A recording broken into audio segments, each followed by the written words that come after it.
clearly awakened an S-rank combat class, but my teachers and classmates all say that my class is just for show and is actually useless, even worse than a C-rank shield bearer. The skeletons I summon are pitifully weak, unable to even beat a dog, and I'd be better off going to work in a factory fixing screws. Even my childhood sweetheart, the school beauty, who once swore she loved me to the bone, broke up with me on the spot after seeing my profession. She looked at me with disgust and said coldly, "I must have been blind to fall for a piece of trash like you. If I had known you were this useless, I would have preferred a dog." This is because it's a world where games and reality merge. Monsters roam everywhere, and for humans to survive, they must advance their classes, kill monsters to gain experience, level up, and acquire the power to fight them. My name is Su Ming, and my awakened class is S-rank Necromancer. It sounds impressive, but in reality, this class has extremely weak initial attributes and doesn't even have any innate skills. In this era where experience reigns supreme, even leveling up has become incredibly difficult. There are even rumors that someone once awakened this class, only to be pecked to death by a level 1 chicken monster. Everyone thought my life was completely ruined, but they didn't know that I was actually a reincarnated person. In my previous life, I endured humiliation and struggled to survive. Even though I was despised, I had to shamelessly sneak into teams to gain experience. It took me 3 whole years to barely reach level 9. Just when I was 1 step away from level 10, my classmate Zhang Yongxing suddenly invited me to grind monsters together. At that time, I was so eager to level up that even though I knew something was wrong, I couldn't resist the temptation and went to the dungeon with him. But I never imagined that Zhang Yongxing had ill intentions from the very beginning. Taking advantage of my inattention, he pushed me directly into the horde of monsters. In that instant, I was surrounded by countless monsters, and before I could even scream, I was torn to pieces. When I opened my eyes again, I found myself back on the day I awakened my profession. In this life, I not only returned with memories of the future, but I also unlocked a super system. From now on, I can automatically gain 1 experience point every second, and I can extract all of this experience at midnight every day. Hello everyone, welcome back to the channel. The long-awaited part 2 of Everyone Mocked Him until his EXP system let him gain 1 EXP every second and summon endless undead is officially starting. Chapter 2:01 We Are the Champions. Hearing the farmhouse guest reminder, Wang Xiaoming looked down at Hua Haitao beneath him. Hua Haitao's face was contorted in pain, which nearly startled him, and he quickly released his grip. Cough, cough, cough. Hua Haitao, finally free, began coughing violently. Wang Xiaoming hurriedly patted his back, saying awkwardly, "Brother Tao, I'm sorry." Hua Haitao turned around and glared at him fiercely. On the other side, when Yi Lingfei heard the name Su Ming Sheng, her heart skipped a beat, and her eyes were filled with excitement. But she quickly frowned, and the mysterious girl reappeared in her mind. Upon hearing the result, Lu Yingxiong trembled with rage, uttering, "Impossible! How could they lose?" before leaving the leadership area with a sullen face. Wenja caught a glimpse of his retreating figure and couldn't help but laugh out loud. The Dragon King's palace had dominated the championship for so many years, and this year they had finally been dethroned.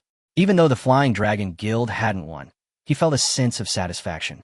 The match ended, and Su Ming sheathed his death scythe, recalling all the undead. Qian Yi, supported by the paramedics, struggled to his feet, gritting his teeth, and said, "You got lucky this time. Once I've fully adapted to level 40, I definitely won't lose next time." Su Ming rolled his eyes at him. "How dare you?" After saying that, he turned and left the ruined arena. Qianyi was stunned for a moment before he realized that Su Ming was only level 30, and what he had said was utterly shameless.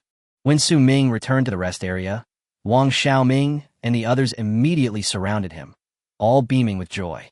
Hua Haitao showered him with compliments, practically wearing the words immense wealth on his face.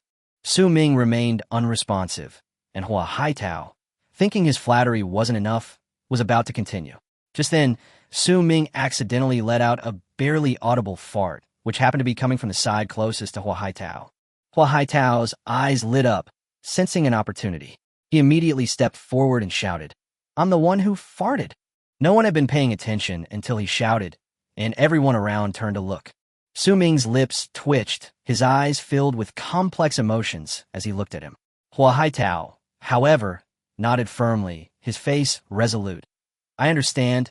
I understand everything. From today onwards, all of Brother Su's farts are my doing. The entire room fell silent instantly. Wang Xiaoming asked timidly, Brother Su, did you just fart? Su Ming, unable to bear it any longer, raised his foot and kicked Hua Haitao.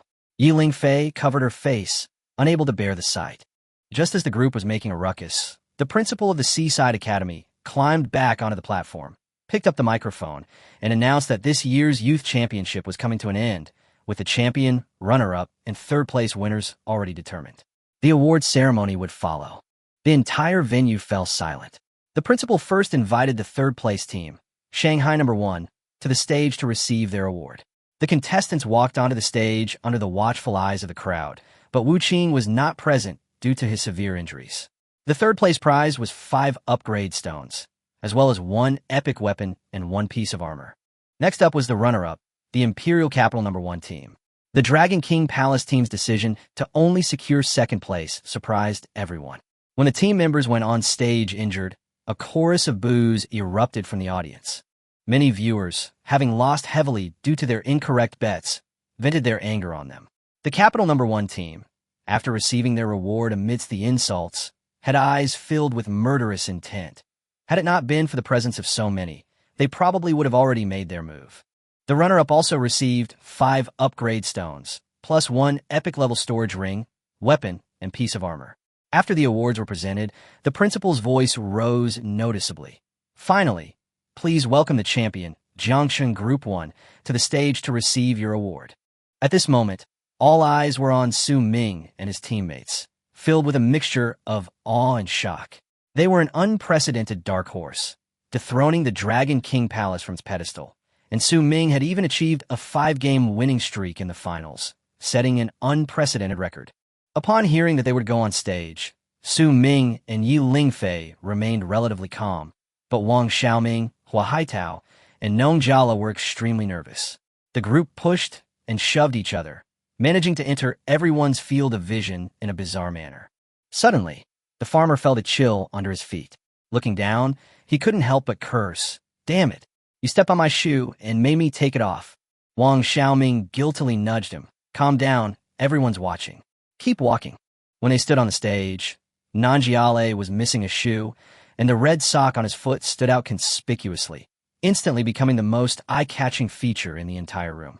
Su Ming, Yi Lingfei, and the others fell silent. The crowd below also fell silent.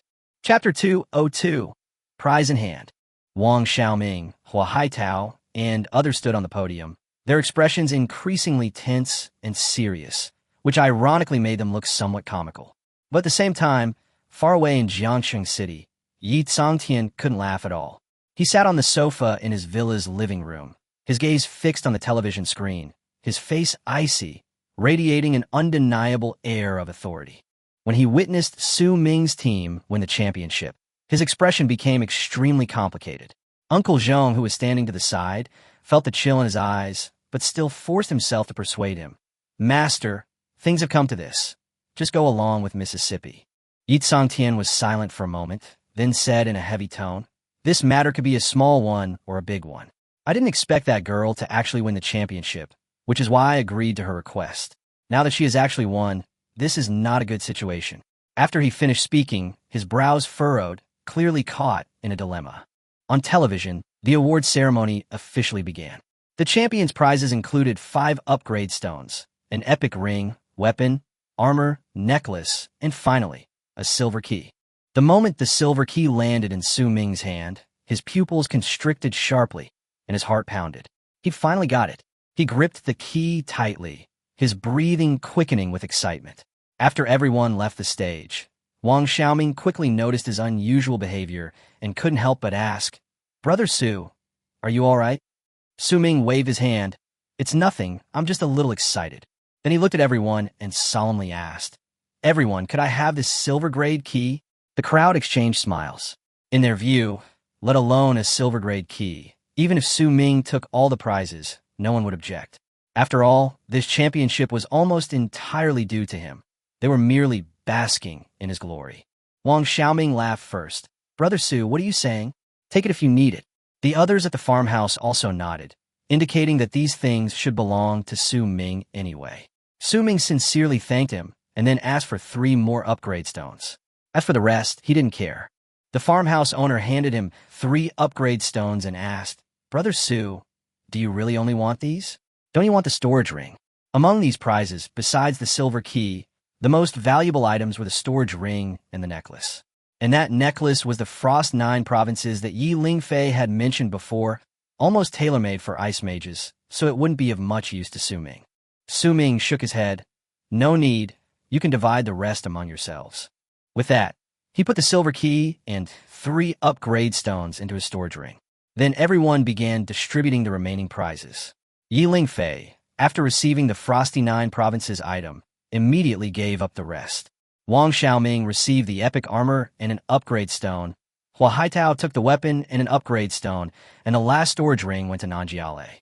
The epic level storage ring was quite valuable. Even if the farmhouse didn't get any upgrade stones, they still wouldn't lose out. By the time they finished distributing the prizes, the principal of the Seaside Academy on stage wasn't even finished his closing speech, but the audience outside had already mostly dispersed. This year's youth championship had officially come to an end. The other teams left one after another. Su Ming had gotten what he wanted most and was already impatient. After all, there was still a huge sum of 2.5 billion waiting for him to claim his prize. The group then went to the ticket office to complete the prize claim procedures.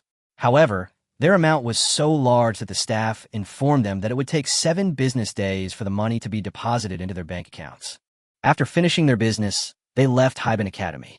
Just as they stepped out of the school gate, Yi Jiangwo, accompanied by more than a dozen figures, approached them and said seriously, "Miss, the competition is over. For your safety, it's best to leave Haiban City as soon as possible." Yi Lingfei nodded, agreeing to the arrangement. But just as she was about to leave, she suddenly stopped, turned to look at Su Ming, her expression clearly grave. Su Ming sensed something was wrong and frowned, asking, "What's wrong?" Yi Lingfei bit her lip lightly, her voice very low. I am sorry." Although the apology was barely a whisper, Su Ming heard it clearly. His brows furrowed even more deeply. Given Yi Lingfei's personality, she would never apologize to him for no reason unless something had happened. Wang Xiaoming and the others sensed something was off and gathered around. Wang Xiaoming, who had been holding it in all the way, finally couldn't help but ask, "Sister Fei, I felt something's off with you since this morning. What's wrong? The competition's over now, so tell me and we can all figure something out together." Su Ming's mind raced. The only thing that could make Yi Lingfei apologize to him was that mysterious girl. He asked in a low voice, "Could something have happened in Jiangxing City?" Yi Lingfei's expression darkened, and she nodded. "Yes, I broke my promise. I promised to protect her for 3 days." Upon hearing that it was confirmed to be related to the mysterious girl, Su Ming instantly became agitated and interrupted her. What exactly happened? Get to the point. He only wanted to know the result and had no interest in any preamble.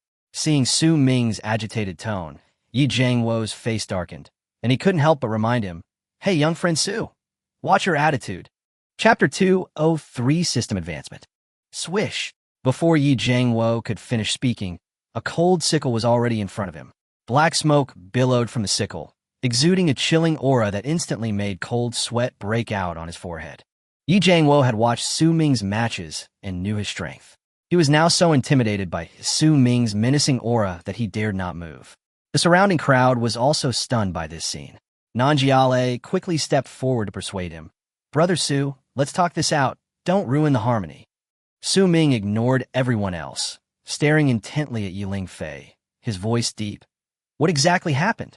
The Yi family had clearly promised to protect the girl for 3 days, but now they've gone back on their word. In Su Ming's heart, no matter how important the silver key was, it couldn't compare to the girl's past kindness. Moreover, there might be some unclear relationship between them. He had to save this girl. Yi Lingfei lowered her head, not daring to look at him, because the Sword Tiger Guild also intervened. "Our Yi family withdrew our support last night. I'm sorry." Last night, Su Ming quickly pieced everything together. "So you knew last night? Now the Zhang family and the Sword Tiger Guild are working together, and that girl's fate is unknown." He finished speaking, then gave a bitter laugh, glanced at Yi Lingfei one last time, sheathed the death scythe, and turned to sprint away into the distance. "Brother Su, I'll take you to Jiangcheng City. Wang Xiaoming and Nong Jala shouted after him, but Su Ming was too fast. They couldn't catch up.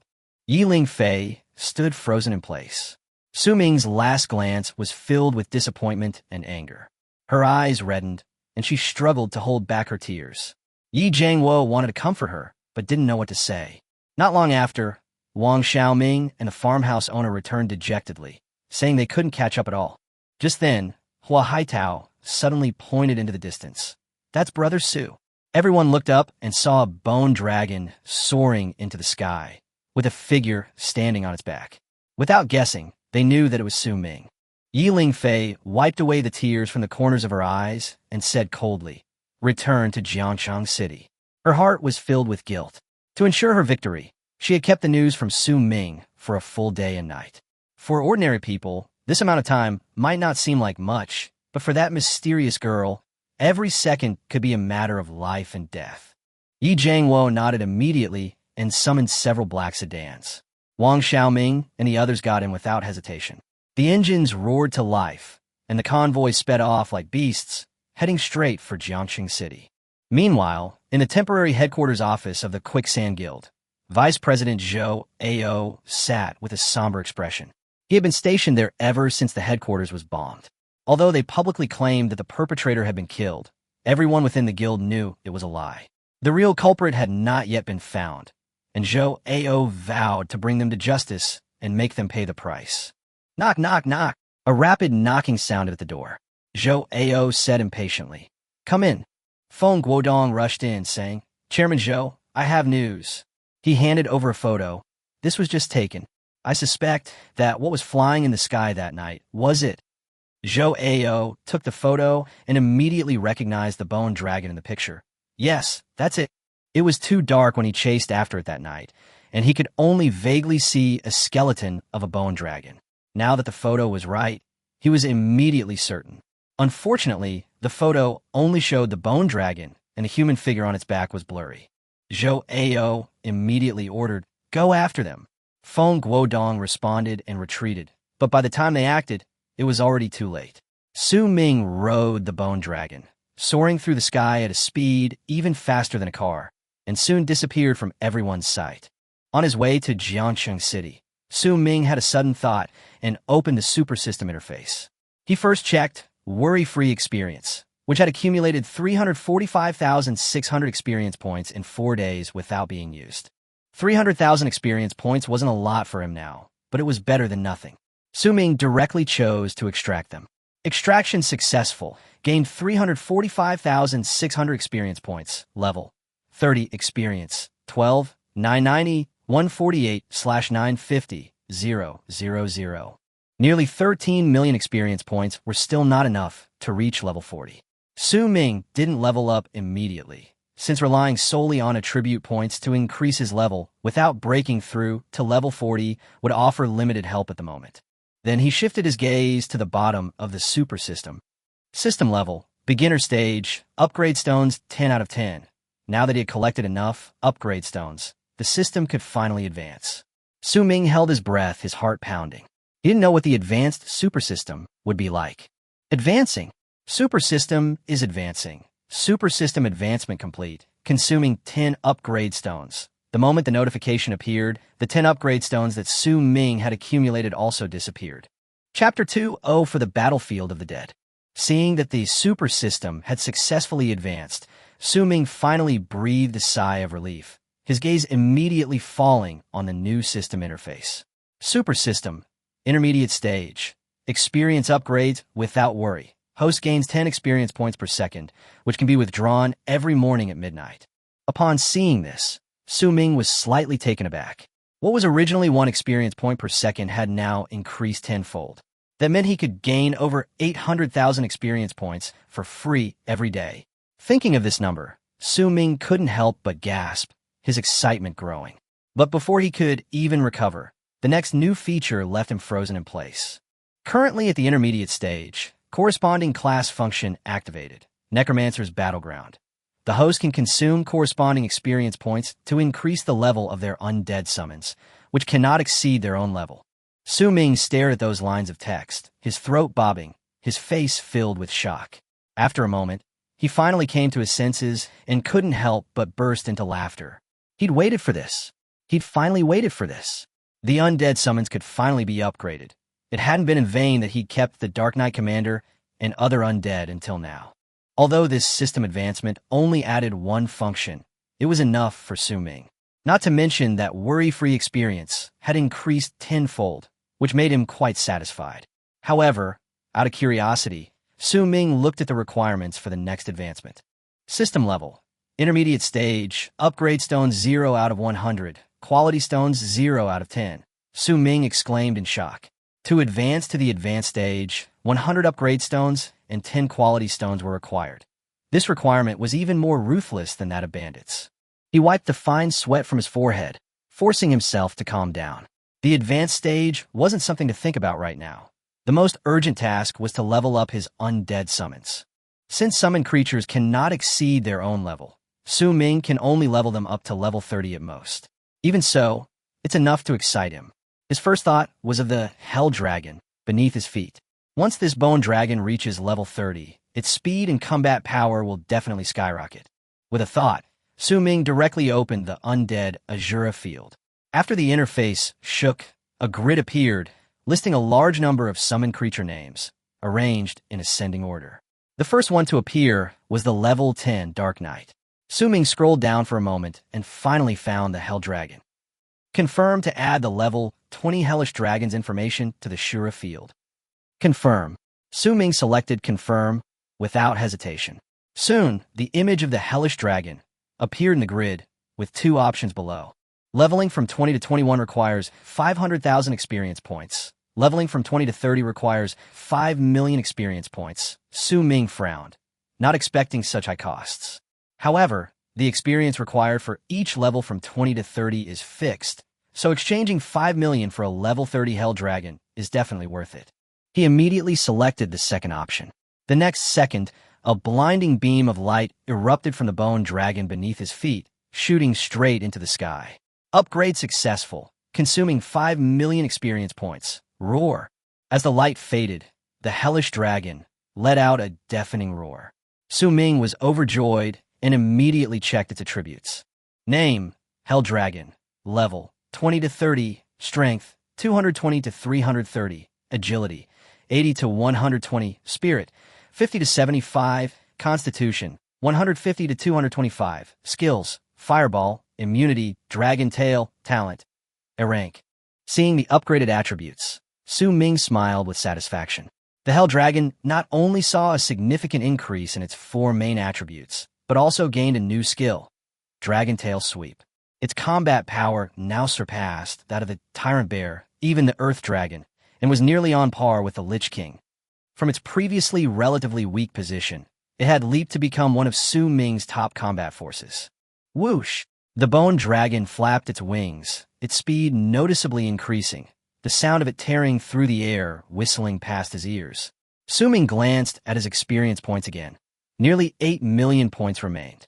Soon, his gaze fell upon the Dark Knight Commander. This was his first boss-level undead, which he had used to crush many enemies back then.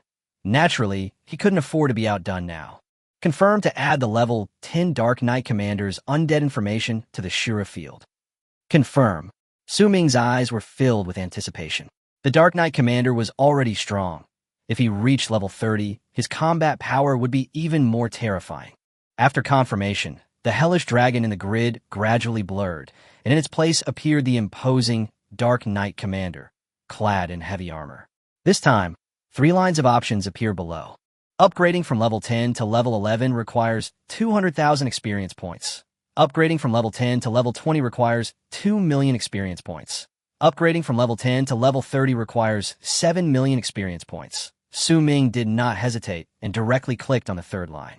Upgrade successful, consuming 7 million experience points. Upon seeing the successful upgrade, he immediately summoned the Dark Knight Commander onto the Bone Dragon's back.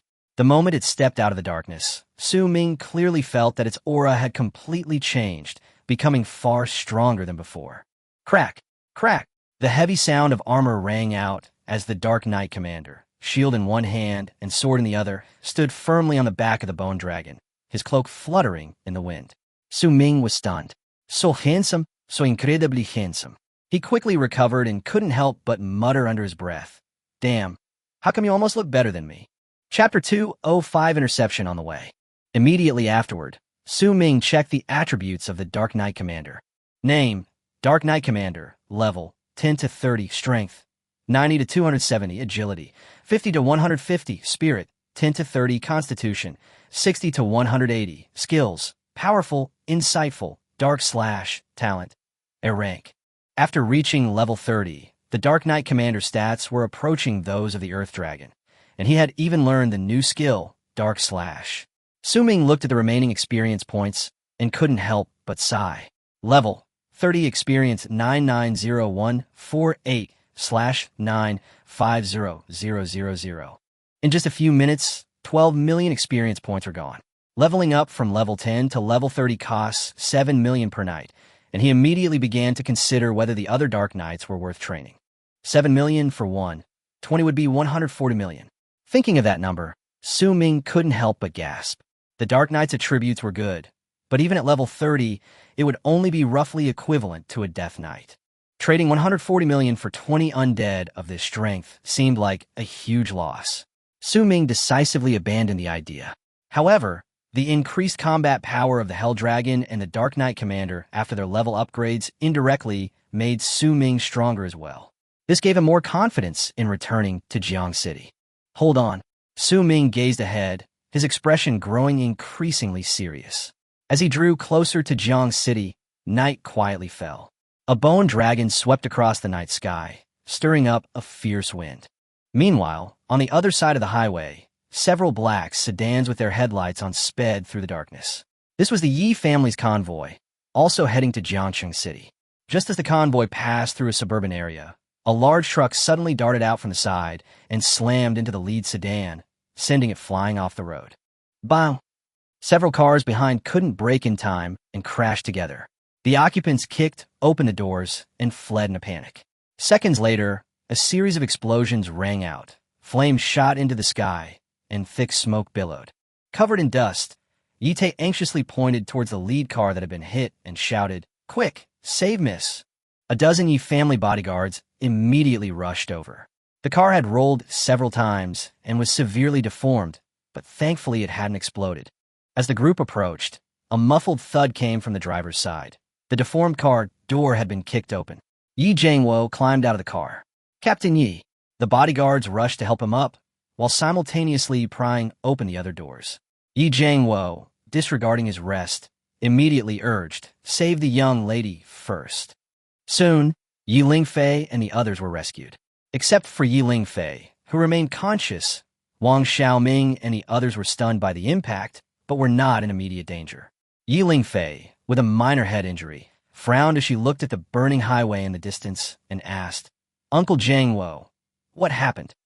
Yi Jiangwo said in a deep voice, "It's still unclear, but this is definitely not an ordinary car accident." After confirming that everyone was unharmed, he turned to look at the truck. At this moment, Yi Tae and his men had already apprehended the driver. Strangely, the driver did not run away at all. Instead, he remained calm. Yi Jiangwo walked back to the road, his gaze sharp as a knife, staring at the other man and asking, "Who sent you?" The driver smiled calmly. "Won't we find out soon enough?"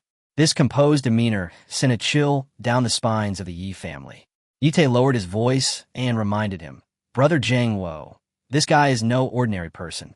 How could a truck driver possibly be a level 25 combat professional?" Yi Jiangwo naturally realized the problem as well. The other side had clearly come prepared. The truck was merely blocking the road, and the real people were probably still behind. He hesitated for a moment, then immediately ordered, "Take the young lady and get out of here first." He nodded, preparing to act, when suddenly several blinding lights shone from afar. They were car headlights.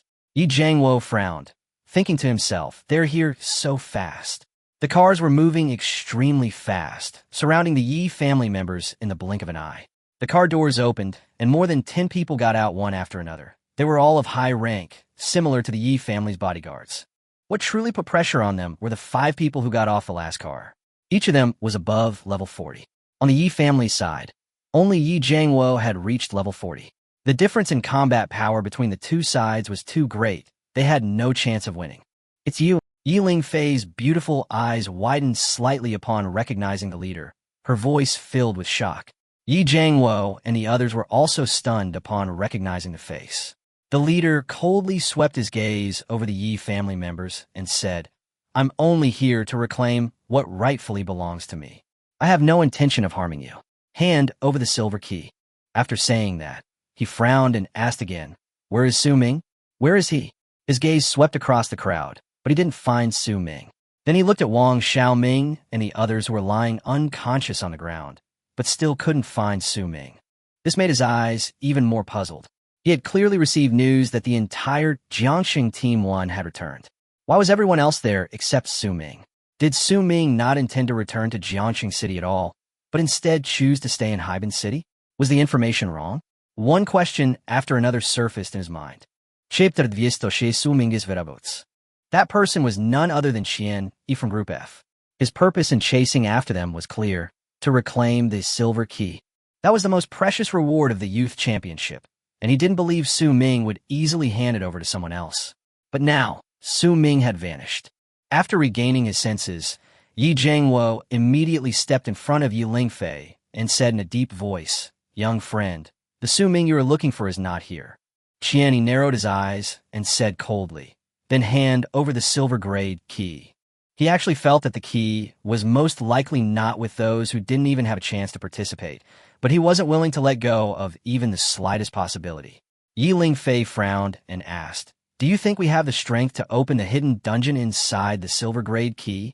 Qian Yi's gaze turned slightly cold. "That's not necessarily true. After all, you are from the Yi family and the Nong family." Seeing him approach step by step, Yi Jiangwo felt the pressure increase and could only explain, "If our young lady says there is no, then there is definitely no. The silver key you want is really not here." Qian Yi stared at Yi Lingfei and continued to press. "Was that on Su Ming? And where is Su Ming now?" Yi Lingfei remained silent, clearly not intending to answer. Qian Yi's face darkened, and his hands instantly transformed into dragon claws, sharp, cold light flashing at the tips. "I didn't want to attack you, but if you don't explain yourself clearly, I don't mind sending you on your way." The Yi family members' expressions changed drastically. Yite couldn't help but draw his bowstring taut, pointing it at Qian Yi and shouting angrily, "Qian Yi, we are also members of the Yi family. Don't go too far." Qian Yi merely glanced at him coldly. "If it weren't for the Yi family status, do you think I would still be wasting my breath on you?" Yi Jiangwo was so frightened that he hurriedly scolded Yite, "Put it down. Put down the bow and arrows right now." The difference in strength between the two sides was too great. Once they started fighting, they would have no chance of survival. Yi Jiangwo could only force a smile and said to Qian, "Young friend, the silver key is indeed not on our young lady, but on Su Ming. You should go find him." Yi Lingfei's expression changed, and she shouted urgently, "Uncle Jiangwo, shut up. Don't say any more." She already owed Su Ming too much, and now she had to expose Su Ming to save her own life, which she could not accept. Qian immediately pressed, "Why isn't Su Ming with you? Where's he now?" Yi Jiangwo ignored Yi Lingfei and continued, "Su Ming left before us and should be on his way to Jiangchang City now. He had no choice. If he didn't explain clearly, everyone here would die. He had only one mission, to protect Yi Lingfei.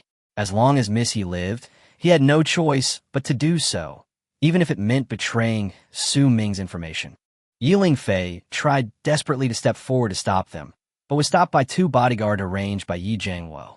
She could only shout uncontrollably, "Uncle Jiangwo, I order you to shut up." Qian Yi got the answer, withdrew his dragon form, and turned to look in the direction of Jiangcheng City. "Let's go first and head to Jiangcheng. That's ahead." Yi Jiangwo nodded, his tone sincere. "Yes, what you want is really not on us. Even if you kill us, it won't do any good. It will only deepen the misunderstanding between us." Qian Yi glanced at Yi Jiangwo, then looked at the emotional Yi Lingfei, snorted coldly, and turned to get into the car. He believed Yi Jiangwo wasn't lying. If it weren't true, Yi Lingfei wouldn't have lost her composure like this. Besides, he didn't want to escalate the situation too much. If he really killed a member of the Yi family, and the Yi family in the capital intervened, he couldn't bear the consequences. Having lost the championship in this youth competition, He was already displeased with his superiors, and he couldn't afford to cause any more trouble. Soon, the convoy roared to life and sped off towards Jiangchang City, disappearing into the darkness. As soon as Qianni left, Yi Lingfei completely broke down. With red eyes, she yelled at Yi Jiangwo, "What are you doing? This will only make me feel unjust and heartless. Su Ming is my friend. He has helped me so much. He already has enough enemies when he returns to Jiangchang City, and you still want Qianni to go find him? Do you want him to die?" Tears welled up in her eyes, and guilt, helplessness, and self-blame almost overwhelmed her. Yi Jiangwo lowered his head, letting her scold him, and only whispered, "Miss, I'm sorry. I have my mission, and nothing is more important than your life." He knew this was unfair and unethical to Su Ming, but he didn't regret it. By this time, their vehicles were all totaled, and even leaving was a problem. Just then, Wang Xiaoming groggily opened his eyes, his head still throbbing. He struggled to sit up, and perhaps because soldiers are more resilient, he was the first to regain consciousness, while Nong Jiala and Hua Haitao still showed no signs of waking up. Wang Xiaoming's vision gradually cleared, and he stared blankly at the burning vehicle in the distance. What's going on? The accident was more serious than he had imagined. It had not only thrown them into the air, but also caused an explosion. The flames were particularly dazzling in the darkness, showing no signs of abating. The flames were blinding, but the cold glint was even more piercing. Meanwhile, in a dark alley in Jiangcheng City, a cold glint flashed. Screams, accompanied by the sound of a blade slicing through skin, echoed through the alley. Until the screams ceased, the alley fell silent again, broken only by the sound of dripping liquid and the occasional clear tinkling of a bell. In the darkness, a staggering figure moved slowly forward. The demonic sword in her hand was stained with blood, which dripped slowly from its tip. Is Chapter 207 going to be the end? The ground beneath the girl's feet was already stained crimson with blood. Corpses piled high in the alley. Countless people had died tonight at the hands of her demonic blade. The bright moon hung in the sky, its cold light reflected in the blood. Suddenly, a figure wielding a long spear leaped from the rooftop and thrust it straight at her. The mysterious girl's expression changed drastically, her pupils contracting sharply. She hadn't expected that, even after fighting to this point, a master lurked in the shadows. A cold glint flashed past, and she immediately dodged to the side, but her body was already pushed to its limit, and she was ultimately a step too slow. The spear pierced her shoulder with a soft thud. Blood splattered, and the girl screamed in pain. The next second, enduring the excruciating pain, she swung her demonic sword and slashed fiercely at her attacker. The man reacted swiftly, drawing his gun and retreating rapidly, coldly snarling, "You brat, you won't escape tonight." This man was none other than Zhang Xian, an elite expert from the Zhang family. As soon as he finished speaking, several more figures descended from the eaves. The elder leading them was none other than Steward Zhang. Steward Zhang approached with a sinister smile. The game of cat and mouse should end now. The girl saw him and sneered. "You old codger, you always hide at the back. What makes you think you're capable? If you dared to stand in front, I would have chopped you down long ago." Butler Zhang saw that she was covered in blood, with bright red blood still dripping from her fingertips, clearly at her limit, and became even more arrogant. He stepped forward, his voice sinister. "Then tonight I'll stand at the very front and see if you'll cut me, or I'll cut you." The girl didn't linger. Before she finished speaking, she turned and rushed into the darkness. With a flick of her left hand, she produced a bottle of healing potion, and without even opening the cap, she crushed it to her lips, spilling the liquid into her mouth. Behind her came the maniacal laughter of Butler Zhang. "Run? You can't escape. Tonight, we in the Sword Tiger Guild have completely surrounded this area." Meanwhile, Su Ming, riding his bone dragon, soared through the night sky and finally entered Jiangcheng City. He was intently searching below when his phone suddenly rang. Sumin Fronet, feeding an oath.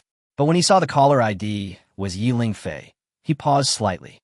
He initially thought she was calling to apologize and was about to hang up, but he answered the call anyway. On the other end of the phone, Yi Lingfei's voice was urgent. "She's in Old Town Street." Hearing these 3 words, Su Ming's heart skipped a beat, and his eyes widened instantly. He only replied with thanks and immediately hung up the phone, riding his bone dragon towards Old Town Street. Far off on her way, Yi Lingfei gripped her phone, the dial tone ringing in her ears, yet she couldn't put it down for a long time. This was the only thing she could do for Su Ming right now. To find a mysterious girl's location, she had gone to great lengths to persuade her grandfather, Yi Sangtian, to intervene. When she learned that the girl was still being ambushed in the old city streets, she first breathed a sigh of relief, then tensed up again. At least, this proved the girl was still alive. As long as she was alive, her guilt towards Su Ming would lessen a little. And Su Ming's thank you warmed her heart. At least he answered the phone, which meant he hadn't completely abandoned her as a friend. Seeing as she remained silent for a while, Wang Xiaoming quickly asked, Sister Fei, what did Brother Su say? Yi Lingfei came back to her senses, her expression somewhat unnatural. He said he knows. Wang Xiaoming nodded, then looked at the newly opened farmhouse and urged when the car would arrive. The desolate, wilderness environment made him uneasy. The agritainment business owners were speechless from the pressure and could only say it would be soon. With their current resources, even if they did get there, they probably wouldn't be able to help Su Ming much and might even be a hindrance. At the same time, in the old town streets of Jiangqing City, the sounds of fighting still echoed. The area consisted mostly of old houses with few residents, and after the commotion, the streets became deserted. The mysterious girl, having just shaken off Butler Zhang and his group, bumped into members of the Sword Tiger Guild on the other side. Those she was currently fighting were members of the guild.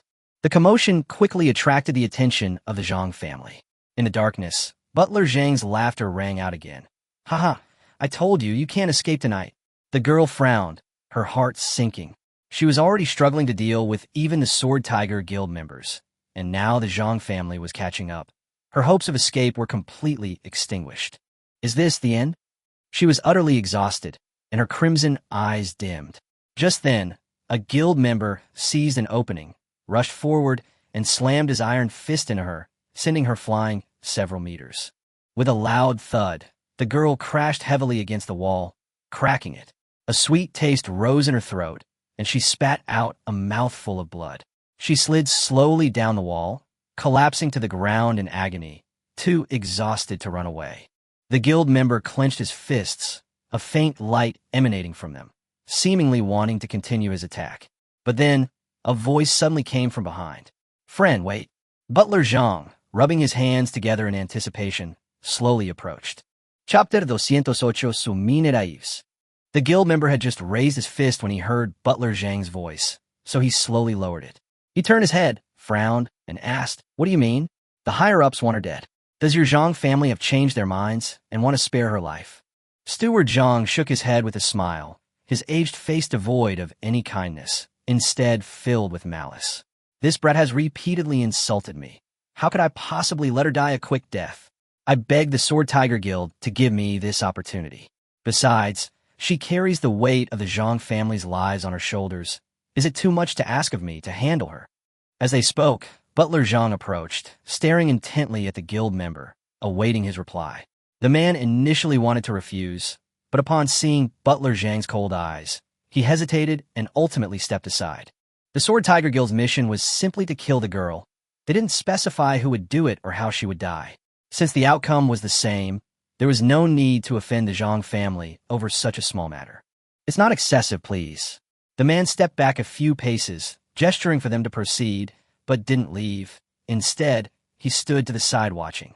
He could give up the opportunity, but he had to confirm the girl's death with his own eyes. Butler Zhang's lips curled into a wicked smile, and he gave a curt thank you. Hurry up. The man returned to the guild member's side, urging them casually. Butler Zhang's smile widened. He had been waiting for this moment for a long time. You brat, didn't expect that, did you? In the end, you still ended up in my hands. Before he could finish speaking, he punched the girl in the stomach. The girl groaned, curling up on the ground in pain.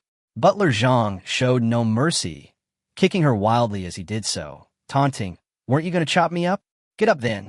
The girl could only cover her head with her hands, enduring the kicks and punches, blood constantly trickling from the corner of her mouth. Ah, you bitch. Weren't you so arrogant just now? Now you're lying here like a dead dog. Butler Zhang stomped on her face, deliberately grinding it harder as he laughed maniacally. The Zhang family members watching from behind were thrilled, some even shouting for him to be more ruthless. The Sword Tiger Guild members on the other side, however, remained expressionless, as if they were used to such scenes. After the torture, Butler Zhang's gaze slowly moved downwards, his smile becoming even more sinister. Upon seeing this, the members of the Sword Tiger Guild's expressions changed slightly. They clearly hadn't expected this old man to do something even more despicable. Steward Zhang glanced back at the Zhang family elites. With just one look, they immediately understood, their eyes gleaming with excitement and greed. "Ha, you brat. I won't let you die so easily. I'll make you die slowly with humiliation." With that, he took out a long sword from his storage space and slowly approached the girl, seemingly intending to destroy her last shred of dignity first. The girl was in excruciating pain, but she still vaguely guessed his intentions and managed to utter a few words with difficulty. "You beast." Finally, someone in the Sword Tiger Guild couldn't bear to watch any longer and asked in a low voice, "Are you really not going to stop it?" The people around sneered. Offend a Zhang family for a dying man? Are you crazy? Others looked on with amusement, even thinking that such a scene was rare and that no one else should be allowed to interfere. Time ticked by, and as Butler Zhang's movement slowed, the atmosphere grew increasingly tense. Many people subconsciously swallowed. Just when everyone thought they were about to witness the most horrific scene, a deafening dragon's roar suddenly echoed through the deep night sky. The sound seemed to tear the entire night apart, sending a shiver down everyone's spine.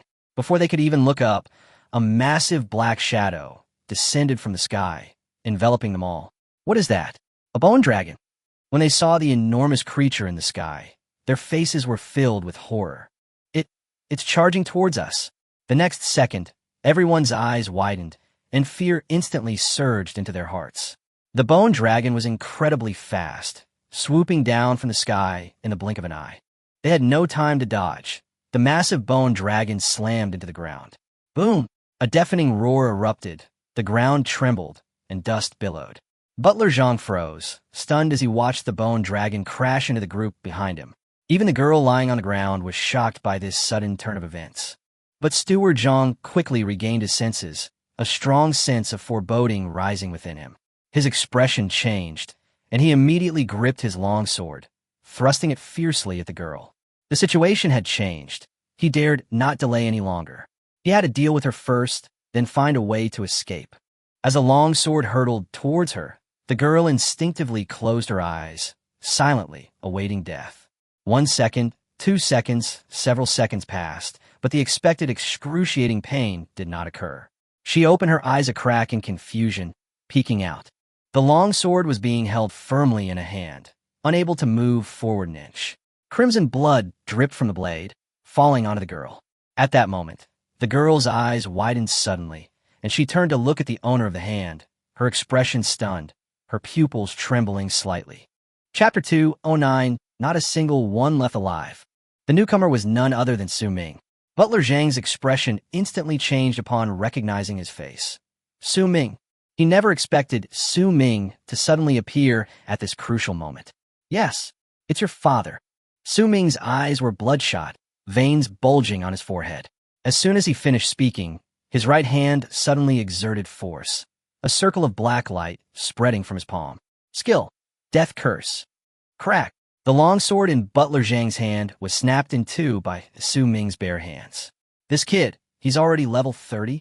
Butler Zhang's pupils shrank, his face filled with shock. He had been busy chasing the mysterious girl and hadn't paid any attention to the youth championship, so he naturally didn't know that Su Ming's level and strength were now vastly different from before. "Die, you son of a bitch!" Su Ming roared, his killing intent exploding completely. He clenched his fist, which, imbued with terrifying pressure, slammed it into Butler Zhang's chest. Bang! The fist first shattered Butler Zhang's protective gear, the fragments exploding on the spot, and then, with undiminished momentum, it slammed heavily into his heart. Butler Zhang's eyes bulged out, blood gushing from his mouth. He flew backward for more than 10 meters before crashing heavily to the ground. He curled up, clutching his chest with both hands, convulsing in pain, blood gushing uncontrollably from his mouth. Su Ming slowly withdrew his fist, coldly staring at Butler Zhang on the ground. He knew very well that this punch had shattered the other's heart, and Butler Zhang had almost no chance of survival. Butler Zhang. The Zhang family elites who had just been knocked away by the bone dragon rushed over and cried out in alarm when they saw Butler Zhang lying on the ground. On the other side, the members of the Sword Tiger Guild, seeing the mysterious girl rescued, cursed angrily. Damn it. These Zhang family members are really in the way. Kill that girl. If it weren't for Steward Zhang interfering, their mission would have been over long ago. The mysterious girl looked at Su Ming and urged him urgently. You should leave quickly. Your level is too low. You are no match for them. She originally wanted to help Su Ming escape the pursuit, so she naturally did not want to see him fall into a desperate situation to save her. But Su Ming completely ignored them. Boom! With a thought, he detonated the Hell Dragon beside those people. The power of the level 30 boss Undead bomb was terrifying. The explosion instantly created a mushroom cloud. Those closest to the explosion didn't even have time to scream before being blasted to pieces and completely engulfed in the violent energy. As the explosion resounded, Su Ming had already summoned another Hell Dragon and, carrying the mysterious girl, soared into the sky. The old town was also left in ruins by the aftershocks, with many dilapidated houses collapsing one after another. Whoosh! Whoosh! The hellish dragon flapped its wings, and a gale swept past. As it passed a dilapidated house, the outer wall collapsed under the wind pressure, revealing the interior.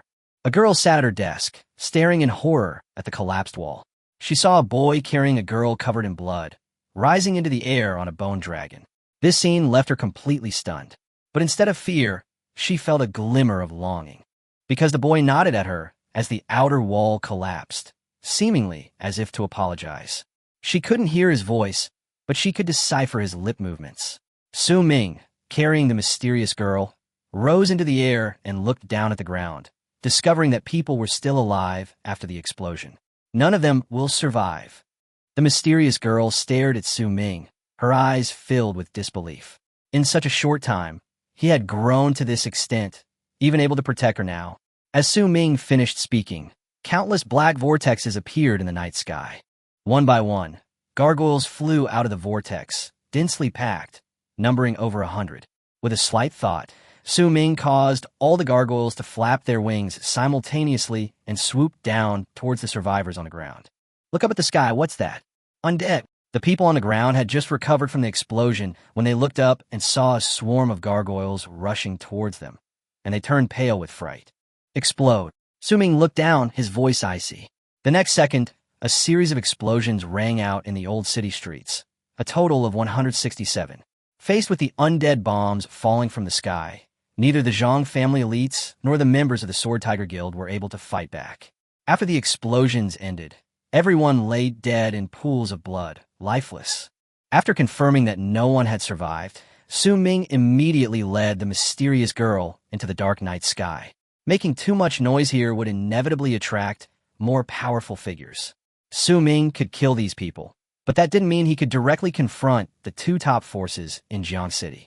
The most important thing right now was to get the mysterious girl away and heal her injuries as quickly as possible. Less than 5 minutes after Su Ming left, dozens of black sedans arrived at the old city street. Those who got out included members of the Zhang family and the Sword Tiger Guild. When they saw the devastated street, everyone froze, speechless for a long time. Quick, see if there are any survivors. Investigate. Who did this? Bai Jianfeng was the first to regain his senses, his tone urgent and anxious. Everyone gasped as they looked at the blood-stained ground and the scattered, severed limbs. It was clear how fierce the battle had been. Urged on, the Sword Tiger Guild members rushed forward, searching for survivors. On the other side, the Zhang family members' faces darkened upon seeing Steward Zhang's body. Although Steward Zhang wasn't top tier in strength, he held a crucial position within the Zhang family and in this operation. Now he was dead. The Zhang family's anger not only didn't subside, but was about to escalate completely. Chapter 2:10 The Red Clan. The crowd gathering in the old town street was growing larger and larger. The casualties were so heavy that they had alarmed the higher-ups of the Sword Tiger Guild. Even Vice President Lu Shuwen personally rushed to the scene. He crossed the police line and entered the area, coldly asking, "What exactly happened here? Who did this?"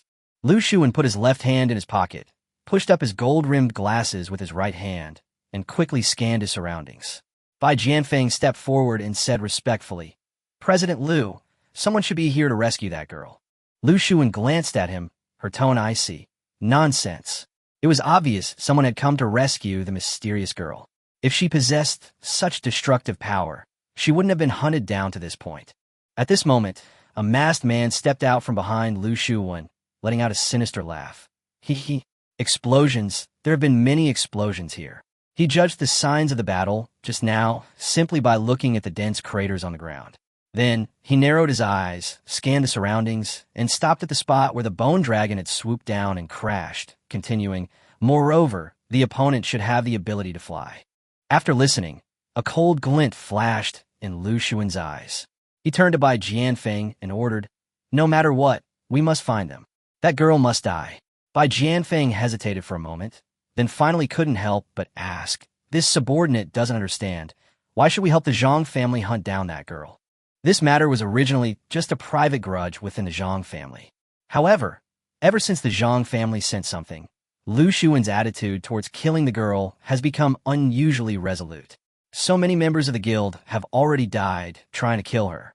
If Lu Shuwen cannot provide a reason, Bai Jianfeng is even prepared to refuse to continue and report it to the guild leader.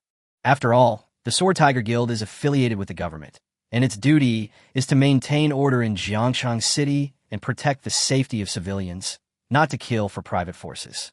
However, before Lu Shuwen could speak, the masked man had already moved. With a whoosh, he appeared before Bai Jianfeng in an instant, his gloved right hand gripping his throat. The masked man said coldly, "Is this a question you should be asking? Don't you know your place? Just because you have a little more power than ordinary members, you think you're in charge." Bai Jianfeng was stunned by the immense force and struggled desperately, but he couldn't break free at all. Soon, his face turned red, his eyes bulged, and he was almost suffocating. Just when he was about to give up, Lu Shuwen slowly spoke. "Let him go." The masked man then released his grip, laughing strangely. "Be smarter next time. Think carefully about what you should and shouldn't ask." Bai Jianfeng slumped to the ground, coughing violently and gasping for breath. Lu Shuwen walked up to him, looked down at him, and said calmly, "Because she's not an ordinary person." So many guild members were watching. If Bai Jianfeng wasn't given an explanation, things would only get worse. Lu Shuwen couldn't possibly kill him in public over a single sentence, as that would severely damage the guild's image. After Bai Jianfeng recovered, he looked up and asked, "Not an ordinary person? Then who are they?" Lu Shuwen leaned close to his ear and whispered, "The Red Clan. Have you heard of them?" Upon hearing these two words, Bai Jianfeng's pupils shrank, his face filled with disbelief. The Red Clan from an unknown space? Lu Shuwen nodded and said coldly, "That's right. An outsider dares to come to the territory of Longsha Kingdom and even dares to kill people in Jiangshang City. This is provoking our bottom line. Not only can I not tolerate her, but the Sword Tiger Guild cannot tolerate her either." After saying that, Lu Shuwen turned and left, leaving Bai Jianfeng frozen in place, looking dazed. Only then did someone dare to step forward and help him up, asking in a low voice, "Brother Feng, are you all right?" Bai Jianfeng shook his head. "I'm fine." Someone nearby couldn't help but ask curiously, "Brother Feng, what did Chairman Liu just say to you?" Bai Jianfeng immediately waved his hand and said in a deep voice, "Don't ask what you shouldn't ask. Go do what you're supposed to do." Just then, a shout came from not far away. "Brother Feng, we found someone who witnessed the scene." This sentence instantly attracted everyone's attention, and even Lu Shuwen stopped in his tracks. Soon, a guild member led a timid girl over. She was the same girl who had been sitting at the desk when the outer wall was blown down by the strong wind. She had witnessed Su Ming leading the Crimson Clan girl away from the scene. Lu Shuwen walked up to her and asked expressionlessly, "What did you see?" The girl was just an ordinary person, not even old enough to awaken her powers yet, and had never seen anything like this before. Surrounded by a group of people, she turned pale with fright and couldn't speak for a long time. The masked man chuckled sinisterly. "Little girl, aren't you going to talk?" The voice made the girl tremble all over, and fear was written all over her face. Meanwhile, Su Ming, riding his bone dragon, had already left the dangerous old city street far behind. However, after leaving the danger zone, he was momentarily at a loss as to where to go. His old residence had always been watched by countless eyes, Taking this girl back now would be like walking into a trap. Su Ming lowered his head, about to speak, but found that the girl in his arms had already fallen asleep. Chapter 211 Familiar Anclet. Having been under constant tension and engaged in continuous fighting, the girl was already at her limit, not to mention the serious injuries she was carrying. Looking at her, covered in blood, in his arms, Su Ming felt a tightness in his chest. If he hadn't still been able to hear her faint breathing, he would have almost thought she was dead. Su Ming immediately took out a bottle of high-grade healing potion and carefully fed it to her. The girl was drowsy, but still swallowed instinctively. After the potion entered her stomach, a trace of color finally returned to her pale face, and Su Ming's heart, which had been hanging in suspense, was slightly relieved. Then, he took out a tissue and wiped the blood from her face. When her delicate face was fully revealed, Su Ming had to admit that the girl was indeed very beautiful, with perfectly proportioned features, in no way inferior to Yiling Fei. Ring. Just then, the bell on her ankle jingled softly. Su Ming looked in the direction of the sound and frowned when he saw the silver anklet. A strong sense of familiarity welled up in his heart. He slowly approached, his breathing becoming rapid. Su Ming swallowed hard, took a tissue, and reached for the bell, carefully wiping away the bloodstains. The moment the blood was removed, Su Ming's pupils constricted sharply, his heart clenching as if gripped tightly. Shock and disbelief surged onto his face almost simultaneously. How is this possible? Who is she? Su Ming looked at the girl in his arms again, his grip tightening involuntarily. He recognized the anklet. It belonged to his mother, Han Shuero. The character Ro, meaning gentle/soft, was clearly engraved on the bell. He used to play with it as a child and had a deep impression of it. There was no way he could mistake it. But why was his mother's bell on this girl? Su Ming couldn't be sure of the answer, but it at least meant that she must know his mother. That's why she risked her life to take the blame for her mother, and why the Zhang family was so relentlessly pursuing her. Thinking this through, Su Ming finally understood everything. The Zhang family? Su Ming, will fight you to the death. His face was extremely grim. Knowing the girl was connected to his mother, the harm the Zhang family had inflicted on her ignited a fire within Su Ming, completely fueling his rage. He wanted nothing more than to tear the Zhang family to pieces to vent his anger. But after the initial rage subsided, Su Ming quickly forced himself to calm down. The most important thing right now was to find a safe place to stay. His first thought was Yiling Fei, but he quickly dismissed the idea. The Yi family had promised to protect the girl for 3 days, but then shortened it to 2, indicating they were also in trouble. Going to Yiling Fei now would only push the problem onto her. Su Ming didn't want her to get involved any further. Then he thought of the agritainment business. But the agritainment business's position within the family was already unstable, and now that they had just won the youth competition, it was a crucial time to gain more influence. If he were asked for help now, it might give his elder brother an opportunity to kick him while he was down, and his newly established authority would collapse instantly. As for Wang Xiaoming and Hua Haitao, forget about it. They come from ordinary families and haven't returned to Jiangchang City yet, so they can't help at all. Beep, beep, beep. Just as Su Ming was fretting, his phone suddenly rang. He took it out and his eyes lit up. That's right. How could he have forgotten about this person? The caller was Lin Anchi from Baibouch. He had asked her to help him find an apartment before, but he didn't know how it was going. Hello, Sister Chi. Su Ming answered the phone immediately. A familiar, sweet female voice came from the other end. Mr. Su, it's me. Su Ming suppressed his emotions and tentatively asked, Sister Chi, why did you suddenly think of me today? Lin Anchi smiled and teased. Mr. Su, you haven't forgotten what you told me last time, have you? Hearing this, Su Ming was overjoyed and immediately seized the opportunity to play the victim. Of course I haven't forgotten. I'm really worried about it right now. I'm almost out of place to stay. Lin Anchi was slightly taken aback, then lowered her voice a little, saying with a hint of shyness, Is it that bad? How about you stay at my place for a couple of days? The words had barely left her mouth when she panicked. Her heart pounded, and her face flushed instantly. She hadn't expected to say something so bold. Su Ming was also taken aback, unsure how to respond. A few seconds of silence followed on the other end of the line, and Lin Anchi felt even more awkward, wishing she could take back what she had just said. She quickly chuckled awkwardly to smooth things over. I was just kidding. Su Ming paused for a moment. Lin Anshi didn't dare to continue rambling and quickly steered the conversation back to the main topic. Getting back to the point, I called this time to report to you about the house.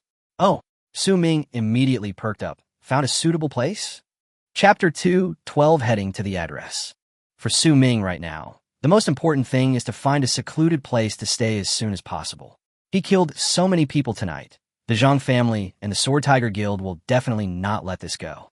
Next, Jiangxing City will definitely be under strict lockdown, and the enemy will conduct a thorough search. Even if he has the bone dragon that allows him to fly, he may not be able to easily break through the encirclement if the enemy is on guard. If Lin Anshi could provide a suitable place at this time, it would be a godsend for Su Ming. Over the phone, Lin Anshi quickly replied, saying that a friend did indeed have a house that met her requirements. The homeowner is currently not in Jiangxing City. The house was being sold on her behalf through a friend, and the price wasn't cheap. Su Ming frowned slightly upon hearing that the homeowner wasn't there. He needed to move in immediately. If he could only look at it but not live in it, it would be meaningless. As for money, he didn't care at all. As long as the place was secluded enough, he wouldn't even blink at $1 billion. Lin Anshi sensed his concern and immediately added that she had already gotten the key from a friend, and if he needed it, she could take him to see the house tomorrow. Moreover, as long as Su Ming was satisfied, he could move in first and then complete the formalities, with the homeowners signing the papers upon their return. Su Ming, who was almost disappointed, suddenly brightened up upon hearing this and asked urgently, "Tomorrow? No, tonight. Can I see it now?" He was already planning to move in immediately. Continuing to wander aimlessly around the city like a headless fly was too risky. If he were discovered, the consequences would be unimaginable. Lin Anshi was clearly stunned. It was already past 11 p.m., and if it were anyone else, she would have refused outright. But the other person was Su Ming, and although they had only known each other for a short time, their relationship had long since transcended that of clients. Remembering how much Su Ming had helped her with her business before, she felt bad if she didn't even offer this small assistance now that he was in trouble. Before Su Ming could say anything more, she agreed. "Okay, I'll send you the location now, and we'll meet there." Su Ming felt relieved and immediately thanked her. Lin Anshi only said that he had helped her so much, and now that he had an urgent matter, she certainly couldn't refuse. After a brief conversation, they hung up the phone. Soon, Su Ming received the address on his phone. Jiangyin District, Xingyun Villa Complex. Seeing this location, he was taken aback at first, then a smile appeared on his lips. Jiangyin District is a relatively remote area of Jiangxing City. It is large in area, but sparsely populated, and the Zhang family and the Sword Tiger Guild have the weakest influence there. For his current situation, this place couldn't be more suitable. The Nebula Villa Complex is also well known in Jiangxing City, known for its quiet retirement environment, large land area, and sold out on the opening day. Those who can afford to live here are generally very wealthy and influential. Now, it's impossible to buy a unit even if you want to. Su Ming was surprised that Lin Anshi could find such a place, and secretly rejoiced that he hadn't entrusted the wrong person. He then immediately steered the bone dragon to change direction and fly towards Jiangyin District. As Su Ming approached the Nebula Villa complex, he didn't land directly inside. Instead, he landed in a secluded corner nearby. The area was quite safe, with security guard patrolling both inside and outside, and each guard was a combat professional. If he were to ride the bone dragon directly into the villa area, it would definitely cause a sensation, which would be tantamount to deliberately exposing himself. Besides, he doesn't even know which villa it is yet, so it's better for him to wait for Lin Anshi outside first. Su Ming, holding the mysterious girl, hid in the shadows and called Lin Anshi. "Sister Chi, I've arrived." "Where are you?" Her slightly serious voice came from the other end of the phone. She was driving and said it would take another 20 minutes. Su Ming roughly described his location, and the other party responded and hung up. While waiting, he checked the girl's injuries in his arms and found that the bleeding had stopped, so the 200,000 yuan bottle of high-grade healing potion hadn't been wasted after all. But soon, he discovered that the girl had multiple fractures and broken bones. These injuries couldn't be completely healed with medicine. A doctor or a high-level healing professional was necessary. Thinking of this, Su Ming suddenly felt a headache coming on. In this situation, he couldn't possibly hand the girl over to a stranger for treatment. Otherwise, he would easily expose his whereabouts. Just as he was racking his brains for a solution, car lights suddenly appeared in the distance, and a car was speeding towards them. The glaring headlights made Su Ming squint slightly. He stared at the car parked beside him, momentarily stunned. Lin Anshi had clearly said it would take another 20 minutes, but only 10 minutes had passed. Had she miscalculated? Su Ming picked up the girl, walked to the car door, and bent down to look through the window at the driver's seat. The next second, he frowned. The person sitting inside was not Lin Anshi at all, but a bearded middle-aged man. The other person was also turning to look at him, and their eyes met. After confirming that Su Ming was holding a girl, the bearded man immediately reached for his phone. This action made Su Ming's pupils shrink, and a murderous intent surged within him. Without the slightest hesitation, he kicked the car door. With a muffled thud, the car door was severely deformed by the force, and the entire car was kicked several meters away. The sudden impact caused the bearded man to suffer a head injury, bleeding profusely, and his phone fell to the ground. Chapter 213. Promise me you won't rob me again. The bearded man, wincing in pain, completely disregarded his phone lying in the car. His first instinct was to slam on the gas, trying to escape Su Ming, this murderer, as quickly as possible. The engine roared like a beast, the tires slipped, and a screeching sound of friction and burning filled the air. The next second, the car lurched forward. Su Ming's eyes turned cold. He naturally wouldn't let him leave. Judging from the other party's reaction just now, it was clear he wanted to make a phone call to warn others. Having finally found a foothold, he would never allow anyone to sabotage it. With a thought, a black vortex suddenly appeared in front of the car. The rock bear pounced out of the darkness, its two enormous paws slamming into the hood of the car. The bearded man's face turned deathly pale upon seeing the undead rock bear. He slammed on the accelerator, trying to force it aside. But the rock bear was a level 30 monster. A regular car couldn't possibly move it. Moreover, its undead form was far more terrifying in both its aura and appearance than when it was alive. Upon meeting those terrifying eyes up close, even the bearded man, a combat professional, trembled with fear. Only one thought remained in his mind. This man must be the serial killer they're looking for. He had to notify them immediately. He frantically searched for his phone in the car, but before he could even find it, Rock Bear roared and flipped the car over. Bang! Bang! Bang! After the car rolled over, Rock Bear didn't stop, its giant paws relentlessly pounding the car body. In no time, the entire car was severely deformed. In a series of impacts, the bearded man, along with his phone, was thrown out of the car and landed right at Su Ming's feet. His face was covered in blood, several ribs were broken, and he was groaning in pain. Even so, he stared intently at his phone, desperately reaching for it. Just as his fingertips were about to touch it, Su Ming stepped on the back of his hand. The bearded man trembled, struggling to lift his head to see Su Ming's expressionless face. Su Ming looked down at him, coldly asking, "How did you know?" The bearded man gritted his teeth, managing to squeeze out a few words, broken and fragmented. "Murderer. You'll get your comeuppance, you can't escape." Su Ming only replied, "Sorry." Then, he released the other man's hand and stomped on the phone beside him. The phone shattered instantly, and the hope in the bearded man's eyes was completely extinguished. The next second, Rock Bear appeared beside him, its massive paw slamming down. With a muffled thud, only a pool of blood and flesh remained on the ground. Since the other party intended to inform the Sword Tiger Guild, Su Ming naturally wouldn't leave them alive. However, he hadn't expected the Sword Tiger Guild to act so quickly, already issuing an arrest warrant and even conducting searches in the remote Jiangyin district. What's more troublesome is that the other party could accurately describe his features. This made Su Ming frown, and the matter of entering the Nebula Villa complex became even more urgent.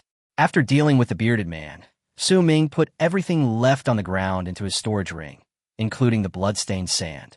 He then had the rock bear dig a few more times in the newly exposed sand to completely erase the traces before recalling it. Just then, car headlights appeared again in the distance. Having learned his lesson, Su Ming was much more cautious. He immediately scooted into a corner with a mysterious girl in his arms, determined not to reveal himself until he had confirmed the identity of the newcomers. The car drew closer, its headlights illuminating the surroundings. Su Ming shifted slightly, and although he hadn't yet peered out, he could clearly feel the car slowing down. Suddenly, his phone rang, It sounded particularly jarring in the quiet night. Su-ming quickly took out his phone, saw that the caller ID showed Lin Anshi, and immediately answered. Lin Anshi's anxious voice came from the other end of the phone. Mr. Su, where are you? I've arrived at the location you mentioned, but I can't see you. It was clear that she was also a little scared of this remote environment. Su-ming immediately replied, Coming. It seemed the car that arrived this time truly belonged to Lin Anshi. He hung up the phone, picked up the mysterious girl, and walked out. Soon, he came into Lin Anshi's sight. But the next second, Su-ming's eyes widened, and he quickly took several steps back. The car not only didn't stop, but it suddenly lurched forward a short distance before screeching to a halt. If he hadn't known Lin Anshi was inside, he would have almost thought the car was trying to run him over. After the car came to a stop, Lin Anshi quickly got out and apologized repeatedly. Sorry. Su-ming couldn't help but tease. Sister Chi, are you trying to kill me?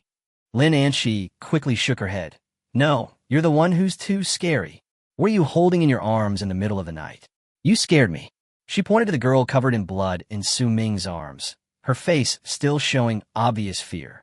Su-ming's smile faded, and his tone turned serious. She's injured. Upon hearing it was just an injury, Lin Anshi's fear lessened, and she quickly opened the back door. What are we waiting for? Let's get her to the hospital. Su-ming refused outright. We can't go to the hospital. Lin Anshi was slightly taken aback, but quickly understood. Knowing Su-ming as she did, this girl was most likely his accomplice. It seems Su-ming's robbery attempt had failed. Given their sensitive identities, going to the hospital was indeed inappropriate. Thinking of this, Lin Anshi genuinely wanted to advise him to stop robbing. They had already made a considerable amount of money from the stolen goods. It was time to stop. Chapter 214 Mr. Su Stop. With Lin Anshi's help, the mysterious girl was quickly carried to the back seat, and Su-ming followed suit. Lin Anshi then got into the front to drive. Seeing that they couldn't go to the hospital and had nowhere else safe to go, she finally understood why Su-ming was in such a hurry to find a place to stay. In her opinion, Su-ming was most likely hiding from pursuers. Yes, that must be it. They weren't far from the Nebula Villa complex, and a few minutes later, the car arrived at the entrance. Su-ming looked up and was stunned by the scene before him. In the darkness, the place was brightly lit, as bright as day. The fountain in front of the gate gushes forth under the illumination of colorful lights, dazzling the eye. The stone pillars on both sides are carved with lifelike dragons and phoenixes, and the two heavy and magnificent gates seem to completely separate the villa complex from the outside world. There were more than 10 security guards at the entrance alone, all of whom were combat professionals, with levels above 15, and the squad leader even reaching level 20. Su-ming knew very well that there were definitely more and stronger security forces inside. As Lin Anshi's car approached, it was stopped by security. The window rolled down, and the guard politely asked, Hello, are you here to see someone? Lin Anshi remained calm and replied directly, I live here. She knew very well that if she said she was looking at an apartment at this hour, the guard would never let her through. Upon hearing this, the security guard frowned slightly. Are you the homeowner? He was clearly suspicious of this new face. He looked Lin Anshi over again, then glanced at the back seat a few more times. The car was dimly lit, and Su-ming and the mysterious girl, leaning against each other, looked like a young couple cuddling, without giving anything away. The security guard stepped back a few paces, glanced at the ordinary sedan again, and frowned even more deeply. Those who could live in a Nebula Villa complex were all extremely wealthy and powerful. He had never seen such an unremarkable car before. Soon, the security guard returned to the car window and said apologetically, I'm very sorry, I cannot verify your identity at this time. For the safety of other residents, please provide relevant proof of ownership. In short, she didn't look like a resident, so they wouldn't let her in. If she wanted to find someone, the homeowner would have to confirm in person, but Lin Anshi didn't know anyone inside. She had no identification except for the key.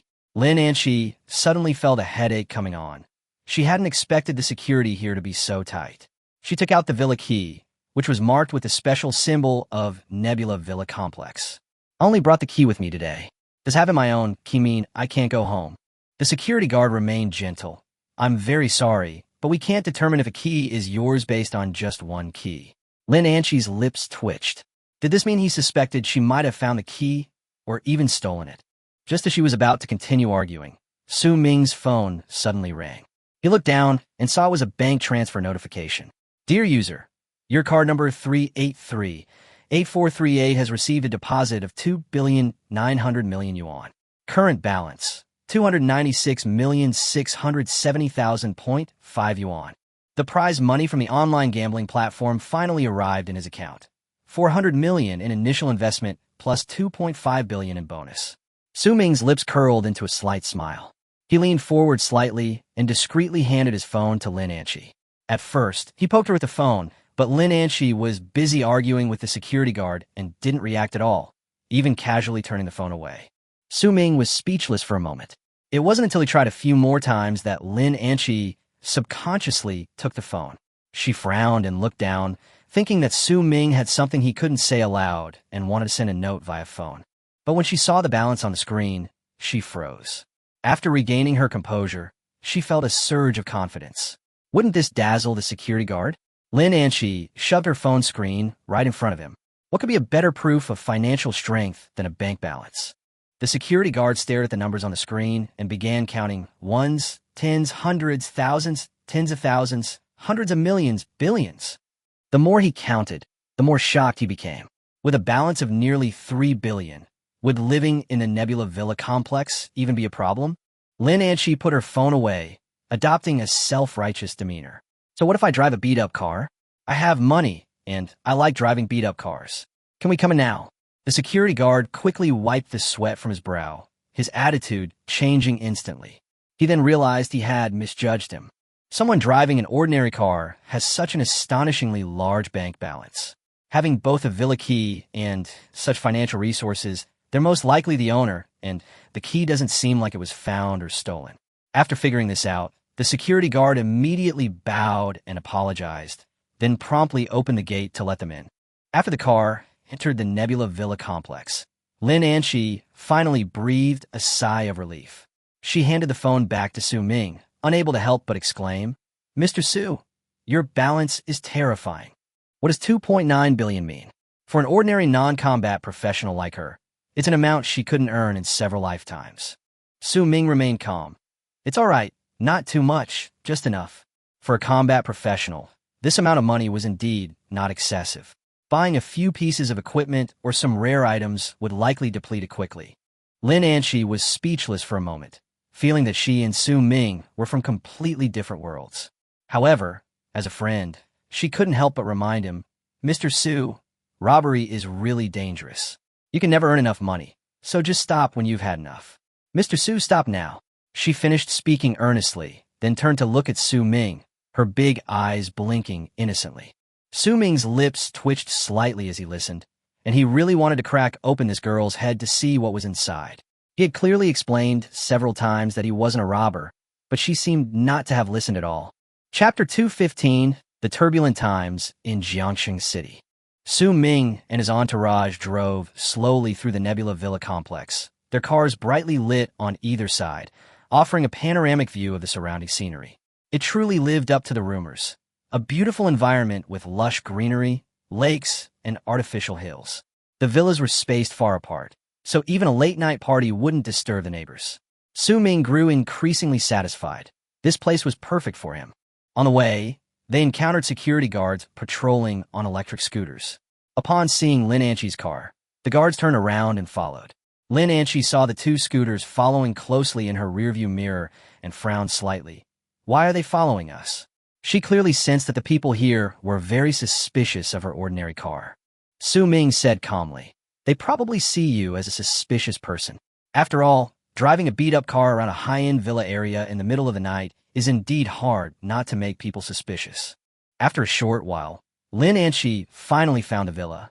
Once she successfully parked her car in the parking space, the security guard behind her left, relieved. The villa was very large, at least 500 square meters, with front and back gardens, a private swimming pool, and was quite well equipped. After parking the car, Lin Anqi immediately went to the back seat and, together with Su Ming, carefully helped the girl out.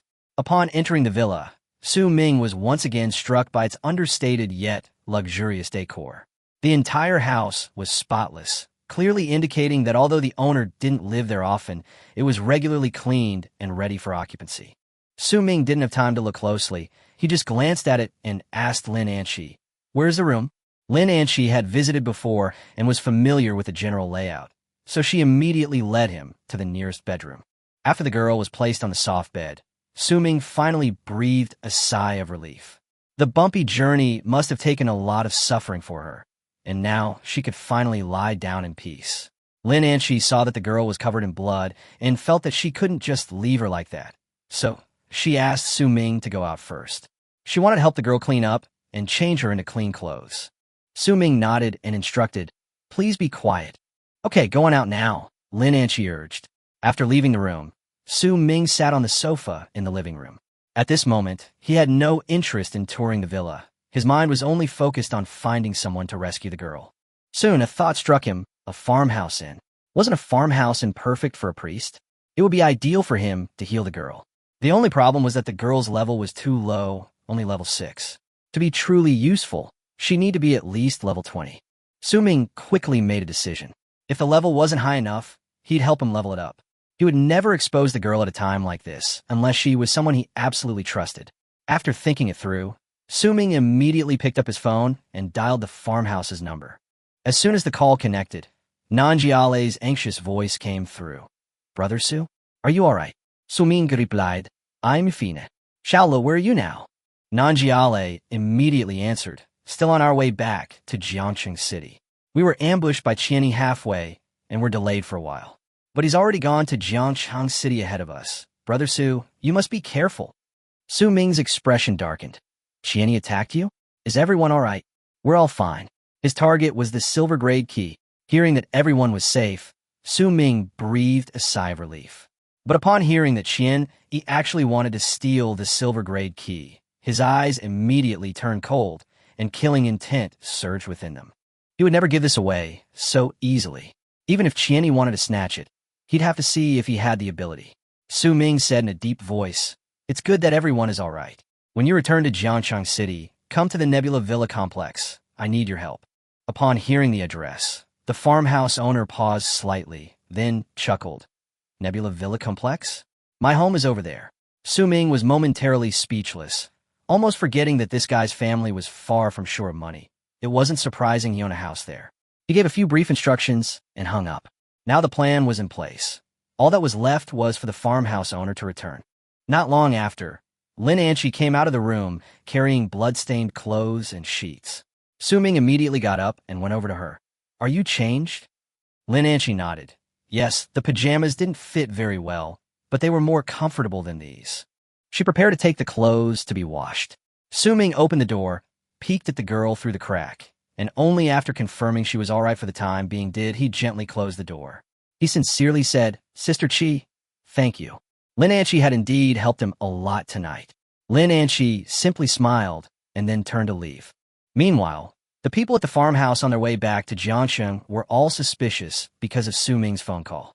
Wang Xiaoming stroked his chin and muttered, "When did Brother Su get a house in the Nebula Villa complex? Is he afraid I won't accept it? So he hasn't told me yet?" Yiling Fei was more concerned about something else. He should have successfully rescued that girl, right? Hua Haitao, however, felt increasingly uneasy. Wait a minute. Why did Brother Su go to the farmhouse? Was he injured? The farmhouse owner looked equally bewildered. "What's the use of coming to me when you're injured? I'm only a level 6 priest. Healing me is like scratching an itch." Everyone in the car was completely confused. Meanwhile, Qian-yi, who had gone ahead, had already entered Jiangcheng City. At the same time, he wasn't the only one who arrived in Jiangcheng City. The members of the Lusha Guild had also caught up with him. They relentlessly pursued the Bone Dragon, eventually arriving in Jiangcheng City as well. However, they were stopped shortly after entering. Jiangcheng City was now completely sealed off by the Sword Tiger Guild and the Zhang family. Anyone entering or leaving had to undergo thorough investigation. Chapter 216. One wave after another. After Qianyi's convoy was stopped, everyone got out of their vehicles. The person in charge of the checkpoint was Su Tianxiang, the executive captain of the Sword Tiger Guild. He stepped forward and questioned, "Who are you?" Qian remained expressionless and coldly uttered 3 words, "Dragon King's Palace." Upon hearing these 3 words, Su Tianxiang froze, and the surrounding guild members and Zhang family members all changed their expressions. A force like the Dragon King's palace actually appeared in a small place like Jiangxing City, and judging from their entourage, they clearly weren't there for sightseeing. Su Tianxiang quickly regained his composure and cautiously pressed. How can you prove it?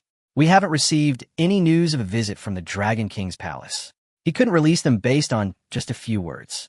Qian Yi sneered and directly revealed his class and level. Class: Dragon Warrior. Level: 40. Upon seeing this information, Su Tianxiang couldn't help but swallow hard. He knew perfectly well how rare and powerful dragon warriors were. Immediately afterward, the 4 people behind Qian Yi also revealed their information, all of them above level 40. Everyone present gasped in astonishment. Qian Yi walked up to Su Tianxiang, his imposing aura making Su Tianxiang almost unable to lift his head. Do we, the Dragon King's palace, need to report to you when we're handling matters? This operation was originally Qian Yi's personal matter, so naturally, the higher-ups wouldn't have notified him in advance. But if it were truly a formal message from the Dragon King's palace, the Sword Tiger Guild would not only have to welcome them, but also fully cooperate. Su Tianxiang's voice trembled slightly. No need. Qian Yi then took out the Dragon King Palace identity symbol and waved it in front of him. Look carefully, I'm not lying to you. Su Tianxiang nodded hurriedly, not daring to offend Qian Yi in the slightest. Qian Yi put away the token and snorted coldly. Then why aren't you moving aside? You can't afford to be late. Su Tianxiang immediately ordered his men to remove the roadblocks. Qian Yi was satisfied and prepared to get into the car, but suddenly stopped, as if remembering something, and turned back.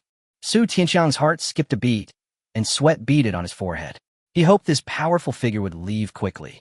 Qian Yi glanced around and noticed the dense crowd, their expressions wary. He asked, what's happening in Jiangxing City? Why are the roads blocked? Su Tianxiang only told half the story.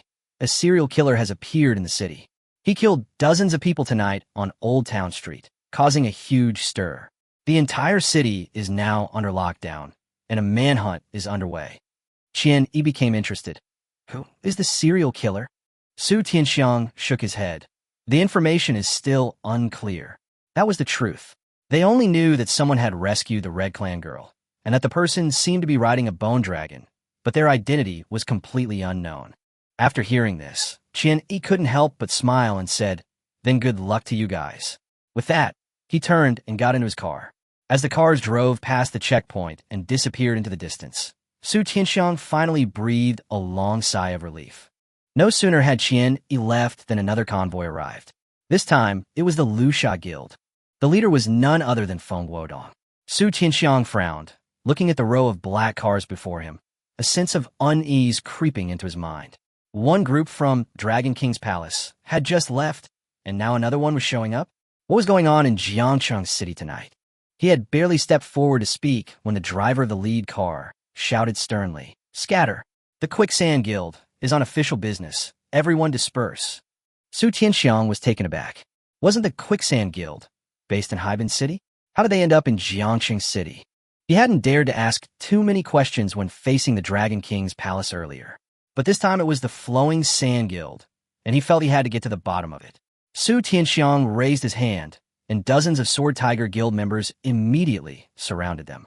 The Zhang family members nearby also quickly came to their aid, and in the blink of an eye, over 100 people surrounded the Flowing Sand Guild's convoy.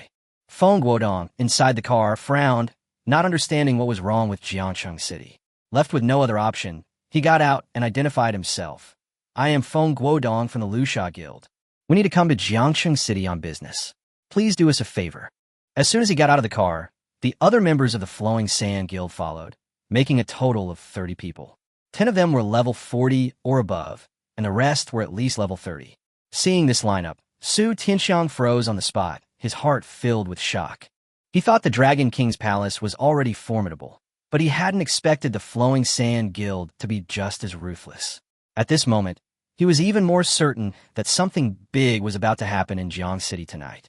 Feng Guodong looked at Su Tianxiang, his tone still relatively polite. Friend, you must be from the Sword Tiger Guild, right? We're in a hurry, and we hope we don't affect the relationship between the two guilds. He was anxious to catch up with Bone Dragon and didn't have time to waste here. If the other party really wouldn't let him pass, he wouldn't mind forcing his way through. After weighing his options for a moment, Su Tianxiang had no choice but to step aside. Please. The opposing force was too strong. He couldn't stop them. If it really came down to a fight, although his side had a large number of people, most of them were only level 20 or 30, and there were hardly any level 40 experts. Feng Guodong smiled faintly. Thanks, friend. The convoy slowly passed through the checkpoint. But as the car passed Su Tianxiang, it suddenly stopped. Su Tianxiang was puzzled when Feng Guodong rolled down the window and handed him a photograph.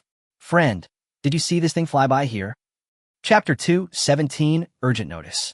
What Feng Guodong produced was a photograph.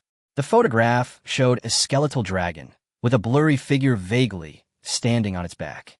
Su Tianxiang glanced at it, his eyes widening instantly, his face filled with shock. Feng Guodong immediately sensed something was wrong and asked in a deep voice, "You've seen it?" The skeletal dragon in this photo is their main target in Jiangxing City. Finding any clues would be a major breakthrough for the Flowing Sand Guild. Su Tianxiang pointed at the photo, so excited he could barely speak. This. Feng Guodong's gaze sharpened, and he asked again, "Friend, you've seen this skeletal dragon, haven't you?" Su Tianxiang finally came to his senses and said urgently, "This bone dragon is also what we are looking for."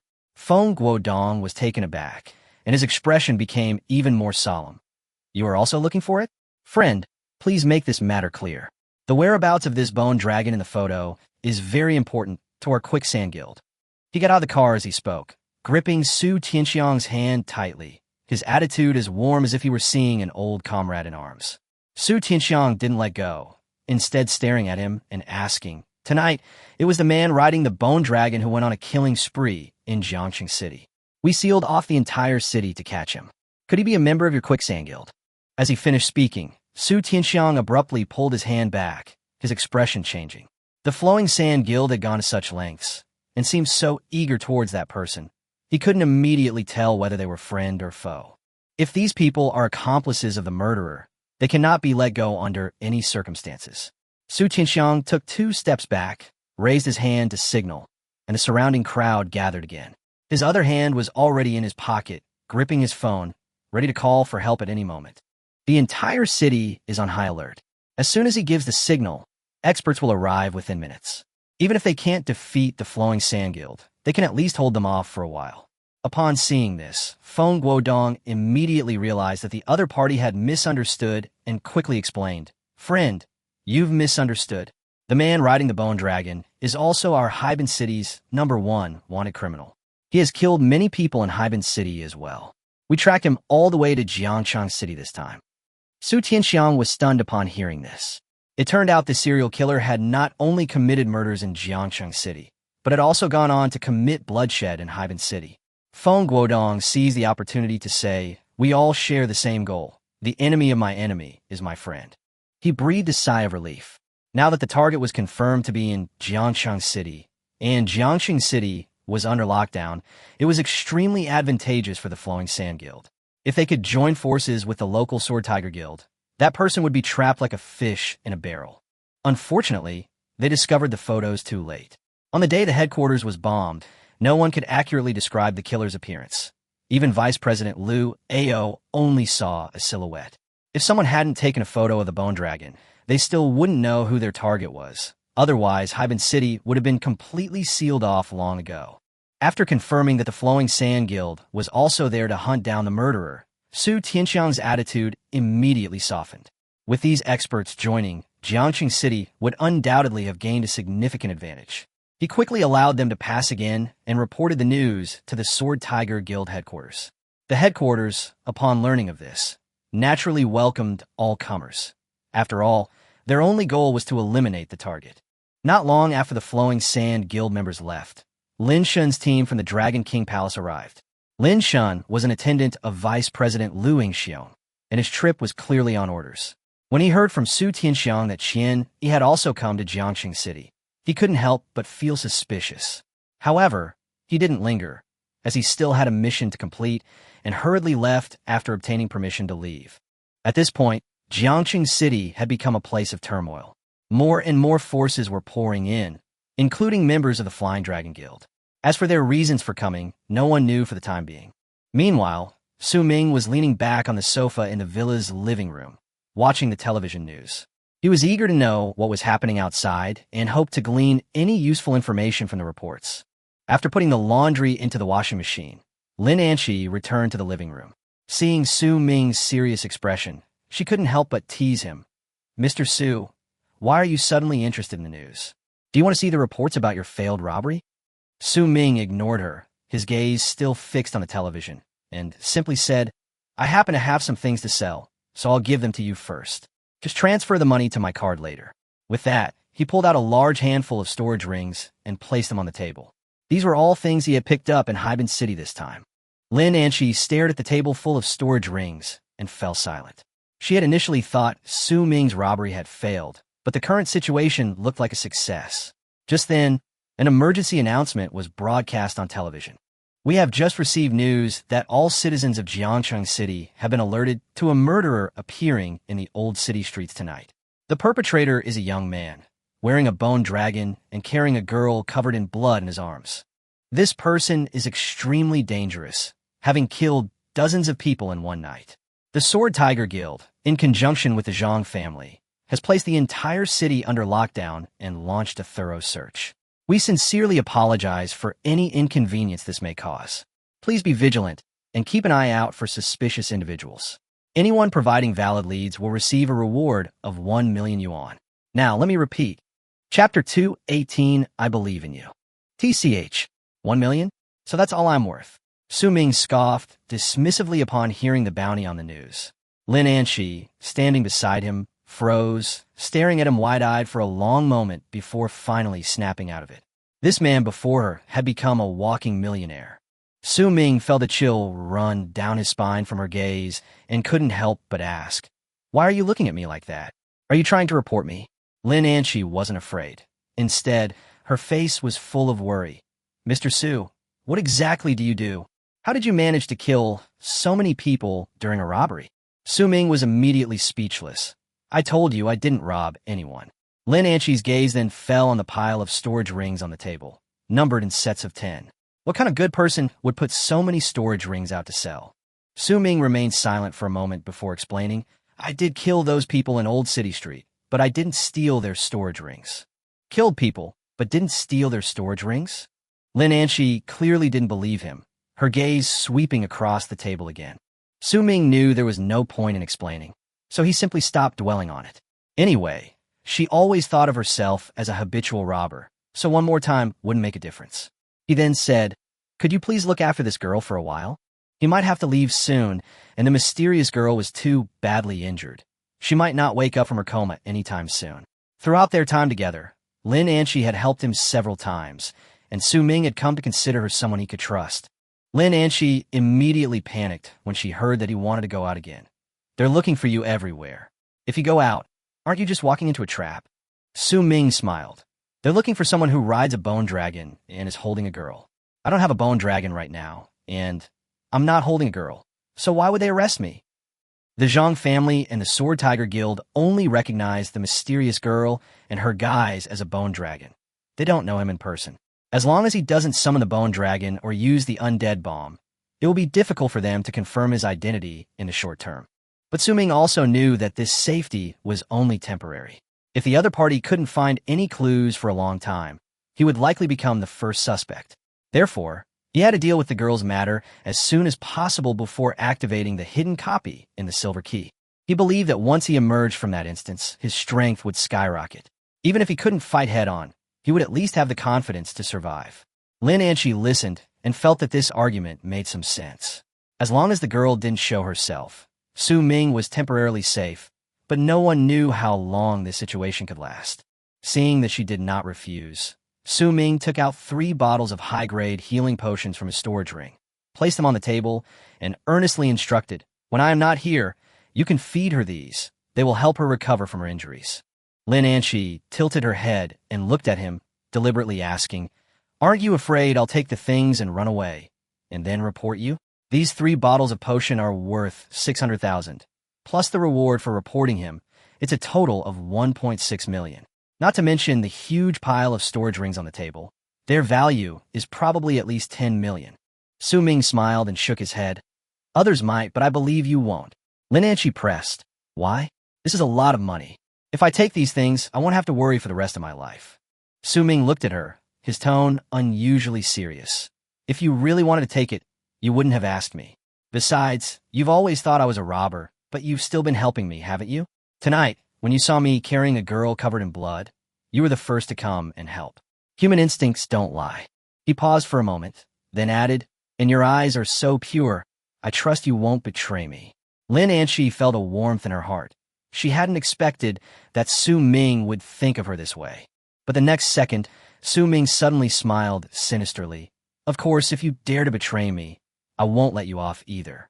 After all, you're the one who helped me dispose of the stolen goods, so I'll definitely implicate you too. Lin Anchi's face instantly darkened. She had kindly offered to help, and this guy was actually trying to drag her into it? Noticing the murderous intent in her eyes, Su Ming immediately coughed and changed the subject. By the way, I want this villa. Can you help me with the relevant paperwork? When it came to business, Lin Anchi became serious. I haven't mentioned the price yet. Su Ming looked indifferent. Go ahead and say it. He was going to buy it no matter the price. Lin Anchi hesitated for a moment. The villa owner's asking price is a bit outrageous, 300 million. Although the Nebula Villa complex is in high demand, the market price is generally only around tens of millions to 100 million. She was about to suggest that her friend negotiate the price again when Su Ming interrupted her. No need, 300 million it is. Have your friend get the paperwork done as soon as possible. Money? It was the last thing he lacked right now. Chapter 219, Leveling Up While Lying Down. Lin Anchi was speechless for a moment after hearing Su Ming's words. He was indeed incredibly wealthy. He didn't even bother to haggle over the price of something worth 300 million, as if it were just a casual 3 yuan. She hesitated for a moment, then nodded in agreement. Okay, I'll inform my friend and have her handle it as soon as possible. She understood that Su Ming's current situation was sensitive, and he didn't want any more trouble. As long as the accommodation problem was solved, spending a little more money was fine. Before they knew it, night had fallen. Lin Anchi didn't leave. Instead, she stayed in the same room as the girl, taking care of her. Su Ming, on the other hand, stayed up all night on the living room sofa, unable to fall asleep. After all, this was his first night here, and he wasn't entirely at ease with the surroundings.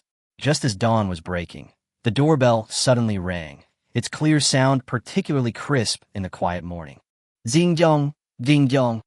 Su Ming instantly stood up from the sofa, his expression wary. He wasn't sure if it was someone from the Sword Tiger Guild who had found their way here. If they started searching the Nebula Villa complex, things would get complicated. He hurried to the door and peered through the peephole. He only breathed a sigh of relief when he saw the tiny, squinting eyes outside. It was Nanjiale. Su Ming opened the door, laughing and scolding. It's you. You scared me. He went straight to the living room as soon as he entered the farmhouse, not even bothering to greet anyone, and started chugging water.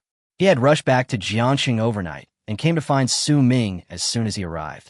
He was already incredibly thirsty. Su Ming closed the door and asked, You know everything? Nanjiale swallowed hard, his expression excited. How can I not know? The incident in Old Town Street has spread throughout all the forces in Jiangxing City. Dozens of people from the Zhang family and the Sword Tiger Guild died overnight. Only you, Brother Su, could do something like that.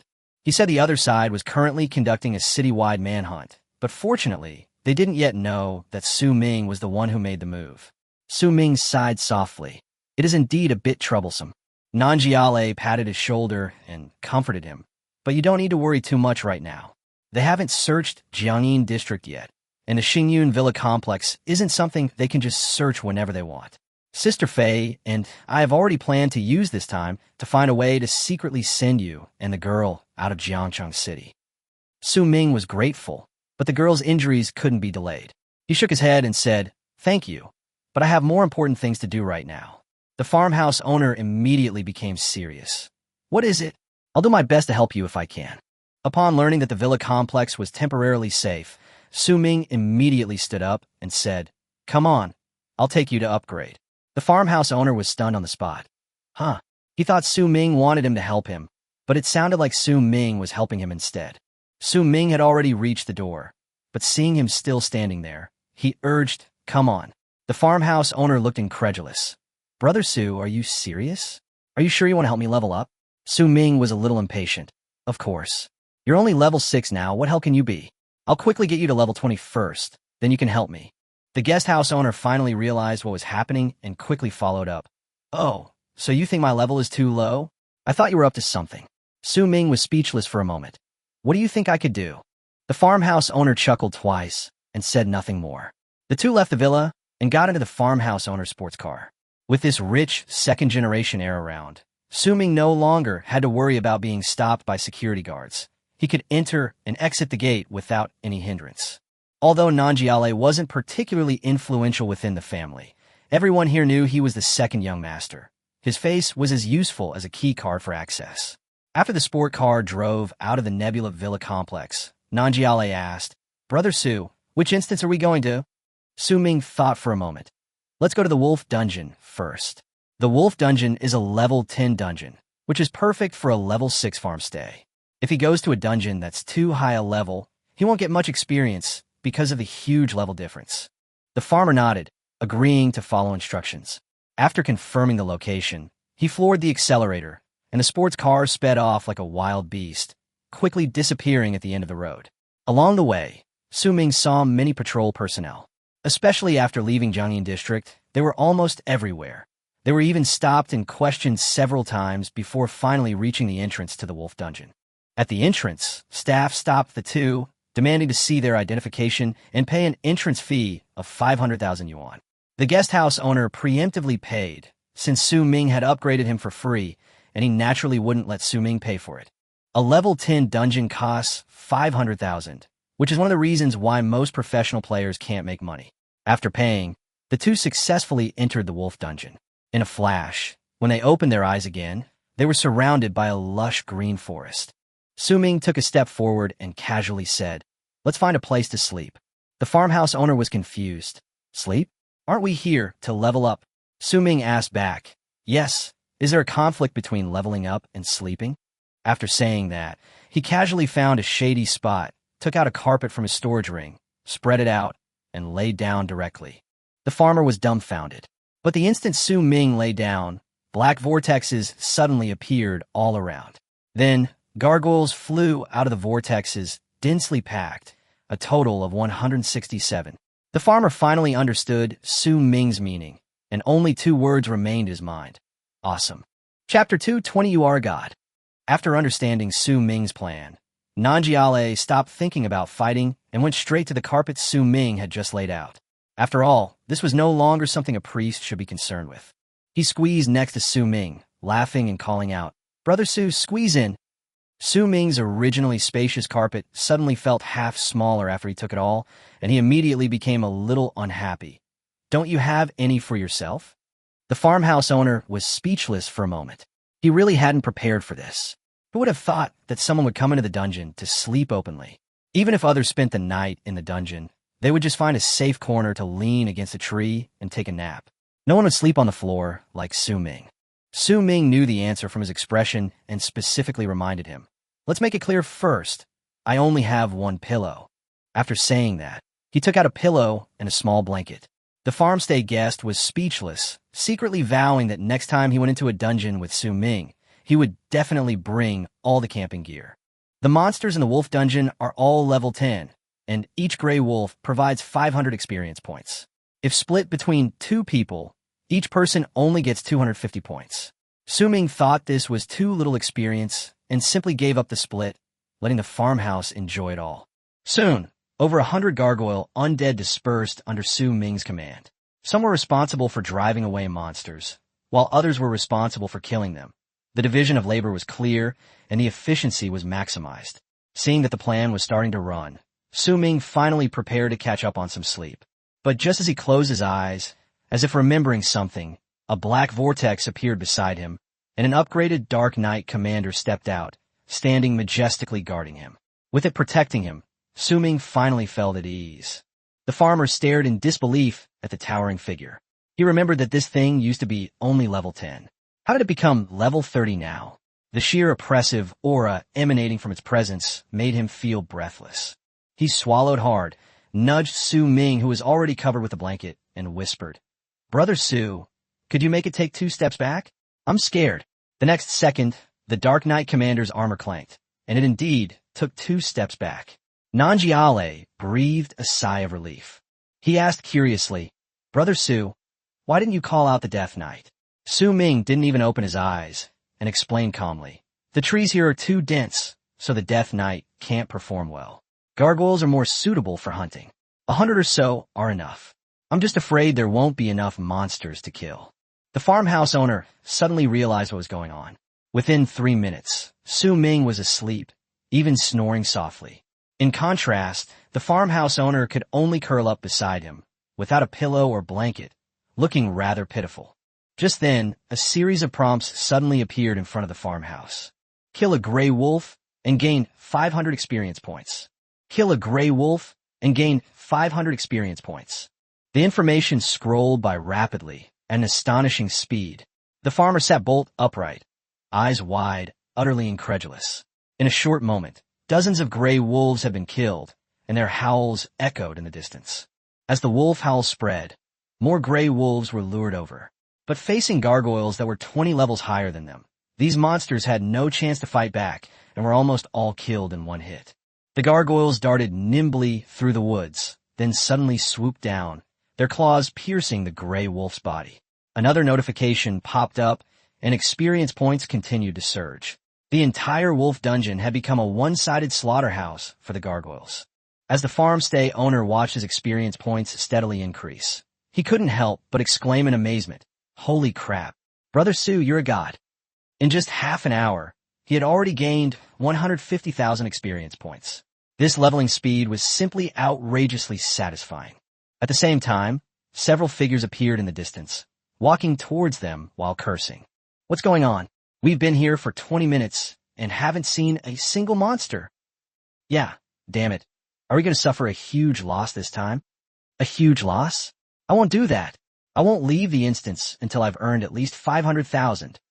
The group continued on, grumbling, and soon discovered a large number of gray wolf carcasses lying on the ground. A thin man immediately ran forward to examine them.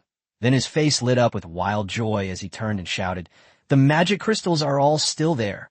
The burly man at the head of the group was stunned. A single level 10 gray wolf magic crystal could easily sell for 2,000 Dragongxia coins, and this area contained at least dozens of corpses, worth at least tens of thousands. Someone actually killed monsters, but couldn't even be bothered to mine the magic crystals? The skinny guy didn't care about anything else and immediately got to work. "Let's dig first." Seeing that he actually dug up a magic crystal, the others couldn't resist and joined in. With each magic crystal they got their hands on, the smiles on their faces grew brighter and brighter. The commotion quickly caught the attention of the agritainment business owner. Chapter 221, I'm giving you a mission. Farmer frowned, vaguely sensing someone approaching in the distance. But this was, after all, a dungeon where murder and robbery were not uncommon. He was just a level 6 priest with almost no combat power and dared not rashly go to investigate. He glanced back at Su Ming, who was still fast asleep, then looked at the Dark Knight commander 2 meters away and tentatively commanded, "Come here." The Dark Knight commander merely glanced at him sideways before straightening his head again, completely ignoring him. Farmhouse's lips twitched. It finally understood that its earlier retreat was most likely at Su Ming's prior instruction. He simply gave up, thinking that as long as those people didn't keep coming closer, they might just be passing by. On the other side, the skinny man looked at the dozen or so magic crystals in his hand, extremely excited. The burly man at the head of the group also had a handful of magic crystals in his pocket, grinning from ear to ear, wondering who was so kind as to not even pick up money that had fallen on the ground. But the next second, they suddenly heard a rustling sound above their heads. The burly man looked up, and his face instantly changed. Roar! A gargoyle suddenly appeared, letting out a ferocious roar. The group retreated in fright, the skinny man breaking out in a cold sweat, asking in terror what kind of monster it was. The burly man swallowed hard, his voice trembling. The creature was level 30, while the highest level among the 5 was only level 15, and the rest were only levels 10 to 12. They were no match for it. "Run! What are you all standing there for?" The burly man shouted and turned to run. Unfortunately, they fled directly towards the spot where Su Ming was sleeping on the floor. In fact, the gargoyle had no intention of attacking them. Its orders were only to kill the gray wolves, and it wouldn't attack humans indiscriminately. If it really wanted to kill them, these people would have been dead long ago while mining the magic crystals. But now things are different. They are rushing towards Su Ming's location. To prevent the danger from getting closer to Su Ming, the gargoyle has no choice but to give chase. The burly man turned around and saw the monster flapping its wings and flying towards him. He was so frightened that his legs almost left after images. The skinny man panicked as well, frantically casting skills behind him without looking back. Bang! Bang! Bang! Fireballs slammed into the tree trunks and the ground, the noise growing louder and louder. The farmer immediately stood up and looked in the direction of the sound. He saw 5 figures running wildly through the woods, followed by a gargoyle. Soon, other gargoyles gathered around. Even the Dark Knight commander became wary. If anyone dared to get within 10 meters of Su Ming, it would attack without hesitation. What's going on? Su Ming was woken up by the noise and sat up on the carpet, rubbing his sleepy eyes. He had only slept for less than an hour, and his face was clearly showing signs of annoyance. At this moment, the 5 people were completely surrounded by the gargoyles. Because Su Ming had woken up, they did not attack immediately. Su Ming frowned and said coldly, "Bring them all to me." Upon receiving the order, the gargoyle immediately herded the 5 people to Su Ming. The group was utterly shocked to see him sleeping on the floor inside the dungeon. They looked as if they had seen a ghost. Su Ming glanced at them and quickly noticed the magic crystals in their hands. He narrowed his eyes and asked, "You stole my things?" The burly man at the head of the group was so frightened that he quickly shook his head and denied it. He wasn't stupid. Someone who could control so many gargoyles was definitely not someone they could mess with. Su Ming pointed to the magic crystals in their hands and said calmly, "Those magic crystals are all mine." The men turned pale. The burly man immediately put the magic crystal back on the ground, hastily explaining that they had only picked it up and didn't know it belonged to Su Ming, begging him to let them go. The other 4 quickly followed suit, cowering in fear that they would be killed at any moment. Su Ming looked at them and suddenly smiled. "Fine, I'll give you a task." He told the men to accept the magic crystals as payment, and then go and dig out all the magic crystals from the surrounding gray wolves. The burly man was stunned, somewhat incredulous. Hundreds of thousands of magic crystals for just mining? The reward was outrageously high. Su Ming raised an eyebrow and asked if they were unwilling or if they thought the reward was too low. He didn't really intend to make things difficult for these people. After all, they had only picked up the magic crystals on the ground and hadn't done anything excessive. The burly man immediately nodded in agreement. He was willing, not only because the magic crystals were valuable, but also because he wanted to get to know this terrifying person in front of him. Su Ming told him to accept the magic crystal and start working immediately. The burly man picked up the magic crystal again, introduced himself as Peng Chong, and then cautiously asked Su Ming how to address him. Su Ming glanced at him, hesitated for a moment, and then smiled and said, "My name is Wang Xiaoming." He is in a sensitive situation and doesn't want too many people to know his name. Upon hearing the name, Nanjiale frowned immediately, and his gaze towards Su Ming became complicated. Peng Chong quickly called out "Brother Ming," and then led his teammates to retreat and get back to work. Su Ming turned to the farmhouse owner and asked why he was looking at him like that. After a moment of silence, the farmer couldn't help but say, "Brother Su, I suspect that if I hadn't been here today, you would have mentioned my name." Su Ming chuckled awkwardly twice. "Hee hee, you're overthinking it." Chapter 222, Sleeping in a Different Place. Time ticked by, and the farmstay's experience points continued to accumulate rapidly. In just one morning, he had amassed a staggering 500,000 experience points. Su Ming woke up again and felt that the dungeon was almost finished, so he asked the farmhouse to be upgraded first to see how high it could go. Farmer nodded excitedly and immediately summoned his attribute panel. He was currently only level 6, and it would take him 15,000 experience points to level up to level 7. He had just shouted, "Upgrade," and a little light appeared on his body before it went out the next second. Upgrade failed. Su Ming's lips twitched. Good heavens, failing to advance from level 6 to level 7 is ridiculously strong. However, this can't be blamed on Nanjiale, since his talent is only at level D. The success rate of leveling up at this level is already low in the early stages, and it only gets harder as you progress. The agritainment business owner, undeterred by bad luck, came back again. It still failed. Having wasted 30,000 experience points twice in a row, Su Ming almost spat out a mouthful of blood. The farmhouse owner turned around with an awkward smile and could only grit his teeth and continue leveling up. Fortunately, the next few attempts went relatively smoothly, and he finally reached level 10 and successfully learned a new skill. He still had 385,000 experience points remaining out of 500,000. Su Ming immediately asked him what he had realized. The guest house owner glanced at the panel and saw it was labeled Divine Blessing. Upon hearing this, Su Ming immediately deflated. This skill lacked healing capabilities and could only slightly boost the target's attributes. It was a support skill, but not what they needed most right now. Their hopes now rest on the new level 20 skills. From what they understand, priests will most likely learn true healing skills between levels 10 and 20. Although the farmhouse has a companion skill called chanting, the healing amount is only enough to restore some stamina and treat minor wounds. It's not very useful for the mysterious girl situation and is a waste of time. So the agri-tainment business took a deep breath and continued to upgrade. Unfortunately, the success rate was even lower between levels 11 and 20, and he failed twice in a row at the beginning. Although he succeeded later, he only reached level 13 after exhausting all his experience points. The farmhouse owner scratched his head and looked at Su Ming apologetically. Su Ming didn't blame him, but only told him not to be discouraged, and then got up to prepare to change places. He first summoned all the spirits of the dead, then called Peng Chong and the others back. Seeing this, Peng Chong quickly asked him if they were leaving. Su Ming nodded and casually put the carpet and pillow into his storage ring. The meaning was clear. It was time to hand over the magic crystals. In this wolf dungeon, I killed at least 1,000 monsters. 1,000 level 10 magic crystals are worth 2 million.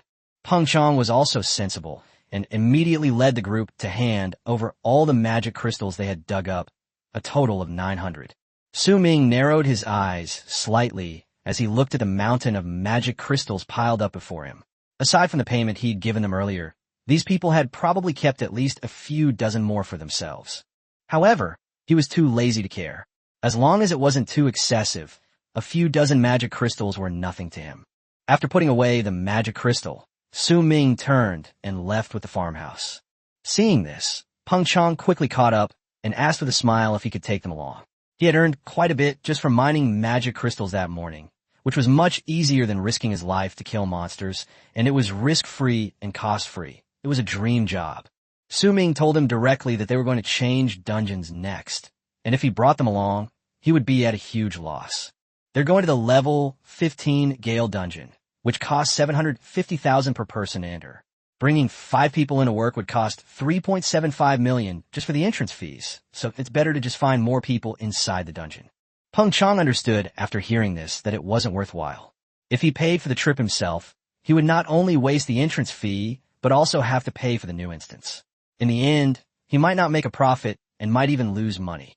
In the end, he had no choice but to give up, but he still handed Su Ming a piece of paper with his contact information written on it, saying that he could contact him anytime if needed. Su Ming smiled and took the paper, then turned and left. After walking a distance, he casually crumpled it into a ball and tossed it into the bushes. He had no interest in that kind of person. The two quickly left the wolf dungeon and headed towards the Gale dungeon. On the way, they deliberately lingered for 10 minutes at the farmhouse to buy a large amount of camping equipment. This time he learned his lesson and followed Su Ming. Putting everything else aside, he made sure he didn't skimp on sleep and rest. Su Ming saw it all, but simply smiled and remained silent. Before long, the two arrived at their second destination, the Gale dungeon. In just one morning, the agri-tainment business went from level 6 to level 13, and the business was already reaping the benefits. Such a speed of leveling up is probably only something Su Ming could achieve. Upon arriving at the dungeon entrance, Nanjiale still managed to pay the entrance fee before Su Ming did. After entering the instance, the two skillfully found a shady spot and began setting out their camping gear. The farmhouse was very well prepared this time, with tents, tables, and chairs, making it seem more like a vacation than a game. At this moment, several passing teams saw them setting up camping gear in the instance and were all stunned. Chapter 223. To do or not to do the work. The group rubbed their eyes, thinking they were seeing things. After confirming that the people in front of them were indeed setting up tents in the instance, they looked at each other in disbelief. The captain, unable to contain himself any longer, stepped forward and asked in a low voice, "Friends, what are you doing?" The guest house owner didn't even look up, replying curtly, "Setting up a tent, huh?" He couldn't be bothered to ask something so obvious. The team leader was taken aback, realizing his question was a bit silly, and quickly added, "I know you're setting up tents, but I'm asking, why are you setting up tents?" The farmhouse owner stopped what he was doing and stared at him like he was crazy, remaining silent for a long time. The team leader, feeling uneasy under his gaze, couldn't help but wave his hand in front of the farmhouse owner's face. The guest house owner suddenly spoke up. "What are you doing?" The captain was so startled that he took 2 steps back, looking speechless. "Friend, I was about to ask you what you wanted." The guest house owner scoffed. "Setting up a tent is obviously for sleeping. I'm too lazy to explain it to you. It's a waste of time." Then he continued fiddling with the tent. Captain Shirley fell completely silent. It was as if the other party had answered, yet also as if they hadn't answered at all. A girl behind him tugged at his clothes, her tone disdainful. "Brother Lei, let's go. Don't worry about them. If we camp here and sleep, we won't even know how we died." Shirley sighed and was about to turn and leave when Su Ming, who had been sitting on the camping chair, suddenly spoke up. "Wait." Shirley turned around. "What's up?" The girl glanced at Su Ming and said impatiently, "Brother Lei, ignore them. They're both lunatics." Su Ming smiled and said, "I have some work to do. Do you want to do it?" He could tell that this 5-person team was perfect for manual labor. Among the 5, Shirley was the highest level, at level 21, while the other 4 were between levels 13 and 15. Shirley became interested. "There's work to do? What do you mean?" When Xiaoman saw him stop again, she immediately became dissatisfied. "Shirley, are you coming or not? If not, we'll leave by ourselves." Shirley waved his hand. "Xiaoman, wait a minute. Let's hear what he has to say first." It's not easy for low-level professionals like them to get into dungeons. They have to earn enough to cover their entry costs each time. If there's real money to be made, there's no harm in listening. Xiaoman looked disgusted. "Have you ever seen a normal person camping, drinking tea, and setting up a tent in a dungeon? You actually believe what he says?" Su Ming acted as if he hadn't heard her and looked directly at Shirley. "You guys help me find the corpses of the monsters I killed and dig out the magic crystals. The reward is 20 level, 10 magic crystals per person. How about it?" After saying that, he added, "It won't take up much time, just a few hours." Shirley and his companions were stunned. Find monster corpses and dig for magic crystals? This job sounded really strange. Xiaoman immediately scoffed. "I told you, they weren't normal. Searching for corpses to dig from magic crystals? If I actually found them, why should I give them to you? Do you think I'm stupid?" She was about to pull people away again, but when Shirley and the others saw that Su Ming had already laid out the magic crystals, their expressions changed immediately. Shirley asked seriously, "Friend, are you serious? Just a few hours delay, and you'll give everyone 20 level, 10 magic crystals?" 20 magic crystals are worth roughly 40 to 50,000 Dragongxia coins. Earning that much in just a few hours is already a great deal for them. Su Ming smiled faintly and pointed to the camping table. "Do I look like I'm joking? These are all yours if you want." There were a full 100 magic crystals on the table. Shirley glanced back at his teammates. Everyone else was clearly interested, but Xiaoman still had a sour look on her face. She felt like she'd been slapped in the face for saying those words, and she'd lost face. With her looks, she had plenty of rich young men chasing after her. Tens of thousands of yuan wouldn't sway her at all. She entered the dungeon to level up, not to make money. If it weren't for Shirley's high level and ability to help her clear dungeons faster, she wouldn't have teamed up with these poor guys. At this moment, Su Ming suddenly pointed at her and said in a light tone, "By the way, that young lady doesn't seem to care about these magic crystals, so you don't need to give them to her. Of course, she doesn't need to do any work either. She can just go cool off somewhere else." Xiaoman instantly flew into a rage. "Who cares about your magic crystals? I'm not short of money. Just because you have a little money doesn't mean you can act like a big shot."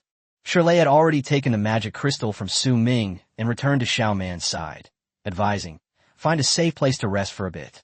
We'll finish this and continue upgrading. It'll only take a few hours. It'll be quick." Xiaoman still looked unwilling. Su Ming ignored her and called out to everyone, "All right, everyone, let's get to work."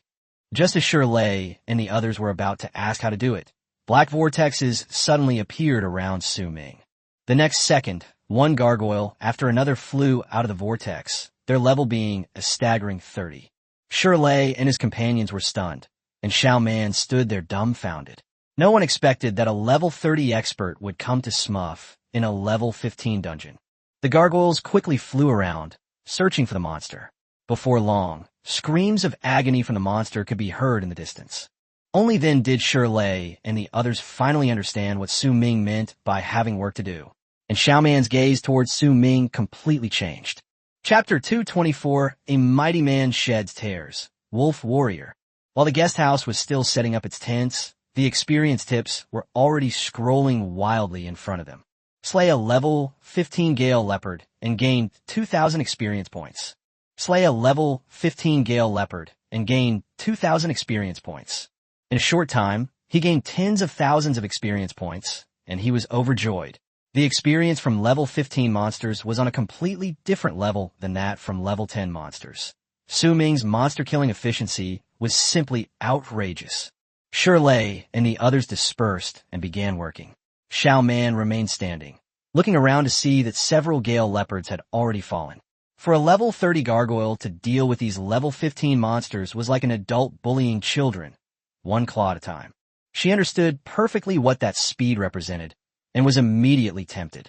However, she regretted her earlier impulsive words, but she still clung to a sliver of hope. After all, she had always been very confident in her looks and figure. Shirley is the best example. He stayed up for 2 days and 2 nights to help her level up, and he was completely infatuated with her. Pigeon. Xiao Man quickly changed her expression, her previous disdain instantly turning into fawning. The sharp, grating sound sent shivers down Su Ming and Nanjiale's spines, giving them goosebumps. Shirley, who was not far away, also turned around to look. Seeing her swaying her hips as she walked towards Su Ming, his brows immediately furrowed. Upon hearing that gidge again, he bit his lip in grievance, almost unable to hold back his tears. He worked himself to the bone to level her up, and all he got in return was this one word. Su Ming only showed off his strength, and she immediately clung to him. Shen Xiao Man. Shirley raised his hand to wipe away the tears from the corner of his eyes.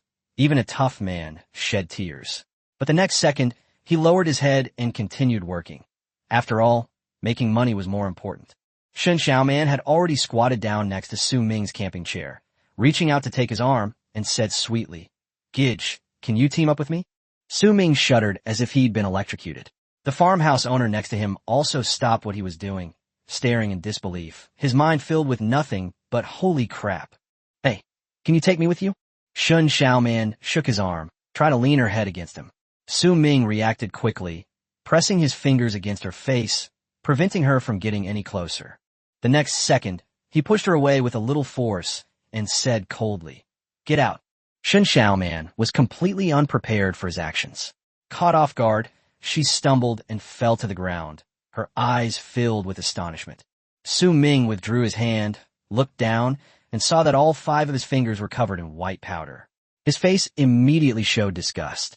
He quickly took out a tissue to wipe it off and even clicked his tongue twice.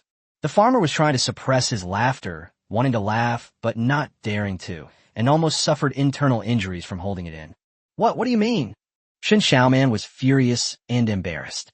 She got up and pointed at Su Ming, shouting angrily. Su Ming retorted, "I haven't even asked you yet. Who are you trying to disgust?" After saying that, he crumpled the tissue into a ball and casually tossed it over. Thump! The crumpled paper was placed right between Shen Xiaoman's eyebrows. She trembled with rage, but dared not utter another word. This was a dungeon. If Su Ming really wanted to kill her, it wasn't impossible. So she simply burst into tears, turned her head, and ran away into the distance, as if she had suffered a tremendous injustice. Su Ming watched her retreating figure, his eyes narrowing slightly, a murderous intent surging within him. Shirley quickly sensed something was wrong and rushed over after hearing Shen Xiaoman's cries. As soon as he got close, he felt the cold, killing intent emanating from Su Ming, and his heart tightened. "Boss, please give her a chance. I'm begging you. She's only level 14. She's no threat to you." Su Ming looked at him, his tone indifferent. "You like her? But it seems like she's just using you." He leaned back in his chair, expressionless, and continued, "This is a dungeon. Can you guarantee she won't get angry and have some bad ideas?" Su Ming wasn't a bloodthirsty person, but Shun Xiaoman made him very uncomfortable. Not only was she a bad person, but she also exuded a sharp and mean-spirited ruthlessness. On the contrary, Shirley was just a simpleton in his eyes. Simp was not enough to describe him. He needed a more sophisticated title, Wolf Warrior. Please, don't stoop to her level, I'll kowtow to you. Seeing that Su Ming didn't seem to intend to let Shun Xiaoman go, Shirley hurriedly knelt down and was about to kowtow. Hey. Su Ming didn't want to accept such a grand gesture, so he quickly got up to stop it. Boss, please. Seeing that the burly man was almost in tears, Su Ming could only nod reluctantly. All right, but let me warn you, she's no good. I'm only giving her one chance. If she dares to do anything to me, don't blame me. Shirley thanked him repeatedly before going back to work. By this time, the farmhouse owner had already set up all the camping equipment. He sat down next to Su Ming and exclaimed, Brother Su, this big guy is truly a sight to behold. Su Ming nadid, Undead. As he spoke, he glanced back at the tent and sleeping mat behind him, then suddenly stood up from his chair with a bright smile. Oh, thank you so much. You're so thoughtful. You even prepared a tent and sleeping mat, so I wouldn't be comfortable sleeping on the carpet. The farmhouse guest hesitated to speak. Chapter 225 Dragon King's Palace. Zhao Jinhu. The farmhouse could only watch helplessly as Su Ming took over the spot they had just set up, feeling utterly devastated. But then he thought about it again and realized that the other person was helping him level up, so he could bear the hardship. He glanced at the carpet that Su Ming had laid out earlier and secretly made a lesson. Next time he would definitely buy 2 sets of camping gear.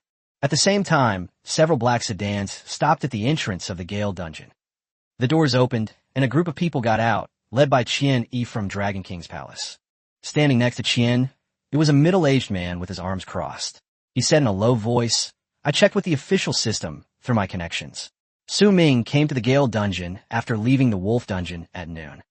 This person is also a member of the Dragon King's palace, named Zhao Jinhu, and is the highest level member in the group, already at level 49. Qian smiled after hearing this. I trust Tiger to do things. However, he was also a little puzzled. Why was Su Ming always going to level 10 dungeons or running level 15 dungeons? What was he planning to do? Zhao Jinhu sneered, completely unconcerned. Who cares what he does?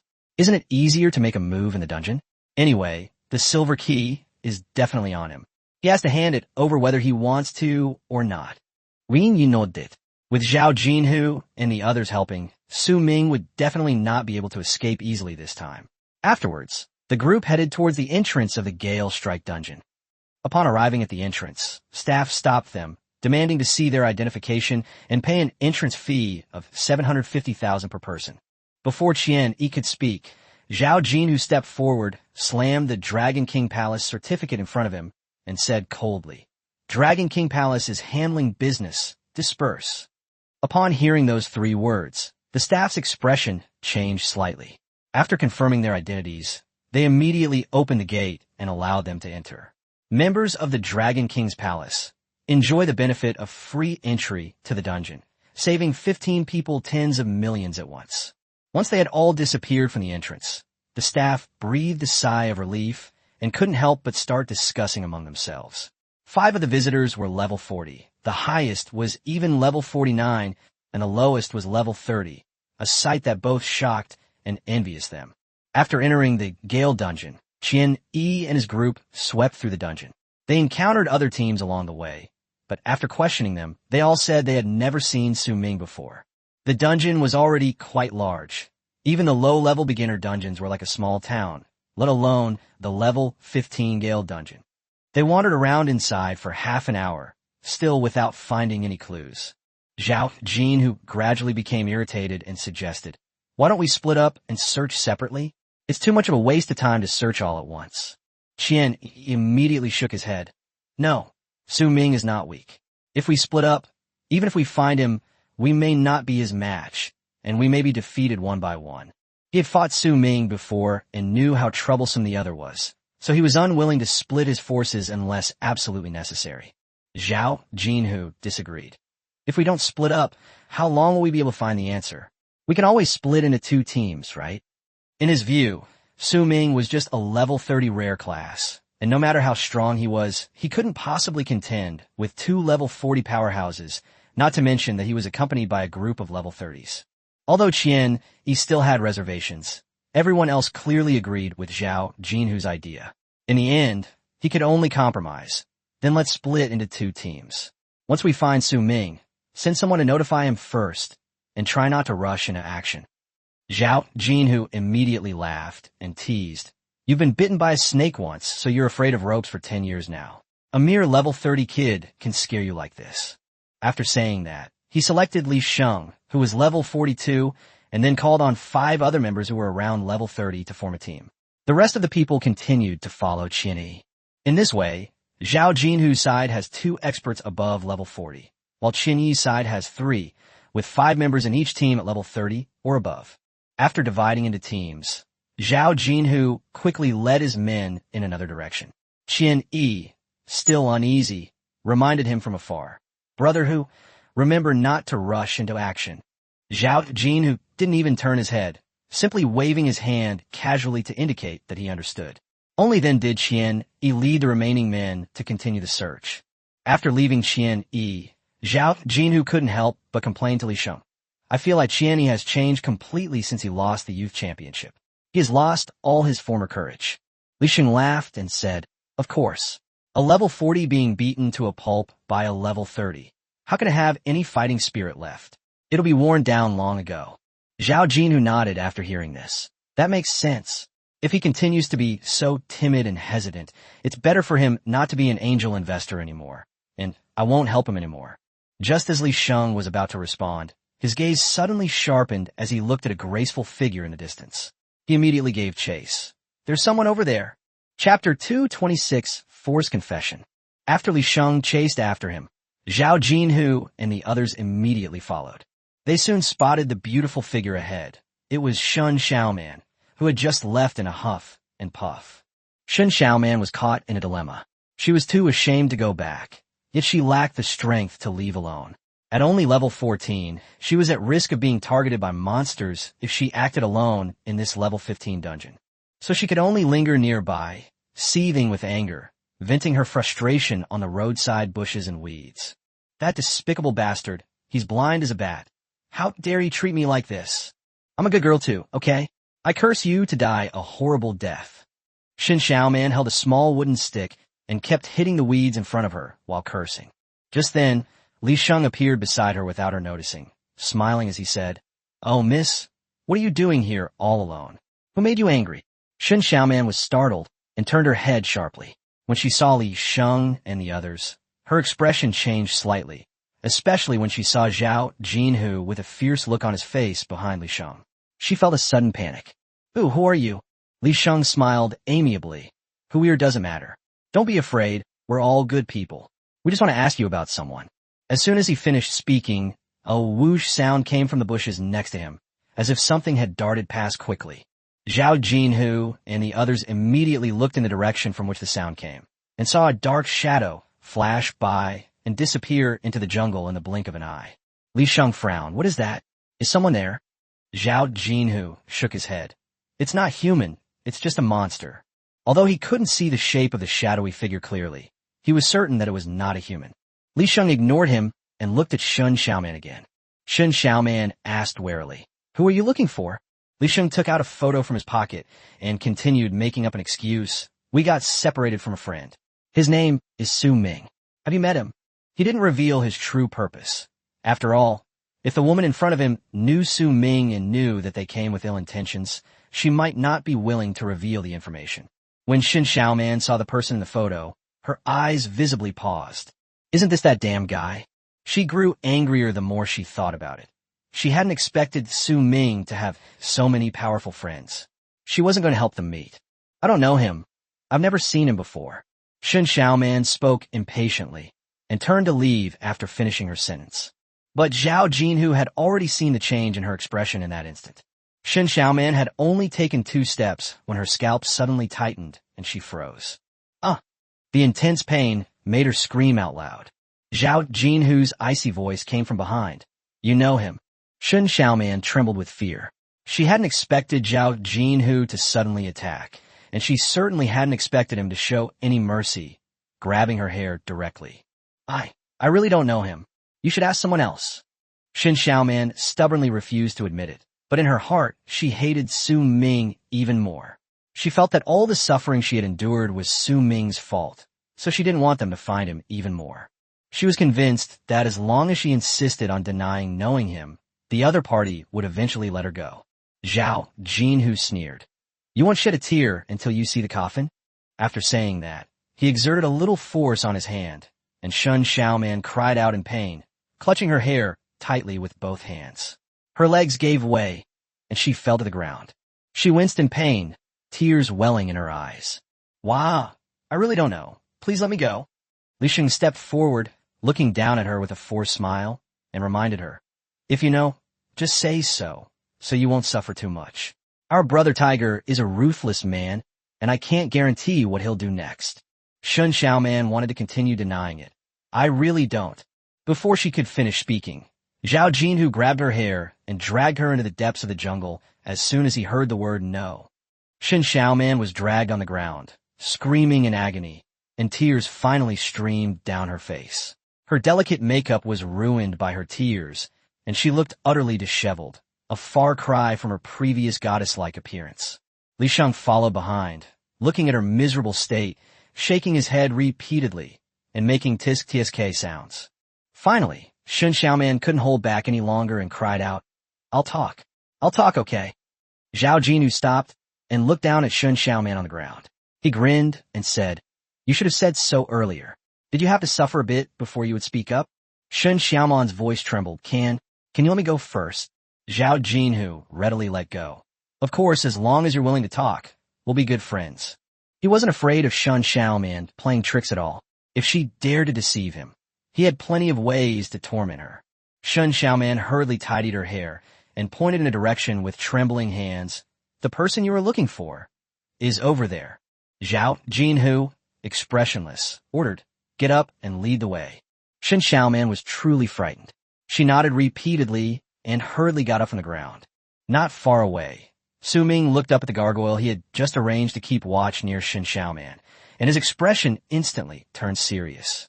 Chapter 227 Strike First, Strike Strong. Su Ming had long suspected that Shin Xiaoman wouldn't stay still, so he had specifically sent a gargoyle to keep an eye on her. Now that the gargoyle had suddenly returned on its own, it meant that something must have happened over there. Shirley seemed to have heard the commotion as well, and hurriedly walked up to Su Ming, saying that he thought he heard Shin Xiaoman scream and wanted to ask for leave to go and check on her, fearing that something had happened to her. Su Ming stood up from the sleeping mat, stretched, and stopped him directly. You don't need to go. Stay here. I'll go check. Shirley hesitated. After all, Su Ming had just shown murderous intent towards Shin Xiaoman, and he wanted to confirm it himself. Su Ming glanced at him. You don't trust me? If we really encounter danger, who's more capable, you or me? Upon hearing this, Shirley had no way to refute it, and could only nod in agreement. Su Ming knew very well that the fact that the gargoyle hadn't made a move, but had instead returned to report meant that things were definitely not simple.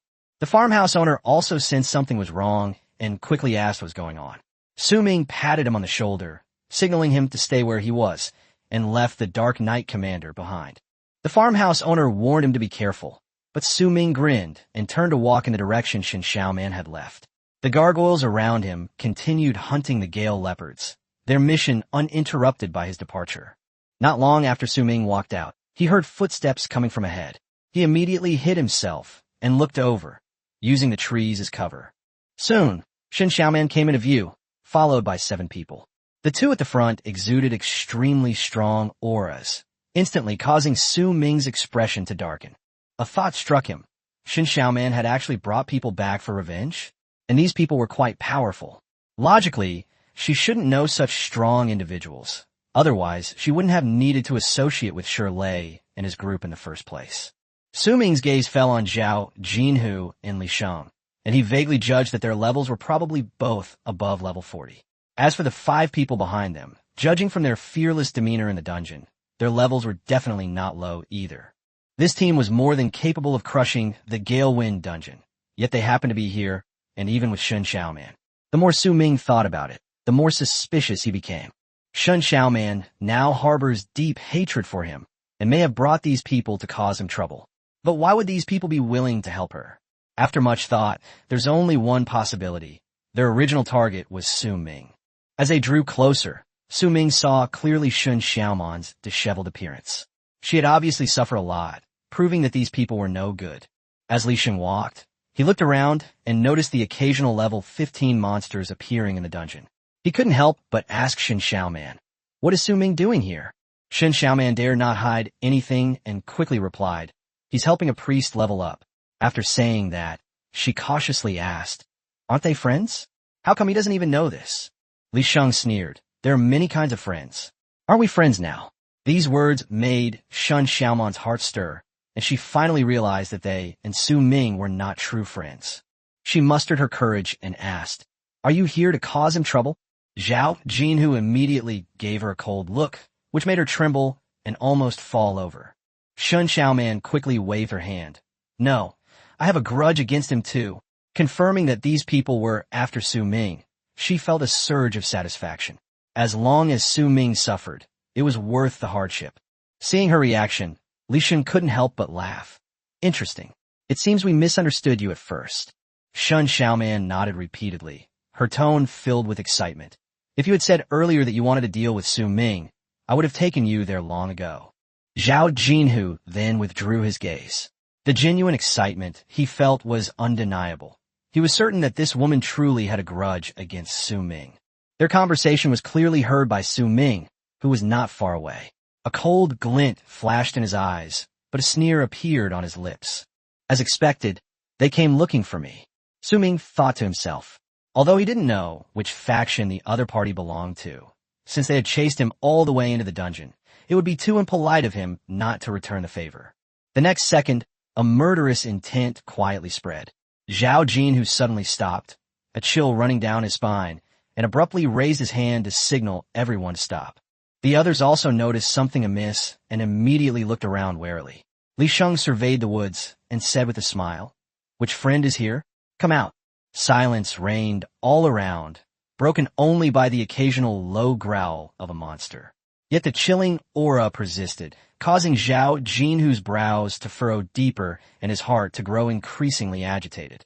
He was too lazy to waste any more time, so he directly revealed his identity and said in a deep voice, "Friend, if you want to interfere in the affairs of the Dragon King's palace, you'd better think twice before you do so."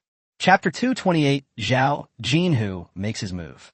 Hiding in the shadows, Su Ming frowned slightly when he heard the other party announce that they were from the Dragon King's palace. He didn't recognize any of these people, and he never expected that the Dragon King palace would be such a sore loser, sending people to their door right after the youth championship ended. He quickly made a guess. Even if they killed him now, the Dragon King's palace wouldn't regain its first-place reputation. The only thing worth their effort was probably the silver key. This thing is too precious. Not to mention the Dragon King's palace. Other forces have probably already set their sights on it. Su Ming sighed inwardly. It really is a hot potato.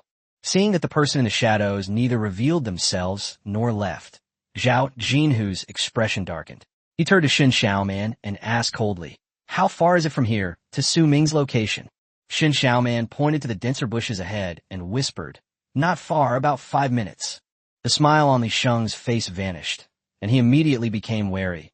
"Brother Tiger, do you suspect it's Su Ming?" Zhao Jinhu glanced around, his tone icy. Strong individuals shouldn't appear in this kind of low-level dungeon. Moreover, he didn't even give face to the Dragon King's palace. "I can't think of anyone else but him." Shun Xiaoman was shocked to see everyone so tense. She knew Su Ming was powerful, but he was only around level 30, while Zhao Jinhu was already level 49 and outnumbered them. Was it really necessary to be this nervous? She couldn't help but ask, "Is he really that strong?" Zhao Jinhu sneered. "He's the champion of this year's youth championship, and he even went on a 5-game winning streak in the finals. Tell me, isn't he strong?" Shun Xiaoman instantly covered her mouth, her face filled with disbelief. She never imagined that the seemingly ordinary Su Ming would have such achievements. Just then, a calm voice came from above. "Thank you for your evaluation." As soon as he finished speaking, a dark figure descended from the sky and landed directly behind everyone. Zhao Jinhu and Li Sheng's expressions changed drastically. They never expected Su Ming to show himself in this way. It was clear that he intended to take on all of them by himself. The moment Su Ming landed, Death Curse and Death Coil activated simultaneously. Just as everyone was about to turn around, their attributes were weakened, and their bodies were tightly bound by the Void Hand. The next second, Su Ming's death scythe flashed with cold light and swiftly slashed towards the necks of the two powerful figures. Blood splattered. Zhao Jinhu roared and tried to break free of his restraints, but he was too late. Su Ming had already retreated and created distance, repositioning himself in a safe position. The two experts clutched their necks and hurriedly pulled out high-grade healing potions, but blood kept gushing from their mouths, and they couldn't get the potions down. Zhao Jinhu's face turned ashen as he roared at the only priest in the group. "What are you standing there for? Heal them now." The priest then realized what was happening and quickly stepped forward to cast a healing spell. Shen Xiaoman, standing to the side, was so frightened that her legs went weak and she collapsed to the ground. Her eyes were wide, her face filled with terror. There were clearly no weaklings in the group, yet Su Ming had severely injured two people with a single move. Zhao Jinhu took a step forward, staring intently at Su Ming, his voice low and deep.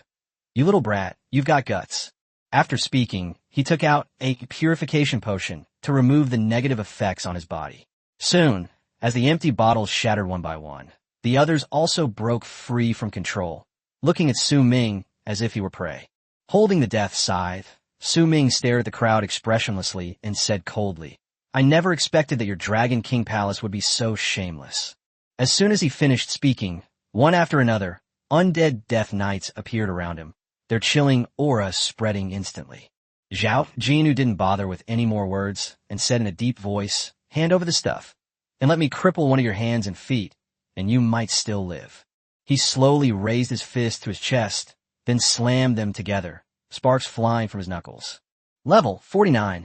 Occupation, Spark Fistmaster. Su Ming's eyes narrowed slightly.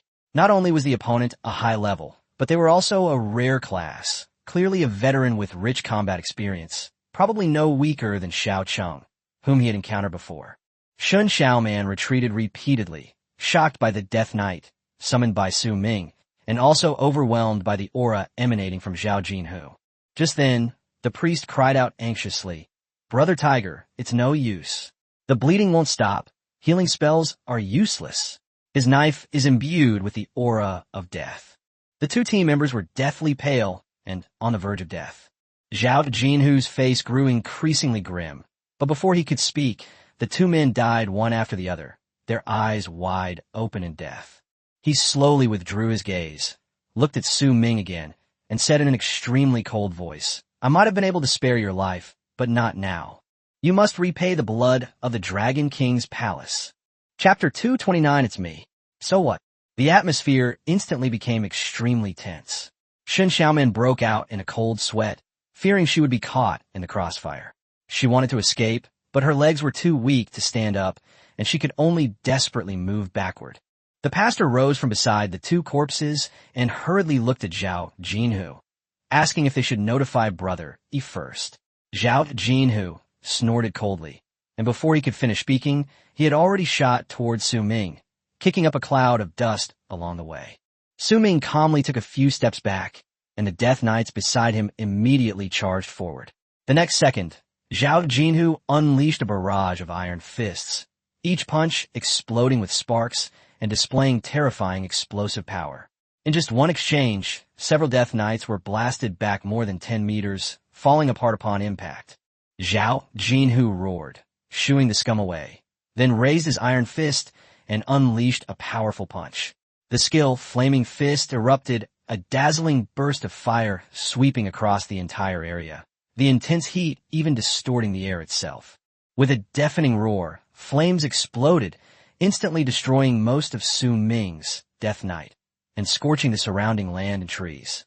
Su Ming's expression turned solemn, and he couldn't help but be shaken. This man was even stronger than Xiao Cheng had been back then. Seeing that Zhao Jinhu had already made his move, Li Sheng could only smile helplessly. He had been hesitating about whether to notify Qian Yi, but given the current situation, it seemed unnecessary. Shin Xiaoman was so frightened that tears streamed down her face. The other teammates, all in their 30s, couldn't help but swallow hard. It was the first time they had seen Zhao Jinhu in action, and they hadn't expected his strength to be so terrifying.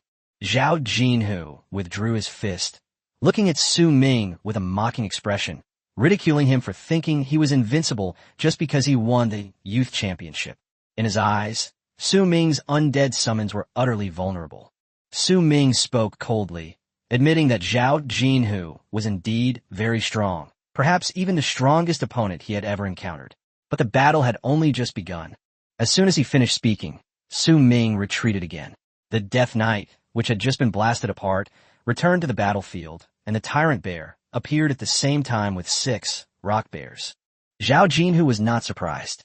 He sneered that he had known all along that Su Ming could summon a boss-level undead, and even told him to release the other one as well. Su Ming replied calmly, "As you wish." The next second, the Lich King stepped out of the darkness, accompanied by the Hell Dragon. Facing a formidable enemy like Zhao Jinhu, he no longer had the luxury of holding back. The moment the Bone Dragon appeared, the entire arena fell silent. Zhao Jinhu and Li Sheng exclaimed in surprise almost simultaneously. They had heard about the wanted poster in Jiangcheng City along the way, the young man riding the Bone Dragon, and Su Ming before them was almost a perfect match. Shen Xiaoman, slumped to the ground, was completely terrified. Looking at the increasingly powerful undead, she even wondered if she was dreaming. Was this really the power of a level 30 being? Li Sheng stepped forward, staring intently at Su Ming, and asked incredulously if he was the wanted person. Su Ming raised his hand and clenched it, the black aura rapidly expanding, and the ethereal hand beneath everyone's feet reached out again. "It's me." "So what?" The skill Death Curse was activated, followed closely by the skill Death Coil. The Undead Legion, empowered, roared deafeningly, and the Hell Dragon flapped its wings, circling in mid-air. Li Sheng nimbly dodged the Death Coil, simultaneously ordering his 3 teammates to take down Su Ming. He was level 41, and his class was the rare Swift Swordsman. Su Ming's gaze turned cold. He hadn't expected another rare class to appear in the Dragon King's palace. He raised his hand and waved it, and all the undead immediately launched a fierce attack on the other side, the 2 sides colliding instantly. Su Ming's Undead Legion had a numerical advantage, but Zhao Jinhu and Li Sheng were too strong, and their team also had priests providing support, making it almost unrealistic to wear them down through attrition. Soon, Su Ming set his sights on the other 3 level 30-plus team members. Zhao Jinhu and Li Sheng were difficult to kill, but the 3 were just ordinary professionals with average combat strength, making them the perfect opening. Su Ming's eyes narrowed slightly, and he shouted in a low voice, "Explode." The skill, Undead Bomb, is activated. Undead explode, one after another with deafening roars, as if the sky were falling and the earth was trembling. Especially when the undead bosses exploded, they formed mushroom clouds. A terrifying shock wave swept outwards, sending dust flying, debris flying, and spiderweb-like cracks appearing in the ground. The surrounding bushes and forests were instantly destroyed. Even Shen Xiaoman was thrown more than 20 meters by the aftershocks. After the aftershocks subsided, Shen Xiaoman collapsed to the ground, struggling to look up in the direction of Su Ming. Only one thought remained in her mind. Is Su Ming even human? The next second, her blood surged, a sweet taste rose in her throat, and she spat out a mouthful of blood, her expression one of extreme pain. The people at the nearby farmhouse were also startled by the deafening noise. The farmhouse owner abruptly turned to look in the direction Su Ming had left, his heart skipping a beat. He had witnessed such a terrifying explosion once before, when he fought Xiao Cheng in Haiban City. Just then, a gust of wind from the aftershock hit him in the face. Chapter 230 The Walking Bank. Shirley and the others noticed the commotion in the distance, stopped what they were doing, and moved toward the location of the farmhouse. The group had barely gathered together when they couldn't help but start discussing it. The loud bang they just heard was so exaggerated, it even seemed to shake the ground, and it sounded like something had exploded. Immediately afterwards, the gargoyles that were still surrounding and killing the Gale leopards suddenly flew off in the direction from which the explosion came. Seeing this, Nanjiale frowned even more deeply. He He was almost certain that the commotion was related to Su Ming, and that Su Ming's enemy was probably very strong.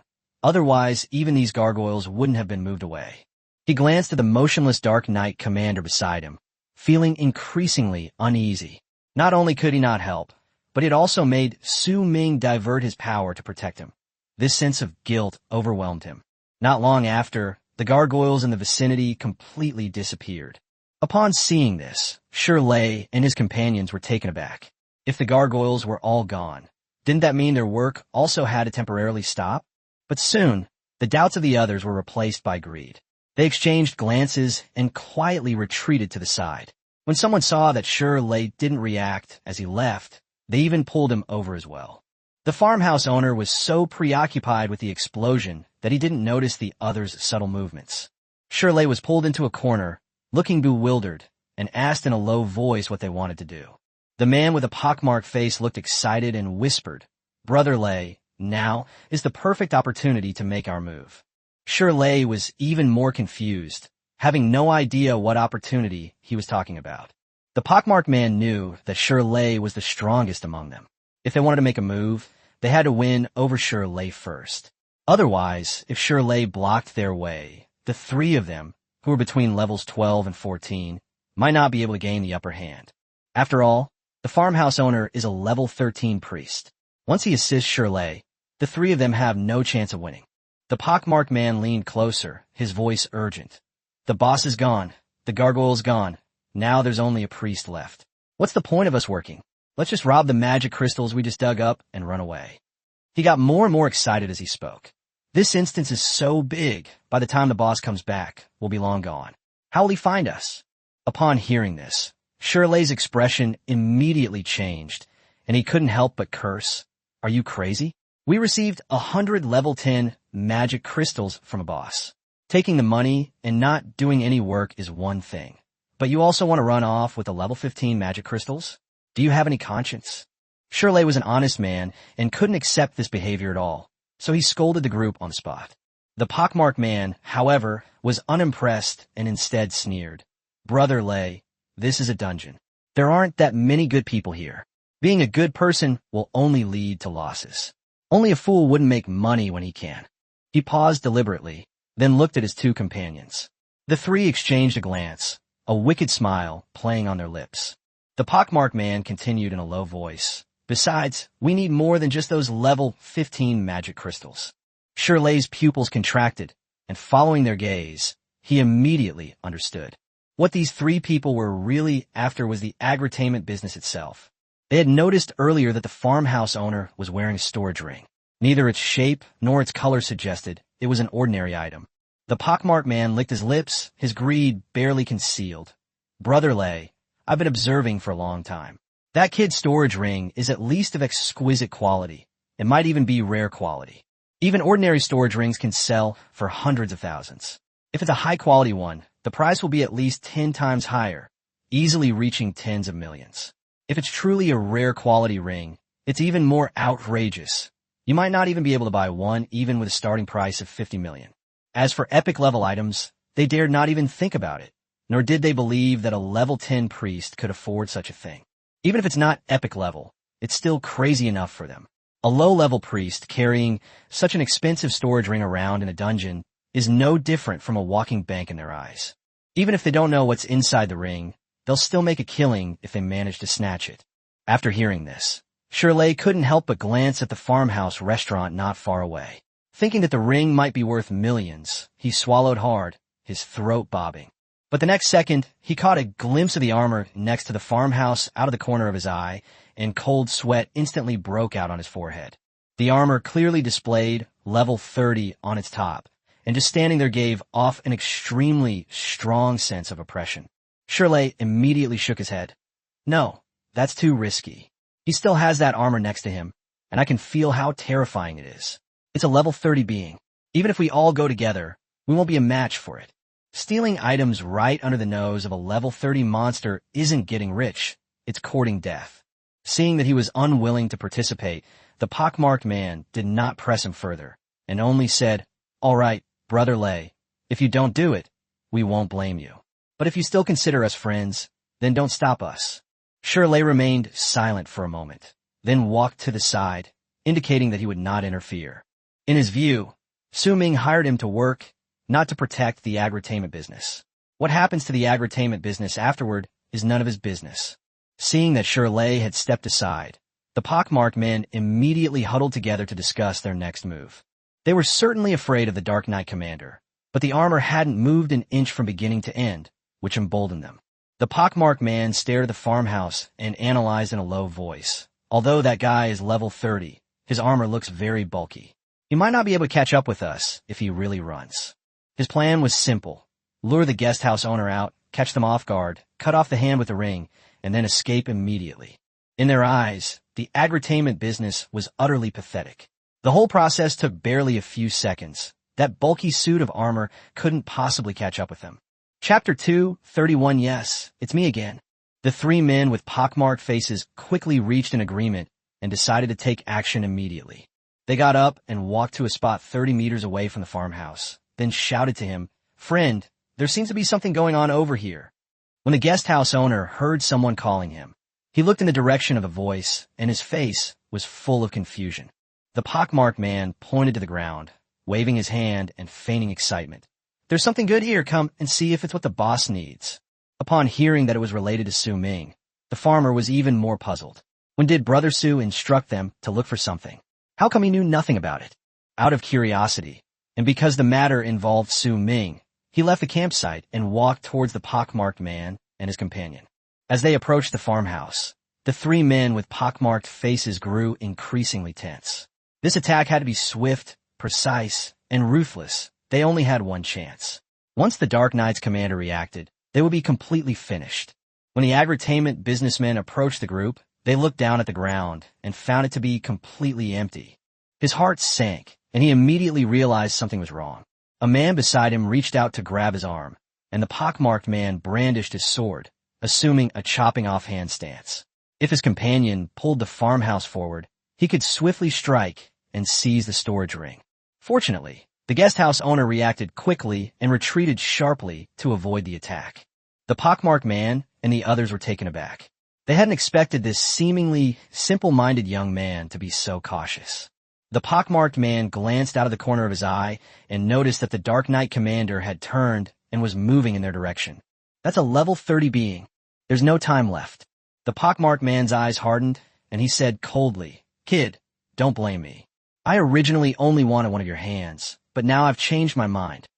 Before he could finish speaking, he immediately changed the direction of his sword and slashed directly at the farmhouse owner. As a sharp blade fell, Nanjiale's pupils constricted sharply. Clang! The sword struck him, producing a piercing metallic clang and sending sparks flying. The pockmarked man's expression changed. This kid, even his protective gear. He then realized that the farmhouse owner seemed to be covered in valuable items. Decent protective gear is already quite expensive, and the piece he was wearing was clearly no less valuable. Greed instantly overwhelmed reason. He not only wanted the storage ring, but also wanted to take this piece of armor. The farmhouse was knocked to the ground by the huge impact. Before it could get up, the pockmarked man had already pounced on it again with his knife. At the same time, the Dark Knight's commander took a step, the heavy sound of his armor striking the hearts of the group. "Kill him," the pockmarked man growled through gritted teeth. "This kid is worth at least 20 million. Upon hearing this, the other two were also completely enraged. 20 million was a huge sum of money for them, worth the risk. One person began to condense a fireball, while another stepped forward with his sword, the tip pointing directly at the farmhouse owner's head. Farmer's face turned pale. He never imagined that these three would actually dare to kill for money. At this critical moment, a black sword aura suddenly swept past. Puffed, puffed, puffed. The sword energy swept across, cleaving the three men with pockmarked faces in half at the waist. A series of piercing screams instantly echoed through the jungle, blood splattered everywhere. The three did not die immediately, but instead rolled wildly on the ground, their faces contorted in pain. The agritainment business owner stood frozen in place, holding his breath. Shirley, who was not far away, was also dumbfounded, feeling extremely fortunate that he hadn't participated. Otherwise, he would be the one screaming and rolling on the ground right now. The heavy, armored footsteps drew closer. That black sword energy just now was the Dark Knight Commander's new skill, Dark Slash, which he learned after reaching level 30. The level 30 boss level skill was something the three pockmarked men couldn't withstand at all. They were instantly cleaved in two. The Dark Knight Commander walked up to the three men and, without hesitation, brought down his red greatsword in quick succession, instantly ending their lives. The farmer then realized that it was Su Ming's spirit that had saved him. His heart finally settled, and he breathed a sigh of relief. He almost died a violent death. After getting up from the ground, the farmhouse owner's gaze immediately fell on Shirley, who was not far away. Shirley turned pale with fright and hurriedly waved his hands and shook his head. "It has nothing to do with me. It really has nothing to do with me." Meanwhile, the smoke and dust from the explosion on Su Ming's side gradually dissipated. Zhao Jinhu and Li Sheng stood unharmed, while the other three, though injured, quickly regained their fighting strength under the priest's treatment. After the explosion, the way they looked at Su Ming changed again. Zhao Jinhu stared at Su Ming, his tone filled with shock. "You were also the one who caused the bombing of the Flowing Sand Guild headquarters?" He never imagined that a mere level 30 guy would dare to do such a horrifying thing. Su Ming remained calm, showing no sign of panic. "Yes, it's me again. But like I said, so what?" As the undead returned to the battlefield one by one, Zhao Jinhu and the others' expressions gradually became solemn. The power Su Ming displayed far exceeded their expectations.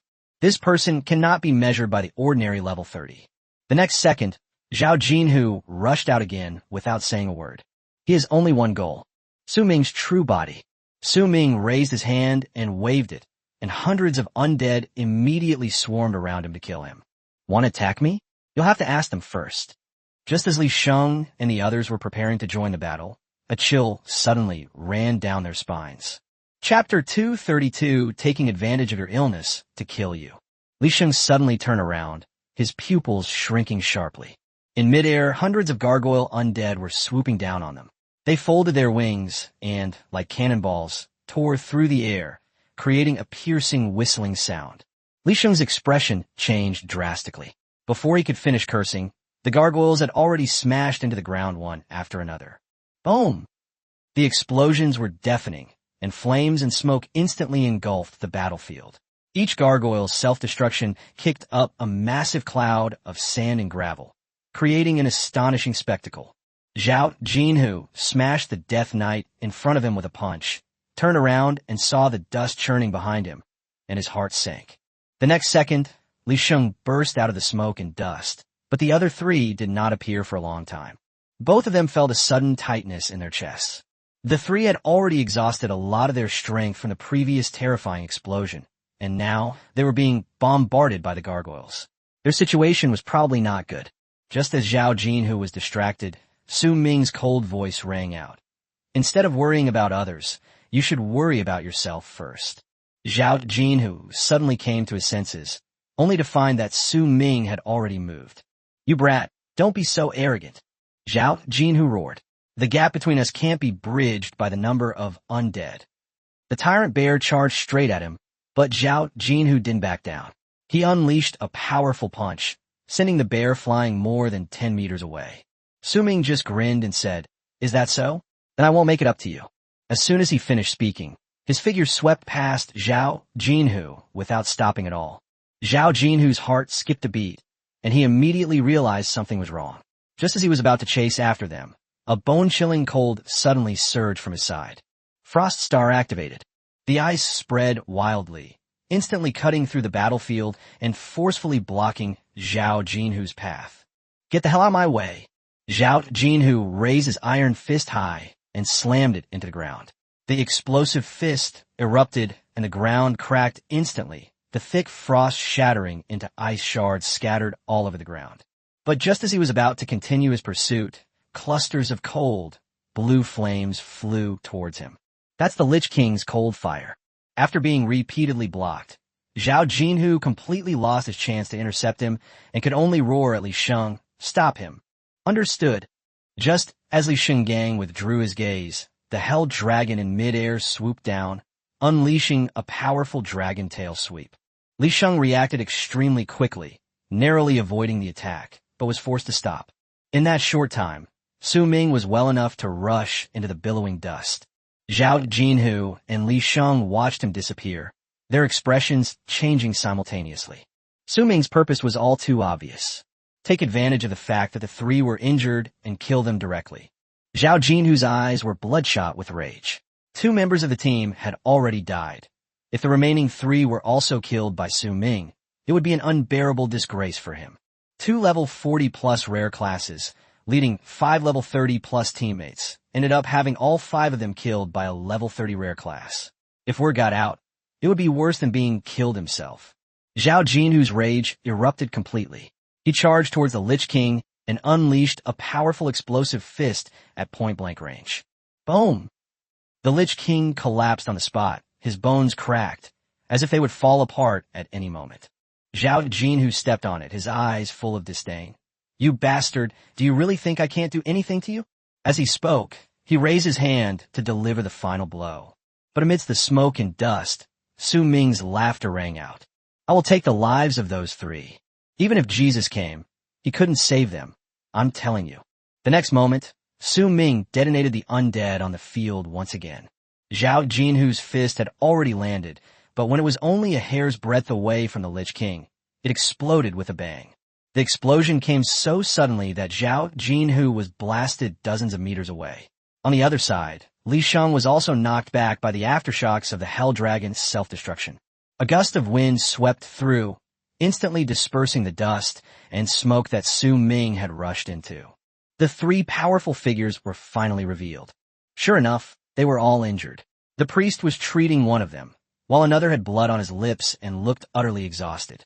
Upon seeing Su Ming approach, the 3 were initially taken aback, then hurriedly assumed a fighting stance, their eyes filled with terror. Su Ming's strength has far exceeded their expectations. He approached step by step, his death scythe swirling with black smoke, like a grim reaper from hell. The 3 of them couldn't help but swallow hard. Su Ming grinned, his tone even carrying a hint of politeness. "Sorry, I'll take your lives." A flash of cold light. Su Ming had already appeared behind the 3 of them. Puffed, puffed, puffed. A single, fatal blow. The 3 men stared wide-eyed in disbelief. They never imagined they would die here. Faced with this blow, they couldn't even raise their weapons to defend themselves. Because the moment Su Ming made his move, he activated Death Coil. In their current state, they had no chance of breaking free. Bang, bang, bang. 3 corpses fell to the ground one after another, and blood quickly stained the ground red. "You brat!" Zhao Jinhu plummeted from the sky, his feet slamming into the ground, and he shot out of the dust like a cannonball, heading straight for Su Ming. "I will absolutely kill you." Chapter 233, not even a single punch could block it. Su Ming's eyes narrowed slightly, and a chill ran down his spine. He clearly felt danger rapidly approaching from behind. The next second, the undead army surged out of the darkness once more. As Zhao Jinhu watched the undead rush towards him or gather around Su Ming, his rage erupted completely. He clenched his fists and unleashed a frenzied barrage of punches, the shadows of his fists overlapping with each other, even sparking with tiny sparks. Skill: Starfire Meteor Fist. Whether it was the gargoyle or the Death Knight, they were all blasted away by his punches, unable to withstand his impact at all. Roar! The tyrant bear roared to the sky and pounced forward, unleashing a powerful strike. However, under Zhao Jinhu's dense barrage of punches, its attack was instantly neutralized. It was struck more than a dozen times and sent flying backward, unable to even stand up. Su Ming's expression grew increasingly grave. After experiencing 2 large-scale undead bombs, Zhao Jinhu was still completely unharmed, not only resilient, but also possessing extremely strong explosive power. In just a few seconds, Zhao Jinhu had already reached him. "This time, let's see how you run." An iron fist slammed down on his head. "Run? Who said I was going to run?" Su Ming turned his head to dodge, the force of the punch almost grazing his ear, accompanied by a piercing sound of air being cut. Zhao Jinhu sneered, "Kid, you've got a quick reaction. I'd like to see how you use self-destruct now." He launched a fierce close-quarters attack, his fists pounding down relentlessly, unleashing a barrage of skills that blasted craters into the ground. As long as he was close enough, Su Ming dared not detonate the undead. lest he himself be caught in the blast. Clang, clang, clang. Su Ming swung the death scythe to parry repeatedly, the blade clashing with the gauntlets, sparks flying. Before long, he was drenched in sweat, his back soaked through. The surrounding spirits were of little help, because Zhao Jinhu was not alone. He had his teammate, Li Sheng. Li Sheng's class is the agile swordsman, possessing extremely high speed and considerable damage. He constantly hovers at the edge of the battlefield, blocking approaching undead for Zhao Jinhu. While he can't easily kill boss-level undead, he's enough to hold them off from their attacks. After being knocked back by explosive fist, Su Ming quickly got up and sneered, "A level 49 fighting a level 30, and you even need someone else's help? Don't you feel ashamed? You brat." These words struck a nerve with Zhao Jinhu, and his attacks became even more ferocious, each punch carrying terrifying power. Bang! Su Ming was blasted several meters away again. His chest trembled violently. He felt a sweet taste in his throat, and he immediately spat out blood. But he propped himself up, wiped the blood from the corner of his mouth, and continued to mock. A melee class, fighting hand-to-hand with a summoner like me, and still hasn't won. How laughable. Utterly ridiculous. Zhao Jinhu's eyes were gloomy as he strode closer, giving Su Ming no chance to get up. He raised his iron fist high, sparks flashing on its surface. "Kid, this punch will kill you." Skill, Skybreaker. On the other side, Li Sheng repelled the Hell Dragon with a single sword strike, turned around and saw this scene, a slight smile playing on his lips. He knew that this battle was almost over. Although 5 team members died, it would all be worth it as long as we can deal with Su Ming, this prodigy, and reclaim the silver key. Whoosh! Zhao Jinhu's iron fist slammed down, the wind howling as if it truly possessed the power to shatter the heavens. Su Ming's expression changed drastically, and he immediately switched the death scythe to the crimson flame shield, holding it in front of his chest. Bang! The iron fist slammed heavily onto the shield, a dull thud exploding outwards. A terrifying force instantly pierced through, causing Su Ming's eyes to bulge and blood to gush out. The ground beneath him could not withstand the impact and collapsed, with cracks spreading like a spider web, even stirring up the air. Crack! Bang! The crimson shield shattered under that destructive power, then exploded into countless fragments that scattered in all directions. Immediately afterward, the evil dragon armor on Su Ming's body also made a cracking sound, with several cracks appearing on its surface, gleaming with a pale light between the cracks. Fortunately, the cracks quickly stopped spreading, and the armor did not shatter on the spot. However, it is already damaged, and its defensive capabilities will inevitably be greatly reduced. If it withstands another strong attack, it is very likely to explode directly. At this moment, Su Ming's eyes almost rolled back, and blood kept spilling from his mouth. He was doing everything he could to stay conscious, because once he lost consciousness, it would truly be the end. "Kid, how's it going?" Zhao Jinhu slowly withdrew his fist, looked down at Su Ming on the ground, whose mouth was full of blood, and felt extremely pleased. "Now you're behaving yourself, aren't you? You really think you're invincible. You can't even withstand a single punch from me." Zhao Jinhu burst into laughter. That punch was his strongest attack, one that even a level 50 expert wouldn't dare to withstand head-on. In his view, Su Ming, at level 30, would be no different from a dead man after taking that punch. He glanced around and saw that all the undead had stopped, and a satisfied smile immediately appeared on his lips. "Brother Tiger, it looks like this kid's done for. Quick, check if he has the silver key." Seeing the spirit stop, Li Sheng urged him on, eager to know if the item was in Su Ming's hands. Zhao Jinhu grinned. "What's the rush? Are you afraid he'll run away?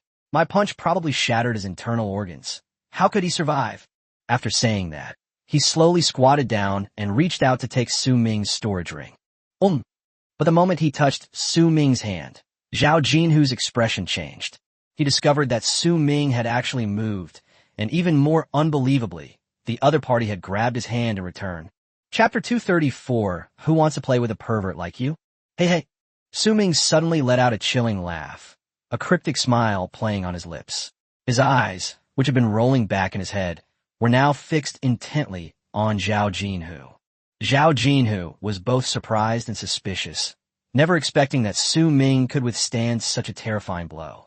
But he quickly sneered, assuming that the other party was just making a death throes. Kid, you're really tough. But it's alright, I'll send you to see the king of hell right away. He tried to pull his hand away from Su Ming's grasp, but found that Su Ming's hand was gripping his wrist like an iron clamp, and he couldn't shake it off no matter how hard he tried. Seeing him dawdling, Li Sheng behind him impatiently urged, Brother Tiger, what are you doing? Zhao Jinhu's face darkened, and he suddenly raised his other hand, intending to smash Su Ming's head open. But this was the opening Su Ming had been waiting for. Su Ming's smile grew even brighter, and Zhao Jinhu felt a sense of foreboding. Exploding stone, explode. Just as Zhao Jinhu threw his punch, Su Ming took out a treasured explosive stone from his storage ring and slammed it hard into Zhao Jinhu's chest. The exploding stone can unleash an extremely destructive attack, forcing even a level 50 expert to temporarily retreat. Su Ming was already cornered. Facing the combined forces of Zhao Jinhu and Li Sheng, he had no chance of victory. This was his final killing move. What? A blasting stone? Upon hearing these three words, Zhao Jinhu and Li Sheng's expressions changed drastically at the same time. The next second, the air seemed to freeze, and a terrifying power suddenly erupted, with blinding white light instantly engulfing Zhao Jinhu's chest. A deafening roar erupted, and a powerful shockwave swept across the surroundings, sending dust billowing into the sky. Li Sheng was so frightened that he immediately fell to the ground, fearing he would be swept away by the aftershocks. Zhao Jinhu's eyes bulged out, blood gushed out, and he was blasted hundreds of meters into the air. His protective gear was also shattered inch by the force of the exploding stone. Even Su Ming himself was stunned by the attack. He hadn't expected the explosive stone to be so powerful, instantly killing Zhao Jinhu, who was at level 49. A few seconds later, Zhao Jinhu crashed heavily to the ground with a thud. Su Ming then came to his senses, looked at the lifeless corpse not far away, and finally breathed a sigh of relief. The strongest and most troublesome guy has finally been dealt with. Now, only Li Sheng remains. Before Li Sheng could recover, Su Ming immediately took out a high-grade healing potion and gulped it down. The potion quickly restored some color to Li Sheng's pale face. Zhao Jinhu's punch just now was truly terrifying. It almost crippled him. If it weren't for the 2 layers of epic-level armor protecting him, he probably would be dead. The Crimson Flame shield was blasted apart, and cracks appeared in the dragon armor. When that immense force surged into his body, he almost lost consciousness. His internal organs felt as if they had been hit by a high-speed train, and the pain made it hard for him to breathe. Huff! Huff! Su Ming gasped for breath, still shaken. At this moment, Li Sheng finally snapped out of his shock. He first glanced at Zhao Jinhu, who was lying dead on the ground, and then looked at Su Ming, who had stood up. He found that Su Ming's sharp eyes were staring intently at him, and fear instantly overwhelmed him. You're insane. You're a madman. Li Sheng completely lost his will to fight and turned to run. All he wanted now was to find Qian Yi as soon as possible and reunite with her. Only then would he feel a little safe. Su Ming watched his departing figure, his eyes narrowing slightly, a surge of killing intent rising within him. Now that you know so many of my secrets, do you think I'll let you go? As soon as he finished speaking, the hellish dragon appeared before him, lowering its massive head. Su Ming lightly leaped onto the dragon's head.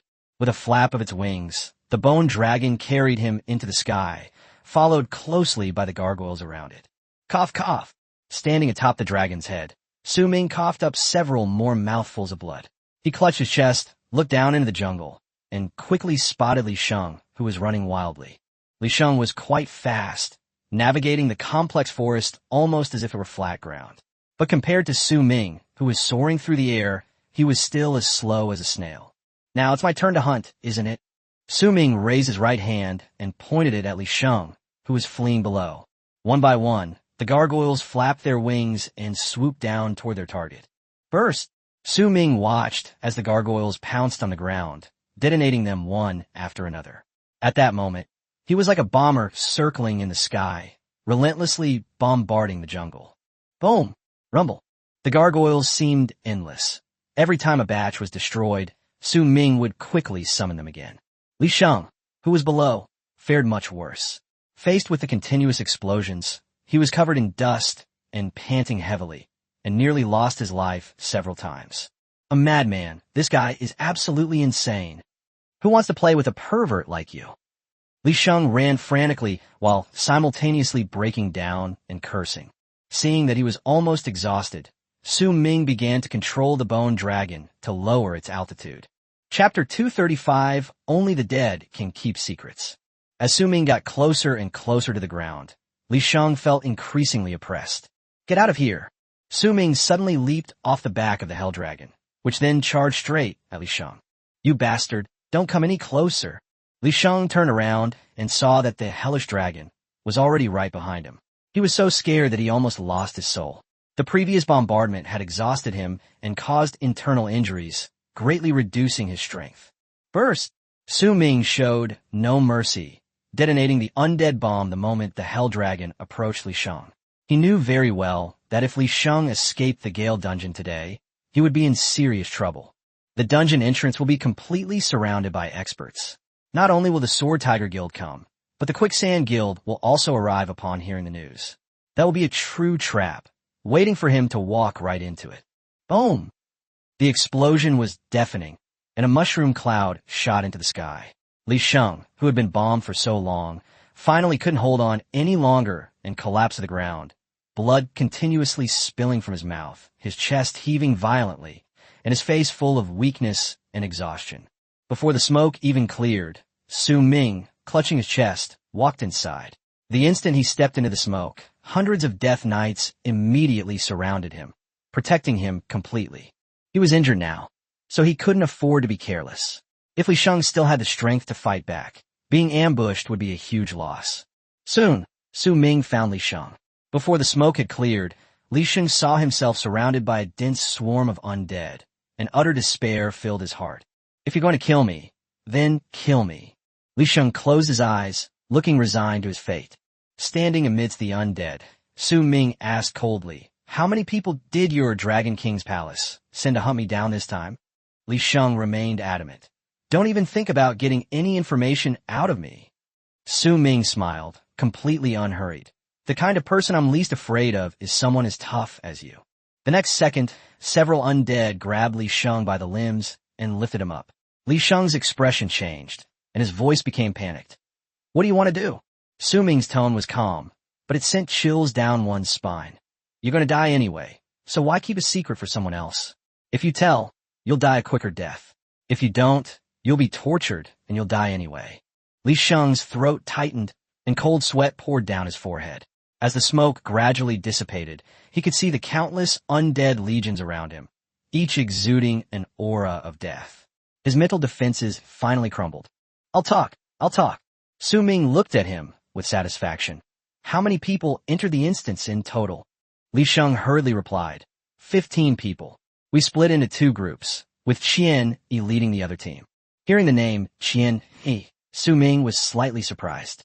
That guy was injured by him in the youth championship, and his profession was special, so logically the Dragon King's palace shouldn't have sent an injured person to carry out the mission. Li Sheng quickly explained, actually, this isn't an order from above.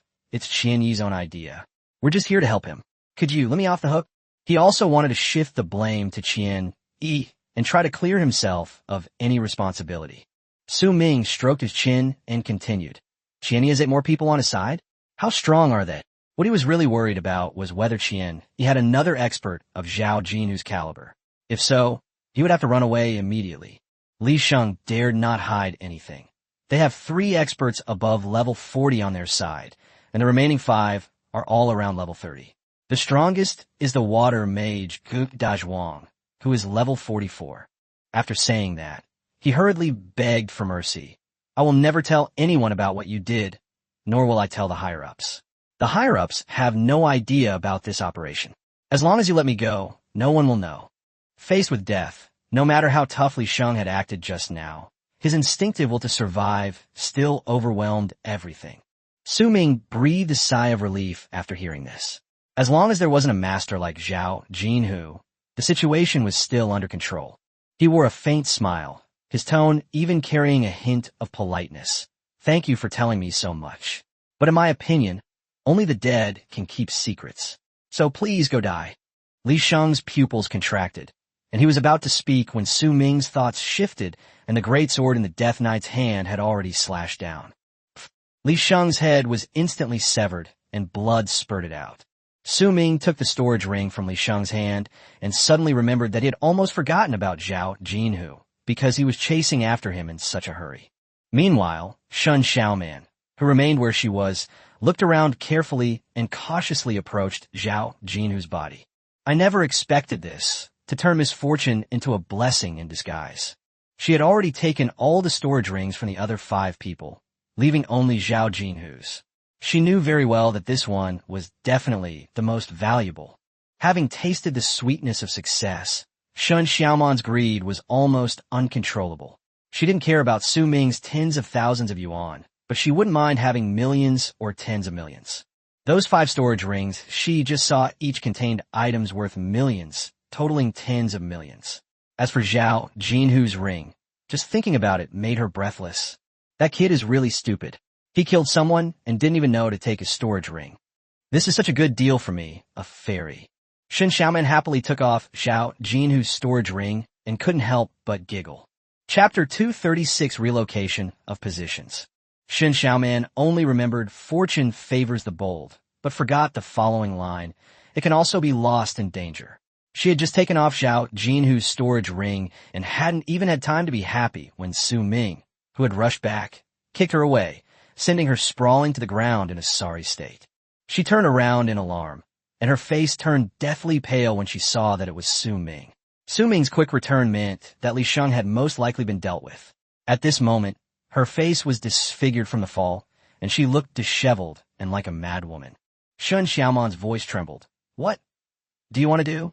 Su Ming looked at her coldly, stretched out his hand, and said, You took my things and you want to ask me what I want to do? Hand them over. Shen Xiaoman was reluctant and wanted to argue, but when she thought of Su Ming's methods of killing, she immediately dared not gamble anymore. She had witnessed the whole process and knew that this was definitely not his first time killing someone. She bit her lip, her hands trembling as she handed over all 6 storage rings, her heart bleeding. Su Ming took them, glanced at them, and asked, You didn't keep any for yourself, did you? Shen Xiaoman quickly shook her head. No, I didn't touch anything inside. She was afraid that Su Ming might kill her too if he got angry. After a brief examination, Su Ming confirmed that she wasn't lying and then put the ring away. Shen Xiaoman asked cautiously, Can I leave now? Su Ming smiled gently and replied, Leave? Of course you can. She immediately breathed a sigh of relief, thanked him profusely, and promised to pretend she hadn't seen anything. Looking at Su Ming's harmless smile, she even thought she had escaped a disaster. But as soon as she turned around, everything in front of her suddenly turned blood red, and she felt dizzy. The next second, a round object fell to the ground, and blood stained the surroundings. Su Ming stood there, a death scythe now in his hand, its tip still dripping blood. He stared expressionlessly at the headless corpse on the ground and said coldly, I haven't finished speaking. Of course you can leave. I'll be the one sending you off. Shen Xiaoman not only led the enemy to their doom, but also witnessed the entire battle. Even more outrageous, when Su Ming was chasing Li Sheng, instead of fleeing, she returned to steal the spoils of war. Any one of these actions would be enough to get her killed. After dealing with everyone, Su Ming turned and left. When he returned to the campsite, the farmhouse owner immediately greeted him, his voice visibly excited. Brother Su, you're finally back. But he quickly noticed that Su Ming was injured and frowned. Are you injured? Su Ming didn't explain much, only saying, It's nothing. Let's go somewhere else. The guest house owner immediately understood that things weren't completely over and nodded to begin packing up the camping equipment. Shirley, peeking around nearby, hesitated for a while before asking, Boss, where's Xiaoman? Su Ming glanced back at him and said calmly, Dead. Upon hearing the news of his goddess's death, Shirley was stunned, his face falling as if struck by lightning. At this moment, Su Ming noticed the bloodstains on the greatsword in the Dark Knight's commander's hand and frowned, asking, Is there a battle taking place here too? As he put the items into his storage ring, the farmer briefly explained. It turned out the other 3 had malicious intentions, but luckily Su Ming had left undead spirits to guard them beforehand. Otherwise, he might not still be standing here. Su Ming then looked at the war wolf and asked, What about it? The farmhouse guest replied, I've confirmed it. It wasn't involved. Su Ming didn't pursue the matter further and directly led the farmhouse guest to a new location. The two had only walked a short distance when Shirley realized what was happening and quickly chased after them, calling out, "Boss, wait for me." Su Ming glanced at him and said, "Why are you following us?" The meaning was clear. He no longer needed to do any work and could leave. Shirley scratched his head, looking rather simple-minded. "Boss, all my teammates are dead, so please take me with you." Although he was level 21, he was still not safe to be alone in the Gale dungeon, and he would still be overwhelmed if he encountered a group of Gale leopards. In his view, following Su Ming was the safest choice. After all, Su Ming was like a big boss. He wouldn't be after his possessions, much less kill or rob someone for no reason. Su Ming gave him a half-smile. "Your teammates all died at our hands. Are you sure you still want to come along?" Shirley answered bluntly. They brought that on themselves. It was just a temporary team, and there wasn't much of a bond between them. Su Ming then asked, "What about Shun Xiaoman?" Upon hearing this name, Shirley visibly paused. Su Ming didn't hide anything and said directly, "I killed her too." Shirley immediately panicked. "Boss, why are you killing her? I've been licking her boots for a month. If you kill her, then all my licking has been for nothing." Chapter 237 Escape from the Dungeon. Su Ming was stunned by Shirley's outrageous words. He initially thought Shirley was just a simple sycophant, but it turned out the other person was far more complex than he appeared. Before Su Ming could respond, Shirley sighed and casually said, "Never mind, I'll find someone else to lick after we get out of the dungeon." These words caught Su Ming off guard. Good heavens, so he wasn't just sucking up to one person after all. No wonder he's called Wolf Warrior. Even the farmhouse owner couldn't help but turn around and glance at him. Appearances can be deceiving.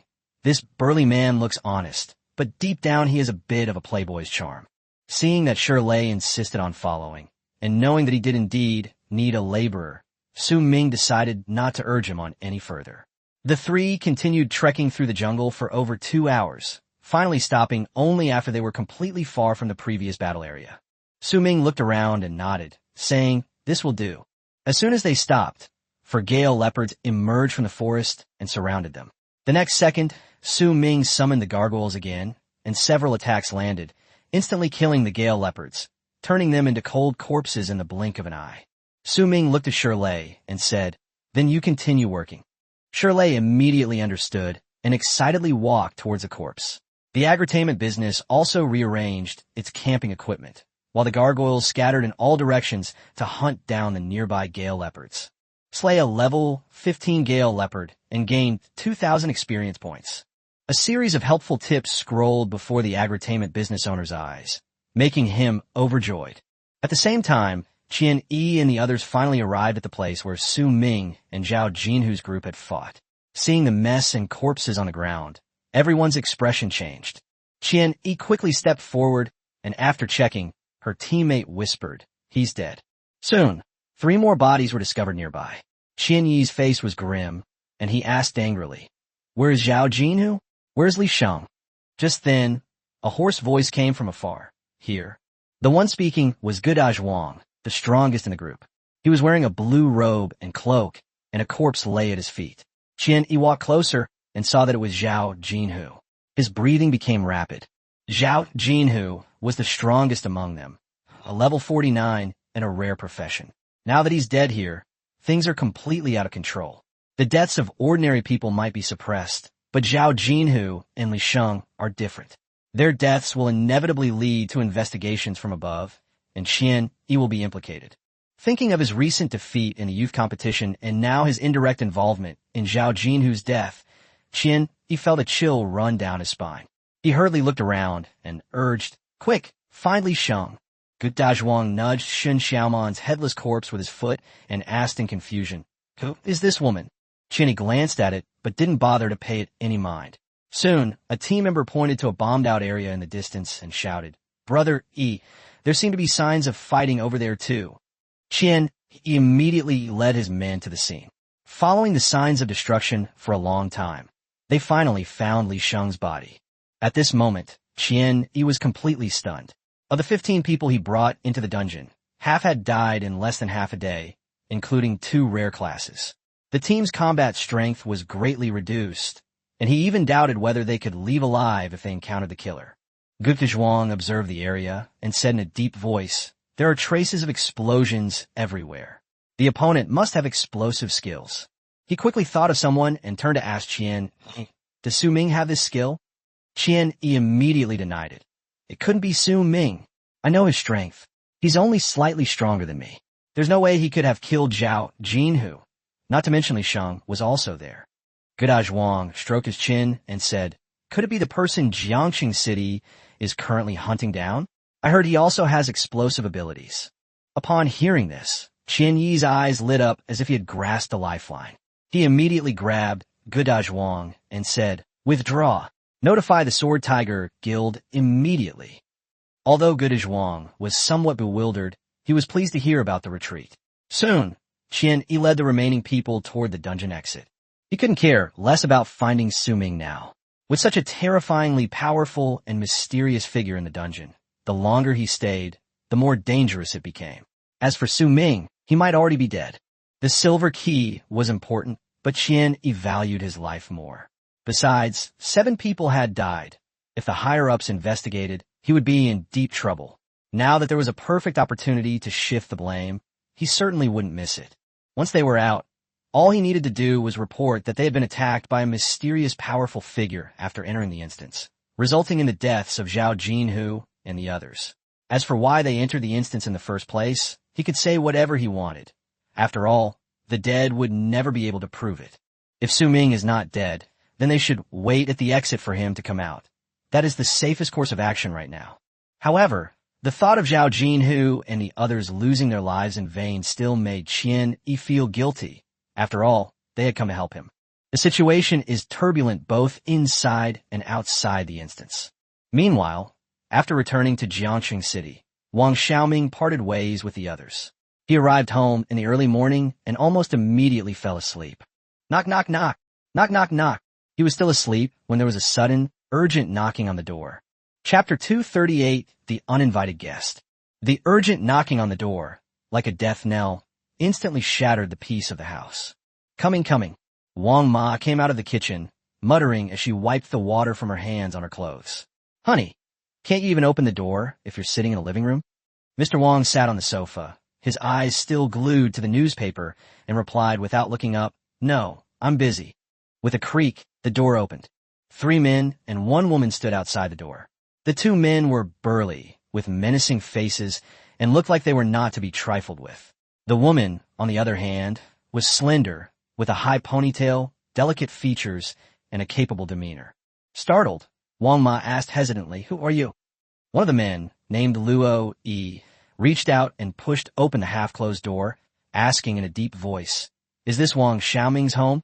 This startled Wang Ma, who took several steps back. Hearing the commotion, Wang Ba, who was in the living room, immediately put down his newspaper and came over. Seeing that Wang Ma was frightened, his face darkened. "Who are you? What do you want?" "We're looking for Wang Xiaoming," Luo Yi said, then stepped into the house. Another man, Luo Er, followed closely behind, and the last to enter was a girl named Su Qing. Before entering, she made sure to look left and right to make sure no one was watching before casually closing the door. Mr. Wang protected Mrs. Wang as they retreated to the living room, already sensing something was amiss. These 3 people were up to no good. "Why are you looking for Xiaoming?" Luo Yi sat down on the sofa without any ceremony, speaking casually. "Don't worry, I just want to ask him a few simple questions." "Let him come out." Wang's father stared at him, confirming again. "Are you sure you just want to ask a few questions?" "Of course." Luo Yi leaned back on the sofa, looking relaxed, not taking the ordinary couple seriously at all. After hesitating for a moment, Wang's father could only signal to Wang's mother to call Wang Xiaoming. Inside the room, Wang Xiaoming was still fast asleep. His mother called him several times before he finally sat up impatiently, rubbing his eyes and complaining, "Mom, is this how you treat a champion? I'm so tired, you know." Wang Ma lowered her voice and said, "Someone is looking for you and says they want to ask you something." Upon seeing his mother's expression, Wang Xiaoming immediately sensed something was wrong. Having experienced his trip to the seaside, he understood that the world was far more complex than he had imagined. So he quickly got out of bed and went to the living room. Upon seeing the three strangers, his expression instantly became wary. He could sense that they were all professionals, and their strength was clearly superior to his. "Who are you? What do you want with me?" Luo, he looked him up and down, a hint of disdain in his eyes. "You're Wang Xiaoming? I want to ask about Su Ming." "Brotersu? I don't know." Wang Xiaoming replied without hesitation. Luo, he raised an eyebrow and smiled. "I haven't even asked yet, and you're already saying you don't know? It seems you do know something." When the other party pressed his son for answers, Mr. Wang immediately stepped forward and said, "I don't care who you are. This is my home. Don't cause trouble."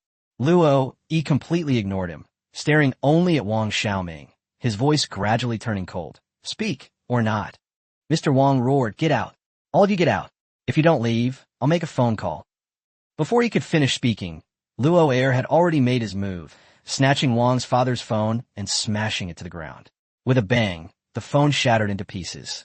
Mr. Wang stood there stunned, never expecting these people to be so arrogant. Wang Xiaoming immediately stepped in front of his father, glaring angrily at Luo Air. Luo, he slowly took out his phone and sneered. "I advise you to be sensible and not end up like your other friend, suffering physical pain for nothing." As he spoke, he clicked on a video. The next second, a piercing scream came from the phone. Wang Xiaoming's heart skipped a beat. The voice was all too familiar. As soon as Luo turned the screen around, Wang Xiaoming's pupils contracted sharply. The person in the video is Hua Haitao. He is covered in blood, lying on the ground convulsing, clearly having suffered extremely cruel torture. "What exactly did you do to him?" Wang Xiaoming roared at the group, his eyes bloodshot. Luo Yi's smile vanished. He slowly stood up, his eyes fierce like a wild beast's. "Instead of worrying about others, worry about yourself. Tell me everything you know about Su Ming. I want everything." Luo Air seemed to understand his meaning. A cold smile appeared on his lips, and he suddenly stepped forward to restrain Wang Ma. Wang Ma was just an ordinary person. She had never seen anything like this before, and she was trembling with fear. Even so, she didn't force her son to betray his friend. Wang Xiaoming's eyes turned red with anxiety. "Let go of my mom." Luo, he approached step by step, his voice icy. "Besides the Yi family and the Nong family, who else is behind Su Ming? Given your relationship, you must know something, right?" Wang Xiaoming was both anxious and helpless, and gritted his teeth as he said, I really don't know." He had no idea what the other party was talking about, not to mention that Su Ming didn't have any powerful backing. Chapter 239, Special Circumstances, Special Handling. When Luo Yi heard Wang Xiaoming say, "I don't know," his face darkened, and he raised his hand to make a throat-slitting gesture towards Luo Air. Luo Air immediately revealed a wicked smile. Wang Xiaoming hurriedly tried to rush forward to stop him, but he was only level 6 and no match for him. Luo Air took a step forward and kicked him 2 meters away. "You beasts! Let go of the child's mother." Wang's father couldn't help but rush towards Luo Air. But in Luo Air's eyes, he was no different from an ant. With a casual shove, Wang's father fell heavily to the ground. Su Qing, who had been leaning against the door without saying a word, suddenly coughed twice and reminded them, "They are just ordinary people. The higher-ups have not allowed you to do anything reckless." Luo Yi glanced at her coldly and said sarcastically, "If you're so capable, then you do it. If you mess this up, the higher-ups will hold you accountable." Su Qing snorted coldly, left the doorway, and walked up to Wang Xiaoming. Luo Yi stared at her and warned, "If you let anyone escape again, I will definitely complain to the higher-ups." Su Qing retorted dissatisfied, "That kid can turn invisible, and you still couldn't find him in the end, right?" The argument between the two allowed Wang Xiaoming to glean crucial information. Haitao had escaped, at least temporarily out of danger. He felt a sense of relief, but it quickly faded again. Hua Haitao has the ability to become invisible, and his parents aren't in Jianchang City, so he could escape alone. But it's different for him. His parents are right here, so he can't run away at all. At this moment, Su Qing was already standing in front of him. Wang Xiaoming looked up and met her eyes, and found that she was different from Luo Yi and Luo Air. There was no fierce and ruthless look in her eyes. Su Qing whispered, "Just tell them. It'll be better for everyone. They're really capable of anything." Wang Xiaoming looked helpless. "I really don't know. Please let my parents go. If you have any problems, come at me. They are just ordinary people." Suin Fronet. She disliked this mission, but had no choice but to say, "If you don't say anything, it's hard for me to help you." Mr. Wong scrambled to his feet, roaring angrily. "You broke into a private residence and even tried to kill me to cover it up. You're utterly lawless." Luo, he sneered. "If you don't make things clear today, none of you will live." Wong's father stood tall, unwavering. "Even if my son knew the answers to your questions, he wouldn't tell you. You're forcing him to be a treacherous villain. If you dare kill ordinary people, the authorities will never let you get away with it." Wang Xiaoming stared blankly at his father, realizing for the first time that this ordinary man could be so tough. Luo, he laughed as if he had heard a joke. "Rely on the authorities? Do you know who we are? We are from the Dragon King's palace. Do you think the Jiangxing city authorities would dare to interfere?" Upon hearing the words Dragon King's palace, Wang Xiaoming and his family were stunned. That was a powerful guild affiliated with the government. They simply couldn't understand why the other party would do such a thing.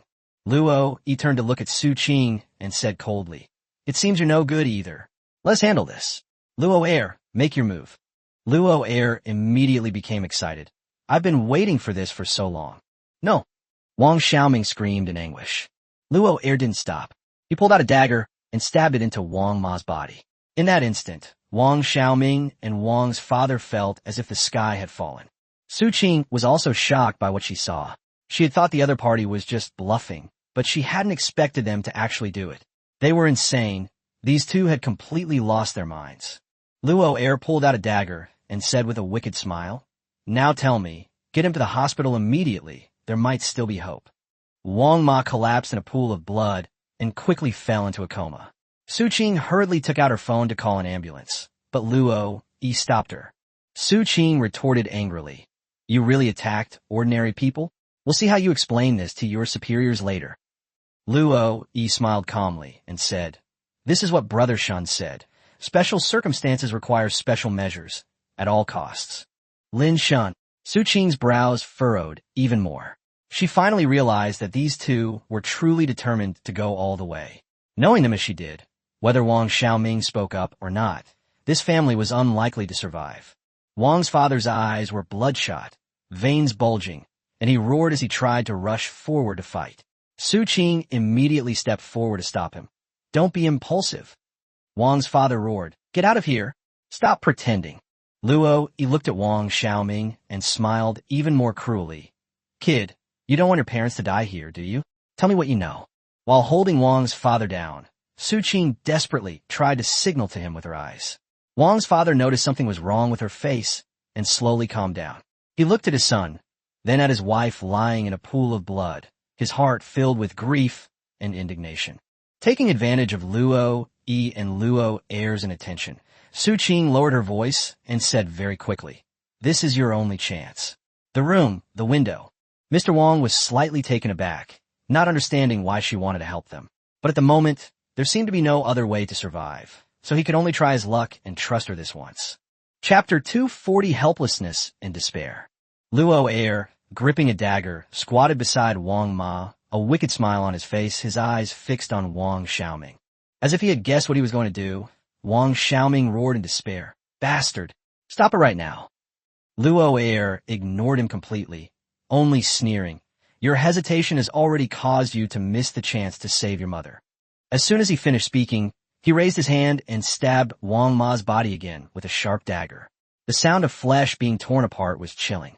Wang Xiaoming's eyes were bloodshot as he roared that he wanted to fight him to the death. With a flick of his right hand, the wild wolf battle blade that Su Ming had given him instantly appeared in his hand. When Luo Yi saw the knife, a glint of greed flashed in his eyes, and he sneered, "A weapon of exquisite quality. Someone of your level doesn't deserve it." Just as Wang Xiaoming was about to lose control, Su Qing woke his father up, and he managed to stop him. Wang's father knew very well that if they rushed in now, they would only be throwing their lives away. Luo Air pulled out his dagger, and blood spurted out. Wang Ma fell to the ground, motionless. Wang Xiaoming watched this scene, his heart feeling as if it were being torn apart. Luo Air didn't care at all, and instead reminded Luo, "Brother, this kid is a member of the youth championship team. He might have other good stuff on him." Luo's expression shifted slightly, but quickly returned to its icy tone. He stared at Wang Xiaoming and threatened, "Let's get down to business first. If you don't speak up, your dad will be the next one to get hurt. Su Qing finally couldn't hold back any longer and stepped in front of them, angrily questioning them. Wang Xiaoming only knew Su Ming. He wasn't some heinous criminal. So why did he drive an ordinary family to the brink of despair? Her obstruction gave Wang's father and Wang Xiaoming a brief opportunity. Taking advantage of Luo Yi and Luo Er's attention being focused on Su Qing, Wang's father pulled Wang Xiaoming into the room and slammed the door shut. The next second, a loud crash came from the room. Luo Yi and Luo Er reacted immediately.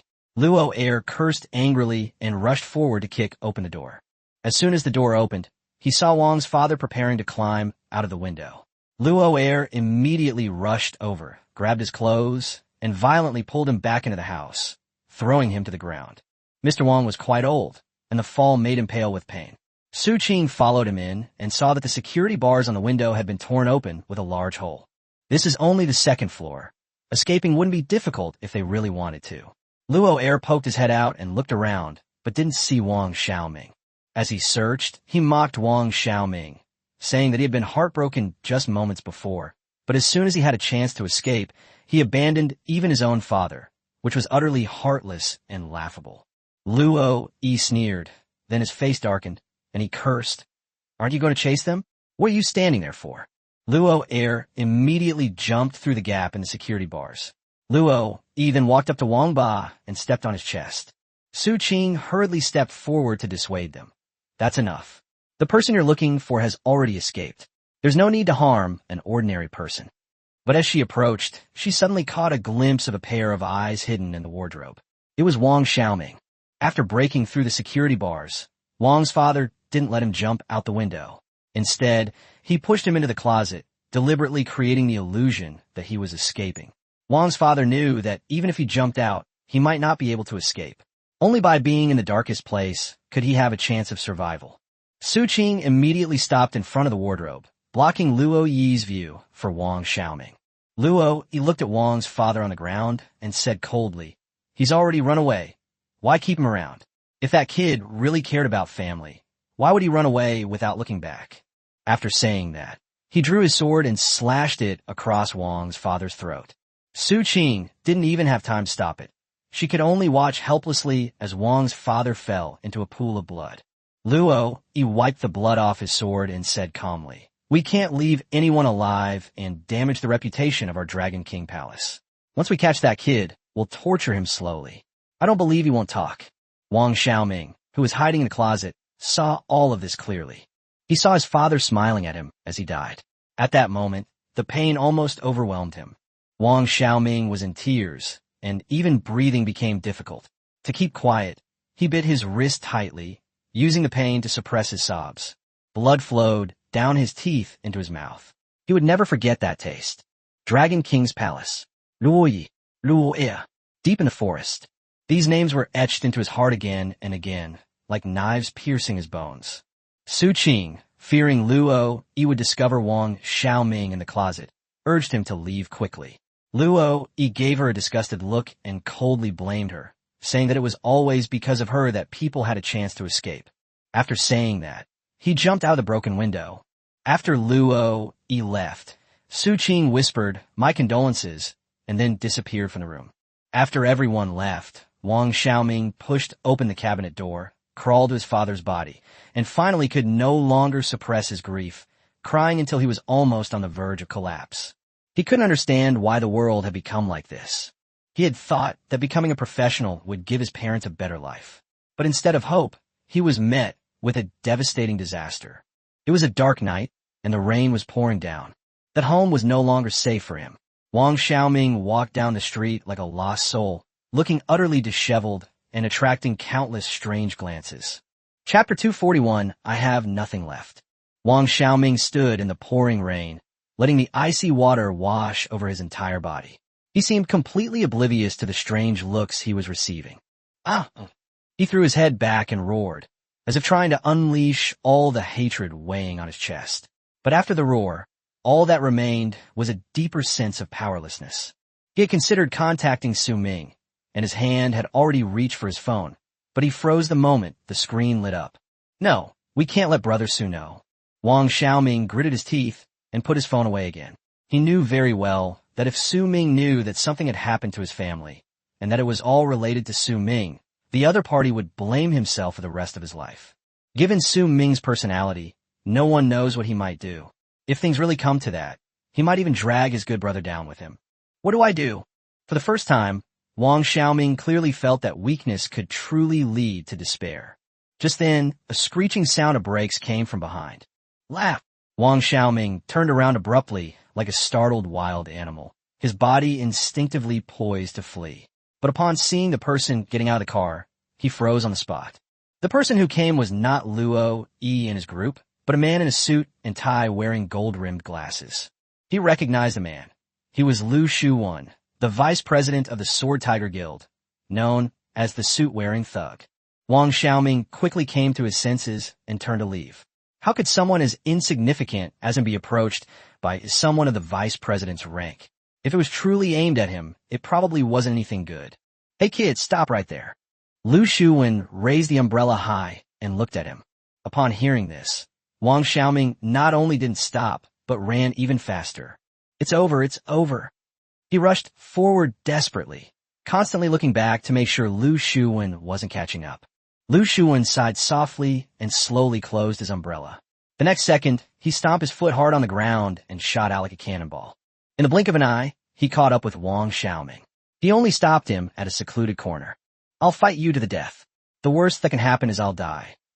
Wang Xiaoming drew his Mad Wolf battle blade and slashed at Lu Shuwen without hesitation. Oh, level 6. Lu Shuwen remained calm and caught the blade with his bare hands without even dodging. Wang Xiaoming roared, I don't know anything. It's no use you guys staring at me.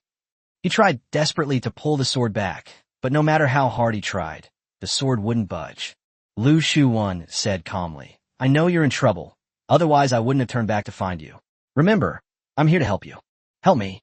Wang Xiaoming frowned, his face full of suspicion. He never expected that the vice president of the Sword Tiger Guild would take the initiative to help him. Especially after experiencing the youth championship, he had no good feelings towards these so-called guilds whatsoever. In his eyes, none of them were clean. Lu Shuwen looked at him, his tones suddenly turning low. When I passed by just now, I saw my younger self in you. Were you also lost because of your weakness? Did you discover that this world is not at all like you once imagined? Raindrops pelted Lu Shuwen, but his eyes grew brighter and brighter. That's right, this world has long been warped by those filthy people. Join us, and let's overthrow them together.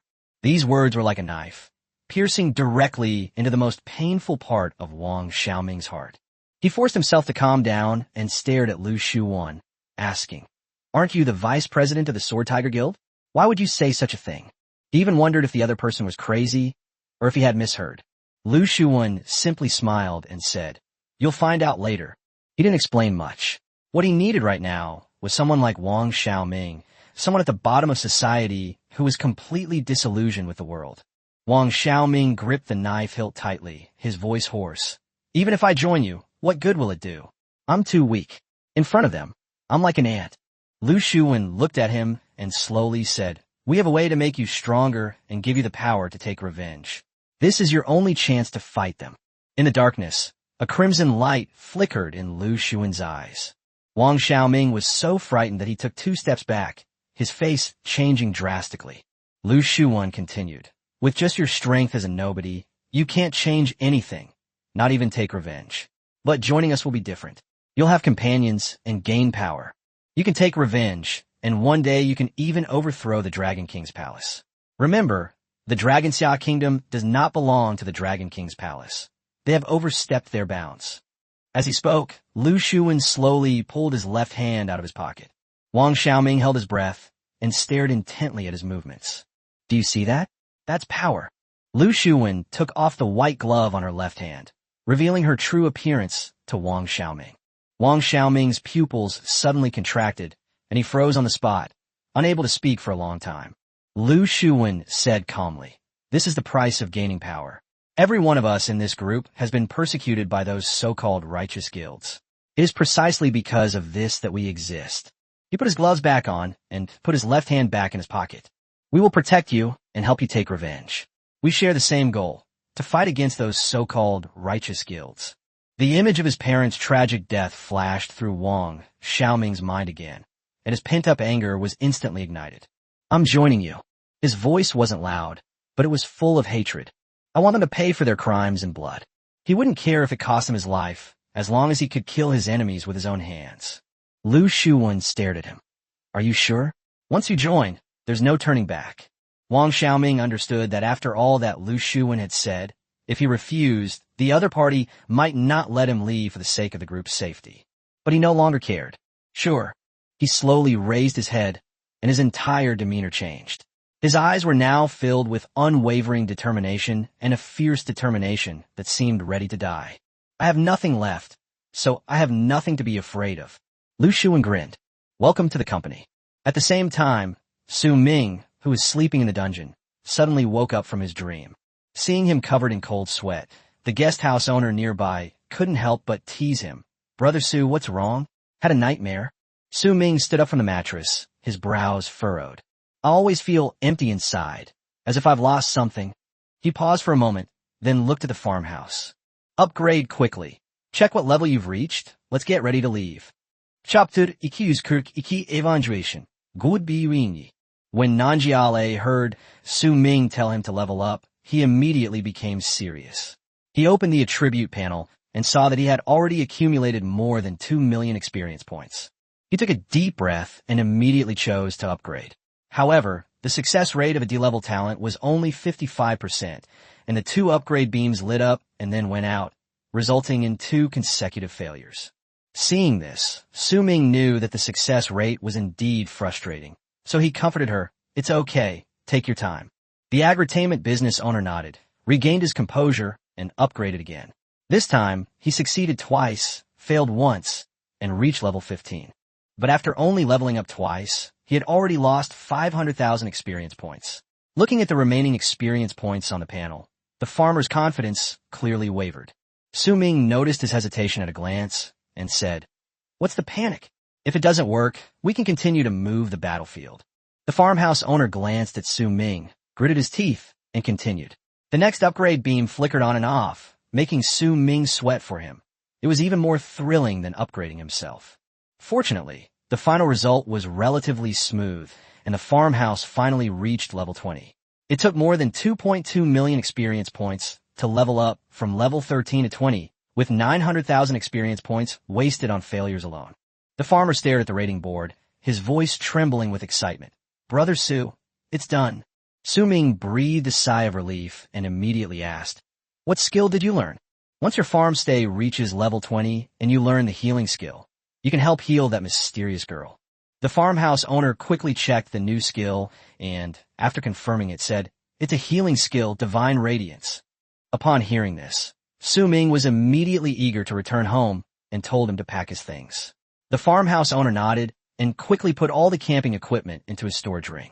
At this moment, Shirley also came over and asked cautiously, Boss, are you leaving already? As Su Ming replied that it was almost done, he collected all the magic crystals piled up on the ground into his storage ring. They had collected approximately 1,100 magic crystals in total during their mission in the Gale Dungeon. Seeing this, Shirley immediately offered to go out with them. Su Ming didn't say much and led the farmhouse guest house towards the dungeon exit. 2 hours later, the three finally left the Gale Dungeon. The night was deep outside, and the rain hadn't stopped. But as soon as they stepped out of the instance, they saw hundreds of figures dressed in black raincoats standing in front of them. The 3 of them were stunned on the spot. The farmer's expression changed, and he whispered, Brother Su, what should we do? He was almost certain that these people were probably after Su Ming. Su Ming forced himself to remain calm and replied indifferently, What's the panic?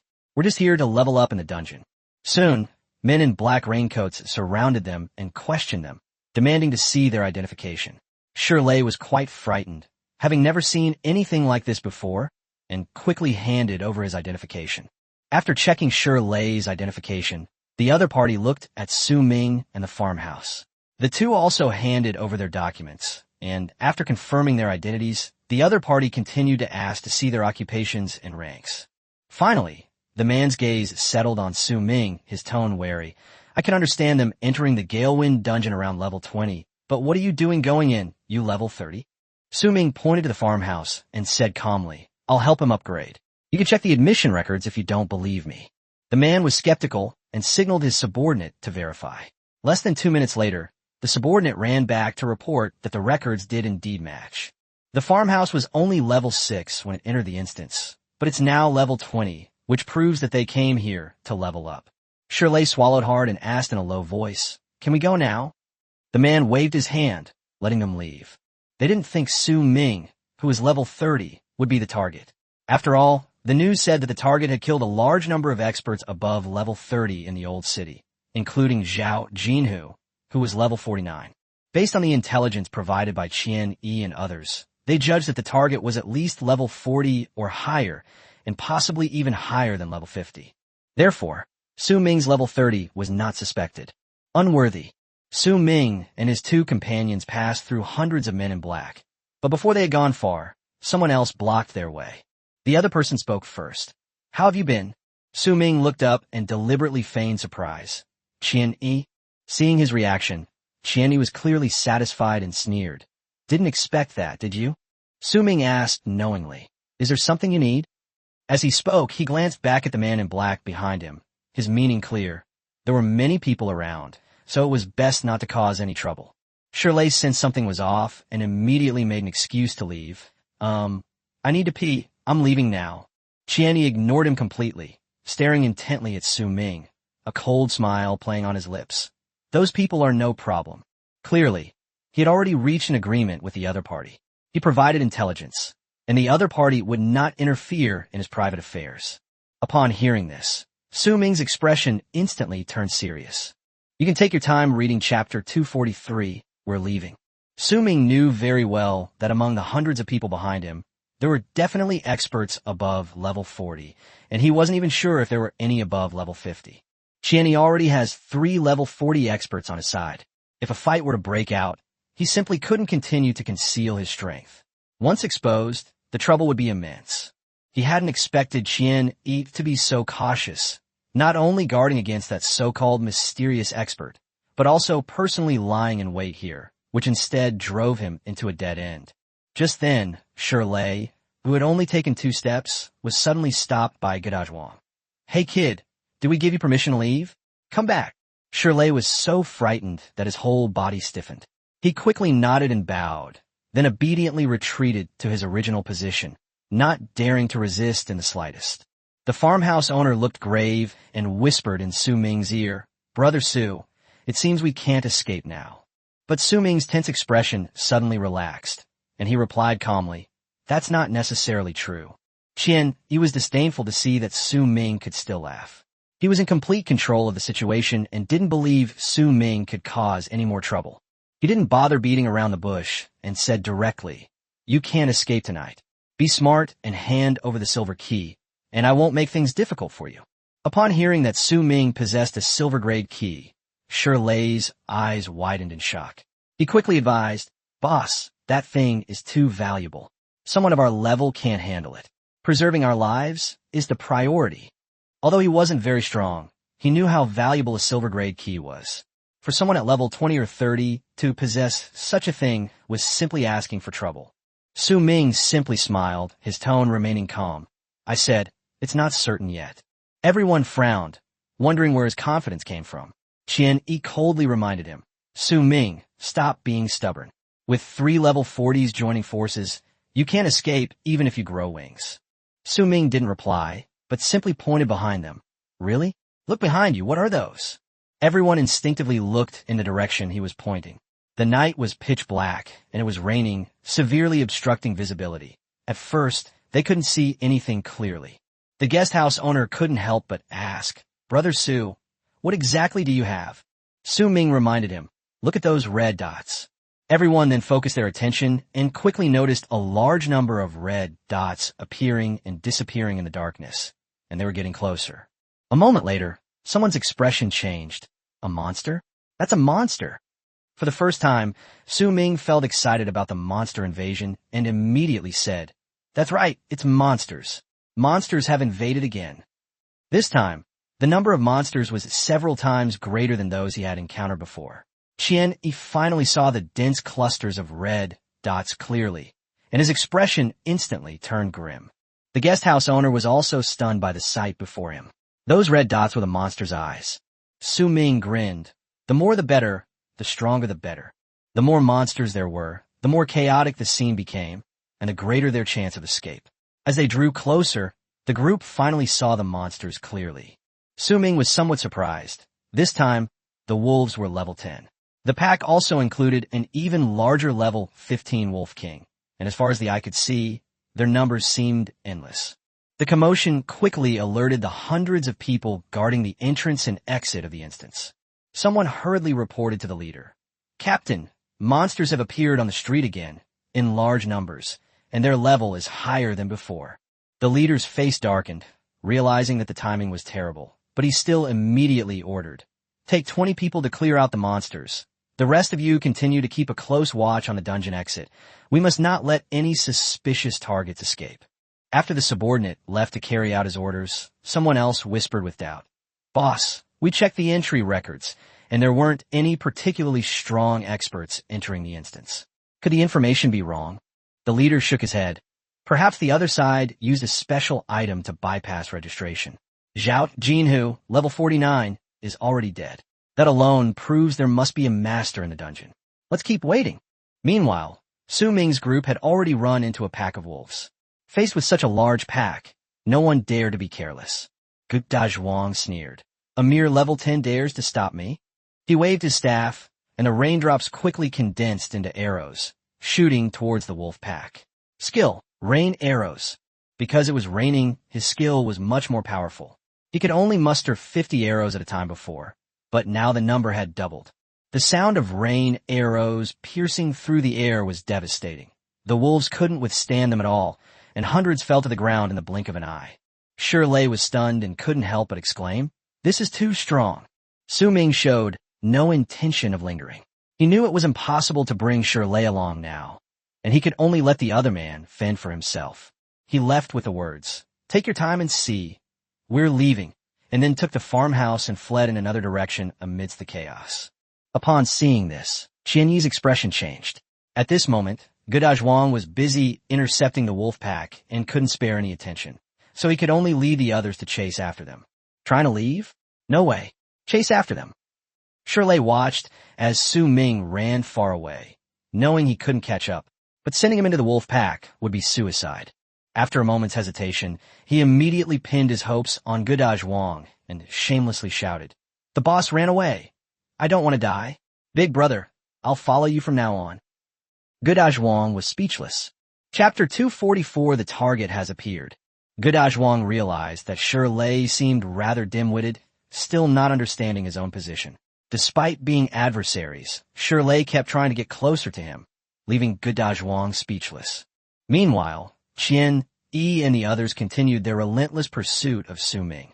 Seeing that the road ahead was once again blocked by a dense swarm of wolves, Su Ming ordered in a deep voice, "Clear the way." As soon as the words were spoken, the tyrant bear pounced out of the black vortex, instantly sending a large group of wolves flying upon landing. It charged forward with heavy steps, its two paws sweeping across the ground, each strike sending more than a dozen wolves flying, tearing a path through the air. Qian Yi shouted angrily from behind, "Su Ming, you can't escape. You'd better hand over the silver key. You can't keep that thing." Su Ming glanced back at him and sneered, "I got it with my own abilities. Why should I give it to you? Are you out of your mind?" After saying that, he raised his hand and threw several fireballs at him. Qian Yi's expression changed the moment he saw the fireball, and he quickly dodged to the side, utterly shocked.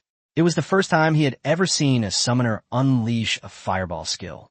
Looking at the pursuers behind them, Nanjiale couldn't help but worry, saying, "Brother Su, they're still chasing us." Su Ming remained completely calm. With a flick of his right hand, Death Knights surged forth from the vortex. Wielding great swords and mounted on war horses, they launched a deadly charge directly at Qian Yi and his companions. If Gu Dazhuang were still in the team, it would have been very difficult for Su Ming to hide his strength and shake them off. But now that Gu Dazhuang is gone, the pressure has instantly lessened considerably. Qian Yi roared, his palms transforming into thick dragon claws as he unleashed a full force attack on the Death Knight. Behind him, Booming sounds echoed continuously. Su Ming's heart sank slightly. It seemed that relying on these summoned creatures to hold off the opponent wasn't as easy as he'd imagined. Meanwhile, on the rooftop of a tall building in the distance, two figures stood. They held night vision goggles and were observing Su Ming's movements. The masked man put down his night vision goggles and asked Lu Shuwen beside him, "Old Lu, why did the guild send so many people to guard the entrance and exit of the Gale dungeon tonight?" Lu Shuwen slowly lowered the night vision goggles. "I heard that a master from the Dragon King Palace died in the dungeon, and they suspect that the target is inside." The masked man immediately understood. "No wonder you made me trigger a monster horde. You wanted to help your target escape. But this level of monster horde probably isn't enough, is it?" He knew very well that there were hundreds of powerful guild members and several experts from the Dragon King's palace over there. A level 10 monster horde posed no threat to them at all, and if their target really came out of the dungeon, they would still have a hard time escaping. Lu Shuwen narrowed his eyes and said in a low voice, "The target has been identified." The masked man was taken aback. He quickly raised his night vision goggles and scanned the dungeon exit, but found nothing. Nothing. Lu Shuwen pushed up his gold-rimmed glasses and smiled. "Su Ming." The masked man's expression changed instantly. "You're saying the target is Su Ming? How is that possible?" Lu Shuwen said calmly. "The more impossible something seems, the more likely it is to happen. There are very few professions that can control the undead. Haven't you noticed? Wherever Su Ming appears, that's where the target is active." He continued his analysis. When Su Ming was in Haiban City, the Flowing Sand Guild was bombed. When Su Ming returned to Jiangqing City, a massacre occurred in the Old City Street. When Su Ming entered the Gale Dungeon, the Dragon King Palace experts died inside. Once could be a coincidence, twice could be a coincidence, but the third time couldn't be another coincidence. The masked man froze, piecing together the events, and Su Ming indeed became the prime suspect. After a moment, his tone became excited. "Old Lu, this kid really has something going on." Lu Shuwen raised the night vision goggles again. "The enemy of my enemy is my friend. Help him shake off the people from the Dragon King's palace." The masked man laughed. "Yes, sir." Soon, the powerful figures behind Qian Yi sensed something was wrong. The number of wolves around them suddenly increased, and several wolf kings even appeared, all of them surrounding them. Qian Yi punched the Death Knight away and roared, "A mere level 10 monster thinks it can stop us." The guest house owner also noticed something was wrong. "Brother Su, these wolves don't seem to be attacking us anymore." Su Ming glanced around. The wolves didn't even look at them, rushing straight at Qian Yi and the others, as if someone was secretly helping them. He immediately said, "Let them go find Qian. It'll buy us some time." At this moment, the farmhouse owner saw his sports car and quickly reminded him, "Get in." Qian Yi and his group were quickly surrounded by thousands of wolves, with more wolves constantly surging in from nearby. Individually, they were not strong, but their sheer numbers made it take a considerable amount of time to clear a path. Su Ming was already in the car. With no wolves to stop him, Nanjiale stepped on the gas, and the sports car sped off for dozens of meters in an instant. A moment later, Qian Yi and the others couldn't even see the taillights anymore. Chapter 245, Unleashing Divine Radiance. The farmhouse owner drove a sports car, speeding through the rainy night. The roads were nearly deserted. The car was like a lightning bolt piercing the darkness, leaving only the howling wind and the deep roar of its engine. High up on the building, Lu Shuwen made sure Su Ming had completely disappeared from sight before putting down his night vision goggles and turning to leave. The masked man was still somewhat reluctant to leave, saying he hadn't had enough fun, but seeing that Lu Shuwen was gone, he had no choice but to follow. As the masked man withdrew, the wolves scattered like rabid dogs without a leader. Qian Yi watched as the pack that had surrounded Su Ming dispersed, his face turning ashen with rage. He finally managed to track down Su Ming, but he still managed to get away. This operation not only resulted in heavy losses, but also yielded nothing. Qian Yi roared and smashed the evil wolf in front of him into a bloody pulp with one punch. At this moment, Godazhuang also arrived and asked if Su Ming had run away. Qian Yi gritted his teeth and admitted it, blaming everything on those wolves, his tone full of resentment. Godazhuang then pulled Shirley out and asked what to do with him. Shirley was so frightened that he immediately cried out that he was innocent, saying that he was just a laborer digging for magic crystals and that he only found out what the boss's name was from what they had just told him. But Qian Yi didn't believe it at all. He was convinced that Shirley's relationship with Su Ming must be more than just friendship. So he immediately decided to take Shirley away and wait for Su Ming to come and rescue him. Shirley was so anxious he was almost crying. He repeatedly explained that he was really just an employee, but Shinny thought about it more and more and felt that this was a game. His originally gloomy expression softened a lot. Goodaj Wang was somewhat skeptical. Shirley looked rather dull-witted, and even after Su Ming left, he kept sidling up to them. He didn't seem like an important person at all. If they were truly close, Su Ming wouldn't have abandoned him. But Xian Yi was adamant, saying that based on his understanding of Su Ming, the other party would never bring an unrelated person with him. He believed that once Su Ming realized what was happening, he would eventually come to him obediently. Goodaj Wang couldn't find a reason to refute this, and was too lazy to care anymore. Half an hour later, Su Ming and Nanjiale returned to the entrance of the Nebula Villa complex. Nanjiale lowered his car window and peeked out to signal, and the guards quickly let them through, allowing the two to return to the villa without incident. When Lin Anqi saw them return late at night, soaking wet, she was first startled, then quickly grabbed towels to dry them off. Seeing their disheveled appearance, she immediately guessed they had just been through danger and couldn't help but advise them stay calm for a while. Su Ming had no time to explain. He simply wiped himself clean and went back to his room to change. The guest house owner also assumed Lin Anqi was reminding Su Ming not to wander off, and nodded in agreement that he should indeed keep a low profile for a while. After changing his clothes, Su Ming immediately asked about the mysterious girl's condition. Lin Anqi shook her head and said that she hadn't woken up yet. The advanced healing potion that Su Ming had left behind had been given to her at different times, and her injuries had been somewhat relieved, but some injuries couldn't be completely healed by the potion. These words made Su Ming's expression darken. Lin Anqi had been watching over her all this time, and could see that the girl's injuries were far more serious than she had imagined, and she needed to receive more effective treatment as soon as possible. Su Ming immediately looked at the farmhouse owner and told him to change his clothes quickly, as he was now in charge. The farmhouse owner patted his chest and assured him that Su Ming's business was his business, and there was no need for formalities between brothers. A few minutes later, the three arrived at the mysterious girl's bedside. Her complexion was slightly better than it had been the day before, but she was still too weak to be a normal person, and her brows were always slightly furrowed, as if she were in pain even in her unconscious state. Su Ming's heart tightened as he watched, and he immediately urged the farmhouse to take action. The farmhouse nodded, told Su Ming and Lin Anqi to step back, and then released his newly mastered skill, Divine Radiance. Although this skill is only level 1, its healing effect far surpasses that of his companion skill, Chanting. A dazzling golden light fell upon the mysterious girl, instantly illuminating the entire room. Su Ming's heart tightened as well. This girl was incredibly important to him because she held a secret about his mother. If she woke up, the mystery that had shrouded him for so many years might finally be unveiled. Thinking of this, Su Ming's breathing became rapid, and his heart pounded faster. Under the golden light, the mysterious girl's brows furrowed even more deeply, as if she were enduring even more intense pain. Chapter 246, Everything Goes Smoothly.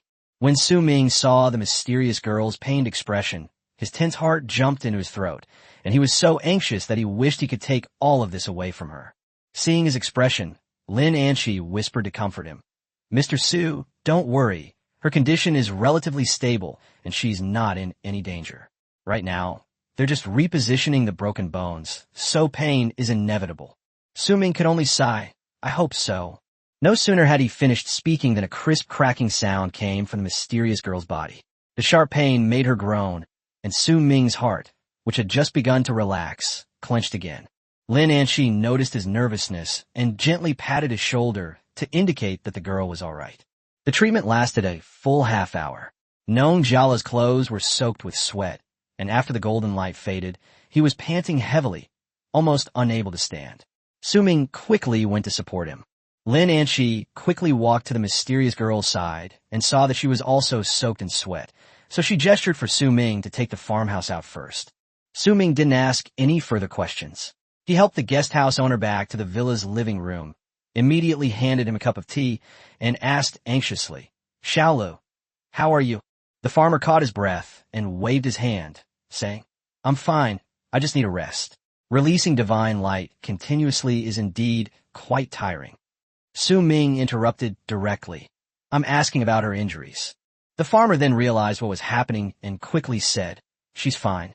It's just that her injuries were too severe and my skill level is too low, so she'll need to be treated a few more times. But don't worry, I've already reset all the broken bones and repaired the damaged internal organs. It's only a matter of time before she recovers.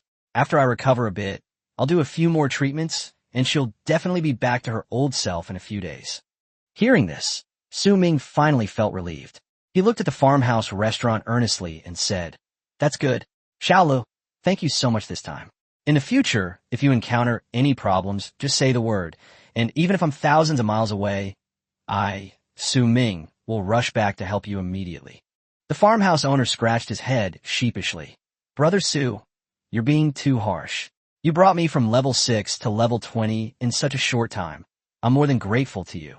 Su Ming patted him on the shoulder. We're brothers, no need for formalities. You're exhausted. Go back and rest first. We can continue tomorrow. The agritainment business owner still wants to keep going. I can't continue after resting for half an hour. Su Ming shook his head, his tone leaving no room for refusal. Listen to me. Go back and get a good night's sleep. Come back tomorrow. I can't let you get exhausted. He certainly hoped the girl would wake up soon, but Nanjiale's health was equally important.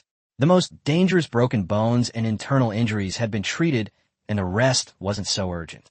Knowing Su Ming's personality, the farmhouse owner could only nod and get up. Then I'll head back first. By the way, we all live in the same villa area, so call me if you need anything and I'll come right away. Su Ming nodded and jokingly asked if he wanted a ride. The farmhouse owner waved his hand, saying it was only a kilometer away, and then left the villa. After leaving the farmhouse, Lin Anchi settled the mysterious girl in and came to the living room. Seeing the sweat on her forehead, Su Ming was filled with gratitude. Sister Chi, thank you so much. Lin Anchi sat down on the sofa and was about to pour water when Su Ming handed her the water, saying with a smile, You're so tired. How can I let you do such a small thing as pouring water? Lin Anchi took the water glass and replied with a smile, You know what's good for you. After she finished drinking the water, Su Ming asked in a low voice, Is she all right? Lin Anchi nodded.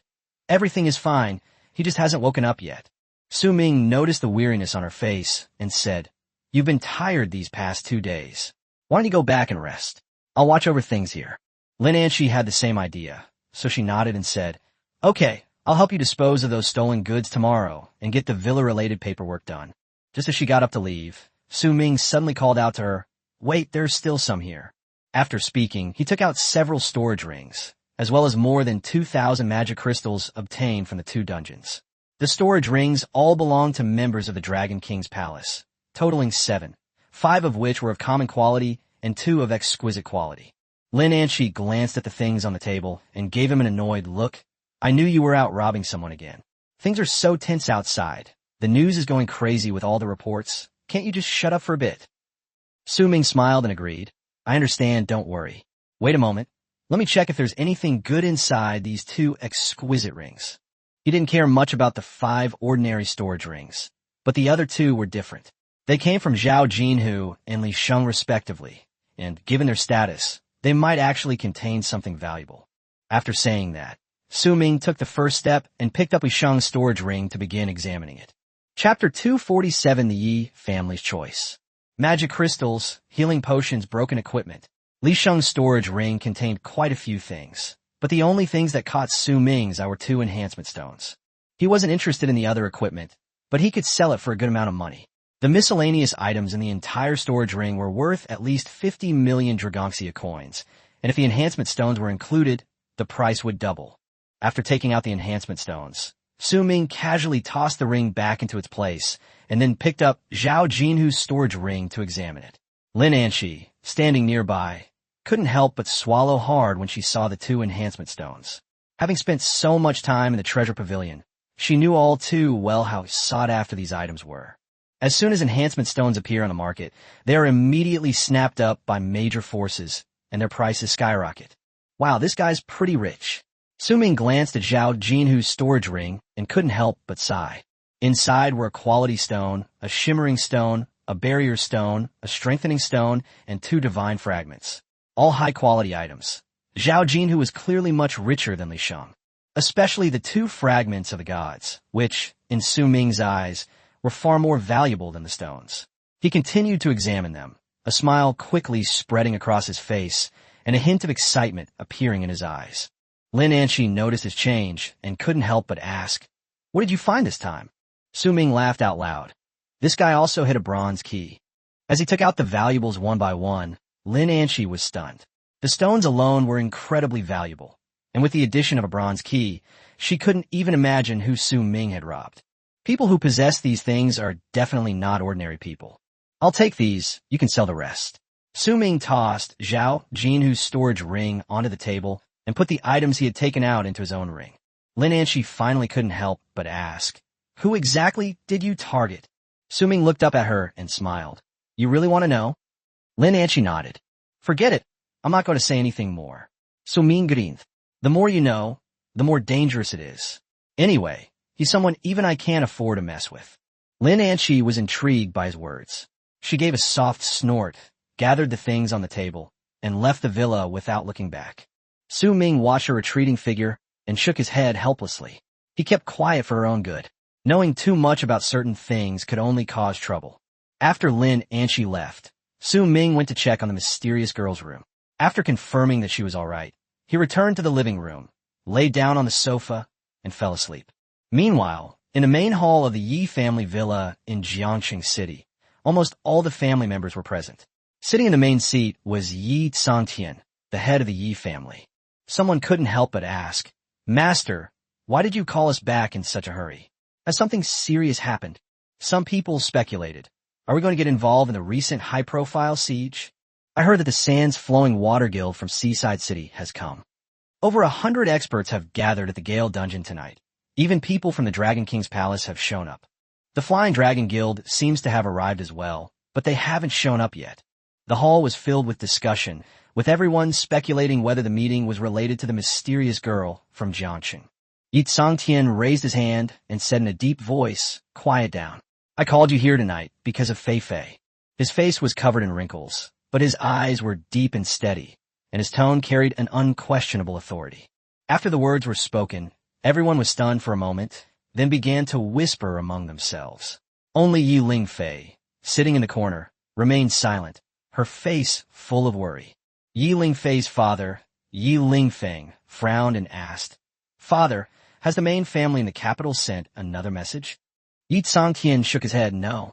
Fei Fei is still young, and things aren't that urgent. After we declined, the Zhong family gave us a year to consider it, and then they haven't contacted us since. At this point, his tone turned slightly somber, but I know they are putting pressure on us. As long as we don't give a clear answer, it's like they want to sever ties with Jiangxing.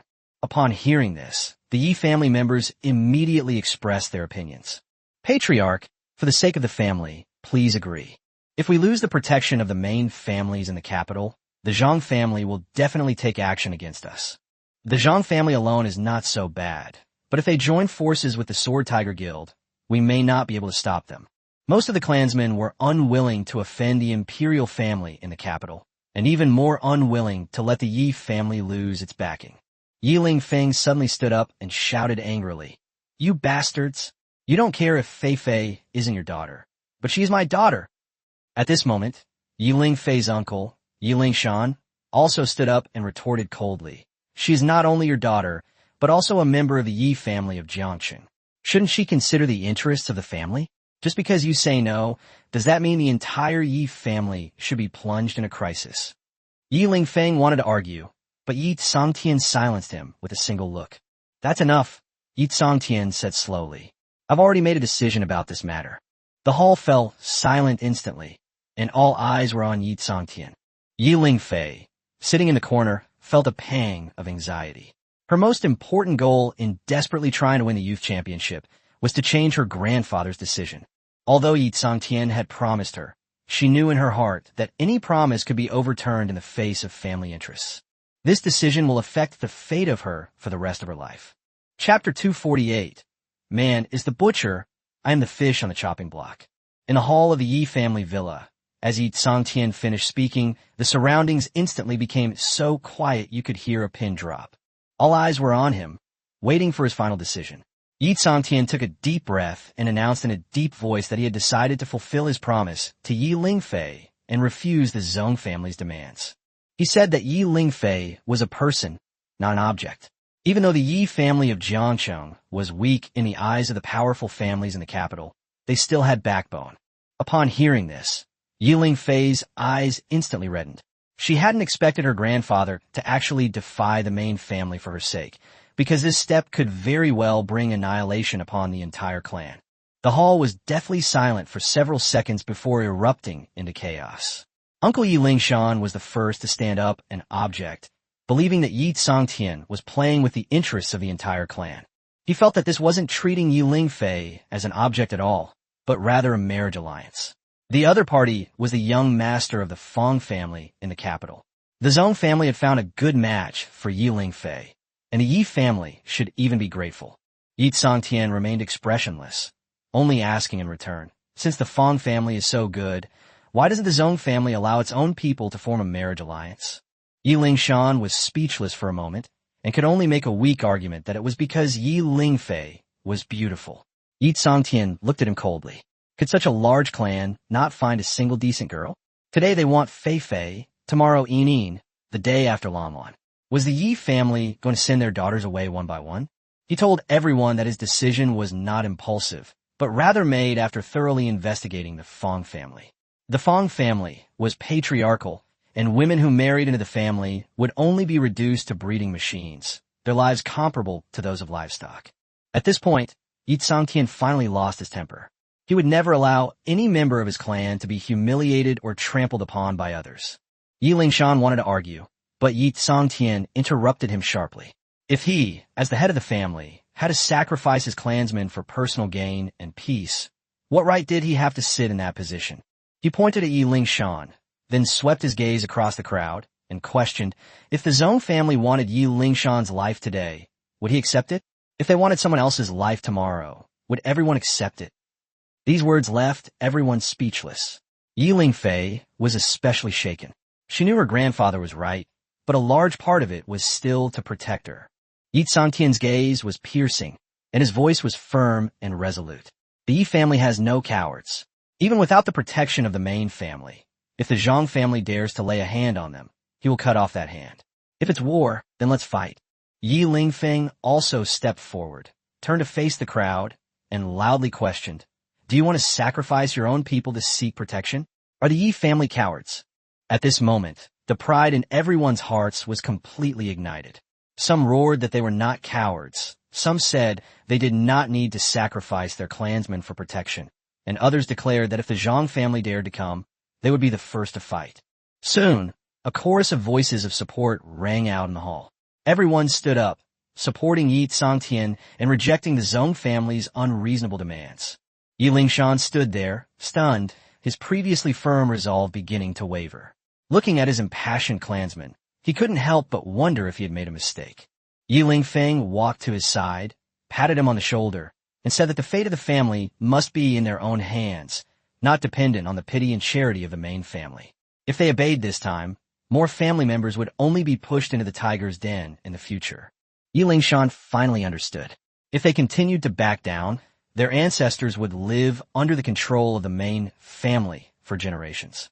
They would be like fish on a chopping block. Seeing that everyone finally supported his decision, Yi Songtian smiled with relief.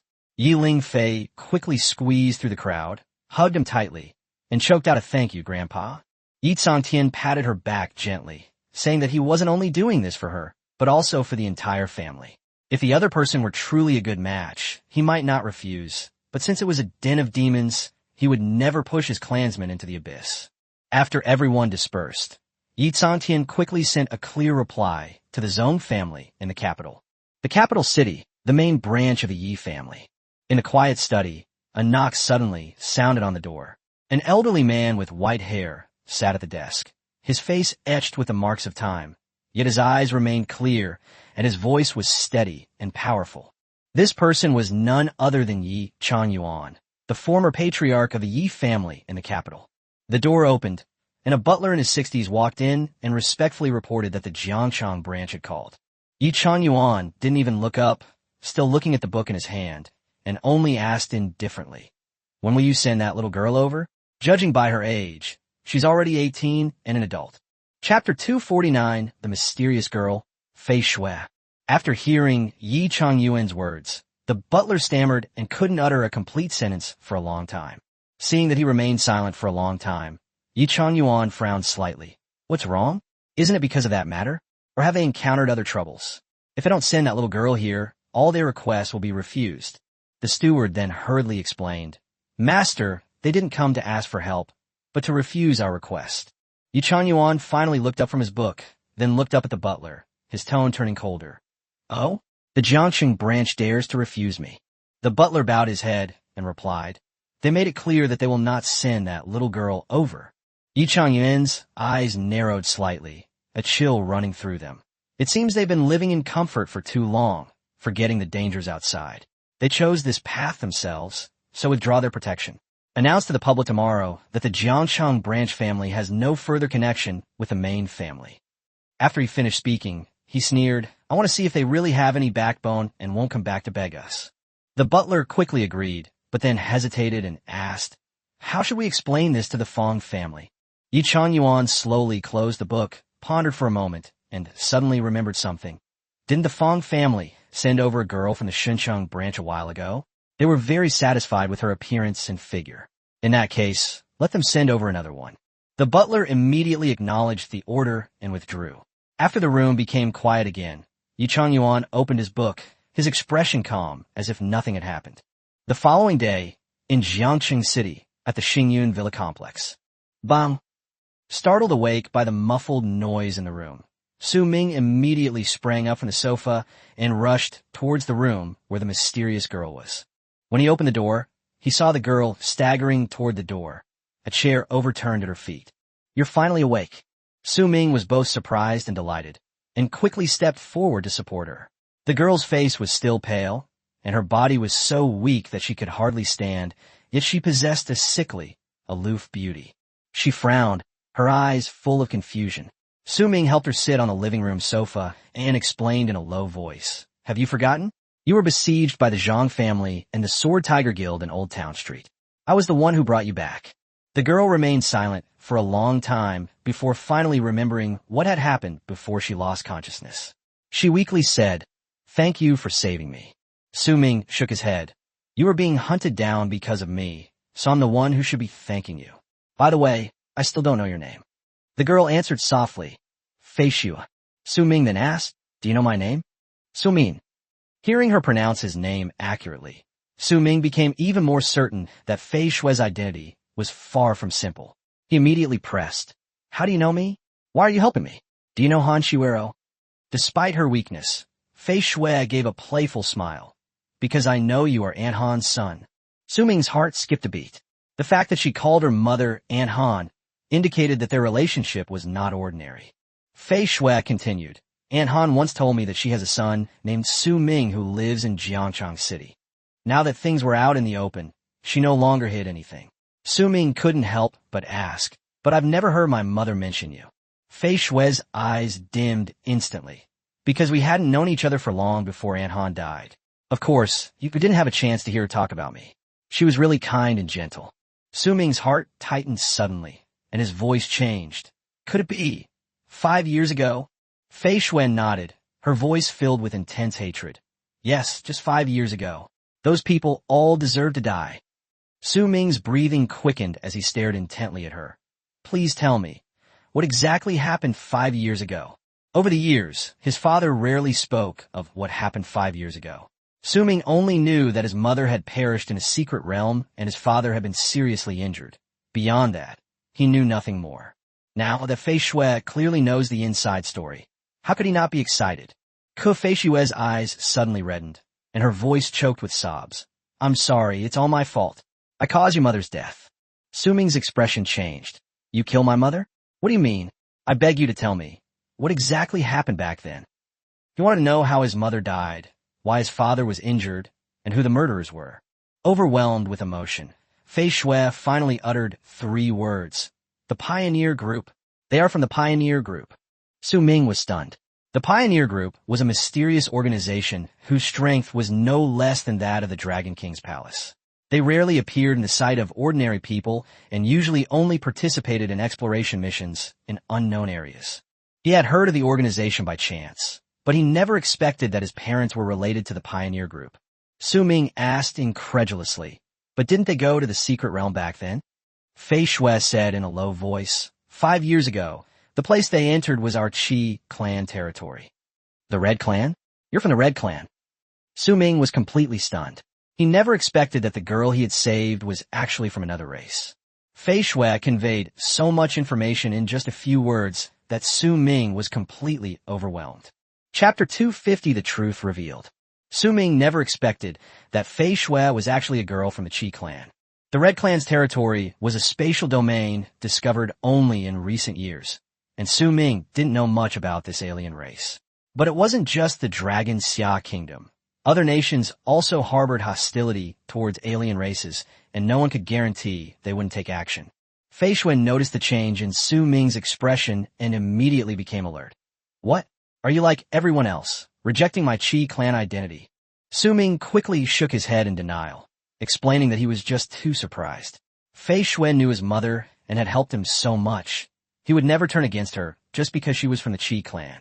Upon hearing this, Fei Shui's tense expression slowly relaxed. Su Ming suppressed his emotions and asked urgently, "I want to know how my mother died." This answer was crucial to him. Since his parents hadn't gone to the secret realm, his mother's death couldn't possibly have been caused by a monster. There were only two possibilities. Either she died at the hands of the Red Clan, or she died at the hands of her own comrades. Fei Shui was silent for a moment, her eyes reddening. She was considered a traitor by her own companions for trying to save me. In the end, she died at the hands of those people so that I could escape. She said that by the time Su Ming's father arrived, it was too late. She only heard heart-wrenching cries behind her, but dared not turn around because it was an opportunity that Han Shuero had risked her life for. At this point, Fei Shui almost burst into tears. She had always felt that she had indirectly caused Han Shuero's death. The Pioneer Group. Su Ming's eyes were bloodshot, and he practically spat out those 3 words through clenched teeth. His fists were clenched so tightly that his nails dug deep into his palms, and blood dripped from between his fingers. He had a vague idea that his father Su Daqiang's injuries back then were probably related to the Pioneer Group. In that situation, perhaps only by being crippled could Su Daqiang have a chance to survive. Just then, the doorbell rang. Ding dong, ding dong. The crisp sound pulled Su Ming back to reality from his anger. Fei Shui instantly became alert, raised her hand to wipe away the tears from the corners of her eyes, and forced herself to stand up. Su Ming said in a low voice, "Go back to your room first. My friend might be here." Fei Shui nodded and moved towards the room. Su Ming then strode towards the villa's gate. But the doorbell soon became urgent, ringing one after another. Su Ming frowned, a bad feeling immediately creeping into his heart. If it were a rural guest house, they wouldn't be ringing the doorbell so urgently. Lin Anqi wouldn't be here at this hour either, so it's not hard to guess who it is. A shout came quickly from outside the door. "Open the door. We know there's someone inside." Su Ming's face darkened, and he cursed under his breath. He hadn't expected the Zhang family and the Sword Tiger Guild to act so quickly, already finding the Nebula Villa complex and moving through it unimpeded. It seems he overestimated the security here. Su Ming only opened the door after Fei Shui entered the room. Leaving it closed would only lead to more trouble.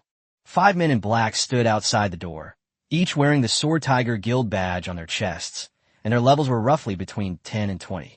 If it came to a fight, Su Ming was confident he could take them down in a few seconds. But he didn't want to take action unless absolutely necessary. If someone went missing here, the Sword Tiger Guild would only search the Nebula Villa complex even more thoroughly. Su Ming feigned calmness. "Who are you? What do you want?" The leader flashed his badge. "We're from the Sword Tiger Guild. You must have seen the news, right? There's a citywide manhunt for the serial killer. Please cooperate with the inspection." After saying that, he gestured for Su Ming to move aside so he could go inside to search the house. Su Ming stood in the doorway and said calmly, "To search my house, you need a search warrant, right?" The leader's face turned cold. During this special period, the authorities have opened a green channel. A search warrant is not required. Please step aside. At that moment, someone nearby noticed the bloodstains on Su Ming's hands and immediately shouted, "Blood! Why is there blood on your hands?" The leader immediately became alert and took 2 steps back, clearly afraid that Su Ming would suddenly make a move. Su Ming opened his palm, revealing the wound on his palm, and smiled. "I just scratched myself with my fingernail. Don't be nervous." The other person relaxed slightly after confirming it was just a minor injury caused by a fingernail. The leader frowned, gave a few words of reprimand, and then steered the conversation back to business. "All right, don't waste time. Move aside. We need to go in." Su Ming still didn't make way. "It's inconvenient. I don't like people coming into my house and rummaging around." The leader narrowed his eyes, his gaze passing over him and looking into the villa. "Do you have someone hiding inside?" The air instantly tensed up the moment those words were spoken. Su Ming didn't answer, but a murderous intent flashed in his eyes. If he really couldn't avoid it, he would have no choice but to make the first move and deal with the trouble that followed later. The leader warned again, "If you don't give way, we'll have to call for backup." Su Ming's eyes narrowed slightly, and his voice turned cold. "Sorry." Chapter 251, An Uninvited Guest. When the group heard Su Ming say sorry, they were taken aback at first, and then their expressions changed. A chilling cold emanated from Su Ming, sending shivers down the spines of the group.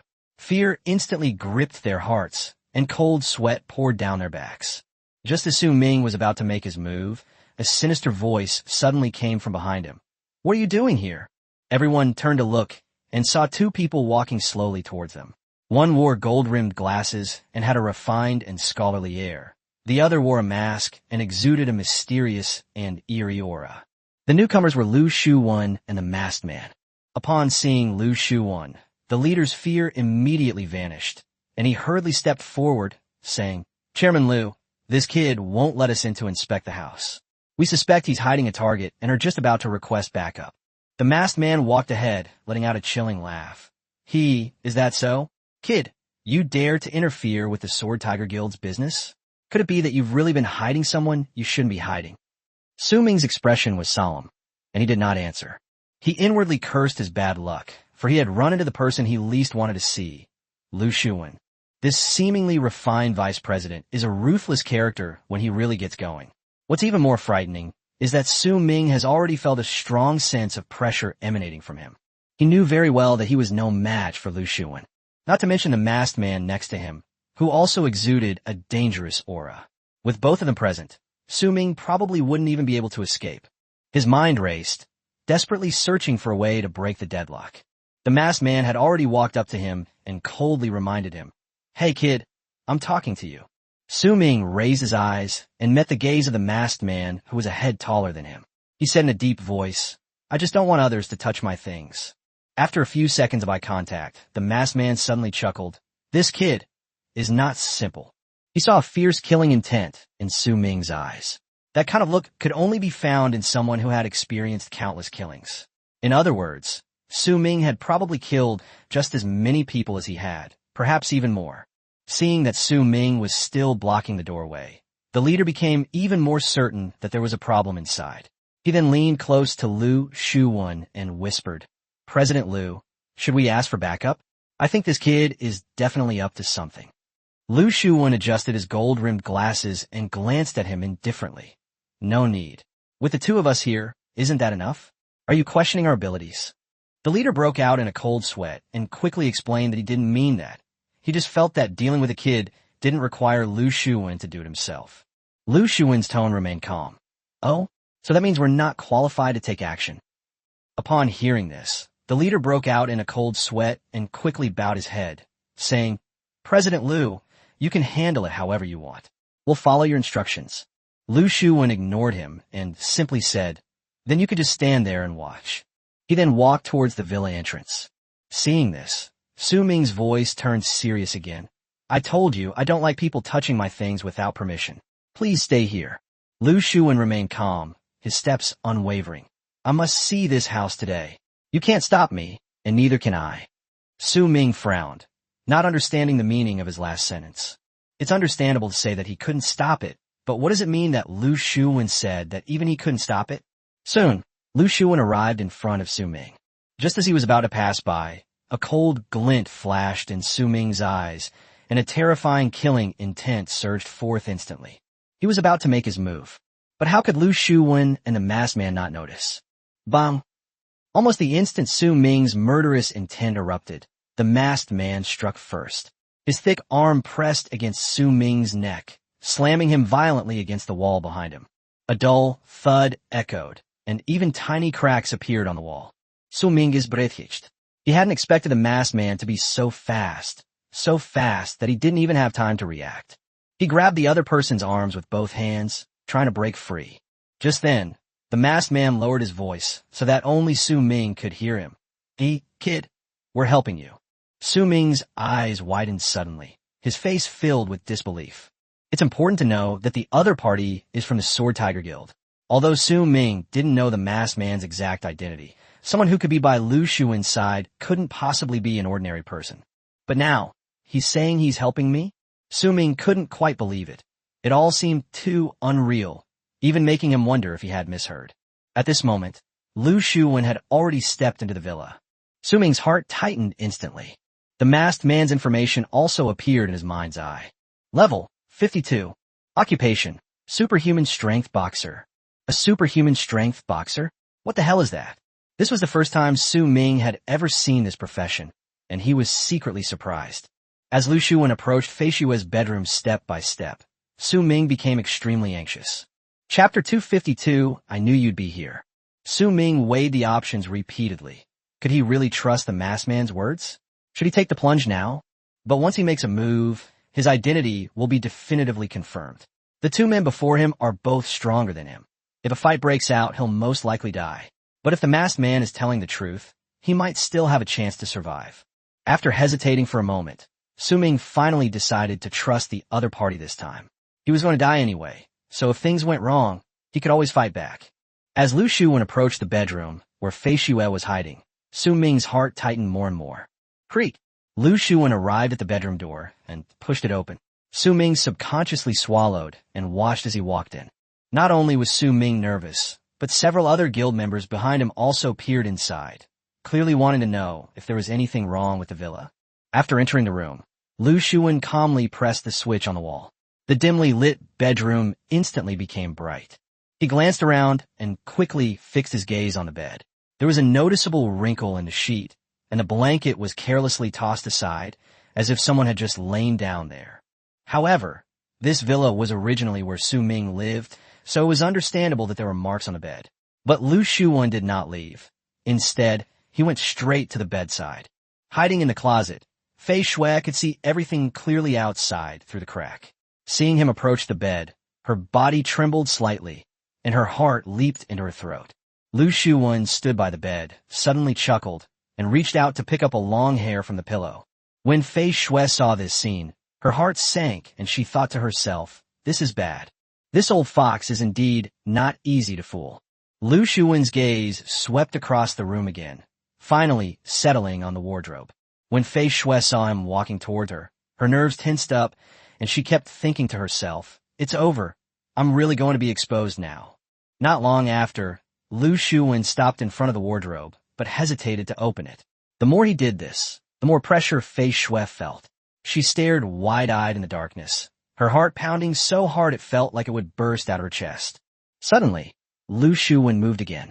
Fei Xue breathed a sigh of relief as soon as she saw him move away, but the next second, Lu Shuwen's eyes suddenly appeared through the gap in the wardrobe and met hers. Fei Xue's hair stood on end, her breath caught in her throat, and cold sweat instantly soaked her back. "This person is terrifying. I knew you'd be here." Lu Shuwen spoke. These words sent chills down Fei Xue's spine, and she almost thought she was completely finished. But the next moment, Lu Shuwen straightened up, turned around, and left the bedroom. Fei Xue stood frozen in the closet, unable to recover for a long time. Only after confirming that the other person had left did she still feel shaken, thinking, what did he mean? He clearly saw her, so why did he let her go? After Lu Shuwen left the first bedroom, Su Ming's anxiety eased slightly. It seemed the masked man hadn't lied to him. They were indeed helping him. Since the vice president had personally searched the room, the others naturally dared not question it further. However, Lu Shuwen did not leave the villa immediately. but went to the second and third bedrooms, searching each one carefully. He didn't leave the villa until he had visited all the bedrooms. No suspicious persons found. Proceed to the next one. Lu Shuwen returned to the villa entrance, adjusted his slipped gold-rimmed glasses, and spoke calmly. Then he walked towards the other villas. The masked man then released his arm from Su Ming and grinned. "Oh, kid, why are you so nervous if there's nothing there?" After being released, Su Ming coughed a few times and replied in a deep voice, "I've said it before, I don't like people touching my things without permission." The masked man chuckled twice. "Be more careful next time. You can easily be misunderstood." After saying that, he turned around and caught up with Lu Shuwen. After the two left, Su Ming finally felt a huge weight lifted from his shoulders. But the guild members at the door were still there. He frowned at them and asked coldly, "What?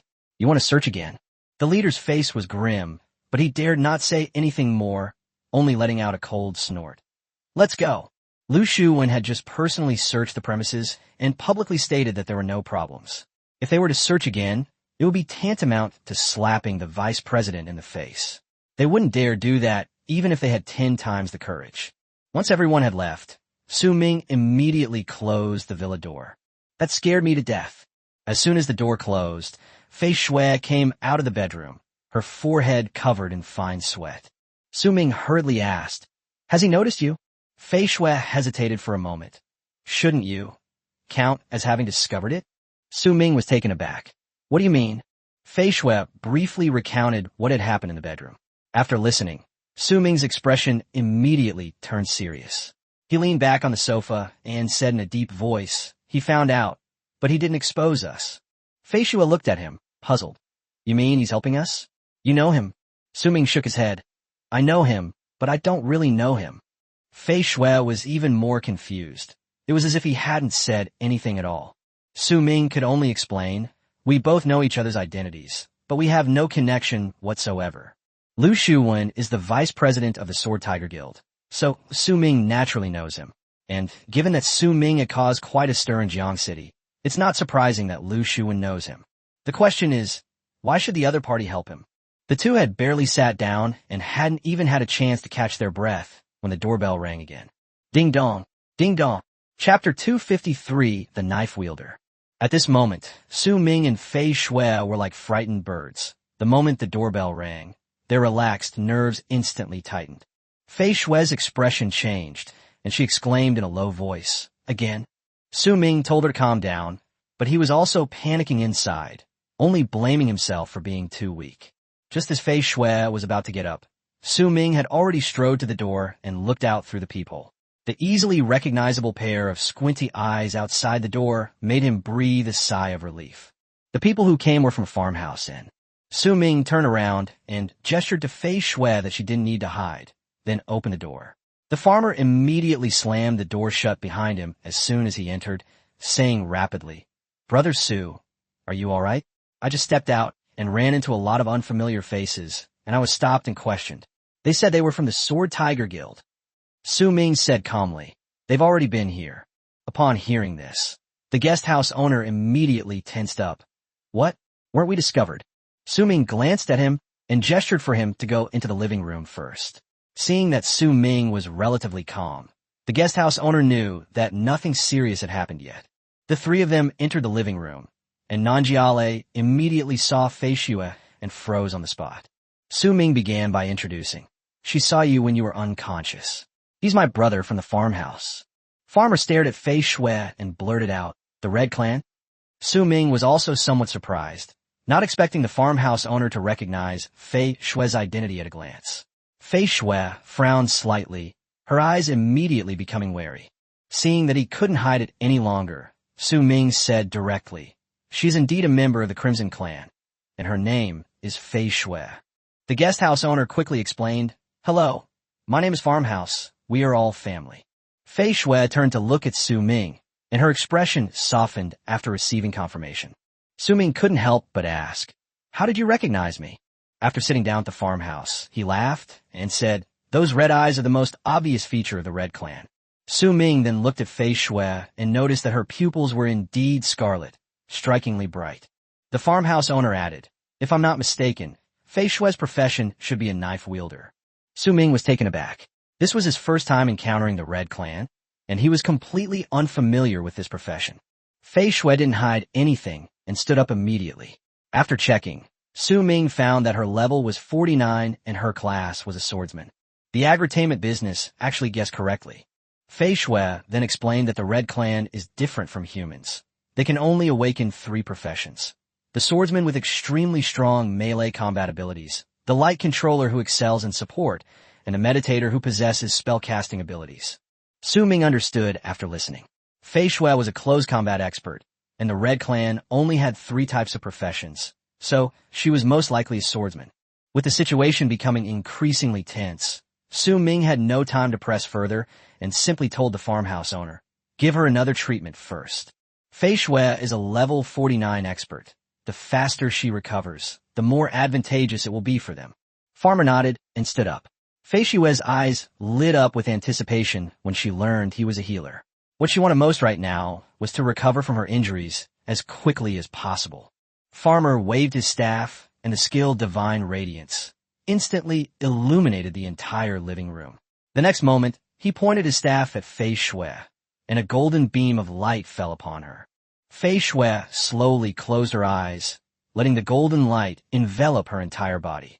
The warm power continuously seeped into her body, gradually relaxing her tense posture. Not wanting to disturb the treatment, Su Ming stepped aside and took out his phone to call Wang Xiaoming. Since returning to Jiangxing City, Wang Xiaoming seemed to have vanished, which was completely unlike his personality. After the call was dialed, there was a series of dial tones. After a long time, the call was finally answered. Su Ming immediately asked, "Xiaoming, where are you?" But there was silence on the other end of the phone. Su Ming frowned, a sense of foreboding rising in his heart. Wang Xiaoming was usually a chatterbox. How could he answer the phone without saying a word? His tone grew increasingly urgent. "Hey, speak up. Are you Xiaoming? Who are you?" However, the next second, the other party hung up the phone. The dial tone came through, and Su Ming stood frozen in place for a long time, holding his phone, his face growing increasingly grim. He dialed several more times, but the call never went through. The other party clearly didn't want to answer his call. Su Ming stared at the number on the screen, muttering to himself, "What's going on? Did something happen to Xiaoming?" The next second, he dialed Hua Haitao's number again. After graduation, the two often hung out together, and Hua Haitao might know something. This time, however, Hua Haitao's phone was switched off. Su Ming's heart sank. If one person can't be contacted, it can be explained by inconvenience. But when 2 people are simultaneously out of contact, things are definitely not simple. His expression was grave, and he finally turned his gaze to the farmhouse owner who was receiving treatment. The group had returned to Jiangxing together. Perhaps the farmhouse owner knew something. Su Ming was on pins and needles, but he couldn't interrupt the farmhouse's treatment of Fei Shui. Chapter 254, The Murderer Emerges. Every second felt like an eternity. Su Ming felt as if time was stretched out infinitely, each second an agony. As the light gradually dimmed, the farmhouse's treatment of Fei Shui finally ended. He put away his staff, slumped onto the sofa, his forehead covered in fine sweat, and his breathing rapid, clearly indicating that he had exhausted himself. Fei Shui slowly opened her eyes after the light faded. Her complexion had improved considerably, and her spirits had recovered significantly. She had regained at least 50% of her strength, and she no longer staggered as she walked, having essentially returned to normal. Su Ming immediately asked her how she was feeling. Fei Shui nodded, indicating that she was in good condition. The farmer took a breath and said weakly, "I need to rest. With the help of the high-grade healing potion, she should recover completely after another treatment." Seeing that the treatment was going well, Su Ming's expression turned serious, and he suddenly turned his attention to the farmhouse. "Xiaole, there's something else I want to ask you." The farmer noticed something was wrong and immediately sat up straight. "What's wrong?" Su Ming stared at him and asked, "Did Wang Xiaoming and Hua Haitao return to Jiangxing City with you?" The guest house owner nodded. "Yes, I even sent someone to take them home, and I didn't find any problems." But as soon as he finished speaking, an ominous premonition rose in his heart.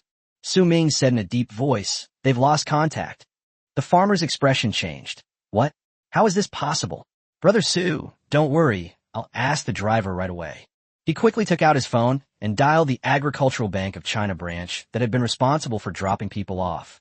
After the call connected, the farmer asked urgently, "Uncle Xing, after we returned to Jiangcheng City, did you safely get my 2 friends home?" The Agricultural Bank representative replied, "You mean Wang and Hua? I've already taken them to their doorstep. Second young master, has something happened? Should I go check on them now?" The farmhouse owner immediately said, "They've suddenly lost contact. Uncle Xing, please check on them as soon as possible and get back to me immediately if you have any news." The Agricultural Bank employee should hang up the phone after the call ends. Su Ming had been watching the agritainment business closely. Seeing him put down his phone, he immediately asked, "How was it?" The guest house owner shook his head.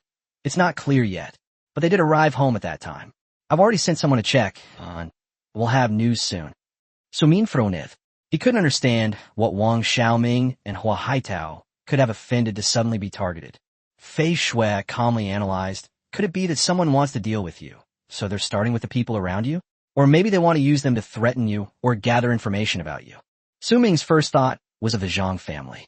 After all, he had killed many members of the Zhang family, but he quickly dismissed this idea.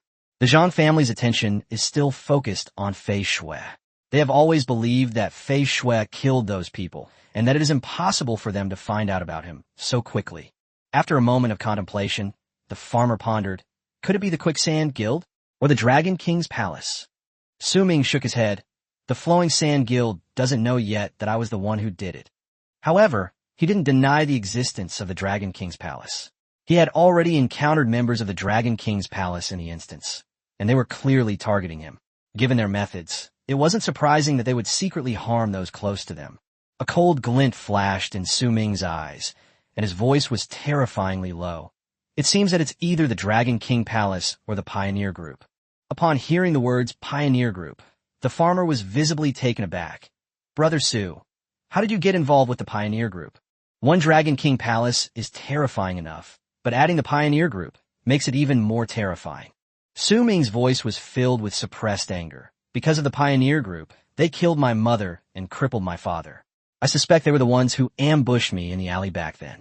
They've attacked me more than once. Farmer Li's eyes widened in shock. He hadn't expected that Su Ming and the Pioneer Group had such a blood feud. Su Ming clenched his fist and continued.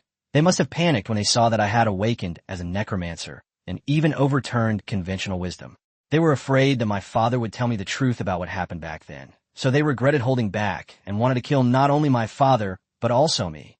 He looked down at his palm, regretting that he wasn't strong enough yet, otherwise he would have turned all these people upside down. When Su Daqiang was mentioned, Fei Shui lowered her head, her voice full of guilt. "I'm sorry, I was a step too slow and couldn't save your father in time." She always felt that she was a burden to Su Ming's family and had always wanted to make amends. Su Ming shook his head. "I can't blame you. You've already helped me a lot, so there's no need to keep blaming yourself. My mother never expected anything in return when she chose to save you." Fei Shui was silent for a moment, then suddenly said, "I saw the murderer the day Uncle Su was killed." Su Ming looked up abruptly, his emotions instantly spiraling out of control.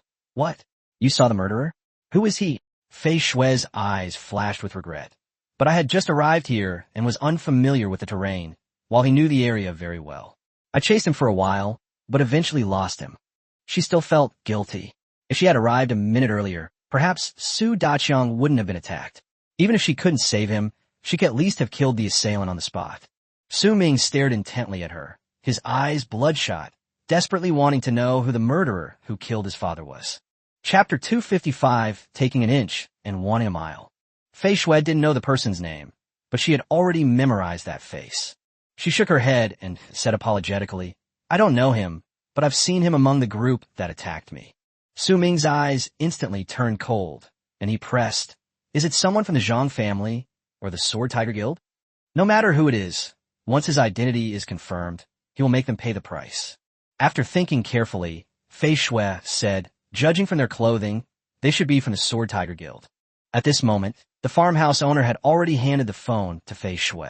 The screen displayed information on hundreds of members of the Sword Tiger Guild. Almost everyone with a position was listed. Fei Shui took the phone and carefully looked through each page. Su Ming watched the screen beside her, his heart pounding. His biggest worry was that the other party was just an insignificant nobody. If that were the case, it would be troublesome to find out more about them. A moment later, Fei Shui suddenly stopped what she was doing, pointed at the screen, and said, "Found him. That's him." The farmer immediately took back his phone, and after seeing the profile picture, his brows furrowed. Su Ming also leaned closer, and what came into view was a face that was both familiar and unfamiliar. Su Tianxiang. Su Ming was stunned, his face filled with disbelief. He never imagined that the person who attacked his father would be this very person he had repeatedly crossed paths with. Even more ridiculous, this person had once appeared as a friend of his father. Su Ming couldn't help but sneer. "Su Tianxiang, you're something else. I won't even watch the Spring Festival Gala this year without you." The farmer looked grave and whispered a reminder. "Brother Su, this guy's identity is not simple. He's the captain of the enforcement team. He himself is only average, but there are a few monsters in the enforcement team. If you really want to mess with him, it won't be that easy." Su Ming felt silent.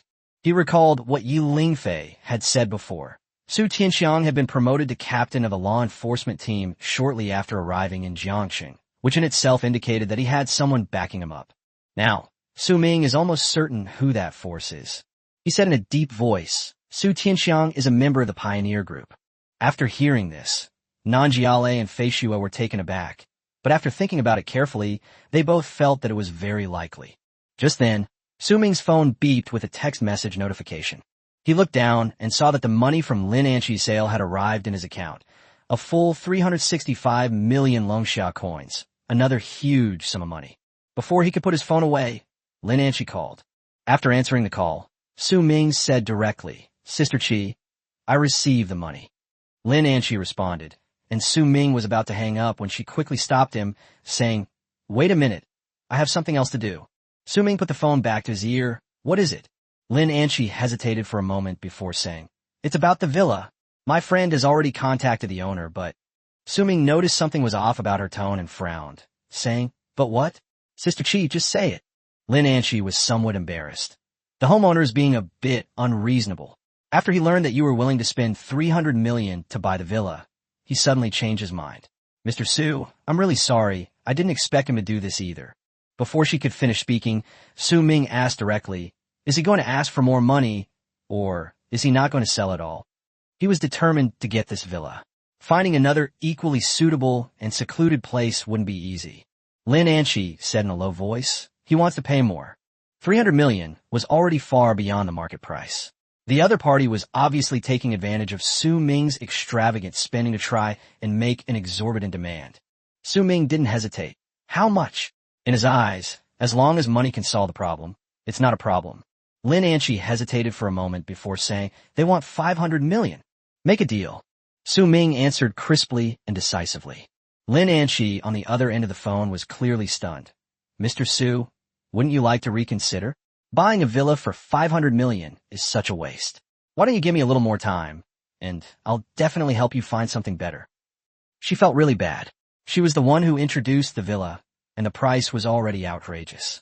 Now the other party had suddenly raised the price, practically treating Su Ming like a sucker. But Su Ming's tone remained firm. "No need. As long as it can be done, money is not a problem. 500 million it is. I'm not short of money." Lin Anqi had no choice but to agree. After hanging up the phone, Nanjiale looked at Su Ming with the eyes of someone who looked at a madman. Fei Shui, unfamiliar with local prices, didn't react much. However, the agritainment business owner, claiming to be an expert, knew the market prices of the Nebula Villa complex perfectly. Su Ming was willing to spend 500 million yuan to buy a house that was originally worth at most 100 million yuan.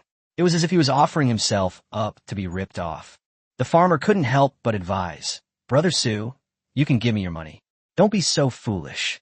You're spending 500 million on a 100 million house. Isn't that just letting someone slaughter you like a fat pig?" Su Ming shook his head, indicating that he didn't need to persuade him anymore. In the current situation, there isn't much time to consider. I don't want to cause any more trouble. Seeing this, the agritainment business owner could only shut up. Considering Su Ming's current situation, that place was indeed a suitable place to stay. Then, Su Ming took out a copper key and handed it to the farmhouse. He said, "I have to leave for a few days. Lu Shuwen just personally searched this villa, so no one should bother us for a while. Please take care of Fei Xue for a few days. Su Ming added, also, keep an eye on Wang Xiaoming and the others. If you encounter any problems you can't handle, go to Yi Lingfei. Yi Lingfei now feels indebted to him, and as long as the farmhouse explains the situation, the other party will most likely not refuse. Chapter 256 Great Wisdom. If Su Ming hadn't unexpectedly obtained the bronze key from Zhao Jinhu's storage ring, he would have already opened the silver key. However, the hidden dungeon corresponding to this silver key is as high as level 50, while Su Ming is only level 30. The gap is too big, and it is not appropriate to enter rashly. The extra, bronze key, is just what it needs. It can both further strengthen the undead army and allow Su Ming to try and reach level 40. It couldn't have come at the right time. Just as Su Ming finished making arrangements and was about to activate the hidden dungeon with the bronze key, his phone suddenly rang. His expression tightened, and Nanjiale immediately came over. But when Su Ming took out his phone and saw the unfamiliar number on the screen, both of them looked disappointed, thinking it was a message from Wang Xiaoming or Hua Haitao. Su Ming frowned as he answered the phone, still clinging to a sliver of hope that perhaps the other party was simply unable to use his number. A somewhat familiar voice came from the other end of the phone. Is this Su Ming? Su Ming asked in a deep voice. I am. Who are you? The other person quickly gave their name. I am Qian Yi. Upon hearing the name, Su Ming instantly understood. No wonder the voice sounded familiar. It was the guy who had desperately tried to stop him and force him a hand over the silver key. Given Qian Yi's background, getting his phone number wouldn't be difficult. Su Ming just couldn't understand why the other party was calling at this time. Was it to discuss a deal, or to continue threatening him? But no matter what method Qian Yi wanted to use, Su Ming had no intention of handing over the silver gray key. Qian Yi said smugly, Didn't expect that, did you? I told you, you can't escape. Hand over the silver key obediently, or don't blame me for being impolite to your friend. Upon hearing the last sentence, Su Ming's expression changed slightly, and his voice became more urgent. You kidnapped my friend? The farmhouse owner next to them was also stunned, and immediately stared at the phone in Su Ming's hand, worried that something had really happened to Wang Xiaoming and the others. Qian Yi on the other end of the phone laughed loudly. That's right. If you want him to be all right, just exchange him for the silver key. Tonight at 8 o'clock in the redwood forest of Jiangxing City, it's a one-time exchange. Su Ming suppressed his emotions and said coldly, I need to confirm that he is still alive. Let me hear his voice. Qian Yi was clearly pleased with Su Ming's nervousness and laughed. You're really cautious. Okay, I'll let you hear it. As he spoke, he walked up to Shirley, kicked him twice, making Shirley howl in pain, before finally handing the phone to his mouth. Shirley immediately cried out, Boss, it's me, Shirley. Help me. They keep hitting me. Before he could finish speaking, Qian Yi took the phone away, put it back to his ear, and said with a smile, Did you hear that?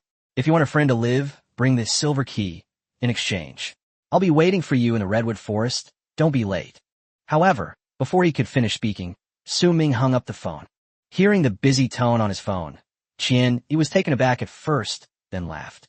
He assumed Su Ming must be as anxious as an ant on a hot pan, not even in the mood to say another word. Qian Yi became happier and happier as she thought about it, feeling that she had finally beaten Su Ming once. Gudash Wang, who was standing next to him, still felt something was off and couldn't help but ask, What do you think? Qian Yi said confidently, Don't worry, Brother Dezhuang. Knowing Su Ming as I do, he won't abandon his friends. Once he arrives, whether or not he hands over the silver key is not up to him. Dezhuang hesitated for a moment, then asked, I have another question. You could have had him come directly here, so why did you specifically ask him to go to the redwood forest? Don't you know there are a lot of mosquitoes in the forest at night? The thought of having to crouch in the woods late at night sent chills down Dezhuang's spine. Qian Yi grinned. That's called mystery. Meanwhile, inside the Nebula Villa complex, a farmer saw Su Ming hang up the phone and immediately asked, Brother Su, who was that? What do they want from Wang Xiaoming and Hua Haitao? Su Ming put his phone away, looking somewhat speechless. Never mind, a brilliant strategist has caught another idiot. The guest house owner was confused. What do you mean? Su Ming said calmly. Qian Yi arrested Shirley. At this point, Su Ming felt embarrassed for the other party. He and Shirley were not familiar at all, yet Qian Yi actually wanted to use Shirley to threaten him, making him think that Wang Xiaoming had really been arrested. After hearing this, Nanjiale couldn't help but twitch his lips, his face full of disbelief. Su Ming didn't say anything more, only leaving with the words, "I'm leaving." The next second, he activated the bronze key. Chapter 257, A Shenvale Forest. Snap. After Su Ming activated the bronze key, he heard the sound of the door lock opening, and the key in his hand disappeared. The next second, a dark green double door appeared out of thin air and slowly opened to both sides. An ancient aura wafted out, leaving even the farmhouse owner and Fei Shui stunned. The farmer whispered, "This is the hidden instance?" Although he had heard of the bronze key, this was the first time he had ever seen a hidden dungeon open in person. Su Ming didn't linger and stepped through the gate. After he entered, the ancient gate closed again and then disappeared as if it had never existed. Upon entering the instance, Su Ming was greeted by a lush, primeval forest. The air was filled with a damp, ancient scent. Bushes grew thickly, and giant trees soared into the clouds. Even the thinnest trunk required 2 or 3 adults to encircle it. Su Ming immediately became alert and, with a thought, summoned the entire undead army. In this unfamiliar and dangerous jungle, the greatest fear is being ambushed. The large number of undead warriors moving through the forest made quite a commotion, instantly startling many birds and beasts into flight. "Welcome to a Shenvale forest." A loud voice came from the sky. At the same time, a white stone appeared in front of Su Ming. It was the teleportation stone. He was already very familiar with this process. As soon as the teleportation stone appeared, Su Ming reached out and grabbed it, which also meant that the dungeon had officially started. He just didn't know what the mission was this time. Su Ming looked up and saw that the azure sky was mostly obscured by the branches of the giant tree. If you survive in a Shenvale forest, you will receive dungeon rewards. The voice sounded again, giving the task, but not specifying how long to survive. Su Ming couldn't help but shout, "What the hell? Survive? How many days do we have to last to be considered done?" However, what he received was not an answer. Heroes detected in a Shenvale forest. Dungeon difficulty increased. Su Ming's lips twitched slightly. He hadn't expected the other party to increase the difficulty level so easily. However, for him, the increased difficulty might not be a bad thing. The monsters in Bronze Key dungeons are usually only level 20, but last time, due to the increased difficulty in Land of Corpses, the monsters were generally raised to level 30, which suited him just fine. Su Ming was even somewhat looking forward to the increased difficulty of the Shenvale forest. But before he could be happy for long, his loud voice rang out again. Heroes detected in a Shenvale forest. Dungeon difficulty increased again. Su Ming was stunned. 2 consecutive increases mean the monsters here might have reached level 40 already. Strong monsters are good, but the boss might also level up to 40, making the pressure much greater. Fortunately, he was surrounded by undead warriors, so at least he didn't have to worry about being ambushed. If it were any other class, the situation would be hard to say. Su Ming looked at the dense jungle around him, suddenly stopped, stroked his chin, and muttered to himself, "Since the mission is survival, does that mean we don't need to run around everywhere?" He quickly made a decision to have the undead warriors clear the surrounding environment. Firstly, it broadens the field of vision, leaving monsters nowhere to hide. Secondly, it makes the space more comfortable, reducing the impact of snakes, insects, and rodents. Swish! Swish! Swish! The undead warrior swung his greatsword, hacking wildly at the weeds and bushes. Boss-level undead, like the Tyrant Bear, also joined the destruction, making it incredibly efficient. A few hours later, an area with a radius of about 50 meters centered on Su Ming was completely leveled, and even giant trees were cut down. The view suddenly opened up, and almost everything around us was clearly visible. Su Ming nodded in satisfaction. "That's much more comfortable now. Next, we'll just wait and see, and deal with whatever comes our way." As he spoke, he took out a rug from his storage ring and laid it on the muddy ground. Looking at the meager setup, Su Ming felt a pang of regret. If he had known this instance was in survival mode, he should have brought in the camping gear from the farmhouse. That would have been truly comfortable. I was careless. Just as Su Ming slapped his thigh, a rustling sound suddenly came from the jungle 50 meters away. He looked in the direction of the sound and saw the grass swaying, clearly indicating that something was approaching. The monster is coming. Fortunately, he had cleared the area beforehand. Otherwise, the other party might have been hiding in the dense forest and he might not have been able to find them. Su Ming raised his hand and waved. Go, crush them. Several gargoyles immediately flew towards the location from which the sound came. But the next second, Su Ming's expression changed. As soon as the gargoyles entered the jungle area, they were grabbed by the neck by thick, green arms and forcibly dragged into the bushes.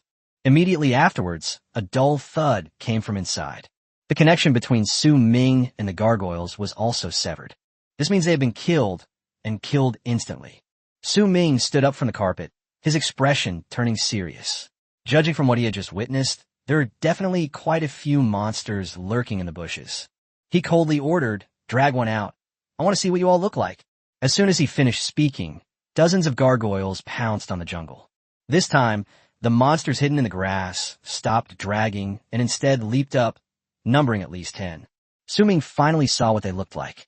Level 40. Name, Orc Infantry. These monsters have humanoid outlines, green skin, 2 protruding fangs at the corners of their mouths, burly bodies, bulging muscles, and look extremely ferocious. They wielded axes and leaped up to strike the gargoyles. The gargoyles have decent defense, but they are still powerless against the ferocious attacks of these orc infantry. With one swing of the axe, the gargoyle was knocked to the ground. Before it could even get up, the second axe came crashing down. Bang! The gargoyle's head shattered on the spot. In a single encounter, more than 10 gargoyles were instantly killed. Su Ming was also stunned by the fierce fighting power of these orc infantrymen. Chapter 258 Orc Infantry. The orc infantry were incredibly powerful. Although Su Ming's gargoyles had a numerical advantage, they were clearly at a level disadvantage. Seeing the gargoyles being slaughtered one by one, he had no choice but to use other undead. Su Ming raised his right hand and pointed forward, and the surrounding Death Knights immediately launched Death Charge. The orc infantry on the opposite side also sensed the danger, letting out ferocious roars and charging forward with their axes, showing no sign of retreat. Bang! Bang! Bang! The two sides clashed quickly. Although the orc infantry were strong, they could not withstand the collective charge of the Death Knights, especially given the huge numerical disparity. In the blink of an eye, their formation was scattered. The Death Knight seized the opportunity to launch a second attack, his great sword slashing wildly, clashing repeatedly with the axe, creating a cacophony of metallic clangs. Sumin froned slightly. Gargoyles were just ordinary monsters, so it was understandable that they were suppressed, but even the elite-level Death Knights, despite their numerical advantage, couldn't easily win and even suffered casualties. This suggests that these orc infantrymen are likely also elite monsters. Just then, the Orcish infantry, growing ever more ferocious in battle, suddenly turned blood red, as if entering a berserk state. They swung their axes to deflect the great sword and grab the Death Knight, forcefully pulling him off his horse. Immediately afterwards, the axe came down in succession. Bang! Bang! The Death Knight's armor was shattered by the blows, and it quickly collapsed. But the orc infantry didn't survive long either. The surrounding Death Knights immediately swarmed it, their great swords raining down on its massive body. Blood splattered, and it let out a shrill scream before collapsing with a thud. Successfully defeated a level 40 elite orc infantry monster, gaining 15,000 experience points. With the first one falling, the second and third were quickly surrounded and killed. In the end, all 12 orc infantry were dead, and Su Ming gained a full 180,000 experience points. However, in the process of killing them, not counting the gargoyles, the Death Knights alone lost more than 20. Even with an overwhelming numerical advantage, the battle was still so fierce, demonstrating just how powerful these orcs were. Su Ming also realized that the second difficulty increase in the dungeon was not only due to the increase in monster level, but also the change in monster strength from normal to elite. This would be devastating news for others, but in Su Ming's eyes, it was a huge windfall delivered to his door. Goodness, the stronger you guys are, the more excited I get. Su Ming laughed and strode towards the corpse of the orc infantryman. He opened the attribute panel, entered the summoning menu, and found the information on the Dark Knight. Delete. Without hesitation, he wiped out all 20 level 10 Dark Knights. Although Dark Knights were elite monsters, their levels were too low, and leveling them up would require a lot of experience, making them inefficient. In comparison, The level 40 elite monster, Orc Infantry, in front of us is clearly more worth keeping. After the deletion was completed, 20 slots in the summon bar instantly became empty.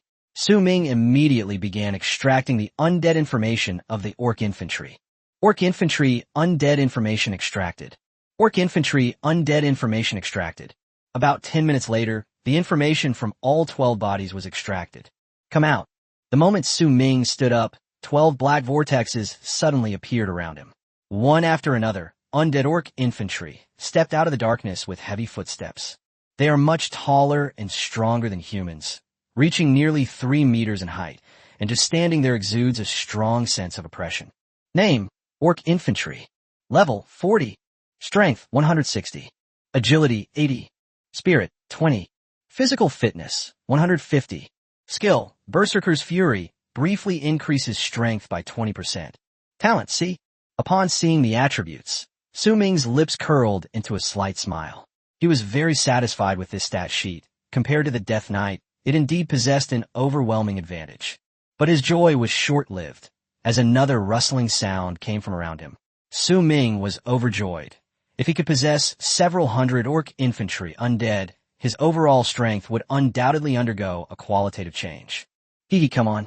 He couldn't help but laugh out loud, his eyes filled with longing. The commotion in the jungle grew louder and came from multiple directions. Su Ming retreated to the center of the clearing, rubbing his chin and muttering, could it be that some orcs went back to get reinforcements? To be on the safe side, he summoned the undead he had just killed again and quickly scanned his surroundings. Stop hiding. As soon as he finished speaking, figures darted out from the dense jungle. 1, 2, 3.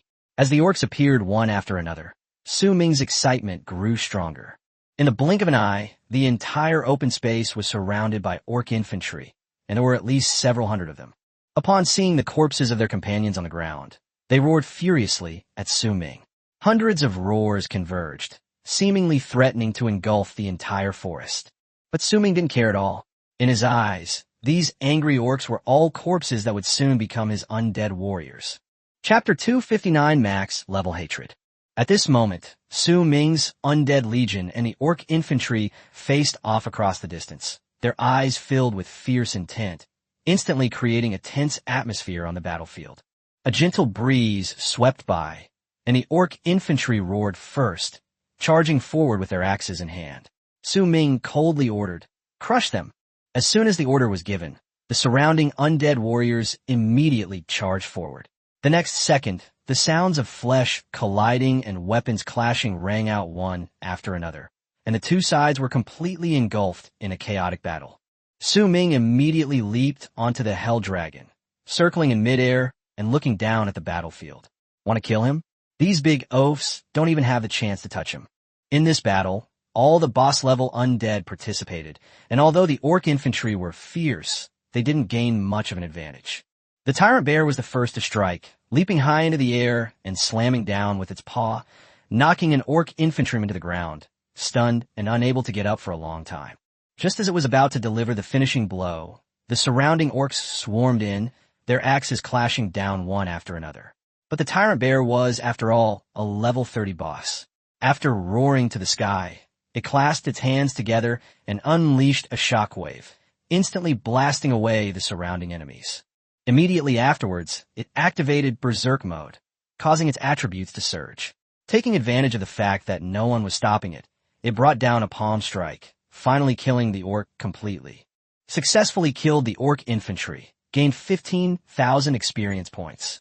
Successfully killed the Orc Infantry, gained 15,000 experience points. Notifications kept popping up as Su Ming stood on the back of the Bone Dragon, steadily reaping experience.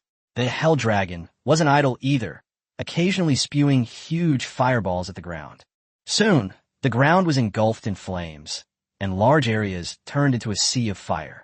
Su Ming saw that more than half of the Death Knights and Gargoyles had been killed or wounded, so he immediately summoned more to replenish them and cast the Death Curse. After receiving a 50% attribute boost, the Undead Warrior statue was completely ignited, and its offensive became even more ferocious. The Dark Knight commander used his round shield to block the orc's attack, then swung his greatsword in his right hand. A flash of red light, and the orc infantryman didn't even have time to scream before his head rolled to the ground. It possesses the insight, skill, targeting the enemy's weaknesses, and almost every sword strike is a one-hit kill, making it as powerful as a war god. On the other side, the Lich King is even more terrifying.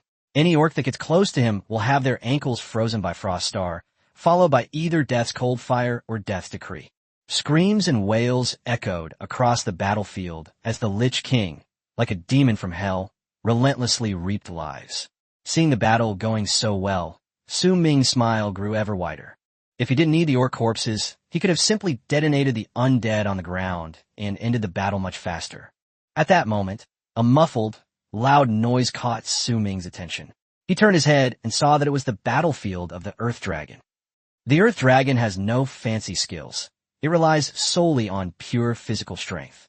When it unleashes its dragon tail sweep, its thick tail whips out with a powerful gust of wind, sending several orc infantry flying dozens of meters. Immediately afterwards, it used its horn thrust to pierce the charging orc. The orc coughed up blood, its face contorted in agony. The battle lasted for several hours, finally ending only when all the orc infantry were wiped out. The Hell Dragon flapped its wings, carrying Su Ming as it slowly descended back to the ground. However, the surrounding fire did not subside. Instead, it burned even more fiercely, spreading wildly in all directions. The ground was either stained red with blood or scorched into dust by the flames.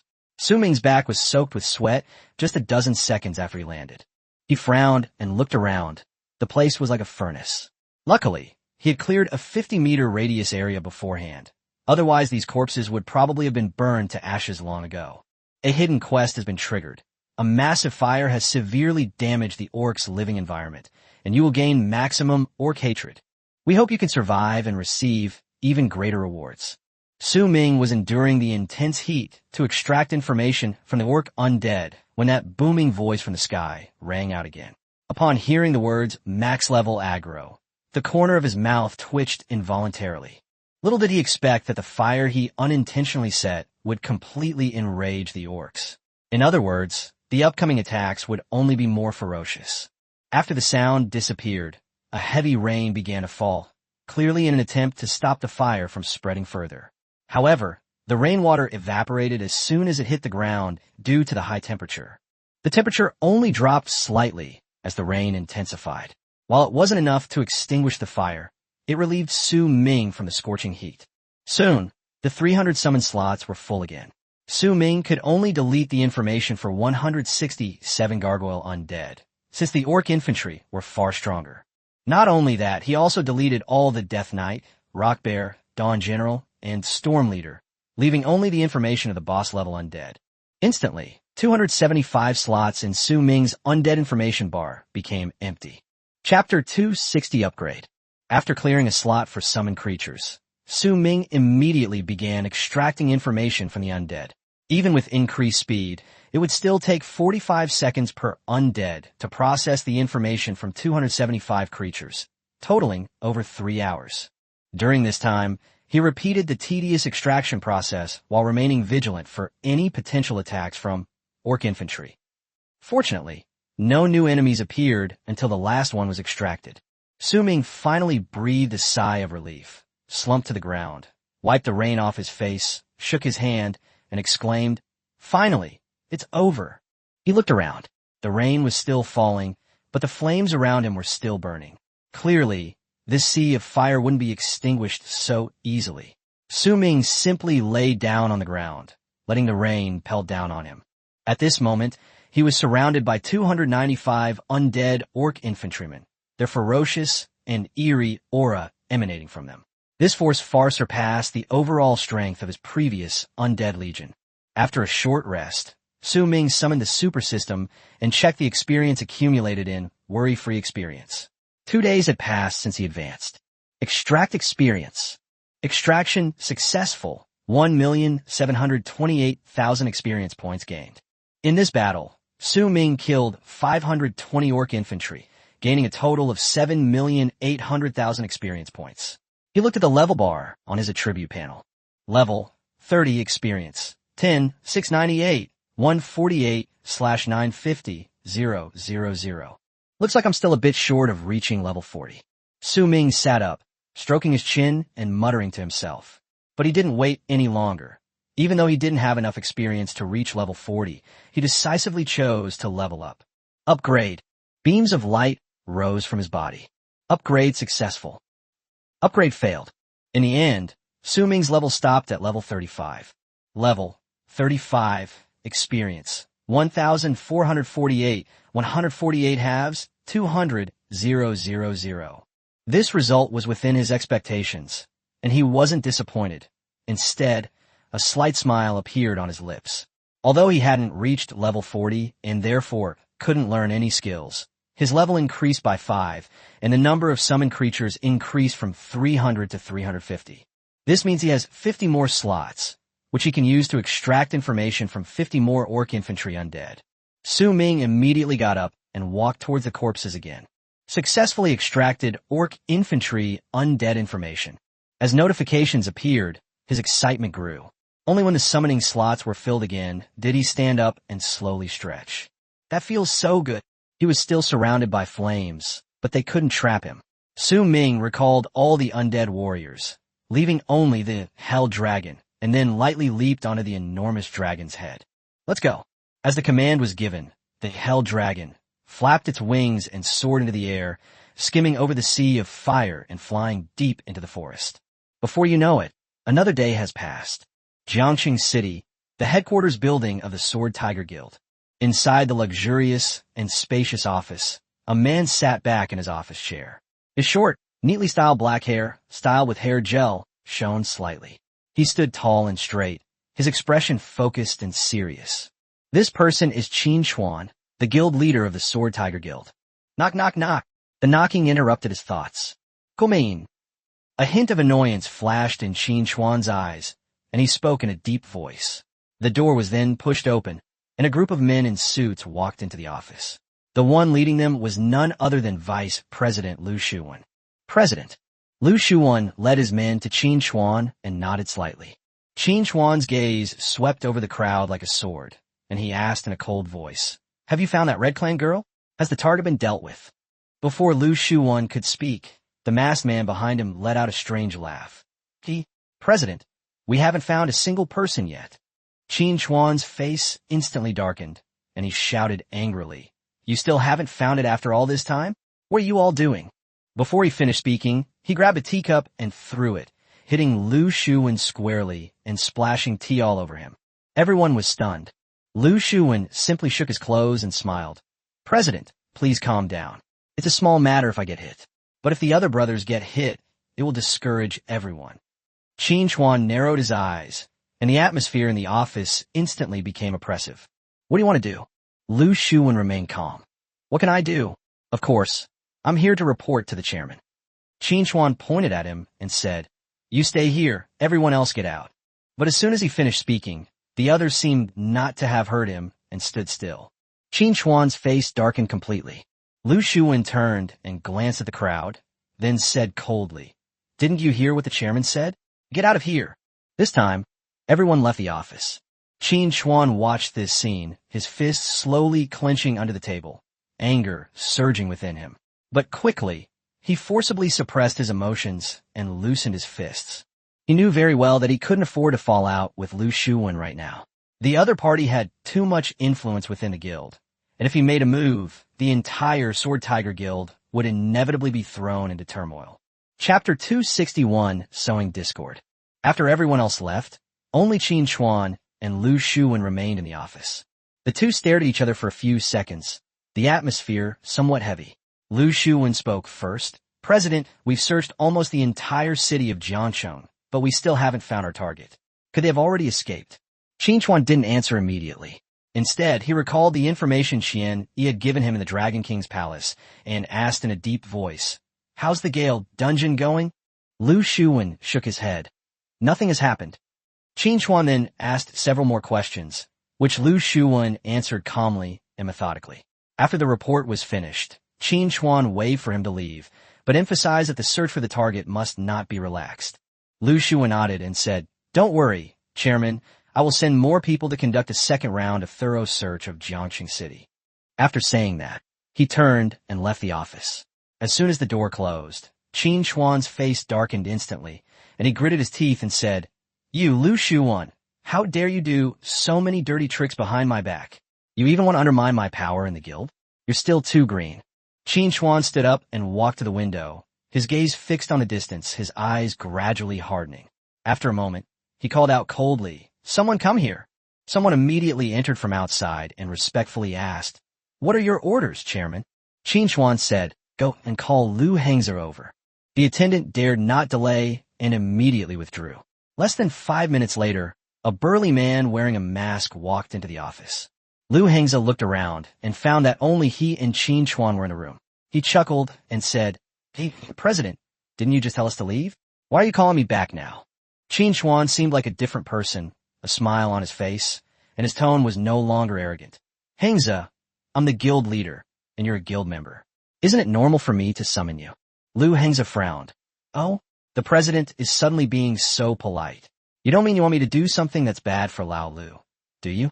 "I, Lu Hengzi, am not that kind of person." Seeing that he had seen through her, Qin Chuan stopped trying to hide it, sat back in his chair and smiled. "You're very smart." "That's right. I came to see you because of Lu Shuwan." Upon hearing this, Lu Hengzi turned to leave, saying, "If it's not guild business, then I can only apologize." Qin Chuan calmly stopped him. "Wait. Why don't you take a look at what he has done behind your back all these years before deciding whether to reject me?" Lu Hengzi paused, turned around, and asked, "What do you mean?" Qin Chuan took out a stack of documents and threw them on the table, saying regretfully, "You followed Lu Shuwan for so many years.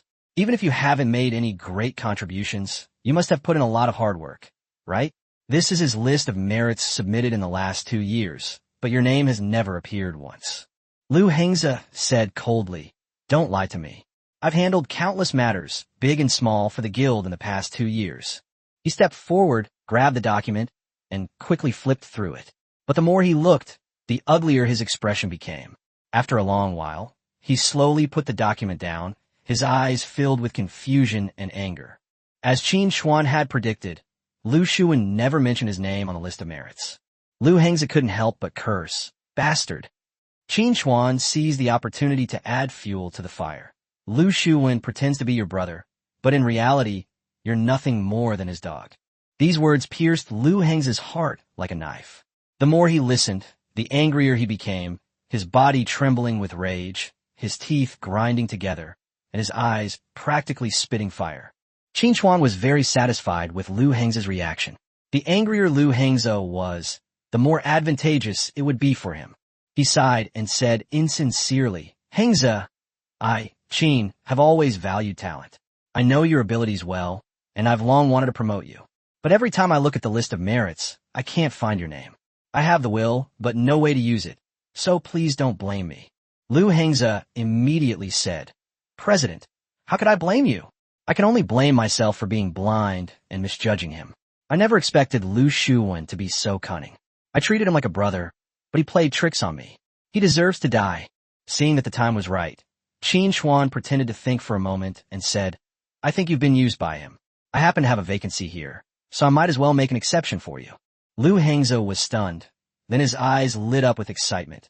"President, are you serious?" Qin Chuan said firmly, "Of course. How could I treat my brothers like Lu Shuwan did? From now on, Su Tianxiang of the enforcement team will be demoted to deputy captain, and you will be the captain of the enforcement team." Lu Hengzi was so excited that he repeatedly expressed his gratitude. "Thank you so much, Chairman. From now on, Chairman is like a brother to me." He was powerful and held a high position in the guild, but he had never had any real power. Now that he was the captain of the enforcement team, with hundreds or even thousands of people under his command, the situation was completely different. After Lu Hengzi left the office, Qin Chuan's lips slowly curled up, revealing a sinister smile. Lu Shuwan, you want to fight me? You're 800 years too early." Qin Chuan leaned back in his office chair, crossed his legs, and said smugly, "Watch how I dismantle your influence in the guild step by step." Then he shouted towards the door, "Someone, bring Guo Huaming here." The attendant poked his head out and replied, "Yes." The door closed quickly, and the attendant turned and left. Chapter 262, Big Zhuang, You've fallen for it. After leaving his office, Lu Shuwen did not leave the headquarters building. Instead, he leaned against the wall at the corner and quietly watched as members were summoned one by one. There was no anger or doubt in his eyes. Instead, the corners of his mouth turned up slightly, revealing a faint, wicked smile, as if all of this had been expected. Meanwhile, in the redwood forest of Jiangcheng City, a group of people emerged, looking utterly exhausted. They yawned incessantly, their faces etched with weariness, as if they could collapse and fall asleep at any moment. This group was none other than Qian Yi and his party. Everyone's face, hands, and legs were covered in mosquito bites, some red and swollen, and even the area around their eyes was not spared, as if they had been tormented all night. Zhuang had never been so embarrassed in his life. He looked at Qian Yi with a face full of resentment. Didn't you say that Su Ming would never abandon his friend's life or death? How come we've been waiting all night and haven't seen a single person? Qian Yi scratched the bag on his body, looking puzzled. This is really strange. Where exactly did things go wrong? Zhuang pointed at Shirley, whose head was covered in bruises from being stung, and said irritably, I told you long ago, this idiot isn't that close to Su Ming, but you wouldn't believe me. Shirley felt even more aggrieved, and with a long face, he chimed in, That's right, I'm just an employee. Arresting me is useless. Look, my boss doesn't even acknowledge me. But after hearing this, Qian Yi's eyes suddenly lit up, as if he had figured something out. Impossible, absolutely impossible. Su Ming is playing tricks on us. He became more and more certain as he spoke. He deliberately didn't show up and made it impossible for us to contact him, just to make us mistakenly believe that they weren't familiar with each other. Brother Zhuang, you've fallen for it. Zhuang's lips twitched, and he looked at him with a complicated expression. For the first time, he seriously doubted whether following Qian Yi to Jiangcheng City was a mistake. Qian Yi, however, was full of confidence and patted him on the shoulder. Don't worry, everything is under my control. In less than 3 days, Su Ming will definitely come begging to me. Zhuang rubbed his forehead and smiled wryly, momentarily at a loss for words to describe him. On the other side, Su Tianxiang was furious when he learned that he had been removed from his position as executive team leader and kicked over the table in front of him. He angrily shouted, Why should I? What is Lu Hengza? Does he even deserve to replace me? He wears a mask all the time, hiding his face, yet he dares to climb over me. A trusted aide quickly tried to calm him down, saying that the appointment document had already been issued and could not be changed, and that he was still the deputy captain at least. But Su Tianxiang became increasingly indignant. So what if he's a higher rank? What contributions has he made? I've served Longxia and shed blood for them. This position is rightfully mine. A trusted confidant whispered a reminder, but this was appointed personally by the chairman. Upon hearing Qin Chuan's name, Su Tianxiang scoffed. So what if he's the chairman? He abuses his power and does whatever he wants. I'm going to file a complaint against him with higher-ups. The confidant was stunned, not expecting Su Tianxiang to know someone even higher up. Seeing his shock, Su Tianxiang felt a surge of satisfaction and sneered, telling him not to underestimate him. Su Ming was completely unaware of the power struggles within the Sword Tiger Guild. At this moment, he was engaged in fierce combat with Orcish infantry in the hidden dungeon of a Shenvale forest. Holding the death scythe, Su Ming watched the orcs surging in from all directions and couldn't help but sigh. This max-level aggro is no joke. Looking out, the lush green orc army surged forward like a tide, numbering at least 2,000. During the first attack, they only deployed around 500. Now, the number had increased several times over. Clearly, Su Ming had truly enraged them. A deafening roar echoed through the forest as orc infantry, wielding their giant axes, charged madly onto the battlefield. Su Ming swung his scythe, its cold light flashing, each strike landing on the orc's burly body. Screams of agony rang out as orcs fell to the ground one after another. Immediately afterward, he controlled the hellish dragon to charge towards the beast horde behind him, unleashing a necromancer bomb the instant it landed. With a deafening roar, the shock wave spread, blasting countless orcs into the air and creating huge craters in the ground. To Su Ming's surprise, not many orcs were killed on the spot. Most were only injured and quickly got back up. Some orcs had even lost an arm, yet they still picked up their axes, roared to the sky, and charged back into the battlefield. Seeing this, Su Ming couldn't help but laugh. They're pretty thick-skinned. However, he no longer needed these corpses. With a thought, Su Ming recklessly detonated one orc undead after another. Boom! Boom!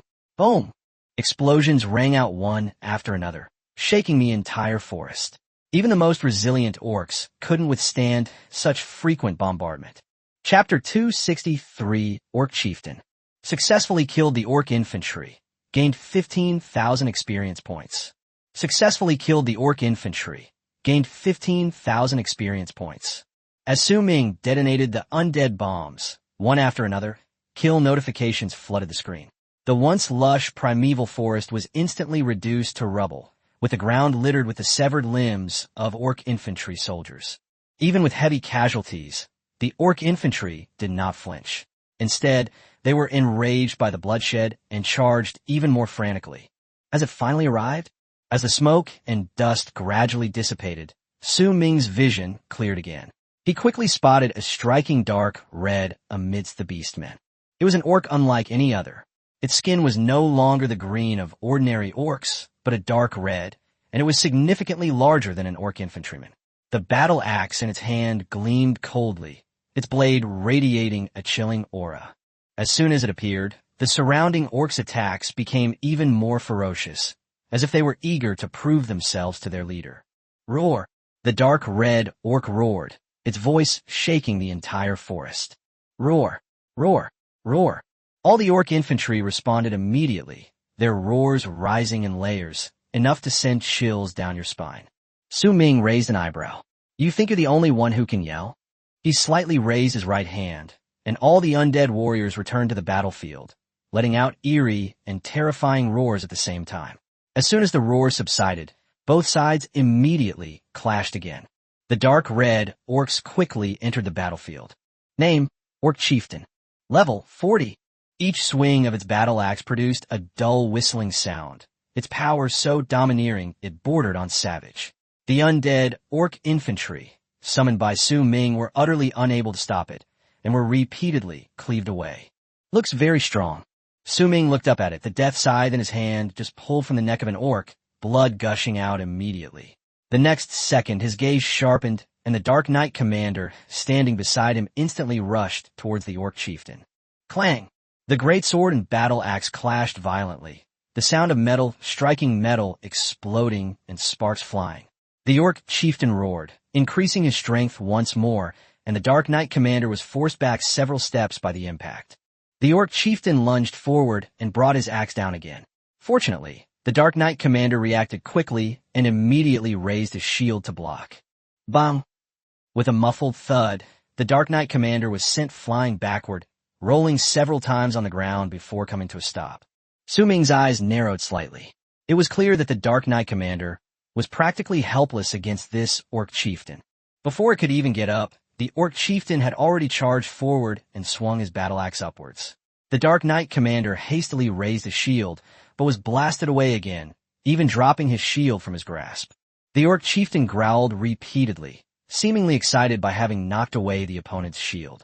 Seeing that the Dark Knight commander was about to be killed if things continued this way, Su Ming raised his scythe and pointed it forward.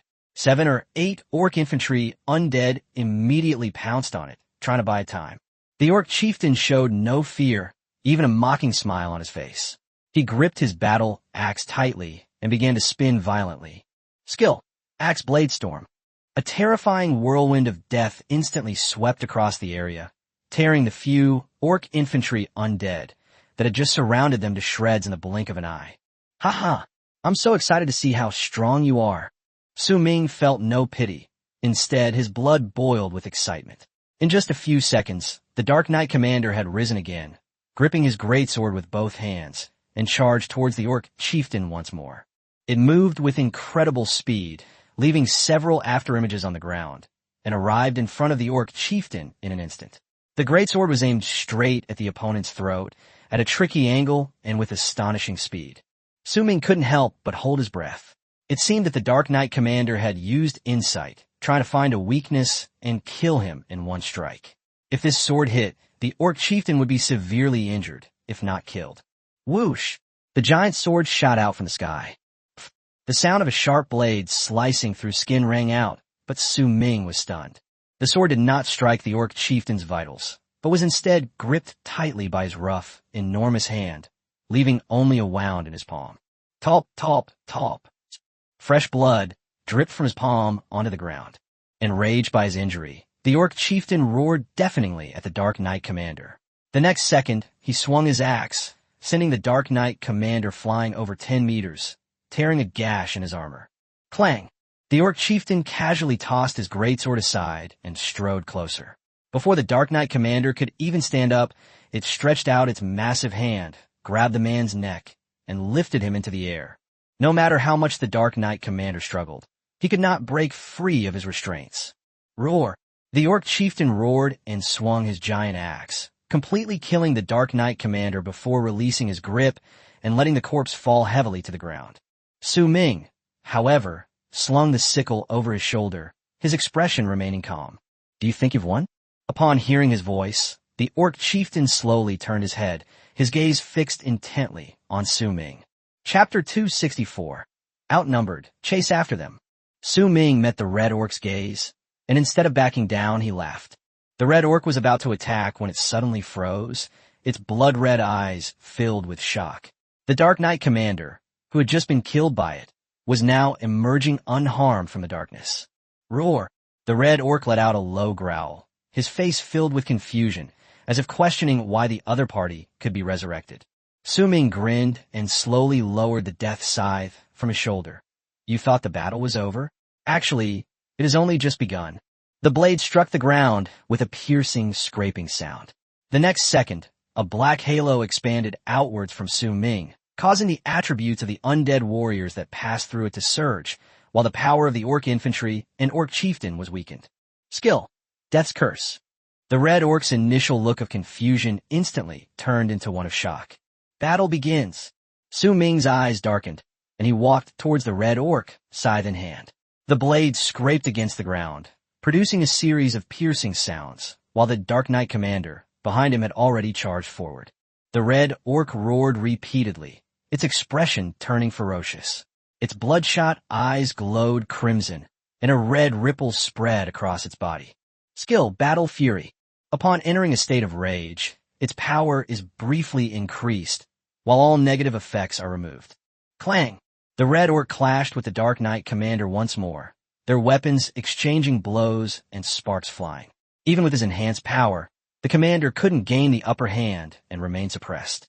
Su Ming continued to close in, and seeing that the Knight commander could not overpower him, he detonated the Undead bomb without hesitation.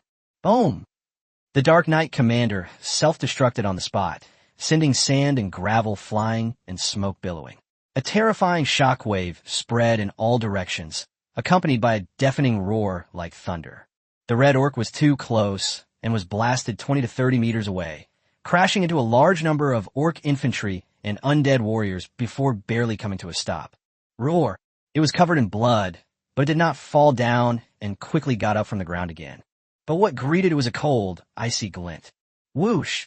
Su Ming's figure suddenly appeared in front of it, and the death scythe slashed fiercely across its chest, leaving a hideous wound. The red orc roared, swinging his scythe with his left arm and bringing his battle axe down with his right. That's thick skin. Su Ming's pupils contracted as he watched the axe blade, imbued with the aura of death, slash towards him. He immediately withdrew his scythe and held it horizontally in front of his chest to defend himself. Clang! A deafening bang rang out, sparks flew, and Su Ming was sent flying nearly 10 meters. When he landed, his face was pale, and his hands were numb from the shock. This guy's strength is ridiculously high. Bang! Bang! Bang! The red orc, wielding a battle axe, charged at Su Ming the instant he landed, its heavy footsteps drawing ever closer. Stop it! Su Ming naturally wouldn't sit idly by and wait to die. Upon receiving the order, the tyrant bear, which was not far away, immediately pounced forward and stood in front of the red orc. However, the tyrant bear was clearly no match for it, and was beaten and screamed in agony as soon as they clashed. Soon, the Lich King and the Dark Knight commander, who had returned to the battlefield, joined the attack. 3 level 30 bosses against 1 level 40 boss instantly turned the situation into a 3-on-1 fight. Su-ming quickly got up from the ground, took out a bottle of advanced healing potion, and drank it down. He wiped the liquid from his mouth and gritted his teeth, saying, "This time I don't believe I can't subdue you." As soon as he finished speaking, he controlled the 3 boss undead to get as close as possible to the red orc. Once the orc was completely surrounded, Su-ming detonated the undead bomb again. Boom! This time, the 3 boss-level undead simultaneously self-destructed, creating a massive crater in the ground. The mushroom cloud was several times larger than before, and the aftershocks were even more terrifying, snapping surrounding trees in half. Even Su-ming was shaken back more than 10 steps, and in the end he could only use the death scythe to support himself on the ground to barely keep his balance. After the aftershocks of the explosion subsided, all that could be seen was smoke and dust, making it impossible to see what was happening inside. Su-ming remained vigilant, gripping his scythe tightly as he charged into the smoke and dust. He hadn't received any kill notifications yet, meaning the red orc was still alive. But in such an explosion, even if the other party survives, they will inevitably be seriously injured. Su-ming understood the principle of striking while the iron is hot. He quickly arrived at the edge of the giant pit, but did not find the red orc. Hell Dragon. Su-ming looked around, his vision completely obscured by the smoke and dust, and immediately shouted in a deep voice. The Hell Dragon flew above his head, its enormous wings flapping wildly, creating a whirlwind that quickly dispersed the surrounding dust, finally clearing his vision. Found you! Su-ming's lips curled up, and he quickly spotted the figure of the red orc. The red orc was covered in blood, clearly severely wounded. Around it, hundreds of orc infantrymen were protecting it as it retreated. Su-ming immediately realized that the other party wanted to run away. We finally managed to blast it into a deep wound. How could we let it escape? If we let it go, the dungeon quest will probably be delayed for a long time. To survive in a Shenvale, you must deal with this orc chieftain. That was the strongest among these orcs. Chase! Su-ming leaped onto the back of the Hell Dragon and gave the order in a deep voice. Chapter 265, Taking Stock of the Loot. After receiving Su-ming's order, the Hell Dragon flapped its wings and immediately chased after the retreating red orcs, blocking their path in the blink of an eye. A fierce glint flashed in the red orc's eyes, and he abruptly raised his battle axe, signaling an attack. But Su-ming merely grinned. You don't actually think that only I and the Hell Dragon are stopping you, do you? As soon as he finished speaking, he snapped his fingers. The next second, black vortexes appeared all around, and hundreds of undead warriors once again stepped onto the battlefield. The red orc was stunned. It had already found it unbelievable to see the Dark Knight commander repeatedly return, but now, seeing Su-ming summon the Undead Legion, its heart sank completely. Only about 100 of its orc infantry remained, no match for Su-ming's more than 300 undead warriors. Su-ming, standing atop the bone dragon, sheathed his death scythe and looked down at them. The situation has now reversed. The red orc is seriously injured, and its strength has been greatly reduced. The remaining infantry is not a threat. Su-ming has no need to take action personally anymore. The red orc growled a few times, seemingly begging for a way out. But Su-ming would never let a tiger return to the mountain, especially not when it was such easy prey delivered right to his mouth. His eyes turned cold, and he uttered only one word: kill. The undead army swarmed forward immediately, and the two sides clashed again. Clangs rang out continuously, but the battle did not last long. With superior numbers, the outcome was never in doubt. Soon, a system notification flashed by. Successfully defeated the final boss, the Orc Chieftain, and gained 150,000 experience points. Su-ming's lips curled slightly as he landed back on the ground. The death of the Orc Chieftain also marked the official end of the Shenvale Forest instance. However, he had to admit that this dungeon was extremely difficult. Anyone else, let alone killing the Orc Chieftain, probably wouldn't even survive the first wave of attacks. The 2,000 orc infantrymen that followed were already close to a small monster horde. Congratulations on receiving a +8 bonus to all attributes. Defeat the final boss, the Orc Chieftain, to obtain the Skybreaker Axe, epic rarity. Defeat the final boss, the Orc Chieftain, to obtain the Fury Armor, epic. Defeat the final boss, the Orc Chieftain, to obtain 1 explosive stone.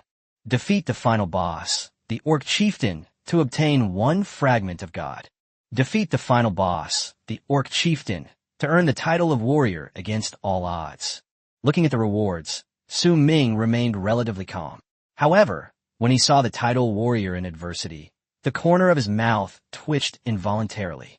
So far, aside from increasing the difficulty of hidden dungeons, he hasn't found any real benefits from these titles.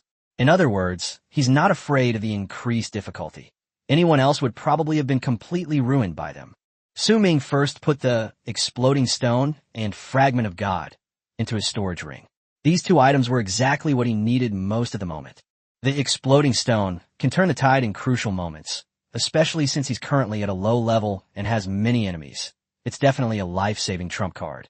As for the fragments of God, it's said that collecting 10 can synthesize a Stone of God, and with this one he already has 6.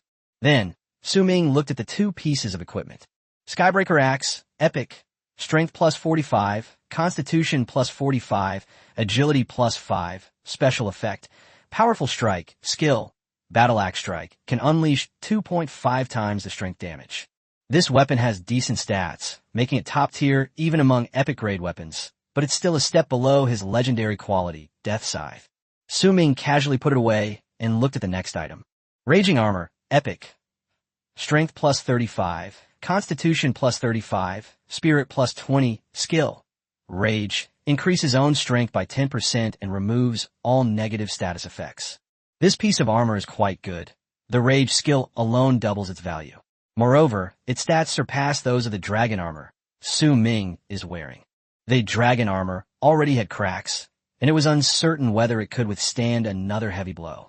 Since there was a better option, Su Ming naturally switched to the Rage armor without hesitation. After equipping the gear, he clearly felt a significant increase in his sense of security. Just then, a loud voice suddenly rang out from the sky. In the past, after defeating the final boss, the opponent would remain motionless as if dead, which surprised Su Ming. Congratulations on surviving the Orc's max level aggro. The following are the rewards for the hidden quest. Congratulations on receiving a +3 bonus to all attributes. Congratulations. You have received 3 upgrade stones as a reward. Congratulations. You have received the reward of 1 water of life. Rewards distributed. Su Ming only came to his senses after the sound disappeared. He hadn't expected that triggering the hidden quest would actually bring rewards. At least this time it hadn't been a trap. 3 upgrade stones and a bottle of life water floated in front of him. Su Ming grasped the bottle and sighed softly. Life water? What a pity. It's not the soul-summoning elixir. What he needs most right now is the soul-awakening elixir. Only that thing can awaken his comatose father, Su Daqiang. Of course, the water of life is equally precious. The portion that the Zhang family switched with Su Daqiang, even with only 2/3 of it, could fetch 1 billion. If this complete bottle were auctioned, Su Ming estimates it could sell for at least 5 billion. The difference in effect between complete and incomplete can be significant. It's time to level up to 40. After putting the upgrade stone and water of life into his storage ring, Su Ming murmured to himself. Chapter 266 Skill, Damage Transfer. After this battle, Su Ming killed 2,000 orc infantrymen in one go, gaining 30 million experience points. He summoned the attribute panel, and his gaze fell on the level column. Level, 35, experience, 31,598, 148 halves, 200, 000. This experience is enough for him to reach level 40. Su Ming did not hesitate and immediately chose to upgrade. A series of dazzling beams of light shone on him. This time, he was lucky. The upgrade process went without a single failure. S-rank talents have an 85% success rate between levels 31 and 40, and their advantage was immediately apparent. Level 40 experience, 17,898, 148 thirds, 500, 000. Su Ming stared at the panel, his eyes filled with anticipation. Soon, a new notification appeared.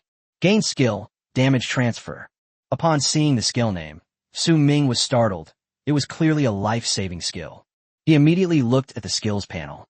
Damage transfer, passive, level 1. Randomly transfers 5% of the damage dealt by the enemy to nearby undead. This skill cannot be triggered if there are no undead on the field. Su Ming was slightly taken aback, not expecting this to be a passive skill. As long as there were undead nearby, the damage transfer would be automatically triggered. For him, a necromancer, this was practically a tailor-made, life-saving skill. Even at level 1, it was equivalent to indirectly reducing damage by 5%. Su Ming couldn't help but laugh out loud, and then immediately chose to upgrade. He still has over 17 million experience points, which he can use to enhance this skill. Upgrading the damage transfer skill requires 20,000 experience points. Confirm upgrade? Su Ming accepted the answer without hesitation. A series of upgrade notifications flashed by, and the damage transfer skill progressed from level 1 to level 10, consuming a total of 10.75 million experience points. As for the next level, which requires 10 million experience points, he currently doesn't have enough.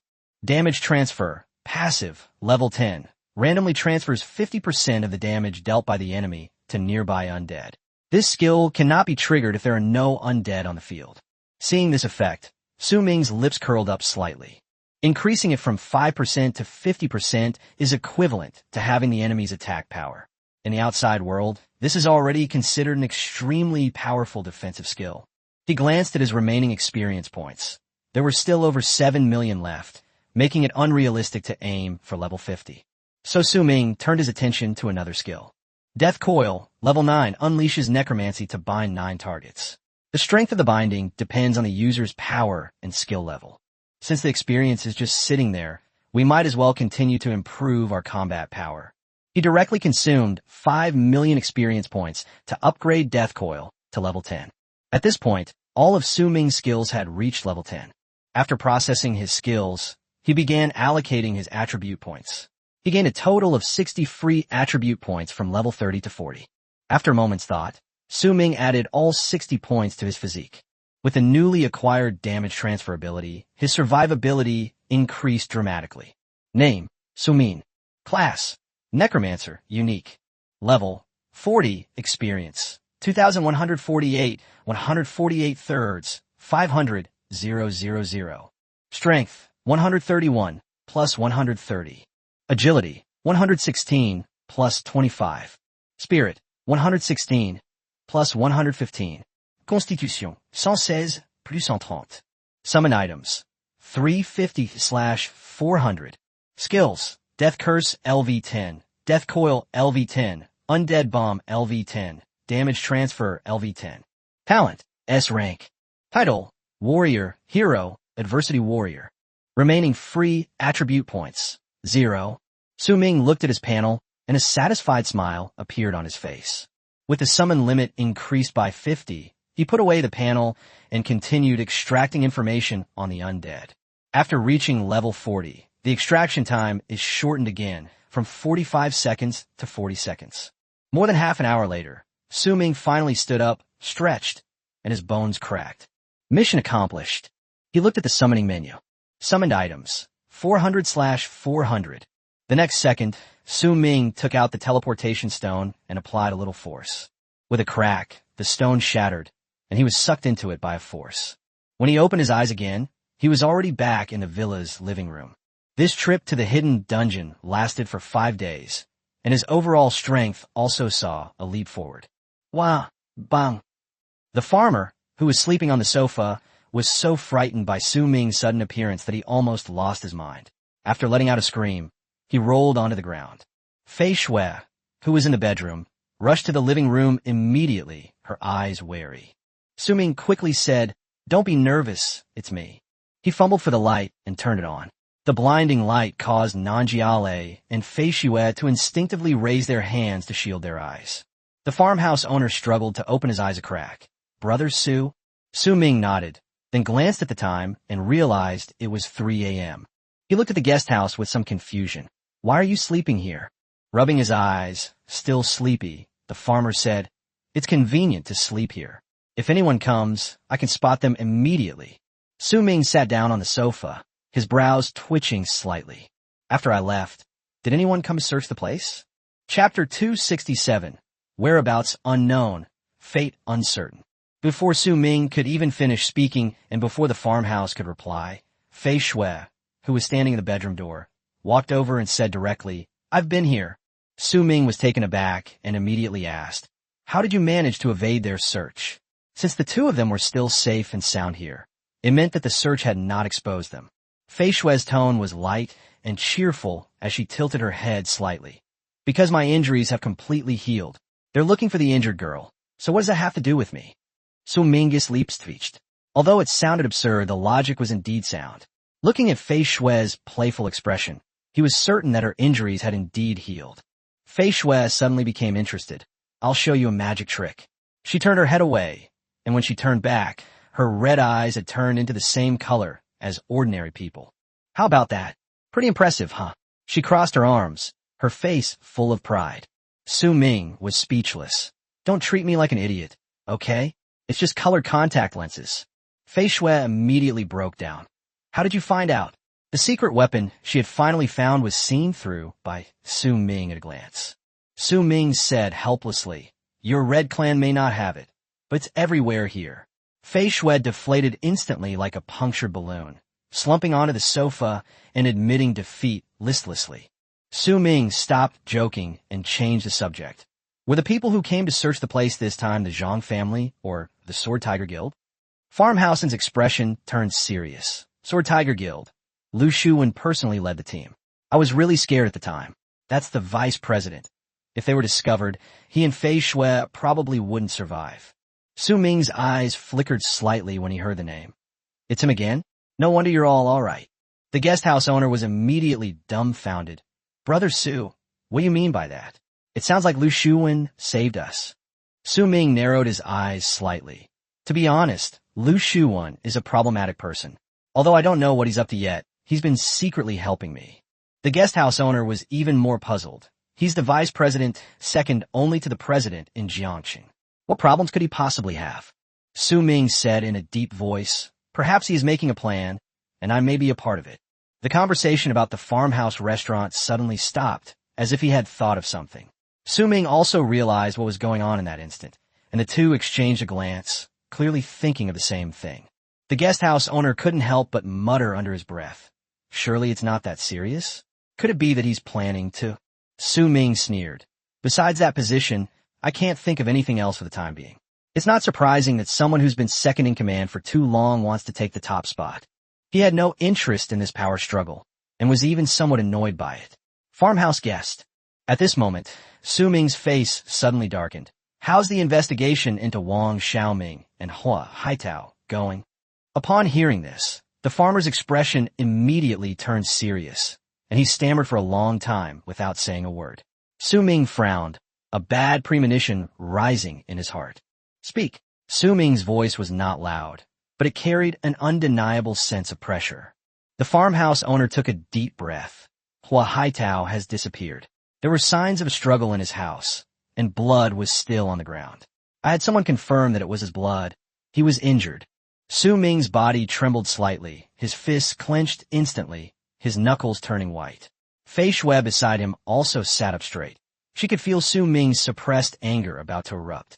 The farmer continued, "The murderer hasn't been found yet. The perpetrator left no clues." Su Ming asked, word by word, "So, you mean their fate is uncertain?" The voice was terrifyingly cold, and every word was filled with murderous intent. Although Hua Haitao and he hadn't gotten along before, their relationship had improved since Wang Xiaoming acted as a go-between. They competed together and went through attacks together. Strictly speaking, Hua Haitao was someone who had shed blood alongside him. Now that his opponent had been attacked without warning and his whereabouts were unknown, how could he not be furious? The farmer nodded. "Yes, their whereabouts are still unknown, and their fate is uncertain. I've already notified Sister Fei, and she has also sent people to investigate." Suppressing his emotions, Su Ming asked again, "What about Wang Xiaoming?" Now that Hua Haitao has run into trouble, he has a vague idea that Wang Xiaoming will probably not escape the same fate. When the farmhouse owner mentioned this name, his expression changed again. "Xiaoming," Su Ming said urgently. "Speak quickly." The farmer gritted his teeth and said, "Xiaoming's parents were both killed." Upon hearing these words, Su Ming felt as if his mind had been blown away. He froze on the spot, his eyes filled with shock and disbelief, and his face turned deathly pale. His lips trembled slightly, but he couldn't utter a single word. The farmer added in a low voice, "We didn't find Xiaoming's body. He must have escaped. But he's also missing now." He could understand Su Ming's feelings. When he learned that Wang Xiaoming's entire family had been murdered, he was also so distressed that he couldn't speak. Moreover, Su Ming and Wang Xiaoming were close friends for many years, as close as brothers. Su Ming suddenly grabbed the farmhouse, completely losing control of his emotions. "Find him. Find Wang Xiaoming for me. And find the murderer too." His voice trembled, his eyes filled with pain and anger. "I'll give you the money. I'll give you any amount." He couldn't imagine how much pain Wang Xiaoming was in right now. Su Ming had also experienced the pain of losing his mother, but now Wang Xiaoming was enduring twice the despair. Chapter 268, Did I Break a Heavenly Law? Seeing Su Ming's discomposure, Fei Shui felt a pang of pain in her heart. The farmhouse owner quickly waved his hand, refusing Su Ming's money, and earnestly stated, "Brother Su, they are also my friends. I will definitely do my best." Su Ming composed himself and said in a deep voice, "Do me a favor."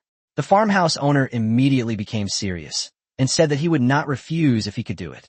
Su Ming's eyes turned cold, and he said, word by word, "Help me put up a bounty of 10 billion to find Wang Xiaoming." The farmstay owner nodded emphatically and immediately agreed. But he still couldn't understand why those people specifically targeted Wang Xiaoming and Hua Haitao, while no one bothered him in Yifei. Su Ming frowned as well. Wang Xiaoming and Hua Haitao both came from ordinary families. What was the other party after? Fei Shui, who had been silent until now, suddenly spoke up. Could it be that it's easier to make a move precisely because they're ordinary? This statement surprised both Su Ming and the farmhouse owner. Su Ming then raised another question. If the other party was wary of the farmhouse and the Yi family, why hadn't they attacked him? Fei Shui thought for a moment and said that perhaps Su Ming was never on their target list, or perhaps his whereabouts were unpredictable and they just couldn't find an opportunity. After listening, Nong Jiala felt that this guess made sense. But the most crucial question remained unresolved. What exactly did the other party want from Wang Xiaoming and Hua Haitao? Fei Shui yawned and casually analyzed that it was either a revenge killing or they possessed something worth taking. The farmer immediately shook his head, saying the two had no enemies whatsoever. He then looked at Su Ming, wondering if someone was after their epic equipment. Su Ming couldn't be sure either. All answers would have to wait until they found the culprit. Seeing that Fei Shui was so sleepy she could barely keep her eyes open, Su Ming told her to go to sleep. Fei Shui insisted she wasn't sleepy, but anyone could see she was about to collapse. When the guest house owner saw Su Ming return, they prepared to leave, saying they would immediately go back and issue a bounty. Su Ming apologized and personally escorted him to the villa entrance. When Su Ming returned to the living room, he found Fei Shui already asleep on the sofa, snoring softly. He smiled helplessly, reached out, and poked her shoulder, wanting to call her back to the bedroom. But Fei Shui was sleeping soundly, as if she had no sense of smell, and no matter how much he poked her, he wouldn't wake her. Su Ming had no choice but to bend down, pick her up in a princess carry, and take her back to the bedroom. As he drew nearer, he caught a whiff of Fei Shui's faint, youthful fragrance. The two were so close, and her soft, yielding body made Su Ming feel momentarily uncomfortable. Looking at her delicate face and the occasional smacking of her lips in her sleep, Su Ming's heart suddenly raced, and his face flushed red from his neck to his ears. He snapped back to reality, scolding himself for thinking such nonsense, and quickly quickened his pace. After settling Fei Shui in, Su Ming immediately left the bedroom. Back in the living room, he felt a bit feverish, so he quickly poured himself a glass of water and drank it all in one gulp. It took him a few minutes to recover. He leaned back on the sofa, trying to close his eyes and rest. But as soon as he did, his mind was filled with images of Fei Shui from earlier. Su Ming suddenly opened his eyes and couldn't help but mutter under his breath, "Is this never going to end?" Just then, his phone beeped with a notification. Su Ming picked it up and his lips twitched a few times. The screen showed that he had 520 missed call notifications. As Su Ming opened the app, he complained, "Are they crazy? Did I break some heavenly law? Or do I owe him money? Or did I dig up his ancestral grave?" The next second, he froze completely. It turned out all these calls were from Qian, practically begging for his life. Su Ming cursed her as a lunatic, tossed the phone aside, and ignored her. He closed his eyes and when he opened them again, it was already dawn. The shrill doorbell rang incessantly, waking Su Ming. He quickly got up, his expression becoming alert, and glanced at the time. It was only a little past 9 in the morning. Su Ming went to the door and looked through the peephole to see 2 people standing outside. One of them was Lin Anshi, and he didn't recognize the other man. The man was dressed in designer brands, but in a very tacky way. His neck and wrists were adorned with gold chains and expensive watches, as if he wanted everyone to know he was rich. Coupled with his arrogant posture, he exuded a haughty and superior air. Since Lin Anshi had arrived, Su Ming naturally opened the door. Lin Anshi explained somewhat apologetically that she had called Su Ming earlier, but he hadn't answered. The matter was sudden, so she had no choice but to bring someone over. She then asked if it was convenient to go inside now, since she knew there were still injured people inside the villa. If it wasn't convenient for Su Ming, she would find another place to talk. Su Ming smiled and said, "Sister Chi, you're being too polite. Our relationship is such that we should make things convenient for each other, even if it's not. Please come in." Now that Fei Shui has fully recovered and can even disguise herself, it's not easy for anyone other than a master to investigate. Chapter 269, A Path to Death already existed. After saying that, Su Ming turned around and went into the house first. When he returned to the living room, he glanced at his phone and saw that there was indeed a missed call on the screen. It seems he had fallen asleep and accidentally put his phone on silent, which is why he missed Lin Anshi's call. Soon, Lin Anshi led the man into the villa's living room. However, the moment the man entered, Su Ming's goodwill towards him plummeted. The man strode forward with his head held high, not even bothering to look at anyone else, as if he had never taken Su Ming seriously from the beginning. Su Ming narrowed his eyes slightly and asked, "And who is this?" Lin Anshi quickly introduced, "Mr. Su, this is Mr. Luo Hao, the owner of this villa. He wants to talk to you about the villa. If there are no problems, we can sign the papers and transfer the ownership today." Su Ming raised an eyebrow at the other person. "The villa owner? Luo Hao." Luo Hao then lowered his nose slightly and said calmly, "It is indeed I. You are Su Ming." Su Ming said calmly, "I accept your offer of 500 million, and I can pay immediately." To everyone's surprise, Luo Hao revealed a wicked smile. 500 million? That was the price a few days ago. Now it's 800 million. Lin Anshi immediately became anxious. "Mr. Luo, why are you raising the price again? 500 million is already outrageous." She had assumed Luo Hao was there to sign a contract, but he unexpectedly raised the price at the last minute. If she had known he was there to scam Su Ming, she would never have brought anyone with her. Luo Hao scoffed. "Miss Lin, if you don't understand this matter, don't meddle. Besides, you're just a friend of my client. Please have some self-respect." Lin Anshi wanted to retort, but Su Ming raised his hand to stop her, indicating that she didn't need to say anything more.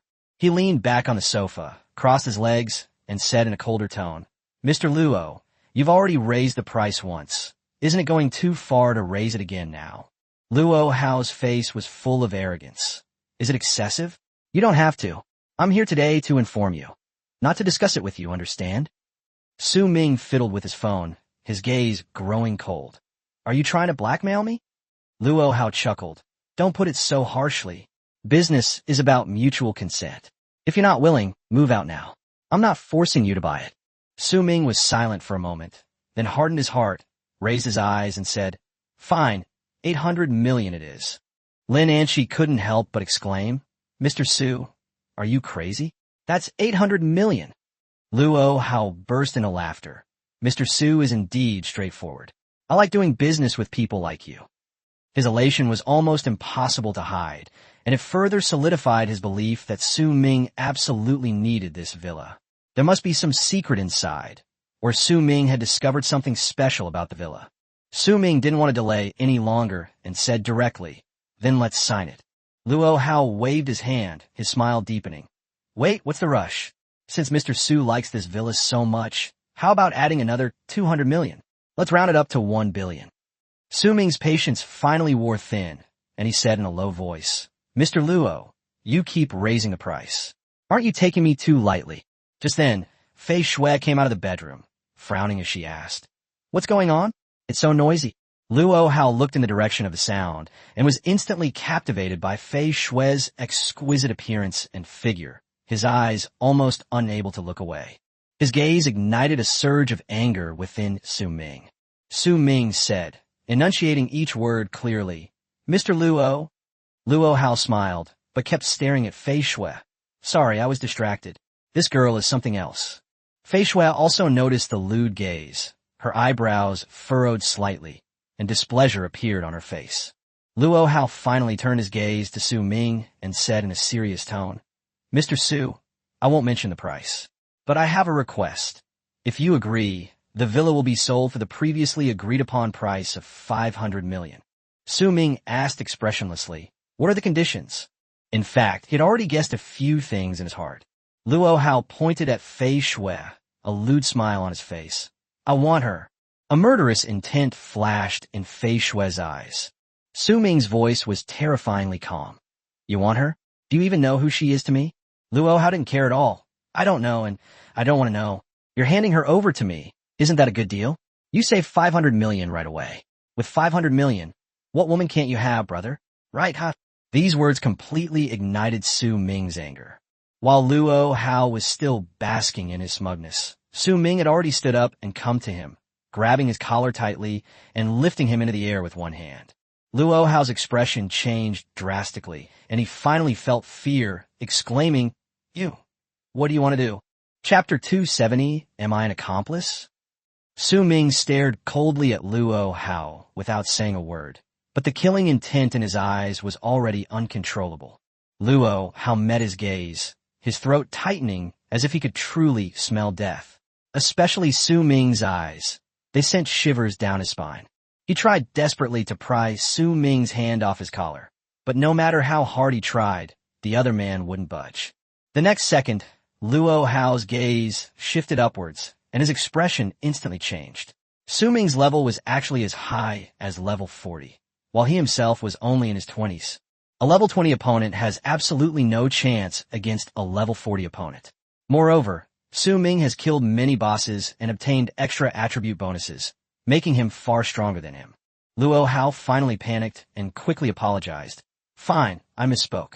Killing me won't do you any good." Seeing this, Lin Anshi quickly spoke up to persuade him. "Mr. Su, don't be impulsive. Let's just talk about the villa." Luo Hao immediately seized the opportunity and said urgently, 500 million, just the price we agreed on before. It was my mistake to raise the price arbitrarily. Please give me another chance." But Su Ming still didn't let go, his eyes so cold they looked like he wanted to devour him. Held in midair, Luo Hao grew increasingly frightened, his voice almost trembling with tears. "Brother, can't I just call you brother? 300 million. I'll sell it to you at the original price. Not a penny more." Su Ming then slowly raised his other hand and held up one finger. Lin Anshi was slightly taken aback, suddenly realizing that Su Ming was not only ruthless in killing, but also in bargaining.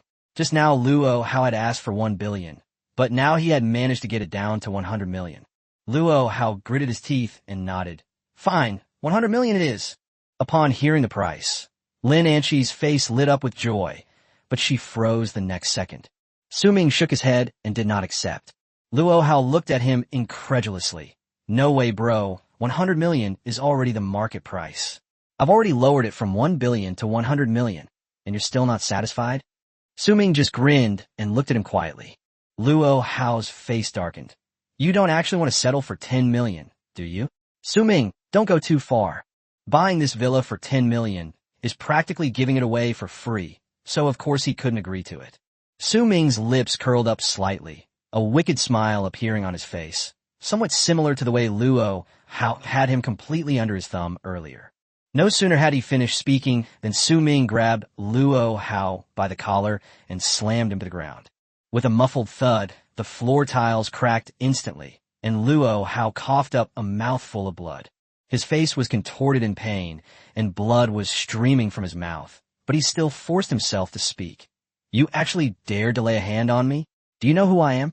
Su Ming looked at him coldly. "I don't care who you are." Having already offended them thoroughly, he simply stopped trying to hide it. Luo Hao was finally terrified and gritted his teeth to admit defeat. "Fine, you win. 10 million it is. I've lost today." But Su Ming said calmly, "Did I say 10 million? Luo Hao was taken aback.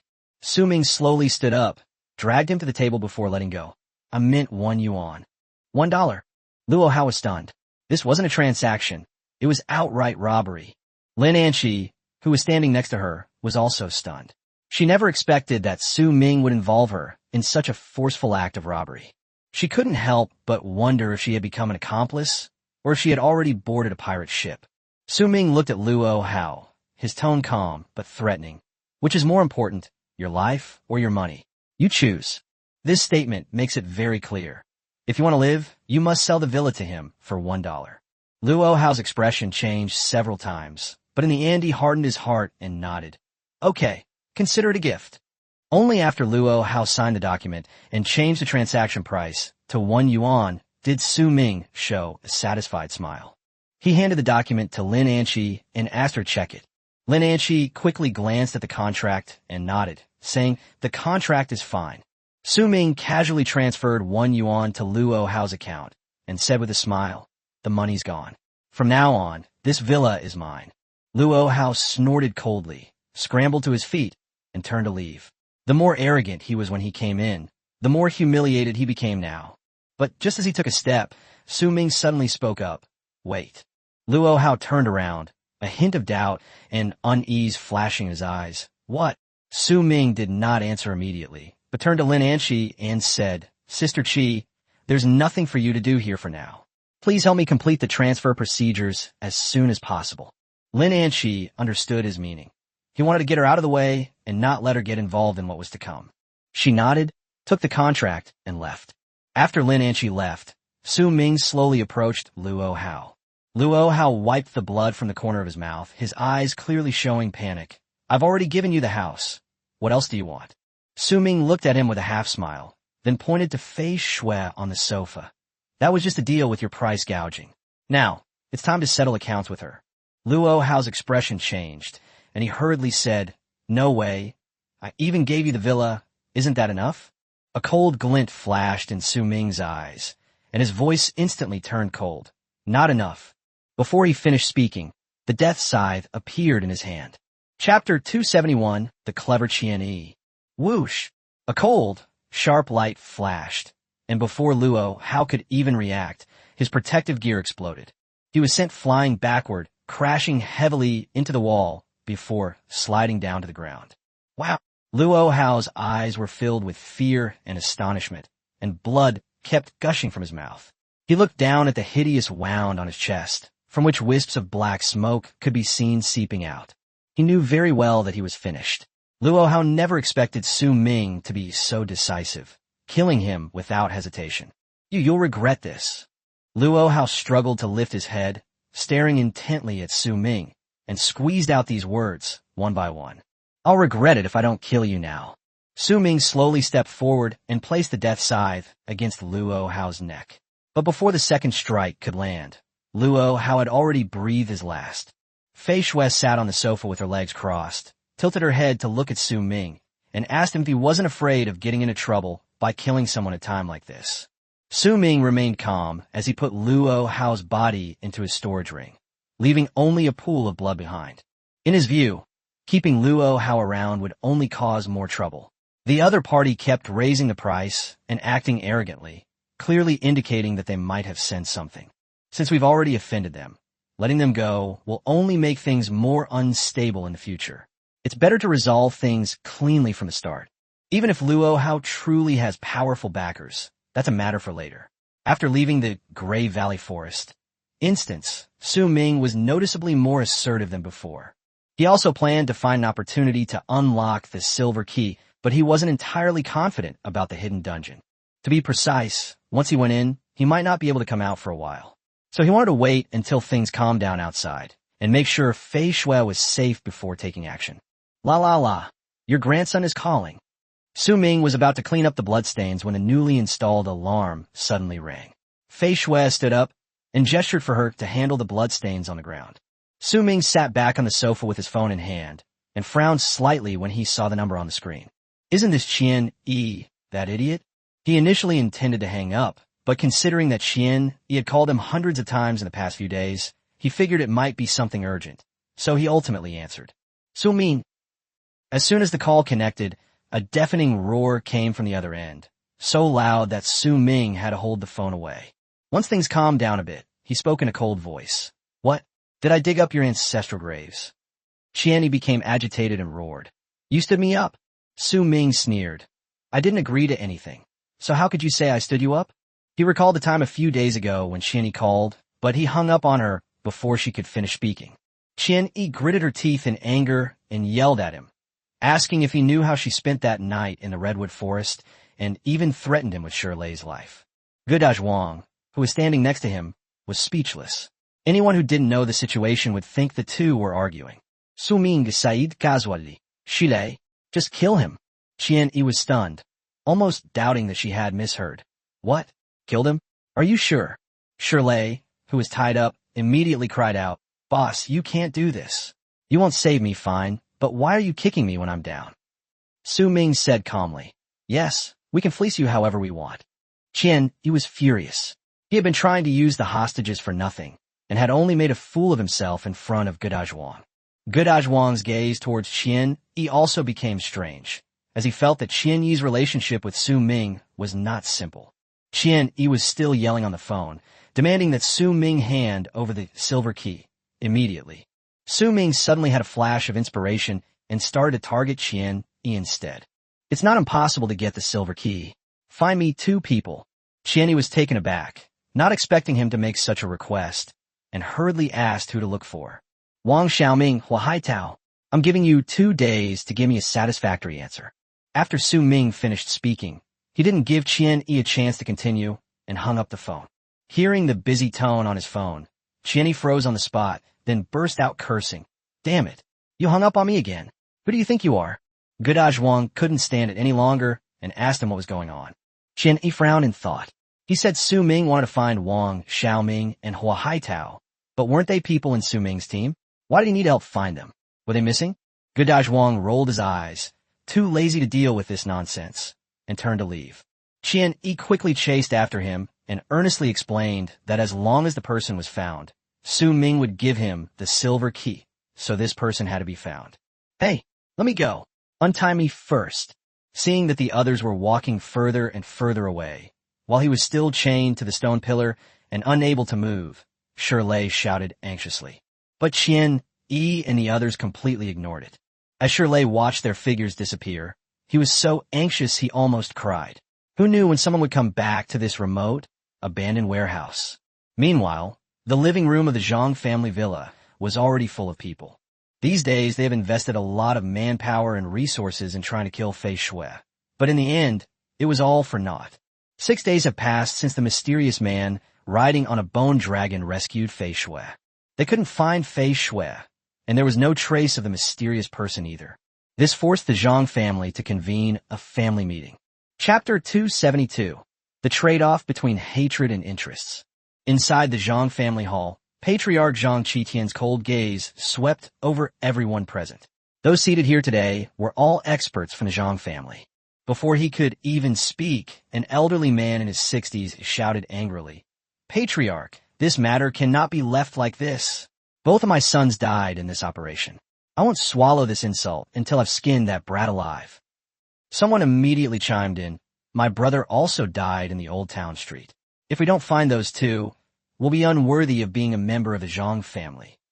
For a moment, the crowd in the hall was filled with righteous indignation, and almost no one was willing to stop. Zhang Qitian spoke in a deep voice. I understand everyone's feelings. My son Yongxing also died at her hands. The reason I've gathered you all here today is not to terminate the operation, but because I've received important news and would like to hear your opinions. The crowd immediately began to whisper among themselves, and the hall instantly became noisy. The 60-year-old man suddenly shouted, Quiet down, listen what the patriarch has to say. As soon as he finished speaking, the entire room fell silent, demonstrating his high prestige within the clan. Zhang Qitian nodded to him, and then said, I just received news that the Yi family in the capital has severed ties with the Yi family in Jiangqing. These words caused another uproar. Without the backing of a powerful family in the capital, the Yi family of Jiangqing was essentially a discarded pawn. Some sneered, believing that the Yi family should have relinquished their position as the #1 family in Jiangqing long ago. Zhang Qiqian continued. But most of our resources are currently focused on searching for the Red Clan girl and that mysterious person, leaving us no time to deal with the Yi family. Therefore, we must make a choice. His tone was calm, but every word carried weight. This concerns the future of the Zhang family. I cannot let my son's revenge jeopardize the entire family. This matter should be decided by everyone. After speaking, he sat down again and glanced at everyone. The discussion in the hall resumed. Some insisted on revenge, some valued family interests more, and others felt that both sides could be pursued simultaneously. About 10 minutes later, everyone gradually quieted down. Uncle Gang clenched his fists, his voice trembling but firm. I believe that personal grudges are not as important as the long-term interests of the family. Therefore, I support taking back all our forces to put pressure on the Yi family and make the Zhang family the #1 family in Jiangxing. He wanted revenge more than anyone else, but for the sake of his family, he had to set aside his personal grudges. If even he, who had lost 2 sons, didn't speak up, no one else would be able to let go of their hatred. Revenge might bring temporary satisfaction, but if the Yi family were crushed, the Zhang family could not only seize more resources, but also take a huge bite out of the Yi family. He knew which was more important. Seeing this, Zhang Qiqian also spoke up. Since Uncle Gang is willing to make concessions for the family, even after losing 2 sons, how can I hinder the Zhang family because of my own desires? I also support temporarily putting aside our hatred. With the 2 men making their stances clear, more and more clansmen chose the interests of their family. The few who still wanted revenge could only helplessly follow the trend. Uncle Gang reminded him, Patriarch, if we really want to take action against the Yi family, we Zhang family alone probably won't gain much advantage. Zhang Qiqian said coldly, Don't worry, I will immediately send invitations to the Farmers Clan and the 3 major guilds of Jiangxing, asking them to come out for a chat. I can always get some allies. With the overall situation settled, he had already begun plotting to annex the Yi family. As for his son's revenge, he didn't believe that Sword Tiger would let it go easily. The Sword Tiger Guild had also lost many members in the Battle of Old City Street. If they chose to endure it, they would surely become a laughingstock. Qin Chuan, however, was extremely proud and would never let the matter rest. Zhang Qiqian only wanted Fei Shui dead. It didn't matter who killed her. Uncle Gang stood up and said, Since the Patriarch has already made arrangements, I will take my leave and await further instructions. After he left, the crowd gradually dispersed. Soon, only Zhang Qiqian and a few others remained in the hall. Zhang Qiqian looked at a man in his 40s behind him. Zhang Yuan, the old steward, has died in battle. From today onwards, you will take his place. Zhang Yuan clasped his hands in a fist and replied, Yes. Zhang Qiqian then instructed, Your first task is to invite the head of the farmer's family and the presidents or vice presidents of the 3 major guilds to the Jiangxing Grand Hotel and say that you have important matters to discuss. Zhang Yuan immediately accepted the order and withdrew. The Zhang family's actions quickly reached the Yi family. Yi Lingshan rushed to the Yi family villa and reported to Yi Tsangtian, Father, something terrible has happened. After learning that the Zhong family has broken ties with us, the Zhang family has turned their attention to us. Yi Tsangtian leaned back in the old chair and rocked slowly, his expression still calm and composed, without the slightest hint of panic. He said calmly, I didn't expect the Zhang family to act so quickly, actually putting aside personal grudges and withdrawing all external forces. I underestimated them. Yi Lingshan became even more anxious. It said that they're still contacting the farmers and the 3 major guilds. They're determined to oppose us. Chapter 273, A Different Wang, Xiaoming. The city of Jiangxing is in turmoil. Behind this glamorous city lies a dark and dilapidated corner. Lu Shuwen adjusted his gold-rimmed glasses, slowly pushed open the door, and found the walls mottled and the corners of the ceiling covered with cobwebs. The house was home to many people. The moment the door was pushed open, all eyes turned to it, their gazes wary, some even adopting fighting stances. Only when they saw that the person who came was Lu Shuwen did everyone relax and respectfully greet him. Brother Lu. Lu Shuwen simply nodded without saying anything more, and walked straight into the depths of the house, stopping in front of a shirtless man. He asked indifferently, How are you feeling? Very good. The man coldly raised his eyes, slowly stood up, and stretched his shoulders, his bones immediately cracking and popping. If Su Ming were here, he would be shocked. Because this man was none other than Wang Xiaoming, who had been taken away by Lu Xun 5 days ago. In just 5 days, he was like a completely different person. Not only had he become much more robust, but he had also grown taller, and his whole being exuded a suppressed and violent aura. His left eye, in particular, no longer resembled a human eye. The whites of his eyes were pitch black, the pupils were scarlet, and a bloodthirsty glint would flash from time to time, making it both brutal and sinister, sending chills down one's spine at the mere sight of it. Lu Xun looked him over and nodded in satisfaction. Next, I will arrange for you to enter the dungeon to level up as soon as possible. He discovered extraordinary potential in Wang Xiaoming, which was exactly what he valued. Then Lu Xun said with a smile, by the way, Jiangxing City issued a huge bounty today. Are you interested in knowing about it? Not interested, Wang Xiaoming replied curtly, his face expressionless. Lu Xun smirked. That's a 1 billion yuan bounty, just to find you. Upon hearing this, Wang Xiaoming's body jolted, and his pupils instantly contracted. Lu Xun continued. Do you want to know who released it? I know, Wang Xiaoming said in a low voice. It seems he already knows. Even if Lu Xun hadn't said anything, he had guessed it was Su Ming. He just hadn't expected Su Ming to find out about his troubles so quickly. Wang Xiaoming looked at Lu Xun with his strange eyes and asked, is he still safe? He knew that Su Ming's situation in Jiangxing City must be quite difficult now, given his efforts to save the mysterious girl. Lu Xun pushed up his glasses, his tone as if he were asking for credit. Not bad. I've helped him 3 times already. I've been pretty loyal to you, haven't I? Wang Xiaoming snorted coldly. You're willing to help because he's useful to you too, aren't you? After spending the past few days with him, he had figured out Lu Xun's character. Every time this person helped someone, he had an ulterior motive behind it. It wasn't just out of simple kindness. Lu Xun smiled helplessly. I really can't do anything with you. You saw right through me. Don't worry, he's safe now. Just as he finished speaking, Lu Xun's phone rang. He picked up his phone, and after seeing the caller ID, a meaningful smile appeared on his face. Interesting. Jiangxing City is getting more and more chaotic. Wang Xiaoming frowned slightly, vaguely sensing that something bad was about to happen. After the call connected, Lu Xun spoke first. Zhang Yuan, Mr. Zhang, what brings you to call me today? Zhang Yuan's respectful voice came through the phone. President Lu, I apologize for bothering you today. I would like to invite you to the Jiangxing Grand Hotel for a chat. Our patriarch has some important matters to discuss with you. Lu Xun gave Wang Xiaoming a half smile. Important matters? If I don't reveal a little, I won't be able to find time. Zhang Yuan was silent for a moment, then said only, it's about the Yi family. That's all I can tell you. I look forward to Chairman Lu's arrival tonight. Upon hearing this, Lu Xun showed no surprise whatsoever, as if he had already guessed it. He replied casually, definitely, and then hung up the phone.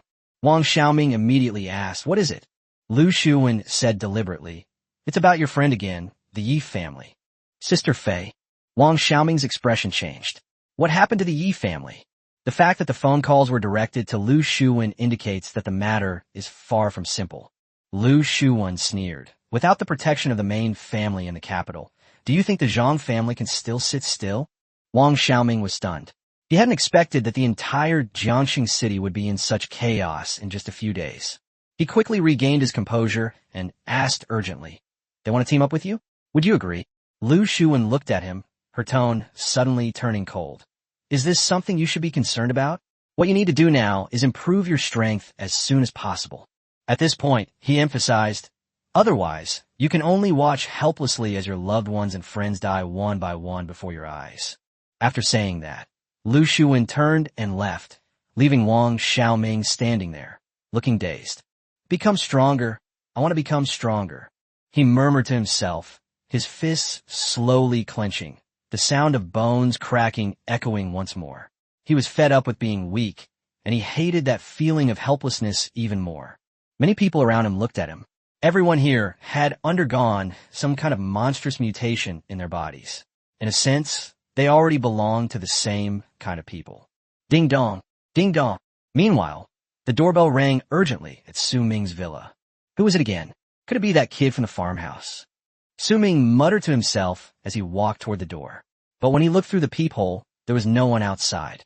Strangely, The doorbell kept ringing. Chapter 274, Doesn't It Hurt Your Feet? Upon seeing the strange commotion outside the door, Su Ming immediately became alert. He didn't believe the agritainment business would play such a joke. There was only one possibility. An uninvited guest had arrived. He turned and gave Fei Shui a wink. Fei Shui instantly understood, her expression turning cold and stern, and a demonic sword gleaming with a dark light appeared in her hand. Creak! Seeing that Fei Shui was ready, Su Ming pretended not to notice anything, opened the door, and impatiently called out, "Who is it?" The door opened, but there was no one outside. What truly awaited him was a dark red arrow hurtling towards him from 100 meters away. Call out! The arrow tore through the air, hurtling straight towards Su Ming with a piercing whistling sound.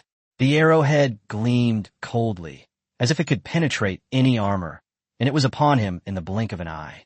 Su Ming's pupils contracted sharply, and he blurted out a phrase about national essence. He immediately took out the death scythe from his storage ring and held it in front of his chest.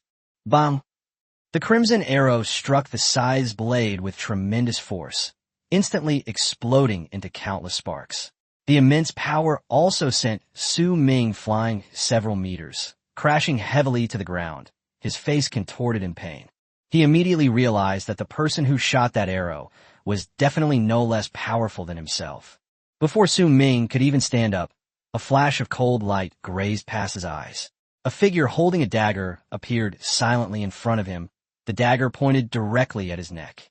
This is an assassin skill. Fatal Strike. Occupation. Assassin. Level 43. By the time Su Ming saw the information, the dagger was already inches away. With a thought, he activated Death Curse and Death Coil simultaneously, and the Undead warrior was summoned. Everything happened too fast. Even with the skill used in time, the dagger still sliced through Su Ming's neck. Behind him, Fei Shui's pupils contracted, and her heart sank. The next second, the same wound suddenly appeared on the neck of the undead warrior closest to Su Ming. Get the hell out of here! Su Ming's neck was stained with bright red blood as he kicked the assassin 2 meters away. The assassin staggered to his feet, his eyes filled with shock as he looked at Su Ming. He had clearly slashed Su Ming's throat, and even though the ethereal hand had blocked it, the wound, though not very deep, was still fatal. Yet Su Ming not only didn't die, but had already gotten up and was glaring fiercely at him. The assassin felt a chill run down his spine from being stared at. Get out of the way! Fei Shui's voice came from behind. Su Ming immediately stepped aside, and a streak of red light suddenly flashed out, tracing a crescent-shaped arc. Skill, Demon Moon Slash. Fei Shui moved with incredible speed, leaving a trail of afterimages in her wake. The assassin was terrified, his hair standing on end, and immediately tried to disappear and escape, but it was too late. He looked down and saw several invisible hands gripping his ankles tightly, preventing him from moving an inch. Fear instantly flashed across his face. The demonic blade sliced across his neck, giving him no chance to speak or beg for mercy. Thump, thump. 2 slippers fell in front of Su Ming. Su Ming, clutching the wound on his neck, was stunned. What's going on? Where did these slippers come from? After dealing with the assassin, Fei Shui didn't linger. She rushed out the door immediately, her figure as agile as a shadow, disappearing from Su Ming's sight in the blink of an eye. Su Ming looked at the slippers on the ground, his expression incomprehensible. Wait, did you really need to take your shoes off and run? Doesn't it hurt your feet? After leaving the villa, Fei Shui headed straight for the direction from which the arrow had been shot. Despite being barefoot, she moved as fast as the wind. The archer, 100 meters away, noticed someone chasing him, and his expression changed slightly. He knew the operation had most likely failed. Otherwise, the enemy wouldn't have had time to pursue him. But he was even more puzzled as to why there were other people in the target's villa, and the girl gave him a very dangerous feeling. He suddenly thought of the Qi ethnic girl who had been making headlines in Jiangcheng recently, and then he thought of Su Ming, and his brows furrowed immediately. Could it be that this girl is the Red Clan girl, and Su Ming is the mysterious figure? The archer thought about it more and more, and it seemed possible. His heart skipped a beat, and he cursed inwardly. Damn it, this news is incredible. No wonder the Indian assassin failed. They were hiding their true intentions so well. He immediately raised his bow and fired several arrows at Fei Shui. who was rapidly approaching, in an attempt to hold her back, before turning and fleeing. Break! Fei Shui did not dodge the incoming arrows, but met them head-on. She had just been amplified by Su Ming's death curse, and at this moment she felt her entire body surging with power. Bang! Bang! Bang! With a series of slashes, the demonic blade cleaved several arrows into starlight. Her speed not only didn't decrease, but actually increased. The archer glanced back and saw Fei Shui getting closer and closer, and couldn't help but exclaim, "What? Is she crazy?" He was an archer, whose agility was already superior to most professions, yet he couldn't shake off a barefoot girl and was even being caught up by her, which he found unbelievable. When the two were only about 10 meters apart, Fei Shui frowned slightly, and a cold glint flashed in her scarlet eyes. Suddenly, the demon sword in her hand moved, and she swung it towards the archer. A dark red sword aura, visible to the naked eye, roared out like a raging blood dragon, distorting the surrounding space. Skill, Swift Strike. Chapter 275 Yin Wang, the King of Hell. The dark red sword energy unleashed by Fei Shui disappeared into thin air after flying about 2 meters. The archer, who had initially felt a pang of anxiety, burst out laughing upon seeing this, mocking what kind of skill this was. In his view, Scarlet Snow had clearly failed to unleash its power. Fei Shui wasn't angry at all. Instead, she smiled playfully and said that he must have laughed at her. The archer had no desire to fight anymore. He only wanted to get the message back. As he retreated, he warned her that the commotion would soon attract the security guards of the Nebula Villa complex, and even threatened her with her Red Clan identity. But before he could finish speaking, he suddenly froze. The dark red sword energy that had just vanished suddenly reappeared behind him and slashed down fiercely. Even though he was wearing protective gear, he couldn't withstand the enhancement of the Death God's curse on Fei Shui's body. The sword energy tore a deep, gruesome wound open on his back, exposing the bone.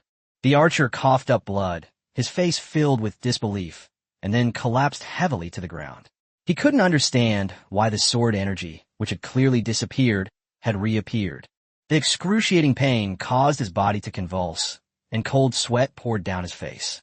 Just then, a pair of bare feet stopped in front of him, with silver anklets swaying gently. Fei Shui looked down at him and asked calmly, "Not giggling anymore, huh?" The archer was no longer in the mood for appreciation. Fear gripped his heart. He asked her in a trembling voice what she wanted to do. Fei Shui didn't answer. Instead, she grabbed him by the back of his collar, lifted him up, and disappeared in a flash. Less than 2 minutes after the two left, more than a dozen security guards arrived at the scene. Captain Hao looked around, his expression serious. He had clearly seen 2 figures darting through the villa complex at high speed, but they had vanished in the blink of an eye. Bloodstains were quickly discovered on the ground. After inspecting the area, Captain Hao determined that a fight had just taken place and immediately ordered patrols to be doubled. Meanwhile, Fei Shui had already returned to Su Ming's villa with the archers. When Su Ming saw her return, his first reaction was not to look at the prisoners, but to take the slippers and go to greet her, telling her to put them on quickly. Fei Shui casually tossed the archer to the ground and said smugly that she had captured him. The archer grimaced in pain, but soon saw the corpse of his fellow assassin, Ah-san. His expression changed instantly, and he asked them why they had killed Ah-san. Su Ming calmly retorted, "Is there a problem? You're allowed to kill me, but I can't kill you." Fei Shui had no interest in the upcoming interrogation, so she put on her slippers and went to the sofa. She preferred watching TV to watching Su Ming interrogate her. Su Ming wiped the blood from his neck and casually told the archer to give instructions.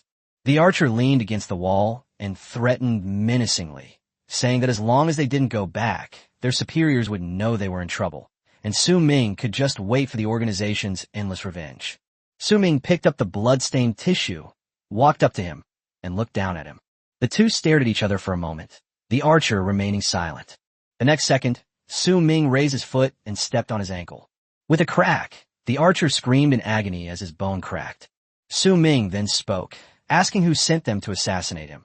The Zhang family, the Sword Tiger Guild, or the Dragon King Palace. The archer remained silent, gritting his teeth. Su Ming slowly uttered another name. Could it be the Pioneer Group? Upon hearing those 3 words, the archer's expression subtly changed. The change was subtle, yet Su Ming still noticed it. He has confirmed that the assassination attempt was orchestrated by the Pioneer Group. Sumina's Nidith, two experts in their 40s, the Pioneer Group really went all out. He then asked them if they should send a level 50 expert next time. The archer's eyes flashed with shock when he realized his identity had been guessed. Su Ming squatted down and said coldly, "The Pioneer Group has targeted him time and time again just to cover up the shameful things that happened back then. Now, they're just trying to fix things after the fact." The archer suddenly sneered and decided to stop hiding the truth. He told Su Ming that if someone hadn't intervened back then, Su Ming and his son wouldn't be alive today. The person who tried to protect them has already perished in unknown territory. Now, no one can protect them anymore. If Su Ming had remained unknown, it wouldn't have mattered. But his rise has once again attracted the attention of the Pioneer Group. He couldn't possibly be unaware of the principle of eliminating the root of the problem. The archer even asserted that even if Su Ming killed him, he would ultimately only face certain death. Moreover, Su Ming was now colluding with the Red Clan, making him utterly deserving of death. Su Ming frowned slightly and pressed for details about who had protected his father back then. The archer chuckled, thinking it wouldn't matter if he told him, since he was just a dead man anyway. That man was named Yin Wang, also known as the King of Hell. He died in an unknown place 2 years ago. After listening, Su Ming slowly stood up and politely thanked him. Then, expressionless, he added, "Thanks are thanks, but one thing is one thing. The other party still has to die." The sound of sharp blades slicing through skin rang out, and the archer's body instantly went limp, his pupils rapidly dilating. Chapter 276 Farmhouse. Su Ming never shows mercy to his enemies. After the archer died, he casually waved his hand, putting both corpses on the ground into his storage ring. Then he squatted down and began to clean up the remaining bloodstains in the room. Fei Shui, who was sitting on the sofa watching TV, suddenly turned to look at him and asked seriously, "What are you planning to take action against the Pioneer Group?" Su Ming paused, looked up at her, and asked, "What? Killing these two isn't enough?" "Not enough." Fei Shui's eyes were filled with suppressed anger, and her voice was icy. Su Ming continued wiping the floor, head down. "You have a grudge against them too?" "Yes. Remember to call me when you're about to take action." After saying that, Fei Shui got up and went back to her bedroom. Su Ming gazed in the direction she left, remained silent for a moment, and then simply replied with a "okay." He could tell that there was probably a deep-seated hatred between Fei Shui and the Pioneer Group. He vaguely guessed something but didn't ask. Asking about such things would only reopen old wounds. Taking down the Pioneer Group is not something that could be done overnight. Su Ming also wanted to avenge his mother, but facing such a behemoth, a head-on confrontation with their current strength would undoubtedly be suicide. Meanwhile, the farmhouses, also located in the Nebula Villa complex, were not at peace either. Inside the farmhouse villa, a spacious bedroom was filled with various medical instruments, with a dense network of wires connecting to an elderly body on the hospital bed. The old man lying in bed was none other than Nong Guanghe, the head of the farming family. Several doctors in white coats stood by the bedside, along with a few direct descendants of the farming family, and the farmer's guest house was also among them. All eyes were on the old man. The eldest son of the farming family, Nong Jia, turned his gaze away and spoke first. "Grandpa's condition is getting worse, so he can't go to the Zhang family's invitation. Since our elders are not in Jiangcheng, why don't I go in Grandpa's place?" Lying on the hospital bed, Nong Guanghe slowly raised his hand, removed his oxygen mask, and weakly looked at him. "Do you know what their purpose is this time? And how should we choose?"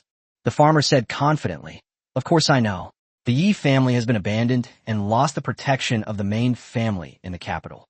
The Zhang family invited us to the meeting at this time. Isn't their intention obvious?" Upon hearing this news, the farmer in the nearby farmhouse frowned. His influence within the clan was weak, and his information was often delayed. If the farmer hadn't just mentioned it, he wouldn't even have known what had happened. Nong Guanghe continued, "Then what do you think we should do?" A cold glint flashed in the farmer's eyes. "Naturally, we should take down the Yi family in one fell swoop. Then our farmer family can also get a share of the benefits and further expand our power." Upon hearing that his elder brother wanted to help the Zhang family deal with the Yi family, Nanjiale's expression changed, and he immediately exclaimed, "Absolutely not." Nong Guanghe was slightly taken aback, a hint of surprise in his eyes. "Shaola, you have your opinion this time too?" In the past, Agri-tainment businesses never dared to voice their opinions within the clan. It wasn't so much that they lacked ideas, but rather that they were constantly suppressed by the local clan. Any slight resistance could lead to the loss of their only source of income. But this time was different. This matter not only threatened his friend's family, but in the long run, it would also put the farming family in danger. He could no longer remain silent. Farmer turned to stare at him, his voice calm but laced with a fierce, clenched-teeth tone. Do you know what you're saying? Nong Guangha spoke gently. Xiao Lu, tell me your thoughts. The farmer glanced at his elder brother, but did not back down. The Zhang family is too ambitious. Once the Yi family falls, our farmer family will not be able to escape unscathed. We will likely be the next target. He continued, instead of helping the Zhang family grow stronger, we should help the Yi family instead. The Yi family is far more reliable than the Zhang family. If we give our full support this time, even if we can't crush the Zhang family, the Yi family will owe us a huge favor. With a closer relationship between the two families, why should we fear the Zhang family? Upon hearing this, Nong Guanghe smiled with relief. Just as he was about to speak, his condition suddenly worsened, and he fainted before he could finish speaking. The next second, the sound from the medical equipment suddenly became erratic and rapid, and the atmosphere in the bedroom instantly tensed. Several doctors rushed to the bedside, and the guests from the farmhouse had to step back to make room for them. As they backed away, the farmer leaned close to the guest house owner's ear and whispered, Brother, you've become quite bolder since you went out. His tone was full of threat. The farmer ignored him, staring intently at his grandfather on the hospital bed, his eyes filled with worry. Saving Grandpa is the priority now. Quickly, use a defibrillator to resuscitate her, the doctor shouted urgently. The entire bedroom erupted in chaos. This medical team was hired by the farmer at great expense and was renowned throughout the entire Longsha kingdom. A doctor turned to the young masters and said, Please wait outside. The farmer asked eagerly, I'm a priest. If I use my healing skills, wouldn't it be better to save my grandfather? He desperately wanted to help, but he also knew that the old man absolutely could not fall ill. If something happened to Nong Guanghe, and the Nong family fell into the hands of his elder brother, they might truly be dragged into an abyss of no return. Chapter 277, A Complete Break. The farmhouse owner had never had any goodwill towards the Zhang family, and this dislike only deepened after meeting Su Ming.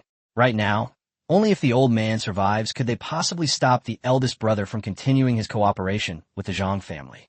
This wasn't just helping the Yi family, it was also saving their farming family. The farmer looked at the doctor with anticipation, hoping his newly learned healing skills would be of some use. But the doctor's words extinguished his hope.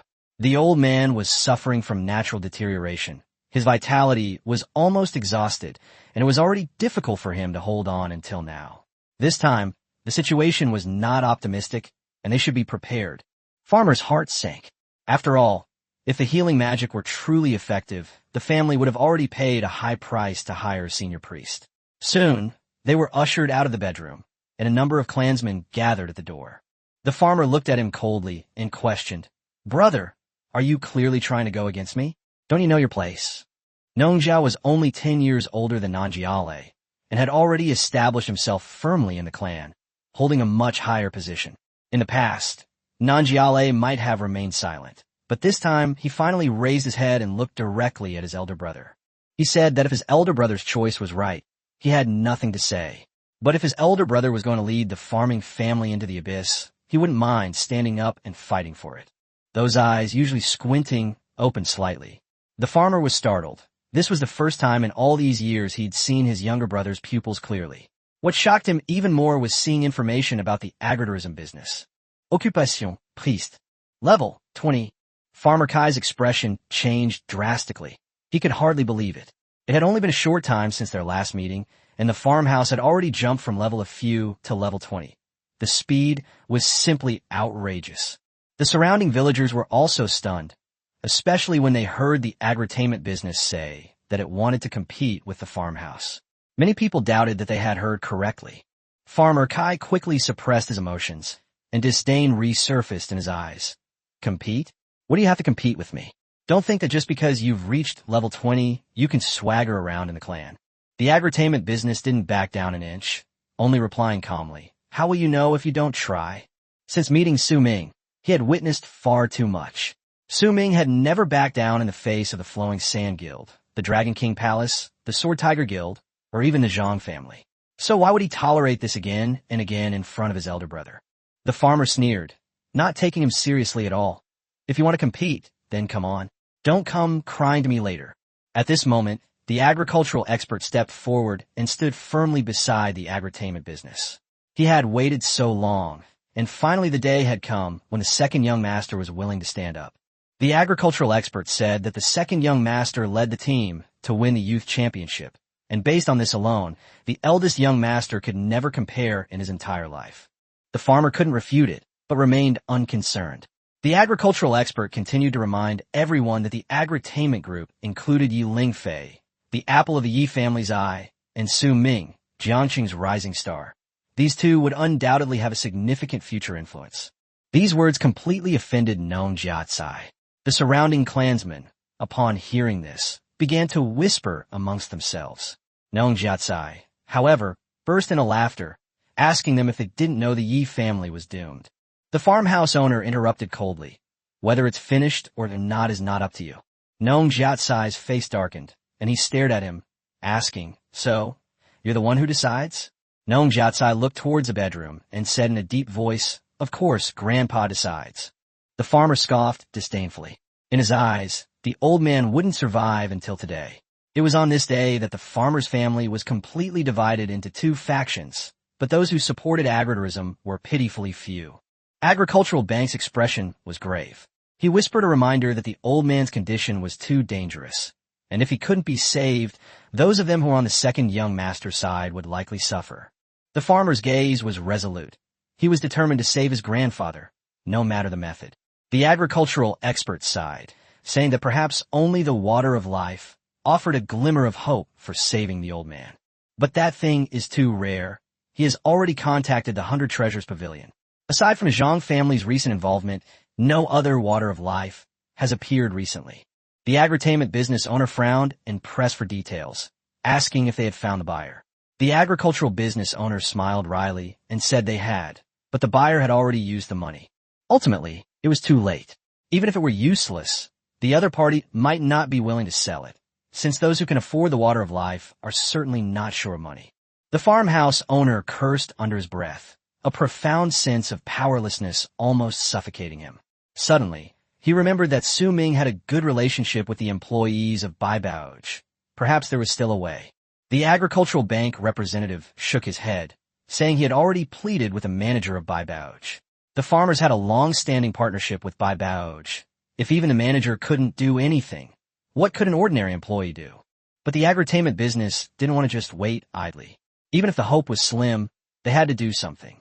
After saying that, he turned and left the villa, heading towards Su Ming's residence. The two villas were not far apart. A few minutes later, the farmhouse driver arrived at Su Ming's door and rang the doorbell urgently.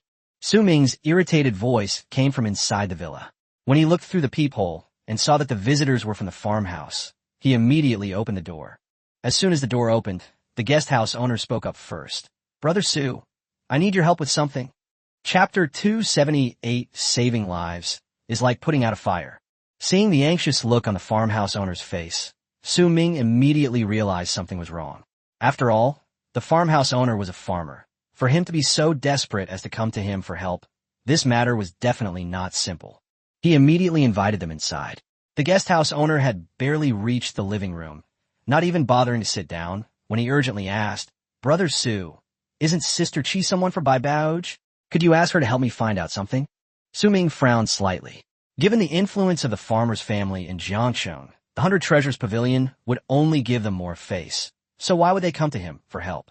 The guest house owner understood his confusion and quickly explained that they had already inquired with the manager, but every additional option offered a glimmer of hope. Su Ming pressed him for details about what he wanted, and the guest house owner only uttered 4 words, the water of life. Upon hearing the name, Su Ming paused. Coincidentally, he had just obtained a bottle from a hidden dungeon. The farmhouse owner noticed his expression was off and immediately pressed him to tell if he knew anyone who had it. Su Ming didn't answer right away, but instead asked what he needed the water of life for. If it's to save someone, he won't hesitate, but if he's been misled or coerced, then he can't just hand it over. The farmer gritted his teeth and said, "Save my grandfather. This is very important." Before he could finish speaking, Su Ming had already handed him the water of life. The farmer stared at the bottle, his eyes widening instantly, and he froze. Su Ming only said one sentence: "Saving lives is urgent. Since it's about saving your grandfather, what are we waiting for? Go now." Farmer's voice choked with excitement, but Su Ming didn't give him a chance to say more, urging him to leave directly. Farmer nodded emphatically, turned around, and rushed out of the villa. This bottle of life-saving water is as heavy as Mount Tai in the heart of the agritainment business owner. It can not only save Nong Guangha's life, but also potentially change the future situation of the family. He secretly remembered this kindness. Su Ming's act was a timely help, pulling him and the farmers back from the brink of disaster. Not long after, the agritainment businessmen rushed back to the farmhouse villa, heading straight for the old man's bedroom, shouting as they went, "Make way! Make way for me!" The farmer stood in front of the door, sneering at him. "What are you making a fuss about? Don't interfere with the doctor's efforts to save Grandpa." The farmer said in a deep voice, "I have a way to save Grandpa." The farmer refused to believe it and immediately reached out to stop him. "They're trying to save someone inside. You can't go in." The farmhouse owner's face darkened completely. "Get out of my way. I told you I have a solution. Can you afford to waste time like this?" The farmer refused to give way. He was worried that the agritainment business would use the pretext of rescuing the old man to cause trouble. Once the old man passed away, his position would be secure. Those clansmen who supported Nanjia Kai also stood behind him, trying to stop the Nongjia in together. Without further ado, the farmer took out the water of life and shouted, "I have the water of life. Do you dare stop me now?" The moment he said that, the room erupted in chaos. Everyone stared wide-eyed at the bottle in his hand, utterly incredulous. The water of life? How could he have such a thing? If our hometown really needs it, then maybe we could be saved. Even a farmer was stunned. He never expected that the agritainment business could acquire such an incredible item at this time. The next second, he roared like a madman, "Impossible! Even 100 Treasures Pavilion couldn't produce it. How could you possibly have it? It's fake, it must be fake." The farmhouse owner looked at him coldly. "Whether it's true or false is not for you to decide." After saying that, he pushed the farmer aside. The water of life was right in front of him, and the other clansmen dared not stop him anymore. They all stepped aside to make way for him. The farmer, his eyes red with anxiety, roared at the crowd, "Stop him! What are you all standing there for? Stop him!" But anyone with eyes could see that the bottle of life-giving water was most likely genuine. At this point, anyone who dared to stop the old patriarch from being saved would be courting death. The agricultural expert stepped forward, blocking the farmer's path, and coldly questioned, "Young master, at a time like this you still insist the goods are fake. What are you really up to?" The farmer trembled and angrily asked, "Whose side are you on?" Those who had been standing behind him fell silent before speaking. Some said they supported the young master, but as fellow farmers, they couldn't abandon the old patriarch. Some people said frankly that the old patriarch had treated them well, and now that the second young master had brought back the water of life, they were overjoyed. Nong Guangha dedicated his life to the farming community. How could they possibly stand by and watch him be saved without offering any help?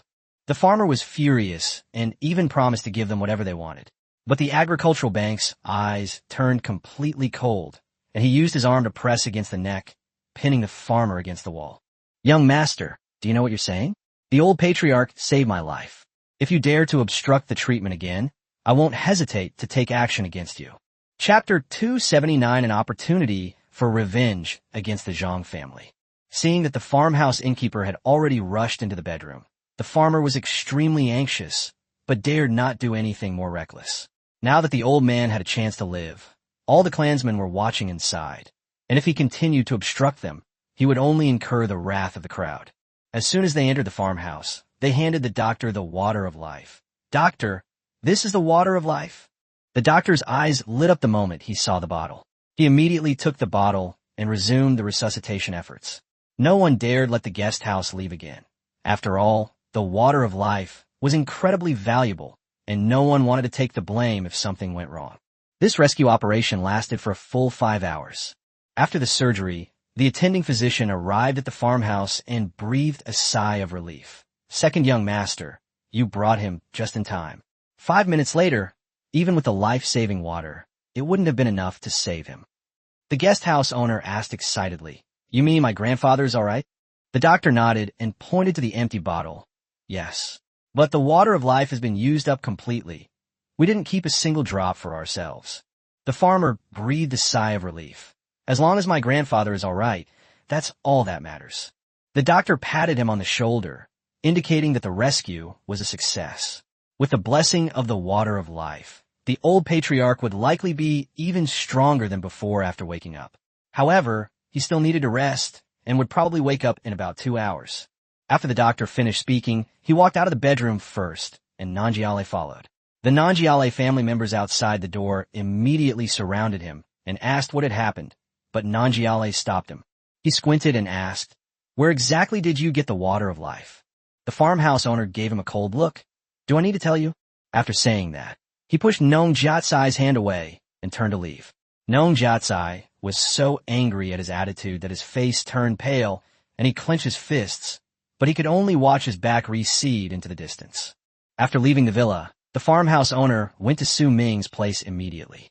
Su Ming poured him a cup of tea and asked, "How are you? Is your grandfather all right?" The farmer accepted the tea and thanked him sincerely. "Brother Su, we really owe you a lot this time. If it weren't for you bringing out the water of life, not only my grandfather, but the entire farmhouse could have been in danger." After taking a sip of tea, he said, "How much is this water of life? I'll try to find a way to get it for you later." Su Ming waved his hand. "We're brothers. Talking about money will hurt our feelings. What exactly happened to your family?" He took out the water of life, not intending to charge money, but simply out of curiosity about what crisis the farmer's family had encountered that had implicated the entire clan. The farmhouse owner didn't hide anything and revealed the information he had just received. The Yi family had been abandoned by the main families in the capital, and the Zhang family was also gathering its forces, preparing to take action against the Yi family. After listening, Su Ming stroked his chin and said in a low voice, "It seems that Yi Lingfei's family is in danger." The agritainment business immediately stated, "Regardless of whether this matter is public or private, I will stand by Sister Fei's side." At this point, he suddenly hesitated. "Brother Su, there's something I'm not sure if I should ask." Su Ming looked at him and said, "Ask." The farmhouse owner cautiously asked, "Is there some misunderstanding between you and Sister Fei?" Su Ming said calmly, "There is no misunderstanding." The farmer hesitated and said, "But I always feel that there is a barrier between you." Su Ming did not deny it. "There's a bit of a rift between us." Yi Lingfei had kept it from him for a whole day. Although he eventually obtained the silver key, it almost delayed his rescue of Fei Shui. Now that Fei Shui is safe, everything is still somewhat understandable. If Fei Shui had actually been in danger because of this, he wouldn't have been tempted by the silver key or even the gold key. The guest house owner couldn't help but ask, "You can't forgive her? Maybe she has her reasons." "Our team of 5 is down to 3 now." He suddenly stopped talking at this point. Su Ming said calmly, "As long as Wang Xiaoming and Hua Haitao's bodies haven't been found, it proves they're still alive. No news is good news." He then added, "As for Yi Lingfei, if she really needs my help, I certainly won't stand by and watch her die. This is also to repay the favor she did for telling me the location of Fei Shui." Hearing this, the agritainment business finally breathed a sigh of relief. He knew Su Ming's strength very well. At level 30, Su Ming could hold his own against level 40 experts. Now, that Su Ming was level 40, he might not even be afraid of facing a level 50 powerhouse. Moreover, he had a terrifying undead legion. If a family war were to break out, one Su Ming would be worth many people. Su Ming leaned back on the sofa and asked slowly, "When do you think this great war will break out in full force?" Now that the Zhang family has withdrawn all its forces and is preparing to take action against the Yi family, and with Lu Shuwen backing them up at the Sword Tiger Guild, he and Fei Shui are temporarily safe, which has also given him the idea of activating the silver key. After a moment's thought, the farmer said, "I estimate that the Zhang family will make a move within 10 days to 2 weeks. The real full-blown outbreak may have to wait about a month." A cold glint flashed in Su Ming's eyes, and the corners of his mouth lifted slightly. "If it erupts in full force, it will create an opportunity for me to take revenge on the Zhang family." The smile on his face was meaningful, which made the agritainment business owner feel uneasy. Chapter 280, The Farmer's Old Man Awakens. Su Ming calculated in his mind that a month should be enough time for him to complete the hidden dungeon of the Silver Key. Seeing the smile on his face, the farmer couldn't help but shrink back and whisper, "Brother Su, don't smile like that. It scares me." Su Ming stopped smiling, regained his normal expression, and turned to instruct, "I won't be home for the next month, so please keep an eye on Fei Shui for me." The farmhouse owner immediately guessed his plan and tentatively asked, "Brother Su, you're not thinking of activating the Silver Key, are you?" Su Ming nodded, making no attempt to hide anything. The farmer patted his chest and assured her, "Don't worry, if anything happens to Fei Shui, I'll pay with my life. This time you helped me save Grandpa, and my status in the clan will definitely rise.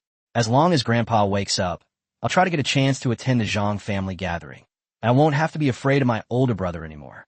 If things go smoothly, he will be able to mobilize more and more farmers, and Fei Shui's safety will be further guaranteed." However, when the topic turned to the Silver Key, Nanjiale's expression became serious again. "Brother Su, as far as I know, this is an extremely dangerous hidden dungeon. I've never seen anyone open it at level 40, and even at level 50, it's almost certain death. Are you really confident?" Su Ming smiled and patted him on the shoulder. "Don't worry, your brother Su never does anything he's not sure of. If he were still level 30, he wouldn't dare say it was a sure thing. But now he's level 40 and has mastered damage transfer, meaning any attack hitting him will be reduced by half. Add to that Death Curse and the endless Undead bombs from the Undead warriors, and he's confident he can conquer this hidden dungeon."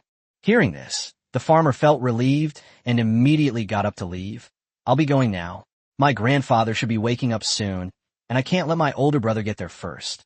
Su Ming escorted him to the door and said casually, "I wish you every success." A few minutes later, the farm stay returned to the farmhouse villa. The time the doctor had mentioned for the patient to wake up was almost up, and the bedroom door was crowded with people, each with an anxious expression. Although the doctor said the rescue was successful, as long as Nong Guanghe hadn't opened his eyes, everyone's hearts remained heavy. As soon as the farmer leaned against the wall and saw the guest house owner return, he sneered, "Brother, you're back just in time." The farmhouse owner glanced at him and said coldly, "Brother, I advise you to give up that idea as soon as possible." Farmer's eyes darkened, and he said threateningly, "You're the one who should give up that idea. If you don't argue with me later, I can pretend nothing happened today, and you'll still be my good little brother. Otherwise, don't blame me for bullying you as your older brother." The farmhouse owner sneered, "You want to cooperate with the Zhang family? Don't even think about it." Farmer Kai seemed to have some trump card up his sleeve and said confidently, "Then let's wait for Grandpa to wake up and see who he supports." Although the agritainment business owner wasn't entirely confident, he refused to back down, saying, "That's exactly what I'm thinking." Just as the two brothers were locked in a heated argument, the bedroom door suddenly opened, and a doctor poked his head out, excitedly announcing, "He's awake." The crowd at the entrance immediately cheered. "Great! Heaven has not forsaken our farming family. The old patriarch has finally woken up. We were able to save the family head this time, thanks to the second young master. Yes, second young master has done a great service this time." Upon hearing everyone praising the agritainment business, Nong Jiakai's face instantly darkened. The guest house owner ignored him and immediately squeezed through the crowd into the bedroom. Not to be outdone, the other guest house owner quickly followed. Inside the bedroom, various instruments were still running, and several doctors remained by the side to observe, fearing any unexpected events might occur. The farmer walked to the bedside and asked with concern, "Grandpa, how are you feeling?" Nong Guanghe had just woken up, his voice still weak, but his previously cloudy eyes were much clearer. He looked at the farmhouse and smiled. "I never thought I'd survive. I heard it's all thanks to you, Xiaolo." The farmer didn't take credit, but respectfully said, "As long as Grandpa is all right, it doesn't matter whose credit it is." The old man was very pleased to hear these words. Farmer Kai sneered from the side, "Don't pretend. You say you don't care about credit, but as soon as you hear Grandpa is awake, you run faster than anyone else." Upon hearing this, the old man looked at the farmhouse inn with a puzzled expression. "Oh, is that so?" The farmer remained calm and instead said, "Of course. I was so excited to hear that Grandpa had woken up that I wanted to come and see you as soon as possible." The old man burst into laughter. I knew it. Xiaola may be young, but he's very thoughtful. Tell me, what do you want? Grandpa's in a good mood today. I'll grant you anything. Farmer Kai's lips twitched, realizing he had misspoke. Instead of making the old man dislike farm stays, he had actually helped the other party, infuriating the old man who was secretly gritting his teeth. The farmer's expression immediately turned serious, and he finally steered the conversation back to the main point. I don't want anything. I just hope that the farm will always prosper. Therefore, I would like to ask Grandpa to make a clear decision on the matter of cooperating with the Zhang family. Chapter 281: The conditions offered by the Zhang family. The mention of a farmhouse instantly created a tense atmosphere in the bedroom. Xiaolo, although you have done a good job in saving the old patriarch, you should also recognize the current situation. The old patriarch has just woken up. Is it appropriate for you to bring this up with him? Some members of the clan criticized the agritainment businesses. I knew it. My brother had ulterior motives. Now Grandpa believes me. A wicked smile appeared on the farmer's face. The banquet is coming up soon. Do you think we should keep it from Grandpa and have the eldest brother go as his representative? The farmer turned to look at the clansman who had just spoken up against him, his gaze cold and his tone icy. The tribesman was speechless for a moment and could not answer. Brother, you can't say that. For the past 2 years, I've been helping Grandpa with all the big and small things in the farm. Now that Grandpa is sick, I'm sharing his burden. What's wrong with that? Farmer Kai raised an eyebrow at Farmer In, his words implying that Farmer In held a higher status than Farmer Kai, and that Farmer In would never be invited to the banquet. Enough! Seeing that the two were about to start arguing, the old man stopped them in a weak voice. This cold shout silenced the entire bedroom, proving that the old man's authority in the farmhouse was unassailable. One of you chose the Zhang family, and the other chose the Yi family. This decision will undoubtedly determine the future development of farmers. You all need to think this through. From now on, the farmhouses will belong to you all. This old man doesn't have many years left to live. Whether it's prosperity or humiliation, it's all your own choice. With the help of his clansmen, the old man slowly sat up halfway up the bed. Grandpa, choosing to help the Zhang family is extremely beneficial to the development of our farming family. If you want to develop, you naturally have to follow the strong. The Yi family is nothing but a has-been family. Without the support of the main families in the capital, their destruction is only a matter of time. The farmer still insisted on his point of view. Taking over the Yi family is merely the first step for the Zhang family to dominate Jiangxing City. Their second step is to annex our farms. The farmhouse owner turned to his older brother and gave him a stern reminder. You both have your reasons, so what if you choose to remain neutral? Seeing that both sides had some merit, the old man offered a compromise. Grandpa, that's just delaying the time of death. Even without our help, the Zhang family is determined to annex the Yi family. It will just take a little longer. Then, our farmhouses will be the next target. The farmhouse owner shook his head and sighed, rejecting the old man's idea of choosing neutrality. Brother, in the end, you're just determined to help the Yi family. Farmer Kai gave a cold laugh, a hint of disdain flashing in his eyes. Only by joining forces with the Yi family can our two families gain a foothold in Jiangxing City. Once the balance among the three parties is broken, no one will be able to remain unscathed, the farmer said indignantly, trying to persuade the old man. At this moment, the clansmen who had come into the bedroom began to whisper among themselves and discuss the matter. They also felt that the analysis of agritainment made a lot of sense. The situation in Jiangxing City has indeed been a three-way standoff, forming a delicate balance, with each side subtly restraining the other. Once the situation is broken, Jiangxing City will be reshuffled. Their farming family was the weakest party, and without the Yi family's restraint, it was only a matter of time before the Zhang family took action against them. Seeing that everyone was starting to favor the suggestion of farm stays, the farmer began to get anxious and had to reveal his trump card. What if the other party offers us an exceptionally generous reward? Can you still choose to continue helping the Yi family? The Yi family didn't promise us any compensation. Farmer Kai smiled slightly, his gaze quickly sweeping over everyone before finally settling on the old man, as if waiting for him to ask a question. What kind of compensation? Just as the other party had expected, the old man couldn't help but speak up. After taking over the Yi family, half of their assets will be ours, and they will also pay our farmers 50 upgrade stones. and they are even willing to sign a 20-year peace treaty. As the farmer spoke, he even produced a peace treaty and presented it to everyone. Everyone was slightly taken aback upon hearing this. Even the old man was dumbfounded. What does 50 upgrade stones mean? That's a quantity that money can't buy. Take the current level 30 farmer as an example. As long as he can get those 50 upgrade stones, even if he is not very talented, he is very likely to enter the ranks of level 50 powerhouses. This offer was extremely appealing to him. These were the terms that Zhang Yuan, the new steward of the Zhang family, had discussed with him privately, and the farmer did not intend to reveal them unless absolutely necessary. After taking over the Yi family, half of the assets will belong to the family, while he plans to keep the 50 upgrade stones for himself. There's no other way now. If they don't confront each other directly, the old man is prepared to help the Yi family. He never expected that his perfect plan would be ruined by his younger brother, who suddenly appeared. Even if I can't keep all 50 upgrade stones for myself, I can definitely get a few. A 20-year peace treaty, half of the Yi family's assets, 50 upgrade stones. The old man murmured to himself, clearly somewhat tempted. TCH, do you think you're lucky enough to get those 50 upgrade stones?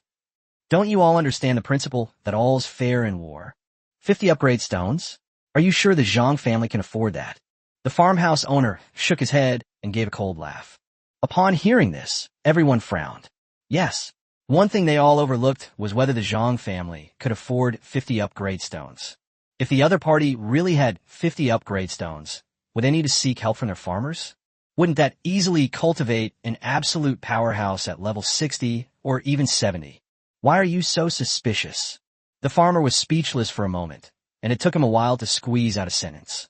The bedroom was deathly silent. The silence was deafening. Grandpa, you have this contract in your hand. What are you worried about? Even without 50 upgrade stones, we can still acquire half of the Yi family's assets and 20 years of peace. The farmer, seeing that no one had spoken for a long time, spoke up again. Let's not even talk about whether they'll keep their promise. What if the other party wants to get their money back from you with interest 20 years from now? And how should you deal with that? The farmer stared at the other person with a blank expression. These 20 years are enough time for our farming family to grow to a new level. The farmer was slightly taken aback, and when he said those words, he felt extremely guilty. He knew better than anyone what talents farmers possessed. Chapter 282, you have a trump card, and so do I. The old farmer frowned, lost in thought. In the long run, the suggestion of aggretainment is clearly more prudent. However, there is a crucial question. Can the farmers, who are on the Yi family's side, withstand the Zhang family's desperate fight? After all, the Zhang family invited not only the farmers, but also the 3 major guilds. If all 3 major guilds choose to help the Zhang family, then even with the support of the farmers' clan, the Yi family will find it difficult to contend with them. In the end, even their farming family will find it difficult to escape unscathed, which is what the old man is most worried about right now. Grandpa, as long as we choose the Zhang family, it's a sure win. A surefire deal, why even consider it? As for what's going to happen in 20 years, let's talk about that in 20 years. Choosing the Yi family means we might not even see them for 2 years. So what's the point of talking about 20 years? The farmer was still making a final effort to save himself. The old man slowly raised his eyes, and his gaze lingered on the other person, lost in thought, as if he had already made his final decision. Upon seeing this, the farmer was overjoyed, and a happy smile appeared on his face. Everyone, please step outside for a moment. I need to talk to Grandpa about something alone. Farmer's heart sank. Seeing that his grandfather was about to choose his eldest brother, he had no choice but to pull out his trump card. His older brother has a trump card, so why doesn't his aggretainment business have one too? TCH, is there some kind of shady secret? Or, do you want to kneel on the ground and beg? Fama guy skna. He already had a feeling that his grandfather was going to choose his plan, since helping the Yi family was too risky. If they take just one wrong step, their farming family will face an irrecoverable crisis. Grandfather, the aggretainment business pleaded again. Get out. The old man turned his gaze from the farmer's house to the aggretainment business, wanting to see what his quiet grandson was up to. It wouldn't hurt to listen. Besides, he was the one who saved my life, so I should give him a chance out of both compassion and reason. Grandfather, Farmer Kai clearly didn't want the guest house owner to stay alone and tried to say something, but was stopped by a gesture from the old man. I don't want to repeat myself twice. The old man's voice was weak, but it conveyed an undeniable authority. Upon hearing this, the other members of the farming family in the bedroom all left, not daring to linger any longer. Snort. The old man had already said all he could do, so Nanjiakai had no choice but to comply. He snorted coldly, glancing at the farmhouse before leaving angrily. You can all leave for now. I'm perfectly fine. Seeing that the clansmen had all left the bedroom, the old man continued to give instructions to the doctors beside him. Yes, sir, the doctor replied respectfully. We're right outside. Please let us know immediately if anything happens. When they reached the farmhouse inn, they gave it another serious instruction. The doctor closed the door behind him as he left the bedroom. At this moment, only Nanjiale and the old man remained in the bedroom. What on earth is so mysterious? The old man was the first to ask. Grandpa, I know what you're worried about. Since you know my concerns, you should also know the decision I'm about to make. The old man's tone was slightly helpless, but he also felt that the suggestion of a farm stay was more reasonable. Unfortunately, the risk was too great. He didn't want the farmers to be in dire straits right now. Even if the Zhang family would take back their principal and interest in 20 years, they would at least have 20 years to prepare. Grandpa, next, I will tell you my greatest secret. Promise me you won't tell anyone. Nong Jiala said seriously, his expression solemn. I promise you, no third person will know. The old man nodded and assured him. You've heard of Su Ming, right? He's my brother. He also gave me the water of life. What? The old man was so shocked when he heard that the water of life was made by Su Ming that he couldn't sit still and exclaimed, This kid can just casually pull out something like this? The old man's tone was tinged with disbelief.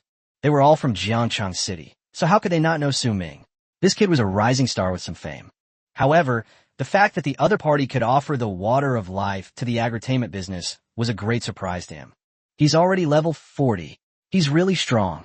When the farmhouse owner talked about Su Ming, a smug look appeared on his face.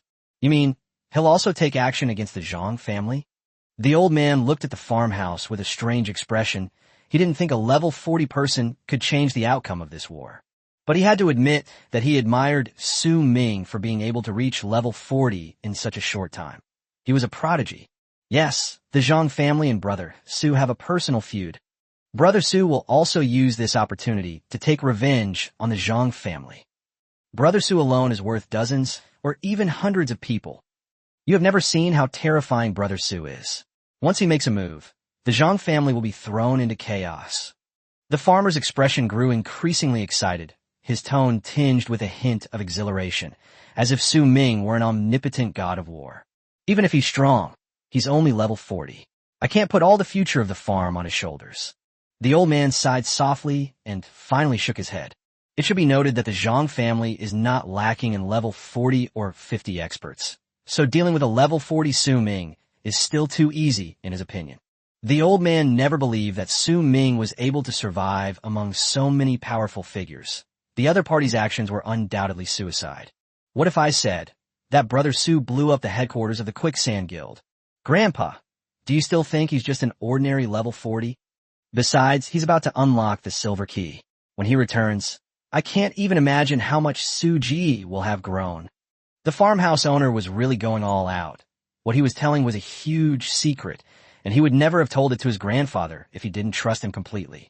After hearing what the agritainment company said, the old man was stunned and remained silent for a long time. Is what you're saying all true? It took the old man a long time to come to his senses. He looked at the farmhouse with a look of astonishment in his eyes. He was naturally aware of the bombing of the Quicksand Guild headquarters.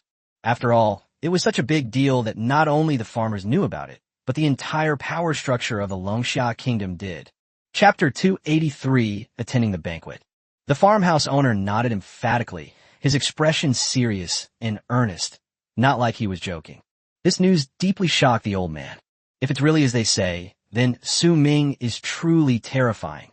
The most terrifying thing is that after he blew up the headquarters of the Quicksand Guild, not only did it cause considerable casualties, but no one found him. The most outrageous thing is that Su Ming was only level 30 back then. Now that I'm level 40, my strength is definitely greater than before. The thought of the other party about to unlock the hidden dungeon with the silver key made the old man gasp. his strength would surely increase dramatically again. With his involvement, he might really cause the Zhang family a lot of trouble. The old man narrowed his eyes slightly. I can't help but feel terrified of Su Ming. Grandpa, if we choose the Zhang family, we will become Su Ming's enemy. Even the Flowing Sand Guild can't handle him. Do you think the Zhang family can? Brother Su's rise is unstoppable.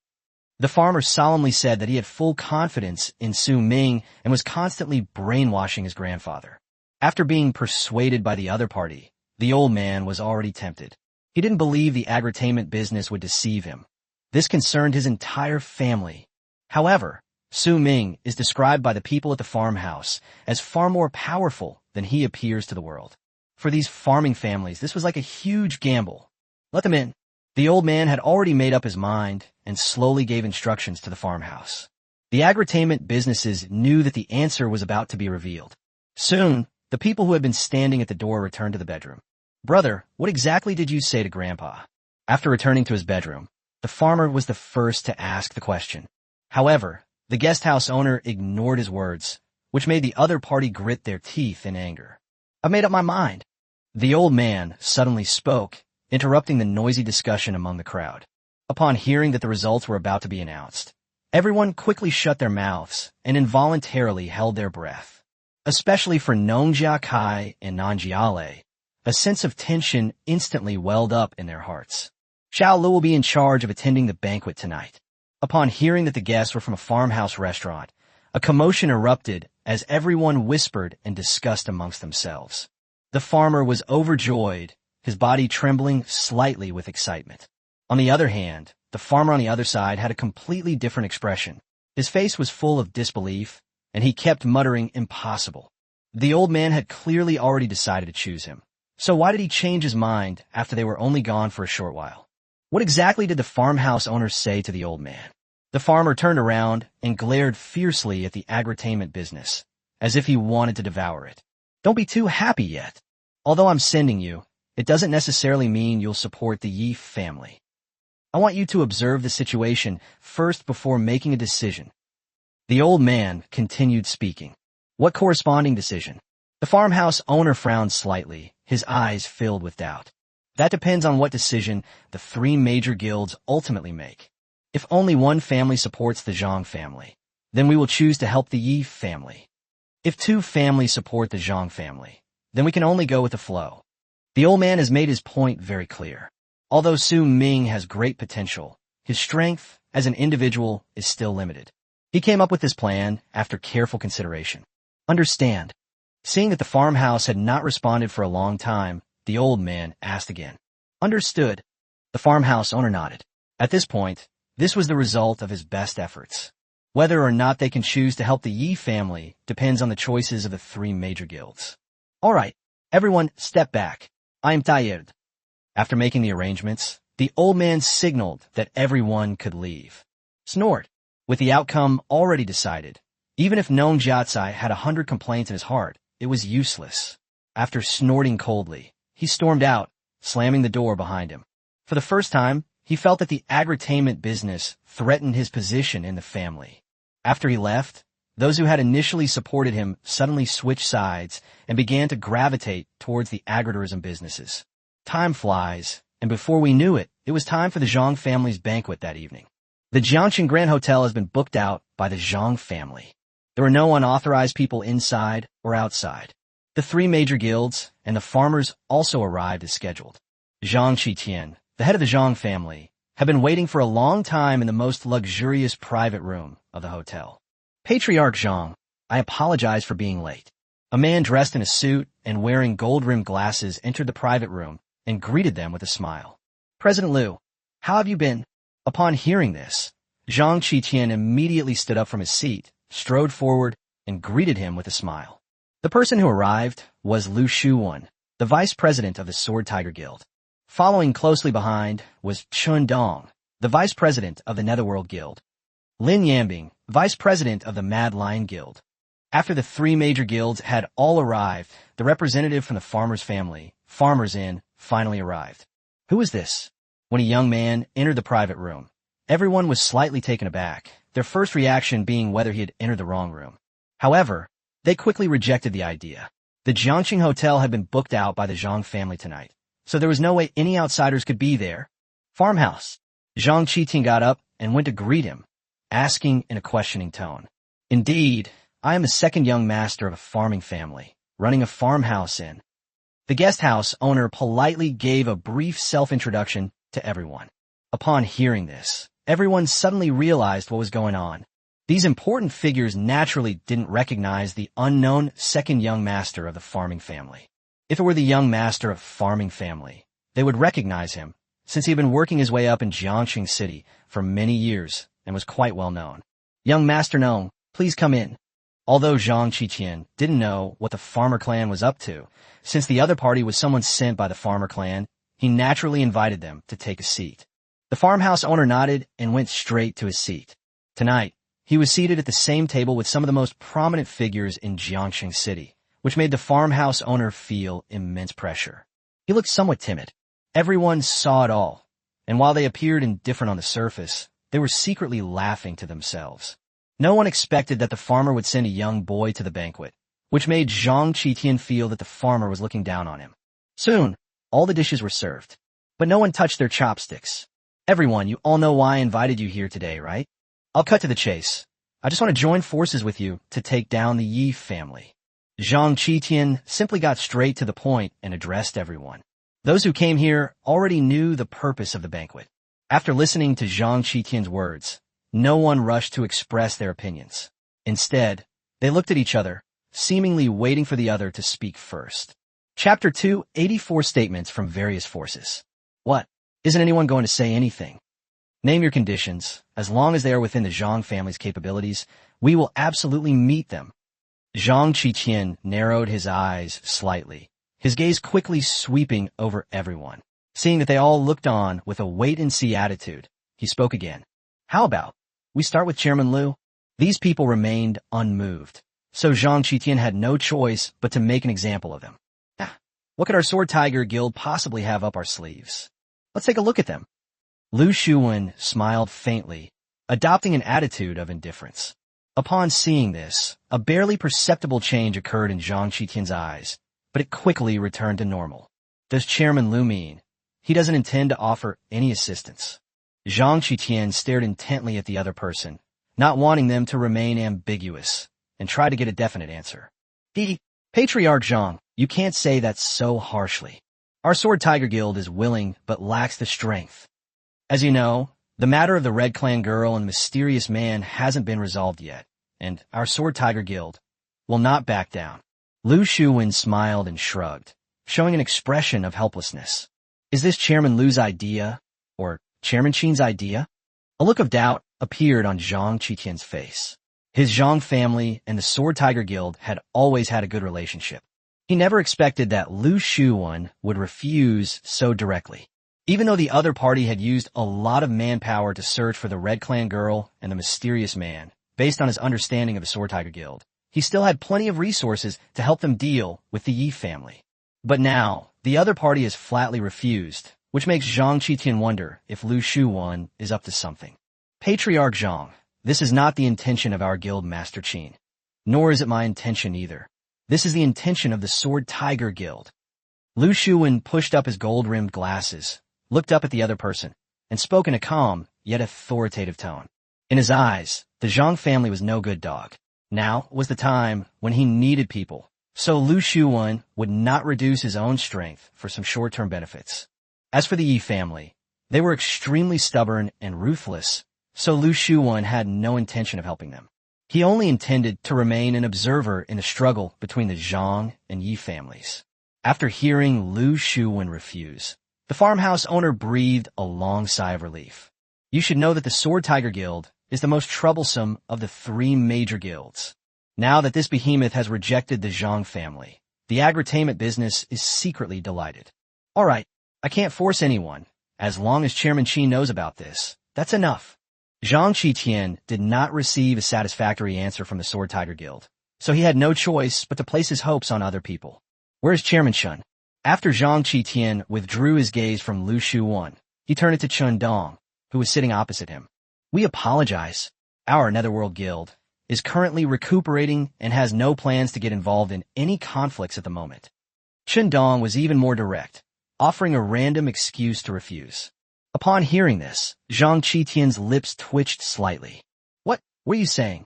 What does it mean to recuperate and rebuild? Even the excuses are so perfunctory? President Chen, won't you reconsider? Our Zhang family is willing to pay you 5 billion yuan as a reward, as well as half of the Yi family's assets. Zhang Qitian was still somewhat unwilling to give up.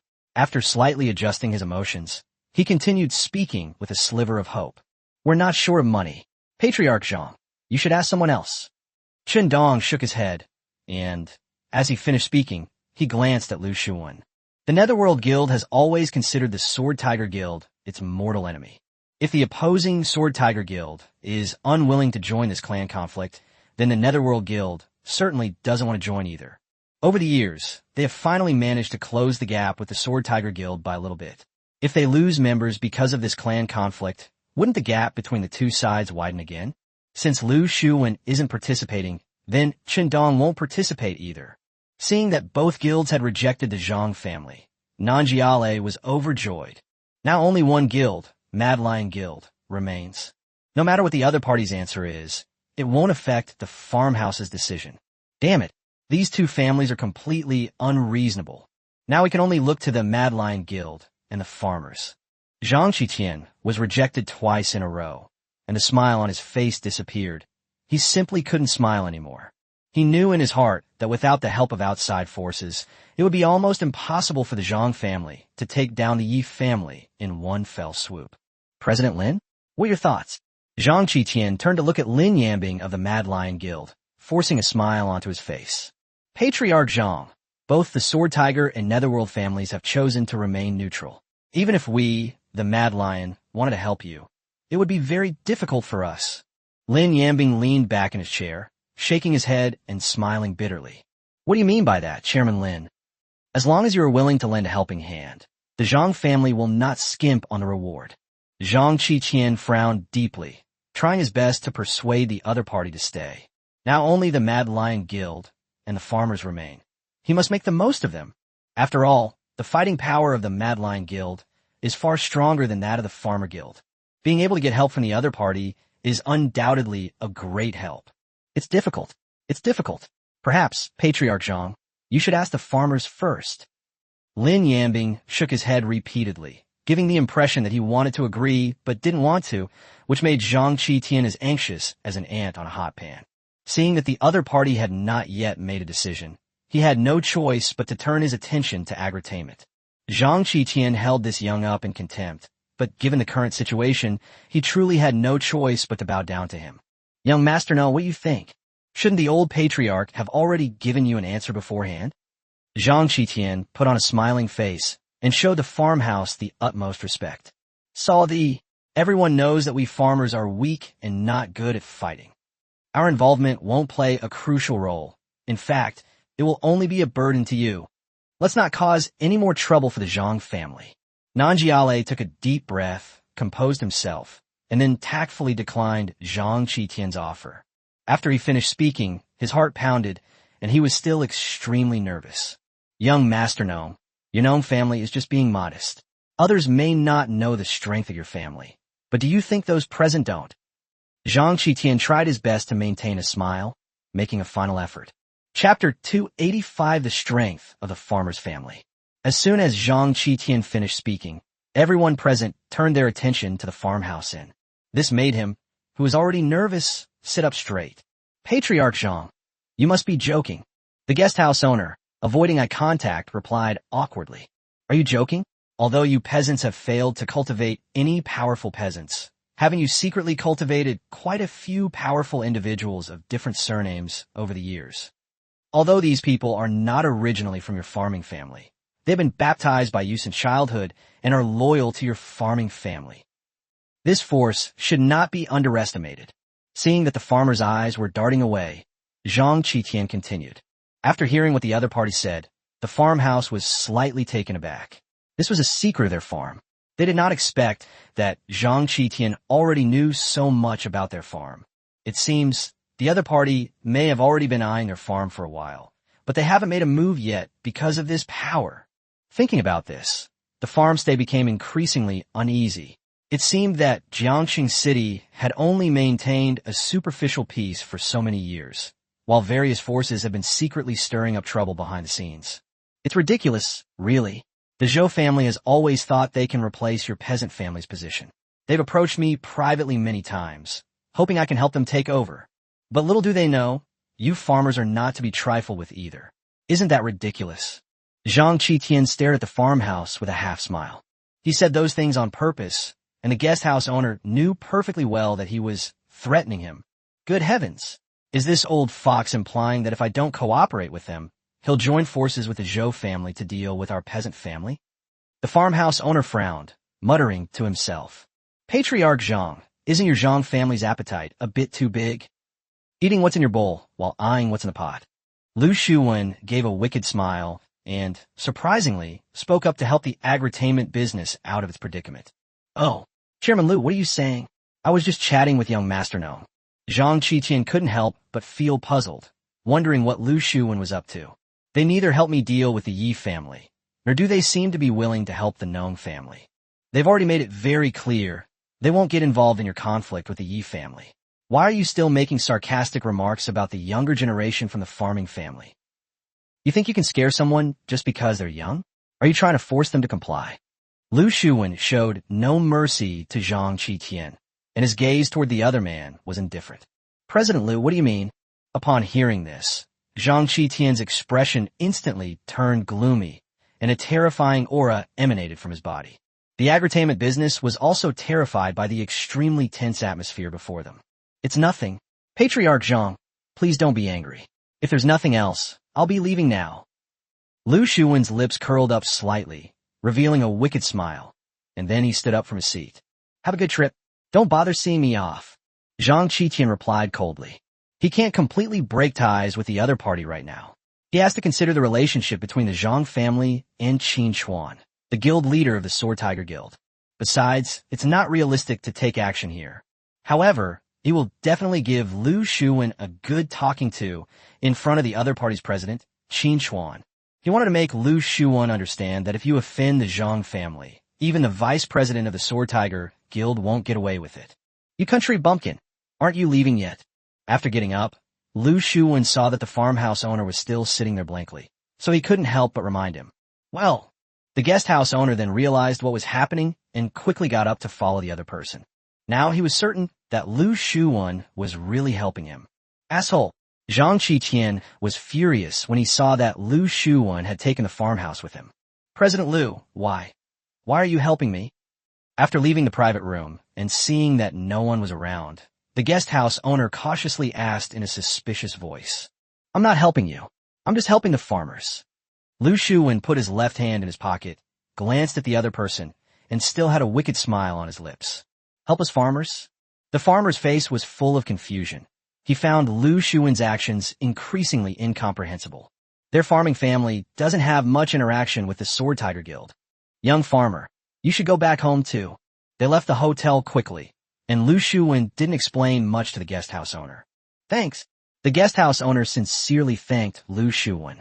Without the other party's help, he didn't know what else Zhang Qitian would do to force him to join. After leaving the farmhouse, Lu Shuwen walked to a corner and got into a dilapidated car. How is it going? Soon, a hoarse voice asked him a question. Everything is going well. The Yi family and the Zhang family are not suitable for us to win over, but the peasant family might be a good choice. Lu Shuwen fastened his seatbelt, speaking casually. Interesting. This is getting more and more interesting. The hoarse voice was filled with excitement. Shortly after Lu Shuwen and Nanjiale left, Chundong of the Netherworld Guild also made up an excuse and left. Now, only Zhang Qitian and Lin Yambing from the Mad Lion Guild remained in the large private room. Hey, everyone's gone. We can't eat here. I guess I'll go too. Lin Yambing sighed softly and stood up from his seat. President Lin, wait. Seeing that the other party was about to leave, Zhang Qitian tried his best to persuade them to stay. Lin Yambing is now the Zhang family's last lifeline. Only with the other party's support can the Zhang family's actions against the Yi family proceed smoothly. Is there anything else? Lin Yambing adopted a lazy demeanor. President Lin, Even if they are unwilling to join forces, it doesn't prevent us from joining forces. Zhang Qitian's originally gloomy face instantly turned into a beaming smile, as if nothing else had just happened. This won't do. Why should I want something that no one else wants? Lin Yambing waved his hands and shook his head repeatedly. President Lin, the price will absolutely satisfy you. Zhang Qitian gestured for the other party to sit down and talk again. Oh, it's just 5 billion and half of the Yi family's assets, isn't it? Lin Yambing did not sit down immediately, but raised an eyebrow at the other person. As long as Chairman Lin is willing to sit down, everything is negotiable. Zhang Qitian looked serious and earnest. He gestured for the other party to sit down, implying that the success of the matter depended on whether the other party would accept the offer. Chapter 286: The Zhang Family's Great Injustice. Zhang Qitian's words finally piqued Lin Yambing's interest. Seeing Lin Yambing sit back down, Zhang Qitian was secretly pleased. There's a chance. Absolutely a chance. Patriarch Zhang, is everything really negotiable? Lin Yambing pursed his lips slightly, revealing a malicious smile. Upon seeing this, Zhang Qitian immediately had a bad feeling, vaguely feeling that he might have been tricked. Of course. Chairman Lin, name your price. Now that he was in a difficult situation, Zhang Qitian had no choice but to go along with what the other party wanted. I can't possibly accept that. How about we raise the conditions again, Patriarch Zhang? Lin Yambing waved his hand and said with a smile, his tone slightly polite. However, Zhang Qitian knew in his heart that the other party was nothing but a smiling tiger. The more polite they are to you now, the more ruthless they will be later. How about we increase the amount to 8 billion? Zhang Qitian asked tentatively. Hey, Patriarch Zhang, aren't you being too stingy? An extra 3 billion is simply insignificant to your vast Zhang family. Lin Yambing shook his head and sighed softly. This caused Zhang Qitian's lips to twitch slightly. Goodness, increase the amount by 60% in one go, and the other party still complained that I was stingy.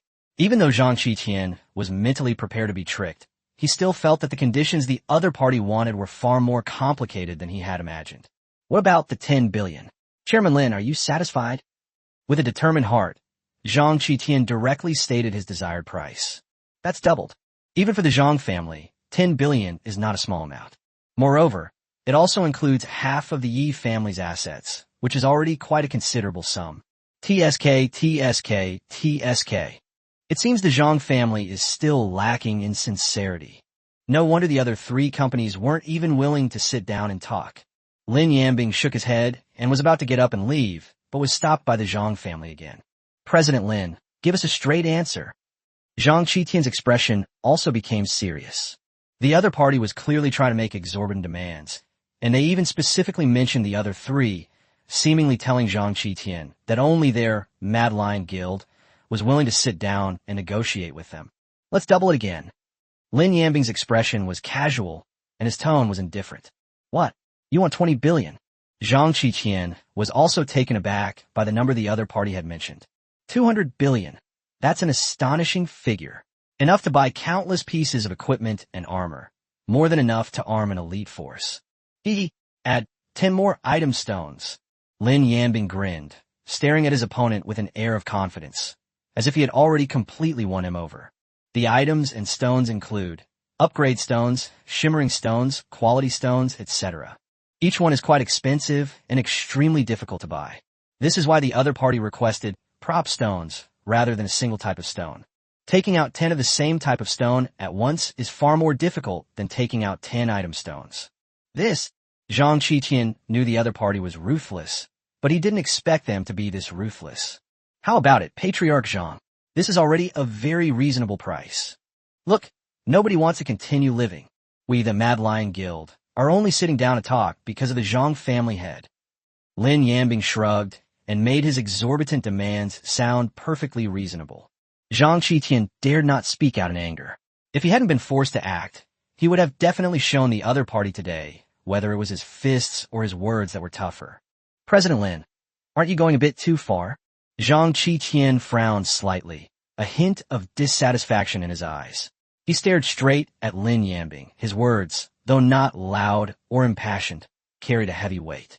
The two locked eyes, seemingly engaged in a psychological battle. The huge private room felt like a war without gunfire. Seeing the tense atmosphere, Lin Yambing didn't want to push the other party too far. After pondering for a moment, he finally made a concession. Patriarch Zhang, don't say we tricked you. If this deal goes through, not only will our Mad Lion Guild intervene, but I can also get the Hungry Wolf Guild to join in. After listening to what the other party said, Zhang Qitian frowned and began to search his mind for relevant information about the Hungry Wolf Guild. You mean the Hungry Wolf Guild that occupies Baixin Street? Zhang Qitian wondered if he had misheard. That's just a third-rate guild. The other party did make concessions, but not much. They simply brought in another third-rate guild. Indeed, Patriarch Zhang, don't underestimate this small, third-rate guild. They have at least 5 experts above level 40 and quite a few above level 30. That's a force to be reckoned with. Lin Yambing smiled and nodded, continuing to praise the strength of the Hungry Wolf Guild. Zhang Qitian understood perfectly well what kind of strength a third-rate guild possessed. He was simply too exhausted to even criticize the other person. How about it?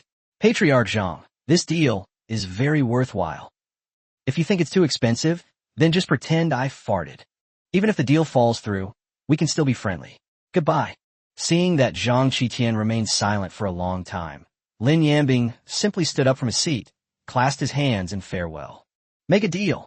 Even though Zhang Qitian was 100 times unwilling, he had no choice but to agree.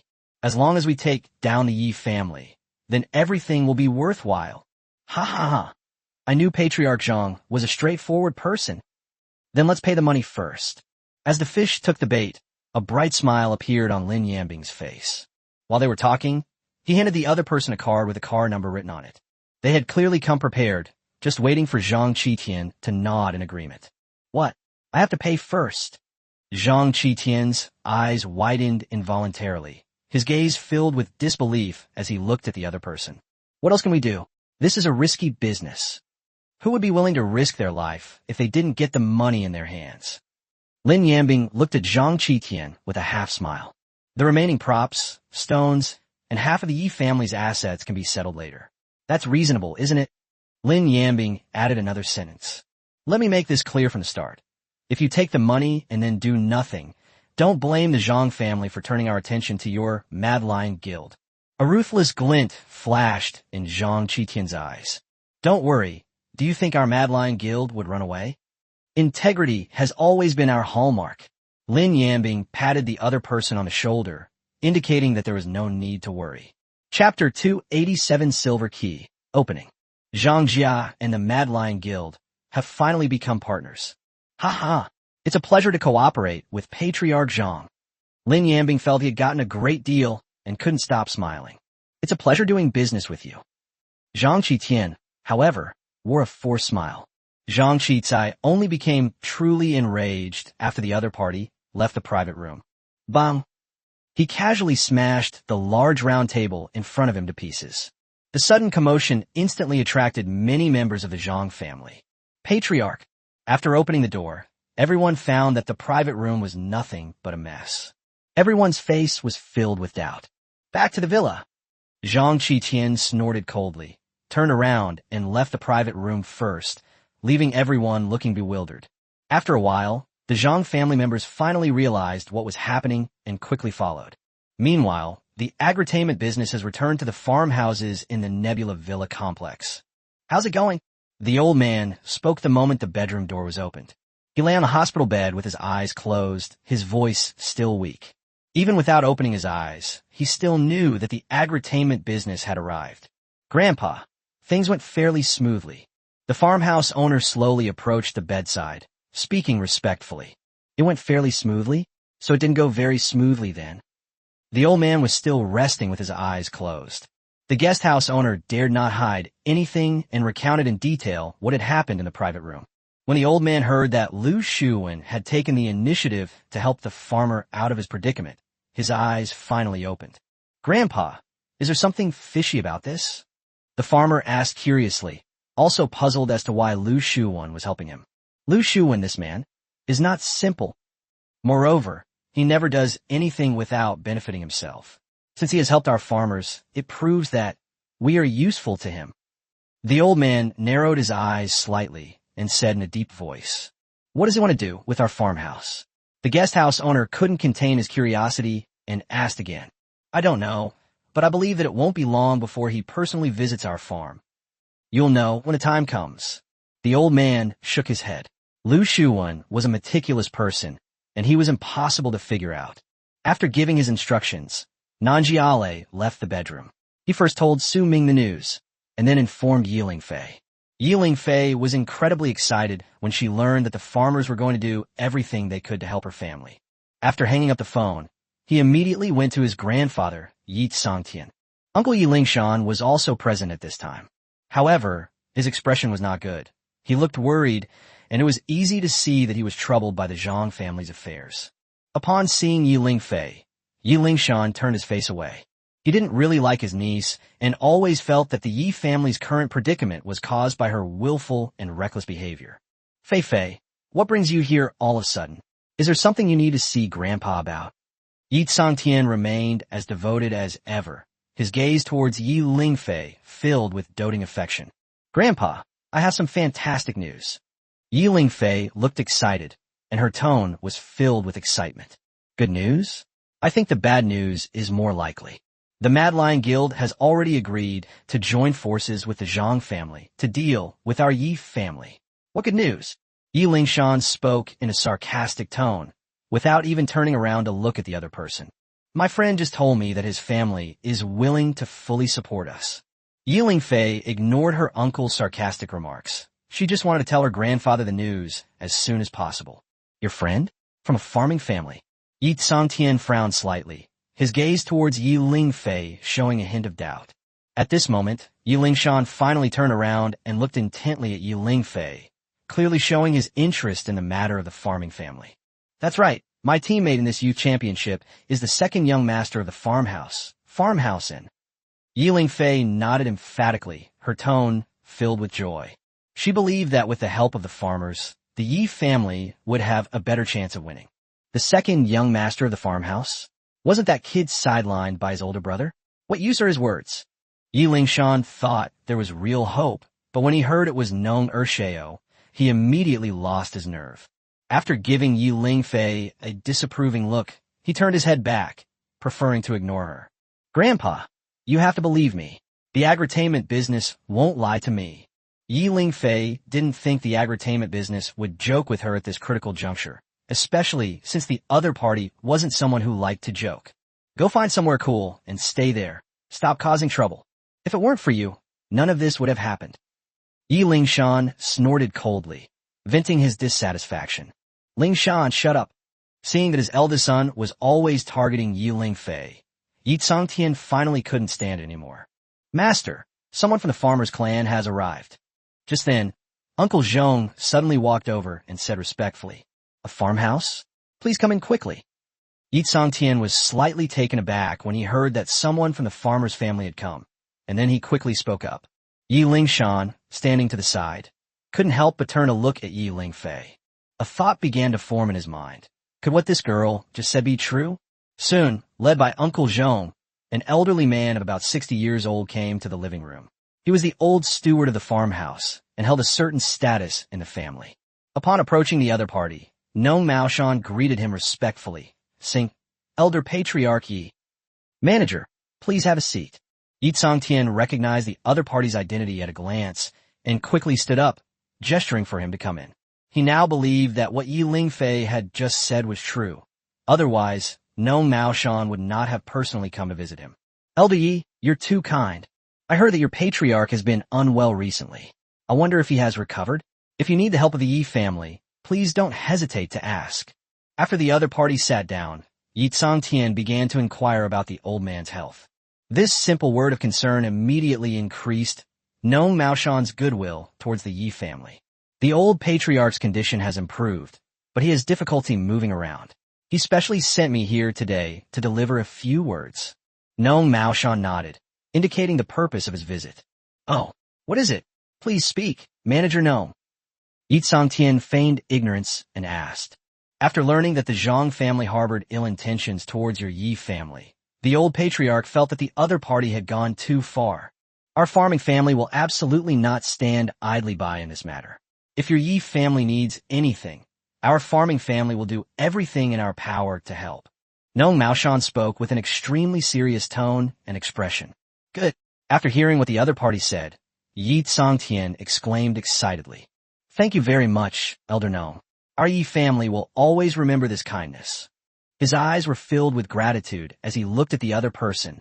With these words from the farmers, the Yi family finally saw hope. Yi Lingshan, standing to the side, felt like he was dreaming.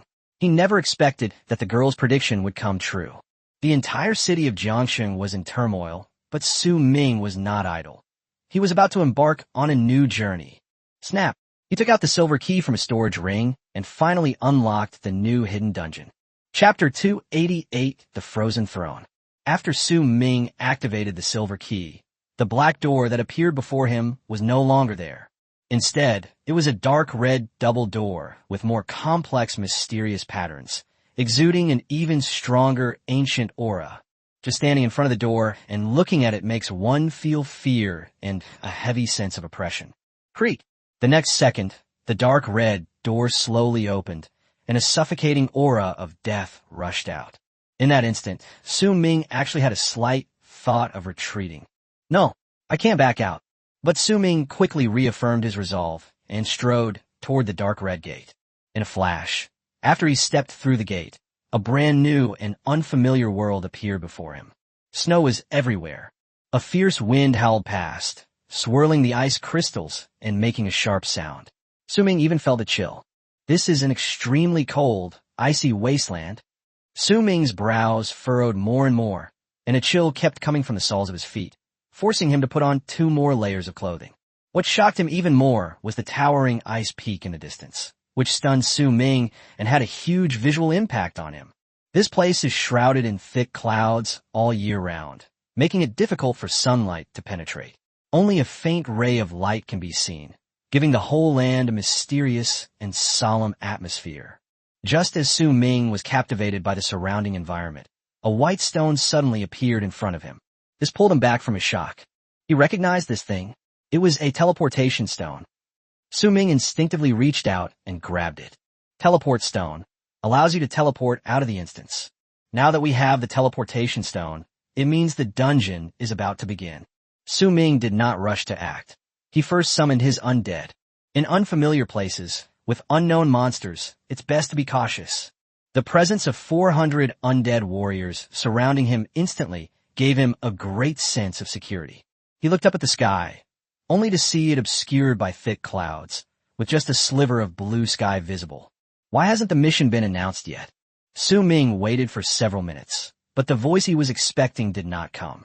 Just as he was about to give up and decide to go ahead and scout the way, it finally arrived. A loud and familiar voice rang out from the sky. Welcome to the glacier. Please travel to the summit of the ice peak and sit on the frozen throne. If you can hold the throne for 10 seconds, you will receive extremely rich rewards from the dungeon. As the loud voice faded away, Su Ming's lips curled up slightly. His gaze fell upon the towering ice peaks before him. If I'm not mistaken, he's going to reach the top. The frozen throne? Extremely rich rewards. Interesting. Su Ming stroked his chin, his eyes gleaming. This time the reward is a little different from the past. The other party specifically added 4 words, extremely generous. Isn't that simple? Su Ming grinned, and with a slight thought, the hell dragon stretched out its head. Rush! Su Ming leaped up and landed on the dragon's head, letting out a deep shout. Roar! The hell dragon let out a deafening roar and then flapped its wings and took flight. Meanwhile, the other undead warriors were running and chasing after them on the ground, creating a spectacular scene. To Su Ming's surprise, his titles did not increase the difficulty of the dungeon. It seems that the only way to obtain titles from the Bronze Key dungeon is to increase the difficulty of the Bronze Key dungeon. The biting wind kept slapping against Su Ming's face, causing him to feel a sharp pain. He had only flown 200 meters when he encountered the first wave of enemies. Those monsters were all white, making them really hard to spot in the snow.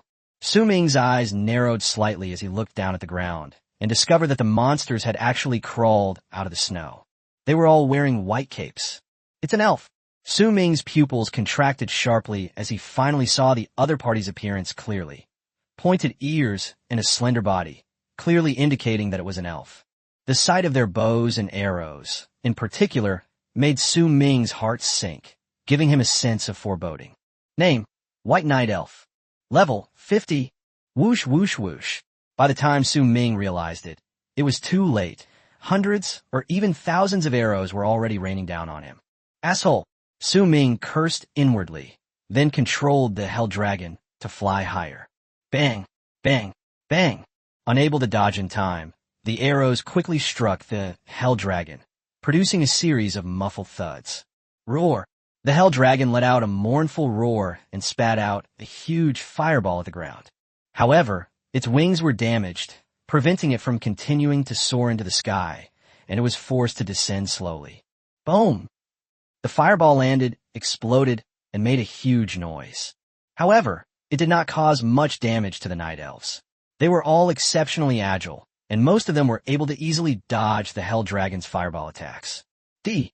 Su Ming originally wanted to ride the Hell Dragon straight to the top of the ice peak, but now it's obviously impossible. He can only deal with these annoying guys first. As soon as he finished speaking, Su Ming jumped off the dragon's head, and the massive dragon body tilted at a 45-degree angle as it swooped down towards the White Knight Elves. First, Su Ming clenched his right hand and detonated the body of the Hell Dragon. Boom! With a loud bang, some of the Night Elves were finally killed. Successfully defeated the Night Elf, gaining 15,000 experience points. Successfully defeated the Night Elf, gaining 15,000 experience points. A barrage of experience information scrolled rapidly before Su Ming's eyes. Judging from their experience points, these Night Elves are just ordinary monsters. Whoosh whoosh whoosh. The battle was not over yet, and arrows continued to pierce the air. Roar! The other undead warriors, who had been chasing each other on the ground, finally arrived at the battlefield, and the orc infantry undead let out a series of roars. Soon, they shielded Su Ming behind them, and as more and more orc infantry undead arrived, they began to attack the Night Elves. Call out! The two sides quickly clashed, and the Night Elf raised her hand and shot an arrow that blew the head off the orc infantryman. But the opponent fared no better. Other orc infantry immediately grabbed their heads, lifted them high, and then slammed them down, cracking the ice on the ground. Chapter 289, The White Night Elf. Although the orc infantry is only level 40, it is an elite level monster, and its combat power is not much weaker than that of the level 50 Night Elf. Both sides have their advantages, but the orc infantry are clearly more durable and have stronger melee capabilities.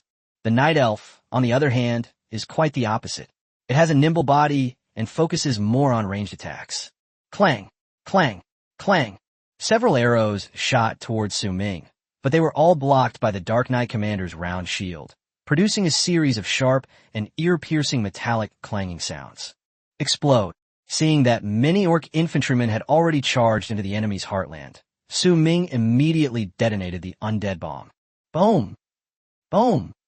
A series of deafening explosions resounded throughout the heavens and the earth. The glaciers on the ground were also blasted into large craters. White Knight Elf blood and flesh flew everywhere, and the crimson blood stained the originally snow-white ground blood red. But the battle was far from over, and the number of Night Elves around them was increasing instead of decreasing. In an instant, Su Ming was surrounded by a blanket of white. Call out! A whooshing sound followed. Su Ming's expression was unusually solemn. A hail of arrows was raining down on him. If this were an ordinary person, they would have been riddled with bullets. But how could the surrounding undead warriors allow the opponent to hit Su Ming? They bravely and selflessly shielded Su Ming with their own bodies, taking the brunt of the rain of arrows for him. Even though they frantically swung their weapons to defend themselves, there were simply too many arrows. More and more arrows pierced their bodies. Seeing the undead warriors falling one after another, Su Ming's heart sank, realizing that the difficulty of this dungeon was far greater than that of the Bronze Key. Forget climbing to the top of the ice peak, he now finds it difficult to even get close to it. There are at least several thousand of these White Knight Elves in front of us. What troubled him most was the opponent's terrifying rain of arrows. Each arrow seemed to have the power to pierce through everything, making it difficult to resist. Charge! Su Ming's eyes narrowed slightly as the undead legion that had just fallen in battle returned to the battlefield. Roar! Upon receiving the order to attack, the undead all let out a chilling roar. They all raised their weapons and charged forward like madmen. Whoosh! Whoosh! Whoosh! Arrows streaked through the air, hurtling towards the undead legion. Seeing this, the Lich King leaped to the front of the group, raised his right hand high, and quickly conjured an ice ball that shone with a cold light. Bang! The next second, it slammed it hard onto the ground. As the ice puck exploded, it instantly formed a huge ice wall. Bang! Bang! Bang! The enemy's arrows all landed on the ice wall, scattering countless ice shards. They successfully blocked the attack from the Night Elves. Until the last arrow landed on the ice wall, the undead legion arrived at the ice wall. Roar! The orc chieftain, wielding a battle axe, charged to the front and, with a roar, slammed it down on the ice wall. Skill! Powerful strike! Boom! The battle axe struck the ice wall with a loud bang, like an explosion. Snap! Snap! The ice wall was now covered in countless cracks. The next second, the figures of Earth Dragon, Tyrant Bear, and Hell Dragon also appeared in front of the ice wall. They used all their strength to crash into the ice wall. Boom! The ice wall shattered under their combined force, leaving fragments scattered all over the ground. The hundreds of orc infantrymen behind them swarmed forward.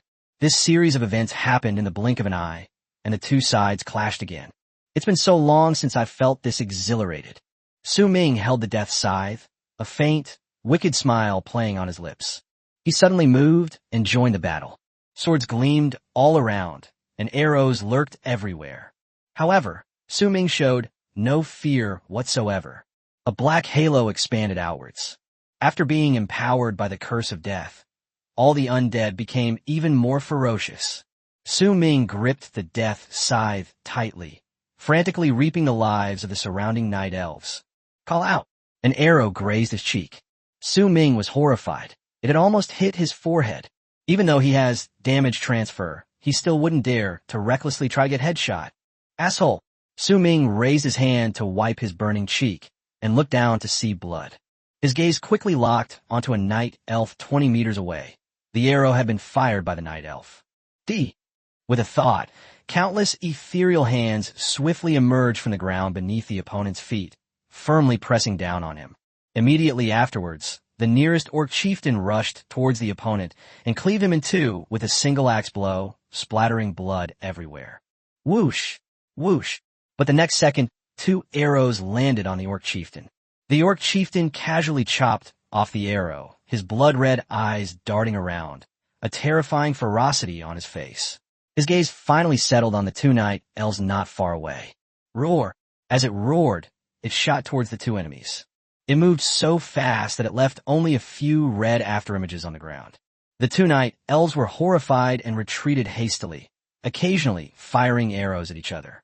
However, all their attacks were blocked by the orc chieftain. Bang! Soon, the orc chieftain arrived in front of them, grabbed their heads with one hand, and slammed them down. The night elf was instantly stunned by the blow. Before it could even react, the axe had already fallen, meaning its opponent had lost its life. The other night elf was so frightened that its legs went weak, and it let out a sharp, piercing sound. In an instant, nearly 10 white knight elves surrounded them. They drew their bows taut, all arrows aimed at the orc chieftain. Despite being outnumbered, the orc chieftain was not afraid at all. He gripped his battle axe and immediately pounced. All the arrows landed on it, but it still didn't stop its attack, and it killed the white night elf that had just made the sound on the spot. It glared angrily at the other night elves around it, seeing that they had drawn their bows again, preparing for the next attack. It gripped its battle axe tightly with both hands, and with a single move, Axe Blade Storm, it slayed them all.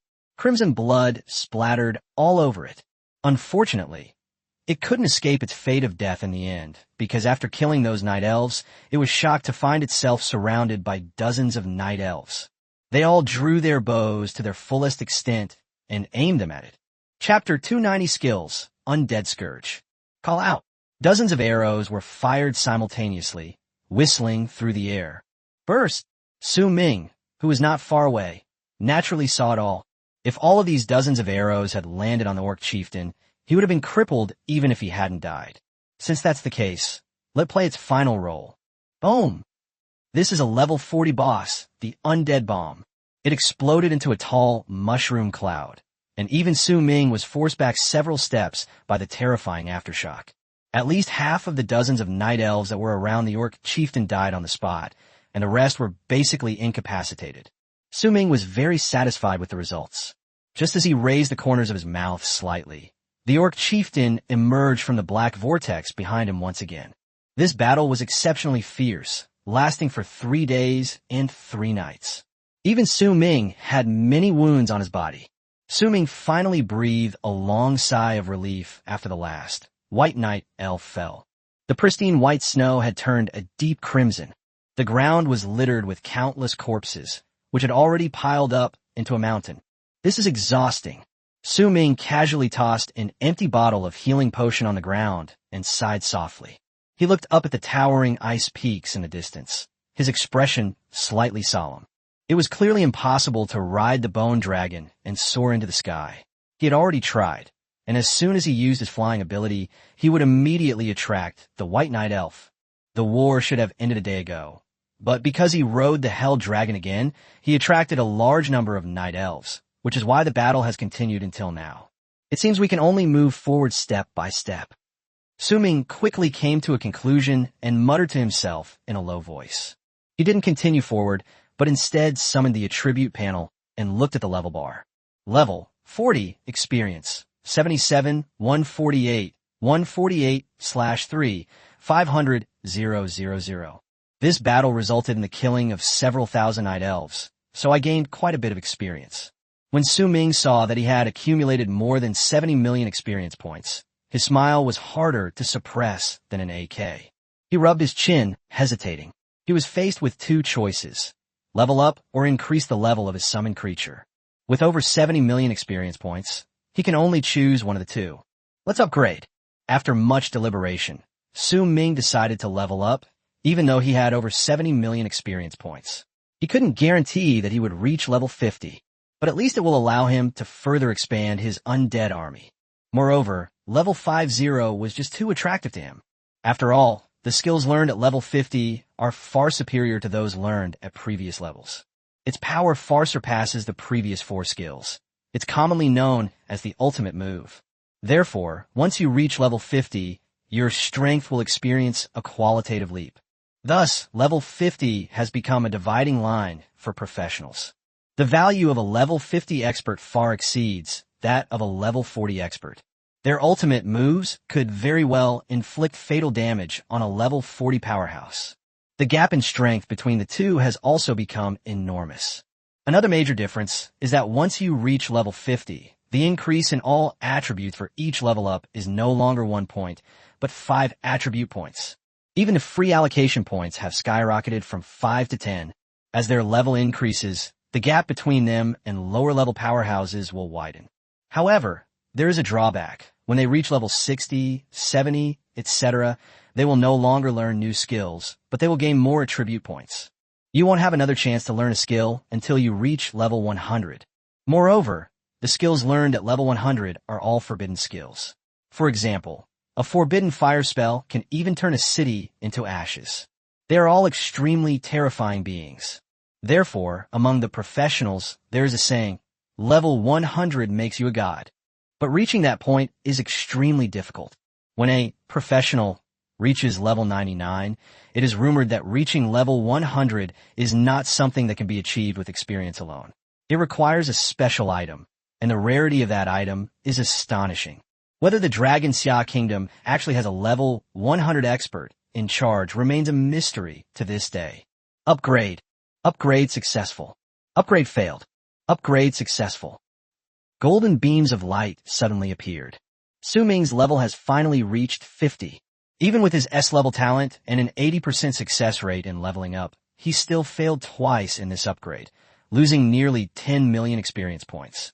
Fortunately, all was well, and they eventually made it into the ranks of level 50 strong players. Su Ming was both excited and expectant at this moment. He was eager to know what skill he was about to learn. Level 50 experience 148 138/12 0000000. Gain skill, Undead Scourge. Undead Scourge, level 1. Gain double the number of summoned creatures. Su Ming stared blankly at his newly acquired skill for a few seconds. The skill's description is only a few words long. It's not a terrifying damage skill, nor is it an overpowered support skill. It simply increases the number of Su Ming's undead. That's it. After Su Ming came to his senses, his tone carried a hint of disdain. He once fantasized about mastering some heaven-defying skill, capable of manipulating events with a mere gesture and causing devastating damage. But to his utter surprise, fate played a cruel joke on him, only increasing the number of summoned creatures. Twice. How much is that? No, this doesn't seem so bad either. After thinking about it carefully and counting on his fingers, Su Ming suddenly felt pretty awesome. If it were an ordinary summoner, this skill might be quite ordinary, but it's different for Su Ming. His summoned creatures can not only be resurrected indefinitely, but their strength is also determined by the strength of the corpse before it died. Now that the number of summoned creatures has doubled, it means that his overall strength has also increased explosively. Most importantly, this skill, Undead Scourge, is only at level 1. Once the levels are upgraded later, the numbers will only become more terrifying. The thought of his undead army about to experience explosive growth filled Su Ming with joy. He anxiously turned his gaze to the attribute panel. Summoned items, 400/1000. Ha! Upon seeing that the number of summoned creatures had increased by 600 due to the effect of the skill, Undead Catastrophe, Su Ming burst into laughter like a pig being slaughtered. He simply couldn't imagine how terrifying he would be if he possessed 1,000 undead summons. Chapter 291, Ice Armor Rhinoceros. Su Ming lowered his gaze and looked at the freely allocated attribute points. At this moment, the number of his summoned creatures increased dramatically, and the mental energy consumed by casting Death Curse or Undead Bomb almost doubled. Su Ming had no choice but to put all 60 attribute points he gained from leveling up into his spirit stat. Name, Su Ming. Class, Necromancer, Unique. Level, 50 Experience, 148, 138 twelfths, 000,000. Strength, 141, plus 130.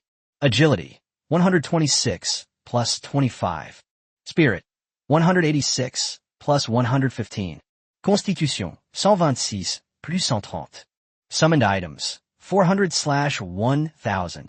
Skills, Death Curse LV10, Death Coil LV10, Undead Bomb LV10, Damage Transfer LV10, Undead Plague LV1. Talent, S rank. Titles, Warrior, Hero, Adversity Warrior. Remaining free attribute points, 0. This level upgrade brought about a qualitative transformation for Su Ming, officially putting him into the ranks of the strong. It's time to strengthen our undead army. Su Ming turned his gaze away from his own attribute panel and towards the corpses of the white night elves on the ground. Although these night elves are just ordinary monsters, their high level is a huge advantage. If paired with orc infantry, their combat power will be even greater. Since reaching level 50, the time it takes him to extract information from the undead has been reduced from 40 seconds to 35 seconds. Although the time has been reduced, it still takes him a considerable amount of time. It took him nearly 4 hours to extract information on the undead of 400 night elves. Let's leave it at that for now. Su Ming stood up from beside the corpse, stretched, and muttered to himself. He didn't use up all the available summon slots, because he believed that he would definitely encounter even stronger monsters next. Instead of wasting so much time extracting the white night elf, it's better to leave some space for monsters that appear later. Come out! Su Ming gave a deep shout, and 800 undead warriors suddenly appeared behind him. This number of undead legions gave him an unprecedented sense of security. Keep going. With a faint smile on his face, Su Ming waved his hand and began to stride towards the distant ice peak. After a long and tedious 2-hour journey, Su Ming finally arrived at the foot of the ice peak. What appeared before him was a huge ice valley and deep ice fissures. He peered down into the abyss, where the depths were unfathomable, and a low rumbling sound emanated from it, exuding an eerie and chilling aura that inspired fear. Su Ming quickly pulled his head back. To reach the frozen summit, You must first cross this terrifying chasm. There are only two ways. Either fly over or jump over. However, the two sides are tens of meters apart, making it almost impossible to jump across. Su Ming's eyes narrowed slightly. He had already set his sights on the Hell Dragon. It seems there's no way to get past the undead army behind me. I'll just have to get through first and then summon them back. Just as Su Ming was about to recall them, the entire earth suddenly trembled. And there were also muffled sounds coming from inside, like something was running. Something's behind us. Su Ming's ears twitched slightly, and he quickly determined the other party's location. Whoosh! The undead warriors also turned their heads and looked behind them. Sure enough, a group of monsters, each the size of an elephant, appeared in their field of vision. This is a rhinoceros? From a distance, Su Ming could only make out a rough outline. Whoosh! The orc infantry quickly assumed their fighting stances. Even the white knight elf had drawn its bowstring taut, waiting for Su Ming's command. As the other party got closer, Su Ming finally saw what these guys looked like. Name: Ice-Armored Rhinoceros. Level: 50. Their steps were heavy, their massive bodies covered by a thick layer of ice armor, their muscles faintly visible beneath the ice armor, exuding a powerful aura. Its head is huge and majestic, and its eyes are as cold and stern as ice, revealing an aura of authority without anger. Especially its sharp horn, which resembles a blade carved from solid ice, gives people a tremendous sense of oppression. Slaughter them. Su Ming gave a deep shout and ordered an attack. These ice armor rhinoceroses look very strong. He really wouldn't want to leave without getting his hands on their undead information. Whoosh! Whoosh! Whoosh! Upon receiving the order to attack, the night elves released their arrows, and a rain of arrows streaked through the air. The orc infantry were not idle either. They gripped their axes tightly and chose to confront the ice armor rhinos head-on. The ice-armored rhinoceros gallops across the snow-covered ground, with the cold wind howling around it and snowflakes being stirred up by its momentum. Their power seemed capable of shattering any obstacle. The rain of arrows from the night elves appeared utterly ineffective before them. Bang! Bang! Bang! The arrows struck their hard ice armor with muffled thuds, only scattering a few ice shards, and that was it. Upon seeing their terrifying defensive capabilities, Su Ming's eyes widened in surprise. Why is there such a big difference between monsters that are both level 50? It's very strong, but I like it very much. While marveling at the sight, Su Ming's eyes also revealed a hint of longing. That was lust for the corpse of the ice armor rhino. Soon, it was the orc infantry's turn to appear. Bang! The two sides were engaged in the most primal, simple, and brutal physical collision. The result was that the orc infantry were utterly routed and completely defeated. The ice-armored rhinoceros is like a king in this glacial world, guarding this mysterious land with its terrifying power and defense. To them, Su Ming was an intruder, and all they cared about was killing. They used the single horn on their heads to launch a frenzied attack on the orc infantry. Watching the orc infantry being either trampled to death or rammed to death, Su Ming remained expressionless. He slowly raised his right hand and pointed forward. In an instant, the boss-level undead, standing beside him, finally made their move. He hadn't expected that the combination of orc infantry and night elves would be no match for the enemy. There are only about 300 of these ice armor rhinoceroses in front of us, while our side has more than twice as many undead. The curse of death. Su Ming sighed softly, then clenched his right hand, and a black halo rapidly expanded outwards. Chapter 292 Bulldozer. Among Su Ming's current boss-level undead, the orc chieftain is the most powerful. Especially after being blessed by the death curse, it seemed to have gone mad. Bang! It grabbed the ice armor rhino's horn with one hand and gripped its battle axe tightly with the other, then slashed wildly at its opponent. They forcefully shattered the opponent's ice armor. Roar! The ice armor rhino let out a painful scream the moment its ice armor shattered. However, the orc chieftain showed no mercy. In his eyes, there was only slaughter. With a swift motion, the axe fell. Bang! The ice-armored rhinoceros collapsed to the ground, its crimson blood flowing freely. Successfully defeated a level 50 elite ice armor rhino, gaining 20,000 experience points. Once the first ice armor rhino fell, a second, a third quickly followed. I have to say, boss level undead are more reliable. Although the other boss level undead are only level 30, they still have a fighting chance against the ice armor rhino.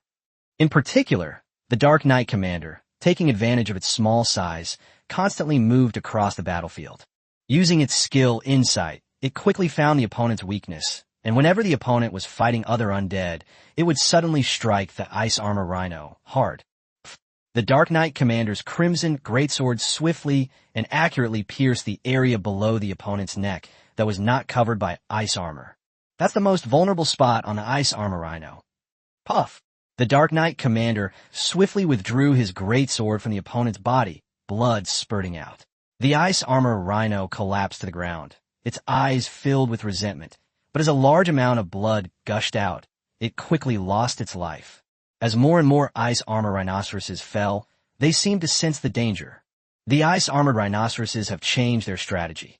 They no longer fight alone, but instead cooperate as a team. Holy crap, you can do that! Su-Ming couldn't help but exclaim in surprise. A dozen or so ice armor rhinoceroses gathered together, forming a chariot that rampaged across the battlefield. The orc infantry were completely helpless and could only be rammed. Moreover, they crashed in the direction of the ice valley. That a bottomless ravine. In no time, hundreds of undead warriors had been knocked into the ravine, and the inevitable result was that they were smashed to pieces. The combined power of more than a dozen ice armor rhinos was immense, like a bulldozer pushing everything in its path. Even boss-level undead, like the Tyrant Bear and the Earth Dragon, which rely on brute force, were knocked down. As for the Night Elves, they were like decorations in front of the ice armor rhino, unable to even break through its defenses. When faced with the enemy's bulldozer, the Night Elves fared terribly. Some managed to dodge thanks to their agility, but most didn't have time to evade and were sent flying into the abyss with a single push, leaving no trace of their bodies. Soon, the bulldozer locked onto Su-Ming. Holy crap, it's coming at me. Su-Ming's eyes widened in surprise, and he immediately took off running. This is no joke. One wrong move, and you could be pushed into an abyss, and then you really would be barbecue. Roar!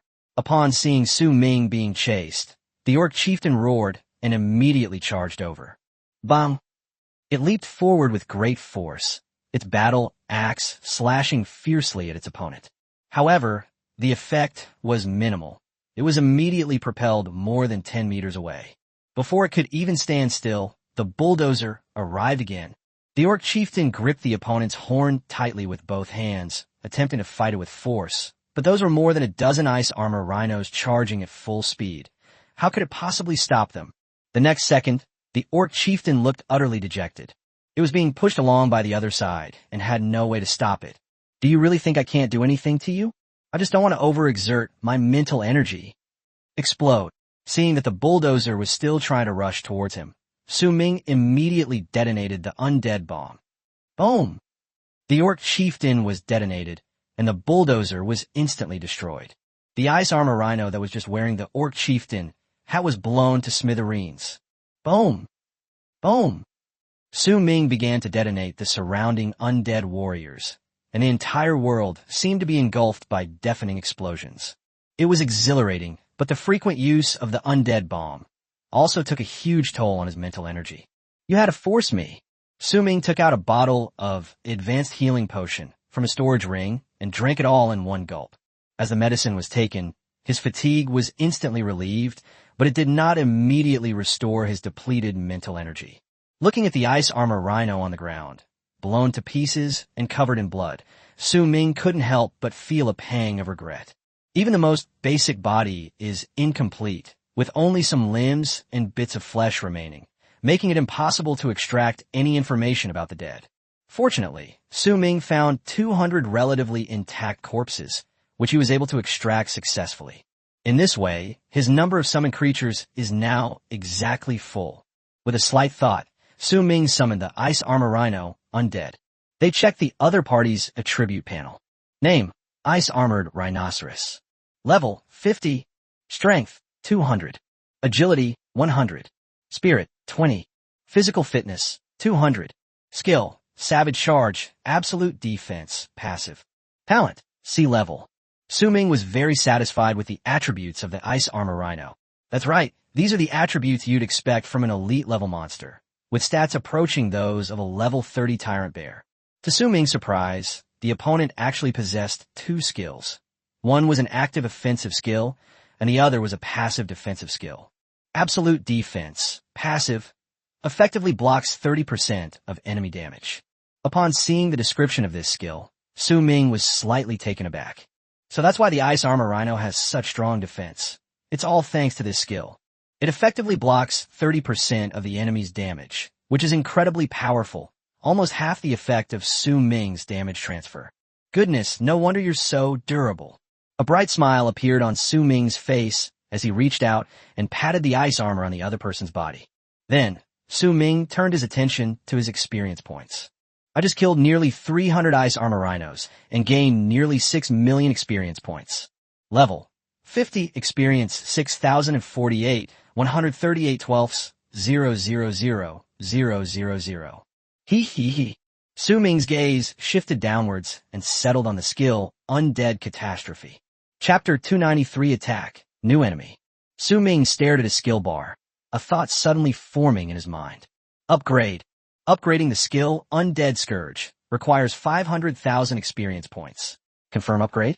Su Ming was slightly taken aback when he saw the required experience points. This is a bit too much. Upgrading other skills from level 1 to level 2 only requires 50,000 experience points. He never expected that the experience required for the ultimate skill, Undead Scourge, would be 10 times that of other skills. Su Ming couldn't help but gasp. Therefore, the number required to max out this skill would be staggering. Upgrade confirmed. Even though the required experience far exceeded his expectations, Su Ming gritted his teeth and continued to level up. Upgrade successful. The Scourge level has been increased to 2. Upgrading the Undead Scourge requires 5 million experience points. Due to insufficient experience, the upgrade cannot be completed. Upon seeing this, Su Ming's mouth twitched slightly. With 6 million experience points, he could only raise his skill to level 4, while he would need 5 million experience points to raise it to level 5. Undead Scourge LV4 increases the number of summoned creatures by 3.5 times. Summoned items 1,000/1750. The effect of this skill is remarkable. As the skill level reaches level 4, the number of Su Ming's summoned creatures has once again increased explosively. This made him eager to continue upgrading it. Got it. Su Ming seemed to have thought of something, and the corners of his mouth slightly raised. He summoned the super system and extracted all the experience accumulated from Experience Worry-Free. Extraction successful. You have gained 4 million experience points. Hey, Su Ming grinned. With the remaining 2 million plus experience points, I now have a total of 6,548,138 experience points. Upgrade.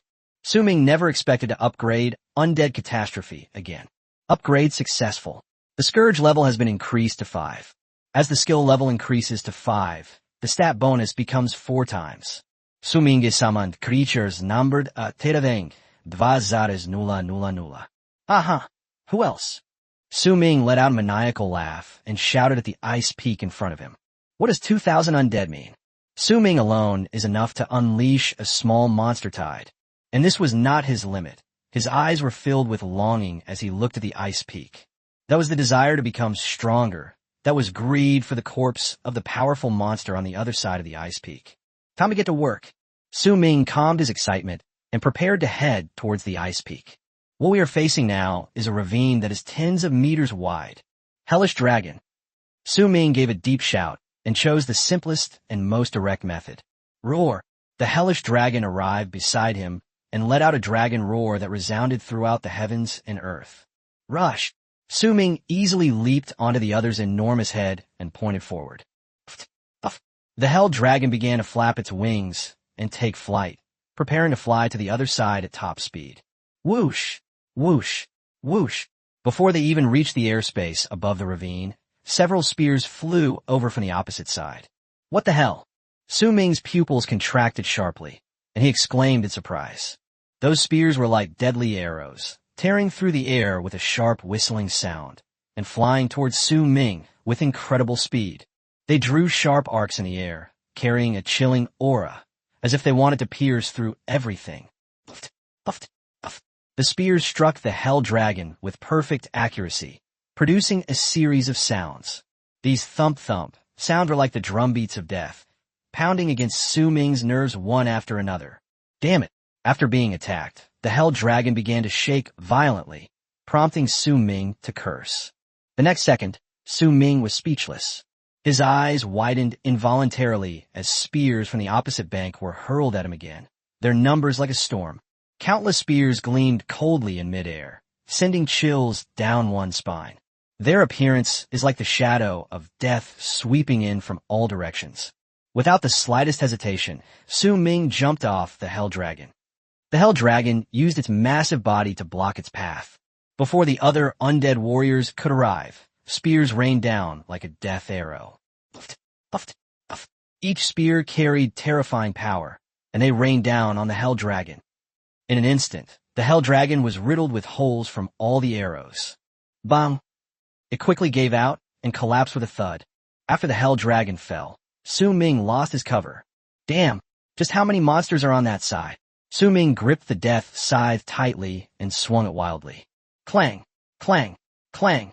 The spears and sickles clashed incessantly, sparks flying out with sharp, piercing metallic clangs, dazzling and brilliant. However, there were simply too many spears, and even though Su Ming fought hard, he was still injured in the end. A sharp spear pierced through Su Ming's shoulder. Ah! A scream echoed throughout the entire world. Su Ming was thrown 2 meters away by the spear and slammed hard into the ground. The intense pain contorted his face. Fortunately, he possesses the skill, damage transfer, which greatly reduces the damage the spear inflicts on his body. But the pain was no less. Whoosh! As a whooshing sound rang out, Su Ming's heart sank. He tried to dodge the remaining spears by turning to the side, but his body was already pinned to the ground, and he couldn't move at all. Clang!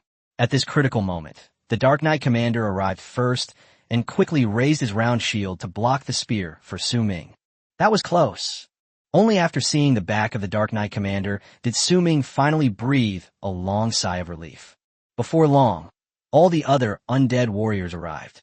They moved extremely quickly and instantly surrounded Su Ming, protecting him in layers upon layers. And the rain of spears and arrows finally ended.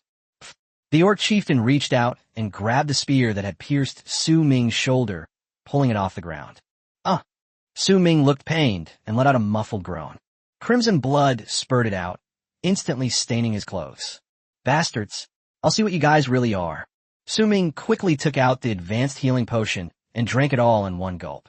After discarding the empty bottle, he led his undead army to the edge of the cliff, his eyes blazing as he gazed at the opposite bank.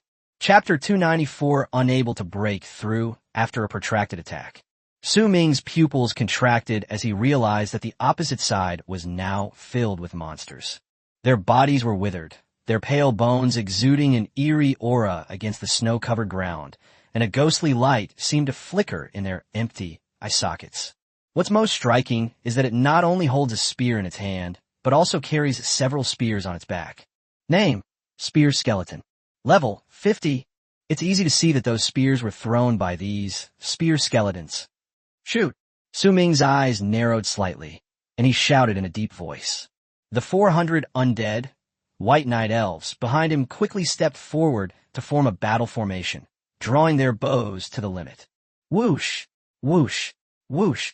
Arrows pierced the air and shot towards the spear skeleton on the opposite bank. Faced with the rain of arrows, the spear skeletons showed no sign of tension, merely staring coldly at the enemy. Only when the rain of arrows fell did they raise their spears to defend themselves. Clang! Clang! Clang! Spears and arrows clashed repeatedly. Su Ming could even see the twinkling stars on the opposite bank. However, the night elf's arrow rain did not cause any casualties to the enemy. This made Su Ming's expression turn serious. The spear skeletons quickly began to retaliate against the night elf undead. They suddenly raised their arms and threw their spears with all their might. In that instant, the air seemed to be torn apart, and the spear shot out like an arrow, emitting a sharp whistling sound. Whoosh! Whoosh! Whoosh! As the spears hurtled towards him, Su Ming frowned. He realized that the power contained within these spears was far greater than that of the arrows fired by the night elves. Puffed, puffed, puffed. The spears landed on the ground, and the night elves were no match for them, instantly being routed in large numbers. We can't beat them. We absolutely can't beat them. The two sides are not evenly matched in terms of numbers or strength. Elite monster? Interesting. Su Ming quickly assessed the opponent's strength, and his previously solemn expression suddenly disappeared. Su Ming couldn't think of any other possibility besides an elite-level White Knight Elf that could completely overwhelm a level 50 White Knight Elf in every aspect. Do you really think I can't do anything to you? Mock up. Su Ming's lips curled slightly, forming a sinister smile. With a thought, the Hell Dragon returned from the darkness once more. The Orc Chieftain leaped directly onto the enemy dragon's back. The hellish dragon flaps its wings and sets sail once more. Meanwhile, the night elves continued to fire arrows toward the opposite bank. Wherever Su Ming is, that's where the attention of those spear skeletons will be focused. This undoubtedly gave the Hell Dragon a sliver of an opportunity. With the constant interference from the night elves, the spear skeletons were completely unaware that the Hell Dragon had already arrived above them. Kill, Su Ming thought to himself. The moment he received the command, the Orc Chieftain leaped down from the dragon's back, which was still in mid-air. Bang! The moment it landed, its battle axe used its momentum to cleave a spear skeleton in front of it into pieces. Successfully defeated the level 50 elite monster, the spear skeleton, and gained 20,000 experience points. Its sudden appearance startled the spear skeletons. In the instant they were stunned, the Orc Chieftain unleashed a blade storm. Bang! Bang! Bang! In the blink of an eye, a large number of spear skeletons were knocked away. The Orc Chieftain's sudden arrival caught the enemy completely off guard. However, two fists can't fight four hands, and these spear skeletons are not bad in melee combat. The Orc Chieftain was quickly forced to retreat. Boom! Suddenly, a huge fireball fell from the sky, exploding violently upon impact and unleashing a terrifying heat wave that forced the enemies back, giving the Orc Chieftain a brief respite. After seeing that his plan had worked, Su Ming raised his hand and waved. The Lich King immediately stepped out from the undead horde.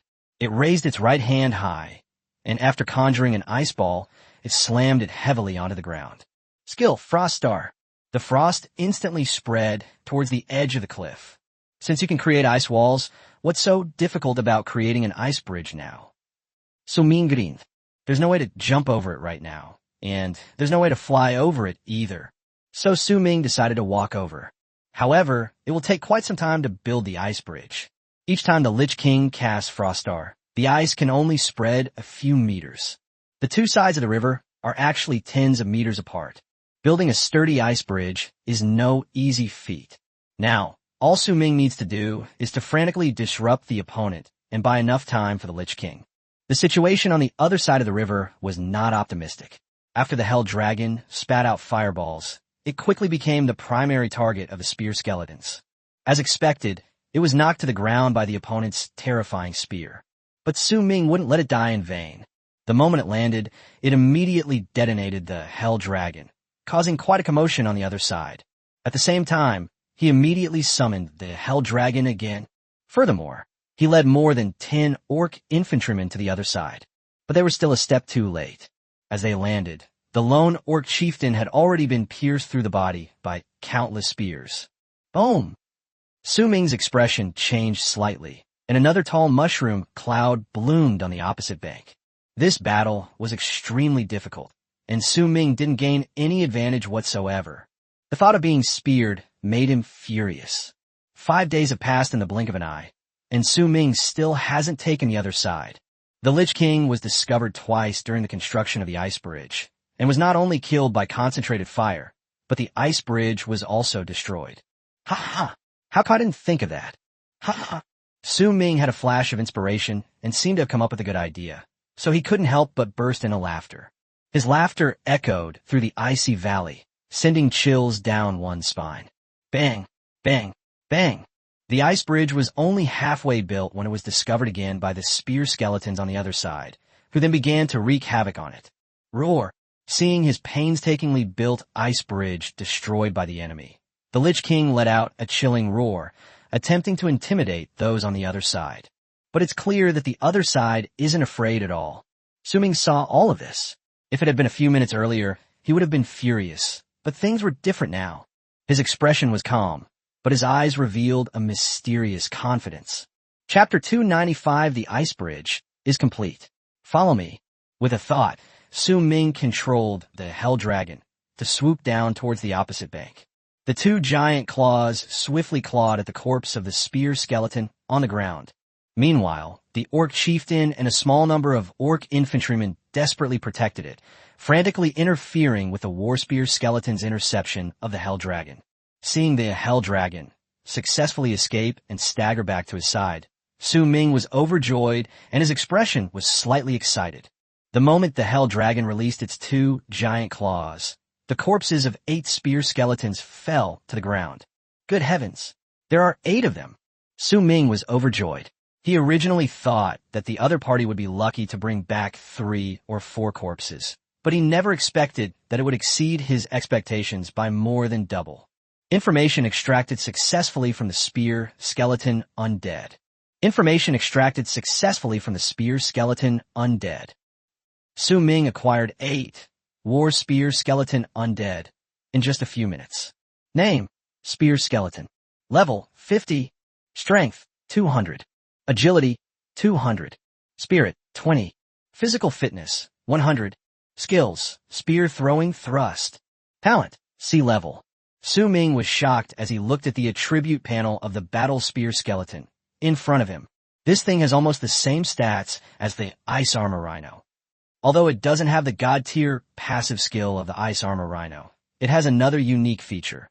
It can attack from both range and in melee, making it incredibly powerful. Throw it. Su Ming grinned and pointed to the opposite bank. 8 Spear Skeleton Undead immediately walked towards the edge of the cliff. Watching them throw their spears with all their might, Su Ming couldn't be more excited.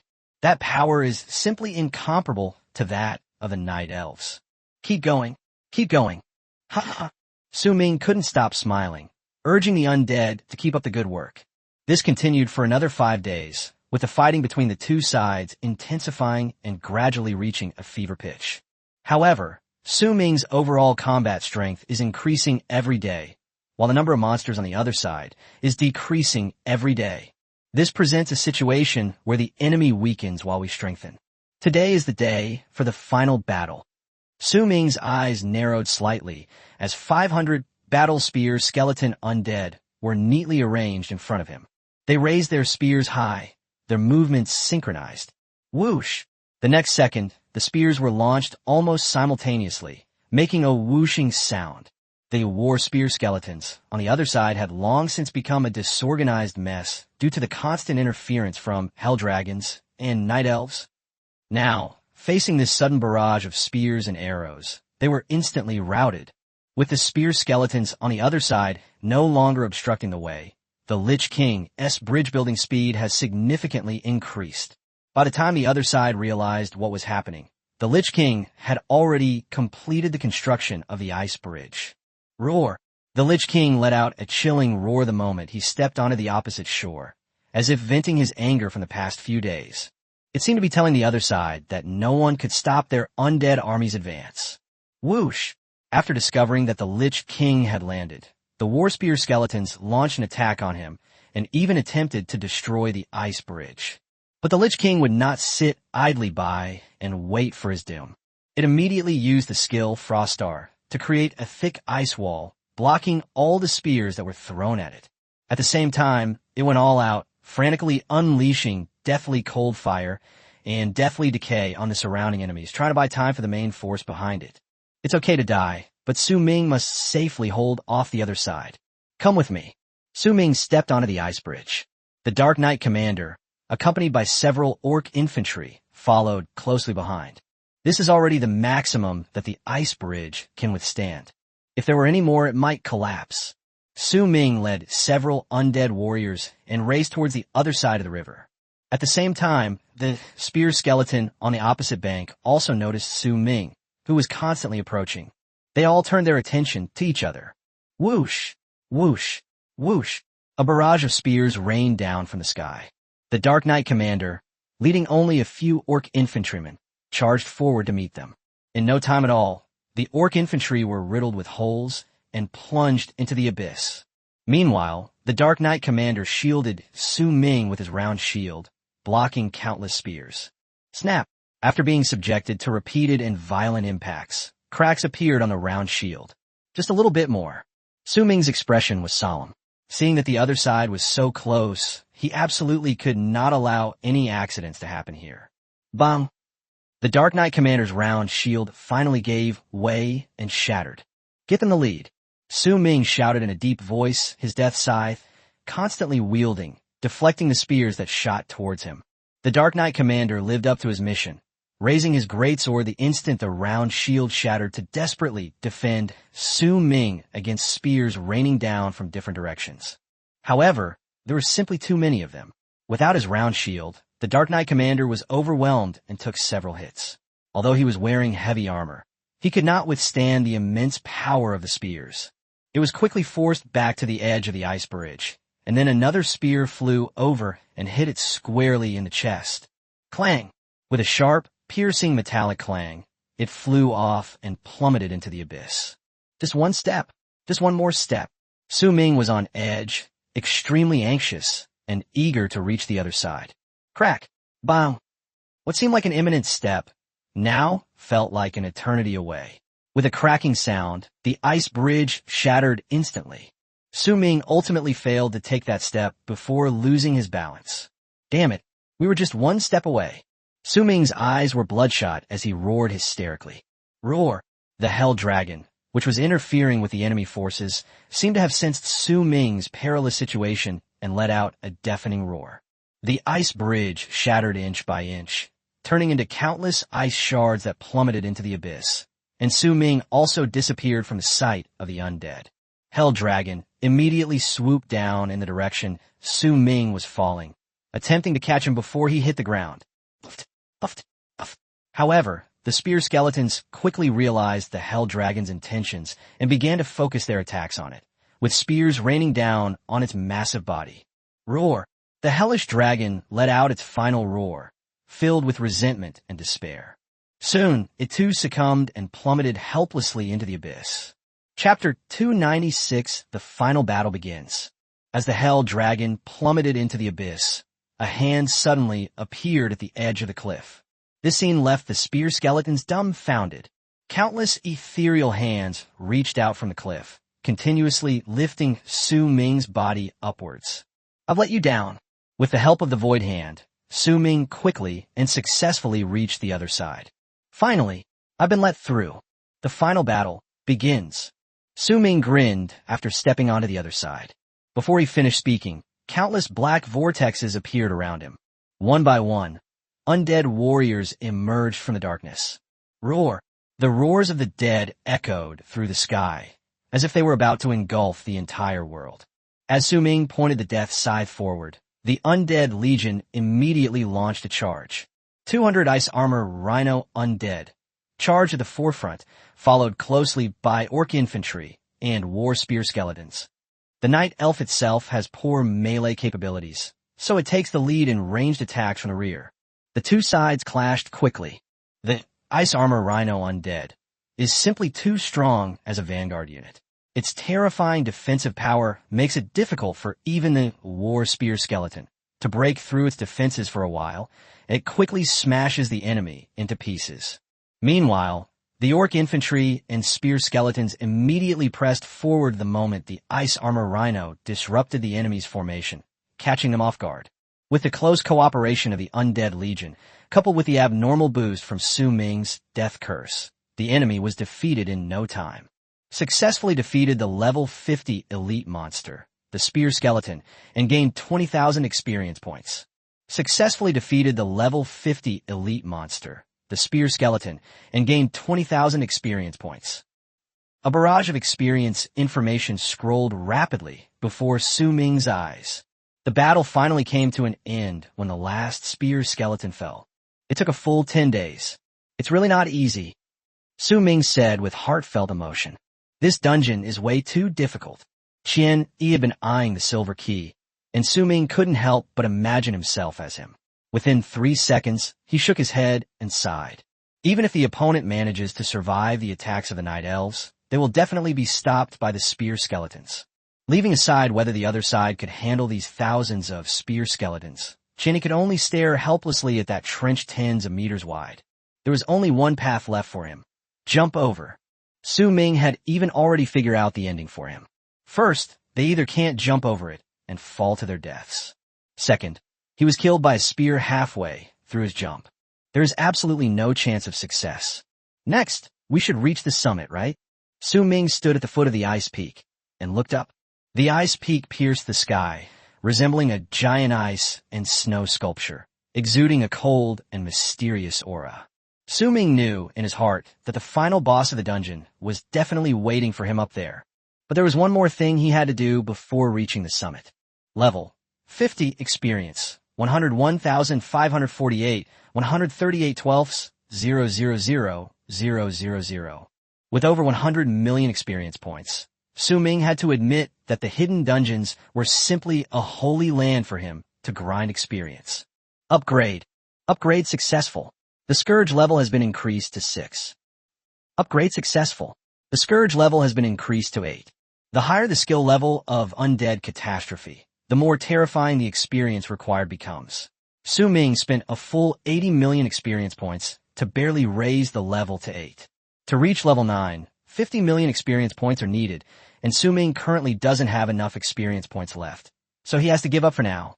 After upgrading his skill, his summon bonus also increased to 5.5 times. Su Ming's summon creature count has increased from 2,000 to 2,750. This filled Su Ming with immense joy, and he couldn't wait to extract the undead information from the war spear skeleton. This is an elite monster that excels in both melee and ranged attacks. It's truly rare. Su Ming extracted all the remaining slots with spear skeleton in one go. Excluding the 6 boss undead, Su Ming now has 200 ice armor rhinos, 400 night elves, 394 orc infantry, and the rest are all spear skeletons, totaling 1,750. His undead army has already reached a considerable size. Releasing such a number would probably terrify many people. Not to mention experts of the same level. Even a level 60 powerhouse wouldn't be afraid of him. Su Ming rubbed his chin, hesitated for a moment, and felt that the White Knight Elf was really too useless. Then I immediately replaced all its undead information with Battle Spear Skeleton. This thing is way better than the White Knight Elf. The opponent's spear-throwing attack was in no way inferior to its arrows, and even surpassed them. This brings the total number of War Spear Skeleton Undead to a staggering 2,150. Su Ming's gaze finally settled on the orc infantry, and he hesitated for a long time, wondering whether he should also replace it with a spear skeleton. Both are elite monsters, but their levels differ by 10, resulting in a significant difference in their attribute points. After much hesitation, Su Ming decided to keep it for the time being.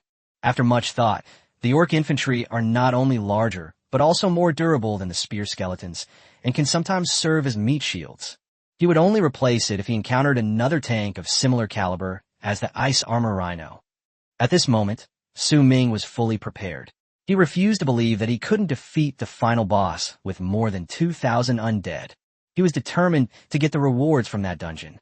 He looked around and found an ice path that circled the ice peak and went straight up into the sky. However, Su Ming secretly calculated that it would probably take several days to reach the summit on foot. The fastest way is to ride the Hell Dragon and soar into the sky. Su Ming believed that he would soon reach the summit of the ice peak. Let's give it our all. Su Ming hesitated for a moment before finally making a decision. If he lured out other monsters, he would just be wasting his time gaining experience. Anyway, he already has enough undead, so he's not afraid at all. As long as the other side doesn't suddenly unleash tens of thousands of them, he won't feel any pressure at all. The next second, the Hell Dragon crouched down beside Su Ming. Charge! Su Ming lightly leaped onto the dragon's head and shouted. The Hell Dragon then spread its wings and took flight. It flew very fast, and the biting cold wind blowing in its face felt like a knife cutting into Su Ming's face.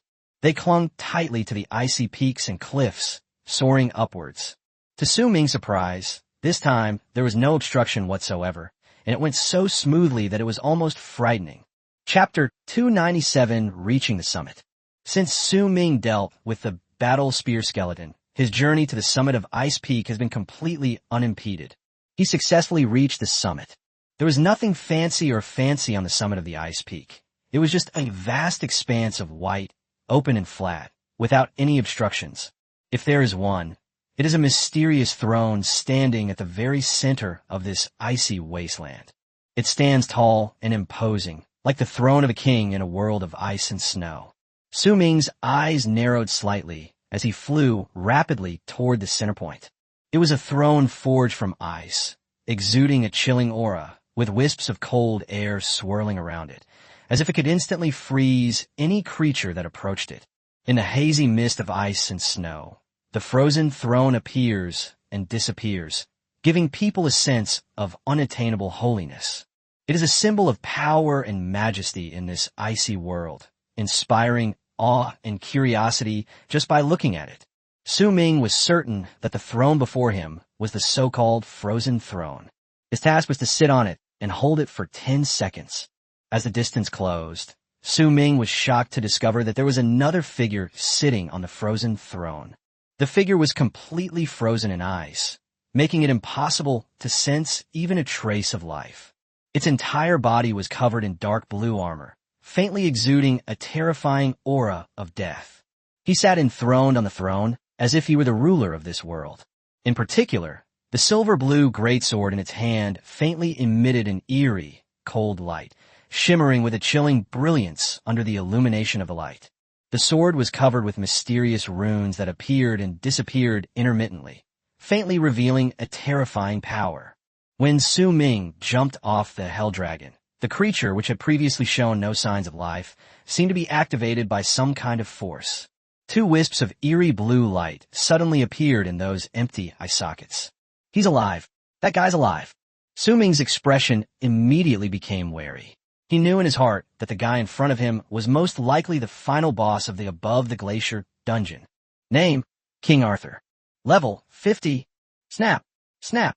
The next second, cracking sounds came from the frozen throne. Countless cracks appeared in the ice surrounding King Arthur. Bang! With a loud bang, the thick ice shattered into tiny ice shards, scattering all over the ground. King Arthur then rose from his throne. His gaze was fixed on Su Ming, who was not far ahead. Bring it on. Su Ming faced King Arthur's death stare without any fear. He now commands 2,750 undead, while his opponent is all alone. Afraid? Are you kidding me? Snap! Snap! King Arthur stepped down from his throne with heavy steps, the silver-blue greatsword in his hand gleaming with a cold light. After walking a few steps, it suddenly stopped, no longer moving forward, but instead raised its greatsword and pointed it at Su Ming, as if to provoke him. Ha! Charge! Su Ming smiled coldly, raised his right hand slightly, and hundreds of undead rushed up from behind him. Faced with a massive undead army, King Arthur did not retreat an inch. Suddenly, it raised its giant sword high and let out a roar. That roar seemed to tear the entire world apart. In an instant, countless skeleton warriors sprang up from the ground. They wielded various weapons, clearly indicating that they were a mix of different military branches. Moreover, their numbers are considerable, at least several times that of Su Ming's undead legion. Su Ming was dumbfounded when he saw thousands upon thousands of skeleton warriors suddenly appear before him. The 2 armies clashed quickly, but although the enemy's skeleton warriors were numerous, their combat strength seemed to be lacking. Faced with the charge of the ice armor rhino, it fell apart instantly. Even the weakest orc infantry can easily kill it. Successfully defeated a level 50 skeleton warrior, gaining 1 experience point. Successfully defeated a level 50 skeleton warrior, gaining 1 experience point. In just 1 exchange, the Undead Legion wiped out a large number of skeleton warriors, and the experience information gained scrolled wildly before Su Ming's eyes. Su Ming was initially overjoyed, thinking that the terrifying number of monsters ahead meant they were just there to give him comfort and experience points.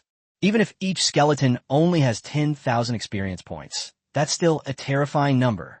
But when he saw that he had gained some experience points, he was completely dumbfounded. 1 experience point? What does that mean? Even if he got 5 experience points for killing a level 1 monster in the beginner dungeon, right? These skeleton warriors in front of us are level 50. Giving only 1 experience point is a bit outrageous. Seeing that the skeleton warriors seemed endless, constantly emerging from the ground, Su Ming felt increasingly uneasy. No, that doesn't make sense. Su Ming frowned, sensing that something was amiss. If it were a normal monster, it would be impossible to only gain 1 experience point. After much thought, there's only one conclusion. Then these skeleton warriors in front of him were not monsters at all, but things similar to his undead summons. They are all summoned creatures by King Arthur. You bastard, you ruined my fun. Kill it. Su Ming couldn't help but complain, and then he turned his attention to King Arthur. Instead of fighting to the death with those summoned creatures, why not just shoot King Arthur down? After ordering the undead warriors to charge towards King Arthur, Su Ming himself stepped onto the battlefield, heading straight for the frozen throne. If you just sit there for 10 seconds, everything might be over. Bang! Bang! Bang! Su Ming walked across the battlefield, his gaze sharp and unwavering, his eyes fixed solely on the frozen throne before him. Skeleton warriors would occasionally pounce on him, but they were quickly intercepted by the surrounding undead warriors and killed on the spot. King Arthur quickly noticed Su Ming approaching, but it's not easy for it to extricate itself now, because what was surrounding it at this moment were none other than Su Ming's 6 undead bosses. Even though it was the highest level, it still felt overwhelmed by the sheer number of people. Clang! The Dark Knight commander charged towards the opponent first, and the 2 greatswords clashed, scattering sparks. Under the immense force, the Dark Knight commander was immediately sent flying backward. Roar! King Arthur let out a deep roar, then walked towards Su Ming, signaling to the undead bosses not to block his way. Roar! The orc chieftain was clearly the first to object, charging forward with his battle axe. King Arthur's movements were extremely clean and swift. He suddenly slashed at it with his sword, and a silver-blue sword aura appeared immediately. Seeing this, the orc chieftain dared not be careless and quickly raised his battle axe to defend himself. Bang! With a muffled sound, the orc chieftain staggered back several meters before barely managing to regain his footing. Seeing that even the strongest orc chieftain could not stop the opponent's advance, the other undead bosses swarmed forward, determined to stop him. Chapter 298, Let's See If You Die. Facing the siege of numerous undead bosses, King Arthur showed no fear. The complex runes on the blade of the silver-blue greatsword in its hand suddenly emitted a dazzling light. Then King Arthur seemed to gain a mysterious power. It exuded a terrifying aura. The surrounding undead bosses were all blasted away more than 10 meters by that mysterious force. That's strong. Even Su Ming was shocked by this scene. 6 undead bosses couldn't stop the opponent. How terrifying is that? This frozen land is my kingdom, and my power will be eternal here. All that's left for you is death. After shaking off the many undead, King Arthur arrived in front of Su Ming. Its silver-blue greatsword blocked his path. Its cold eyes stared at Su Ming, and its voice was extremely hoarse. No, death is for you. Su Ming's expression changed slightly. He flipped his wrist and slashed the death scythe in his hand fiercely at his opponent. Whoosh! A flash of cold light, and the death scythe sliced through the air. Clang! King Arthur charged forward, his silver-blue greatsword clashing with Su Ming's death scythe, creating a visible ripple. Even with the death curse, Su Ming was no match for his opponent. He was immediately knocked back several steps. You're very strong, but I've never been one for martial ethics. Su Ming was not frustrated by his inability to defeat his opponent. Instead, he revealed a wicked smile. Bullying the weak with numbers has always been his style. Why fight one-on-one when you can gang up on someone? In the face of victory, martial virtue was utterly insignificant to Su Ming. In an instant, the orc chieftain and other undead bosses arrived and joined the battle, creating a 7-on-1 situation. This King Arthur is, after all, the ultimate boss. Yet Su Ming felt absolutely no guilt, let alone 7 against 1. If it weren't for the other undead trying to stop the enemy's skeleton warriors, he could have even done 2,000 against 1. However, In order to obtain information about the spirit of King Arthur, Su Ming was also somewhat restricted and dared not use the undead bomb too much for fear of blowing the opponent up. The two sides exchanged blows, and the battle reached a fever pitch. With his immense strength and the power of his weapons, King Arthur launched a series of powerful attacks, each strike containing tremendous force, as if capable of splitting the earth in two. Faced with the combined attack of Su Ming and the other bosses, King Arthur sustained numerous wounds, even leaving deep marks on his armor. But none of them backed down. Their eyes were only set on the desire for victory. Suddenly, King Arthur let out a deep shout, and all his power gathered on the greatsword, making the mysterious runes on the sword even more dazzling. In a flash, it appeared in front of the tyrant bear and unleashed a powerful slash. The sword strike was as powerful as a thunderbolt, hurtling towards the tyrant bear. Tyrant bear hurriedly raised its two giant paws and unleashed its strongest attack to meet the attack head-on. Two powerful forces collided, stirring up clouds of dust. Bang! As the smoke cleared, the tyrant bear collapsed to the ground. This scene made Su Ming frown slightly.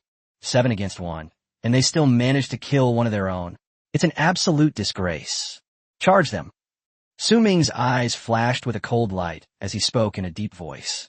The tyrant bear, which had just been killed, has returned to the battlefield. Each of the boss undead unleashed its strongest attack on King Arthur. At that moment, time seemed to stand still. At the same time, countless ethereal hands emerged from the ground beneath the opponent's feet. Su Ming attempted to use Death Coil to restrict the opponent's movements. With the undead bosses within reach and himself restricted by countless ethereal hands, King Arthur once again drew upon the power of his silver-blue greatsword. The runes flickered, emitting a cold light. Then, the sword emitted waves of icy cold air, causing a chill to swirl around it. Anything that came near, it was instantly frozen into an ice sculpture. Even the undead bosses are no exception. What?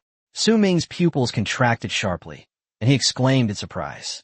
He never expected that King Arthur would be so powerful. He actually froze all 6 of his strongest boss undead. Su Ming attempted to summon them again, but the undead did not die from being frozen into ice sculptures. This prevents him from summoning it again or recalling it. It's as if it's been sealed away. Death is your final destination. King Arthur pointed his sword at Su Ming and once again let out a hoarse voice. Clearly, it has locked onto Su Ming and is preparing to launch a fatal attack on him. Su Ming's expression was solemn, his brows furrowed. He too felt a sense of crisis. Because the runic light on the silver-blue greatsword in the opponent's hand did not fade or dim, but instead became even more dazzling. He believed that the opponent's next attack would not be underestimated, and he wasn't even sure he could block it. Damn it, I don't care anymore. Explode it for me. When his life was threatened, Su Ming didn't care about anything else. Although those undead bosses were frozen solid and unable to move, it didn't stop him from detonating them. 6 boss-level, undead bombs, self-destructed almost simultaneously. A deafening roar, like thunder, shattered the tranquility of time and space in an instant. A powerful shockwave spread rapidly in all directions with overwhelming force, and wherever it passed, both Su Ming's undead warriors and the opponent's skeleton warriors were mercilessly overturned and blasted away. Ice shards flew wildly through the air like deadly knives, creating a series of ear-piercing cracking sounds. Even Su Ming himself was affected by the aftershocks, flying more than 10 meters away. After landing, he tumbled countless times and only managed to stop with the help of the Void Hand. He looked up at the location of the explosion, where thick smoke, like a menacing demon, rose rapidly, obscuring the sky and forming a huge mushroom cloud. At the epicenter of the explosion, everything was in ruins, with a huge crater blasted into the ground and cracks all around it. Let's see if you live or die. You forced me to do this. Su Ming stared at the billowing smoke ahead, muttering to himself. King Arthur was so close to those 6 undead bosses that Su Ming couldn't believe they could survive such a terrifying explosion. Wrong. Su Ming slowly stood up from the ground, his eyes blazing as he stared intently at the smoke ahead. So far, he has not received any kill notifications. Chapter 299, Frostmourne. As the smoke and dust gradually dissipated, Su Ming was shocked to discover that a figure was still standing there. Holy crap, this guy! In his excitement, Su Ming blurted out the name of a national treasure. He really didn't expect that King Arthur would be so resilient, and that he could still survive in this situation. But even if you survive, so what? Even if he doesn't die, he'll be badly injured, right? That suits me perfectly. Su Ming's shocked expression quickly returned to normal, and he even showed a happy smile. After the smoke and dust completely dissipated, Su Ming's vision became clear again. Although King Arthur did not fall, he was indeed seriously injured. His armor was covered in cracks, and in some places it was completely broken. His exposed skin was a bloody mess, and blood was flowing freely. Especially after seeing that the silver-blue greatsword in the other party's hand had lost its original luster, Su Ming couldn't help but feel a surge of joy. The runes remained dull and lifeless, indicating that the opponent's combat strength had been greatly reduced. You're injured. We are completely unharmed. Su Ming grinned and shot towards the opponent again. Meanwhile, the 6 undead bosses returned to the battlefield. The battle resumes. This time, King Arthur was clearly unable to withstand the combined attack of Su Ming and the undead. In no time at all, it was knocked to the ground. The armor that was already covered in cracks on his body also completely shattered. Death is your ultimate fate. Even lying on the ground, King Arthur was still unwilling to admit defeat. He repeated the same words to Su Ming, but this time, Su Ming did not give him a chance to finish speaking. He directly slit the other's throat with a knife, ending its life completely. Successfully defeated the final boss, King Arthur, and gained 500,000 experience points. Seeing the kill notification flash before his eyes, Su Ming finally felt relieved. This guy is terrifying. As long as he doesn't die, Su Ming can't feel at ease, because no one knows what other terrifying power he might use. Congratulations on receiving a reward of 10 points in all attributes. Defeat the final boss, King Arthur, to obtain Frostmourne, legendary. Defeat the final boss, King Arthur, to obtain the Ring of Death, legendary. Defeat the final boss, King Arthur, to obtain 2 enhancement stones. Defeat the final boss, King Arthur, to obtain 2 upgrade stones. Defeat the ultimate boss, King Arthur, to obtain the title of Frozen King. 10 points in all attributes? Not bad. Su Ming was quite satisfied when he saw the dropped items. After all, 10 points in all attributes was already a lot. Frostmourne. Su Ming's gaze was first drawn to the silver-blue weapon. Frostmourne, legendary. Strength plus 100, Constitution plus 100, Spirit plus 100. Special effects. Powerful strike with significant armor penetration. Frost aura. Chill spreads from wounds, inflicting continuous damage on enemies for a period of time, during which it cannot be healed. Skill. King's State. All attributes doubled. Set bonus. Can be used in conjunction with any set bonus.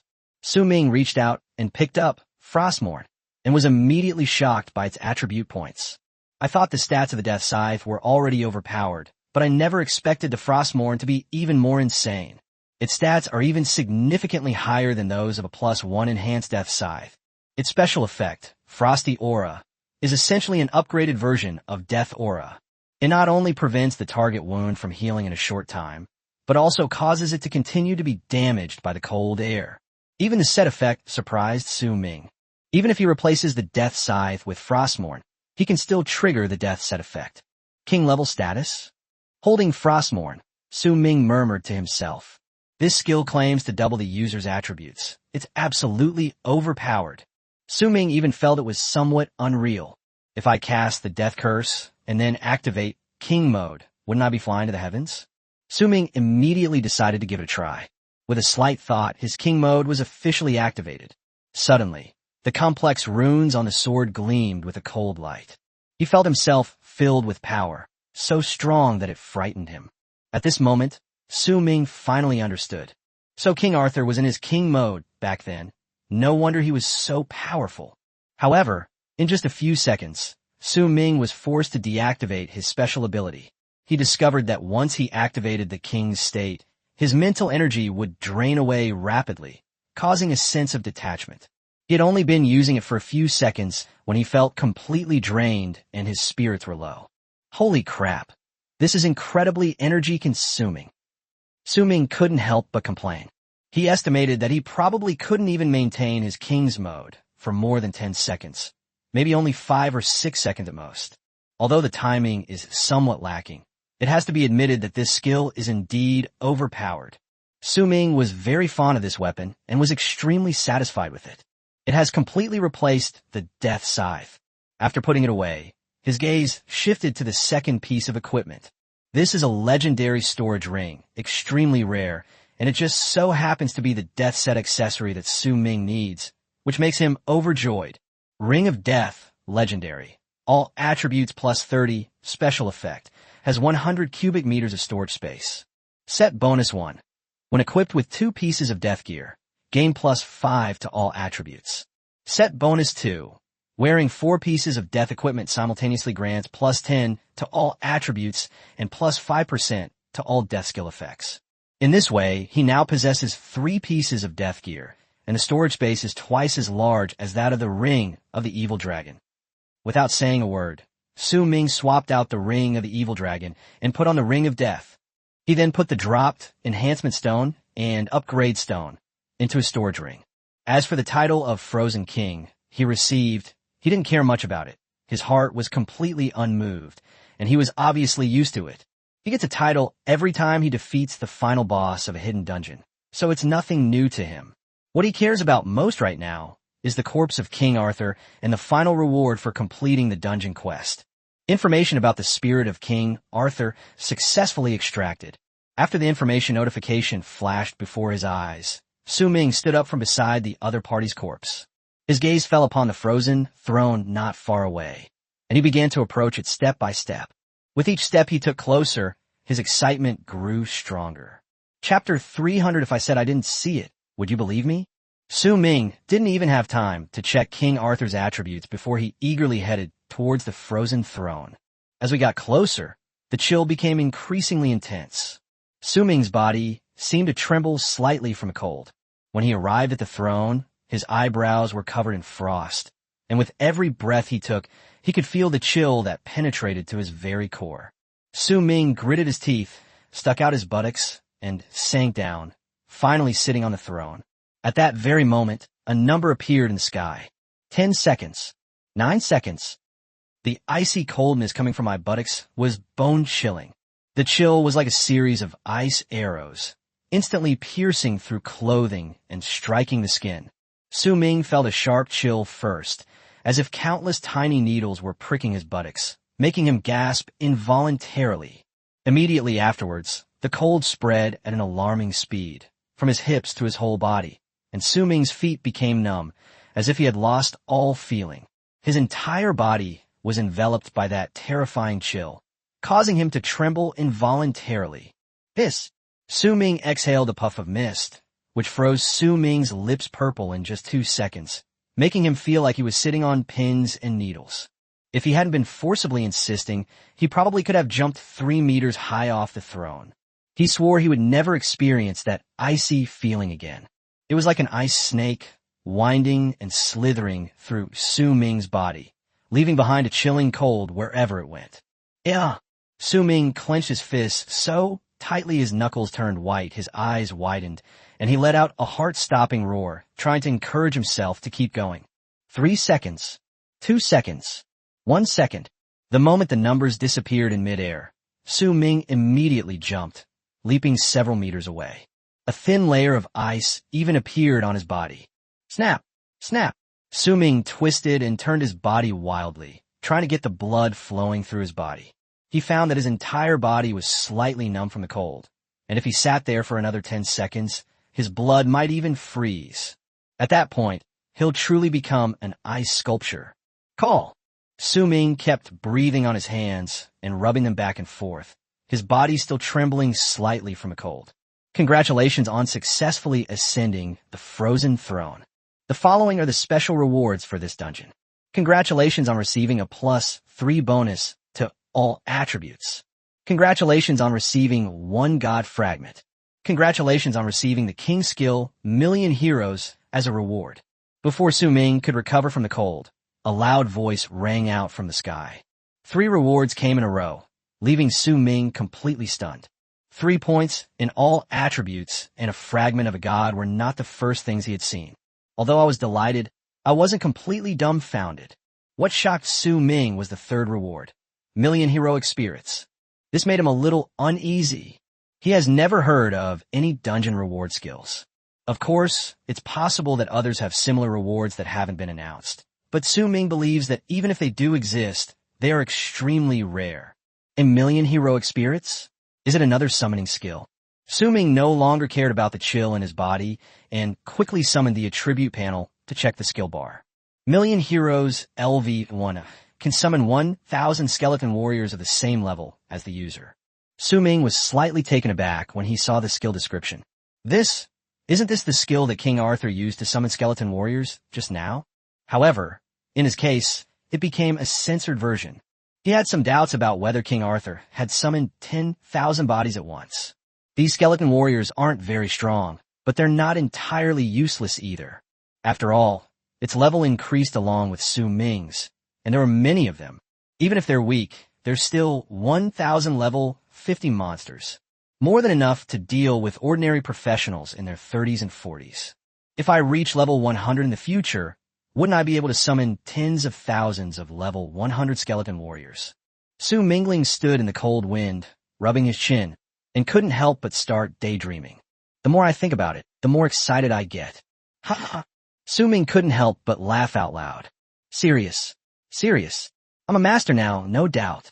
Su Ming patted his cheeks, suppressing his silly smile, and put on a serious expression, speaking earnestly. He then looked around again, and only after seeing that the hidden dungeon above the glacier was finished did he leisurely take out the teleportation stone. Snap! With a little force, the teleportation stone shattered. Su Ming was also sucked into it by a strange force, and when he opened his eyes again, he was back in the villa's living room. This trip on the glacier was very fruitful. It gave him the illusion that a peasant had turned over a new leaf and become a landlord. At this moment, Fei Shui was the only one in the living room, resting her chin on her hand and leaning back on the sofa. She looked shocked, her other hand still clutching a potato chip, frozen in midair. Judging from the other person's seductive posture, it's easy to tell that they're enjoying snacks and watching TV at the same time. However, Su Ming's sudden appearance caused Fei Shui's mind to freeze for a moment, and she was unable to react in time. You're back. The two stared at each other for a long while before Fei Shui finally asked a pointless question. I'm back. Looking at the other person's unrestrained sitting posture, Su Ming was unsure whether he should remind him. What's with that expression? Fei Shui vaguely sensed that the other person's expression was a bit strange, and her eyebrows furrowed slightly as she asked in a suspicious voice. That! Su Ming was a little embarrassed to speak, so he simply pointed. Fei Shui looked in the direction the other person was pointing, and her face instantly turned bright red. She quickly straightened her posture. She kept her head down, not daring to look directly at Su Ming. If she could, she just wanted to dig a hole and crawl into it. Cough, cough, cough. I didn't see anything. Do you believe me? Su Ming coughed a few times, trying to ease the awkward atmosphere, scratched his head, and asked weakly. Shut up. Fei Shui pulled her feet up onto the sofa, hugged herself, buried her head in her arms, and said coquettishly. Clearly, the other party doesn't believe it. Even Su Ming himself didn't believe it. Time really flies. Half a month has passed in the blink of an eye. Su Ming casually found a seat and sat down, then changed the subject, trying to steer the conversation away from the awkward topic. By the way, while I was away, did Sister Qi or Xiao come by? Seeing that the other party did not reply, Su Ming continued to probe and ask. Hearing this, Fei Shui finally raised her head. Chapter 301 The Current Situation of Jiangxing City. Su Ming breathed a sigh of relief when he saw Fei Shui finally raise her head. Sister Qi came during that time. Fei Shui's face was flushed as she pointed to the file folder on the table. Oh, Su Ming looked in the direction the other person was pointing and reached out to pick it up. Upon opening the file bag, it turned out to contain some documents related to the villa. It seems that Lin Anxi is very efficient. In just half a month, she has almost completed all the relevant matters concerning the villa. This villa now belongs entirely to Su Ming. Hasn't Xiao been here? After putting all the documents back into the file bag, Su Ming looked up at Fei Shui again. He came, But you weren't there, so he left. It seems the Zhang and Yi families have already gone to war. He seemed a bit anxious, but when I asked him, he wouldn't say much. When Fei Shua mentioned farm stays, her expression instantly became serious. She was fully aware of the seriousness of the matter. During this time, she also considered taking action against the Zhang family. After all, they had almost taken her life. She remembers this grudge vividly. However, considering that her rash action might drag Su Ming down, she ultimately gave up. We'll make plans once Su Ming returns. She just didn't expect Su Ming to return from the hidden dungeon so quickly. According to the original plan, wasn't it supposed to take about a month? Why did it suddenly happen half a month earlier? This led to the dramatic scene that unfolded earlier. I see. Su Ming nodded, then took out his phone and dialed the farmhouse's number. Since the other party has come to me, it proves that things may be developing in a worse way than I imagined. Hey, Brotersu, you're back. When the guest house owner received Su Ming's call, he sounded slightly surprised. Right. Su Ming simply replied with one word. I'm coming right away. After saying that, the agritamic business owner hung up the phone. Less than 5 minutes later, the doorbell rang. Su Ming knew they had arrived at the farmhouse. Brotersu. Upon seeing Su Ming, the farmhouse owner couldn't help but exclaim excitedly. I heard that war has already broken out. Su Ming didn't waste any time and got straight to the point. This time, he's going to get back everything the Zhang family owes him in one go. Yeah, we've already clashed a few times. The Zhang family sought help from the Mad Lion Guild, and together they launched a surprise attack on the Yi family. In the first battle, the Yi family lost many people. Fortunately, my peasant family arrived in time, which gave them a chance to catch their breath. The farmer, with a solemn expression, recounted the numerous battles, large and small, that had taken place during this period. Is Yiling Fei all right? Su Ming leaned back on the sofa and asked a question with a blank expression. Sister Fei isn't doing well. That surprise attack was actually aimed at the younger generation of the Yi family. The farmhouse owner shook his head and sighed. Upon hearing this, Su Ming's eyes narrowed slightly. I never expected the Zhang family to be so ruthless, resorting to such a vicious move right from the start, trying to destroy the Yi family's foundation. Life is not in danger. Su Ming pressed for more information. After all, Yiling Fei was his teammate. Even though some unpleasant things happened later, he didn't want the other person to die at the hands of the Zhang family. His life isn't in danger, but he's suffered serious injuries and needs to rest for a while. The guest house owner indicated that the other party did not need to worry. Please pass on my message. If you need anything, just let me know. I need to repay a favor to her. Su Ming turned to look at the farmhouse, his tone extremely serious. Why don't you talk to her yourself? The farmer looked on with curiosity, feeling like he was being used as a mouthpiece. Gap. Su Ming simply uttered 2 words. Yes, ever since that incident, they've always felt a distance between them, and neither of them contact the other. All right, I'll definitely pass on the message later. The agritamic business had no choice but to nod and agree. Favor? What favor? Fei Shua seemed to have caught a whiff of gossip and quickly came over. Back then, in a moment of extreme urgency, she told me your location. Let me get there at the most crucial moment. Su Ming wasn't afraid that Fei Shua would find out, so he simply told her. Oh, I see. So she's still my savior. Save them. We must save them. Fei Shua suddenly jumped up from the sofa, her expression slightly excited, as if she couldn't wait to help the other person. So I didn't expect this girl to be so enthusiastic. From the conversation with the guest house owner, Su Ming gained a general understanding of the current situation. In just 15 days, the entire Jiangxing city had fallen into chaos, making Su Ming feel like a stranger. The agritamic business now is not what it was half a month ago, and his status in the clan has been significantly improved. Although he wasn't involved in the family business, he had a lot of say in this aid operation for the Yi family. After these clashes with the Zhang family, his abilities were appreciated by the old man. Just as Su Ming and the farmhouse owner were still talking, a crisp bell rang, interrupting them. Brother Su, your phone. The farmhouse owner pointed to the cell phone on the table that was ringing incessantly and reminded him. Su Ming reached for his phone, looked at the screen, and his brows furrowed slightly. Upon seeing Su Ming frown, Nanjiale had a vague sense of foreboding. The caller was Qian Yi from Dragon King's palace. Hello. Su Ming answered the phone and pondered. He clearly remembered that he had given the other party a task before activating the hidden dungeon.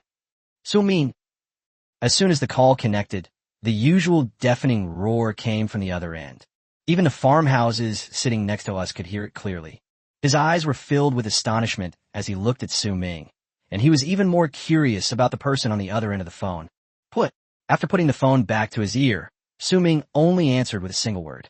You didn't expect me to give you an answer within 2 days, did you? I can't get through to you on the phone. I can't get through at all. Do you know how I've been living these days? I waited 2 days, and then another 2 days. Qian spoke hysterically, and the more she talked, the more wrong she felt. He, a top talent of the prestigious Dragon King Palace, was being treated like a slave here. Just thinking about it almost brought him to tears. All right. Get to the point. If you don't tell me, I'm hanging up. Su Ming remained as indifferent to Qian as ever, and was ready to hang up the phone at the slightest disagreement. Etc. Qian was afraid he wouldn't have a chance to finish speaking, so he quickly stopped her. Tell me?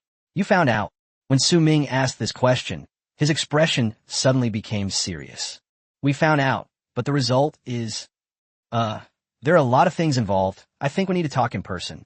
To prevent you from playing me for a fool.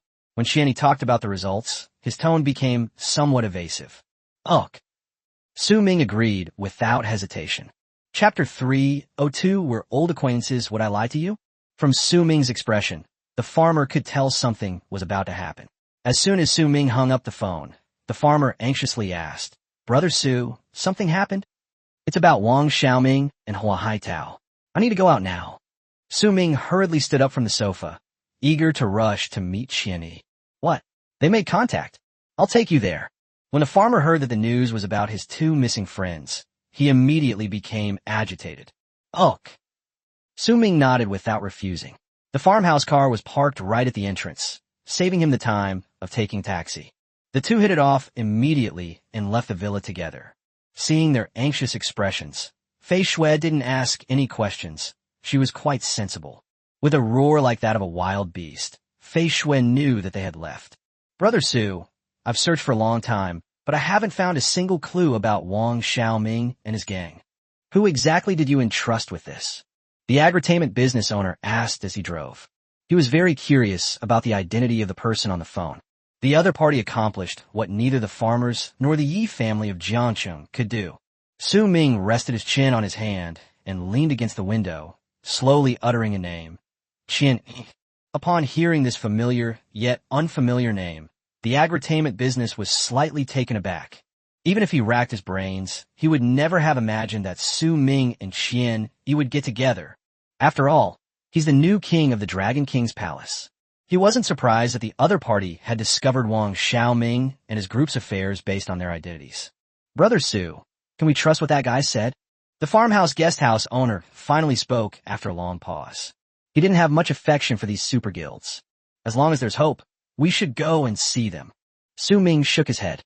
He didn't have complete confidence in Qian either. He was just giving it a try. He's been eyeing your silver key for a while now.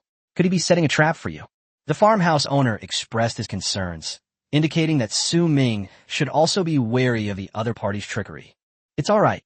If they really have any ulterior motives, I don't mind using them as practice subjects. Su Ming looked completely unconcerned, and as he spoke, he discreetly displayed his level to the farmhouse. Level 50. Upon seeing the other party's rating, the farmhouse owner's eyes widened in disbelief. Level 50. Level 50. Brother Su, you're already level 50? The farmer exclaimed in surprise, his voice stammering with excitement. How long has it been? When they returned from the seaside city, the opponent was only level 30. After a few days of not seeing him, Su Ming jumped to level 40. He accepted at that time. After all, those people gained experience so quickly, something he had experienced firsthand. But this time it's gone a bit too far. He couldn't accept that his partner had jumped to level 50 in just 15 days. Level 50 and level 40 are not even in the same league. There's no comparison whatsoever. He admitted that he was jealous. Yes, level 50. Dealing with Qian is more than enough. Su Ming didn't take Qian seriously at this moment. To be precise, Qian had already lost the right to be his opponent. Moreover, He had met with Qianyi before, and there wasn't anyone particularly strong in the other team. It seemed like Wang was the only one left. Before he was released, only Zhao Jinhu could pose a danger to him. But unfortunately, he had already dealt with him.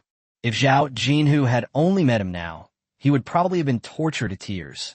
Brother Su, the word pervert is not enough to describe you, the farmhouse guest exclaimed sincerely. He had never seen anyone in his life level up at a speed like Su Ming's. Don't be discouraged. When I have some free time later, I'll show you what it means to level up like a rocket. Su Ming smiled and comforted him. Then I'll thank you in advance, Brother Su. I'll remember that. Ha ha. The guest house owner immediately agreed. Regardless of whether the other party was serious or joking, he took it seriously anyway. Having experienced the speed of leveling up by plane, the normal leveling speed seems like a snail to the farmhouse. There are only 2 words to describe it. Uncomfortable. In less than half an hour, Su Ming and his companion arrived at the address Qianyi had mentioned, which was a desolate construction site. Apart from one abandoned building that was only half built, the surrounding area was overgrown with weeds, and you could not see a person for half a day. Brother E, a car is here. A guild member, upon seeing a car drive in, quickly alerted Qianyi and the others behind him. Is it Su Ming? Qianyi perked up immediately upon hearing that there was a car. 2 people got out of the car. The man continued his report. Upon hearing this, Qianyi could no longer contain his excitement and quickly ran over, peeking out to look outside. As expected, the visitor was none other than Su Ming. This made him very happy. He was so excited that he seemed to be dancing as he walked, and his face was full of joy, just like someone who had been waiting for their beloved to return. What exactly is your relationship? Wang was speechless and couldn't help but ask. My enemy. The hatred for the stolen silver key is irreconcilable. Qianyi said the harshest words on the surface, but his expression showed no anger whatsoever, only joy. Damn it. Wang raised his hand and slapped his forehead, complaining. Soon, Su Ming brought the farmhouse to Qianyi and the others. Did you bring the things? Qianyi looked at Su Ming and spoke first, his tone carrying a hint of smugness. This made Su Ming frown slightly. He didn't know what Qianyi was so happy about. Tell me the news first.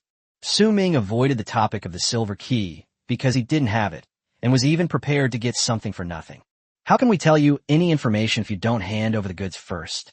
Moreover, this intelligence involves something far from simple, and even we don't want to get involved. Before Qianyi could speak again, Wang stepped out from the crowd and made it clear that he would only reveal the information after receiving the item. Old acquaintance, would I possibly lie to you? Su Ming didn't look at Wang, but instead turned his gaze to Qianyi. Wang was clearly not someone to be fooled. It wouldn't be easy to get something for nothing from him. But Qianyi is different. Based on Su Ming's understanding of him, he is obviously much easier to deal with than Wang. Indeed, they're all old acquaintances. Qianyi nodded, feeling that Su Ming's words made some sense, and they had become old acquaintances over time. Do you believe him, or do you believe I am Qin Shi Huang? Je das Hans liebst twitchet involuntarily. He had a vague sense of foreboding and quickly turned to look at Qianyi, questioning him. Chapter 303 suddenly became sensible. Qianyi turned to look at Wang, his wise eyes filled with intelligence. Brother Wang, what you said makes sense. Of course I choose to believe you. Qianyi placed her hand on the other person's shoulder, giving an affirmative answer. This seemingly simple sentence finally put Wang's mind at ease. He was genuinely afraid that the other party would blindly reveal the information, only to end up with nothing. Whenever he thought about how he had spent the whole night feeding mosquitoes in the redwood forest, he found it hard to trust Su Ming even a little bit. TCH, I thought you actually knew. What a waste of my time. Seeing that Qianyi had chosen Wang, Su Ming gave a mocking laugh and turned to leave. This scene left the agritainment business owners completely dumbfounded. He's gone already? The guest house owner even wondered if he had misread the words. Not only were the agritainment businesses stunned, but Qianyi and the others were also dumbfounded. So do you still want to know the information? Qianyi started to get anxious as the other person walked further and further away. Brother Su, wait for me. The farmhouse owner had no idea what Su Ming was up to, so he could only chase after him. Big Zhuang, this guy's already gone? He's really leaving? Qian-yi turned to look at Guda Zhuang, her tone anxious. I really don't believe he'll leave. At worst, we could just take action and make him hand over this silver grade key, right? Guda Zhuang narrowed his eyes slightly, already prepared to make a move. He's a level 44 rare class, a water mage. Guda Zhuang was full of confidence in himself. Besides, there were 8 of them, 3 of whom were level 40. How could they not be able to deal with a mere level 30 Su Ming? Honestly, he just didn't believe it. Without even waiting for Qian-yi's consent, he had already taken out his staff. Just as he was about to unleash his skill, Su Ming suddenly stopped, as if he had already guessed that the other party would make a move against him. By the way, don't force me to take action, because you are no match for me. Su Ming turned to them and warned them, a cold glint flashing in his eyes. This surprised Qian-yi and the others, who hadn't expected Su Ming to be so arrogant. Kid, you're really underestimating me, aren't you? Guda Zhuang's face instantly darkened. He felt he had been slighted. Are you sure you want to fight me? After Su Ming finished speaking, he immediately displayed his level information. Level 50. In an instant, the entire room fell silent, and everyone's faces showed shock. This is impossible. Qian-yi's eyes widened in disbelief. During the youth championship, this guy was clearly 10 levels lower than me, but now he's 10 levels higher. This made Qian-yi feel very uncomfortable. It's worse than killing him. When he was level 40, he had never beaten his opponent. Now that his opponent is level 50, Qian-yi doesn't think he has any chance of defeating him. I feel terrible. I want to cry. This is impossible. How did this kid get to level 50 already? Guda Zhuang was also filled with disbelief, and even raised his hand to rub his eyes. Big Zhuang, this guy's a bit of a monster. He's level 50 now. That definitely can't beat him. Qian-yi turned to look at Guda Zhuang again, directly admitting that he couldn't beat him. His intention was clear, to have Guda Zhuang do it himself, or to exchange intelligence for the silver key. Upon seeing that the opponent was already level 50, not only Qian-yi chickened out, but even Guda Zhuang chickened out. Level 50 is a watershed moment. It's when you learn powerful skills. If you choose to fight head-on at that point, he really isn't confident. Only the 3 of them, all above level 40, could put up a fight against Su Ming, and even then, their chances of winning weren't high. As for those level 30-plus players, they can only serve as cannon fodder in front of level 50 powerhouses and cannot play any substantial role. Why are you looking at me like that? I'm only level 44. Guda Zhuang glared at Qian-yi with annoyance, his attitude making a complete 180-degree turn, and he had already put away his staff at some point. Then, should we exchange intelligence with him? Qian-yi tentatively sought Guda Zhuang's opinion. We absolutely cannot reveal any information to the other party until we obtain the silver key. When Guda Zhuang heard Qian-yi mention intelligence again, he quickly shook his head and repeatedly reminded him. He didn't believe that Su Ming would obediently hand over the silver key after learning the information. That intelligence was just a piece of information. In Guda Zhuang's eyes, its value was not worth exchanging for a silver key. Unless the other party is out of their mind, he also wanted to take a gamble on whether Su Ming would actually hand over the silver key. Out of impulse. Got it. I'll definitely listen to Brother Da Zhuang's opinion this time. Qian-yi solemnly assured him. Seeing that the other person had suddenly become sensible, Guda Zhuang felt very gratified. Qian-yi, don't say I didn't give you a chance. You gave it up yourself. Remember this, my brother's life is in my hands. Not something a silver key can compare to. Let's go. After saying that, Su Ming turned around and continued walking towards the direction of the farmhouse car. The farmer was watching in a daze, his mind racing. Hasn't the silver key already been activated by Brother Su? Could it be that Brother Su has 2 silver keys? No, that kind of thing isn't something you can find everywhere. Getting one is already extremely lucky. After much thought, the farmhouse owner could only come up with one possibility. Su Ming wanted to swindle Qian-yi. Sure enough, spurred on by Su Ming's words, Qian-yi began to stir again. He felt itchy all over if he didn't get the silver key every day. The silver key was right in front of him, but he couldn't snatch it or hold on to it. He felt like he was going crazy. Guda Zhuang's gaze remained fixed on Su Ming, trying to see what tricks the other party was up to, and he didn't notice the change in Qian-yi's expression beside him.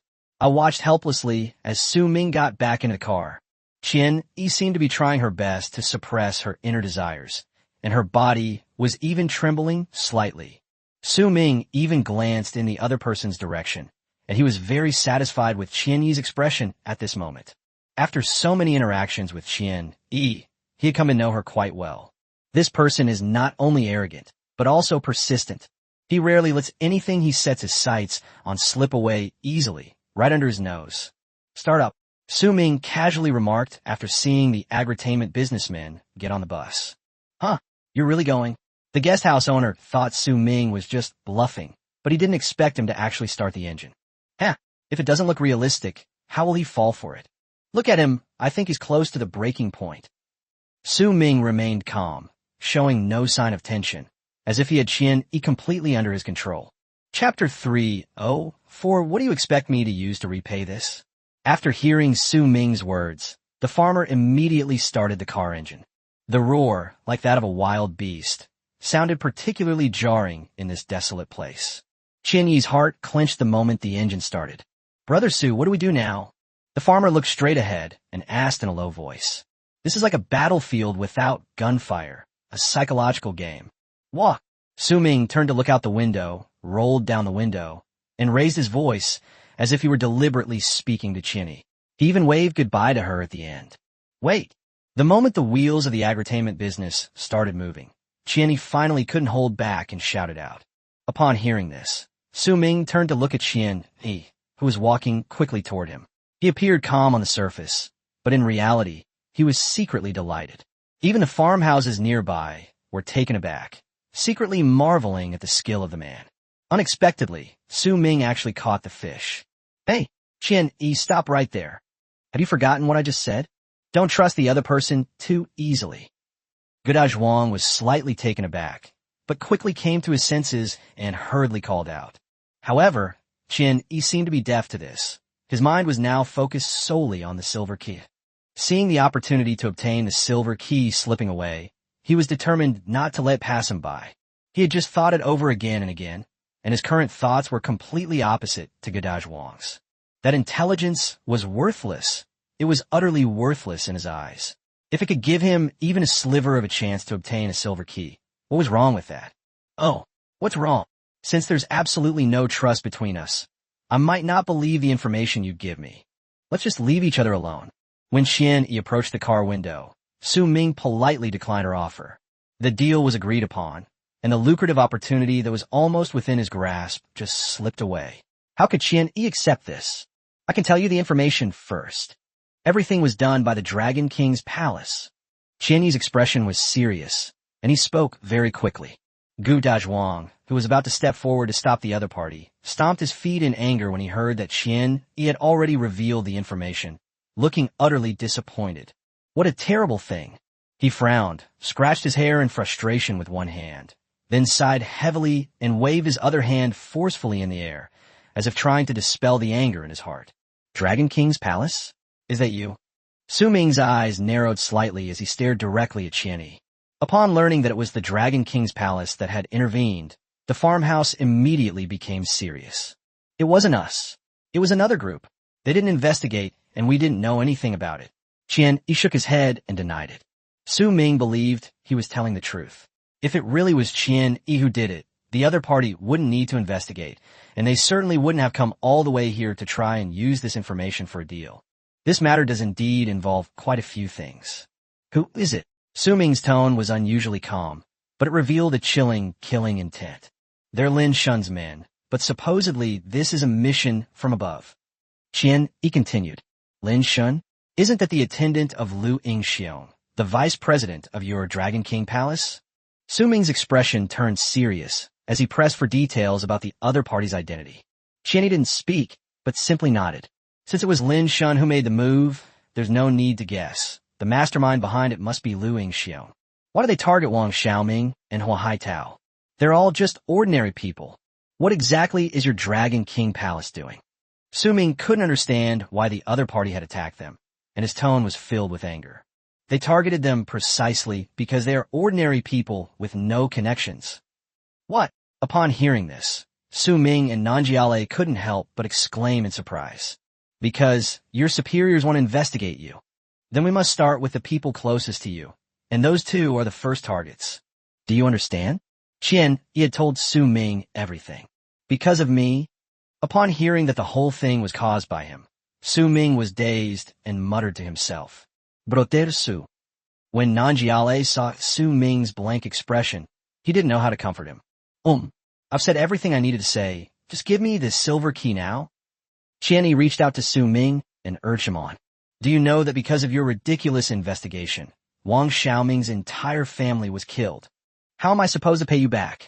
Su Ming suddenly reached his right hand out of the car window, grabbed Qian by the collar, and pulled him over violently. His eyes were bloodshot as he screamed hysterically at him. At this moment, Su Ming seemed to be teetering on the edge of going berserk, and the air around him was filled with a strong, killing intent. Even agri-tainment businesses are feeling the chill. Qian, he was so engrossed in Su Ming's glare that he swallowed hard, and large beads of sweat instantly rolled down his cheeks. He believed in his heart that the other party really dared to kill him. That killing intent was so cold and chilling. Let go of Qian. When Zhuang and the others saw Su Ming suddenly make a move, they immediately shouted to reprimand him. But when they tried to stop them, they were blocked by orc infantrymen who were 2 or 3 meters tall and wielding axes. Level 40. When Zhuang and the others saw the level 40 undead warrior in front of them, their faces showed shock. Damn, so many? How are we supposed to fight them? In no time, the number of orc infantry appearing in front of Zhuang had reached 50, which instantly shattered the opponent's fighting spirit. Each of the orc infantry, undead, exudes a powerful aura. Although Zhuang wasn't necessarily outmatched, a swarm of 50 of them attacking at once would be quite a challenge for him. As for the other members in their 30s, they were so frightened that their legs went weak on the spot. No, it seems it's not that simple. Through the gaps between the orc infantry, Zhuang saw what appeared to be some white things behind them. After he looked closely, he froze on the spot, his face turning deathly pale. Level 50. Now, not only were the people around him in their 30s feeling weak in the knees, but even Zhuang himself was feeling weak. After noticing Zhuang's unusual behavior, everyone else couldn't help but follow his gaze. You won't believe it until you see it, and what you find will shock you. Their legs were already weak, and they immediately collapsed to the ground, their eyes filled with terror. The white mass behind the orc infantry is none other than the spear skeletons. Chapter 305, A Macho Man Sheds Tears. The spear skeleton brandished its spear, its empty eye sockets glowing with a bluish-green light as it stared menacingly at Zhuang and the others. Zhuang knew very well that once the war started, none of them would be able to leave alive. He could sense an aura from those spear-wielding skeletons that was far more powerful than that from the Orcish infantry. Is he insane? How can he summon so many terrifying creatures? Zhuang was secretly amazed. Before he knew it, the back of his shirt was soaked with sweat. I didn't do it. If you want revenge, go find Lin Shun. Qian, he looked flustered and spoke urgently. He never imagined that Su Ming had become an insurmountable peak. Lin Shun? Yes, he will. Of course I'll look for him. Since you provided me with information, I'll leave you alone for now. After calming himself down a bit, Su Ming slowly loosened his grip on Qian Yi's collar. Then, what about the silver key? After being released, Qian Yi quickly took 2 steps back to maintain a safe distance. But he had not given up on the silver key.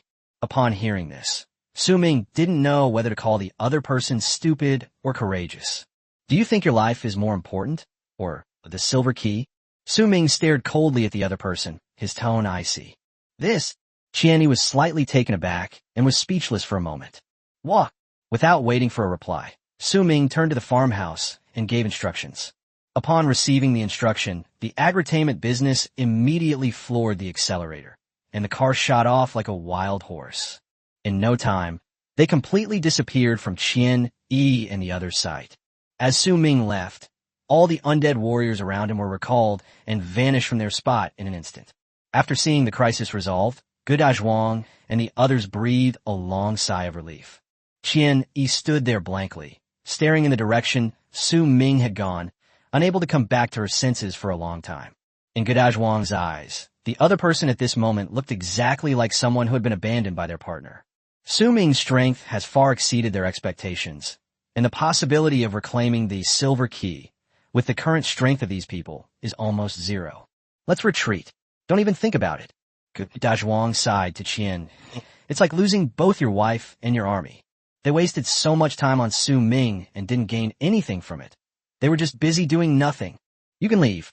I won't be alone. Qian, he was in a state of turmoil and distress. Since he awakened his Jackie Chan warrior form, he has risen rapidly in rank and been invincible. Until Su Ming appeared, the gears of his fate got stuck and couldn't turn anymore. Every time he encountered Su Ming, he felt a sense of defeat, and what was most terrifying was that it was stronger each time. This time, he was so overwhelmed that he couldn't breathe. All right. Dazhuang nodded and said no more.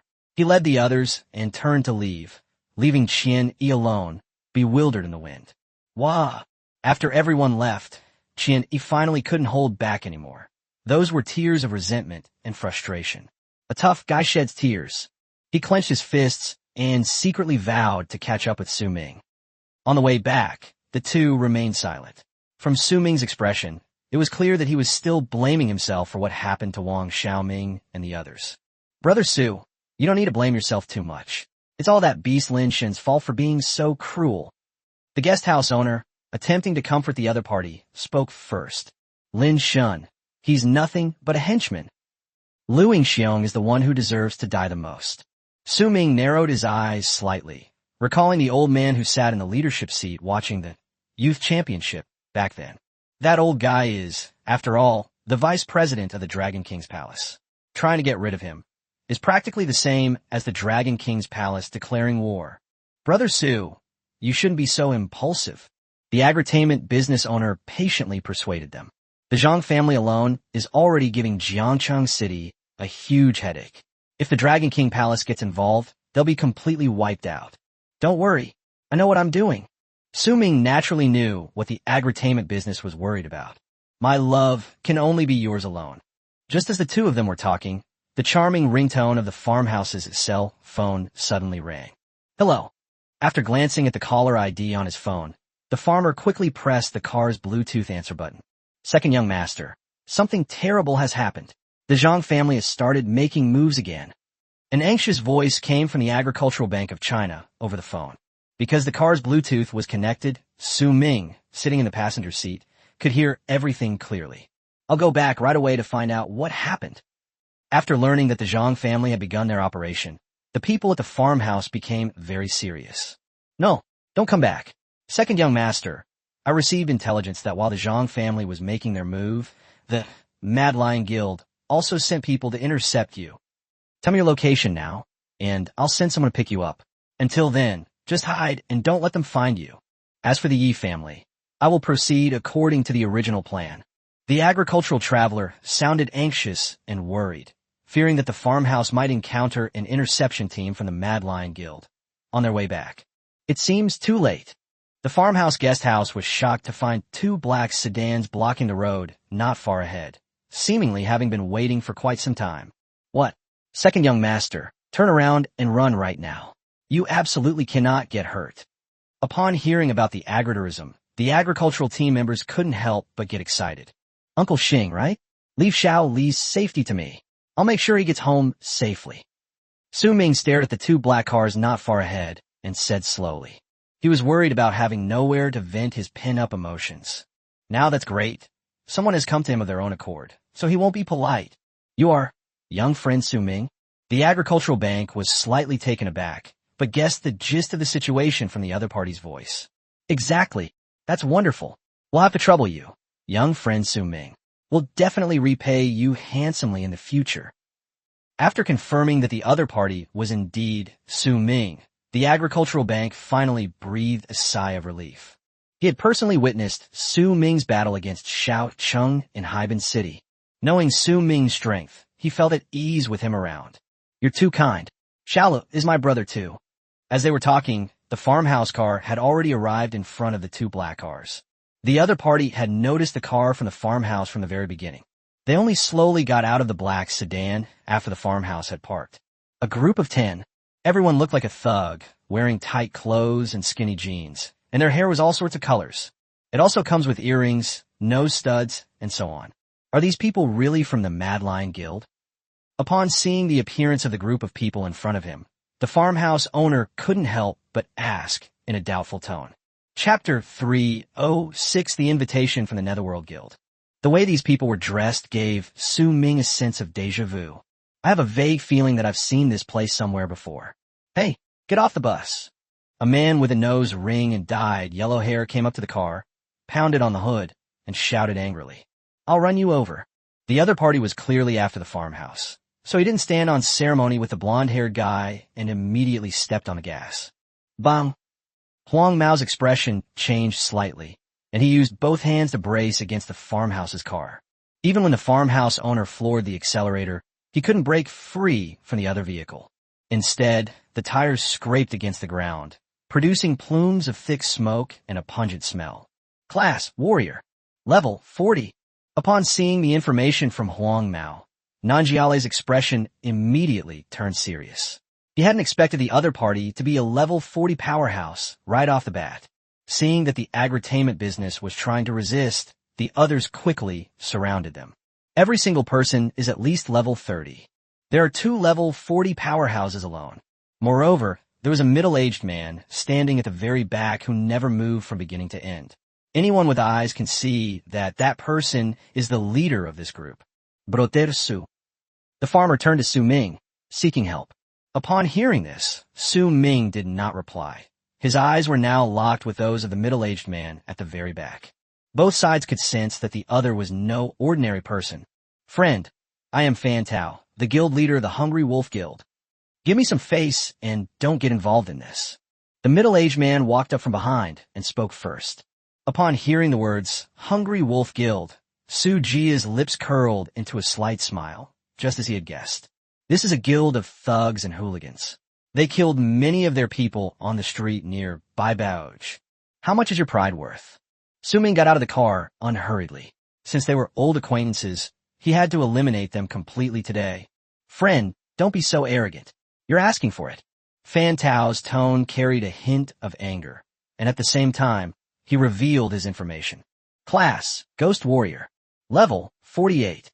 As the guild leader, Su Ming wasn't surprised by this profession and level. Even if the Hungry Wolf Guild is just a third-rate guild, Fan Tao's strength is still acceptable. After all, it is a rare profession. It's just a pity that I'm still 2 levels away from level 50. Those below level 50 pose absolutely no threat to Su Ming. To be precise, they didn't even have a chance to get close. Let's get started.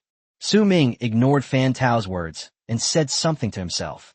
As soon as the words were spoken, black vortexes instantly opened.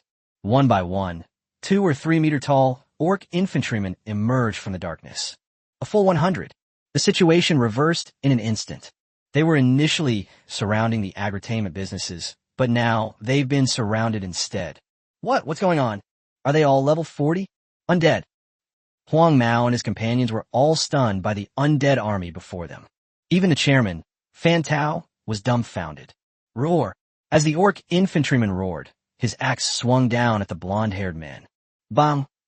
Fortunately, they reacted in time, quickly rolling to the side to dodge. The axe landed with a dull thud, sending shards of stone flying. Bang! Bang! Bang! However, being able to dodge one attack doesn't mean you can dodge 2. The orc infantry's attacks continue. Within seconds, someone was kicked away by an orc infantryman. Wow! The man flew several meters before crashing heavily to the ground, spitting out a mouthful of blood. Puff! Before the other party could recover, a blow came straight at them with an axe, and their head flew off, blood splattering everywhere. This isn't an interception or blockade. It's practically suicide missions. In less than a minute, only 3 of Fan Tao's group of 10 remained. All the other guild members who were level 30 or higher perished. President, what should we do? Huang Mao turned to Fan Tao with a frightened expression and asked urgently. He was also injured, and the bright red blood had stained his clothes. Let's risk it all. As long as we kill that peasant boy, our mission will be complete.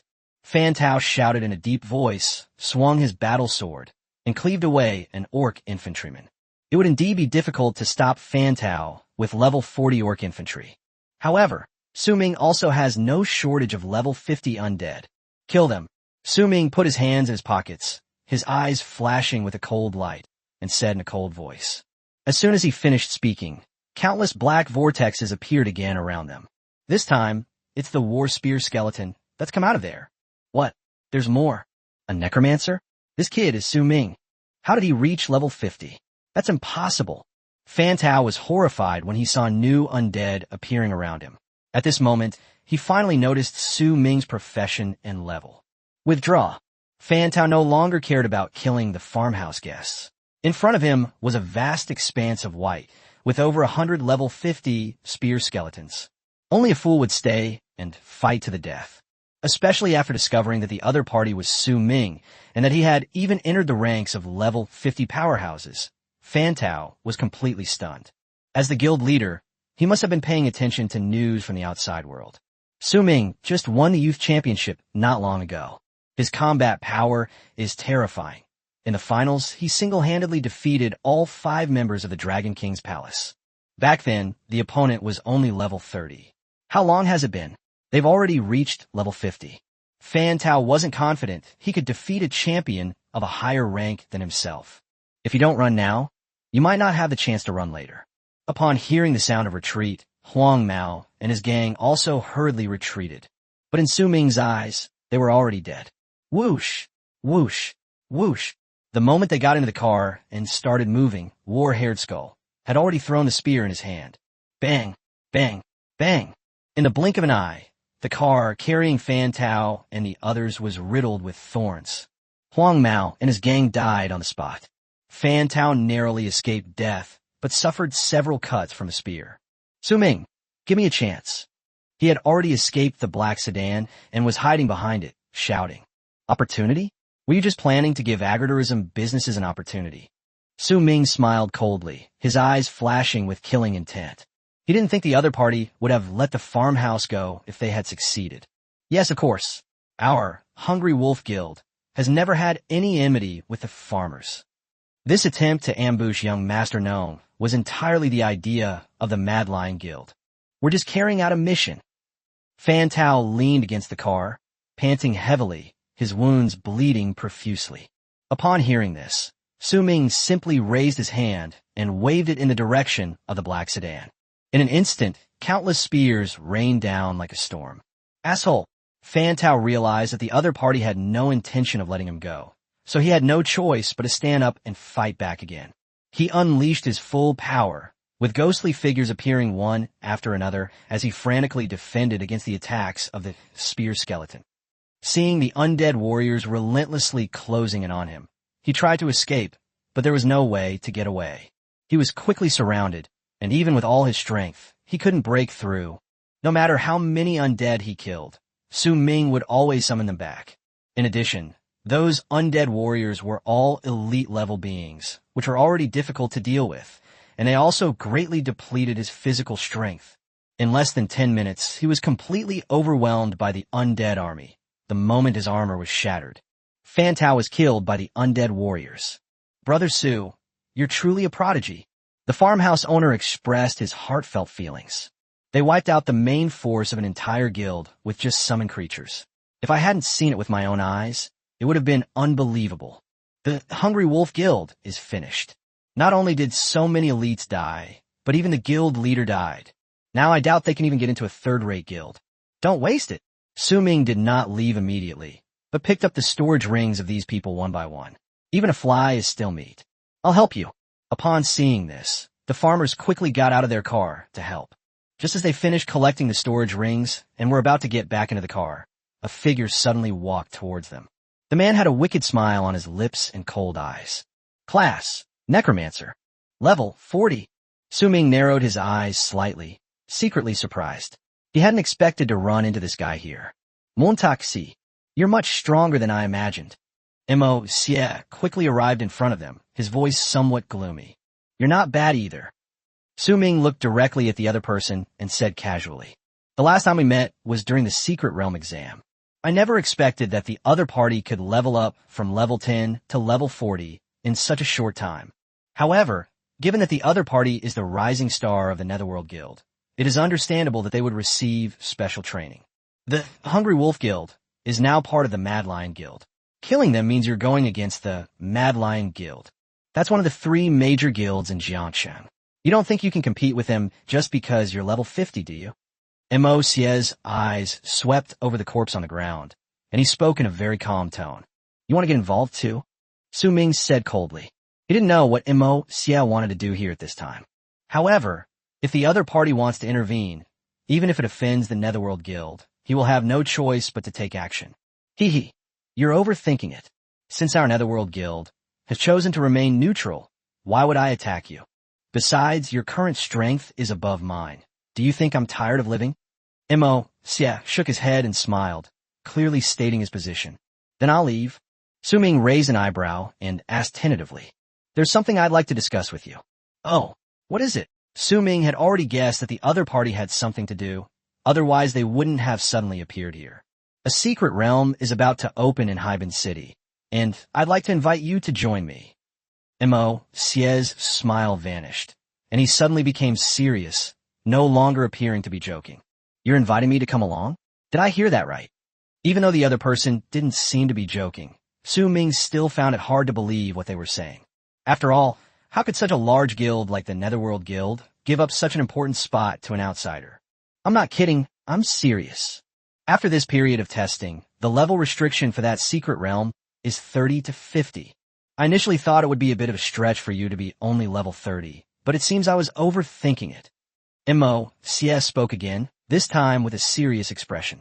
Sorry, even if I meet the criteria for entering the secret realm, I have no intention of cooperating with strangers. Su Ming waved his hand, declining the invitation, and walked straight to the car. This is an invitation extended to you by our Netherworld Guild, and we hope you'll consider it carefully. Mo Xie seemed unwilling to give up and continued speaking to Su Ming's departing figure. Really? But I'm very busy. After leaving his last words, Su Ming got into his car and signaled that the farmhouse could leave. With a roar like a wild beast, their car quickly disappeared from Mo Xie's sight. Uncle Dong, Su Ming is already level 50, and he has refused our invitation. After Su Ming left, Mo Xie took out his phone and dialed the number of Vice President Dong. You're already level 50? Interesting. Dong sounded slightly surprised when he heard Su Ming's level on the phone. No rush. The secret realm won't open for another month anyway. Given his relationship with the Yi and Nong families, he should be quite busy these days. However, he seemed to have known all along that the other party would refuse and continued speaking calmly. Uncle Dong, I don't really understand either. Our Netherworld Guild can easily form our own team to conquer the secret realm. Why do we have to find these outsiders to join us? Mo Xie also expressed his incomprehension of the superior's actions and couldn't help but raise his doubts. Because this was specifically instructed by Wan Zhe, the vice president of the Flying Dragon Guild. This secret realm is extremely dangerous, and the number of participants is even more limited than before. Even our Netherworld Guild only has 2 spots available. To ensure your safety, the only option is to join forces with a more powerful guild. And this time, the Flying Dragon Guild took the initiative to contact us, with the only request being that they give up a spot for Su Ming to join. They also promised to ensure your safety. After listening to Chun Dong's account, Mo Xie finally had a general understanding of the situation in the secret realm. He never expected that their Netherworld Guild would only have 2 spots for this seaside secret realm event. This was unprecedented. Mo Xie nodded and replied, Understood. I'll find another opportunity to talk to him. Nothing else. I'm hanging up. After saying that, Chun Dong hung up the phone. At this moment, sitting opposite him was a man who looked to be around 40 years old, wearing glasses and with a refined appearance. If Su Ming and his team were here, they would definitely recognize each other. That was Xiao Dao of the Flying Dragon Guild, the one who had approached them and instructed Su Ming to deal a heavy blow to Wu Qing. Chapter 307, Lu Xuan's Visit. Xiao Dawan sat opposite Dong, and only after the other party hung up the phone did he slowly ask, Did Su Ming refuse? Yes. Dong didn't hide anything. After all, this kind of thing was like a pie falling from the sky, and anyone with a little bit of caution wouldn't agree rashly. Upon hearing the other party's reply, Xiao Dao remained expressionless, simply reaching for his teacup and taking a small sip. I heard he's level 50. Chun Dong touched the ring on his finger, hesitated for a moment, and continued. This news made Xiao Dao pause for a moment. then stopped drinking tea, put the teacup back on the table, and a happy smile appeared on his face. This scene puzzled Qingdong, but he didn't ask. You absolutely must get Su Ming into the team. Xiao Dao looked up at Qingdong, his tone full of determination. We will do our best. Qingdong nodded. He couldn't guarantee it would work, but he would definitely do his best. It's a pleasure doing business with you. Xiao Dao was fairly satisfied with Qingdong's reply. After speaking, he stood up from his seat and extended his right hand. It's a pleasure doing business with you. Seeing this, Qingdong naturally stood up and shook hands with the other person. Just as the Flying Dragon Guild and the Netherworld Guild reached an agreement, the farmhouse car successfully returned to the Nebula Villa complex. Brother Su, you go back and rest first. I'll go find out what's going on. The farmhouse dropped Su Ming off at the villa entrance. Okay, just let me know if you need anything. Su Ming nodded, replied politely, and then opened the car door. Right now, the conflict between the Zhang and Yi families is only on a small scale, and he feels that it is not the best time to make a move. His ultimate goal is either to not make a move at all, or to completely eradicate the Zhang family. Watching the car from the agritainment business drive away, Su Ming turned and walked towards the entrance of his villa. Just as he opened the door, a voice suddenly came from behind him, sending a chill down his spine. The fact that they could touch him from behind so silently made Su Ming break out in a cold sweat. Shall we chat? The voice sounded familiar. Snap. After composing himself slightly, Su Ming unlocked the door and pushed it open. Please. Su Ming simply said one word, without even turning around to look at the other person. He had already guessed the other person's identity from their voice, Lu Shuwen. Although he didn't know what the other party's intentions were, he believed that Lu Shuwen would definitely not make a move against him. If they wanted to make a move, they wouldn't have waited until now. They would never repeatedly help themselves escape the Sword Tiger Guild's search. The two arrived in the living room one after the other, without exchanging a single word. Fei Shui, who was watching TV in the living room, became wary after seeing Lu Shuwen and unconsciously tightened her grip on the remote control. Don't be nervous. I mean no harm. Be careful not to crush the remote control. Lu Shuwen spoke first, and even reminded Fei Shui of the remote control she was holding tightly. Upon hearing this, Fei Shui put down the remote control, but her gaze towards the other party remained wary. In her view, this kind of person was extremely dangerous to both herself and Su Ming, and she could not afford to be careless. Seat. As Su Ming invited the other person to sit down, he also gave Fei Shui a look, indicating that she didn't need to worry. Lu Shuwen didn't stand on ceremony and immediately found a seat to sit down. His expression was calm and seemingly refined, yet he exuded a captivatingly sinister aura. President Lu, let's stop beating around the bush and get straight to the point. Su Ming handed the other person a cup of tea and casually said something. Join us. After accepting the tea, Lu Shuwen slowly placed it on the table, a wicked smile appearing on his lips. Join you? Forget it. I think I've already rejected your Sword Tiger Guild many times, haven't I? Su Ming raised an eyebrow and stared at the other person, refusing again without hesitation. I wasn't talking about the Sword Tiger Guild. I'm talking about our own organization. As he spoke, Lu Shuwen's tone was slightly excited, and his eyes were filled with longing as he looked at Su Ming. Your organization? What do you mean? Su Ming was a bit confused at this point, not knowing what the other party meant by the organization. Even Fei Shui, who was standing to the side, couldn't help but prick up her ears and listen carefully. That's an organization from the lower classes. Over the years, under the powerful influence of the Dragon King's palace and other similar forces, we ordinary people in the Dragon Xia Kingdom have long lost our dignity and even our human rights. Lu Shuwen became more and more excited as he spoke, and the expressions on his face became increasingly exaggerated. I know. You are the mysterious man. The enemy of my enemy is my friend, which is why I've always helped you. Upon learning that the other party already knew everything, Su Ming's eyes narrowed slightly, and his gaze towards the other party changed, even revealing a hint of killing intent. So you're threatening me? Su Ming stared at the other person and said coldly. Before he finished speaking, several black vortexes appeared around him. The smaller but powerful undead bosses, such as King Arthur, the Orc Chieftain, and the Dark Knight Commander, appeared in the hall in the blink of an eye. The tiles on the ground were even cracked by the undead bosses stepping on them. Lu Shuwen was slightly taken aback. He hadn't expected Su Ming to be so tough, wanted to start a fight at the drop of a hat. Moreover, the strength of the undead summoned by the opponent far exceeded his expectations. You're already level 50? Lu Shuwen exclaimed in surprise after seeing Su Ming's level. What? Is there a problem? Trying to threaten me? No way. Su Ming also stood up from his seat, a cold glint flashing in his eyes. Haha, you little rascal. Lu Shuwen shook his head with a wry smile. Just as Su Ming was about to make a move, Fei Shue's demon sword suddenly appeared. I'm not here to fight. Besides, if a fight really breaks out, it won't benefit anyone. Lu Shuwen emphasized this again. But I think you're here to cause trouble. Although Su Ming didn't know exactly how strong his opponent was, he believed that if he used all his strength, his opponent would definitely not gain any advantage.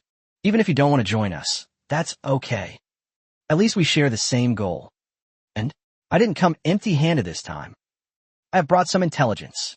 Lu Shuwen pushed up his glasses, not wanting to make the atmosphere too tense, and quickly smoothed things over, then changed the subject. His expression remained calm throughout, and after he finished speaking, he even glanced at the undead behind Su Ming. Intelligence. Su Ming immediately understood the other party's subtle move, and with a thought, the undead bosses were summoned back. Chapter 308, Playing a Grand Game. The information Lu Shuwen mentioned immediately piqued Su Ming's interest. Keep in mind that the other party is the vice president of the Sword Tiger Guild, and the information he provides is definitely not simple. The Zhang family will launch a second surprise attack in 3 days, in conjunction with the Mad Lion Guild. I suspect that this surprise attack will be larger in scale than the first one. At least half of their combat force will be deployed. Lu Shuwen spoke slowly and calmly, as if it were just a trivial matter. Upon hearing this, Su Ming's pupils constricted slightly, and he stared at Lu Shuwen with a look of surprise. He knew the value of this intelligence. If what the other party said was true, he could have the Yi and Nong families set up an ambush in advance, trapping them like turtles in a jar and winning a surprise victory. At the same time, he could also severely damage the Zhang family and the Mad Lion Guild. Most importantly, once the Zhang family mobilizes a large-scale force, it will also create an opportunity for Su Ming to take revenge. Are you serious? Su Ming confirmed it again and again. Of course, you and I are on the same side, so I have no reason to harm you. Besides, if the other side doesn't take any action, you won't suffer any losses from being prepared. Isn't that right? Lu Shuwen sat up straight, looked directly into Su Ming's eyes, and said affirmatively. At this point, Su Ming was already 7/10 convinced. The other party didn't seem to be lying at all. And, as the other party said, he had no reason to lie to himself. If we pose a fatal threat to the Zhang family, I think your Sword Tiger Guild wouldn't just stand by and do nothing, would you? I heard Zhang Qitian has a pretty good relationship with your president. Su Ming asked tentatively. If the Sword Tiger Guild intervenes at the last minute, things will become very difficult. Don't worry. No one will interfere with your attack on the Zhang family. We'll be making our move in 3 days. It's time for the world to change in Jiangcheng. At this point, Lu Shuwen stood up from his seat, a chilling smile appearing on his lips. Su Ming also stood up, already vaguely guessing what was going on. Lu Shuwen gave Su Ming a meaningful look before turning and leaving the villa. Watching the other person's receding figure, Su Ming fell into deep thought. Only after the other person disappeared from sight did Fei Shui approach and say, "Is what he says really credible?" Although Lu Shuwen had helped her, she felt that he was dangerous. This also made Fei Shui unable to trust Lu Shuwen. He should be trustworthy. His ultimate goal is far more terrifying than ours. Su Ming looked slightly serious as he slowly sat down on the sofa. What exactly is his ultimate goal? Fei Shui didn't quite understand, her beautiful eyes filled with confusion. If I'm not mistaken, the first step is to take control of the Sword Tiger Guild. The second step is to win over anyone who dares to oppose these large guilds. And we happen to be within their recruitment scope. Su Ming sat on the sofa, leaning forward, his elbows supporting his knees, his fingers interlaced and resting on his chin, and said in a deep voice, "As for the final step." Su Ming narrowed his eyes slightly, exuding an icy aura, as if he wanted to say something but hesitated. This old fox, he's really ambitious. Seeing that Su Ming didn't say anything, Fei Shui didn't ask any further questions, but she was already quite shocked by what she knew. She never expected that Lu Shuwen was playing such a big game. What we're doing now is in his best interest, and for the time being, we share the same goal. He won't interfere with us. He might even help us. Our primary task is to eliminate the Zhang family. In dealing with Lu Yingxiong of the Dragon King's palace in the future, perhaps they could be a good ally. Whenever Su Ming mentioned the Dragon King's palace, the image of Wang Xiaoming's entire family being murdered would appear in his mind, igniting a raging fire within him. The Zhang family can finally take revenge. When Fei Shui heard that they were going to take action against the Zhang family, a look of joy immediately appeared on her face. Just as Su Ming was speculating about Lu Shuwen, the other party had already left the Nebula Villa complex in a dilapidated red sedan. Hee, old Lu, would Su Ming be willing to join us? His speed of growth is truly astonishing. I heard that one person wiped out the entire elite team, led by Fan Tao, the guild leader of the Hungry Wolf Guild. The driver's hoarse voice suddenly rang out. He was full of curiosity about Su Ming's answer, and, at the same time, he highly recognized the other party's strength. He refused. Lu Shuwen rolled down the car window, letting the cold wind from outside rush into the car. That kid, he really doesn't know what's good for him. The driver sounded slightly dissatisfied after hearing Su Ming's reply. It's all right. It won't affect our next plan. If they can keep the Zhang family in check, that would be the best help for us. Without the Zhang family, the chairman will be left in a desperate situation, isolated and helpless. At this point, Lu Shuwen's smile became even more sinister. Interesting. The driver's sinister laughter filled the entire carriage. Su Ming also dialed the farmhouse's phone number immediately. Hey Su, don't worry. The Zhang family's attack was just a probing move. They haven't really started fighting yet. When the guesthouse owner saw that the call was from Su Ming, he mistakenly thought that the other party was worried about the battle that had just taken place, and hurriedly explained. Without wasting any words, Su Ming relayed all the information Lu Shuwen had just provided to the other party in detail. After hearing this, the farmer's expression turned serious. He believed that Su Ming would not lie to him, and that this intelligence was crucial and could even affect the entire battle. Thanks, Brother Su. This time, we'll make sure they don't leave alive. The farmer's tone was full of excitement. Now, as long as the net is set up and the Zhang family crawls inside, they will definitely give them a good thrashing. Thinking about this made him feel relieved. After hanging up the phone, Nanjiale went back to the old man's bedroom, first to report to him. And coincidentally, his elder brother, Nong Jiatsai, was also there. The two simply exchanged a glance without saying a word. Xiao, you're here? Has the situation changed recently? After the old man saw the guest house enter the bedroom, his attention was completely focused on the guest house owner. This scene, however, left the farmer standing nearby, feeling quite uneasy. He was clearly the first heir of the farming family. Are agritainment businesses now more popular? The moment the other person appeared, I was immediately ignored. On what grounds? Although Nong Jiatsai wore a smile, he was actually seething with anger inside, and even had an urge to strangle his younger brother. Grandpa, I've received important information. The farmhouse owner approached the other person's bedside and said respectfully. While speaking, he kept glancing at the farmhouse every now and then. Chapter 309, Is the Zhang family in danger? The meaning of farmhouse tourism is quite clear. Whether it was the old man or the farmer himself, they both knew the truth at a glance. Grandpa, since my second brother feels there are secrets that are not suitable for an outsider like me to hear, then I won't listen. I'll go outside and wait there. I'll continue to report to you on the recent financial situation of the agritainment business later.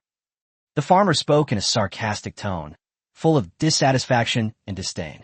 After saying that, he turned around and was about to leave the bedroom. Wait! Just as the other party was about to open the bedroom door, the old man suddenly spoke. This gave the agritainment business a sense of unease. It was clear that the old man had taken pity on them and wanted to keep the business there.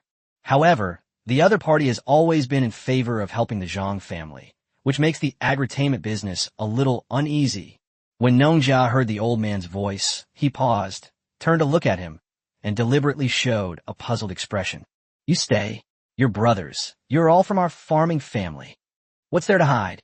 The old man hoped that the two brothers would work together, be of one mind, and better manage the farm. Grandpa, this might not be appropriate. When the guest house owner heard that the other party wanted to keep his elder brother, Nanjiakai, there, he immediately became anxious. Grandpa, I think we should forget about it. My second brother has never considered me one of his own. Farmer Kai seemed to have grasped the old man's psychology and shrugged helplessly, his tone slightly aggrieved. After saying that, he reached out to open the bedroom door. The more pitiful she acted, the softer the old man became, and he immediately shouted, I said keep her, so keep her. This time, the agritainment business didn't dare to object again. He could already sense the undeniable authority in the old man's tone. If you continue to defy the other party, the rights you have just grasped may be ruthlessly taken away. Yes. Upon seeing this, the farmer was secretly delighted and nodded in response. When he returned to his original position, the old man turned his attention to the agritainment business and inquired about the important information that had just been mentioned. The farmhouse owner didn't want to talk anymore, but when he felt the old man's sharp gaze, he knew that he had no choice but to speak now. The Zhang family will launch a surprise attack in 3 days, in conjunction with the Mad Lion Guild. The farmhouse owner relayed all the information Su Ming had given him to the old man. Both the old man and the farmer showed astonishment upon learning this information. Is this true? Who told you? The old man's tone was slightly agitated, and he even sat up a little straighter. Su Ming. The agritainment business didn't hide anything. Su Ming had already helped them a lot, and the old man trusted him completely. After all, his life had been saved because of Su Ming, so what was there to doubt? Great. That's wonderful. The old man's 3 consecutive good S were enough to prove his inner joy. The farmer standing nearby was all smiles on the surface, but he was anything but happy inside. This intelligence was crucial, like sending charcoal in snowy weather, for both the Yi family and the Nong family. But for him, a farmer, it was not good news, but rather a disaster. He knew in his heart that if the agritainment business could win a great victory over the Zhang family, because of this intelligence, the Zhang family suffered a severe blow due to this oversight, and the status of the agritainment business among the Yi and Nong families will rise rapidly. Moreover, we will receive strong support from the Yi family in the future. In that case, his farming family would be in danger. Not only has his status plummeted, but he is also very likely to be sidelined, and in the future he may become a useless person kept in captivity. Thinking of this, Nongjia clenched his fists tightly, determined not to let the agritainment business succeed. No way. The farmers are crying out in their hearts. Go and inform the Yi family immediately. Our farming family will fully cooperate and make the Zhang family pay a heavy price this time. Ha ha! The old man was grinning from ear to ear. If he wanted to defeat the Zhang family, he had to seize this hard-won opportunity. Yes, the farmer replied respectfully, then quickly turned and left the bedroom. With the old man's words, he could go ahead and get to work. It was only the farmers' homes that made him a little uneasy. Brother, you won't betray the farming family, will you? The agritainment business, accompanied by agricultural experts, quickly left the farmhouse villa, muttering to themselves. Young master is from a farming family, after all. He understands better than anyone what this event means. His betrayal of the farmers benefits no one. I think even if he doesn't want you to rise to the top, he can still tell what's more important. The agricultural sector expert provided a reasoned and logical analysis. That's true. I don't think it's that bad.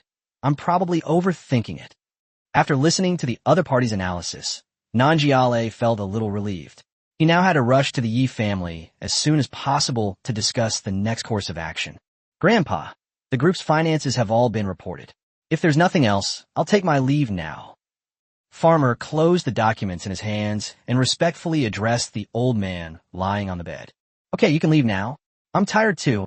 The old man waved his hand, indicating that the other party could leave. Only then did the farmer leave the bedroom. The moment he closed the bedroom door, the easygoing smile on his face vanished instantly, replaced by a gloomy expression. Try and climb over my head. You're still too green. A ruthless glint flashed in Nongjia's eyes. After letting out a cold snort, he left the Nongjia villa. Meanwhile, Su Ming sat back on the sofa, preparing for the big battle 3 days later. He glanced at his rank bar. Level 50 experience. 21,748, 138 twelfths, 000,000. Su Ming rubbed his chin, hesitating whether to use the experience points to upgrade the boss Undead level or to upgrade his own skill level. Extract. Extraction successful. 6,912,000 experience points gained. Su Ming also took the opportunity to withdraw all the experience points accumulated in the super system under the experience worry-free feature. In this way, he now has more than 28 million experience points. Before long, Su Ming made a decision. With a thought, he activated the Undead Azura field. The interface shook slightly, and then a square appeared, displaying the names of many summoned creatures. Su Ming immediately set his sights on the boss, the Undead. Is it certain that the information of the level 40 Orc Chieftain Undead should be added to the Shura field? Sure. Without a second thought, Su Ming decided that since he was going to upgrade the level of the Undead boss, he should upgrade the strongest one first. Soon, the image of the Orc Chieftain appeared on the grid of the Undead Battleground interface, along with 2 lines of text options below. Upgrading from level 40 to level 41 requires 1,200,000 experience points. It takes 12 million experience points to level up from level 40 to level 50. Chapter 3:10. Has the plan changed? Su Ming's gaze shifted downwards, locking onto the second option. 12 million experience points for a level 50 Orc Chieftain. A huge win. With a slight thought, a blinding pillar of light shot into the sky from beneath the feet of the Orc Chieftain. Upgrade successful. 12 million experience points consumed.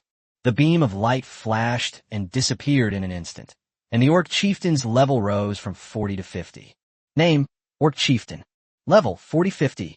Strength, 370-470. Agility, 150-200. Mental state, 80100. Body condition, 190220. Skills, Fierce Strike, Axe Blade Storm, Battle Fury. Talent, A level. Upon seeing the upgraded attributes of the Orc Chieftain, Su Ming revealed a satisfied smile. As expected of a boss-level monster, its abnormal attributes mean that ordinary level 50 professionals are no match for it. With over 16 million experience points remaining, the player had a clear advantage. Su Ming then dragged the Hell Dragon and the Lich King into the Undead Azura field. Each consumed 8 million experience points, raising their level from 30 to 40. As a result, Su Ming's remaining experience points were almost completely depleted. However, his boss, the Undead, also received a huge boost in strength as a result. Everything is ready now, and we're just waiting for the show to begin. Over the next few days, he rested and recuperated, adjusting his condition. The battle seemed to be a sure thing, but Su Ming knew that the situation on the battlefield could change in an instant, and all sorts of unexpected events could happen, or even other enemies. No one could guarantee that things would go as smoothly as he imagined. Time flies, and 3 days have passed in the blink of an eye. With a major battle imminent, both the Yi family and the peasant family have entered a state of high alert. A large number of people had gathered in the hall of the Yi family villa. Young Master Gnome, is your intelligence incorrect? Half a day has passed, and there's still no sign of the Zhang family or the Mad Lion Guild. Yi Lingshan glanced down at his watch and realized it was already 3 p.m. The outside was still calm, so he couldn't help but ask. Impossible. This is information obtained by Brother Su. It can't be wrong. The agritainment business owner frowned and shook his head in rejection. Since it's a surprise attack, they'll most likely wait until nightfall to carry out their plan, right? Yi Lingfei was among them, and naturally, she chose to believe Su Ming. No rush. Let's wait a bit longer. Seeing that everyone was somewhat anxious and uneasy, Yi Tsangtian spoke up. Pass down the order. Everyone must be on high alert and absolutely cannot let their guard down. Yi Tsangtian was afraid that the people on the front line would lower their guard because they had not yet received an attack from the Zhang family. So he added this extra detail. Yes. Uncle Zhong responded and then withdrew. Another 10 hours passed. Before we knew it, it was already past midnight. Everyone was waiting for the Zhang family to make a move, but the other side seemed to already know something and was hesitant to act. This made Yi Lingshan doubt the authenticity of the news. Young Master Gnome, were you tricked by Su Ming? We agreed that the enemy would launch a large-scale surprise attack in 3 days, but we've been putting up with you for a whole day and night. Not a single hair. I just received news that the Zhang family is as calm as ever and hasn't made any moves at all. Yiling Shan could no longer sit still. The prolonged mental tension was making him extremely irritable. If Brother Su says it's there, then it's there. Even now, the agri-tainment business still chooses to trust Su Ming completely. Wait a little longer. Yi Tsangtian's eyes were deep and bright. He raised his hand to stop Yiling Shan, signaling the other party to calm down and wait patiently. Su Ming is just a greenhorn. How could the Zhang family possibly let him find out such information? Yiling Shan snorted coldly, his tone filled with disdain. Upon hearing this, Yi Tsangtian remained expressionless, though he shared the same thoughts as Yiling Shan. He didn't think Su Ming had that much ability, but since the farmers trusted him so much, they could only go along with his wishes. They need the farmers' help now. Even if he didn't trust Su Ming, he couldn't possibly reject the farmers' good intentions. The sky was just beginning to lighten, but the surroundings remained calm, no different from usual. There's no reason for it. Su Ming leaned back on the sofa in his villa, his brows furrowed slightly, and murmured softly. Could it be that Lu Shuwen's information was wrong? At this moment, Fei Shui was already fully prepared and was idly playing with the demon sword in her hand. Impossible. He would have had no reason to come and tell me if he wasn't 100% certain. Su Ming shook his head, denying Fei Shui's guess. Could it be that the Zhang family has changed their plans at the last minute? Or rather, is there a mole within? Su Ming's heart skipped a beat, and he immediately sat up straight. Upon hearing the words, "There's a mole," Fei Shui stopped what she was doing and turned to look at Su Ming. If the other party changes their plans, then so be it. But if there is a mole, then things will get complicated. Amidst the flames of war, the search for love is like waves washing away sand. Just as Su Ming was realizing what was happening, his phone rang. It was a call from the agri-tainment business. "Hello, how's the situation over there?" Su Ming answered the phone and, before the other party could speak, immediately asked about the situation at the Yi family's place. "Brother Su, is everything all right? Could it be that they changed their plans at the last minute?" The tone of the agri-tainment business was slightly somber. "I suspect someone leaked the news." Su Ming narrowed his eyes slightly and replied slowly. "You mean there's a mole?" Upon hearing this, Nanjiale's expression changed slightly, and his eyes began to scan the people in the Yi family's hall. "That's possible. Remember, you absolutely cannot let your guard down at times like this. Danger often strikes when things are calmest." Su Ming solemnly reminded the agri-tainment business repeatedly. "I see." The farmhouse owner nodded, but after hanging up the phone, his gaze continued to scan the crowd. "Young Master Gnome, what do you mean by this?" After sensing the other party's strange gaze, Yiling Shan stood up abruptly and questioned him in a cold voice. Brother Su said he suspects there's a mole among the people. The farmhouse innkeeper simply mentioned it. "What? Are you suspecting that there's a mole within our Yi family?" "Impossible. Absolutely impossible." When the Yi family members heard that there was a traitor among them, they all exclaimed in alarm. "Xiaolo, are you mistaken? There's no way there could be a traitor in the Yi family." Yi Ling Fei frowned, utterly unable to believe it was true. Chapter 3:11 The Zhang family makes a move. "Young Master Gnome, our Yi family is very grateful for your help. But, even so, you cannot disrupt the harmony within our Yi family. With the entire Yi family united as one, there is absolutely no possibility of a traitor appearing." Even Yi Tsangtian, the head of the Yi family, spoke up. Every word he uttered was powerful and authoritative, commanding the respect of everyone in the Yi family. Immediately afterwards, Yiling Shan asked the farmhouse innkeeper, "Could it be that there's a traitor among your staff?" Upon hearing this, the farmer frowned and remained silent. He was also unable to determine which side had the problem. Moreover, the other person's words reminded him. Could it be my elder brother? Nanjiale thought to himself. The first person he thought of was his elder brother, Nong Jiatsai. "Why are you so quiet? Is something really wrong with your farming family?" Yi Lingshan pressed for more information. "Our farming family will investigate this matter ourselves, but we also hope that your Yi family will do the same." The farmer looked up at the other person, showing no intention of avoiding them. "I have absolute confidence in our Yi family, but you don't seem to have much confidence in your farming family." Yi Tsangtian had a sharp eye and saw through the farmhouse in a glance. "I don't want to dwell on who the mole is right now. The Zhang family already knows our plans, so they certainly won't attack. Shall we disperse for now? Yi Sangtian pondered for a moment, then added, We cannot let our guard down yet. Brother Su said we must remain fully alert. The guest house owner shook his head, disagreeing with the other party's opinion. Su Ming again? Ye Jian Tian Simidet. If I remember correctly, this information was also provided by Su Ming. Could it be because his intelligence was wrong, and he felt he couldn't back down, so he's telling us to keep holding our ground? Yi Sangtian already had doubts about Su Ming's strength, and now that he knew there was a problem with the intelligence, he was still told not to let his guard down, which made him even more disdainful of Su Ming.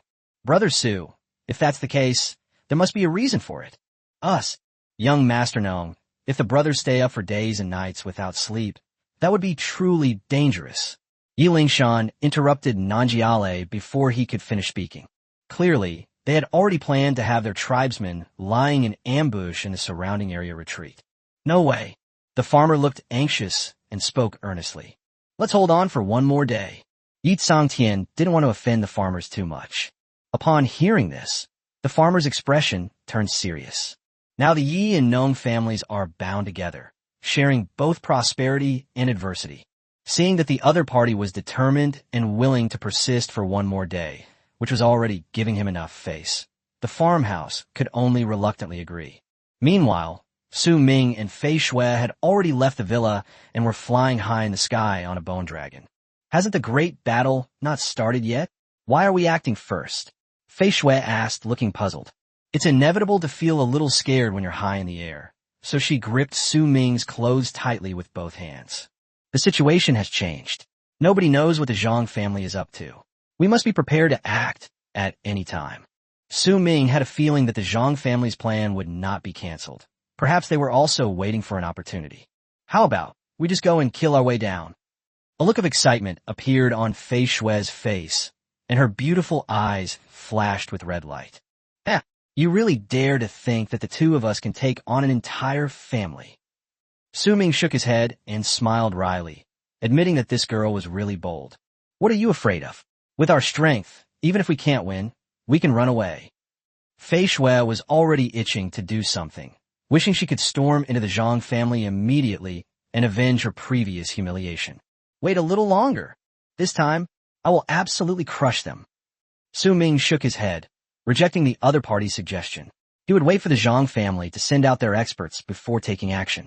A force like this would definitely not lack level 50 powerhouses, and might even have level 60 beings hidden among them.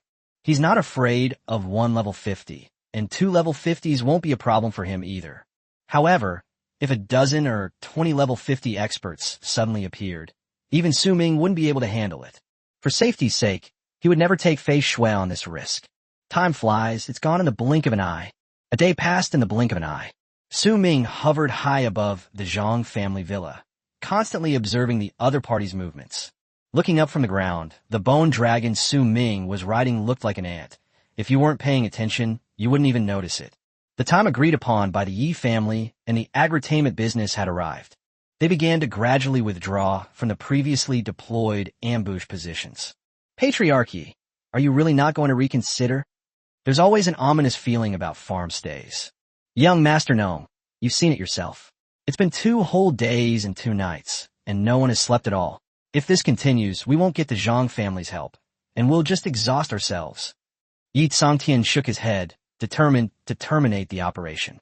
As soon as the 2 families began to evacuate, the Zhang family received word of it.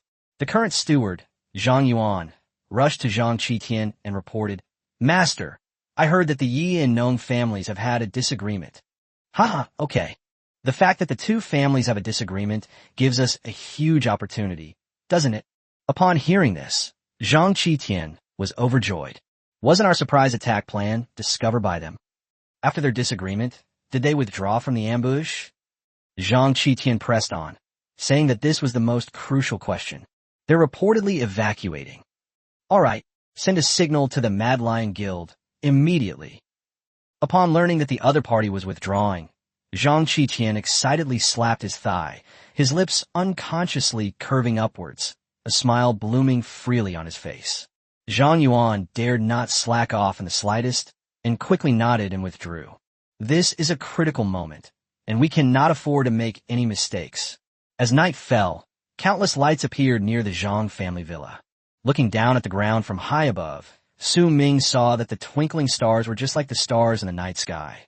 It's not hard to guess that those are car headlights. Are they about to make their move? Fei Shui cautiously peeked out. Yes, once they make their move, it's about time it was our turn. A wicked smile crept on Su Ming's face. There shouldn't be any problems with the Yi family, right? Fei Shui asked casually. I specifically told Xiao Lu yesterday to stay vigilant and not let his guard down.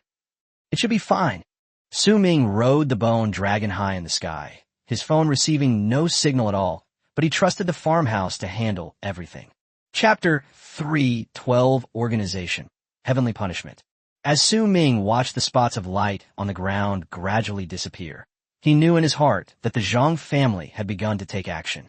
That means that it won't be long before I can take action myself. Thinking of this, the blood in his body began to boil involuntarily. All the light spots have disappeared. Can we make our move now? Fei Shui's big eyes blinked as she stared intently at Su Ming. It'll be here soon. Just wait a little longer. Su Ming waved his hand, indicating that the other party should not be in a hurry. For safety's sake, and to prevent those people from turning back, he decided to wait a little longer. We've waited so long. What's a little while longer? Good. Although Fei Shui obediently replied with an okay, her body was actually restless, constantly rubbing her hands together as if she wanted to jump off from thousands of meters in the air. The moment the Zhang family took action, Lu Shuwen immediately received word of it. In a dark and secluded place, the door was violently opened. Whoosh! Whoosh! Whoosh! Dozens of dark figures suddenly emerged from inside. They were not only extremely fast, but each of them was also exceptionally agile and nimble. In the blink of an eye, they had scaled the roof and moved swiftly along the edge. In the pitch-black environment, it moved silently through the streets and alleys like a ghost. They were a secret organization that Lu Shuwen had secretly built. This organization is not only mysterious and eerie, but each member seems to possess a terrifying power. Lu Shuwen gave this organization a name, Heavenly Punishment. It signifies acting in accordance with the will of heaven and punishing the wicked throughout the world. These people call themselves the Punishers of Heaven. This is the first time that so many people have been mobilized at once. What are those things? Soon, a member of the Sword Tiger Guild who was still investigating the Red Clan girl spotted a group of ghostly black figures on a rooftop not far ahead. Upon hearing this, everyone looked up and saw a dark shadow moving about. However, someone quickly spoke up to warn them. Don't meddle in other people's business. Captain Lu said that Jiangcheng City will be in chaos these few days and that we should just do our own jobs. After listening, everyone agreed that it made sense. Jiangcheng City was in complete chaos. First, there was the Qi ethnic girl, and then there was the mysterious person. Then came another conflict between the Zhang and Yi families. Now, a large number of ghostly black figures have suddenly appeared, causing widespread panic. Hey, I wonder which faction those shadowy figures belong to. They're bound to cause trouble later. Who cares about all that? Just follow the orders from above. Yeah, I don't want to get involved. We don't even know if they're strong or weak. If a fight breaks out, we'll be the ones who suffer. After watching the dark figures disappear from sight, the group began to discuss in hushed tones. Those people just now looked like they were from the Sword Tiger Guild. Wang Xiaoming was one of these ghostly figures. He wore an eye patch, leaving only one eye exposed. Don't worry, they won't catch up. Brother Lu has taken care of everything. The person who answered was a man who looked to be about 40 years old, with a full beard and a thick bandage wrapped around his forehead. He was the leader of the team, and his name was Hu Jinbang. He is one of the oldest members of the Heavenly Punishment Organization, holding a very high position within the organization. His strength is also among the top, and he should not be underestimated. He is in charge of almost all the big and small matters in the organization on a daily basis. Upon hearing this, Wang Xiaoming said nothing more and quietly followed behind. And so, they traveled for an unknown amount of time. Wang Xiaoming suddenly stopped. This sudden and unusual action caused everyone to frown slightly. Stop! After noticing that Wang Xiaoming had stopped, Hu Jinbang shouted in a deep voice, stopping everyone. Xiaoming, why did you stop? Hu Jinbang approached Wang Xiaoming, his tone tinged with reproach. Their organization values unity and will never leave any member behind. Therefore, as Wang Xiaoming stopped, Hu Jinbang also stopped everyone else. Wang Xiaoming seemed not to hear what Hu Jinbang said. After getting closer to the other party, Hu Jinbang quickly noticed Wang Xiaoming's unusual behavior. Wang Xiaoming's eyes were bloodshot, his breathing became rapid, and a palpable killing intent filled the air around him. This left Hu Jinbang and everyone around him puzzled. They looked in the direction of Wang Xiaoming's gaze and saw 3 figures standing on the ground below. 2 men and 1 woman. At that moment, the 3 people on the other side were also staring at them. Ignore them, don't cause trouble. The mission is the priority. Hu Jinbang didn't recognize the 3 unfamiliar faces, so he tugged at Wang Xiaoming's arm, signaling him not to linger there any longer. They didn't know each other, but Wang Xiaoming did. Even if these 3 people in front of him were reduced to ashes, he would still recognize them at a glance. The 3 people were the murderers who broke into his house and killed Wang's parents. Luo Yi seemed to recognize Wang Xiaoming as well, and his expression suddenly became serious. Brother, that one-eyed kid looked kind of familiar. He seemed to be staring at us the whole time. Luo Air, on the other hand, had a nonchalant attitude. He only felt that the other person looked familiar, but he had not yet recognized that the other person was Wang Xiaoming. What exactly is the situation with these people? Which faction do they belong to? Su Qing frowned, a sense of foreboding creeping into her heart. A group of dozens of people appearing here in the middle of the night is definitely going to cause trouble. Wang Xiaoming. Luo remained expressionless and said coldly. Upon hearing the name, Wang Xiaoming, both Luo Air and Su Qing couldn't help but show surprise. What did you say? That one-eyed man is Wang Xiaoming. Holy crap. I knew that looked familiar. Isn't this perfect? We've been searching for so long, and it's delivered itself right to our doorstep. Luo Air's tone was initially filled with surprise, but quickly turned into excitement. There's so many of them. Should we retreat first? Su Qing's reaction was completely opposite to the other parties. Her face was full of worry. She didn't want Luo Yi and Luo Air to cause any more harm to Wang Xiaoming. At the same time, she felt that the group of people in front of her were not ordinary people. They exuded a violent aura, which made her feel afraid. Now, what are you talking about? We finally found him. How can we let him go? After hearing Su Qing's words, Luo Air gave a cold smile and showed no intention of leaving. We are from the Dragon King's palace. Luo Yi also had no intention of leaving, and directly revealed his identity in an attempt to intimidate the other party. Dragon King's palace? Xiaoming, let's go. These 3 are not to be trifled with. After hearing that the other party was from the Dragon King's palace, Hu Jinbang had even less intention of getting into a conflict with them. Chapter 3:13, let him vent his anger first. Hu Jinbang felt increasingly that something was wrong with Wang Xiaoming. No matter how he tried to persuade him, the other party remained unmoved and could not be pulled away. When he turned to look at Wang Xiaoming's face again, he was startled. The other person's forehead veins bulged, his eyes were bloodshot, and he could be heard letting out sinister roars from time to time, as if he were a wild beast about to lose his mind. The overwhelming killing intent emanating from him forced Hu Jinbang to turn his attention back to Luo Yi and his 2 companions. Luo Yi's gaze was also fixed on Wang Xiaoming at this moment. Something's not right. Absolutely not right. Hu Jinbang had already vaguely sensed something. Whenever Wang Xiaoming saw the Luo brothers, the image of his parents' tragic deaths kept flashing through his mind. His mother was killed innocently, and his father sacrificed his life to create an opportunity for him to escape. No matter which scene it was, he felt an urge to tear the 2 people in front of him to pieces. Brother Bang, I will kill them. Wang Xiaoming's knuckles turned white. His hands were clenched into fists, and his body trembled slightly with anger as he squeezed out each word through clenched teeth. At this moment, Luo Yi on the ground also spoke up. You can leave, but this kid must stay. This is the Dragon King's palace. Those who know what's good for them, quickly move aside. Luo Air's lips curled up slightly, revealing a playful smile. Hu Jinbang ignored Luo Yi and the other's words, and instead uttered 2 simple words to Wang Xiaoming. Reason. They killed my father and mother. Is this reason sufficient? Wang Xiaoming gritted his teeth, his voice low and menacing. These words not only made Hu Jinbang's heart tremble, but also made everyone around him suddenly become solemn. Snap! Snap! The sound of bones creaking could be heard from all around. Enough! Even Hu Jinbong twisted his neck and moved his body. His answer undoubtedly gave Wang Xiaoming tremendous confidence. However, this put immense pressure on Luo Yi and his group below. Brother, these guys look like they're about to make a move. Upon seeing this, Luo Er's playful smile vanished, replaced by a solemn expression. What's there to be afraid of? How strong can such an unknown force be? If they're not afraid to die, then come on.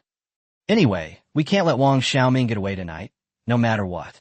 Luo remained expressionless and said coldly, I think we should retreat. These people don't seem like simple characters. Su Qing was still trying to persuade Luo Yi and Luo Er. But with their target right in front of them, how could they possibly leave? Shut up. If it weren't for you, Wang Xiaoming wouldn't have been able to escape back then. Luo Er became increasingly irritated as he listened, so he turned around and shouted angrily at him. Su Qing then reluctantly stopped trying to persuade her. Bang Ye, thanks. After saying that, Wang Xiaoming jumped off the roof. Enemies meeting are bound to be filled with hatred, and he couldn't wait a moment longer. Wang Jinbong stood still, remaining silent. He looked down at the ground with a cold gaze, his knuckles cracking as he clenched his fists. Kid, let's see where you run this time. Seeing Wang Xiaoming come down, Luo Er rushed out first. While in midair, Wang Xiaoming had already taken the Mad Wolf battle blade out of his storage ring. He descended from the sky with his hands clenched tightly, slashing heavily at Luo Er. Clang! Luo Er wielded his long sword and slashed forward. The two weapons clashed, accompanied by sparks flying and a sharp, piercing metallic clang. What? This kid? How could he block my attack? Luo Er was shocked, never expecting that Wang Xiaoming could withstand his fierce attack. Logically speaking, Wang Xiaoming should have been knocked away by himself. But instead of flying backward, the opponent used the inertia of free fall to fight him to a standstill. Even Luo Yi and Su Qing behind him showed expressions of astonishment. Especially after seeing the other person's profession and rank, their eyes were filled with disbelief. Class, Super Strength Warrior. Level 30. Level 30? Super Strength Warrior? What the heck? Luo Er quickly retreated several steps, creating distance between himself and his opponent, and exclaimed in surprise. The last time they saw Wang Xiaoming, he was just a level 6 warrior, a complete newbie. It's only been a short time since we last met, and the other person has suddenly jumped from level 6 to level 30. It's simply unbelievable. What's even more outrageous is that the other party's profession has changed. A super strong warrior? This profession was something they had never heard of or seen before. What exactly is going on? Luo Er was shocked and turned to look at his elder brother Luo Yi, trying to get the answer from him. But he was met with a helpless shake of his head, clearly indicating that Luo Yi was also unsure. TCH, a level 40 swordsman. Upon seeing Luo Er's professional level, Hu Jinbong couldn't help but let out a disdainful sneer. Give me your life. Wang Xiaoming gripped his sword tightly with both hands and charged towards Luo Er like a madman. Every strike contained his boundless rage. You think you could defeat me? Despite his surprise, Luo Er's gaze towards Wang Xiaoming remained filled with disdain. After all, there's a 10-level gap, which can't be easily bridged. Luo wielded his long sword, unleashing his skill, continuous Fong Kill. The speed was extremely fast. It appeared to be only one sword strike, but in reality, it was 2 strikes. Puff! After blocking one sword, Wang Xiaoming failed to block the second sword in time, and his shoulder was slashed by his opponent. Bright red blood flowed out instantly. After seeing Wang Xiaoming injured, the people on the roof were all eager to help, but Hu Jinbong stopped them with a gesture. Everyone looked at him with a puzzled expression. No rush, this is Xiaoming's blood feud. Let him vent his anger first. Hu Jinbong stared coldly at the battle below, his tone indifferent. TCH, trash is trash. I wasn't afraid of you when you had 2 eyes, but now that you're one-eyed, I'm afraid of you. Luo Er chuckled, his tone flippant. Yeah. Wang Xiaoming slowly turned around and glared angrily. As he spoke, he had already raised his left hand to his left eye. After saying that, he suddenly grabbed the blindfold and ripped it off. When his strange eye appeared before everyone, Luo Er and the others were all slightly taken aback. Su Qing even raised her hand to cover her mouth in surprise, her pupils trembling slightly. What's going on with you? Looking at the other person's black eyes and red pupils, Luo Er couldn't help but swallow hard and questioned him.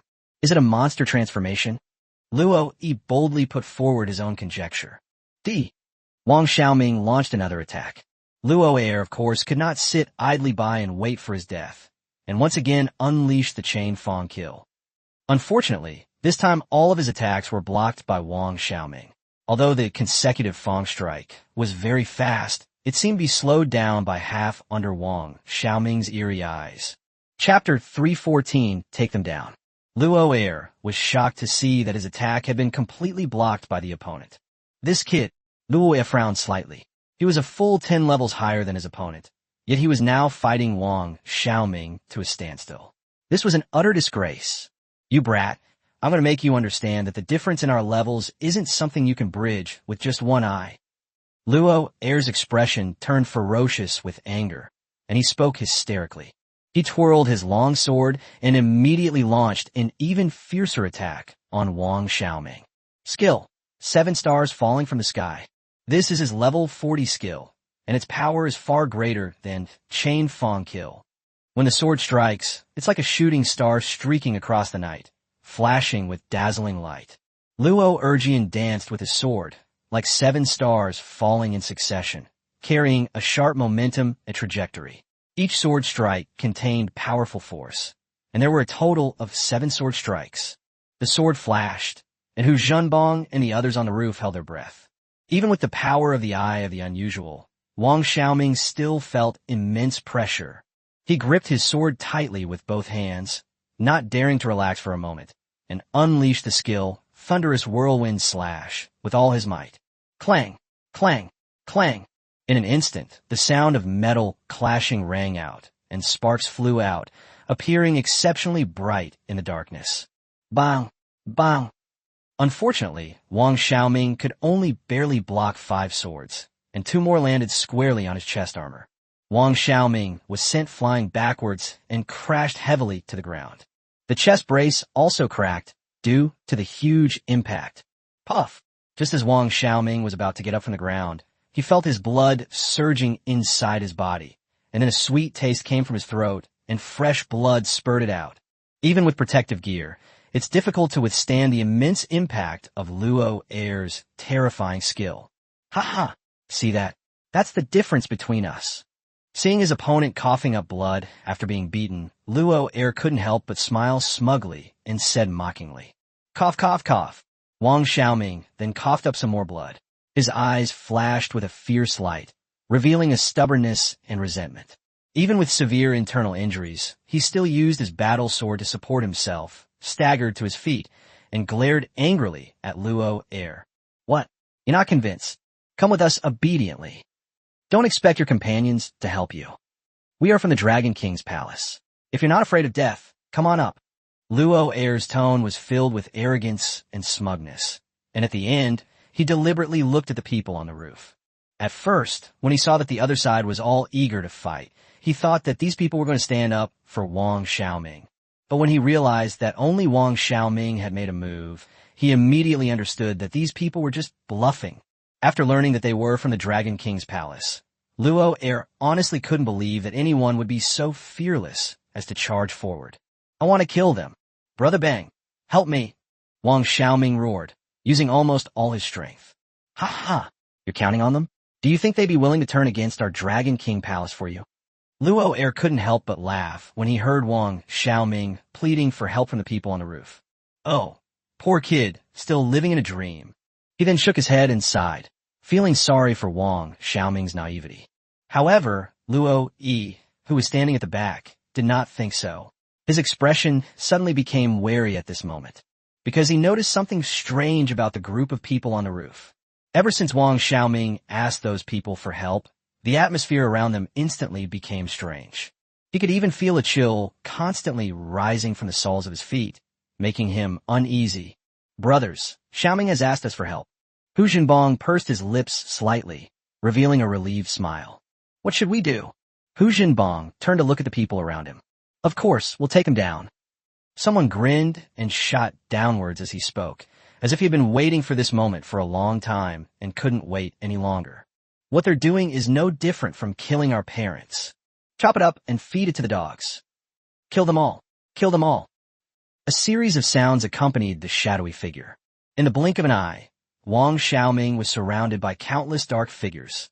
Luo Air, and even Luo Yi and the other two, were completely surrounded by those dark figures. What do you want? Do you really want to be enemies with our Dragon King Palace? Upon seeing this scene, Luo Air panicked, his eyes showing a hint of fear. Even Luo Yi couldn't help but swallow hard, his forehead covered in a fine layer of sweat. Ha! Dragon King's Palace? What's that? You are all sinful people. Brothers, it's time to collect the interest. Hu Jinbong stood atop the roof, looking down at the ground, his tone icy. As soon as he finished speaking, everyone launched an attack on Luo Yi and his two companions almost simultaneously. Damn it! Luo Air, get out of here! Luo Yi's expression changed drastically, and he immediately prepared to retreat. This group of people is far beyond what the three of them can handle. They didn't know until they took action, and what they did startled them. All of them are above level 30, with countless others at level 40, and there are even some at level 50. Moreover, their professions are all bizarre, and they all possess superhuman strength. Luo Air turned pale on the spot, never expecting these people to be so perverted. It's virtually impossible to retreat from their grasp. Every punch landed squarely, and in no time, Luo Air was knocked to the ground, lying convulsing and covered in blood. Luo, he wasn't much better off. Although he was stronger than Luo Air, he was still just an ordinary combat class at level 42. He barely ran 2 steps before he was completely dominated and humiliated. As for Su Qing, she immediately gave up resisting and was so frightened that she collapsed on the spot. Her pupils twitched incessantly. Her face was filled with terror, and her delicate body was even trembling slightly. Xiaoming here. It's all up to you. The group brought Luo Yi and the other two to Wang Xiaoming. Who are you people? Luo Yi struggled to lift his head and questioned. The one who will kill you.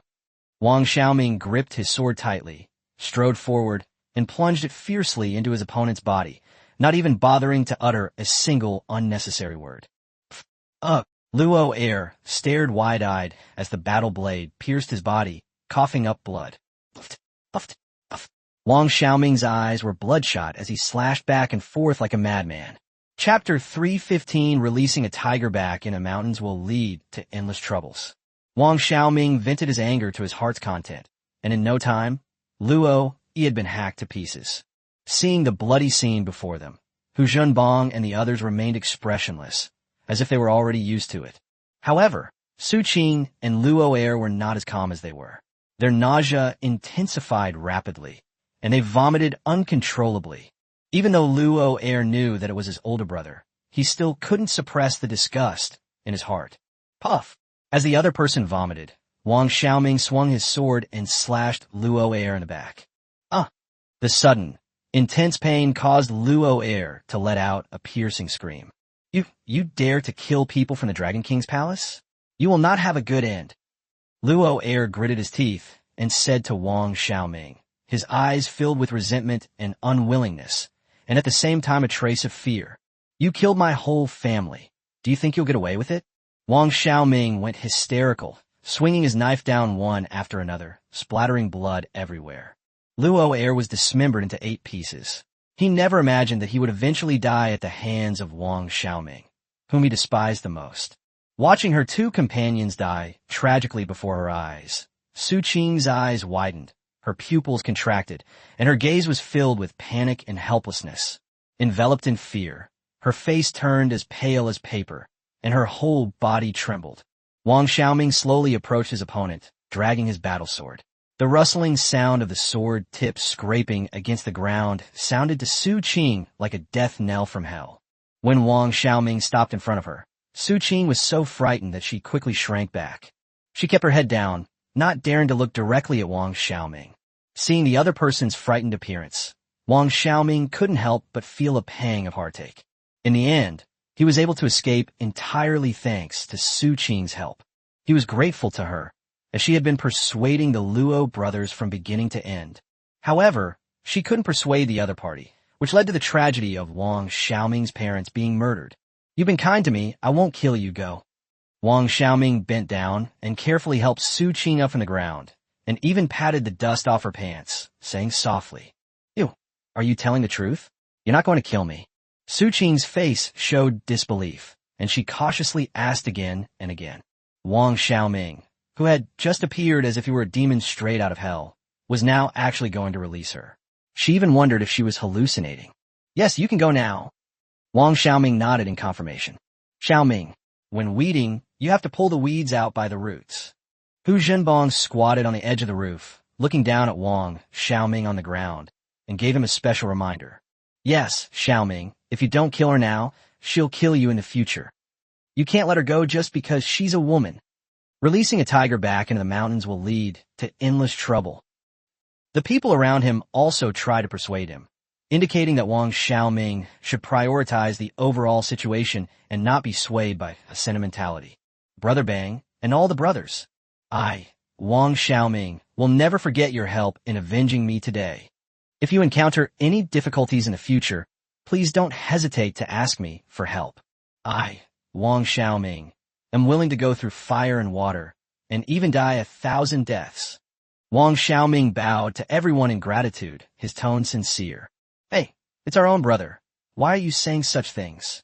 Xiaoming, don't be so polite with us. Seeing this, the crowd quickly stepped forward to stop him, signaling that he shouldn't be so polite. But this person must not be killed. I survived entirely because of her. Without her, I would have died long ago. I swear on my life, she will never tell anyone what happened tonight. If it is discovered that she has leaked anything, I, Wang Xiaoming, am willing to commit suicide on the spot. Wang Xiaoming then assured everyone that he hoped they would let Su Qing off the hook. Upon hearing that Wang Xiaoming was doing his best to protect himself, Su Qing's beautiful eyes trembled slightly, both surprised and moved. Do you know what letting her go means? Hu Zhenbong narrowed his eyes slightly, his gaze towards Su Qing filled with icy killing intent. I know, but she absolutely cannot die. Wang Xiaoming shielded Su Qing behind him. His attitude was very clear. If you want to kill Su Qing, you have to kill him, Wang Xiaoming, first. Knowing this, you still chose to do it. Your brothers helped you, and this is how you repay them. Hu Zhenbong spoke coldly, his gaze fixed on Su Qing. He couldn't rest easy until the other party was dead. If the other party reported the matter of heavenly punishment to their superiors, attracting the pursuit of the Dragon King's palace, that would be troublesome. All right, then I thank you again, brothers. I can only repay your kindness in the next life. After saying that, Wang Xiaoming had already placed the sword to his own neck, ready to die with Su Qing. Wait! Just as Wang Xiaoming was about to make a move, someone nearby reached out and stopped him. Brother Bang, let it go. We all believe him. Yeah, we can't force Xiaoming to his death, can we? The crowd couldn't bear to watch any longer and began to plead for Wang Xiaoming. Wang Xiaoming looked at everyone with gratitude in his eyes, his voice choked with emotion. Hu Zhenbong hesitated for a moment before glancing at his watch and saying, It's getting late, let's go. Upon hearing this, a joyful smile appeared on everyone's faces. Wang Xiaoming was also relieved. Hu Zhenbong had finally agreed. The surrounding crowd began to jump onto the roof one after another, and soon only Wang Xiaoming and Su Qing remained on the ground. Thank you.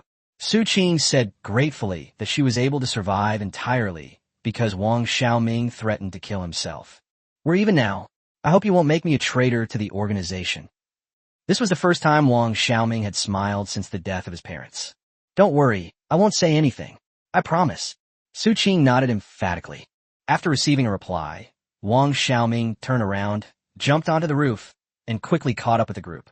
After watching Wang Xiaoming and the others disappear completely into the night, Su Qing's tense nerves relaxed like a bowstring being released, bringing a feeling of exhaustion yet relief.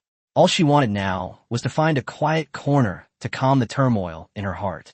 Just as she turned around, the fear that had just subsided surged through her body again like an electric current. Her beautiful eyes suddenly widened, and her pupils shrank to the size of needles. Suddenly, a dark figure appeared in front of her. The other person had a cold expression, yet exuded a sinister charm. What a bunch of troublemakers. While speaking, the other person raised their hand and adjusted the gold-rimmed glasses on their nose. Su Qing felt the other party's cold, killing intent. Her body trembled uncontrollably, every cell screaming with fear, making her want to escape, but as if she were nailed to the spot. A sharp claw pierced through Su Qing's body. Chapter 316 Danger is approaching. Su Qing's beautiful eyes widened, and her gaze slowly moved downwards, only to see a thick arm piercing through her chest. Wow! With a muffled groan, bright red blood spilled from her mouth, and Su Qing's eyes were filled with disbelief. He had barely escaped death from that group of people, but he never expected that he would still not be able to escape his fate of death in the end. In my eyes, only the dead can't speak. For safety's sake, I'll have to trouble you to die. I'm so sorry. The dark figure curled a faint, wicked smile at the corner of his mouth, his tone calm. After saying that, he pulled his hand away from the other person's body, and blood splattered all over the ground. Su Qing's body went limp, and she collapsed to the ground, managing to utter a few words with difficulty. President Liu. He stopped breathing halfway through his sentence, and his pupils began to dilate. Sometimes, the less you know, the safer you are. Lu Shuwen pushed up his gold-rimmed glasses, shook his head, and sighed softly. Then, he pulled a white handkerchief from his pocket and gracefully wiped the bloodstains from his left hand. Soon, the white handkerchief was stained blood-red.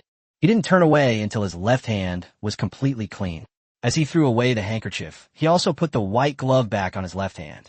The handkerchief fluttered in the wind and eventually landed on Su Qing's face, covering her face with her blouse. The night was pitch black. Countless black cars sped through the streets, and about 1 kilometer from the Yi family's house, they all turned into the side alleys and dispersed completely. But in less than 5 minutes, they regrouped, only this time they came on foot instead of by car. The leader was none other than Zhang Jiejun, one of the 3 major combat forces of the Zhang family. Is everything ready?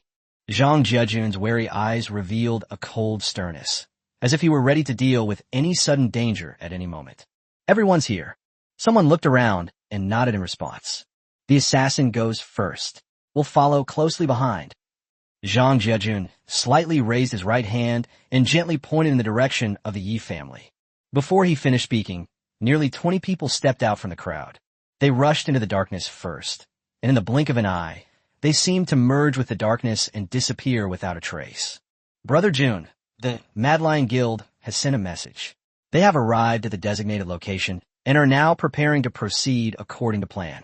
Just then, someone came up to Zhang Jiejun and whispered a report. All right, on your marks. Let's move out. Upon hearing this, Zhang Jiejun's lips curled slightly, and he gave a deep shout. In an instant, the hundreds of Zhang family experts behind him quickly dispersed. In a blink of an eye, he was completely alone. Seeing this, Zhang Jiejun slowly walked forward. Meanwhile, the Yi family was unaware that danger was silently approaching, and they withdrew most of the original defenses and ambushes, resuming normal guard duty. The farmhouse owner had no choice but to leave the Yi family with his people. Second young master, are we just going back like this? While driving, the agricultural worker glanced at the farmhouse in on the passenger side, out of the corner of his eye, and asked curiously, Pull over. The farmer looked serious, biting his fingernails incessantly, and suddenly spoke.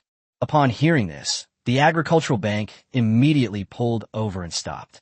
After he stopped, dozens of cars behind him also pulled over and stopped. Fortunately, it was already late at night, and there were very few pedestrians on the street. Otherwise, it would have attracted a lot of surprised looks. After much thought, the farmhouse owner felt something was off and finally decided to ask Su Ming for advice. Unfortunately, when he dialed Su Ming's number, the other party kept saying that it was out of service area. Brother Su, has he already taken action? The farmhouse owner frowned and muttered to himself. Second young master, friend Su is not a reckless person. If he has already taken action, it means that things are not so simple. If we disrupt his original plan, will it be detrimental to him? Seeing that the other party was hesitant, the agricultural bank then put forward its own ideas. Oh no, we need to get back. Upon hearing this, Nanjiale's body jolted, his eyes widening instantly, as if struck by something. He quickly turned his head and said urgently, If you can't get through to Su Ming by phone at this crucial moment, it's highly likely that he's already taken action. If the other side really takes action, and we retreat instead, and the Zhang family easily defeats the Yi family and then sends their forces back to reinforce. Wouldn't that kill Su Ming?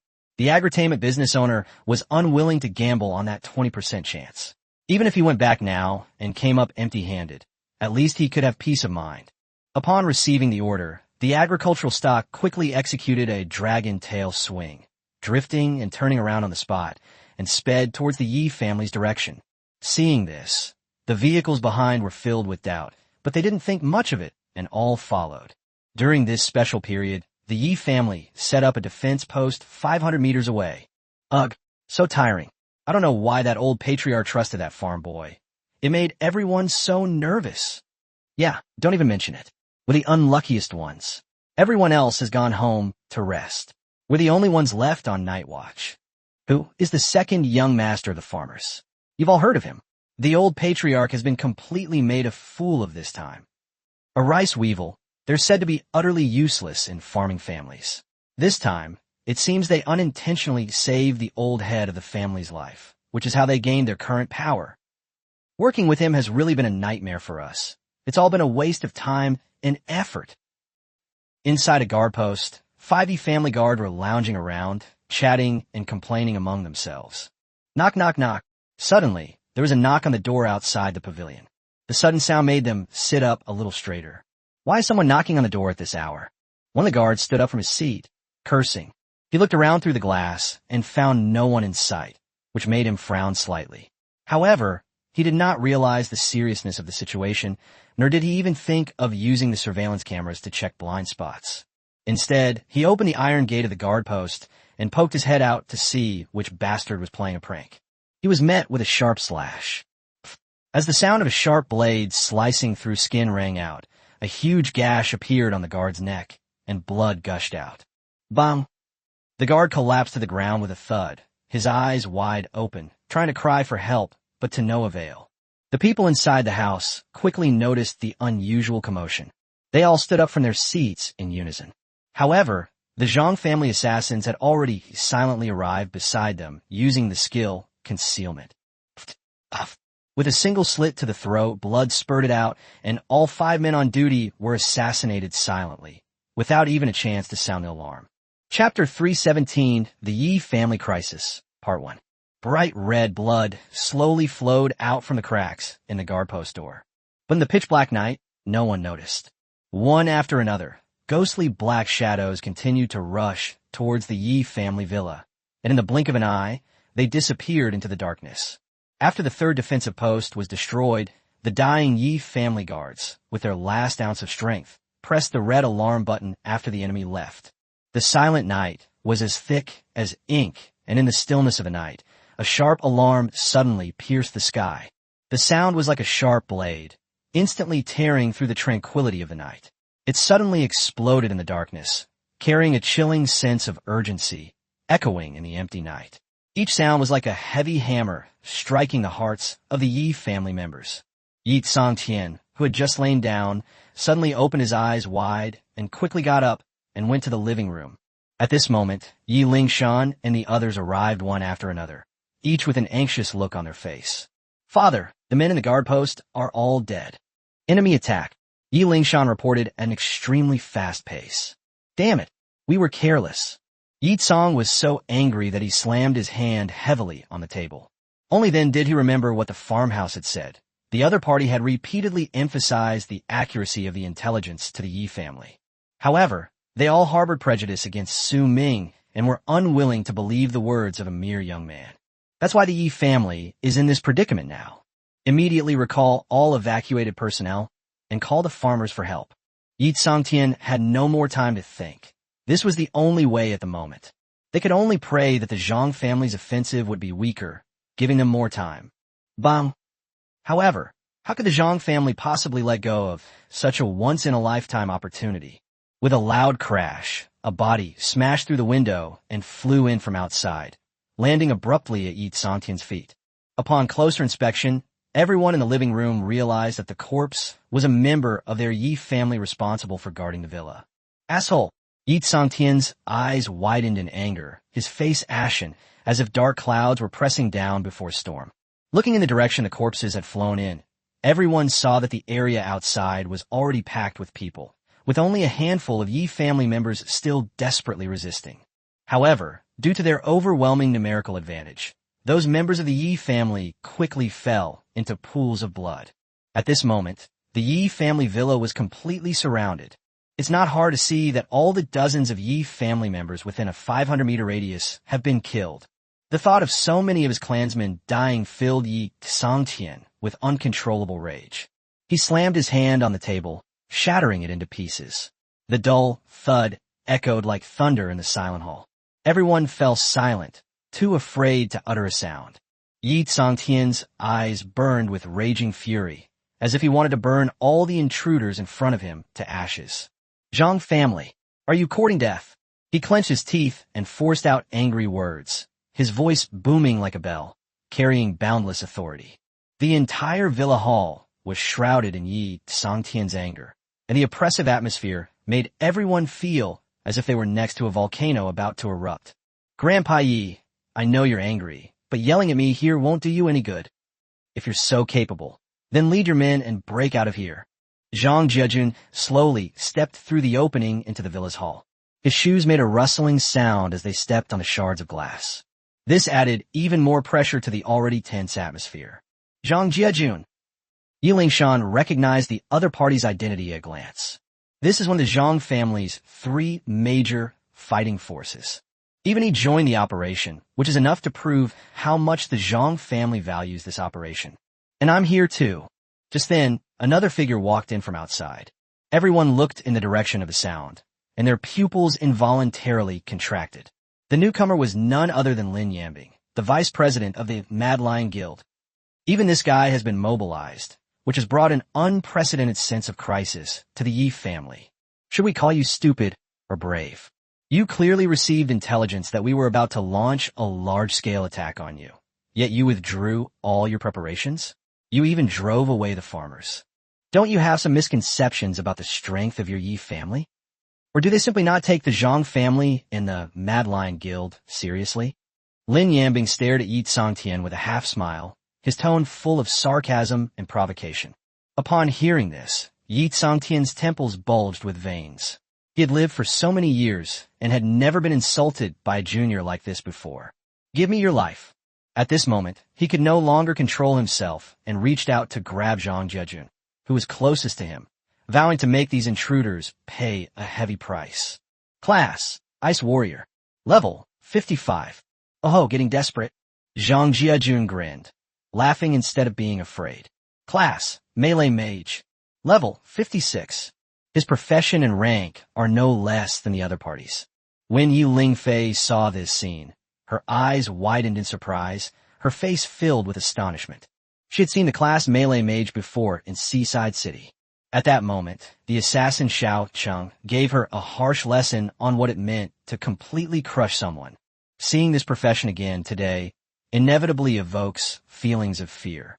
Just as Yi Sangtian and Zhang Jiajun were about to collide, Zhang Jiajun suddenly disappeared.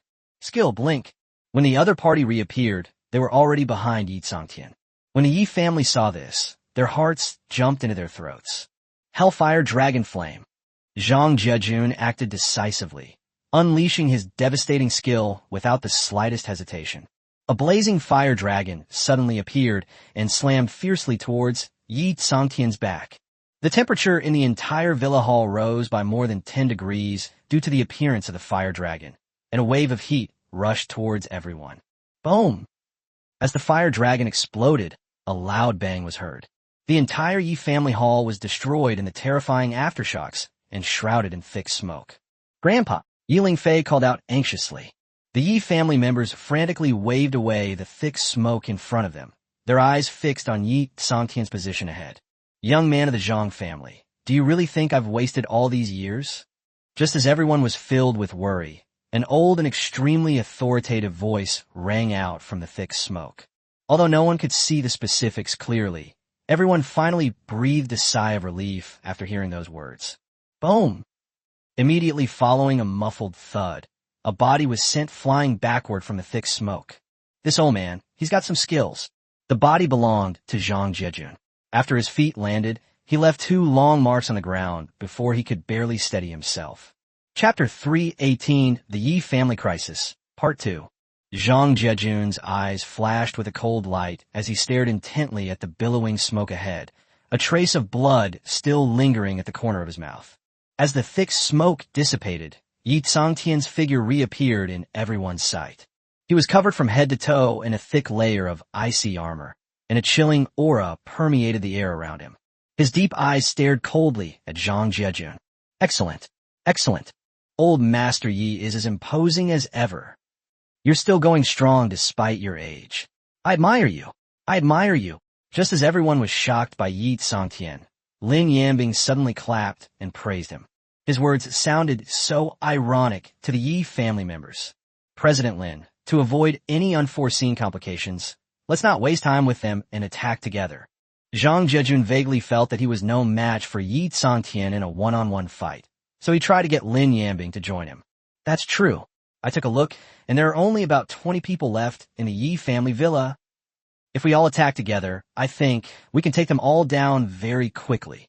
Lin Yanbing's gaze swept quickly over the Yi family members, his tone filled with frivolity. Let's do it. Zhang Jiejun waved his hand, deciding not to waste any more time. Seeing that hundreds of people had suddenly surrounded them, the Yi family had no choice but to fight to the death. Ha ha ha! Tonight, we'll wipe the Yi family out of Jiangcheng. A bright smile appeared on Lin Yanbing's face, and as he spoke, he gestured an attacking move to the guild members behind him. Yi Lingfei stood there stunned. She watched as her tribesmen around her fought desperately, but the enemy surged in like a tide. They were quickly swallowed up by the crowd. She began to imagine, if she had compromised back then, would the Yi family have avoided this disaster? Seeing the Yi family members fall one by one in pools of blood, she felt immense guilt, with a persistent feeling that she had ruined the entire family. Just as she was in a daze, a member of the Mad Lion Guild had already come up to her. A cruel smile appeared on the other person's face as he brandished his sharp blade, its cold light flashing. Whoosh! Crimson blood, like a blooming red lotus, instantly splattered onto Yi Lingfei's body. The moment that warm liquid touched my skin, it felt as if time stood still. Yi Lingfei's beautiful eyes widened in shock, her expression filled with terror. The stench of blood filled the air, making her heart race involuntarily, and her mind went blank. Yi Lingfei's father, Yi Lingfeng, arrived just in time with more than a dozen members of the Yi family and successfully rescued her at the last minute. Fei, what are you standing there for? Seeing that his daughter's condition was very abnormal, Yi Lingfeng couldn't help but shout at her, trying to wake her up. Dad, am I a sinner to the family? Yi Lingfei was still deeply immersed in self-blame and unable to extricate herself. Her eyes were filled with despair, and there was no hope in sight. Even if Yi Lingfeng brought his clansmen to the scene, their numbers were insufficient to change the course of the battle. It was like a drop in the ocean. How can you blame yourself? You can only blame us. We underestimated the intelligence from the farmers and underestimated Su Ming. This is all our Yi family's own fault. This is none of your business. You'd better find a chance to escape. Even if we all die in battle, at least we can leave some bloodline for the Yi family. While fending off attacks from the surrounding enemies, Yi Lingfeng patiently comforted his daughter, even preparing for the worst. With Yi Lingfei's strength, she would be completely useless in this war. Staying behind would only increase casualties. Want to leave? You'll have to ask me first. Since we, the Mad Lion Guild, have chosen to take action, we have no intention of leaving any future troubles. At this moment, Lin Yanbing snapped the neck of a member of the Yi family and casually tossed him aside. He then turned his gaze to Yi Lingfeng and his daughter, his voice icy cold and filled with boundless killing intent. That depends on whether you have the ability. Yi Lingfeng shielded his daughter behind him, faced Lin Yanbing, and said in a deep voice, to harm his daughter, one would have to step over his body. Class, Azura Swordsman. Level, 52. Azura Swordsman? Isn't that Yi Lingfeng, one of the Yi family's main combat forces? After seeing the other party's professional information, Lin Yanbing's lips curled slightly, revealing a faint hint of amusement. Class, Go Swordsman. Level, 57. Yi Lingfeng stared intently at the other party, extremely vigilant. After all, Lin Yambing in front of him is the vice president of the Mad Lion Guild, and no one who can sit in this position is simple. I've long wanted to test my skills against you, to see if your Azura swordsman is stronger or my ghost swordsman is superior. With a playful smile on his face, Lin Yambing suddenly launched a fierce attack. In the darkness, his figure was like a ghost, elusive and hard to spot. In an instant, his ghostly figure split into two, then into four, and he brandished his longsword, creating gusts of wind. Skill, Ghost Slash. Each strike contained boundless power. Wherever the blade passed, the air seemed to be torn apart. Clang, clang, clang. Yi Lingfeng quickly raised his sword to defend, and the sparks that burst forth from the darkness were exceptionally bright and dazzling. Run! Seeing that his daughter was still standing there, Yi Lingfeng shouted urgently. Lin Yambing's strength has exceeded his expectations. Just by blocking the opponent's Ghost Shadow Slash, his sword-wielding arm was already numb from the shock and was trembling slightly involuntarily. I said, no one can escape. After defeating Yi Lingfeng, Lin Yambing turned his attention to Yi Lingfei. Yi Lingfei met his gaze, and in just one glance, she was stunned by his murderous intent. Her legs felt as if they were filled with lead, incredibly heavy, and she could not move an inch. Seeing Lin Yambing approaching Yi Lingfei, Yi Lingfeng couldn't stand idly by. He immediately went to meet him, trying to buy his daughter time to escape.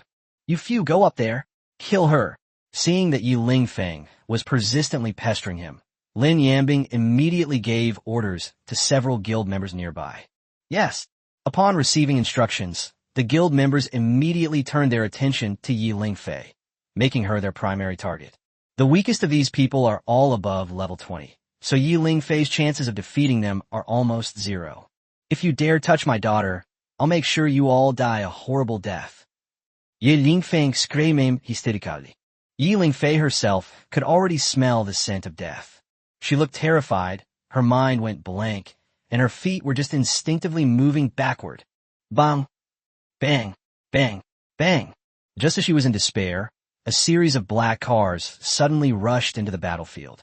Chapter 319, sending them a meteor shower. The sudden appearance of those black cars quickly drew the attention of everyone present. The Yi family's reinforcements arrived so quickly. Zhang Jiajun frowned slightly and muttered to himself. Soon, a couple hundred people got out of those black cars. A country boy? Lin Yambing recognized the farmhouse restaurant at a glance. The two of them had just met at the Zhang family's banquet not long ago. I'm late. After getting off the bus, the farmer immediately turned his attention to Yi Tsangtian and gave him a brief, suggestive look. Yi Tsangtian looked slightly tired at this moment, but a joyful smile immediately appeared on his face after seeing the agritainment business. It's not too late. Second young master Nong, if you help my Yi family escape this predicament today, then our Yi family will owe you a tremendous favor. Ha ha! Yi Tsangtian suddenly burst into laughter. With the help of the farmers, it was really hard to say who would win or lose this battle. Your Yi family is definitely indebted to this favor. With a wave of his hand, the farmers around him immediately joined the fray. No one expected the farmers to arrive to help in such a short time. Isn't this a bit too fast? Haven't they already gone far away? Zhang Jiajun's face gradually darkened. If the farmers had arrived just 10 minutes later, all of this could have been over. He was confident that he could exhaust Yi Tsangtian's strength within 10 minutes, and even more confident that he could kill all the Yi family members present. Once these people are dead, the remaining members of the Yi family are nothing to fear. They're just a disorganized bunch, and it's only a matter of time before they are all wiped out. But now that the farmer has brought 100 or 200 people to the battlefield, all his plans have been ruined. It's obviously impossible to end the battle in 10 minutes. Soon, a large number of Yi family members will return to reinforce, making it even more difficult to eliminate the Yi family. You bastards! Are you all dogs? How come your noses are so sensitive? Zhang Jiajun couldn't help but curse. I'm so angry. Victory was within reach, yet slipped away right under their noses. Young master, you'd better not get too close. Your strength isn't up to par for this level of combat. Fearing that the agritainment business would be affected, the agricultural business owners quickly shielded it behind them and urgently reminded it. Soon, The Zhang family and the members of the Mad Lion Guild set their sights on the agritainment business. Whoever can take down the second young master of the farmers will be rewarded with 1 billion. Zhang Jiajun shouted loudly. Upon hearing that the head count at the agritainment business was worth 1 billion, both the Zhang family members and the members of the Mad Lion Guild had their eyes gleaming with greed. 1 billion yuan may be a lot for high-level executives or powerful individuals, but it is definitely not enough to make them risk their lives. But for some people at the grassroots level, it is incredibly tempting. As professionals, they earn money much faster than ordinary people, but their expenses are also high, and they have to pay a hefty entrance fee every time they enter a dungeon. Let alone earning 1 billion. I don't know when I'll be able to save 100 million. In an instant, agritainment became a hot commodity in everyone's eyes. Second young master, retreat quickly. The agricultural business team had already sensed something was wrong and quickly led the agritainment business to retreat. But how could those people let the fat meat that was already in their mouths fly away? Dozens or even hundreds of people immediately chased after the farmhouse. Holy crap, these people are insane. Upon seeing this, the farmer's eyes widened in surprise. Before the agricultural bank could even utter a sound, he had already turned and run away. It must have been tough on the farm boy. Yi Sangtian naturally saw the scene of the farmhouse being chased by dozens or even hundreds of people and sighed helplessly. He really wanted to help the other person, but he simply didn't have the time or energy right now. All we can do is silently pray for them, hoping that the agritainment business can hold on until the Yi family comes to their aid. Second young master, you truly are a force to be reckoned with when you make a move. The agricultural sector followed suit, expressing their feelings. The farmhouse owner glanced back at the people chasing him. Who could argue with that? I single-handedly drew away dozens, even hundreds of people. Who else? The farmhouse was running forward as fast as it could, not daring to stop at all. If it stopped in this situation, it was afraid that it would be torn to pieces by that group of people. Uncle Xing, don't you plan to buy me a little time? The farmhouse owner turned his head to look at the agricultural bank, which was about to overtake him. Second young master, if I said I was just keeping you company, would you believe me? The agricultural bank wasn't joking. Those people only had 1 billion in their eyes. Even if he stopped, they wouldn't stop with him. They would only continue chasing after the agritainment business. Formosin, baby is suffering inside, but baby won't say it. Just as they were chasing each other, Su Ming, who was riding the hell dragon and circling high above the Zhang family, finally couldn't hold back any longer. It's almost time. By now, the Zhang family should have already started fighting with the Yi family. Su Ming's lips curled up slightly, and the cold light in his eyes intensified. Is it about to begin? Fei Shue's tone was quite excited, and her hands gripped Su Ming's clothes from behind, pulling them incessantly. That's about enough. Let's send them a meteor shower first. A wicked smile appeared on Su Ming's face. At that moment, he seemed like a demon from hell. A meteor shower? Aren't they beautiful? Fei Shui tilted her head, her large, scarlet eyes blinking, not understanding what Su Ming meant by the meteor shower. Beautiful. Of course it's beautiful. Su Ming glanced back at the other person and affirmed. Upon hearing this, Fei Shui's eyes lit up, filled with longing for the meteor shower Su Ming had mentioned. Watch closely, here we come. Su Ming's tone was also filled with excitement. Before he finished speaking, with a thought, hundreds or even thousands of densely packed black vortexes appeared around him. Immediately afterwards, one after another, war spear skeleton undead fell from the sky. This is the meteor shower you were talking about. Fei Shui was completely dumbfounded. She peeked out while clutching Su Ming's clothes. All that could be seen below was darkness, with only a few small white dots that could be vaguely made out, but they quickly disappeared. Don't rush. Let the meteor shower fly for a while. Su Ming controlled the hell dragon and began to descend towards the ground. They were now at such a high altitude that they were about to start a battle, and they weren't afraid of being discovered. First, Su Ming suddenly shouted in a deep voice. Those war spear skeleton undead, all self-destructed near the ground. Boom! Boom! In an instant, countless points of light appeared on the ground, and frequent loud noises resounded through the sky. Fei Shui was dumbfounded, and she finally understood what the meteor shower the other party was talking about was. Chapter 320 Actually, I killed your son. Su Ming's war spear skeleton was like a barrage of cannonballs, relentlessly bombarding the Zhang family villa. That once luxurious villa was completely destroyed by the Undead bomb. The walls had collapsed, and the window glass had long been shattered, with sharp shards scattered all over the ground, gleaming coldly in the moonlight. The once vibrant garden was reduced to rubble by the terrifying shockwave.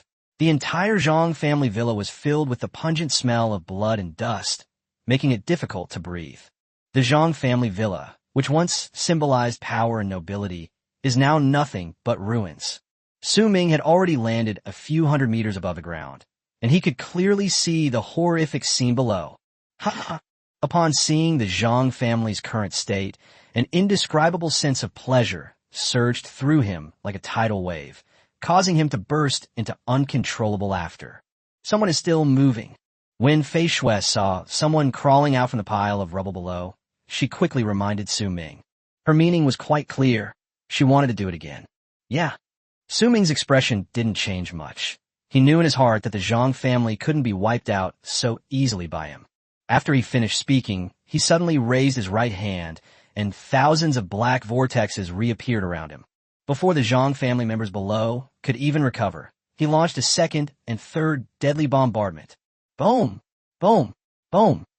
Countless spirits rained down, flames soared into the sky, and the shock waves from the explosion spread outwards with overwhelming force, making the earth tremble.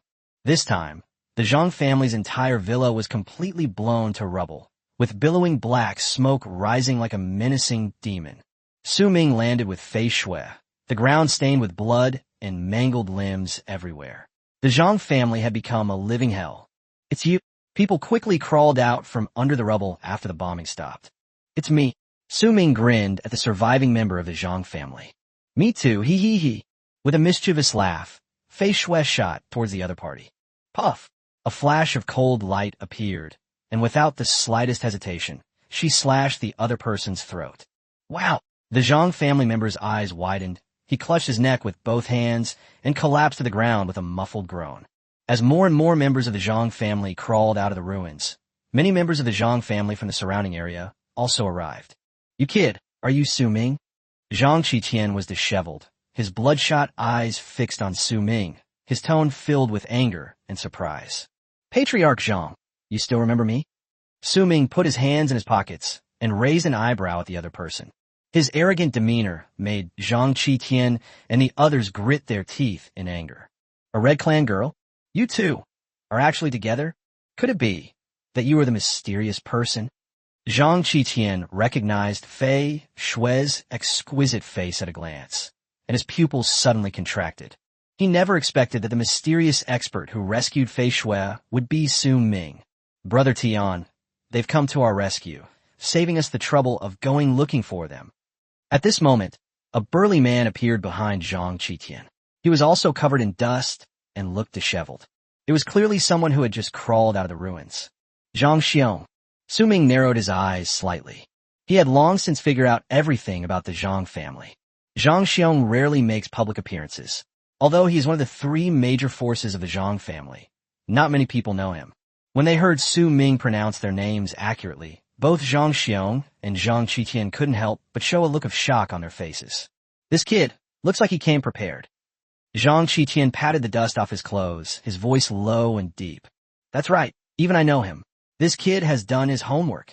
However, dealing with our Zhang family isn't as simple as just doing your homework. You also need to consider your own capabilities.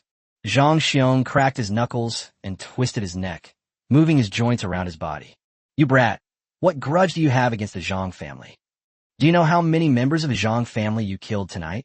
Zhang Qitian's face was terrifyingly gloomy, and his eyes were like two sharp blades, seemingly able to pierce through people's hearts.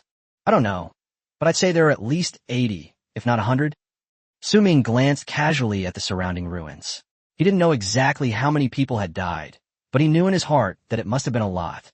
As for what grudge or grievance you hold, doesn't your Zhang family know the answer in your hearts? Su Ming turned his gaze from the surrounding ruins to Zhang Qitian. The moment their eyes met, sparks seemed to fly in the air, and a tense atmosphere filled the air. The two sides remained locked in a stalemate, neither willing to look away first, as if a silent contest was underway. This scene surprised not only Zhang Qitian himself, but also Zhang Xiong. You must know that Zhang Qitian's hands must be stained with blood to have risen to the position of family head. His ferocity and killing intent were far greater than those of ordinary people. But Su Ming showed no fear whatsoever, and even seemed to surpass Zhang Qitian in some ways. During the eye contact, he, the dignified head of the Zhang family, found his palms sweating profusely from being stared at. I don't know what you're talking about, but none of you are leaving here alive tonight. Zhang Qitian was the first to look away, glancing at Fei Shui beside the other person, his eyes filled with endless hatred. That was the enemy who killed his son.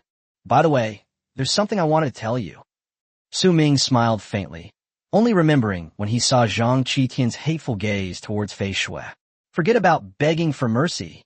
One of you is the enemy who killed my son, and the other is the enemy who killed my clansman. Death is your final destination.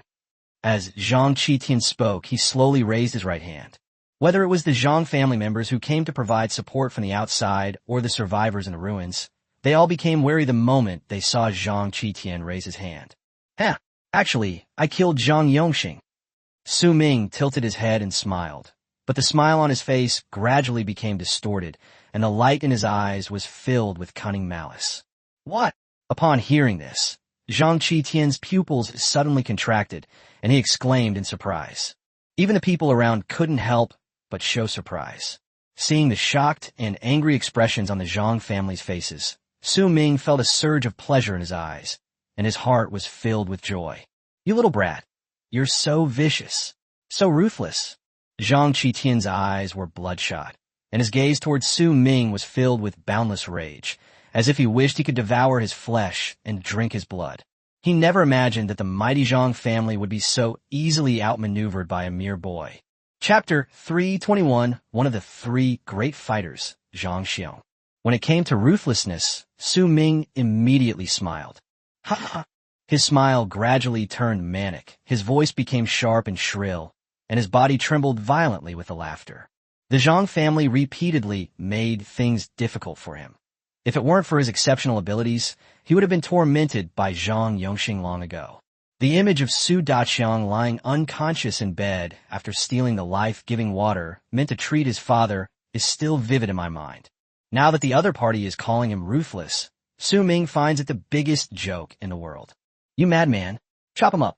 Zhang Qitian waved his hand and roared in a deep voice. He vowed that today he would make sure the murderer who killed his son died without a burial place. Who will chop him up? We don't know yet. Su Ming's mouth stretched to the back of his ears, his smile extremely exaggerated. He's so excited he's gone completely mad. After he finished speaking, the hellish dragon that had been circling for a long time immediately swooped down. Boom! It was the first to join the battle, slamming its dragon tail sweep into the ground and sending up countless pebbles. Not to be outdone, hundreds of Zhang family members swarmed forward. In an instant, they surrounded Su Ming and his group. Whoosh! With a light tap of her toes, Fei Shui transformed into afterimages and shot out. Her body was exceptionally agile, and she seemed to move through the crowd with ease. Every time she swung her demonic sword, blood splattered out. At this moment, Su Ming no longer concealed his strength. His eyes narrowed slightly, and countless black vortexes suddenly appeared. This astonishing number instantly stunned Zhang Qitian and the others. They watched helplessly as one after another spear skeleton, orc infantry, and ice armor rhino emerged from the darkness. All the Zhang family members present couldn't help but gasp. It's not you who surrounded us. It's me who surrounded you. Su Ming gave a cold laugh and said sarcastically, What exactly is going on? Zhang Qitian's face was filled with astonishment, and even his voice trembled with shock. Level 40? Level 50? Zhang Xiong even wondered if he was hallucinating and quickly raised his hand to rub his eyes. Thousands of undead, all at level 40 or 50, it's simply outrageous. Whoosh whoosh. Spear skeleton picked up the spear and, without saying a word, threw it forcefully at the Zhang family members. More than 2,000 spears rained down from the sky, like a barrage of arrows. Puffed, puffed, puffed. Each spear possessed terrifying penetrating power, and screams echoed throughout the heavens and earth the moment they hit the ground. A large number of Zhang family members fell with a crash. No matter whether they were level 30 or 40, they could not withstand the barrage of spears flying everywhere. Even a level 50 expert wouldn't dare to be careless. Asshole! Zhang Qitian's eyes were bloodshot as he angrily cursed.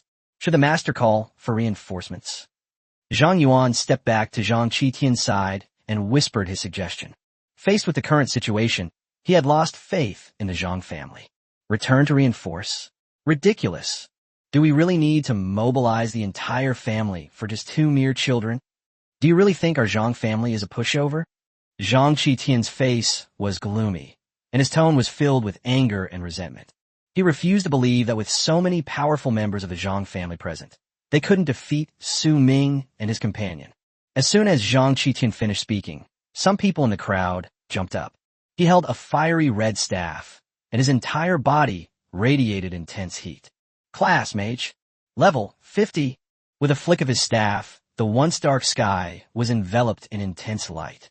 A raging fire burst forth from nothingness, like a raging beast, carrying boundless fury and power. Flames shot into the sky, seemingly burning the heavens to ashes. Upon seeing this, Su Ming frowned slightly, but did not take a single step back. The surrounding undead warriors rushed forward to protect him, fearing that Su Ming would suffer even the slightest harm. The next second, an overwhelming sea of fire spread out with unstoppable force, the intense heat enough to distort the surrounding air. Skill: Blazing Inferno. This is that mage's level 50 skill, and its power should not be underestimated. Su Ming turned to look at Fei Shui, and with a thought, the dozen or so ice armor rhinoceroses closest to her immediately rushed towards her, forming an ice wall to protect her from the flames. Boom! As the skill landed, dozens or even hundreds of undead warriors were engulfed by the terrifying flames and turned to ashes. However, it is clearly wishful thinking to wipe out Su Ming's undead army in one fell swoop. Whoosh! A spear flew out, its target the mage. Clang! But soon other members of the Zhang family, wielding spears, came to his aid and blocked the fatal blow. Roar! Su Ming raised his hand and pointed, and the undead legion let out a series of sharp and mournful roars as they charged towards the Zhang family. The two sides began their formal confrontation, and the scene was thrilling. The shouts of battle were deafening, and the sounds of clashing weapons and exploding skills were incessant. Amidst the clash of swords and the splatter of blood, life becomes incredibly fragile in this moment. Countless spirits were torn apart, and members of the Zhang family continued to fall in pools of blood. Amidst the smoke and flames of battle, no one retreated even a single step. Interesting. A wicked smile appeared on Su Ming's lips. The Zhang family is risking their lives to trade for undead, and he's made a huge profit from this. Patriarch, be careful yourself. Leave this kid to me. Zhang Xiong walked straight towards Su Ming without turning his head. Class: Explosive Boxer. Level: 58. Then be careful. Zhang Qitian looked at the other person's tall back and nodded. He had absolute confidence in Zhang Xiong. Leave the position of head of the Zhang family to me. Fei Shui finished speaking and ran away in a flash, not giving Su Ming a chance to reply. This girl! Su Ming was speechless. Fei Shui is only level 49, which is already very strong, but Zhang Qitian is no pushover either. He was, after all, a level 50 powerhouse. Level 49 and level 50 may seem similar, but in reality, there is an insurmountable gap between them. Go! Su Ming gave commands to the Hell Dragon and Lich King beside him. After receiving Su Ming's instructions, the Lich King jumped onto the back of the Hell Dragon and flew towards Fei Shui's location. With the help of these 2 level 40 undead bosses, he believed they would definitely put considerable pressure on Zhang Qitian. You little beast, you still have time to care about others? Don't you know your current situation? Zhang Xiong had now reached a position about 10 meters away from Su Ming. As soon as he finished speaking, 2 Orcish undead footmen pounced on him, their axes whistling as they swung down. Chapter 322. Your opponent is not me. Facing the pincer attack from the 2 Orc infantry undead, Zhang Xiong remained calm and easily dodged their attack by slightly shifting his body. He then roared, "Get out of the way!" He threw out both fists, slamming them into the abdomens of the two undead. Skill, explosive fist. Boom! After being struck by the opponent's immense force, the two orc infantrymen instantly exploded and were blasted to pieces. Upon seeing this, Su Ming couldn't help but frown slightly. Zhang Xiong's explosive power was far stronger than he had imagined. The Zhao Jin who I encountered before was also a rare professional boxer, but compared to this person, he was nothing but a small fry compared to a big fish, and there was no comparison. How about it? You little beast, are you scared? After dealing with the two undead warriors, Zhang Xiong didn't forget to provoke Su Ming. The one who should be afraid is not me. Su Ming was merely amazed by the opponent's strength, but far from being terrified. You're just being stubborn. Do you really think you've joined the ranks of the strong just because you've reached level 50? Today I'll show you what it truly means. There are always people more capable than you, and the sky is always higher than the heavens. Zhang Xiong raised his iron fist and suddenly shot towards Su Ming's position. The opponent was extremely fast, leaving behind afterimages wherever they went. Roar! However, it wasn't so easy for him to get close to Su Ming, as the three nearby ice armor rhinoceroses instantly closed in. The three of them came together, forming what looked like a small bulldozer, and charged toward Zhang Xiong who was coming straight at them. Break! Zhang Xiong did not dodge, but chose to confront the situation head-on. The iron fist suddenly slammed out another explosive fist. Boom! This punch was like a burning meteor, slamming hard into the ice armor rhino. In an instant, the air seemed to buzz from the powerful impact. Wherever the fist struck, it unleashed dazzling sparks. The ice armor rhino's robust body was sent flying backward by this powerful punch. Even the seemingly indestructible ice armor developed countless fine cracks, which spread rapidly like broken ice. Roar! It let out a painful roar and crashed heavily to Su Ming's feet. The other two ice armor rhinoceroses were also sent flying to the sides by the aftershocks of the punch, raising clouds of dust. Zhang Xiong's powerful explosive force once again refreshed Su Ming's understanding. Even Su Ming himself couldn't have knocked away the combined charge of three ice armor rhinoceroses with a single punch, but this behemoth in front of him did it. You little beast, I've been stuck at level 50 for 10 years. What makes you think you can compete with me, a kid who just entered level 50? Zhang Xiong slowly withdrew his fist, his eyes filled with disdain as he looked at Su Ming. He was indeed inferior to Su Ming in terms of teamwork skills. After all, a legion of thousands of undead would be a headache for anyone. However, when it comes to one-on-one combat, Zhang Xiong doesn't think he will lose. On the contrary, he feels he can completely crush his opponent. After listening to the other party's words, Su Ming's expression gradually became serious. Just because he can gain attribute rewards by defeating bosses doesn't mean others can't. Zhang Xiong stayed at level 50 for 10 years, which means he must have killed countless boss-level monsters, and the number of times he received attribute rewards must be terrifying. Moreover, their skill level is probably not low, or they may have already maxed out all of them. This undoubtedly put a lot of pressure on Su Ming. It seems I underestimated them.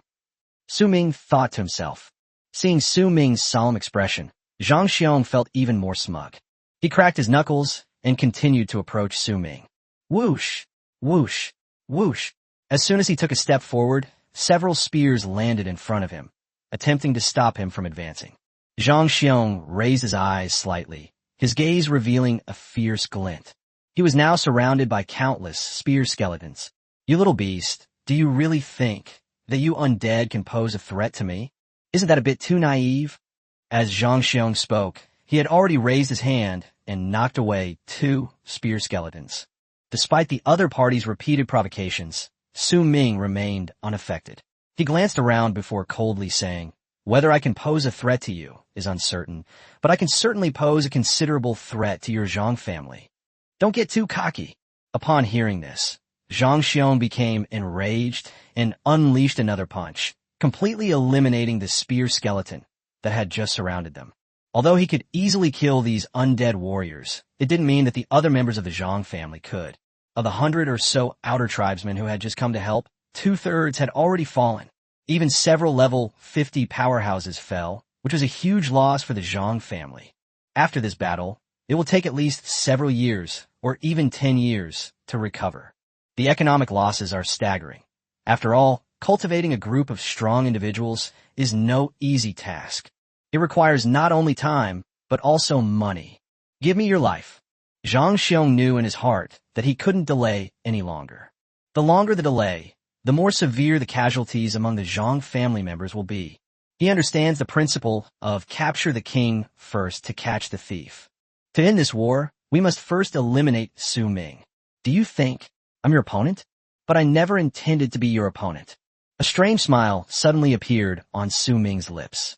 What's the meaning? Zhang Xiong was slightly taken aback, his eyes filled with doubt. The next second, a huge black shadow enveloped him. Seeing this, Zhang Xiong felt a chill run down his spine and quickly dodged to the side. Bang! A pair of enormous bear paws slammed down, creating a large crater in the ground. Tyrant bear. Zhang Xiong looked back and quickly saw the shape of the huge black shadow. It was Su Ming's boss, the undead tyrant bear. Just as Zhang Xiong was about to retaliate, a red light suddenly appeared. A chill ran down his spine, forcing Zhang Xiong to withdraw his attack and retreat hastily. Whoosh! A crimson light streaked through the air, accompanied by a whistling sound. That's the commander of the Dark Knights. Level 30? With his speed and strength, is he at the boss level? Zhang Xiong quickly scanned the undead boss, and soon came to a conclusion. Are these your last trump card? If that's the case, then I can only say, it's time for you to stop here. Zhang Xiong glanced at Su Ming and said coldly. Before the words were even finished, the earth suddenly began to tremble. To deal with you, of course, they can't be the only options. Su Ming's eyes narrowed slightly, his tone calm, yet icy. Chapter 323. You are strong, but I'm stronger than you. Zhang Xiong's expression changed slightly after hearing Su Ming's words. He could feel something wriggling underground. The next second, the earth dragon burst forth from the ground. Skill. Horned thrust. Damn it. Get the hell back here. Zhang Xiong leaped high into the air, dodging the earth dragon's attack while unleashing a punch. Boom. After being struck by tremendous force, the earth dragon was immediately hammered back underground. Meanwhile, the Dark Knight Commander and Tyrant Bear were not idle either, and they pounced on each other almost at the same time. The three undead bosses instantly engaged Zhang Xiong in fierce combat. However, it was clear that the level 30 boss, the undead, posed no threat to Zhang Xiong. They're just there to get beaten up. After a few exchanges, the Dark Knight Commander's armor was cracked. The Earth Dragon wasn't much better off. Its horn had been broken off by a hammer. The worst off was Tyrant Bear, who was killed by 3 punches. You little beast, it's your turn next. Zhang Xiong, standing on the Earth Dragon and carrying the Dark Knight Commander, sneered at Su Ming. Idiot! So mean Smail dismissibly. Before he could finish speaking, 2 loud bangs were heard. Boom! Boom! With a slight thought, Su Ming detonated the dying Earth Dragon and the Dark Knight Commander. The shockwave of the undead bomb instantly swept across the entire area, creating a powerful gust of wind. The Zhang family members all turned their gazes toward Zhang Xiong's location, their eyes filled with astonishment. Damn it! How could Zhang Xiong be so careless? He knew the other side had an explosive device, yet he still fell for it.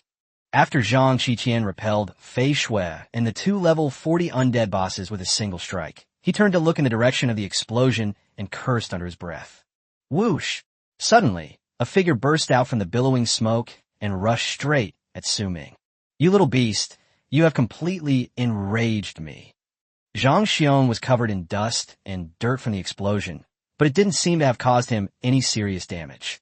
He raised his iron fist, his eyes bloodshot, looking like a vengeful ghost. I told you, I'm not your opponent, Su Ming said calmly. Soon, the 3 undead bosses returned to the battlefield and stood in front of Su Ming. Seeing this, Zhang Xiong increased his speed instead of decreasing it, and then unleashed a powerful punch. Skill, Exploding Starfire. In an instant, a dazzling light burst forth, and sparks shot forward like meteors. These sparks may seem tiny, but they contain enormous energy. Once they come into contact with a target, they will produce a powerful explosion with enough force to shatter solid objects. Wherever the sparks went, the air seemed to be set ablaze. leaving behind trails of intense heat. Boom! Rumble! Almost simultaneously, the three boss undead were blasted backward by Zhang Xiong's terrifying attack. It's unstoppable, absolutely unstoppable. Whoosh! Just when Zhang Xiong thought he had broken through the boss undead and could deal with Su Ming, another figure suddenly appeared in front of him. The opponent wielded a battle axe and exuded a violent aura. It gave Zhang Xiong a very strong feeling. They are far stronger than those three undead bosses from before. Roar! As the opponent roared, his battle axe swung out. What the hell? Zhang Xiong exclaimed in surprise and quickly dodged to the side. The battle axe swept past his ear with a whistling sound and a gust of wind. D! Zhang Xiong shouted in a deep voice, and while dodging the opponent's attack, he immediately threw a punch at the opponent. However, the undead he is facing now are not simple boss undead. It's a level 50 orc chieftain. Since the other party can serve as the final boss of the hidden dungeon, they must be quite capable. Bang! The orc chieftain reacted quickly, raising his arm to block Zhang Xiong's attack. In this brief exchange, Zhang Xiong still held the upper hand. Interesting. Seeing this, Su Ming took a few steps back, giving both sides a larger fighting area. You're always full of surprises. Zhang Xiong's eyes flashed with murderous intent as he spoke coldly. You're not bad either. Much better than I expected. Su Ming wasn't joking. He meant it from the bottom of his heart. Being able to gain the upper hand in the clash with the orc chieftain is enough to prove the opponent's strength. But if you think you can stop me just by wanting a level 50 boss, you're sorely mistaken. Zhang Xiong slammed his foot on the ground and shot out again. He seemed to transform into a shooting star, with sparks flying all around him. Skill, bout body explosion. The opponent clenched his fists together, and his fist shot through the air like a swift flash of fire. In the blink of an eye, the opponent was already in front of the orc chieftain. Upon seeing this, the orc chieftain quickly raised his axe to defend himself. The moment Zhang Xiong's fist collided with his opponent, the air seemed to explode instantly, producing a muffled and shocking bang. The powerful impact was like a surging wave. The orc chieftain's entire body seemed to have been struck by a heavy hammer, and he was involuntarily sent flying backward. Whoosh! As the orc chieftain's body flew past him like a cannonball, a look of astonishment appeared in Su Ming's eyes. Boom! Rumble! The orc chieftain crashed into the pile of rubble with a loud thud, leaving a deep trench in the ground. It's not hard to see how terrifying Zhang Xiong's attack was. After a long while, the orc chieftain slowly crawled out from the pile of rubble. But at this moment, Zhang Xiong had already arrived in front of Su Ming. Roar! The orc chieftain let out a deafening roar, as if warning Zhang Xiong. Scare me? Do you think I'd be scared? Zhang Xiong grinned, his tone filled with disdain. He raised his iron fist high, knowing in his heart that this battle was about to end. His punch will end all of this. It's over, you little beast. You're strong, but I'm stronger than you. Without any hesitation, Zhang Xiong swung his iron fist, causing sparks to fly. Skill, explosive fist. Upon witnessing this scene, the surrounding undead warriors let out a series of sharp and mournful roars, as if they came from the depths of hell, filled with gloom and terror. The Zhang family members couldn't help but feel a chill run down their spines. As Su Ming watched the terrifying punch land, he remained fearless, and a faint, wicked smile appeared on his lips. When Zhang Xiong saw this eerie sight, his heart skipped a beat. The other person's sinister smile sent a chill down his spine. Chapter 324. The Zhang family is in a hurry. Bang! Just as Zhang Xiong's giant fist was about to strike, countless ethereal hands emerged from the ground, firmly stopping his fist. At the same time, an undead wearing dark blue armor caught his fist. With two obstacles preventing him from striking down, Zhang Xiong's iron fist remained suspended in midair for a long time. He looked astonished and turned to look at the undead. Name, King Arthur. Level, 50. Strength, 520. Agility, 250. Mental state, 120. Physical fitness, 300. Skills, Frost Slash, Frost Domain, Frost Shield. Talent S. This is Su Ming's strongest boss undead to date, King Arthur. It is an existence far more powerful than the orc chieftain. The ultimate boss of the hidden dungeon is the Silver Key. What the hell is this? Zhang Xiong couldn't help but tremble when he saw the imposing King Arthur in front of him. The aura emanating from the other party is far stronger than that of the orc chieftain from before. How many times have I told you? I'm no match for you.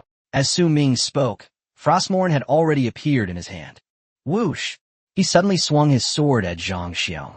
Because of the close proximity, everything happened so suddenly that Zhang Xiong had no chance to dodge. Clang! The blow landed squarely on Zhang Xiong's protective gear, sending sparks flying. Zhang Xiong was also sent flying several meters away by the blow. He staggered back several steps before managing to regain his balance upon landing. Damn it! After regaining his balance, Zhang Xiong quickly retreated more than 10 meters, creating a safe distance between himself and Su Ming. Although his protective gear barely blocked the knife, the enormous impact caused him internal injuries, resulting in a trickle of blood oozing from the corner of his mouth. Your opponents are them. Su Ming raised his hand and waved it forward. 5 undead bosses suddenly blocked Zhang Xiong's path.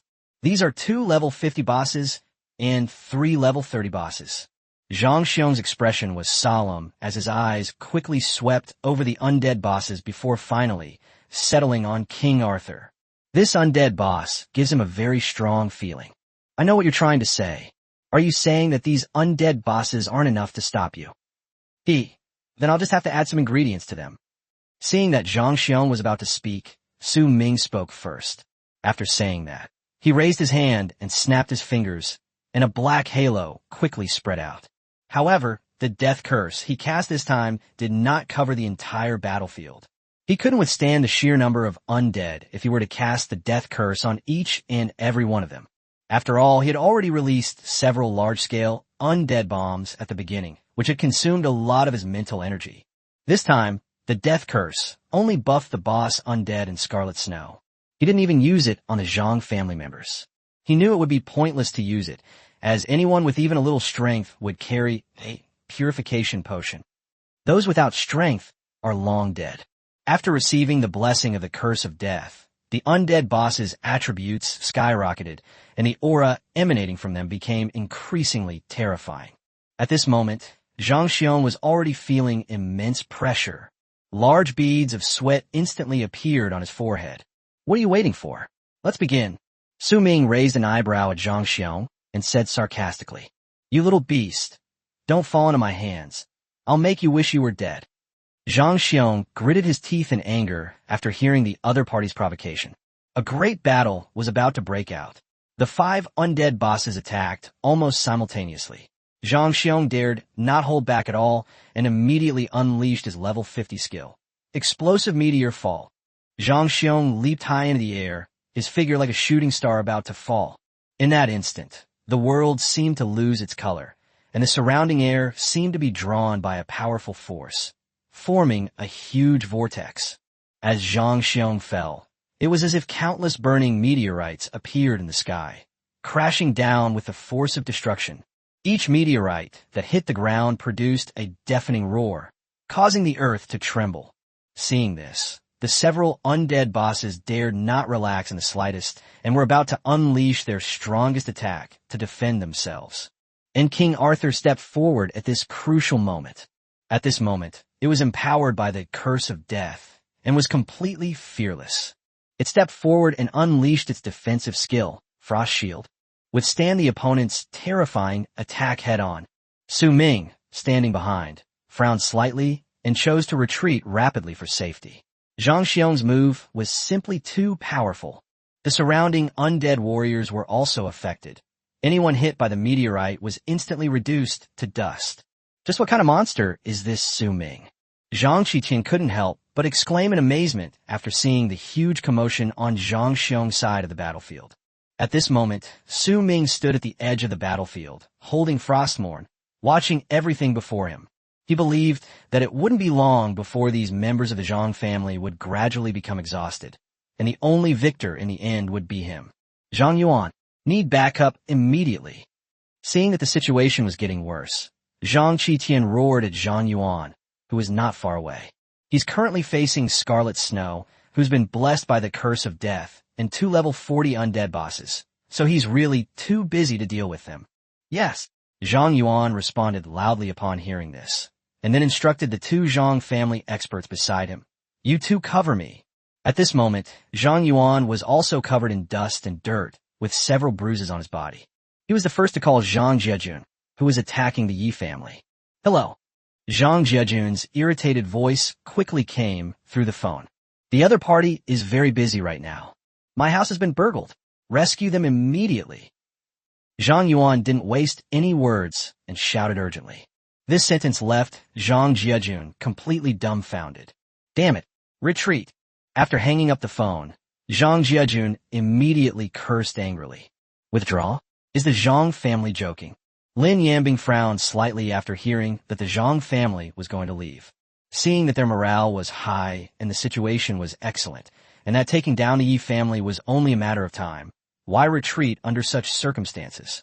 Lin Yambing naturally disagreed. If we retreat, not only will we lose a great opportunity, but all the sacrifices we made tonight will be in vain. Are you kidding me? Your house has been robbed, and you're still not leaving. Zhang family members, all retreat and return to reinforce. Zhang Jiejun was extremely agitated at this moment, and showed no courtesy to Lin Yambing whatsoever. Upon hearing the other party's reply, Lin Yambing's face turned terribly gloomy. Seeing the Zhang family members retreat hastily like a tide, Yi Tsangtian couldn't help but breathe a long sigh of relief. You've left. What are we supposed to do? Lin Yambing roared at Zhang Jiejun, who was walking further and further away. Damn it, retreat. Seeing that the other party did not respond to him, Lin Yambing had no choice but to order a retreat. Chapter 325. The price was heavy. When they saw Lin Yambing of the Mad Lion Guild leave cursing, the Yi family members couldn't help but cheer. A joyful smile appeared on their faces. It felt like being brought back from the brink of death. Holy crap, they're finally gone. The farmer breathed a sigh of relief and collapsed onto the ground, panting heavily. At this moment, his face was flushed red, and he was almost completely exhausted. Within 30 seconds, he felt that sitting was not comfortable enough, so he lay down on the ground with his limbs spread out in a starfish shape. The agricultural worker quickly stepped forward, and if it weren't for the violent heaving of the other person's chest, he would have mistaken them for someone who had suddenly died. Second young master, are you all right? The Zhang family and the Mad Lion Guild have all left. The agricultural representatives approached the guest house owner, first inquiring about his health, and then reporting on the current situation. Huff, huff. The only response he received was the hurried breathing of the farmhouse owner. Seeing this, the agricultural business did not rush to urge the other party, but quietly waited for the agritainment business to recover. The other party just made a desperate sprint, pushing their limits to the brink of death. If he were to participate in a marathon, he would definitely be among the top performers. It seems Suji's side has succeeded. They had no choice but to go back and provide reinforcements. About 2 minutes later, Nanjiale's breathing calmed down a bit, and he slowly sat up from the ground, his eyes revealing an unwavering certainty. So mean? But he's only one person. It's not so bad that it would force the other side to send reinforcements, is it? Could it be that he has enlisted the help of other forces? The agricultural bank employee frowned, his tone tinged with doubt. Quick, quick, help me up, the farmhouse owner said urgently. Upon hearing this, the agricultural worker immediately extended his strong arm and helped him up from the ground. After getting up, the agritainment business owner immediately headed towards the Yi family's location. At this moment, the majority of their farmers were all near the Yi family villa. What are the battle losses of our peasant families? On the way, the farmhouse owner was eager to know how much the farm had lost in this battle and whether it still had the ability to continue fighting. Immediately after Zhang Jiejun and Lin Yambing withdrew, the agricultural bank had already contacted the main force and grasped all the situation of the farmers. When asked by the agritainment business owners, he answered without reservation. This time, we mobilized a total of 280 people to support the Yi family. Tonight's battle will result in at least 50 deaths and more than 150 wounded. There are currently about 50 to 80 people who are still capable of fighting. The exact number will only be confirmed after we arrive at the Yi family's residence. After listening to the other party's approximate data report, the farmer's expression immediately became extremely heavy. The number of casualties has far exceeded his expectations. Tonight's battle was a complete disaster for them. They gained absolutely nothing and paid a heavy price. Damn the Zhang family. The guest house owner couldn't help but hurl a curse. Well, in the end, it's all because of the leaked intelligence. The Zhang family was just waiting for us to retreat before they attacked. The agricultural bank representative sighed softly, shook his head, and said in a tone full of helplessness, "The root cause of everything is the leak of intelligence. Even if they don't retreat tonight, the Zhang family won't take any action. Even if they hold out for 10 days or half a month, the Zhang family will still wait. The Zhang family will only seize the opportunity when they give up and become complacent." A farmer's son. Upon hearing about the leaked information, Nanjiale immediately thought of his older brother, his eyes filled with boundless rage. The other party, solely out of his own selfish desires, destroyed a large number of skilled farmers who had been carefully cultivated over many years. This is heartbreaking for the agritainment businesses. You have to understand that these farmers themselves don't have much talent in combat, so they can only rely on training these foreign assassins from a young age to ensure their safety. Every master is incredibly precious. Second young master. Do you think it was the eldest young master who betrayed the Yi and Nong families? Although the agricultural business knew that the eldest and second young masters were at odds, they never expected that the other party would do something so foolish as to damage the family's future in order to suppress the agritainment business. Besides him, there's no one else. The farmer's expression was firm and his tone resolute. Upon hearing this, the agricultural sector fell silent. After quite a while, the two finally returned to the Yi family villa. At this point, the Yi family villa was completely destroyed, with many houses and walls collapsing due to the impact of the recent battle. The once lush and delicate flowers, plants, and trees were completely destroyed. Now all that remains is a scene of devastation, and the air is thick with the pungent smell of blood and dust. Upon seeing that the agritainment business had returned safely, Yi Sangtian and the others quickly went to greet them. Second young master Nong, are you alright? Yi Sangtian's tone and attitude towards the agritainment business have now undergone a complete 180-degree change. He is now both respectful and polite. It's alright. The agritainment business owner nodded, then turned to the agricultural bank and instructed, "Uncle Xing, quickly go and count the number of people." "Yes." After responding, the agricultural bank representative immediately withdrew. Thanks to second young master Yu Nong for his timely counterattack. Otherwise, we wouldn't have been able to hold out until the Yi family returned to help. Yi Sangtian's expression and tone were filled with gratitude. "Oh, it's our fault. We were too arrogant before and didn't listen to your advice." Immediately afterwards, Yi Sangtian blamed himself. "Patriarchy, now is not the time to talk about these things. I urge your Yi family to quickly take stock of the number of people who are still capable of fighting. We need to provide immediate support to Brother Su's side. Farmhouse Inn doesn't have time to listen to this nonsense. What he needs is for the other party to quickly send a team to Zhang's house to support Su Ming." "What? You mean the Zhang family retreated because of Su Ming?" Yi Lingfei, who had been standing behind Yi Sangtian, widened her eyes slightly after hearing what Nanjiale said, her tone filled with surprise. "Young Master Nong, what exactly happened?" Upon hearing this, Yi Sangtian frowned slightly and asked urgently, "If I'm not mistaken, Brother Su has already launched an attack on the Zhang family." Zhang Jiajun rushed back to provide reinforcements. "Patriarchy, this is a golden opportunity to crush the Zhang family. Strike while the iron is hot. Kill him." Nong Jiala spoke firmly, his eyes bright and focused, locked on the other person, tried to gain Yi Sangtian's support. Just as Yi Sangtian was deep in thought, Yi Lingfei spoke up urgently, trying to persuade him. "Grandpa, we should help Su Ming for both moral and logical reasons. Dad, this Su Ming seems to be quite extraordinary. If we don't lend a hand this time, it will surely discourage the farmers." Yi Lingfeng also stepped forward at this moment and expressed his thoughts. Chapter 326. Follow me. Let's fight our way back. Upon hearing this, Yi Sangtian glanced around at the surroundings. The tragic state of the Yi family members fueled the fire in his heart to burn even more fiercely. "Where are the Yi family members?" Yi Sangtian took a deep breath, seemingly having made a decision in his heart, and shouted in a deep voice. "Exist!" Voices suddenly rang out from all around, perfectly illustrating the meaning of one call, 100 responses.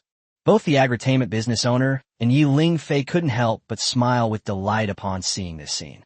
The Zhang family wants to destroy the foundation of our Yi family. Should we still seek revenge? Yi Sangtian's aged yet deep voice echoed throughout the entire area. Report. Upon hearing this, the members of the Yi family all stood up from the ground and responded loudly in unison. This resounding shout of report was deafening and echoed through the sky, enough to prove their current determination. All right, then come with me. And charge back. Yi Sangtian's words instantly ignited the passion of all the Yi family members present. The Yi family's overall strength was no weaker than the Zhang family's. If the other side hadn't joined forces with the Mad Lion Guild to launch a surprise attack, the Yi family wouldn't have been in such a sorry state. Within minutes, Yi Lingfeng finished counting the people and returned to Yi Sangtian. The death toll tonight has reached 150, and the number of injured has reached 200. There are currently about 150 people available for combat. After listening to the data reported by the other party, Yi Sangtian narrowed his eyes slightly, and a murderous intent surged in his eyes. After a moment's hesitation, he simply uttered 2 words. Let's go. At this time, the Agricultural Bank also reported the exact number of people to the agri-tainment business. There were still 67 people who could continue to participate in the battle. Without a second thought, the agri-tainment business owner immediately ordered the team to set off. And so, dozens of cars once again drove away from a Yi family villa in a grand procession, speeding towards the Zhang family's location. Meanwhile, all factions in Jiangxing City were alerted to the rumors. They knew not only that the Yi family had been attacked, but also that the Zhang family had been attacked. The headquarters building of the Netherworld Guild, the guild leader's office. This is really interesting. Jiangxing City is so lively tonight. A middle-aged man, around 50 years old and dressed in sportswear, sat with his legs crossed, a cigar between his fingers, leaning back in his office chair, speaking with a playful tone. This person is none other than Gao Jiqiang, the guild leader of the Netherworld Guild. Sitting opposite him was the vice president, Chun Dong. President, is there anything we should do? Chun Dong wasn't as relaxed as the other person. His tone was somewhat hesitant. After all, Su Ming was personally selected by the Flying Dragon Guild. If something were to happen to him in this battle, the cooperation regarding the secret realm would probably not go so smoothly. No need. If the Sword Tiger Guild doesn't move, we won't move either. There's no need to get involved in this mess. Gao Jiqiang shook his head, directly rejecting Chun Dong's suggestion. However, if something happens to Su Ming, I'm afraid it will affect our cooperation with the Flying Dragon Guild in the secret realm. Chun Dong voiced his concerns. Upon hearing this, Gao Jiqiang smiled slightly and continued. With such a big commotion tonight, do you think the Flying Dragon Guild wouldn't know? We have no obligation to help them rescue people. If Su Ming were really that important to them, they wouldn't just sit and wait to die. It's none of our business to worry about him. After hearing his chairman's words, Chun Dong felt reassured, and his anxiety subsided. What the other party said makes a lot of sense. With such a big commotion tonight, it's impossible that they didn't know about it. And that was indeed the case. Not only did the members of the Flying Dragon Guild know about it, but the members of the Dragon King's palace also received word of it. Lin Shun was reporting the current situation in Jiangxing City to Luing Xiong, the vice president of the Dragon King's palace. You mean, while the Zhang family was attacking others, they were also attacked. And the person who attacked the Zhang family is the mysterious figure who caused such a stir recently? Was that last mysterious person Su Ming? When Luing Xiong finished listening to Lin Shun's report, his tone was filled with disbelief. He never expected that Su Ming could single-handedly turn the entire Jiangxing City upside down. Yes, Chairman, and it's probably not that simple. I suspect that Su Ming is the same mysterious person who blew up the headquarters of the Quicksand Guild during the Youth Championship. Lin Shun was now filled with apprehension towards Su Ming, and the various signs that Su Ming was currently displaying matched the person that the Lusha Guild was hunting down. I told you, this kid is no ordinary person. Luing Xiong was now even more certain that his initial thought was correct.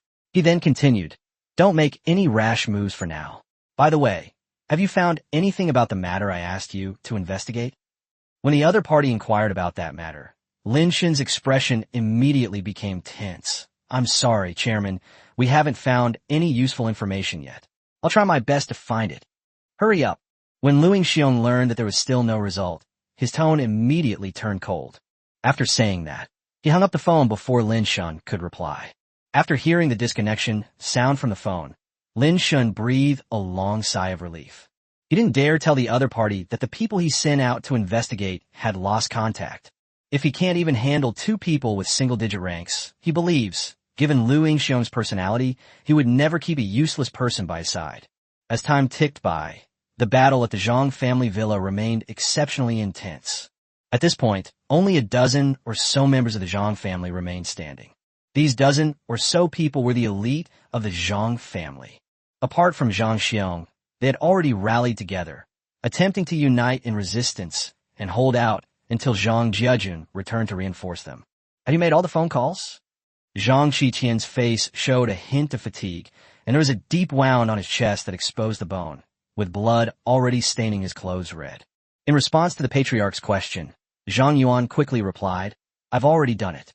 I not only sent Jiajun back to reinforce, but I also called Dao Guang and Qin Chuan of the Sword Tiger Guild for help. Good. I almost forgot about Dao Guang. As long as we hold on and wait for their reinforcements, we will definitely be able to turn the tide of the battle. Zhang Qiqian nodded heavily, and then encouraged the crowd. Dao Guang, whose full name was Zhang Daoguang. He is one of the 3 major fighting forces of the Zhang family. However, this person hardly cared about family affairs and spent almost every night in a life of revelry and debauchery. As soon as Zhang Qiqian finished speaking, a figure landed heavily in front of them. Bang! The person landed with a dull thud. Cough, cough, cough. He struggled to get up, coughing up blood continuously. Chapter 327 King Arthur displays his power. The Zhang family's attention was instantly drawn to that figure. Zhang Xiong. Zhang Qiqian exclaimed in surprise. When everyone present recognized the other party as Zhang Xiong, one of the 3 major combat forces, a look of astonishment appeared on their faces. No one expected Zhang Xiong to appear in such a disheveled state before everyone. How is this possible? Their faces were filled with disbelief. Keep in mind that the enemy only consists of 2 people. Even Zhang Xiong was defeated. So do they still have any hope? That's incredible. That little beast can actually summon such powerful undead. After Zhang Xiong stood up from the ground, his face was as pale as paper, and his expression was extremely solemn. The appearance of King Arthur later far exceeded his expectations. He didn't even consider those 3 level 30 undead bosses a threat. However, the addition of King Arthur and the Orc Chieftain made him somewhat overwhelmed. Although King Arthur has lost the blessing of Frostmourne, his strength should not be underestimated. Snap! Snap! As the heavy footsteps of the armored figures drew closer, Zhang Qiqian and the others grew increasingly tense. Zhang Xiong, in particular, even showed a hint of fear in his eyes. It's easy to see that he was just terrified by the undead boss led by King Arthur. Soon, the undead figure, exuding a kingly aura and clad in deep blue armor, appeared before them. That's it. Zhang Xiong pointed at King Arthur, wanting everyone to pay more attention to this guy. At this moment, the Zhang family members were completely surrounded by Su Ming's undead army, like turtles caught in a jar. When you were besieging me back then, did you ever think that one day you would be besieged and killed by me? Holding the demon sword, Fei Shui lightly leaped to the top of the Hell Dragon. His head, looking down at the Zhang family members on the ground with a condescending gaze, her tone laced with sarcasm. Little brat, don't get cocky. Come down here and fight me one-on-one if you dare. Zhang Qiqian glared at her angrily, knowing that the hideous knife wound on his chest was inflicted by Fei Shui, who had taken advantage of his vulnerability. I think you're getting senile. Right now, isn't it just the 2 of us taking on your entire Zhang family? How dare you bark like a dog here? Fei Shui, with a grin on her face, seized the opportunity to give Zhang Qiqian a good scolding. Upon hearing this, Zhang Qiqian was speechless for a moment, unable to utter a word, and his whole body trembled slightly with anger. He wished he could grab this brat in front of him, skin her alive, and tear her tendons out to vent his anger. Whoosh! King Arthur, wielding a greatsword, suddenly launched an attack. He had only one mission in mind, to kill Zhang Xiong with his sword. Seeing that the other party was coming again, Zhang Xiong instinctively took 2 steps back. On the contrary, a member of the Zhang family refused to believe it and charged forward, wanting to experience the strength of King Arthur and see if he was as powerful as Zhang Xiong had claimed. Zhang Ju, stop. Come back. You're no match for it. Upon seeing this, Zhang Xiong immediately spoke up in an attempt to stop them. But Zhang Ju didn't listen at all. He was a level 50 warrior and felt that even if he was no match for King Arthur, he could still survive. Clang! The 2 swords clashed, sparks flying everywhere. Zhang Ju's expression changed drastically. Under the terrifying force, he was immediately sent flying backward. So strong.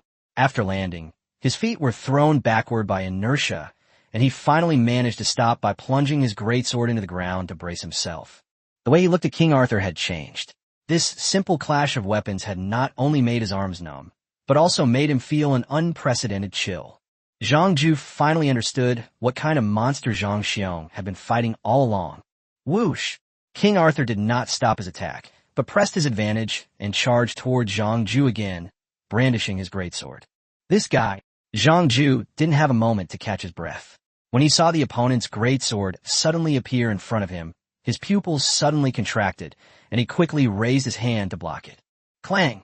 King Arthur's greatsword slashed down heavily, and as the sharp, ear-piercing sound of metal clashing rang out, Zhang Ju was sent flying backward once again.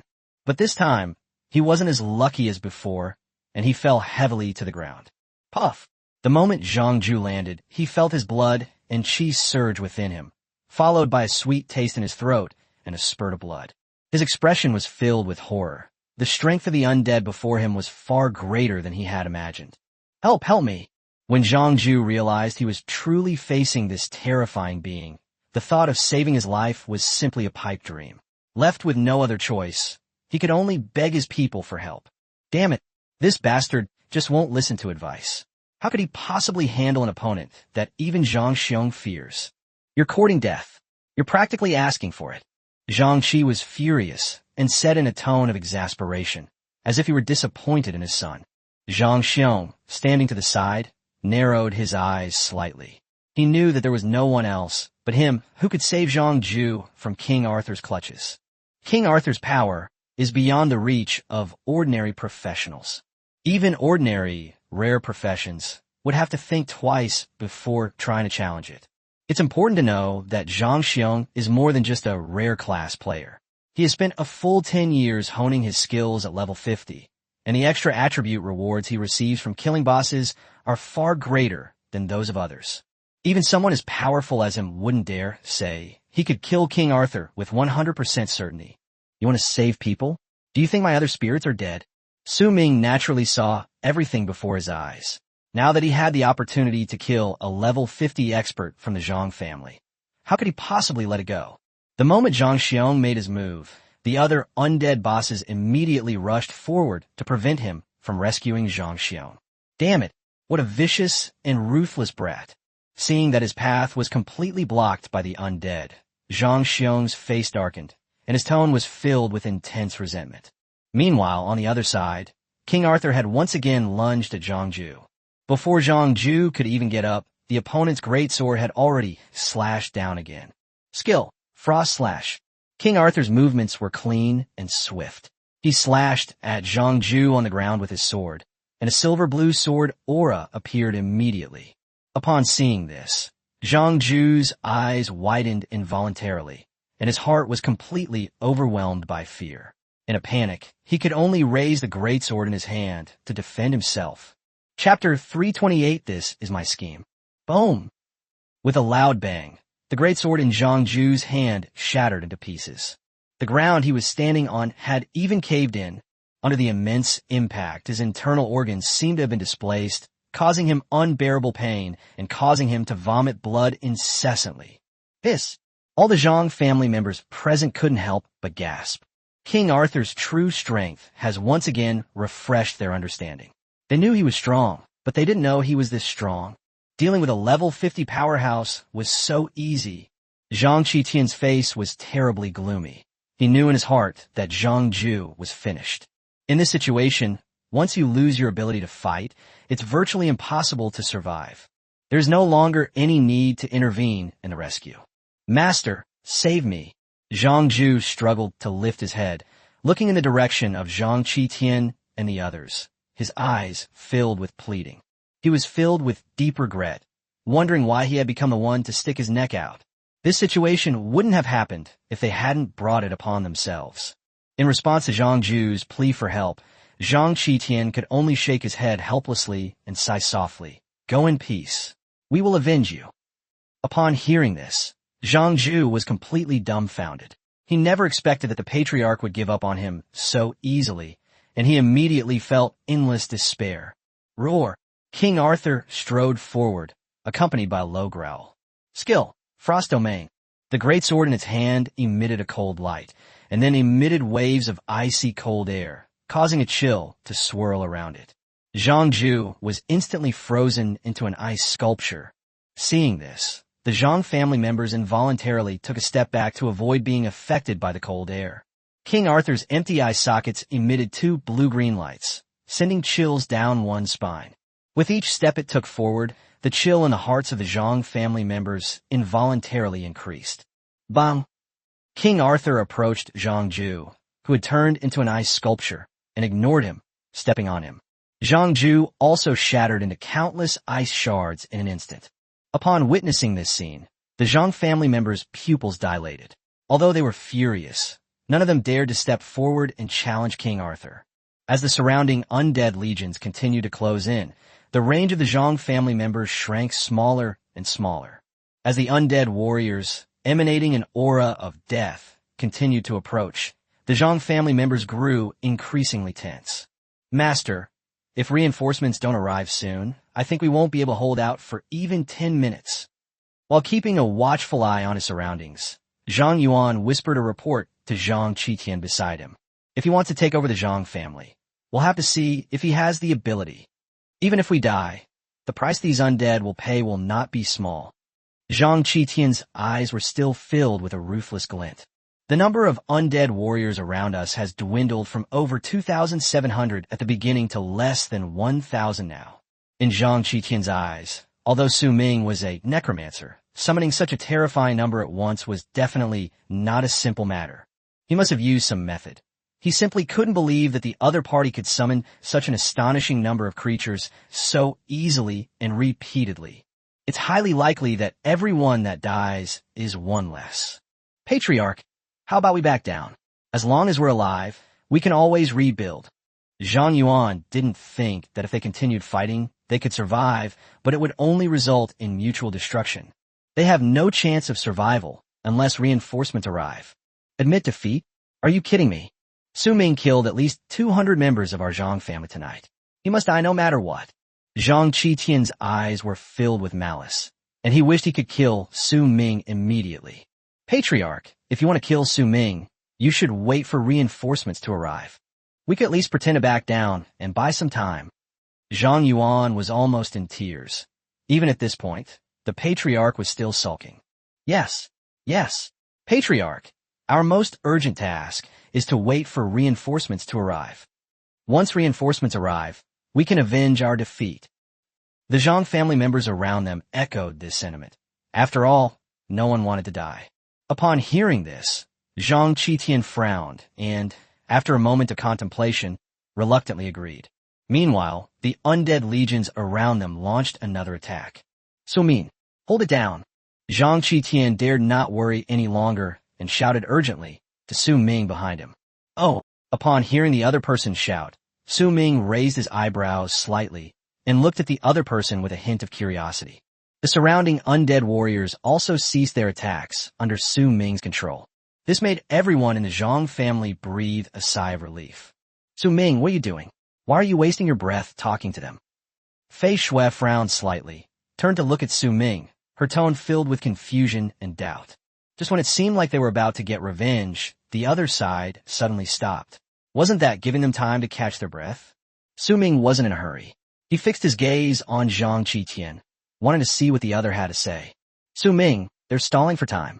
Fei Shui quickly moved to Su Ming's side, her voice filled with anxiety. She didn't want all her efforts to be in vain. As long as she continued the attack, she believed that within 10 minutes, all the Zhang family members here would be dead. I know. Su Ming slowly turned to look at Fei Shui and replied with a smile. What? You knew? And you still stop? Don't you know the saying that villains die from talking too much? Seeing Su Ming knowingly committing the crime, Fei Shui became even more confused. She wished she could open Su Ming's head and see if it was filled with excrement. What's the rush? Haven't you heard of the saying, get involved by getting involved yourself? Su Ming's lips curled up slightly, revealing a chillingly wicked smile. Get involved yourself? What do you mean? Are you crazy? Aren't you afraid his reinforcements will arrive? Fei Shui didn't understand Su Ming's grand principles. She just wanted to cut the Gordian knot and end these scoundrels' lives immediately. If you don't cut the weeds at the root, they'll grow back in the spring. Fei Shui added another sentence. I put myself in a dangerous situation and gave the other side a sliver of hope, making everyone think I was stupid. Actually, this is my real scheme. Su Ming's smile was almost reaching the back of his ears. Fei Shui was completely stunned after hearing what the other person said. No, my head is so messed up. I feel like my brain is about to grow. Fei Shui's mind raced, but she still couldn't fully understand Su Ming's words. Her idea was simple. Kill all the members of the Zhang family and then make a quick getaway. Perfect. However, she vaguely sensed that Su Ming's purpose was not simply to kill these people. Chapter 329, Let Bygones Be Bygones. Su Ming stepped forward slowly, and the undead warriors in front of him stepped aside to make way for him. This scene was like the arrival of a king, leaving the Zhang family members dumbfounded. At this moment, even Zhang Xiong retreated to Zhang Qitian's side. Su Ming passed through the passage of the dead and finally arrived in front of the Zhang family. He smiled and spoke calmly. Patriarch Zhang, what brings you here? When the Zhang family saw Su Ming's hypocritical demeanor, they were so angry that they gritted their teeth. On the surface, they seem amiable and polite, but the things their subordinates do are not much different from those of devils. Su Ming, stop. How about we shake hands and make peace? Zhang Qitian forcibly suppressed his anger, looked at the other party, and proposed a ceasefire. Old man, are you crazy? At this point, should we shake hands and make peace? With your petty and narrow-minded attitude, how could you be willing to let so many members of the Zhang family die in vain? Upon hearing this, Fei Shui bristled before Su Ming could even speak. Zhang Qitian seemed to have been hit where it hurt. He raised his hand and pointed at Fei Shui, trembling slightly with anger. He was about to say something, but when he remembered that he was now seeking peace, he hesitated and stopped. Xiaoxue, don't worry. Su Ming turned to Fei Shui and gestured for her to calm down. Seeing this, Fei Shui snorted coldly and turned her head away. She knew Su Ming had his own plans, so she simply ignored it. Patriarch Zhang, are you not going to avenge your son? Are you not going to avenge your clan? Su Ming looked at Zhang Qitian with a smile. These two problems were a double blow to Zhang Qitian. His face instantly darkened, especially when he saw Su Ming's smug and arrogant expression. Several times he almost lost control of his anger and exploded. Fortunately, Zhang Xiong held his shoulder firmly, which kept him somewhat rational. The dead cannot be brought back to life.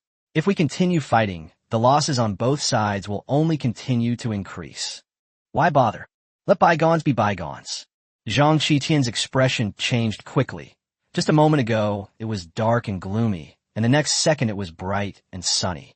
Even Su Ming had to admire the other person's composure when he saw it. The losses are continuing to mount.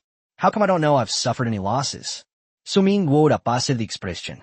Do you really think that if we keep fighting, your undead will remain unharmed? I don't know how you summoned so many undead. But I'm sure you paid a heavy price, didn't you?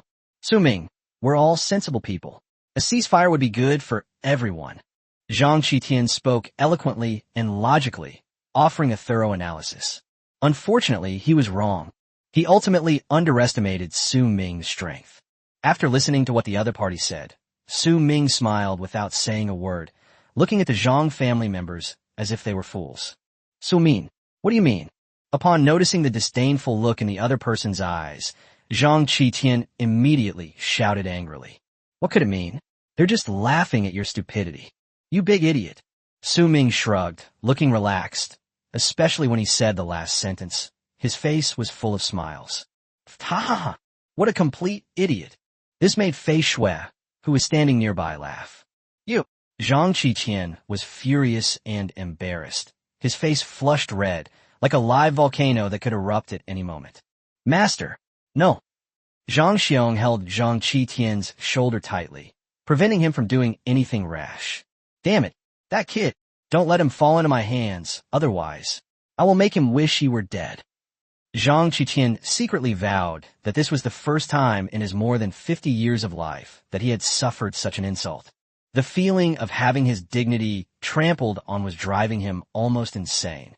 Seeing Zhang Qiqian's expression, which looked worse than if he had eaten shit, Su Ming felt an unprecedented sense of pleasure. Are you angry? That's perfectly fine. I love seeing you so angry and helpless. Su Ming crossed his arms, a smile on his face, and quietly gazed at Zhang Qiqian and the others. Master, don't panic. I think Jiejun and the others will arrive soon. Zhang Xiong leaned close to Zhang Qiqian's ear and whispered a reminder. Good.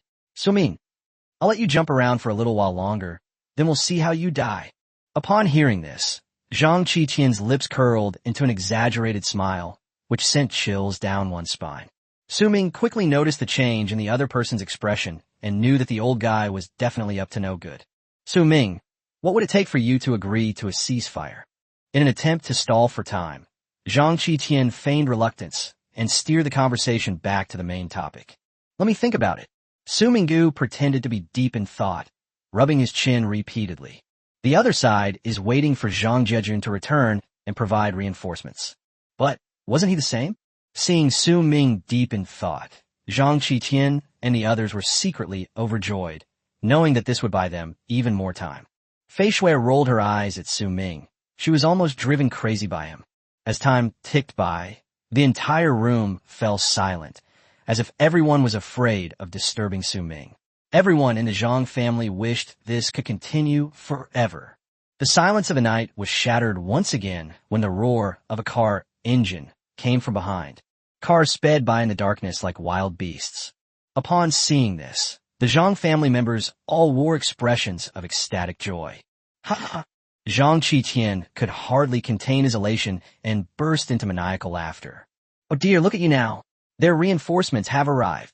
Upon seeing the Zhang family's reinforcements arrive, Fei Shui stomped her feet in anger and glared at Su Ming. It's not a big problem. Think about it.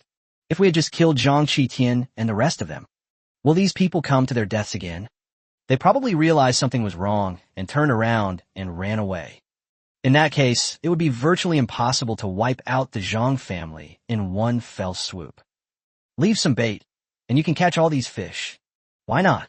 Su Ming remained calm, showing no fear of the Zhang family's reinforcements. Instead, he smiled. Whoosh! In an instant, a large group of people got out of the car. Su Ming looked back and roughly counted about 200 people, which was indeed a force not to be underestimated. The leader was none other than Zhang Jiejun, one of the 3 major fighters of the Zhang family. Ha ha! Su Ming, I'll see how you die this time. With reinforcements as his backing, Zhang Qiqian immediately revealed his true, ugly nature. Chapter 330. Can it be summoned infinitely? Zhang Jiejun's expression was cold, and after getting out of the car, his eyes kept looking around. The Zhang family home, now reduced to ruins, felt both familiar and strange to him. The overwhelming smell of blood made him furrow his brows even more and more, and the murderous intent in his eyes grew even stronger. You did this! Zhang Jiejun turned his gaze away from the surrounding environment and finally fixed it on Su Ming. His tone was icy and chilling, sending shivers down one's spine. Kid, our reinforcements have arrived. Let's see how you jump around now. You only have these undead left. How can you fight us? Zhang Qiqian's smile appeared exceptionally cunning. Oh right, what did you just say? We both suffered losses, right? I didn't mean to discourage you, but seeing how happy you are now, I have to give you a little crush. My undead will never die. Where's the claim of loss? Su Ming turned to look at Zhang Qiqian, grinned, and snapped his fingers. The next second, all the undead warriors who had just fallen returned to the battlefield. What? Zhang Qiqian couldn't help but exclaim in surprise, completely dumbfounded. The other members of the Zhang family were also stunned, their eyes filled with disbelief. Even Zhang Xiong was stunned. What do you mean? You can summon them infinitely? Such a huge number. Doesn't it require him to expend mental energy? Zhang Xiong's face was filled with disbelief, and his eyes were filled with confusion. How is this possible? How is this possible? Zhang Qitian's eyes were wide open, and he kept shouting. He was almost going crazy. So many of their people were sacrificed, only to be rewarded with selfless sacrifice. Yeah, Su Ming, I'm going to kill you. Zhang Qitian's eyes were bloodshot as he hysterically roared at Su Ming. He simply couldn't accept this fact. There are plenty of people who want to kill me, but we also need to see if you have the ability. Su Ming smiled. The more uncomfortable the other person was, the happier he felt. You brat, you're going to die today, no matter what. Even if the king of heaven himself came, he couldn't save you. Zhang Jiajun said it. Although Zhang Jiajun wasn't present at the scene, judging from the expression of the family head Zhang Qitian and the surrounding situation, anyone who wasn't a fool could guess what had happened. As one of the three major forces of the Zhang family, how could he stand by and watch the Zhang family be humiliated? Before he finished speaking, he slammed his foot on the ground and shot towards Su Ming's location. Another great battle is about to break out. Kill. When Su Ming saw Zhang Jiajun rushing towards him, he simply uttered a single word. The more than 2,000 undead around immediately rioted. The Zhang family members also joined the battle. Give Su Ming. Only by killing Su Ming can the battle end. Zhang Qitian shouted loudly, trying to tell the clansmen brought by Zhang Jiajun that they should focus their attention on Su Ming. Let's begin. Fei Shui touched the ground with her toes and disappeared from Su Ming's side in a flash. When she reappeared, she had already joined the battle. You think you can stop me with your bunch of skeleton trash? That's utterly delusional. Zhang Jiajun noticed that countless undead warriors had surrounded him and shouted in a deep voice. After speaking, he moved swiftly. Skill blink. He swept past the undead in front of him and continued charging towards Su Ming, his spear pointing directly at Su Ming. Su Ming looked at the other party with a slightly mocking gaze, showing no sense of urgency or crisis whatsoever. Zhang Jiajun had only taken a few steps when he was immediately blocked by countless orc infantry undead. Get out of my way. He raised his hand and threw a hellfire at the orc infantry. The appearance of the fire dragon caused the temperature around it to rise by several degrees. Boom! The blazing fire dragon cleared a path for him. In the blink of an eye, more than 10 orc infantrymen were blasted away. Finally, the fire dragon crashed into several ice-armored rhinoceroses and turned into tiny flames. You bastard! Zhang Jiajun's expression changed slightly. He had originally intended to use the fire dragon to clear a path and strike directly at the heart of the enemy, but he was stopped after only a few meters. Swish! Swish! Swish! The moment he stopped, countless spears and axes came hurtling towards him from all sides. TSH, you clowns think you can stop me? Zhang Jiajun let out a disdainful sneer, brandishing his spear as a giant dragon of azure flames appeared around him, coiling up and unleashing the skill. Panlong Tianao. The undead that had just attacked him were instantly blasted more than 10 meters away, and those that were closer were burned to ashes by the blue flames. The giant dragon formed from the blue flames hovered in midair, its majestic power bringing a strong sense of oppression to everyone. Melee Mage. Su Ming recognized the blue dragon's skill at a glance. He had fought Xiao Cheng in Haiban City before, and Xiao Cheng had used it too. Kid, take this! Zhang Jiajun shouted in a deep voice, controlling the cyan dragon to suddenly swoop down from midair, its target being Su Ming not far away. Ha ha! When Zhang Qiqian saw the azure dragon, brimming with overwhelming power, rushing towards Su Ming, a joyful smile appeared on his face. He knew the power of this move. Its awe-inspiring dragon might alone was enough to instill fear in people. Go! Su Ming narrowed his eyes slightly and silently recited in his mind. The next second, a huge shadow loomed over us, blotting out the sky. That is the hellish dragon. When he saw the huge bone dragon charging towards his blue dragon, Zhang Jiajun couldn't help but frown slightly. If Nanjiale and Yi Lingfei were to see this scene, they would surely have a sense of déjà vu. Boom! The two dragons collided, creating a deafening roar and unleashing a terrifying energy shockwave. Both the undead warriors and the Zhang family members were thrown back several steps by the aftershocks. Damn it! How is this possible? After seeing the azure dragon blocked by the massive bone dragon's body, Zhang Qiqian couldn't help but curse angrily. He now knew that Su Ming could summon an unlimited number of undead. Seeing the bone dragon being bombed to smithereens, he felt no emotion, only regret. Just as the Zhang family and Su Ming's undead were having a great time fighting, several engine sounds came from behind. Zhang Jiajun was the first to look in the direction of the sound, his brows furrowed. His biggest worry right now is that the Yi family or the Nong family will come after him. Given the current situation, it would be difficult to handle if those two companies were to join the fight. After the people got off the car, Zhang Jiajun finally saw their faces clearly and let out a long sigh of relief. Kid, even God isn't on your side. Zhang Jiajun turned his attention back to Su Ming. Chapter 331, The Quicksand Guild, Zhengbei. The people who got off the car were all unfamiliar faces. A group of 20 people. After getting off the vehicle, they walked straight toward the battlefield. Seeing this, Su Ming frowned even more deeply, unable to guess the other party's identity for a moment. It wasn't until the other person spoke that he suddenly realized what was going on. Zhang family, you don't mind if our Quicksand Guild gets involved at a time like this, do you? This Su Ming, we're determined to kill him. The man in the lead cracked his knuckles and twisted his neck, his tone icy cold. He was Zheng Bei, the leader of the team from the Quicksand Guild in Haiban City, who was leading the pursuit of the mysterious man. Clearly, they have confirmed that Su Ming is the person they have been searching for these past few days. Upon hearing this, Su Ming narrowed his eyes slightly. He hadn't expected that his attempt to lure out the Zhang family would result in attracting the Lu Sha Guild as well. Haha, of course I don't mind. I'd love to. Zhang Jiajun naturally couldn't refuse. He was overjoyed that someone was willing to help the Zhang family at this time.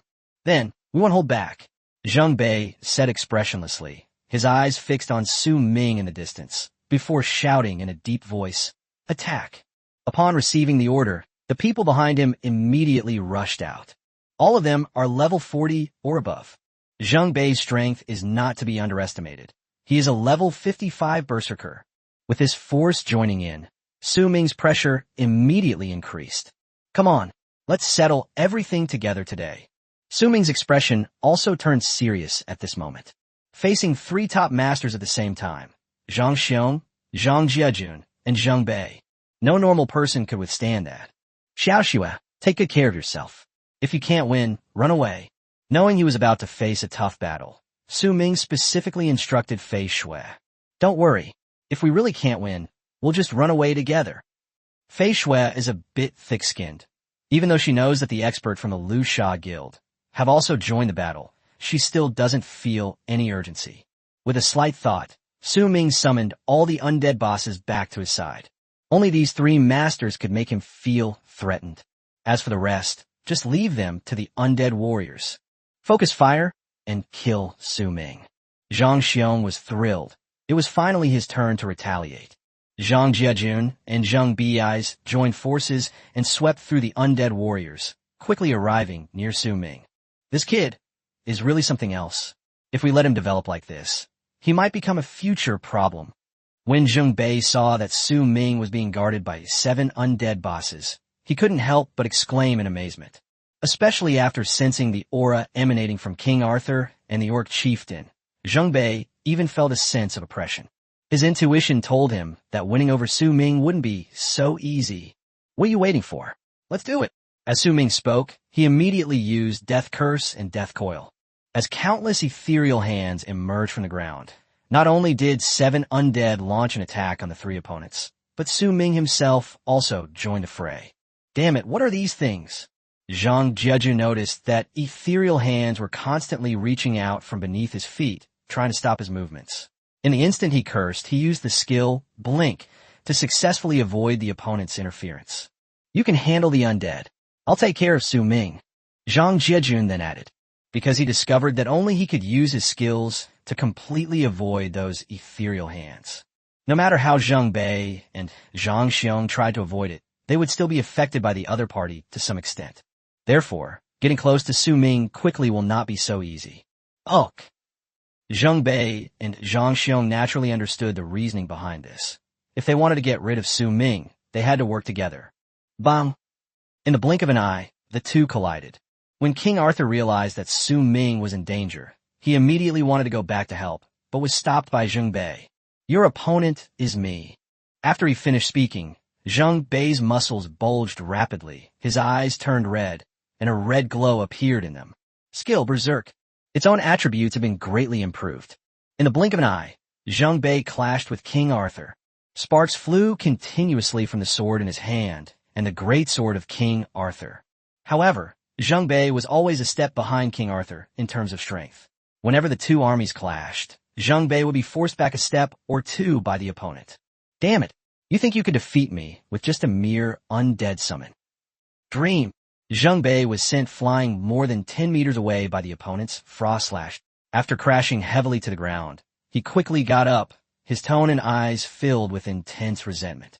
He refused to believe that he couldn't defeat an undead. "Hey, that guy's no pushover, so don't hold back when you're dealing with him." Zhang Xiong, who was standing nearby, loudly reminded him. Now that he no longer has to be King Arthur's opponent, he is incredibly happy. He's no longer the one getting beaten up. He had previously been surrounded and brutally beaten by King Arthur and the Orc chieftain, suffering greatly. After hearing Zhang Xiong's words, Zheng Bei's expression immediately became serious. He raised his hand to wipe the blood from the corner of his mouth, and then unleashed another of his skills. Berserk. Zheng Bei started to fight desperately, letting out a chilling scream, and even wisps of black smoke appeared on his body. His eyes, which were already glowing red, became even brighter. "My nails and teeth have grown quite a bit, and they're unusually sharp." He seemed to have lost his mind and become like a wild beast, with saliva constantly dripping from the corners of his mouth. His attributes also surged once again as a result. Whoosh! He moved swiftly, leaving a trail of afterimages on the ground. In the blink of an eye, they appeared before King Arthur. The sword in his hand flashed with a cold light, and with a whoosh, it slashed out, cutting through the air with a whistling sound. King Arthur remained calm in the face of danger, raised his great sword, and activated his skill, Frost Shield. Bang! Zheng Bei's sword struck the opponent's icy shield with a dull thud, but King Arthur remained completely unmoved. This scene left everyone present slightly stunned, and even Zheng Bei himself was shocked. What kind of monster is this? Really? Even a captain in Berserk plus Rampage mode couldn't do anything to him. Impossible, right? How could he keep up with the captain's speed and strength? The faces of the others in the Quicksand Guild were filled with disbelief. They all knew Zheng Bei's strength, and when they saw his fierce attack being blocked, they couldn't help but exclaim in surprise. Chapter 332, It's About Time to Make a Move. Seeing that Zheng Bei couldn't shake King Arthur, Su Ming couldn't help but smile slightly. With a blessing of his death curse, King Arthur's strength attribute is now close to 800 points. It's clearly unlikely that Zheng Bei can defeat it with his own strength alone. If he joins forces with Zhang Xiong, then there might still be a chance. But right now, Zhang Xiong simply doesn't have the time or energy to help the other party. Under the siege of boss-level Undead led by the Orc chieftain, Zhang Xiong himself was having a great time fighting. "Kid, you still have the mind to laugh?" Zhang Jiejun continuously brandished his spear at Su Ming, occasionally unleashing a hellfire attack, which indeed put considerable pressure on Su Ming. "You want to defeat me? Not so easy." Su Ming continued to slash at his opponent with his giant sword. The two fought back and forth, evenly matched, and soon the battle reached a fever pitch. This kid not only has good equipment, but his stats are also high. Zhang Jiejun was secretly amazed. During his fight with Su Ming, he discovered that the opponent didn't have any offensive skills, only simple and unadorned physical attacks. If there is anything, it's that he occasionally uses Death Coil to restrain himself. This made Zhang Jiejun feel even more strongly that Su Ming was no ordinary pervert. With just one Death Coil and a basic attack, he was able to be restrained. Just as the battle on the Zhang family side was escalating, undercurrents were also swirling in the headquarters of the Sword Tiger Guild. I received a distress call from the Zhang family. We must go to their aid immediately. Qin Xuan, the guild leader of the Sword Tiger Guild, summoned Lu Shuwen and several other high-ranking members who happened to be at headquarters and spoke to them in a serious tone. Support the Zhang family? This is a conflict between families. Wouldn't it be inappropriate for us to intervene? Lu Shuwen pushed up his gold-rimmed glasses, not entirely agreeing with Qin Chuan's order. Upon hearing this, Qin Chuan's face instantly darkened, and his gaze toward the other party was like two sharp swords. Are you trying to disobey orders? As soon as Qin Chuan said this, the temperature in the entire office seemed to drop by more than 10 degrees, making people feel a chill down their spines. Am I wrong? How much did you receive in benefits from the Zhang family? Seeing its owner being bitten, it can't wait to pounce on them and rescue them. Lu Shuwen wore a faint, wicked smile, his words filled with provocation. Damn it, Lu Shuwen, what exactly do you want to do? Upon hearing this, Qin Chuan flew into a rage, jumped up from his seat with a whoosh, and roared angrily. I'm just telling the truth. Why are you getting so worked up? Lu Shuwen said slowly and deliberately. Qin Chuan's face was filled with anger. His eyes were bloodshot, and he stared intently at the other person. After a long pause, he turned his gaze to the others and ordered, "Take your men and go to the Zhang family immediately to provide support." After receiving the instructions, everyone withdrew. I'll deal with you when I get back. After leaving a cold remark, Qin Chuan quickly left the office. Watching the other person's retreating figure, Lu Shuwen's smile grew even brighter. He slowly walked to Qin Chuan's seat and sat down. Lu Shuwen leaned back in his chair, closed his eyes, and seemed to be savoring the unique charm of this position. This is power. Once you sit in this position, you can control the entire Sword Tiger Guild. About 5 seconds later, he suddenly opened his eyes, and at the same time, his entire demeanor changed. It's about time we made our move.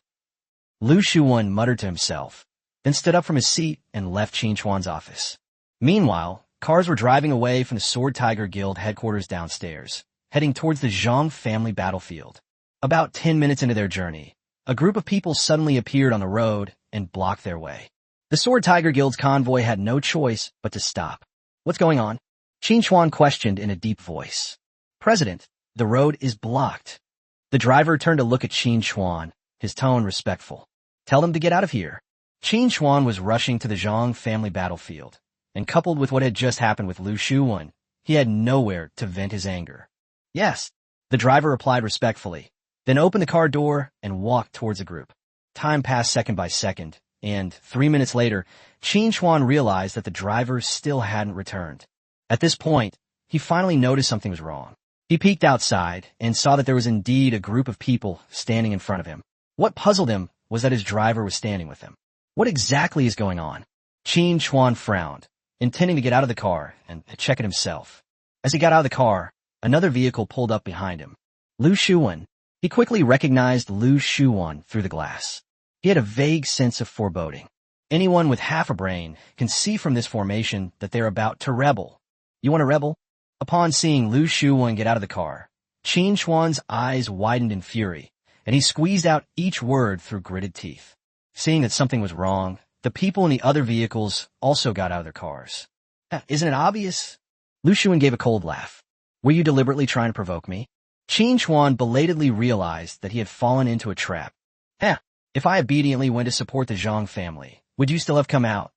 Lu Shuwen smiled, but his eyes were filled with disdain as he looked at Qin Chuan. You think you can take me down with your bunch of people? Aren't you being a bit delusional? Qin Chuan brought more than 40 experts with him this time, and he was not afraid of Lu Shuwen at all. The group blocking their way was none other than Heavenly Punishment, an organization founded by Lu Shuwen. Guildmaster, this is getting more and more interesting. Lu Hengze approached Qin Chuan and let out a sinister laugh. Lu Shuwen, you didn't expect this, did you? Your people have already sided with me? You miscalculated this time. Qin Chuan turned his head and glanced at Lu Hengze, the masked man, a smug look appearing on his face. He felt that the wisest thing he had done was to sow discord among Lu Shuwen's people beforehand and win them all over to his side. The high-ranking officials standing beside Qin Chuan at this moment were all quite powerful. If they hadn't had the foresight to do so, they would probably be finished by now. Thinking of this, Qin Chuan couldn't help but breathe a sigh of relief, feeling that he was simply a genius. President, you've been a lackey of the Dragon King's palace for far too long. This has almost crippled the Sword Tiger Guild. I believe that with my leadership, things will get better. Lu Shuwen ignored Qin Chuan's words and continued talking to himself. Chapter 333, 20 Years of Walking on Thin Ice. Qin Chuan's expression changed slightly, and he slowly raised his right hand, revealing a black longsword in his grasp. You have such a strange kind of self-confidence. Today, I have no choice but to clean house. After he finished speaking, Qin Chuan exuded a terrifying aura. Class, spells word. Level, 60. At the same time, the high-ranking figures beside him were not to be outdone, and one after another, powerful auras erupted from them. Everyone is level 50 or higher. This is a formidable force, truly worthy of being the #1 guild in Jiangxing. After sensing the powerful aura, the members of Heavenly Punishment all became extremely solemn, although there were many strong individuals among them. Some of whom were at level 40 or 50. They knew they were no match for the higher-ups of the Sword Tiger Guild. The opponent not only has excellent equipment, but each of them must have spent a long time honing their skills at level 50. They are definitely not comparable to ordinary players or newly promoted level 50 players. Wang Xiaoming, standing in the crowd, couldn't help but swallow hard. He was the weakest person there, and the sheer pressure emanating from those people was enough to instill fear in him. Brother Bang, although we outnumber them slightly, if it really comes down to a fight, I'm afraid we won't stand a chance. At this moment, someone leaned close to Hu Zhenbong, the leader of Heavenly Punishment, and whispered a reminder. Why? Why did the masked man choose to side with the other side? Hu Zhenbong frowned. He wasn't concerned about whether he could win the fight, but rather why Lu Hengze, the masked man, had chosen to oppose him. Qin Chuan pointed his sword at Lu Shuwen and said coldly, I've long suspected you've been hiding something, secretly forming cliques. Don't think I don't know. Originally, seeing your strong work ethic, I might have kept you on as long as you didn't do anything outrageous. But that's clearly impossible now. You've chosen a path that demands zero tolerance from me. After hearing Qin Chuan's words, Lu Shuwen smiled. The laughter, like a surging wave, suddenly exploded in the silence. He covered his face and laughed wildly, first with a sharp, high-pitched sound that seemed to pierce eardrums. Then the volume kept rising and turned into an almost insane roar. There was no warmth in the laughter, only endless madness. It's chilling and terrifying to hear. Even Qin Chuan frowned, wondering if the other party had gone mad because they knew their operation had failed. Laughter echoed through the street. Lu Shuwen's face was contorted by the maniacal laughter, his eyes wide open, becoming ferocious and terrifying. Do you know how I've spent the last 20 years? I've been waiting for this moment. I've been planning this for 20 whole years. Do you think I will fail? He finally stopped laughing, glared at Qin Chuan, and screamed hysterically. What? 20 years of planning? You mean, from the moment you entered the Sword Tiger Guild, you were planning to kill me? Qin Chuan was slightly taken aback, his eyes filled with disbelief, and his face was full of confusion. He couldn't understand why the other party hated him so much that they were willing to spend 20 years dealing with him. Yes. Why do you think I joined your Sword Tiger Guild? I'm going to bring down all you self-righteous hypocrites. You are the root of all evil in this world. It took me 10 years to climb step by step to the position of vice president. It took another 10 years to permeate every corner of the guild with my power. That's what brought us this opportunity today. You're the one who deserves to die. Lu Shuwen seemed to be releasing all the emotions that had been building up for the past 20 years. You're insane. You're absolutely insane. Qin Chuan first expressed that he could not understand the other party's thoughts. He then shook his head and sighed, feeling sorry for the other person, and said, Unfortunately, your scheme, which you've been planning for 20 years, is utterly worthless in front of me. Faced with absolute self-interest, it is so fragile and easily broken. After saying that, he gave Lu Shuwen a mocking smile. It was as if he was showing off that he had bribed the people the other side had been planning for a long time. Is that so? A 20-year-old stalemate. Do you think you could just break it off like that? Lu Shuwen gave a wicked smile, his eyes revealing a chilling aura that sent shivers down one's spine. Upon seeing this, Qin Chuan felt a chill run down his spine, a vague sense of foreboding creeping over him. His intuition told him that he couldn't delay any longer. The other party might still have some tricks up their sleeve, so to avoid any unforeseen complications, he tightened his grip on his longsword. Just as he was about to make his move, A chill ran down his spine. Qin Chuan thought to himself, this is bad. In that instant, time seemed to fall into a deathly silence. Shock struck him like lightning, his thoughts freezing in an instant. He couldn't believe that the guild leaders beside him would suddenly attack him. He had clearly been successfully bribed. Why?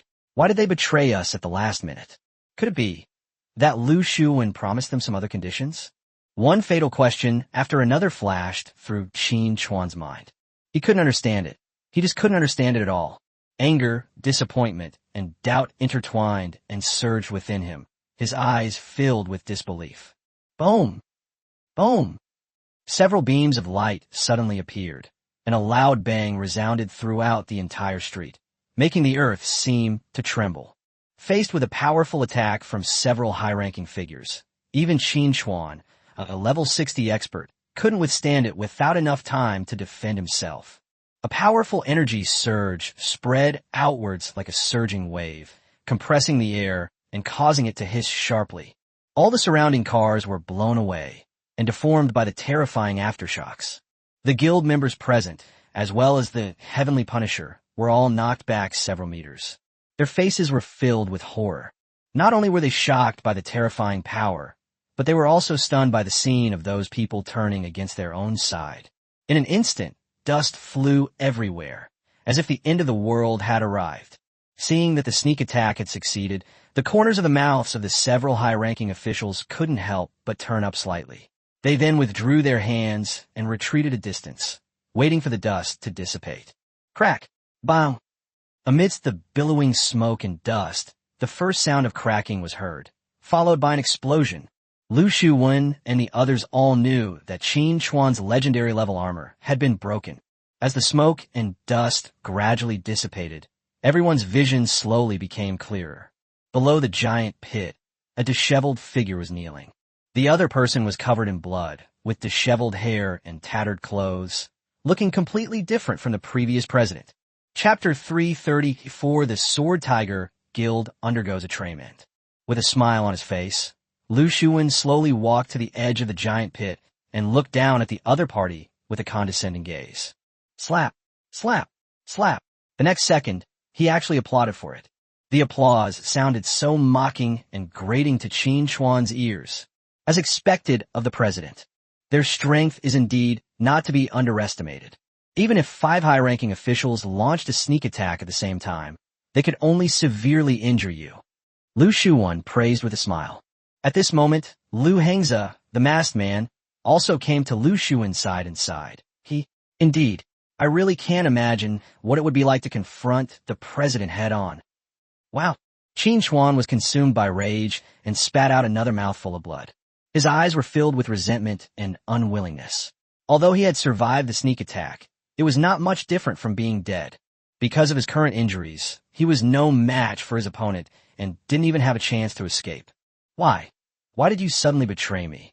Qin Chuan slightly raised his blood-red eyes and looked at Lu Hengze. Even if he dies, he wants to die knowing why. He had clearly appointed him to such an important position as the captain of the law enforcement team. Yet the other party still betrayed him. Do you think it's possible that this was all a play we put on? I will not only gain your trust, but I will also be able to control the entire law enforcement team. Even though Lu Hengze was wearing a mask and his smile couldn't be seen, you could tell from his tone of voice and eyes that he was very excited. But have you forgotten how Lu Shuwen treated you? I'm the one who promoted you. I gave you the opportunity. Qin Chuan roared hysterically at him, venting his resentment. Are you really stupid, or are you pretending? What do you think I've been planning all these years? Lu Shuwen shook his head and sighed softly. Upon hearing this, Qin Chuan suddenly understood. His brows furrowed slightly, and his expression seemed somewhat dazed. After a moment, he slowly spoke. You mean all the unfairness you showed Lu Hengze from the beginning was fake?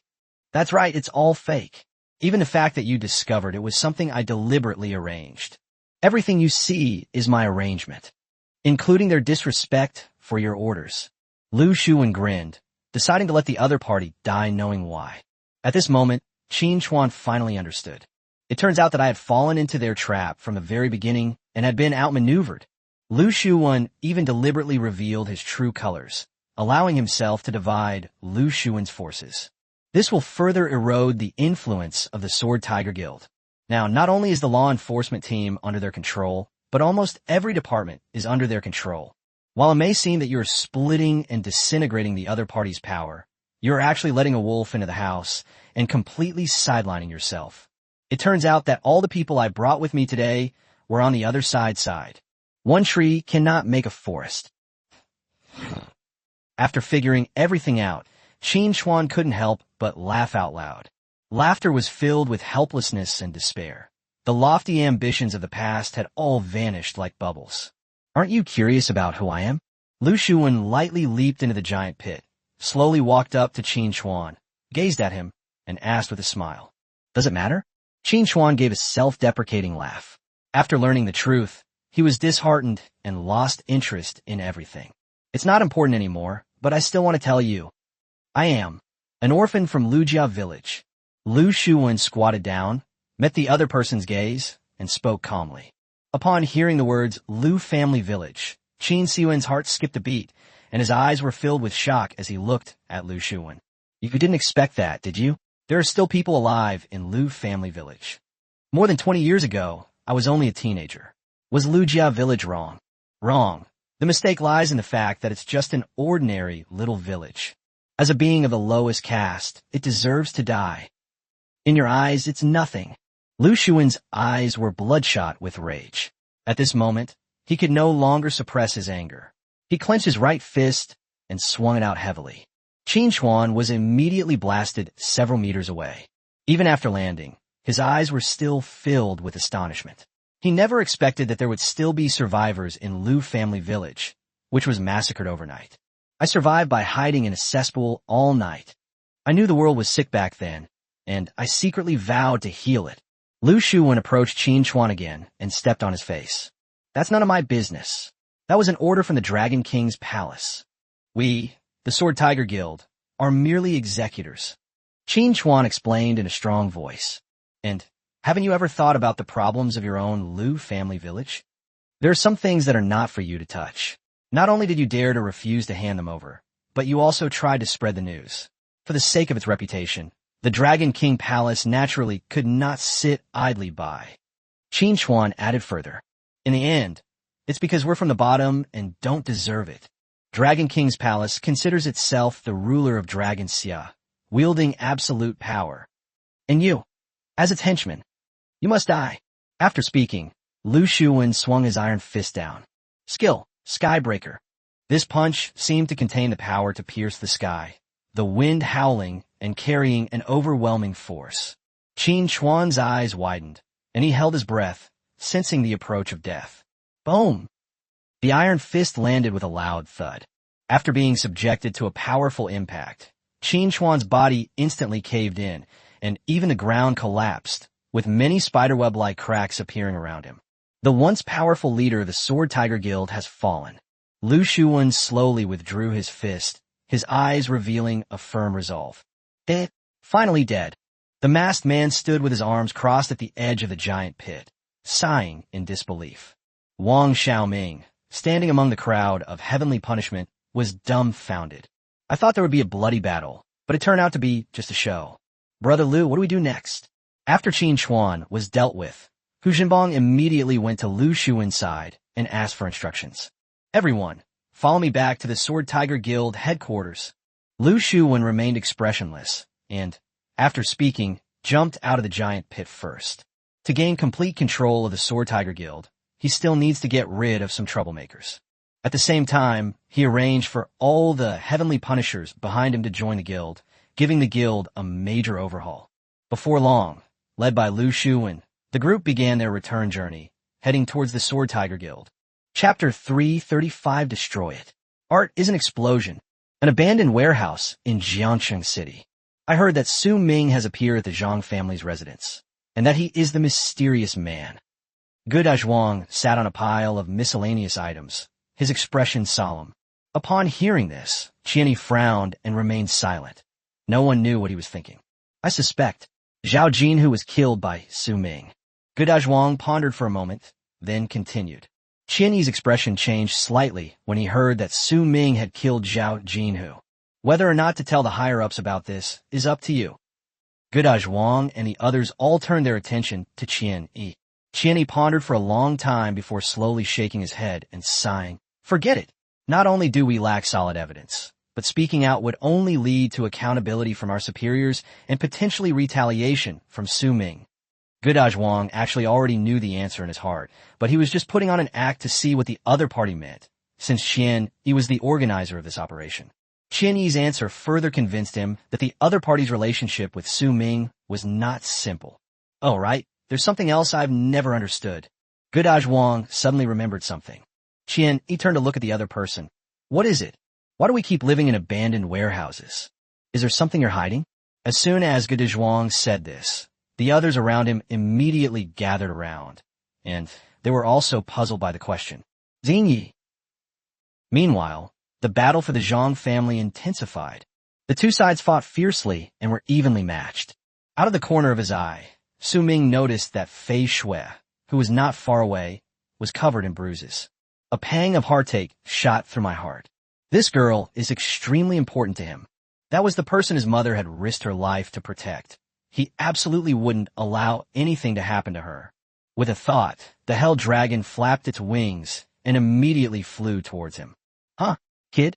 You trying to run away? Zhang Jiajun saw through Su Ming's intentions at a glance. Before he finished speaking, he shot toward the other person, trying to stop him. Su Ming ignored the other party and leaped onto the dragon head. Get down here! Zhang Jiajun shouted in a deep voice, and then used the blink skill to chase after them. Immediately afterwards, he thrust out his spear. Skill, Piercing Cloud Sky Strike. A complete combo, executed in one smooth motion. With a flash of cold light, a phantom image of a long spear suddenly appeared. Su Ming felt a chill run down his spine and immediately left the body of the Hell Dragon. Bang! A deafening roar erupted as the bones of the Hell Dragon cracked with a sickening sound. Zhang Jiajun's spear phantom actually pierced through the body of the Hell Dragon. Burst! Seeing this, Su Ming's heart sank, and he immediately detonated the Bone Dragon. In an instant, a dazzling light shone forth, and immense energy spread outwards. In midair, it seemed as if a flower of death had bloomed. The powerful shockwave caused the surrounding air to tremble. Whoosh! Zhang Jiajun's entire body crashed to the ground like a cannonball. Boom! It kicked up a cloud of dust the moment it landed. Even Su Ming himself was affected by the aftershocks of the self-destruction. He almost lost his footing the moment he landed, staggering back more than 10 steps before regaining his balance. Soon, he summoned the Hell Dragon again. With the flapping of its wings, the smoke and dust were instantly dispersed by the gale. Zhang Jiajun had already gotten up from the ground. Although he was covered in dust and blood was trickling from the corner of his mouth, it was clear that he had not been seriously injured. You brat, you're so vicious. Zhang Jiajun raised his hand to wipe the blood remaining at the corner of his mouth, glaring fiercely at Su Ming not far away. He had just arrived and didn't know that Su Ming's undead could self-destruct. This time, he got to experience it for free. Now, watching helplessly as Su Ming leaps onto the Hell Dragon again, they dare not rashly step forward to stop him. Su Ming, standing on the Hell Dragon, merely glanced at the other party before flying towards Fei Shui's direction. Xiao Xue, come up here. As he approached the other person, Su Ming called out urgently. Upon hearing this, Fei Shui stopped fighting without hesitation and leaped towards the Hell Dragon. She had unconditional and complete trust in Su Ming. When the crowd below saw that Su Ming and Fei Shui were both riding bone dragons, their brows furrowed slightly, their eyes filled with doubt and confusion. Not to mention them, even Fei Shui didn't know what Su Ming wanted to do. Give. Su Ming looked down and casually tossed 2 bottles of advanced healing potion to Fei Shui. He then took out a bottle and drank it all in one gulp. Aren't you going to fight anymore? Fei Shui frowned slightly and asked in a doubtful voice. Fight. Of course we still have to fight. But continuing like this is too strenuous. As Su Ming spoke, he drank another bottle of advanced healing potion. Could it be that you want to? Fei Shui vaguely guessed something. Then a mischievous look appeared on her face, as if she wanted to stir up trouble. Right. After throwing away the empty bottle, Su Ming grinned and simply replied with a single word. Destroy. Su Ming stood atop the dragon's head, spread his hands, closed his eyes, and spoke slowly. Boom! As soon as the words were spoken, a tremendous roar, like thunder, came from the ground, deafening. Those were more than 2,000 undead, who self-destructed without warning. In that instant, light and darkness intertwined, as if the gates of hell had been opened. A powerful shockwave spread outwards with overwhelming force, causing the ground to tremble violently and dust to fill the air. Flames shot into the sky, adding an eerie touch to the dark night. The aftershocks of the explosion raged like a storm, destroying everything in their path. The air was thick with the scent of death and despair, as if the end of the world had come. The breathtaking scene left Fei Shui speechless and filled with awe. Even as they rode the bone dragon and hovered in the air, they were still affected by the aftershocks, causing them to shake violently. The hellish dragon flapped its wings frantically, barely managing to maintain its balance. As time passed, the ground gradually calmed down. Su Ming slumped on the dragon head, panting heavily.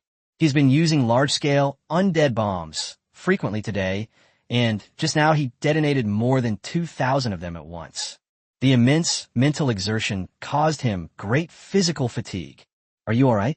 Seeing this, Fei Shui couldn't care less about watching the show anymore and quickly stepped forward, her voice filled with worry. It's all right, just let me catch my breath. Su Ming shook his head, indicating that the other party did not need to be nervous. After saying that, he leaned out to see what was happening below. Chapter 336, the strongest member of the Zhang family, Zhang Daoguang. When Su Ming peeked out and looked down, all he saw was a hazy gray, his vision completely obscured by the swirling dust. It is not possible to ascertain the specific situation of the Zhang family and the Lu Sha guild below in the short term. Before he could pull his head back, the dark night sky suddenly turned fiery red. Huh, what's going on? Fei Shui frowned, looked up at the sky, and asked in a doubtful voice. Could it be there's another expert? Su Ming's expression changed slightly. The surrounding air seemed to be getting hot, with faint sparks flashing. Not good. Su Ming quickly sensed something was wrong and said in a deep voice. He then controlled the Hell Dragon to try and escape from this dangerous area. But the next second, he was shocked to find that a giant net of flames had somehow appeared in the sky. They could see the fire net closing in on them in an overwhelming manner. Su Ming had no choice but to quickly descend to the ground. The raging flames writhed and raged in the air, turning the entire night sky a fiery red in the blink of an eye. As the flames rose, the temperature also increased rapidly. Both the earth and the air seemed to have turned into a giant furnace, and the scorching heat was unbearable. Whoosh! Su Ming swooped down with Fei Shui in his arms. The moment it landed, the Hell Dragon immediately used its massive body to shield it. At the same time, King Arthur was also summoned. The moment King Arthur stepped out of the darkness, the surrounding temperature instantly eased. The icy aura emanating from it made Su Ming and Fei Shui feel incredibly comfortable. The flames above rolled and surged, as if they were alive. Upon seeing Su Ming land, it followed suit and landed as well. In the blink of an eye, it collided with the Hell Dragon. Flames flew everywhere, and the Hell Dragon was quickly engulfed by the flames, forming a fireball. Upon seeing this, King Arthur immediately stepped forward and unleashed his defensive skill, Ice Shield. With the second layer of protection, Su Ming felt much more at ease. Under the terrifying heat, the surrounding stones were heated until they turned red hot, as if they would melt at any moment. Boom! The moment the fire net fell completely, a violent explosion occurred, and a bright light shone like a small sun, illuminating the entire night as if it were daytime. The massive shock wave spread rapidly in a circle outwards from Su Ming's location. The air was compressed instantly, and then exploded outward with violent force. The surrounding objects were as if they were being violently struck by the giant's hand. Some were blown to pieces and turned into countless fragments flying in the air, while others were blasted far away and crashed to the ground with a dull thud. The area, which was originally full of dust, was instantly blown away by the aftershocks of the explosion. Moments later, as the flames died down and the temperature gradually dropped, the fiery red sky turned back into night. Su Ming and Fei Shui were unharmed under King Arthur's frost shield, but the Hell Dragon had been reduced to ashes. Its remains were scattered all over the ground, with a few embers still visible among them. What a terrifying skill! Su Ming frowned and exclaimed in surprise. Immediately, he scanned his surroundings, trying to find the person who had just used the skill. This is a fire mage's skill. Burning Heaven Purgatory. Fei Shui's face was slightly pale. She slumped on the ground, her voice trembling, and even her delicate body trembled involuntarily. What's wrong with you? Upon seeing this, Su Ming quickly stepped forward to help the other person up. When he touched the other person's small hand, Su Ming frowned, his eyes filled with worry. He noticed that Fei Shui's hands are not only cold, but her palms were also sweaty. This is very abnormal. This is nothing like the usual optimistic and cheerful Fei Shui. Soon, Fei Shui pulled her hand back from Su Ming's. She huddled up in a ball, her beautiful eyes filled with endless panic and fear. Su Ming was slightly taken aback. Seeing the other person trembling with fear, he couldn't help but feel a pang of heartache. Don't be afraid. I won't let anyone hurt you. Su Ming hugged the other person, his eyes full of tenderness, and soothed them gently. Although he didn't know what Fei Shui was afraid of, he vaguely felt that it was related to the incident when the pioneer group entered the Red Clan's territory back then. Moreover, the skill, Burning Heaven Purgatory, is clearly not an ordinary skill. It is very likely a level 50 enhanced skill. Otherwise, it wouldn't have put so much pressure on Su Ming. Just as he was comforting Fei Shui, a figure suddenly appeared in the distance, slowly walking towards him. Su Ming quickly sensed a powerful aura approaching. Then he looked up. The other person casually put his hands in his pockets, swaying slightly, exuding a kind of unrestrained boldness that was hard for others to match. As the other person drew closer, he finally got a clear look at their face. Class, Fire Mage. Level, 59. Zhang Daowang. Su Ming's expression hardened slightly, and he asked in a doubtful voice. Although he had never met the other person, those eyes filled with disdain for the world could only belong to Zhang Daowang. After all, the opponent is the strongest among the three major fighters of the Zhang family. If tonight's events weren't related to the life and death of the Zhang family, the other party probably wouldn't have shown up. At the same time, noises were heard from the surrounding ruins. Hands emerged from beneath the rubble and the wasteland. The Zhang family members and members of the Quicksand Guild, who were buried under the ruins, are about to emerge from the ground. Before long, figures began to emerge from the ruins. Although they were in a terrible state, they had survived the terrifying undead bomb. Daowang, we absolutely cannot let him escape. This brat's hands have been stained with the blood of countless souls from our Zhang family. After getting up, Zhang Qitian saw Zhang Daowang and, completely disregarding his own image, immediately shouted a reminder. No! Upon hearing this, Zhang Daowang merely glanced indifferently at Zhang Qitian, who was covered in dust and dirt, several dozen meters away, his tone extremely lazy. Upon hearing Zhang Daowang's words, Zhang Qitian breathed a sigh of relief, clearly having absolute confidence in the strongest member of the Zhang family. Su Ming picked up Fei Shui and glanced around. Although many members of the Zhang family rose up, many also died. Zhang Jiajun had brought back nearly 200 people, but now only about 50 of them can still stand up. As for the Quicksand Guild, it's in an even worse situation. Of the original group of 20, only 5 are still standing. That's right. It's you, kid. Zheng Bei wiped the blood off his face and glared angrily at Su Ming. This terrifying explosion was exactly the same as the explosion at the headquarters of the Quicksand Guild that night. This further convinced him that Su Ming was the perpetrator that night. Chapter 337 Combat Genius. Su Ming frowned, his expression grave. Fei Shui's unexpected situation made him somewhat hesitant and unable to fully unleash his fighting spirit.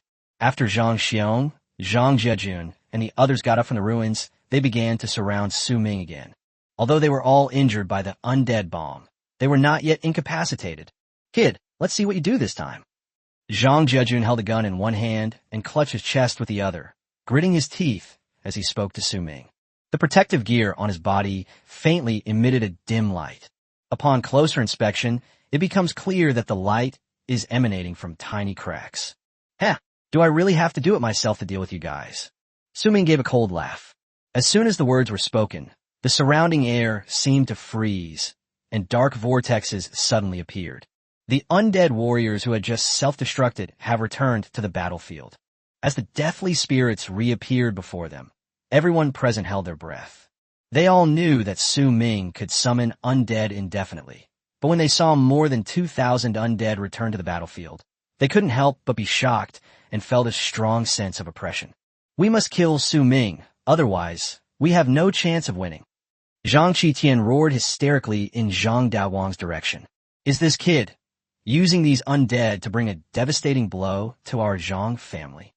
Then, I'll tell you, your so-called quantity is utterly insignificant compared to mine. Zhang Daowang pulled his hands out of his pockets, his eyes revealing an unparalleled confidence. After saying that, he spread his hands, and a fiery red staff suddenly appeared in his right hand. A few wisps of red smoke lingered around the staff, giving it a fiery feel. This is clearly a legendary weapon. As Zhang Daowang waved his staff, the dark night sky turned fiery red once more. Skill, Heavenly Purgatory. A huge net of fire intertwined high in the sky, but it never fell, remaining quietly suspended in the air. Su Ming looked up and felt not only the intense heat, but also a strange sense of crisis. That net of fire was like a cage, a knife hanging overhead, with no idea when it would fall. Upon noticing the presence of the fire net, Fei Shui trembled even more violently in Su Ming's arms. Kid, you can forget about running away now. The battle can officially begin now. A faint smile appeared on Zhang Daowang's face. Clearly, the other party used the burning heaven purgatory to weave a fire net in order to prevent Su Ming from escaping on the bone dragon. Kill. Su Ming remained expressionless, his eyes cold. He stopped wasting words with the other party and gave a low shout. As soon as the words were spoken, the more than 2,700 undead instantly rioted, looking at the hordes of the dead surging in like a tide. Both the Zhang family members and the remaining members of the Quicksand Guild subconsciously took a few steps back, their eyes filled with panic. Not only have their numbers drastically decreased, but they're also all injured, and their fighting capacity has clearly declined. Now, facing thousands of dead again, he naturally feels uncertain. Don't panic, everyone. With me here, no matter how many more we try, it's all in vain. Zhang Daowang brandished his staff, and fireballs appeared one after another on the fire net. Skill, Falling Dragon Flame. The fireballs pierced through the fire net, as if the sky were being torn apart. Streaks of scorching fire streaked across the sky like meteors, carrying terrifyingly high temperatures. Wherever the flames landed, everything turned to ashes, the ground cracked from the heat, and the air distorted from the intense heat.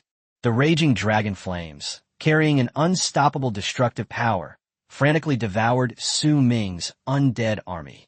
Ha! As expected of Emperor Daowang.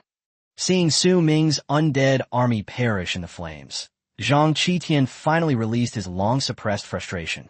This guy, Su Ming watched as his undead army struggled in the sea of fire, his face gradually turning grim. In just 1 minute, a third of his undead army had died, and Zhang Daowang seemed to have no intention of stopping his spellcasting. Interrupt him. Su Ming turned his gaze to Zhang Daowang in the distance and said coldly. The orc chieftain, leading his undead bosses, immediately charged towards the enemy. Protect Daowang. Seeing this, Zhang Jiajun shouted loudly and took the lead in going forward. Zhang Xiong and Zheng Bei soon joined the battle. At this moment, King Arthur could only stay by Su Ming's side and help him withstand Zhang Daowang's skills. Without King Arthur on the battlefield, those undead bosses seemed somewhat powerless. Same as always, these undead are yours to handle. Su Ming, I'm determined to kill him. Zhang Jiajun moved swiftly, quickly escaping the battlefield and rushing towards Su Ming's location. Snap! King Arthur quickly noticed the other party and immediately stepped forward to block Su Ming's path. Daowang, help me!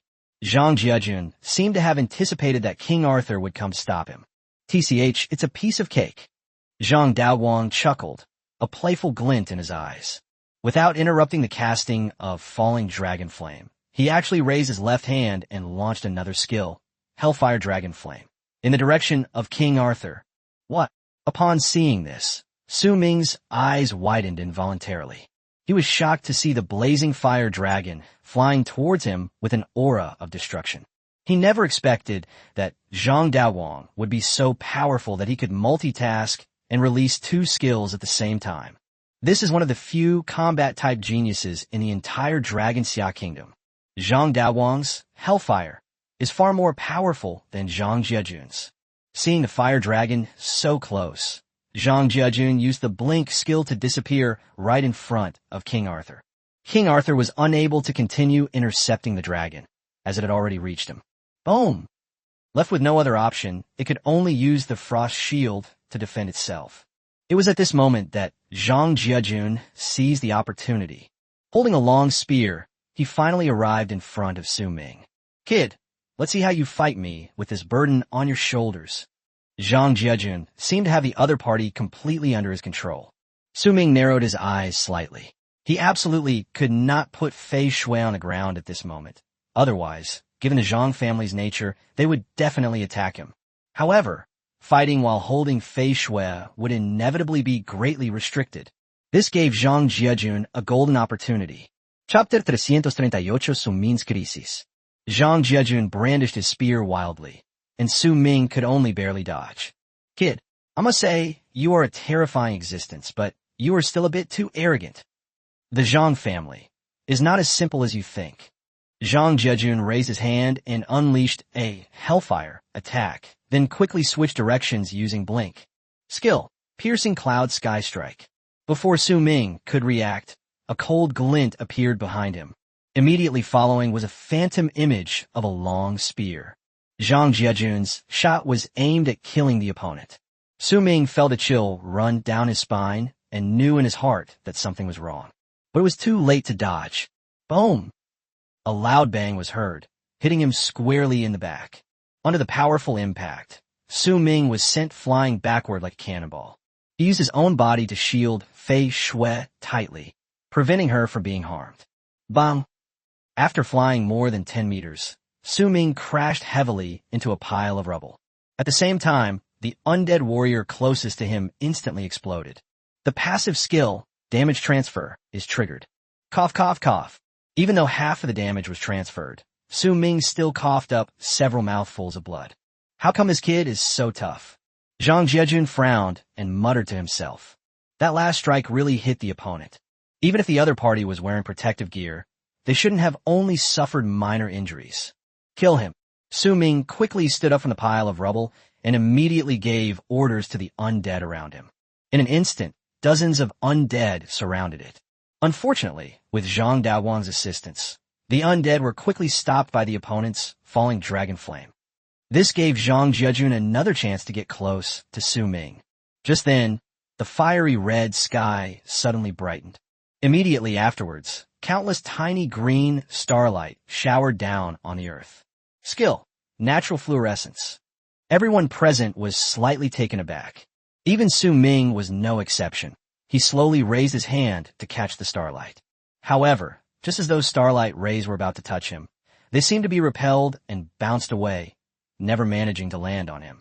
This sent a shiver down Su Ming's spine. This is the enemy's high-ranking priest. He looked up and glanced around, and soon spotted a woman in the distance performing a healing spell. Occupation, Nature Priest. Level, 50. Everyone present experienced a significant recovery in both physical strength and injuries after being bathed in the starlight. The appearance of this high-ranking priest instantly made Su Ming nervous. People who were on the verge of death in the ruins were even able to stand up. Ha ha. Brat, don't even think about taking on the Zhang family by yourself. You're not worthy. After his injuries were relieved, Zhang Jiajun became extremely excited. The attacks launched against Su Ming became increasingly fierce. No, we need to find a chance to leave. Su Ming was already having second thoughts. Facing 4 top-tier experts at the same time was still too much for him. Trying to run away? Dream on. Zhang Jiajun quickly realized Su Ming's intention. Seeing that the other party was constantly retreating to the edge of the battlefield, it was obvious that he wanted to find an opportunity to escape. After speaking, Zhang Jiajun brandished his spear and unleashed a Panlong Tiano technique. A colossal dragon engulfed in azure flames hovered in the air, exuding awe-inspiring power. D. Zhang Jiajun shouted in a deep voice, and the azure dragon suddenly swooped down with overwhelming force. Upon seeing this, Su Ming's pupils suddenly contracted, and he inwardly cried out in alarm. Their own boss, the Undead, was being held back by the others, while ordinary undead warriors were completely useless against this blue dragon. He looked extremely anxious. Even if he could handle it, Fei Shui might not be able to. Ha ha! This little beast is finally finished. Seeing this from a distance, Zhang Qitian burst into laughter.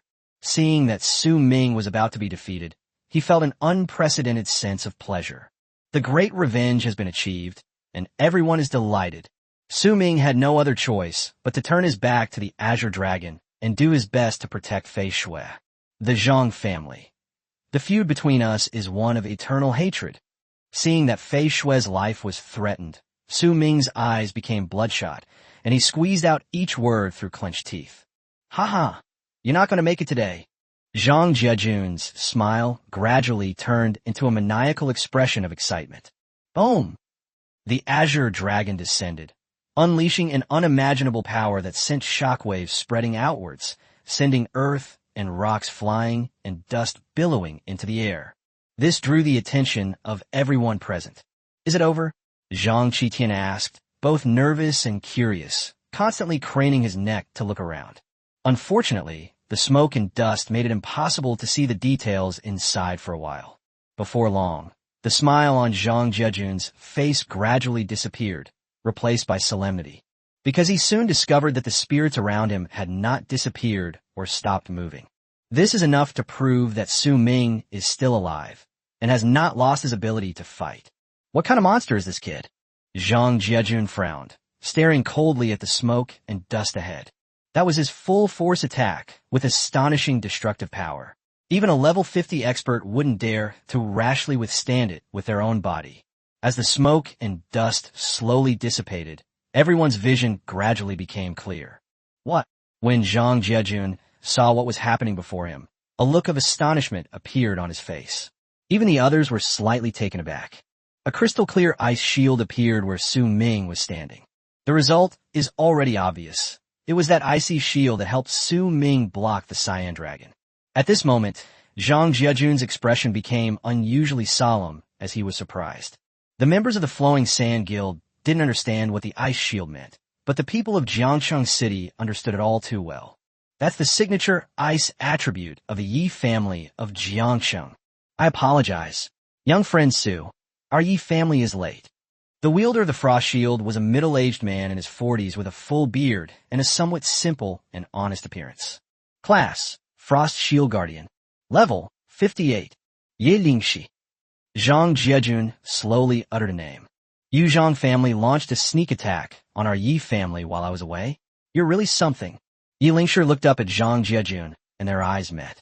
He had recently led some of the younger members of the Yi family into a dungeon, and they had only just left the dungeon when they learned that the Yi family had been attacked.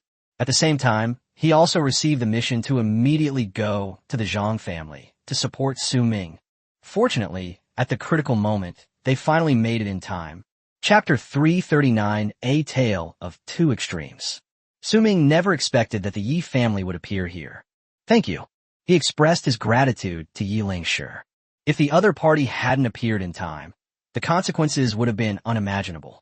Young friend Su, you're too kind. On my way here, I heard a lot of news. The people we should thank are the Yi family. Yi Lingxi turned his gaze away from Zhang Jiajun and looked at Su Ming with eyes full of respect. Oh, Yi Lingxi is here too. Zhang Daowang quickly noticed Zhang Jiajun's situation as well. It's not just me who came. The entire Yi family came. Yi Lingxi gave a cold laugh. The atmosphere instantly became tense upon hearing this. Su Ming alone has already given them a lot of trouble. If the Yi family is added to the mix, the situation that the Zhang family has just managed to turn around will be completely destroyed. Are you telling the truth? Su Ming turned to look at Yi Lingxi, his tone slightly surprised. If the Yi family really comes to our aid, then even if the Heavenly King himself came, the Zhang family wouldn't be able to save us today. Of course, young friend Su risked his life alone to help our Yi family. How can my Yi family sit idly by and do nothing? Besides, We can also settle accounts with the Zhang family, so why not? Yi Lingshi's cold gaze swept over all the Zhang family members present.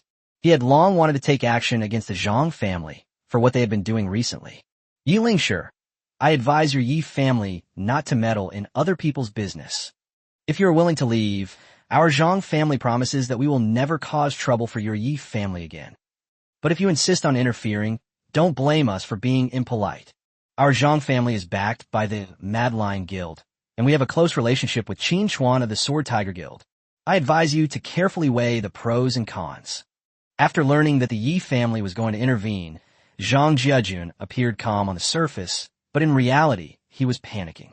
He tried to intimidate the Yi family by using the Sword Tiger Guild and the Mad Lion Guild to see if they would back down. But Yi Lingshi was not intimidated by the other party. He knew in his heart that since the old patriarch had chosen to attack, it meant he was determined and didn't care about the Sword Tiger Guild or the Mad Lion Guild. Moreover, judging from the current situation, the Zhang family has probably been abandoned by these two guilds. Your Zhang family was beaten so badly, and no so-called guild came out to help you. Have you all become expendable pawns? Yi Lingshi shook his head with a smile, his tone laced with sarcasm. You're talking nonsense. Upon hearing that his Zhang family had been abandoned, Zhang Jiajun seemed to have been struck in a sore spot and appeared somewhat enraged and ashamed. He knew better than anyone else that if those two guilds wanted to help, they would have arrived long ago. They've all disappeared without a trace, which is pretty much as Yi Lingshi said. The Zhang family has been abandoned. Is your Yi family really determined to help this kid? Then let's get started. Zhang Qitian made a quick decision, not wanting things to get complicated by delaying. If, as they say, there's a large force of the Yi family behind them, then they should eliminate Su Ming as soon as possible. If I could kill Yi Lingshi while I was at it, that would be even better. This is one of the Yi family's main fighting forces. If the opponent dies in battle, it will be as if the opponent's arms have been broken. As soon as Zhang Qitian finished speaking, the Zhang family members began to stir with excitement. Zheng Bai, however, hesitated. Captain, should we join in? At this moment, the few remaining members of the Quicksand Guild gathered around Zheng Bai and asked him in a low voice. Zheng Bai's eyes darted around, as if he were weighing the pros and cons. After a moment, they finally made a decision. Withdraw. The simple word brought a sigh of relief to the people around him. In fact, they had lost the confidence to continue fighting. Of the original 20 people, only 5 remain.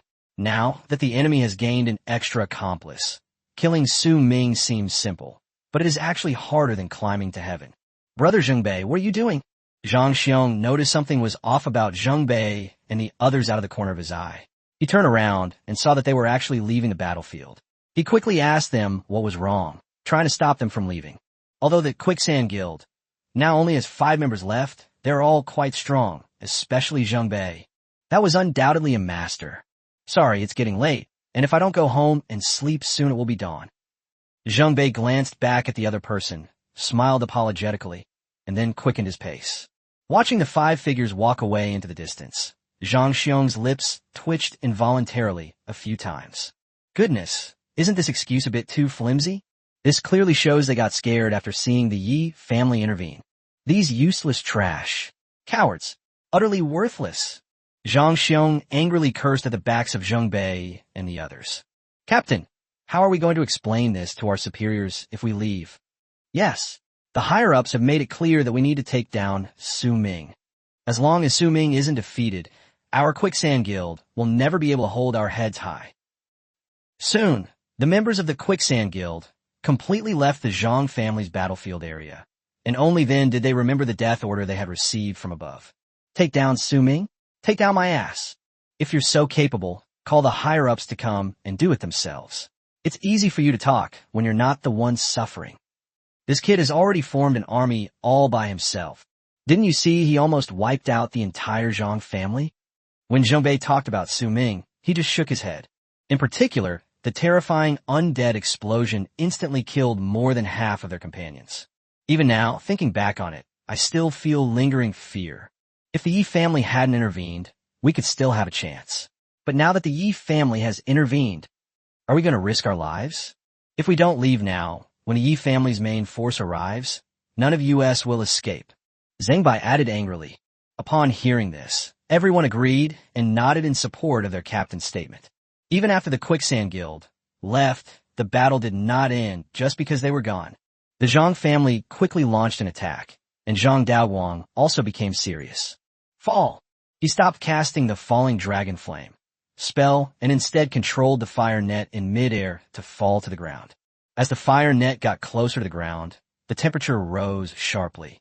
Skill: Heavenly Purgatory. Seeing this, Yi Lingshi raised his ice shield again.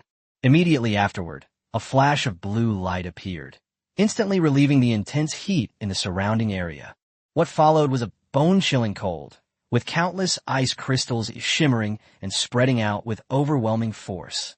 Skill: 10,000 miles of frozen land. In an instant, the two terrifying skills collided, creating a clash of ice and fire. Chapter 340, The Final Battle. Everyone present was stunned by what they saw. This is a duel between two peak level 50 experts. The blazing flames attempted to melt the solid ice, while the icy ice crystals struggled to suppress the flames' fury. The two forces were locked in a stalemate, and the surrounding air was distorted and deformed by the powerful collision. Flames and icicles intertwined.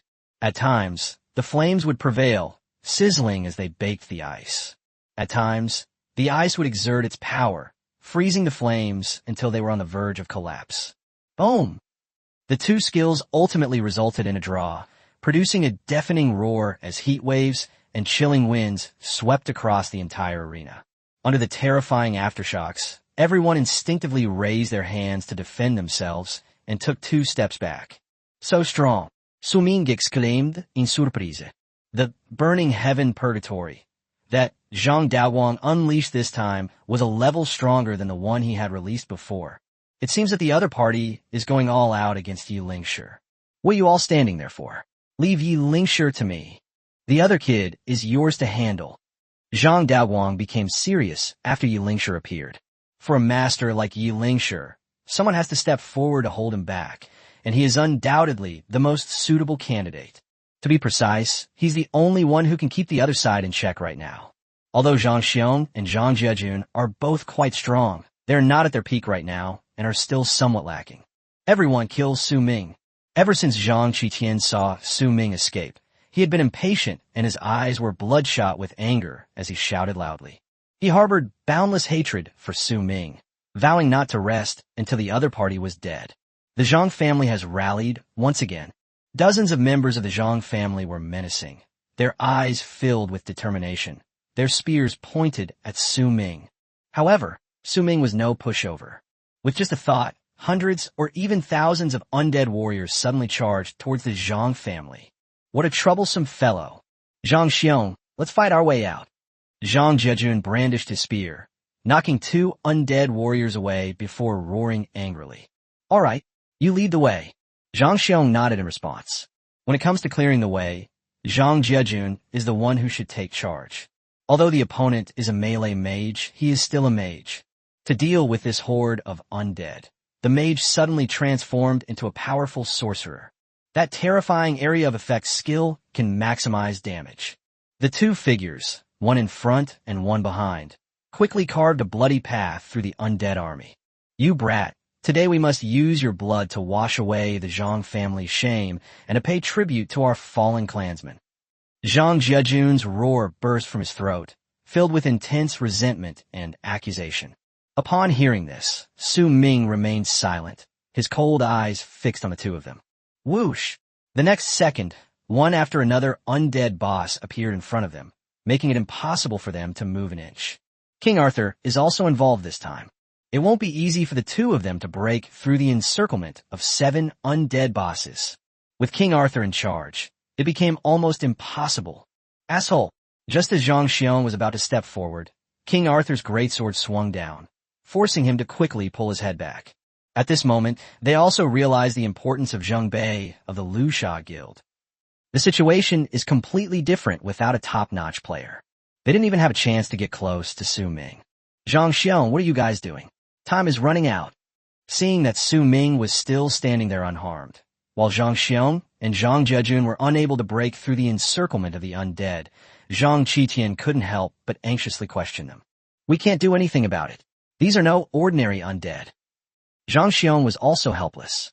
He really wanted to call Zhang Qitian over to try and see how long the other party could last under the command of King Arthur or Chieftain. Just as the two sides were locked in a fierce battle, lights appeared in the distance. In the darkness, those lights appeared so dazzling. Upon seeing this, the Zhang family members felt a chill in their hearts. Even Zhang Daowang's expression instantly darkened. What followed was the roar of engines, like the howls of wild beasts. Dozens of cars sped toward Zhangjia battlefield. After the car stopped, a group of people got out, and the one leading them was Yi Tsangtian, the head of the Yi family. A young man was also with him, but his squinty eyes completely failed to project the expected aura and authority. However, the fact that he could walk alongside Yi Tsangtian meant that his identity was not simple. Xiaodu. Su Ming turned around and looked at those people, and soon saw a familiar figure. He never expected that the farmhouse would appear here together with Yi Tsangtian. Brotersu. Upon seeing Su Ming, the farmhouse owner immediately jogged over. Everyone, your chance for revenge has arrived. Tonight, the Zhang family. Not a single one will be spared. Yi Tsangtian's eyes were deep and sharp beneath his brows, and he exuded boundless majesty.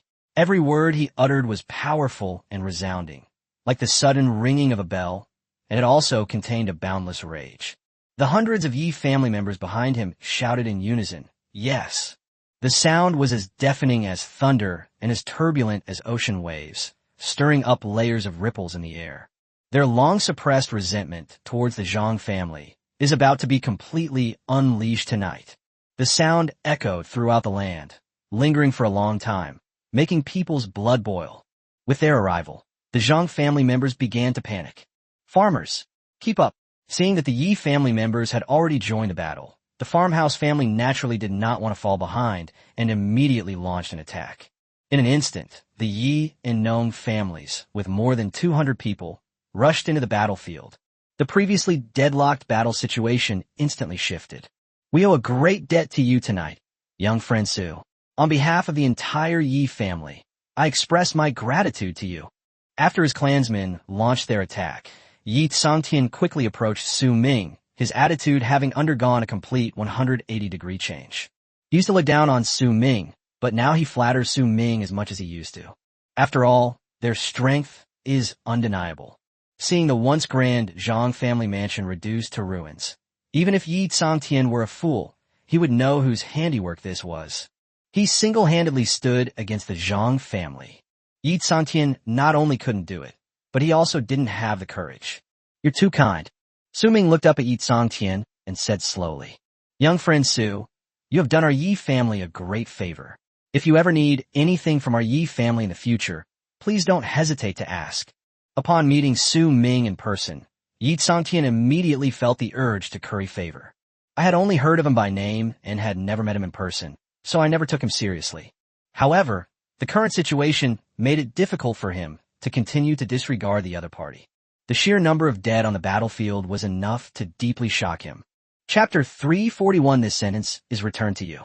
Yi Tsangtian had no choice but to accept it. Now, whenever he thinks of a scene where Yi Lingfei and Yi Tei strongly suggested winning over Su Ming, and he vehemently refused, he feels like slapping himself twice. However, he was still extremely grateful that his granddaughter had met Su Ming and Nanjiale. Otherwise, the Yi family crisis might not have been weathered safely. Patriarchy, if that's how you put it, then I really do have something I need your help with. Su Ming suddenly spoke up. Young friend Su, please speak freely. As long as it's within the Yi family's power, we will never refuse. Seeing that his chance to shine had come, Yi Tsangtian was not about to let it slip away. He had to seize it firmly. Please take good care of Xiao Xue and Xiaola for me. Only then did Su Ming slowly put Fei Shui down. Brother Su, what's wrong with Xiao Xue? From the very beginning, the farmhouse owner felt that something was off about Fei Shui. Su Ming sighed softly and shook his head. He didn't know the specifics of the other party's situation, but he vaguely felt that the other party had been stimulated by something, perhaps touching on a lingering shadow in their heart. Xiaolu, thank you for your help. Su Ming raised his hand and patted the agritainment business owner on the shoulder, speaking solemnly. Brother Su, don't worry. I'm here. Xiao Xue is here. The farmhouse owner nodded emphatically and said in a deep voice, his eyes filled with determination. Young friend Sue, it's nothing. I am here. If anyone dares to enter within 10 meters, there's only one word, death. Yi Tsangtian patted his chest and assured him. Thank you very much. Su Ming nodded politely to the other party. After giving his instructions, he turned and walked toward the battlefield. His eyes narrowed slightly, a cold glint flashing within them. Zhang Jiejun, who was not far away, felt a chill run down his spine, as if the cold was constantly approaching. He quickly looked around and soon spotted Su Ming. That brat! Zhang Jiejun's brows furrowed more and more. He could sense that the chill was emanating from Su Ming, and it was directed at him. Su Ming strode steadily toward Zhang Jiejun, step by step. The chill in his eyes sent shivers down one's spine. His movements were neither hurried nor slow, yet they carried an unstoppable force. As the distance closed, Zhang Jiejun could even clearly hear Su Ming's footsteps. The steady rhythm was like the drumbeat of death, striking his heart again and again. The tip of Frostmourne in Su Ming's hand occasionally made sharp, piercing scraping sound as it scraped against the ground. The surrounding air seemed to freeze, and the tense atmosphere was suffocating. Zhang Jiejun had already felt the pressure from Su Ming. Kid, you stop playing tricks here. Come and fight if you want. Zhang Jiejun swallowed hard, took a deep breath, pointed his spear at Su Ming, and his voice trembled slightly. Whoosh! Su Ming remained silent, stomped his foot on the ground, and shot out toward Zhang Jiejun. When Fei Shui encountered an emergency, this guy repeatedly attacked her fiercely and almost threatened Fei Shui's life. Su Ming had been putting up with Zhang Jiejun for a long time, and now he could finally unleash his full power and have a big fight. Clang! The great sword and the spear clashed, sparks flying, showing that the two were evenly matched. Roar! However, Su Ming still had the help of the undead, as a roar exploded in his ears. Startled, Zhang Jiejun quickly used Blink to dodge the orc chieftain's attack. After dodging the opponent's fatal blow, Zhang Jiejun's back was soaked with cold sweat, and he thought to himself, that was close. The battle has only just begun. No one can help you now. You're no match for me, Su Ming said coldly. At this moment, Zhang Xiong was already tied down by King Arthur and couldn't break free at all. As for the others, it goes without saying whether they can even protect themselves. As for Zhang Daoguang, the strongest member of their Zhang family, he was also locked in a fierce battle with Yilingshi and had no time to attend to Yilingshi. Asshole! Seeing himself surrounded by 6 undead bosses, plus Su Ming, Zhang Jiejun couldn't help but curse angrily. He knew full well that his situation was extremely dangerous, and that he could very well perish here if he wasn't careful. Didn't you say that Su Ming, would definitely die today? Even if the Heavenly King himself came, he couldn't stop us. These words, I'm returning them to you now. You're the one who's going to die. Su Ming said it. Su Ming shouted in a deep voice and shot towards the opponent again. At the same time, a black halo spread out from his body. Skill. Death's curse. Arrogant. Zhang Jiejun certainly wouldn't sit idly by and wait for his doom. Just as he finished speaking and was about to make a move, he was shocked to find that countless ethereal hands had appeared on the ground and were tightly binding his ankles. This made his heart sink, seeing that Su Ming and the boss undead were already rushing towards him. He had no choice but to activate the skill, Pan Long Tianao. The Azure Flame Dragon reappeared. TCH, the same old trick again. Don't you have any other tricks up your sleeve? Su Ming sneered, his tone full of disdain. What I use is none of your business. It's enough to deal with you.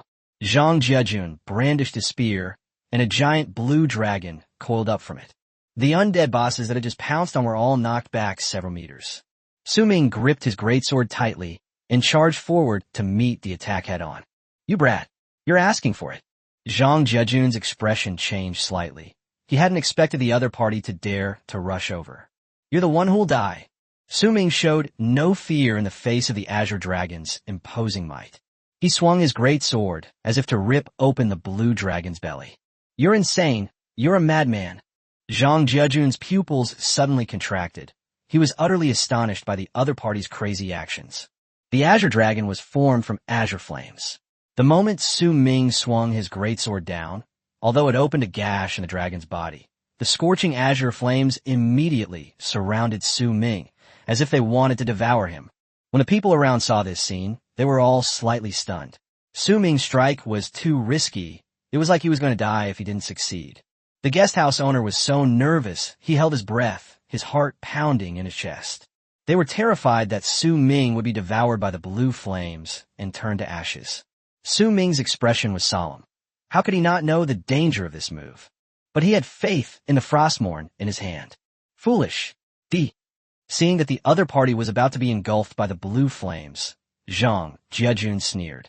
The next second, the greatsword in Su Ming's hand flashed with a cold light, and a chill swept out with overwhelming force. The blue flames seemed to be frozen under the cold tide. This is the icy aura of Frostmourne. It was only for a moment, but it was enough for Su Ming. He used that brief moment to break through the Azure Dragon and appear before Zhang Jiejun. Chapter 342, The Final Killer. What? Zhang Jiejun was completely dumbfounded, his eyes filled with astonishment as he looked at Su Ming in front of him. The people around were also shocked by Su Ming's actions. They didn't even understand how Su Ming did it. As expected of Brother Su. Seeing this, the agritainment business owner breathed a long sigh of relief, finally able to put his mind at ease. Kid, even if you've broken through my Penlong Tiana, so what? I'm a melee mage. What is melee combat? Do you even know? Zhang Jiejun quickly recovered from his shock, but because his proud skill had been countered by the opponent, he became furious and his expression turned ferocious. His eyes were bloodshot, and he was furious. He swung his spear sharply, aiming it straight at Su Ming. Su Ming did not let his guard down and gripped his greatsword tightly, engaging in close-quarters combat with his opponent. Of course he knew that Zhang Jiejun, as a melee mage, would not be as useless in close combat as an ordinary mage. However, he still has a surefire winning weapon. Clang, clang, clang. The two armies clashed, the sharp clanging of metal echoing incessantly, sparks flying in the darkness, appearing exceptionally brilliant. The two people, the farmhouse owner and Yi Tsangtian, who were not far away, were dumbfounded. Young friend Su, as a necromancer, how do you possess such strong melee abilities? Yi Tsangtian couldn't help but exclaim in amazement. Being able to fight Zhang Jiejun to a standstill is enough to prove that Su Ming's attributes in all aspects are excellent, and even far surpass those of people of the same level. You wouldn't know, but when my brother Su was level 30, he was already able to fight Xiao Cheng, a level 42 melee mage, head-on. Has no one from your Yi family mentioned this to you? Back then, it was still during the youth championship. When talking about the farmhouse, a strange sense of superiority appeared on his face, as if he was proud to know Su Ming. Upon hearing this, Yi Tsangtian couldn't help but exclaim in surprise. What? Is that so? He frowned, frantically searching his mind for memories of the youth championship. After a long while, he suddenly realized that there really was such a thing. During that period, Yite did call him, trying his best to persuade him to win over Su Ming. Unfortunately, he didn't think much of the other party at the time, and didn't even give Yite a chance to finish speaking before hanging up the phone. I see. Ye Zhangtian Sigit softly. That makes sense. At this point, the battle between Zhang Jiejun and Su Ming had reached a fever pitch. Both sides were fighting with bloodshot eyes. Kid, it's over. Zhang Jiejun dodged Su Ming's attack with a swift movement, then used the blink skill to find an extremely tricky angle and unleash the skill. Piercing Cloud Sky Strike. At such close range, he believed Su Ming wouldn't have had time to dodge. Zhang Jiejun seemed to have already seen victory beckoning to him. A flash of cold light, and the phantom of a spear appeared. Seeing this, the farmhouse owner immediately became nervous for Su Ming again. Even Yi Tsangtian couldn't help but gasp in surprise. That speed and tricky angle were unavoidable, even for him. You know what? I've been waiting for this move of yours for so long. When you launch your full offensive, that's when you'll be full of openings. Su Ming laughed instead of being afraid. What? Upon hearing this, Zhang Jiejun felt a sudden tremor in his heart, a vague sense of foreboding washing over him. But now the spear has been drawn, and the situation looks very favorable. This opportunity is fleeting and won't come again. Zhang Jiejun gritted his teeth and decided to take a gamble and turn his bicycle into a motorcycle. After making up his mind, his offensive intensified instead of diminishing. Even if this attack could not kill Su Ming, he was determined to severely injure him, just as everyone at the farmhouse was holding their breath for him. Whoosh! The complex runes on the Frostmourne sword in Su Ming's hand shone brightly. At this moment, he seemed to have gained a mysterious power. He exuded a terrifying aura. That was Su Ming activating the skill Frostmourne, King Mode. All attributes doubled. He moved suddenly, leaving only a blur in his wake. Boom! At the same time, Zhang Jiajun's attack landed. The spear's afterimage passed through Su Ming's shadow and struck the ground, leaving a terrifying deep gash. This is impossible. Zhang Jiajun's eyes widened in shock, his face filled with horror. Clang! Clang! Clang! The next second, he heard a series of sharp, piercing metallic clanging sounds coming from behind him. A series of tremendous forces followed and entered his body. Multiple sword strikes in a second. That bastard! He was horrified, knowing that it was Su Ming's attack on him. Crack!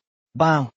His protective gear had already been cracked by the previous Undead bomb, and now, after being subjected to Su Ming's fierce attacks, the cracks spread rapidly and then burst open. All of this happened in the blink of an eye.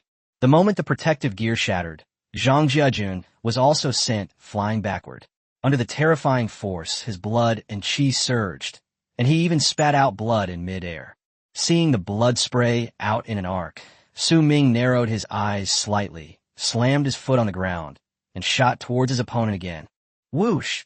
It moved so fast that it left a trail of afterimages wherever it went. As Zhang Jiajun landed, Su Ming's greatsword pierced his chest. Wow! Blood gushed from Zhang Jiajun's mouth like a spring. His gaze towards Su Ming was filled with shock and confusion. No! How could his speed and strength suddenly increase exponentially? He couldn't understand it. He just couldn't understand it at all. Su Ming had already deactivated his King's Mode, and as he pulled the greatsword away from his opponent's chest, crimson blood spurted out along with the blade. His face looked slightly tired. He looked down at Zhang Jiajun, who was lying on the ground, twitching slightly, and said coldly, "You're right, it really should end this. However, I'm the one standing, while you're the one who's dead." Upon hearing this, Zhang Jiajun was overcome with rage and spat out another mouthful of blood.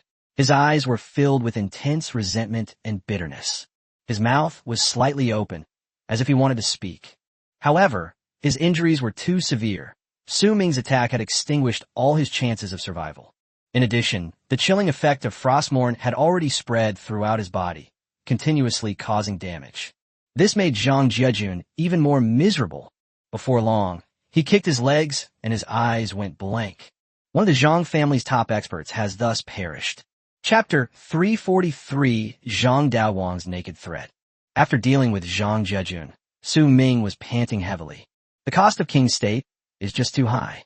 It only took 2 or 3 seconds to activate, and it almost drained his already meager mental energy. This caused him to fall into a state of complete exhaustion. Meanwhile, everyone at the farmhouse was dumbfounded. Yi Tsangtian even doubted whether he was seeing things because of his old age. In his astonishment, he raised his hand and rubbed his eyes. His face showed disbelief. All of this happened in the blink of an eye. Unexpectedly, Yi Jiajun, one of the 3 major combat forces of the Zhang family, died at the hands of Su Ming. How is this possible? Zhang Xiong and other members of the Zhang family quickly noticed the unusual situation on Zhang Jiajun's side. Zhang Xiong was the closest among them, so he could see it most clearly. He could clearly see Zhang Jiajun lying motionless in a pool of blood. At this point, he panicked too. Without Zhang Jiajun to share the burden, he'll be the next one to die. Damn it, is Su Ming a pervert? Zhang Xiong, disregarding his entanglement with King Arthur, angrily cursed and turned to run away. But King Arthur would not let the other party leave so easily. Just as Zhang Xiong turned around, a chilling coldness instantly came from the soles of his feet, and a bone-chilling feeling made him shiver involuntarily. Skill, Frost Domain. The surrounding air seemed to freeze under that icy aura. Zhang Xiong's body was also affected. Although it wasn't frozen solid, his movement speed slowed down in order to resist the icy aura. Asshole! Seeing that King Arthur was relentlessly pursuing him, Zhang Xiong's already tense nerves became even more agitated. Su Ming turned his gaze from Zhang Jejun's corpse on the ground to Zhang Xiong, who was closest to him. With a thought, the orc chieftain immediately led the remaining 5 boss Undead to charge forward. Upon seeing the horde of undead bosses targeting him, Zhang Xiong's pupils suddenly contracted, and he inwardly cried out in alarm. Panic swept through the country. It was at this moment that Zhang Xiong's panic state caused him to reveal a slight flaw in front of King Arthur, giving the opponent an opportunity to take advantage. "We're doomed." Zhang Xiong felt a tremendous force coming from his back. Bang! King Arthur's iron fist landed heavily on the opponent's back, producing a dull thud. Boom! Zhang Xiong was slammed into the ground on the spot, and in an instant, gravel flew everywhere. Although Zhang Xiong was protected by armor, the immense power still caused his blood and qi to surge within him. He braced himself on all fours, veins bulging on his forehead, his face contorted in pain as he coughed up a mouthful of blood while facing the ground. "I absolutely cannot die here." Zhang Xiong quickly got up from the ground, muttering to himself. But when he looked up, he was stunned because Su Ming's 7 boss undead were surrounding him, and behind them were even hundreds of ice armor rhinoceroses and battle spear skeletons. "Kill!" Su Ming's eyes flashed with a cold light, and he shouted in a cold voice. In an instant, the undead launched a frenzied attack on Zhang Xiong almost simultaneously. Zhang Xiong's expression changed drastically, and fear instantly overwhelmed his mind and body. Even if he were at his peak, he would have to turn tail and run if all 7 boss undead attacked at the same time, let alone now that he was injured. Seeing that he was completely surrounded, he had nowhere to run. "Master, save me. Save me. Dao Wang. Save me." Zhang Xiong placed his only hope on Zhang Qitian and Zhang Daowang. Upon hearing Zhang Xiong's cries for help, they all frowned and looked in the direction of the sound. Seeing Zhang Xiong surrounded, Zhang Qitian was powerless to help.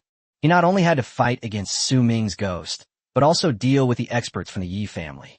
He was too busy taking care of himself to save the other party. Zhang Daowang, on the other hand, looked solemn. He and Yi Lingshi were truly evenly matched. "Yi Lingshi, do you really have to go to such extremes? May we meet again in the future. If you push me too far, your Yi family won't have an easy time in the future." "You think you can keep me, Zhang Daowang, here?" "I don't think you can. As long as I, Zhang Daowang, live, your Yi family will live in fear." Zhang Daowang suddenly stopped what he was doing, staring coldly at Yi Lingshi, his tone full of threat. "Threatening me?" Yi Lingshi smiled coldly, unafraid of the other party's threat, and attacked again. "There will always be times when you're not at the Yi family home, right? The younger generation of the Yi family must have times when they go out, right?" While dodging the opponent's attack, Zhang Daowang continued to threaten. "Mean." Yi Lingshi's eyes flashed with murderous intent. Given Zhang Daowang's strength, if he were to hide in the shadows and occasionally attack the younger generation of the Yi family, they would indeed have a lot of headaches. The opponent's strength is simply too great. The entire Yi family can only find 2 people who can contend with him. Taking down the other party is not so simple. Let's stop here, whether it's for the Yi family or the Zhang family. Those are all the best options. I can guarantee that the Zhang family will not cause any more trouble for the Yi family. I will also not retaliate against the Yi family in private. Otherwise, you know the consequences. Your Yi family can expect my relentless revenge." Zhang Daowang brandished his staff, unleashing, burning heaven purgatory once more. Yi Lingshi frowned, caught in a dilemma. As the darkness turned fiery red, he had no choice but to unleash his level 50 skill, Frozen Horizon, to fight back. Just as things were going from extremes, Zhang Xiong on the other side had already been beaten black and blue. He was covered in blood, but was still fighting back fiercely. However, Su Ming knew in his heart that if things continued like this, Zhang Xiong would definitely die at the hands of the undead in less than 2 minutes. Just as Su Ming was taking a short rest and quietly gazing at the battlefield before him, a dazzling golden light shone upon him. This surprised Su Ming slightly. The warm feeling made him feel very comfortable. This is a priest's skill, divine radiance. Su Ming turned his head and looked at the farmhouse and not far away. Just as he expected, it was this kid healing his wounds. Although the opponent's skill level was not high, it only took a short while for his fatigue to subside. Just as he was basking in a warm glow, green starlight began to drift down from the sky. This is the priest's skill, Divine Starlight. Su-ming quickly noticed his surroundings and muttered to himself. Chapter 344. The tide has turned. This time, the green starlight is completely different from the last one. Instead of rejecting Su-ming, she took the initiative to get closer to him. As countless stars fell from the sky, it was as if his body possessed a suction force, drawing any starlight that approached Su-ming into his body. Nourished by the starlight, Su-ming could clearly feel a warm current gradually growing stronger within his body. He instantly understood that the Holy Starlight skill was being used by the Yi family priest. With the support of dual healing skills, Su-ming's condition is rapidly recovering, and he feels much more energetic. As for the Zhang family's rare priest, he was probably already wiped out by the Yi family's concentrated fire. After all, in such large-scale battles, the role of a high-level priest is extremely important to the group. However, priests are often the most vulnerable, and their combat abilities are generally low. Even priests, who are a rare profession, are no match for ordinary professionals. When a farmhouse is at a lower level, it can take advantage of the difference in equipment. However, as the level increases, the gap in equipment will gradually narrow. Especially when encountering highly skilled players who have been honing their skills for a long time after reaching level 50. Killing a professional priest is incredibly easy for them. After all, priests don't have many offensive skills, and it's extremely difficult for them to gain extra attribute points by killing various bosses or completing various dungeons. This also widens the gap between them and other professions as their level increases. But it is undeniable that they play an indispensable role in the group. As the starlight gradually faded, the farmhouse's sacred radiance also ceased. Thanks. Su-ming twisted his neck, stretched his limbs, glanced back at the farmhouse, and laughed. Although he has not yet returned to his peak condition, he has recovered a lot of physical and mental strength, and his whole body seems to be full of explosive power. By this time, the farmstay owner was exhausted, covered in sweat, and panting heavily. When he saw Su-ming turn around and look at him, he smiled at him and gave him an okay sign.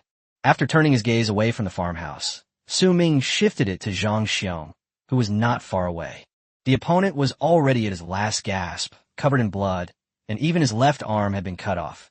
Zhang Xiong acted as if he had gone mad, constantly letting out wild roars, and his right fist swung wildly without any purpose, trying to keep the surrounding undead from getting close to him. Get out of the way. Su-ming smiled slightly and walked towards the other person. At his command, all the undead stopped their attack and made way for Su-ming. Come on. Zhang Xiong's eyes were bloodshot, and he hysterically roared at the undead. Ha ha ha. Scared now? You know how powerful your Master Bear is, right? He saw the undead stop attacking and retreat, and he burst in maniacal laughter. TSK, TSK, TSK. So this is nothing special, even one of the Zhang family's 3 major combat forces. Su-ming's voice came from behind the undead, which brought Zhang Xiong, who was in a near-mad state, to his senses. He looked in the direction of the sound, and saw that the spirits were also moving to the sides as they retreated, as if making way for their king. Su-ming's figure quickly came into his view. When Zhang Xiong saw the other party's sarcastic and mocking expression, his eyes widened in fury, as if he wanted to devour Su-ming alive. Little beast, I'll fight you to the death. Zhang Xiong was furious and roared angrily. He ended up in this predicament because of Su-ming. Zhang Xiong's hatred for him runs deep. Seeing Zhang Xiong swing his one arm and hurtle towards him, Su-ming remained calm and no longer took the other party seriously. I wasn't afraid of you when you had all 4 limbs. You think you're a cripple now that you're missing limbs, and I'd be afraid of you? Su-ming smiled coldly, his eyes filled with disdain, his tone flippant, and his words were like daggers to Zhang Xiong's heart. Zhang Xiong roared, and a few flames flickered in his one-armed iron fist. Skill, explosive fist. Su-ming, wielding his greatsword, charged forward without dodging or avoiding, determined to finish off his opponent personally. Whoosh! A flash of cold light appeared, and Zhang Xiong's iron fist froze in midair, unable to strike for a long time. You despicable scoundrel.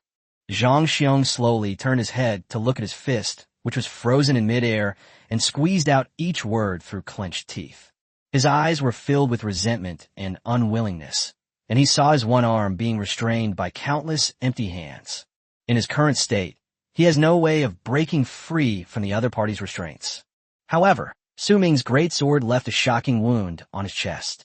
Crimson blood gushed out like a spring, instantly staining his entire chest red. Thump!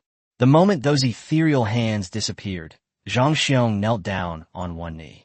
His eyes were wide open, as if he was trying to use his willpower to keep his body from collapsing. Su Ming, I'll haunt you even as a ghost. Zhang Xiong used the last of his strength to slowly exhale. After he finished speaking, his head drooped limply. Clearly, another expert from the Zhang family has fallen. However, even though the other person was dead, their body still did not fall down. TC, I'll say it again. I'm not afraid of you as a human, let alone as a ghost. Su Ming turned his head and stared at Zhang Xiong's kneeling corpse, and said coldly. Immediately afterward, with a thought, King Arthur stepped forward and brought his knife down on Zhang Xiong's neck. With a sound of skin being torn apart, a round object rolled to the ground, and the corpse that had been kneeling also fell to the ground. Su Ming didn't turn his head, but instead turned his gaze to the battlefield between Zhang Daoguang and Yi Lingshi in the distance. As for Zhang Qitian and his men, they were already trapped like turtles in a jar. Only Zhang Daoguang posed a challenge for Su Ming. Soon, the other party noticed the gaze watching them and immediately turned their head to look. At this moment, Su Ming and Zhang Daoguang looked at each other. Although they were some distance apart, they could both feel the coldness in each other's eyes.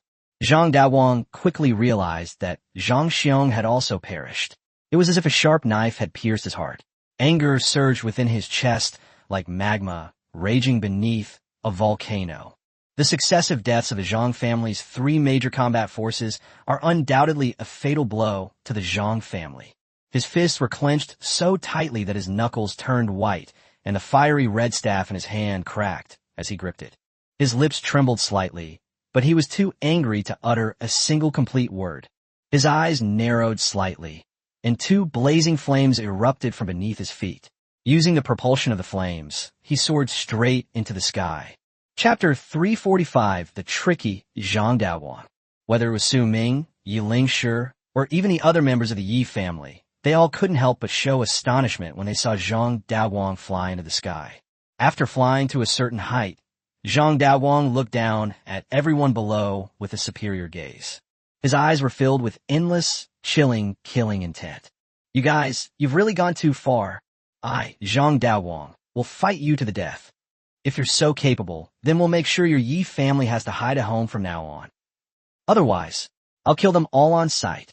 Then he stared at the crowd on the ground, his voice deep and powerful, every word chilling and piercing, making everyone shudder and feel a chill run down their spines. Upon hearing this, Su Ming merely smiled coldly. In his view, the other party was undoubtedly trying to run away. They say the harshest things, then they'll do the most cowardly things. Upon hearing this, Zhang Qitian, who was still fighting fiercely, darkened his face. He seemed to have realized Zhang Daoguang's next move. Master, save me. Just then, he heard the cries for help from the new housekeeper, Zhang Yuan. Zhang Qitian's face was gloomy as he looked in the direction of the sound. The opponent was surrounded by countless spear skeletons, and as he cried out for help, he was riddled with holes and instantly became a bloody mess. After confirming that Zhang Yuan was dead, the dozens of spear skeletons surrounding him immediately turned their spears towards Zhang Qitian, who was closest to them. The empty eye sockets of the spear skull emitted 2 crimson lights, appearing unusually eerie in the darkness. Zhang Qitian couldn't help but swallow hard, and his feet involuntarily took a few steps back. Although he had killed quite a few undead, the one-sided situation and the physical exhaustion he was experiencing caused a sense of fear to begin to grow deep within him. Patriarch Zhang, how have you been? Immediately afterwards, a familiar voice came from behind. This made Zhang Qitian tremble. He turned around abruptly, and his expression became tense. The newcomer was Yi Lingfeng, and he was followed by several powerful members of the Yi family. Though, Daoguang, save me. Seeing that he was no match for Yi Lingfeng and the others, Zhang Qitian immediately looked up at Zhang Daoguang in midair and asked for help. He believed that as long as the other party was willing to make a move, he would still have a chance to escape. After hearing Zhang Qitian's cries for help, Zhang Daowang merely glanced at him indifferently, showing no intention of taking action. This scene completely shattered Zhang Qitian's hope. Zhang Daowang is already struggling to take care of himself. How could he possibly help you? You should just accept your fate. As they were talking, Yi Lingfeng led the group to attack, and even the undead warriors around them swarmed forward. Zhang Qitian was plunged into despair. Most of his Zhang family members had died, and there was no one left to help him. In less than a minute, he completely gave up resisting and was pinned to the ground by the Yi family members like a dead dog. He knew in his heart that continuing to put up a futile resistance would only hasten his death. If he surrendered, given his status and position, the Yi family would not kill him immediately. In this way, he would still have a sliver of a chance. Seeing Zhang Qitian captured, the Zhang family members who were still fighting hard all stopped. Few members of the Zhang family survived. Only a dozen or so remained.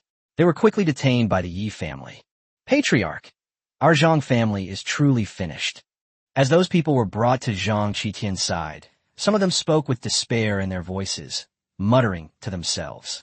Not necessarily. As long as you're alive, there's still hope. Zhang Qitian still clung to a sliver of hope. Zhang Daowang and Qin Chuan, the guild leader of the Sword Tiger Guild, were his last hope. Patriarch, I'm afraid there's little hope. Although Daowang hasn't been defeated yet, he doesn't dare to land on the ground at all. The Zhang family member shook his head, signaling Zhang Qitian to stop daydreaming. Nonsense. Daowang is negotiating with the other side. If he succeeds, we might be safe and sound. Besides, I still have my biggest trump card, Qin Chuan. Zhang Qitian angrily rebuked. Although he did not have much hope that Zhang Daowang posed a threat to the Yi family, he had absolute confidence in Qin Chuan. Even though the Sword Tiger Guild hasn't appeared yet, he believes they would never abandon him. Zhang Qitian firmly believed that the other party would arrive, however late. The strength of the Sword Tiger Guild is not comparable to that of any family. As long as Qin Chuan arrives, he doesn't believe the Yi family will refuse to release him. After hearing Zhang Qitian's words, the Zhang family members around him all fell silent. They can only see Qin Chuan as their last hope now, but their expectations are not high. Zhang Daowang's face was ashen. The surviving members of the Zhang family were gathered together in front of him, and the veins on his forehead were throbbing. The Yi family, this is the last chance I'm giving you. Zhang Daowang's furious voice echoed throughout the entire Zhang family battlefield. Patriarch Yi, this Zhang Daowang is quite troublesome. What are your plans? Farmer turned to look at Yi Tsangtian beside him, his face full of curiosity. This is indeed very troublesome. The only person in our entire Yi family who can stand up to him is Yi Lingshi. If he really acts like a scoundrel, our Yi family will be in serious trouble. Yi Tsangtian frowned and sighed softly. So many people focusing their fire couldn't kill him. The agritainment business owner raised his own doubts. In his view, there were many experts here, and even if they attacked together, they might be able to stop the opponent. As you can see, he's a combat genius. He can use fire to grant himself the ability to fly. And not many people in our Yi family possess the ability to fly. Even if we fight in the air, we won't gain any advantage. Yi Tsangtian shook his head, his tone filled with helplessness. You guys seem to have forgotten about Brother Su. The farmhouse owner suddenly grinned. You mean, young friend Su also possesses the ability to fly? Upon hearing this, Yi Tsangtian instantly became excited. With Su Ming's strength combined with Yi Lingshi's, they might actually be able to stop Zhang Daowang. This gave Yi Tsangtian a glimmer of hope. As long as Zhang Daowang died, the potential dangers facing the Yi family would disappear. After thinking for a moment, the farmer continued in response. Su Ming does not possess the ability to fly.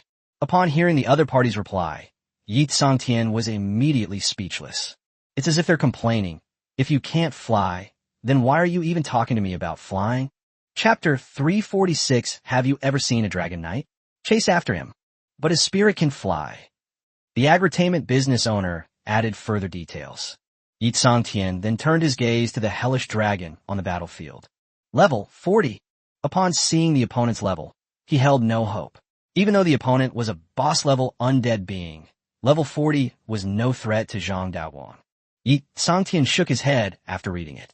After hearing Zhang Daoguang's threats repeatedly, Su Ming quickly realized that the Yi family seemed to be wary of him because of his words. He then walked unhurriedly toward the Zhang family members. Zhang Daoguang, right? Su Ming stood beside the Zhang family members, looked up at Zhang Daoguang in midair, and asked a question he already knew the answer to. Upon hearing this, Zhang Daoguang remained silent, instead staring coldly at the other party. This young man completely overturned his understanding. The other party bore a great deal of responsibility for the downfall of the Zhang family. Do you dare to come down and fight? The Yi family may be wary of you, but I'm not. A cold smile appeared on Su Ming's face. After saying this, he raised his knife and slashed down, killing the Zhang family member who was closest to him. Puff! A flash of cold light appeared, and crimson blood spurted out, causing the Zhang family member to collapse to the ground. Everyone present was stunned. Young friend Su, Yi Tsangtian exclaimed in surprise. He hadn't expected Su Ming to suddenly pull this stunt. You're asking for it. Zhang Daoguang's eyes were bloodshot. This was a blatant provocation. What? Want to come down and have a big fight? Su Ming raised an eyebrow at the other person and said sarcastically. Even if they had 100 times the courage, he believed Zhang Daoguang wouldn't dare to come down rashly. Su Ming, right? I'll remember your name. Zhang Daoguang naturally knew that the other party was trying to provoke him, and he would definitely not do as the other party wished. I don't need you to remember. Su Ming's voice suddenly turned cold, and he swung his greatsword again. Another member of the Zhang family fell in a pool of blood. The Yi family members around them stared wide-eyed, as if to say, "Brother, please don't hurt us." Watching helplessly as one Zhang family member after another perished at Su Ming's hands, Zhang Daoguang could no longer bear it and unleashed heavenly purgatory attack on the ground. However, Yi Lingshi was no pushover. Seeing so many family members on the ground, he knew he wouldn't let them get hurt, so he immediately rushed forward and blocked them. Zhang Daoguang was so angry he gritted his teeth. Originally, there were only a dozen or so members of the Zhang family left, but now, Su Ming has killed several more of them. The Yi family, the Nong family, and Su Ming. Just you wait for my endless revenge. Zhang Daoguang spoke angrily to the crowd on the ground, then turned to leave. Su Ming narrowed his eyes slightly, his expression becoming somewhat solemn. He hadn't expected this bastard to be so patient. Even after going to such lengths, the other party still wouldn't come down and fight to the death. Young friend Su, this is bad. Zhang Daoguang is about to escape. This escape will pose a tremendous threat to all three of us in the future. Yi Lingshi turned to look at Su Ming, his tone anxious, trying to see if Su Ming had any ideas. Chase him. Stop him, Su Ming said coldly. What other way is there besides this method? There's absolutely no way we could just stand by and watch them get away. If you don't cut the weeds at the root, they'll grow back in the spring. Catching up with him is easier said than done. Yi Lingshi seek repeatedly. How will we know if we don't chase after him? Are we just going to stand there and wait for him to come back? Su Ming gestured to the other party to stop wasting time talking and to hurry up and chase after them. Upon hearing this, Yi Lingshi sighed softly again and then quickly set off. Skill, Ice Form, Ice Wings. Before Yi Lingshi had run a few steps, a pair of crystal-clear ice wings appeared on his back. With a flap of his wings, Yi Lingshi also took flight, soaring towards Zhang Daoguang in midair. Su Ming's eyes narrowed slightly, and Hell Dragon immediately sensed that the other party was calling. It flapped its wings and took flight. As it passed by Su Ming, it did not slow down at all. Superior! Su Ming shouted in a deep voice, leaped forward, and was the first to arrive on the dragon's head. Following closely behind were the undead bosses, such as the Dark Knight Commander and King Arthur, and even some spear skeletons. Chase! With a simple word, Su Ming unleashed the full power of the Hellish Dragon technique, flying towards Zhang Daoguang's direction. Everyone on the ground was completely dumbfounded, and even Yi Tsangtian couldn't react for a moment. Patriarchy, haven't you ever heard of Dragon Knights? The farmhouse owner turned to look at Yi Tsangtian and asked with a smile. Ha ha ha, it was my stupidity that I didn't realize it. Yi Tsangtian couldn't help but burst into laughter. In this way, it would probably not be easy for Zhang Daoguang to escape from Su Ming and Yi Lingshi. When Zhang Daoguang saw Yi Lingshi and Su Ming chasing after him, his brows furrowed slightly. You want to die? Then I'll grant your wish. Zhang Daowang brandished his staff and unleashed the skill, falling dragon flame, on the target. Suddenly, huge fireballs appeared in midair and kept crashing down on Yi Lingshi and Su Ming. Yi Lingshi moved nimbly, dodging the fireballs one after another, but his combat power was significantly reduced in midair. He couldn't multitask like Zhang Daowang and unleash his skills without restraint. If Yi Lingshi wanted to continue using other skills while maintaining the ice form, both the power and speed of the skills would be greatly reduced. This is one of the main reasons why he was unable to stop Zhang Daowang from escaping. But Su Ming is different. He stood on a bone dragon, wielding a great sword, full of vigor and spirit, showing no sign of the troubles Yi Lingshi had. Faced with the fireball hurtling towards him, he didn't even bother to dodge, choosing instead to meet it head-on. King Arthur raised his hand and swung his sword. Skill, Frost Slash. The enormous fireball was cleaved in two. Accelerate. Su Ming's expression hardened slightly, and he gave a low shout. As the words fell, a black halo expanded outwards. Skill, Death's Curse. Roar. After receiving the skill enhancement from Su Ming, the Hell Dragon excitedly let out a deafening roar. Its speed increased again. Whoosh! Wherever it passed, it not only made the sound of wind breaking, but also stirred up a strong wind. Su Ming. Zhang Daowang quickly noticed Su Ming relentlessly pursuing them from behind, and couldn't help but grit his teeth and say. He discovered that the biggest threat in the air was not Yi Lingshi, but the kid he hated to the core, Su Ming. Chapter 347 Battle in the Sky. After seeing Zhang Daowang's expression, Yi Lingshi couldn't help but turn around and look at Su Ming behind him. Holy crap! Upon seeing the imposing Su Ming, Yi Lingshi immediately uttered a phrase from traditional Chinese culture. D. The veins on Zhang Daowang's forehead bulged, even extending to his neck, and his whole body became ferocious with anger. He suddenly swung his right hand, and a red light flashed, revealing a blazing fire dragon. Skill, Hellfire. It's not over yet. Zhang Daowang roared hysterically. After speaking, he immediately followed up with a palm strike with his left hand, and another fire dragon flew out. Two fire dragons flew in a crisscrossing pattern. The surrounding temperature suddenly rose by more than 10 degrees due to their appearance. This madman, when Yi Lingshi saw the opponent unleash two Hellfire attacks in a row, his pupils suddenly contracted, and he quickly lowered his flight altitude to dodge. The combined power of the two Hellfire attacks far exceeds the effect of 1 + 1 is equal to 2. Match it up. Zhang Daowang, controlling two blazing fire dragons with both hands, shouted angrily. The next second, the flames on the two fire dragons shone brightly, and the firelight almost set the night sky on fire. Then, accompanied by a roar that seemed to tear the sky apart, the two fire dragons collided violently. In an instant, the light shone brightly, and the flames intertwined and entwined.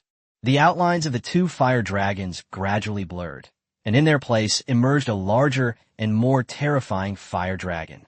Its gaping maw is like the gates of hell, inspiring fear and horrification. Holy crap! Yi Lingtian was once again shocked by Zhang Daowang's combat talent. Even the people on the ground were dumbfounded. The fact that he could unleash two Hellfire attacks in a row while flying was already amazing to everyone. I never expected that the other party could actually fuse skills. It's simply unbelievable. The power of this great fire dragon is in no way inferior to heavenly purgatory. I never imagined the Zhang family had kept such a deep secret. Zhang Daowang's strength has exceeded my expectations. Yi Tsangtian gazed at the great fire dragon in midair and couldn't help but exclaim in amazement. Meanwhile, the farmhouse owner couldn't help but worry about Su Ming. After all, the aura of that giant fire dragon was too terrifying, and even they, far away on the ground, could faintly feel the pressure. Su Ming, let's see what you're going to use to block this. You want to wipe them all out, huh? Fine, fine. You have a path to heaven, but choose not to go. You've chosen the gates of hell, but have come here willingly. D. Zhang Daowang's expression was ferocious, and his tone was filled with madness. Su Ming ignored him, his eyes fixed on the massive fire dragon hurtling towards him, without uttering a word. Seeing the great fire dragon so close, King Arthur was the first to step forward. A chilling aura swept out, instantly easing the previously scorching temperature. Skill, Frost Shield. In the blink of an eye, the great fire dragon, wreathed in endless flames, struck the shield like a burning meteor. Boom! The moment its massive body made contact with the shield, a deafening roar erupted, as if the entire world was trembling, and the blinding light illuminated the night, as if it were daytime. The scorching flames licked the shield frantically, trying to devour it, and the surrounding air distorted in the interplay of ice and fire. Snap! Soon, King Arthur's ice shield began to crack with a faint sound, and cracks quickly appeared on its surface, spreading outwards like a spiderweb. This made Su Ming frown slightly. King Arthur's ice shield skill has blocked many terrifying skills, and it has never been broken so far. However, when faced with Zhang Daowang's great fire dragon, it showed signs of breaking, which was enough to prove how terrifying the opponent's skill was.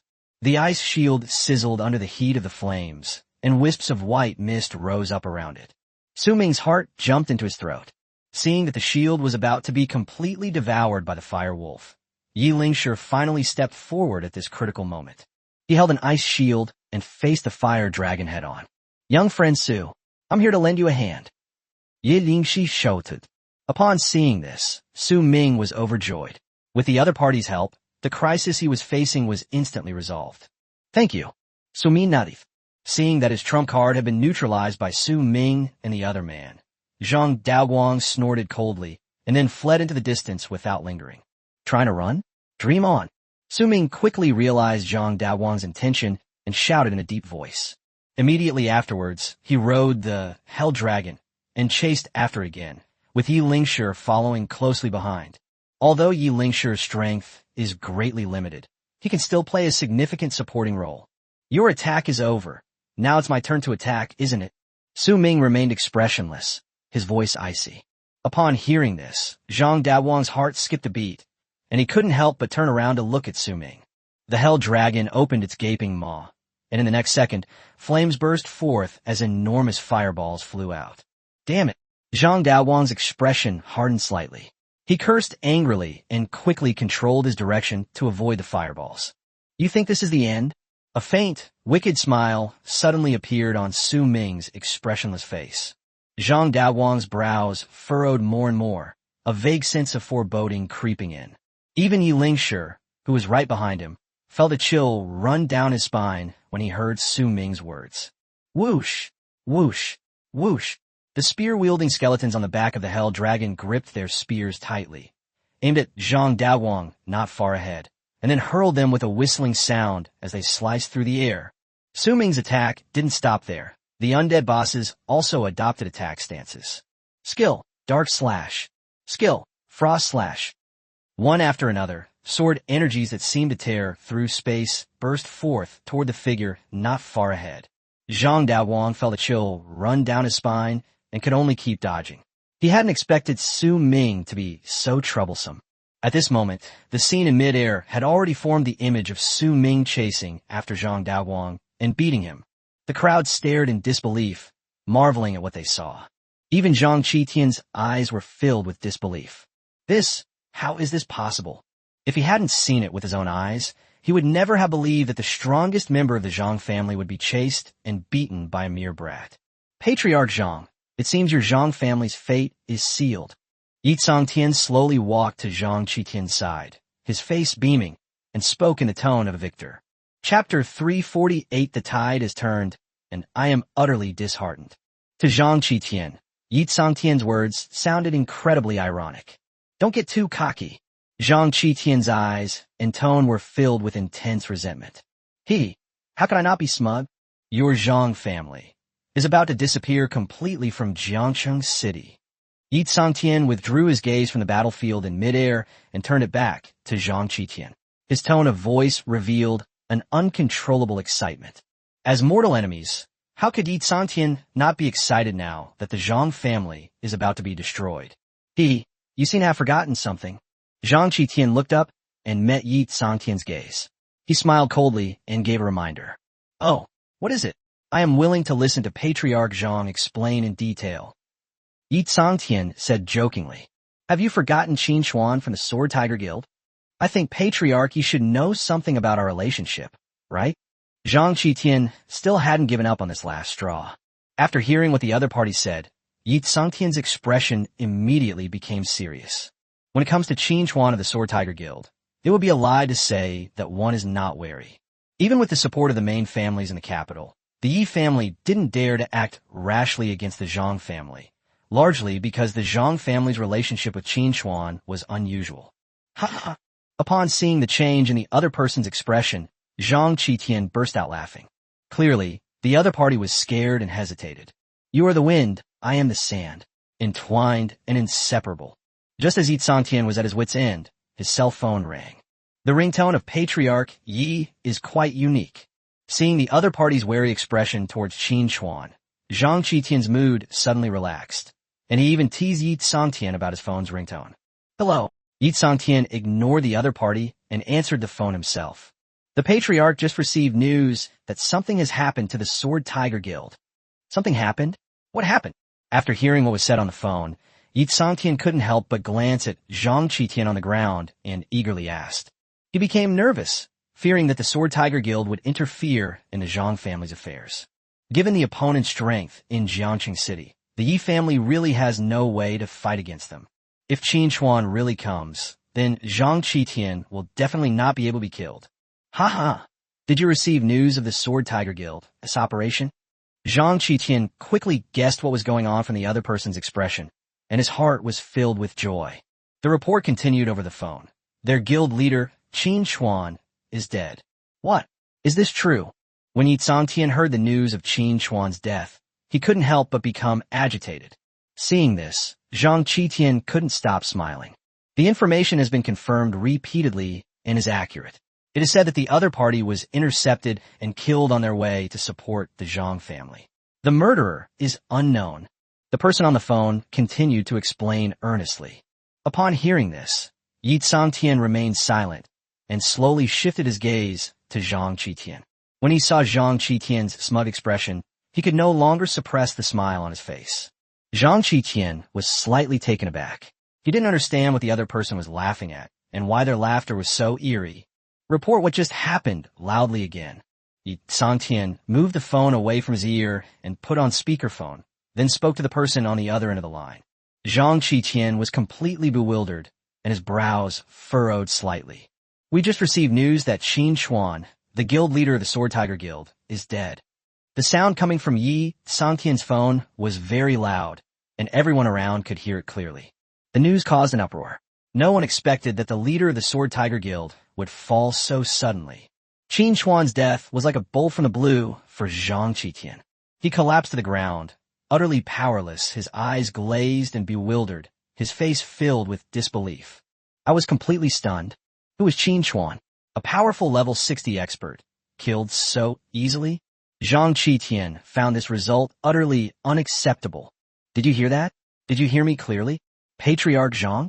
Yi Tsangtian hung up the phone and asked Zhang Qitian with a smile, his tone becoming more serious as he spoke the last sentence. Impossible. Absolutely impossible. You're lying to me, aren't you? Zhang Qitian shook his head frantically, his eyes filled with terror and rejection, as if this outcome wouldn't be real unless he accepted it. Think what you want. If I hadn't been waiting for my young friend Sue to return so we could deal with you together, you would have been a victim of my blade long ago. Yi Tsangtian gave a cold laugh, a flash of cold light suddenly appearing in his eyes. Immediately, he looked up at the battlefield in midair. The two sides were still locked in fierce fighting, but it was clear that it wouldn't be easy for Zhang Daoguang to escape from the combined forces of Su Ming and Yi Lingshi. As the battle dragged on, both his physical and mental strength were being depleted, which was reducing his chances of escaping. You bastards, you two clingy pests, stop bothering me. Zhang Daoguang had long realized the seriousness of the matter, and he wanted to get rid of the other party, but he couldn't. Yi Lingshi alone would be easy to deal with, but the most troublesome one is Su Ming. He couldn't even do anything about the other party. Su Ming was like a fighter jet with unlimited firepower, constantly firing at him. Several times he almost escaped this area, but he was forced back by the opponent's attacks. Enraged, Zhang Daoguang's blood boiled, and he gritted his teeth. You can't escape. Keep going, and in the end, you'll be the one who loses. Su Ming smiled coldly, showing no pressure whatsoever. Since the start of the aerial battle, he has not expended any physical or mental energy, which has given him time to recover. As for attacking and defending, those were all left to the undead, with Yi Lingshi sometimes lending a hand. Su Ming himself, on the contrary, ended up feeling relaxed and at ease. However, Zhang Daowang was completely different. He was utterly exhausted. Not only do you have to control your own flight, but you also have to constantly unleash skills to block the opponent's pursuit. The most deadly thing is the attack from Su Ming's Undead, which keeps the other mental states on high alert at all times. No, we can't go on like this. We have to find a breakthrough. Zhang Daowang's face was solemn as he murmured to himself. Just as Su Ming said, if this situation continues, he'll be the one to lose in the end. He must come up with a way to break the deadlock as soon as possible. Ah, I got it. Kid, you're the key.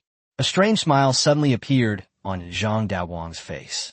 He glanced back at Su Ming and sneered. Chapter 349, Playing Dirty Tricks, huh? The moment Su Ming saw Zhang Daowang turn around, a bad premonition rose in his heart. The other person's eyes were both lewd and sinister, making one frown. Young friend Su, be careful. Zhang Daowang is probably up to some dirty tricks. Yi Lingshi noticed it too and hurriedly reminded him. I can tell too that old guy's definitely up to no good.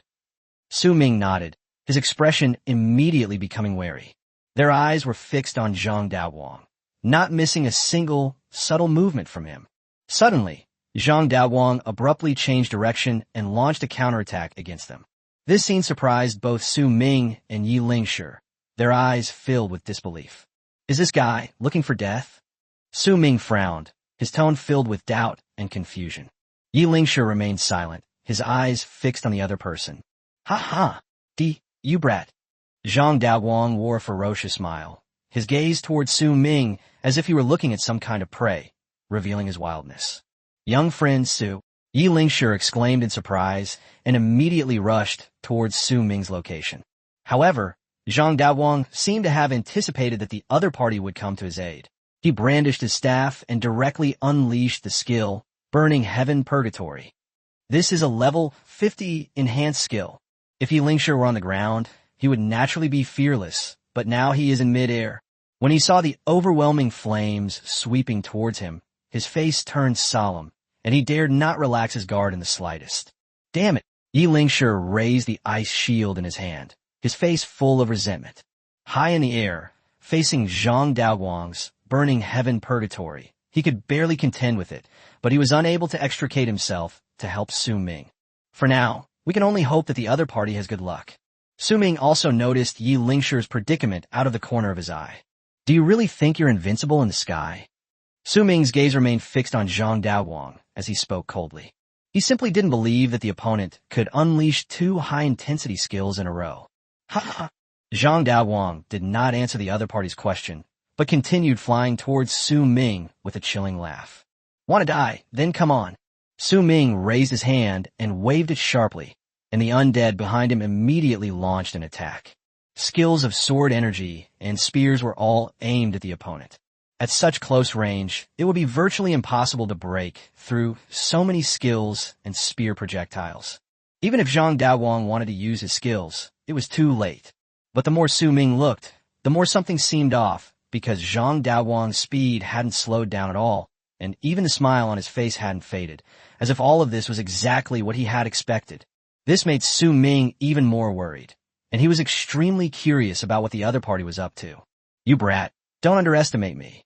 Just as the sword energy and spears were about to hit their opponent, Zhang Daowang, with a ferocious smile on his face, suddenly shouted loudly. After he finished speaking, he disappeared. All those sword skills and spears missed their mark. What? Su Ming's eyes widened suddenly, and he exclaimed in surprise. Even the people on the ground were dumbfounded. They had never heard of a fire mage having a movement skill. Gone? Yi Lingshi was also completely confused. Su Ming broke out in a cold sweat, and even his back felt chill. Zhang Daowang's strangeness far exceeded his expectations. The moment the other person disappeared, he vaguely sensed that danger was approaching. In a short while, before anyone could react, Zhang Daowang suddenly reappeared. Su Ming couldn't help but hold his breath, his nerves instantly tense. This guy, could it be? Su Ming secretly guessed, sweat trickling down his forehead and cheeks. Ha ha! D. When Zhang Daowang reappeared, he was already standing right in front of Su Ming, his face beaming with an exaggerated smile. Su Ming immediately gripped the greatsword in his hand, twisting his wrist as if to slash upwards. However, it was still a step too late. The opponent was clearly prepared and struck Su Ming's chest the moment they appeared. All the movements were done in one smooth motion. All of this happened in the blink of an eye. Everyone stood frozen in place, their eyes filled with shock. The moment Zhang Daowang struck out with his palm, the air seemed to freeze, a powerful force surged wildly, and then a dazzling white light shone forth. Boom! With a deafening roar, a powerful shockwave erupted from Su Ming's chest, creating a visible energy fluctuation around him. Wow! Su Ming coughed up blood on the spot and was blasted to the ground by the terrifying shockwave. Search! He shot toward the ground at a 45-degree angle like a cannonball, and even the sound of wind breaking could be heard. Bang! At that very moment, the Dark Knight commander, who was closest to Su Ming, exploded and turned into countless fragments. The passive skill, damage transfer, is triggered. Even with 50% of the damage transferred, Zhang Daowang's attack was still terrifying. That's exploding stone. Yi Sangtian on the ground was filled with shock. He quickly determined the attack from the commotion in the air. Hiss! When the people around heard that Zhang Daowang had struck Su Ming with a exploding stone, they couldn't help but gasp. The explosive power of that thing is so great that even a level 50 expert wouldn't dare to withstand it head-on. At best, they would be seriously injured, and at worst, they would die on the spot. Interesting.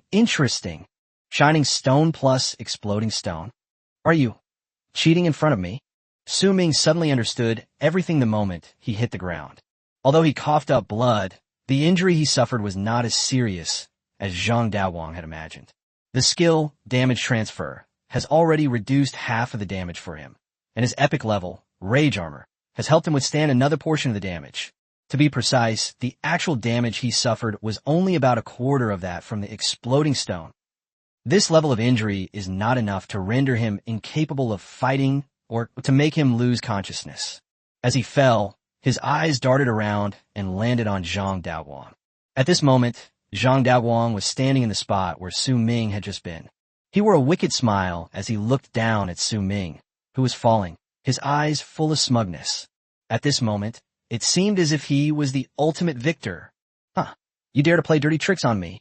This time I'll show you. Who's the most cunning? Su Ming's smile gradually became exaggerated.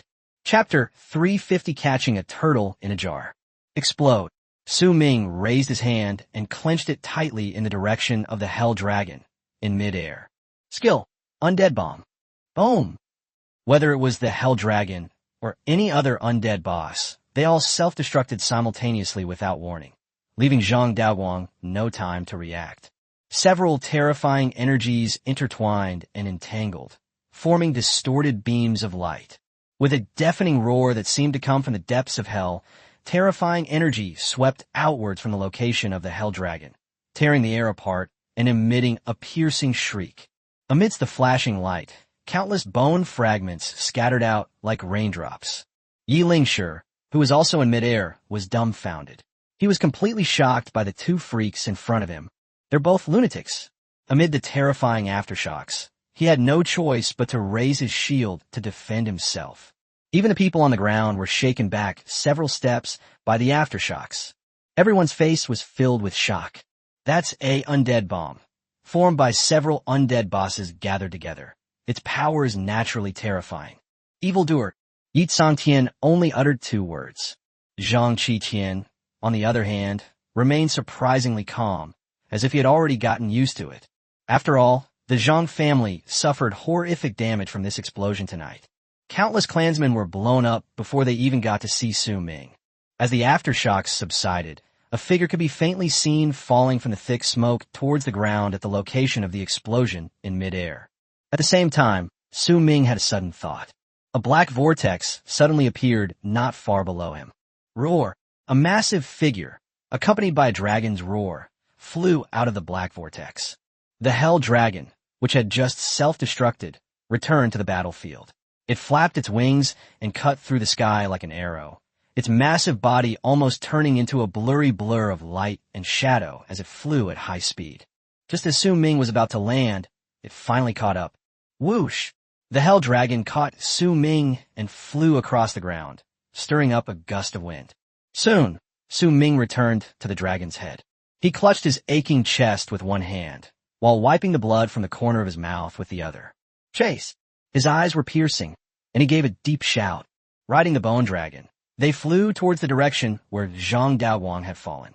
Yi Lingshi, who was in midair, quickly reacted and flapped his wings, chasing after them downwards.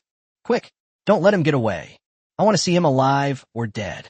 Yi Tsangtian called out urgently to the Yi family members around him.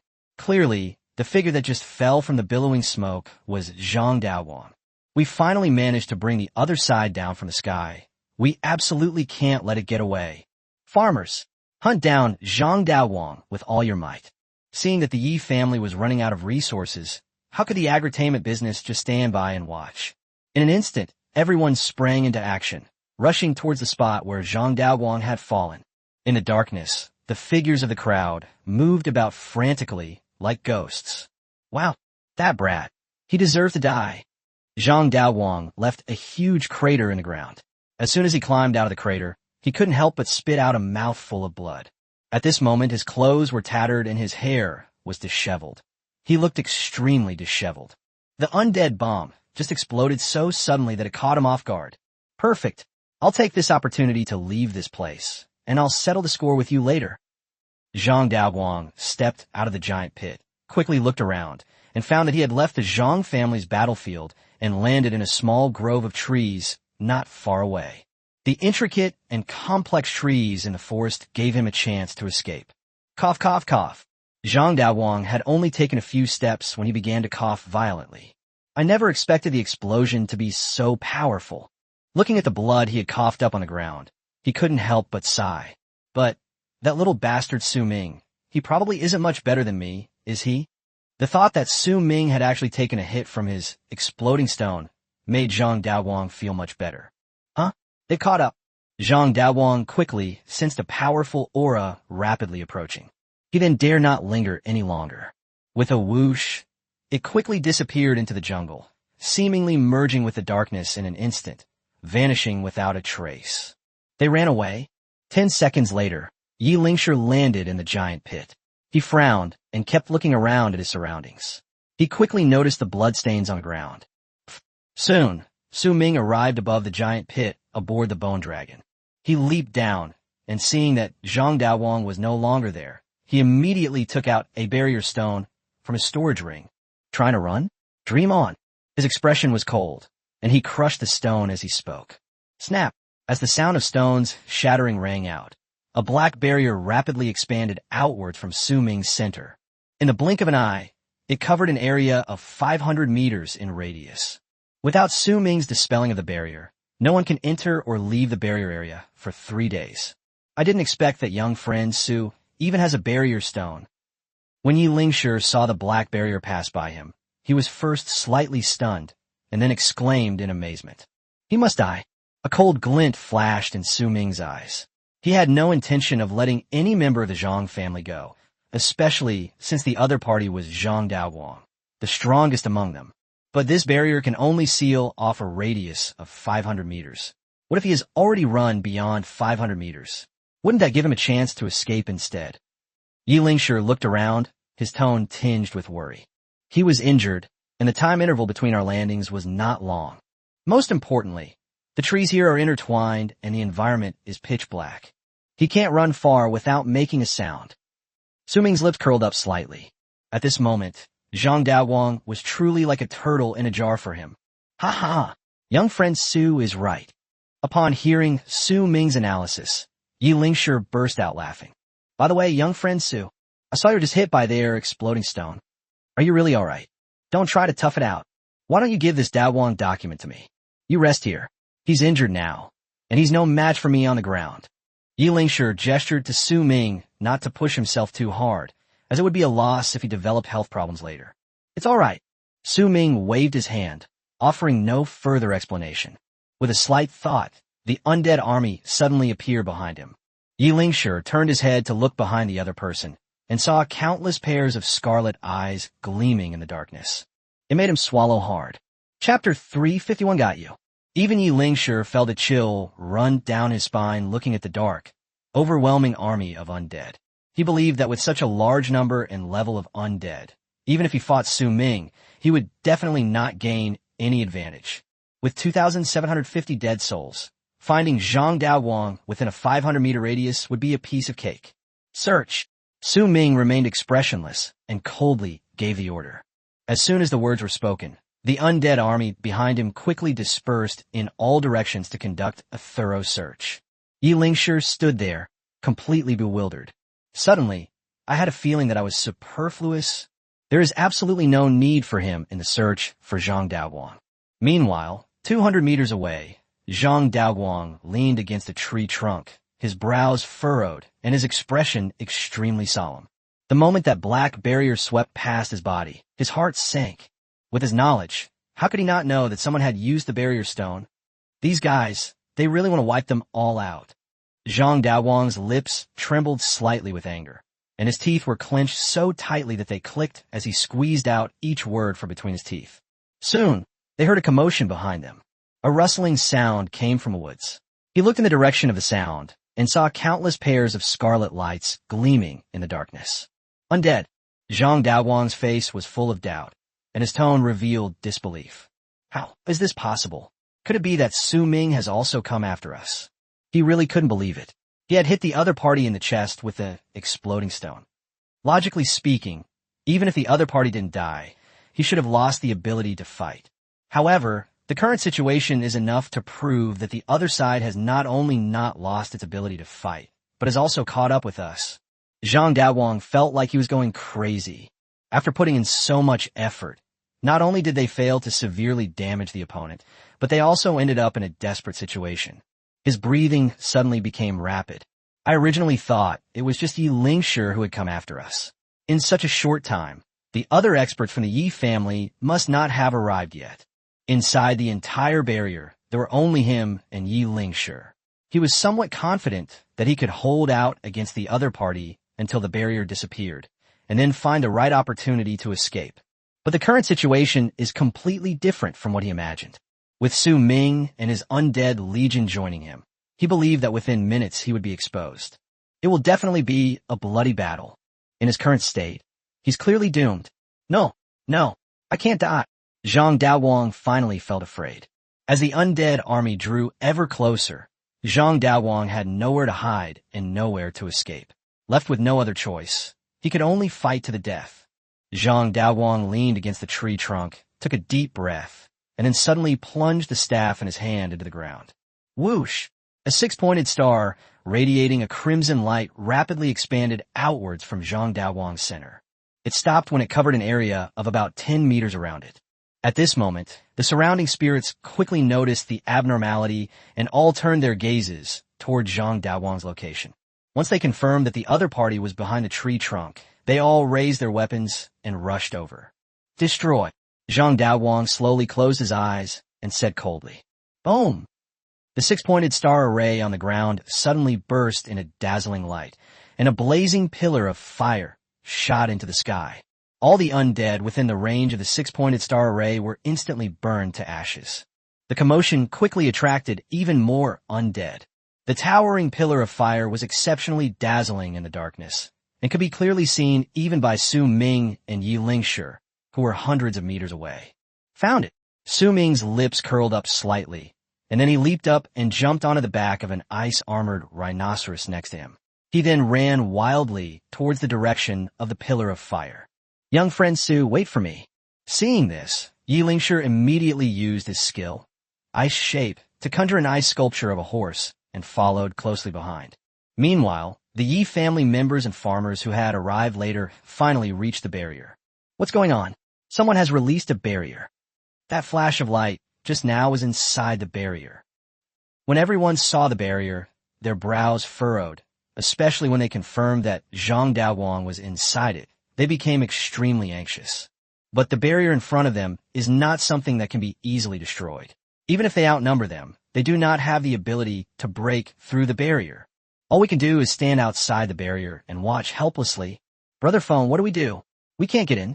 At this moment, someone saw Yi Lingfeng walking over and immediately stepped forward to ask him in a hurry. Don't worry, Su Ming and Ling Shi are both inside. Zhang Daowang shouldn't be able to escape. Yi Lingfeng quickly stepped forward, examined the black barrier, and after confirming that it was a protective barrier, turned to reassure the crowd. After all, none of them could rest easy as long as Zhang Daowang was alive. At this moment, they were extremely anxious and eager to go in and help. Just in case, surround the entire barrier. Yi Lingfeng looked around and then gave instructions. Yes. The crowd responded and quickly dispersed around the barrier. Once the barrier disappeared, they could surround Zhang Daowang immediately, ensuring he wouldn't have the slightest chance to escape. Meanwhile, inside the barrier, Zhang Daowang and Su Ming's undead army were having a great time fighting. Huff, huff. Zhang Daowang was panting heavily. In just a few minutes, he had killed hundreds of undead under his relentless bombardment. However, the number of these undead does not seem to have decreased. On the contrary, it seems to be growing larger. Why are you all right? Zhang Daowang raised his bloodshot eyes slightly, glaring at Su Ming, who was riding on the back of the ice armor rhinoceros 20 meters away, and questioned him in a deep voice. Want to know? I'll tell you in your next life. A playful smile appeared on Su Ming's lips. He pointed his finger forward, and the undead army around him, like a tidal wave, began to surge towards him. When Yi Lingshi saw this scene, he couldn't help but gasp. At this point, Zhang Daowang was already at his limit, and both his physical and mental strength must have been greatly depleted. Now, facing the onslaught of the undead army, it's practically a certain death situation. Boom! Boom! Boom! Even though Zhang Daowang knew he was doomed, he never considered sitting idly by and waiting to die. He continued to frantically wave his staff, unleashing blazing fire dragons that blasted away the approaching undead.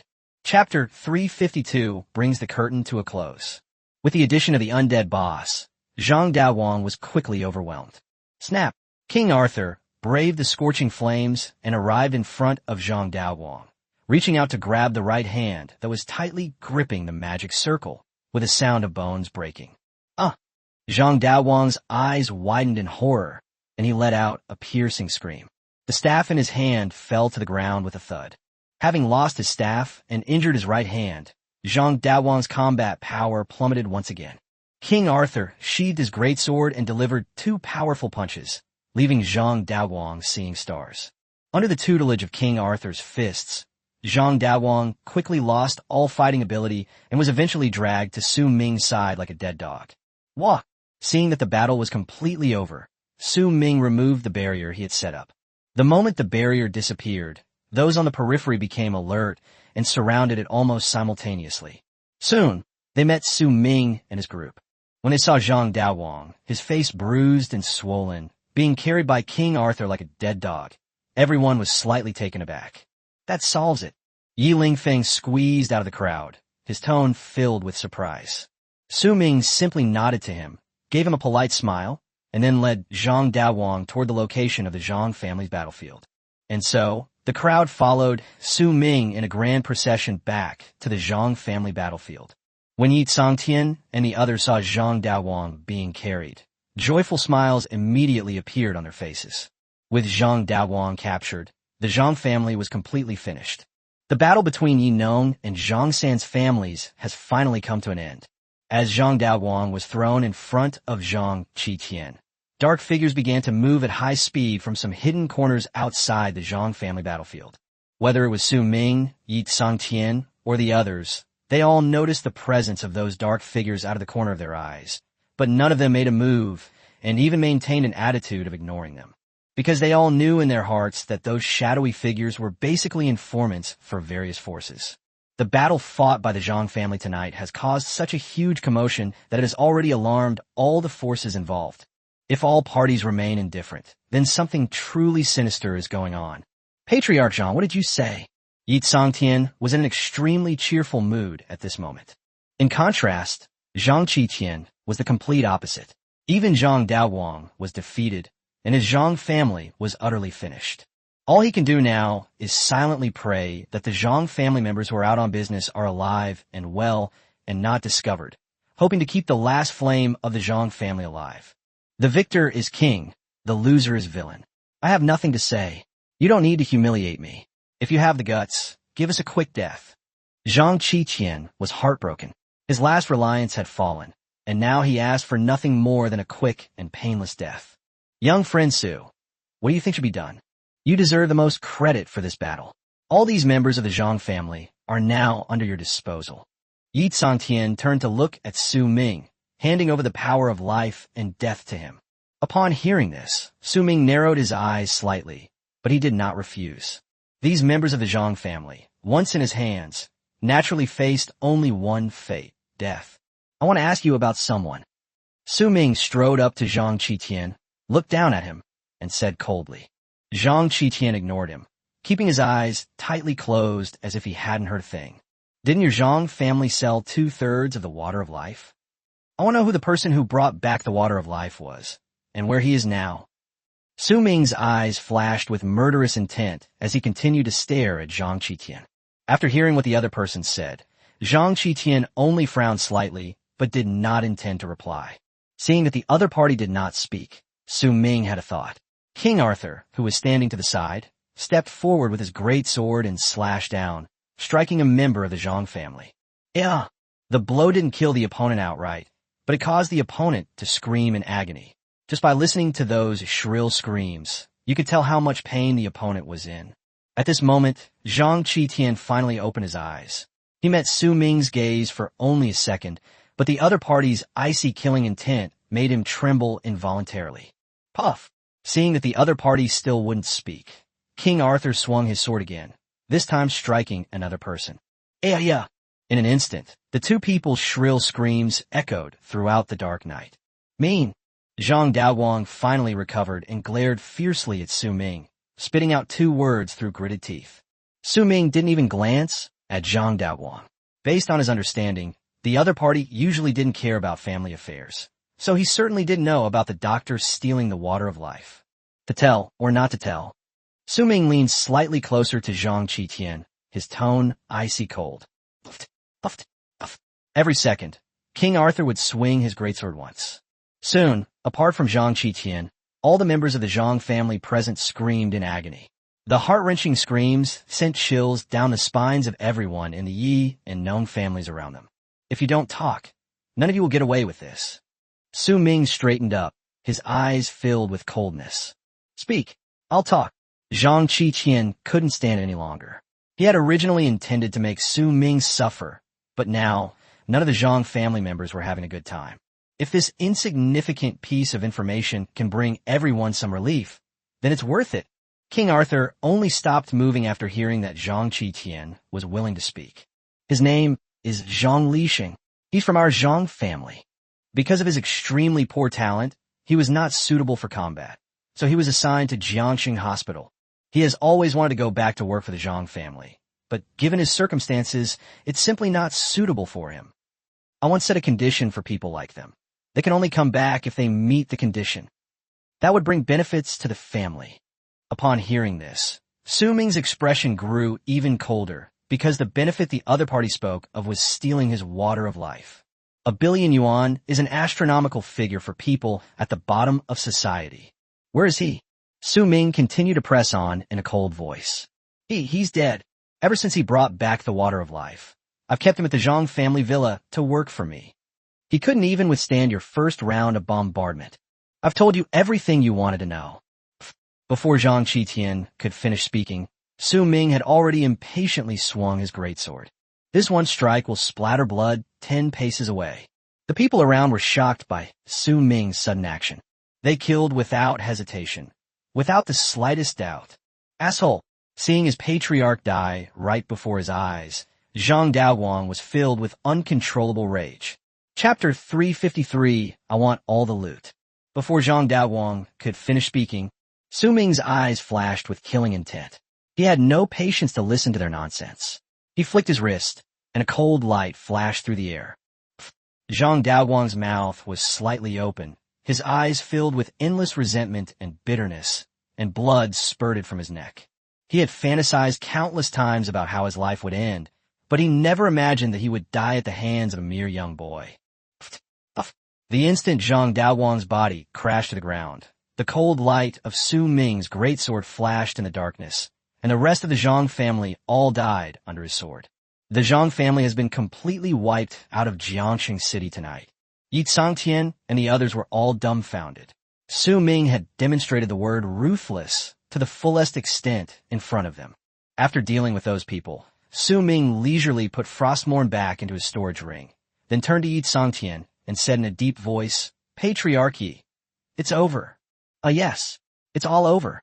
Yi Tsangtian then suddenly came to his senses. But Su Ming seemed to be waiting for something, quietly gazing at Yi Tsangtian. This made the other person feel a chill run down their spine. Being stared at by Su Ming made them very uncomfortable, as if they were being watched by a wild beast, making them restless. "Young friend Su, what's going on?" Yi Lingshi quickly sensed something was wrong, so he took the initiative to ask. He didn't want Su Ming to have any misunderstandings with the Yi family. Ever since fighting alongside this young man, Yi Lingshi knew better than anyone else in the Yi family how terrifying he was. "All of the Zhang family's assets will belong to your Yi family, the peasant family. But the spoils of war, I want them all." Su Ming remained expressionless, his tone even. He wasn't discussing it. He was merely informing us. He had no interest in, nor the energy to manage, the Zhang family's businesses. However, he was still very interested in the simple and brutal act of harvesting spoils from the battlefield. There were several hundred people, including many powerful individuals. The value of their storage rings alone was a considerable income. Upon hearing this, the Yi family members were slightly taken aback, not expecting that Su Ming was thinking about dividing the spoils. "Ha! Young friend Su, absolutely. Divide it however you think is appropriate." Second young Master Nong, "Don't you think so?" After a moment, Yi Tsangtian burst into laughter, indicating that he had no objections. In this battle, the Yi family's main goal was not to seize the Zhang family's resources, but only to protect themselves. It's a pleasant surprise that we can now get a share of the Zhang family's business. Moreover, Su Ming had put in a lot of effort before and after this battle, so his request was not excessive. "We'll divide it however brother Su says." The farmhouse owner laughed. "The Zhang family's business is quite large. Even if the Yi and Nong families split in half, they would still reap huge benefits. I will immediately order people to clean up the battlefield, and all the spoils will belong to my young friend Su." After Yi Tsangtian finished speaking, he immediately turned around and gave orders to the Yi family members around him. Su Ming nodded in satisfaction. He wasn't a philanthropist. Killing so many people would be a waste if he didn't take some spoils. Especially the storage rings of the three powerful members of the Zhang family. They might still contain quite a few good items. Fortunately, both the Yi and Nong families were content and did not intend to covet the spoils that Su Ming had specified after receiving their share of the Zhang family's assets. While the Yi family members were cleaning up the battlefield, Su Ming slowly walked towards Fei Shue's location. The agritainment business has always been there for it, never leaving its side. But when he saw Fei Shui lying on the ground, his expression instantly became tense, and his steps quickened. "Brother Su, Xiao Xue fainted due to excessive emotional distress. I checked her over, and she's fine." Seeing this, the farmer hurriedly explained before Su Ming could even speak. "Good." Su Ming breathed a slight sigh of relief after hearing what the other party said. After looking Fei Shui over and confirming that her breathing was stable, he finally felt relieved. "Thanks." Su Ming quickly noticed that the wounds on Fei Shue's body from the battle with the Zhang family had already healed, and he immediately thought of the farmhouse. "It's nothing." The guest house owner waved his hand and chuckled twice, indicating that the other party didn't need to be so polite. Time flies, and before we knew it, the eastern horizon was beginning to lighten with the first light of dawn. The white color was initially faint, hazy, and diffused almost imperceptibly. "It's about to dawn." Su Ming looked up at the distant horizon and sighed softly.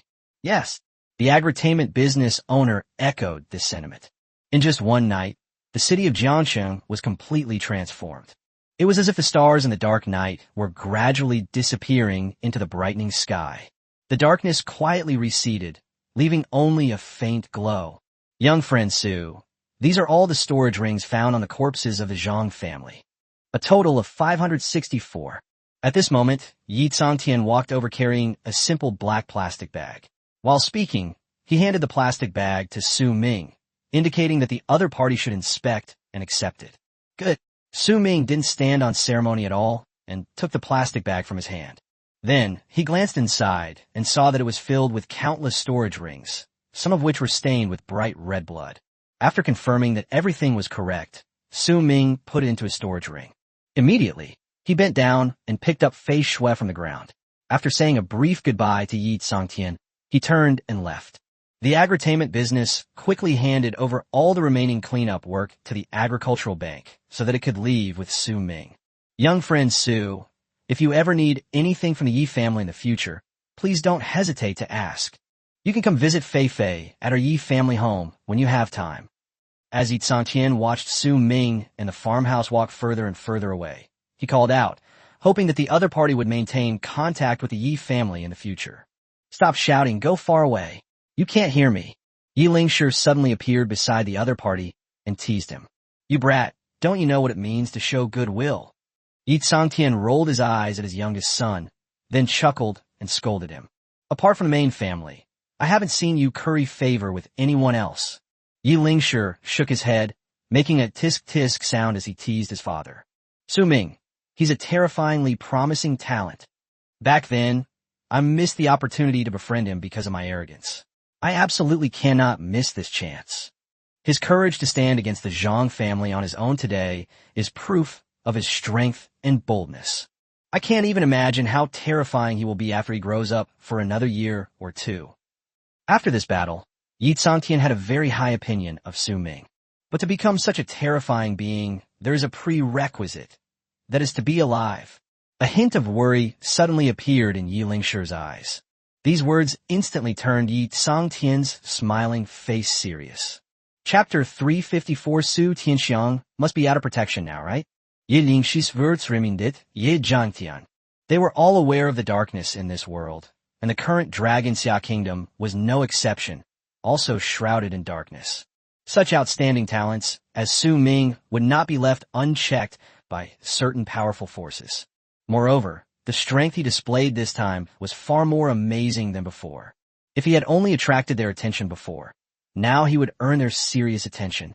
They will try their best to win over and strengthen themselves while suppressing other forces. Conversely, one can only feel at ease when one destroys what one cannot have.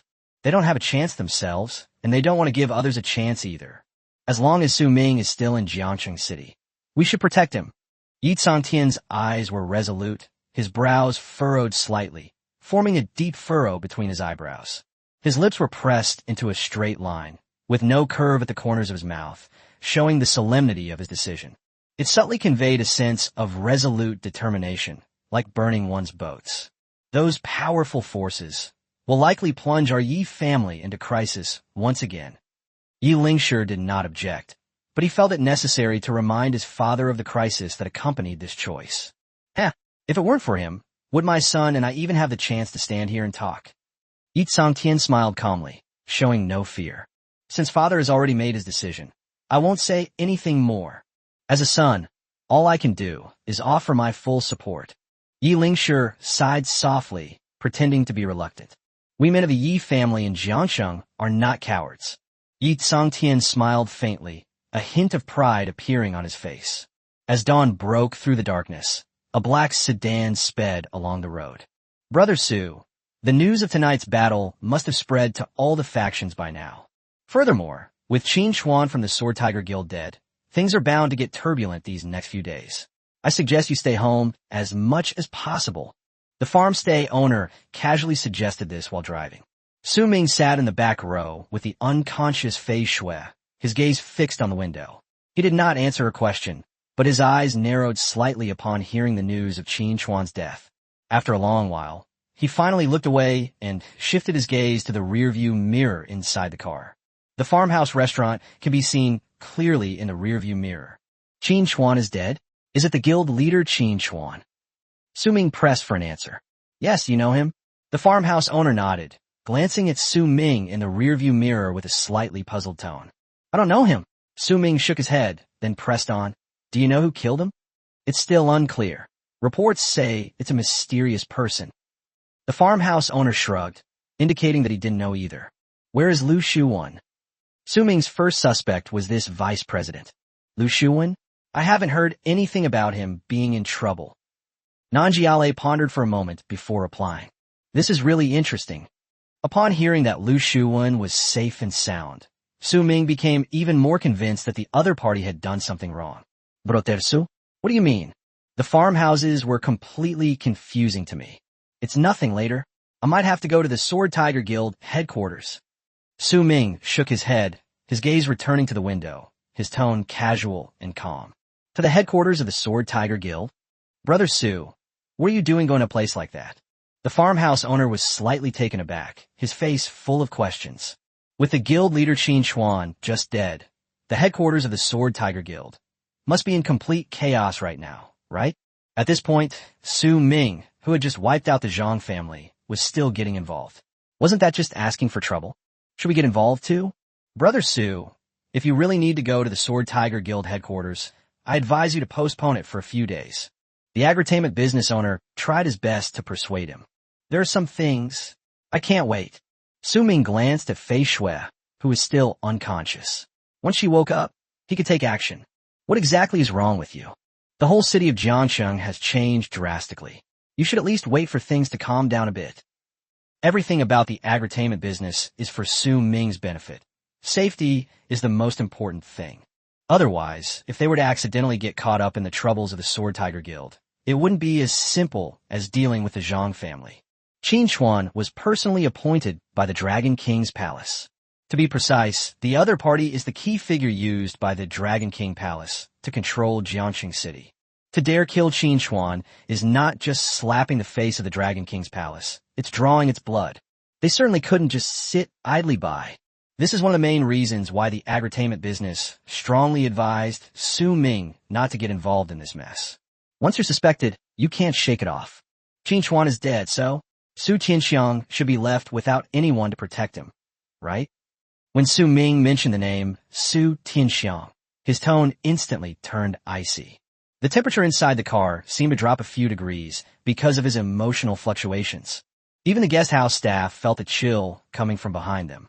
After listening to Su Ming's words, he suddenly remembered the person Su Tianxiang. The other party was the murderer who attacked Su Daqiang back then. He was not only the captain of the enforcement team of the Sword Tiger Guild, but also a member of the pioneer group. However, due to the other party's status in the Sword Tiger Guild, Su Ming has been unable to take action against him. Now look what's happened. Qin Xuan is dead. It seems that the Sword Tiger Guild has now fallen into Lu Shuwen's hands. In Su Ming's opinion, Lu Shuwen didn't seem like the kind of person who would protect Su Tianxiang. This gave him the perfect opportunity to get revenge. Brother Su, I understand, but you're not in a hurry. It's not too late to go after the storm has passed. The guest house owner said they understood how the other person felt, but still suggested that they continue to be patient for a few more days. We've waited so long already. A few more days won't make a difference. Upon hearing this, Su Ming shook his head and said, we can't wait any longer. Once the storm has calmed down in a few days, dealing with this kid might cause unnecessary trouble. Su Ming's meaning was quite clear.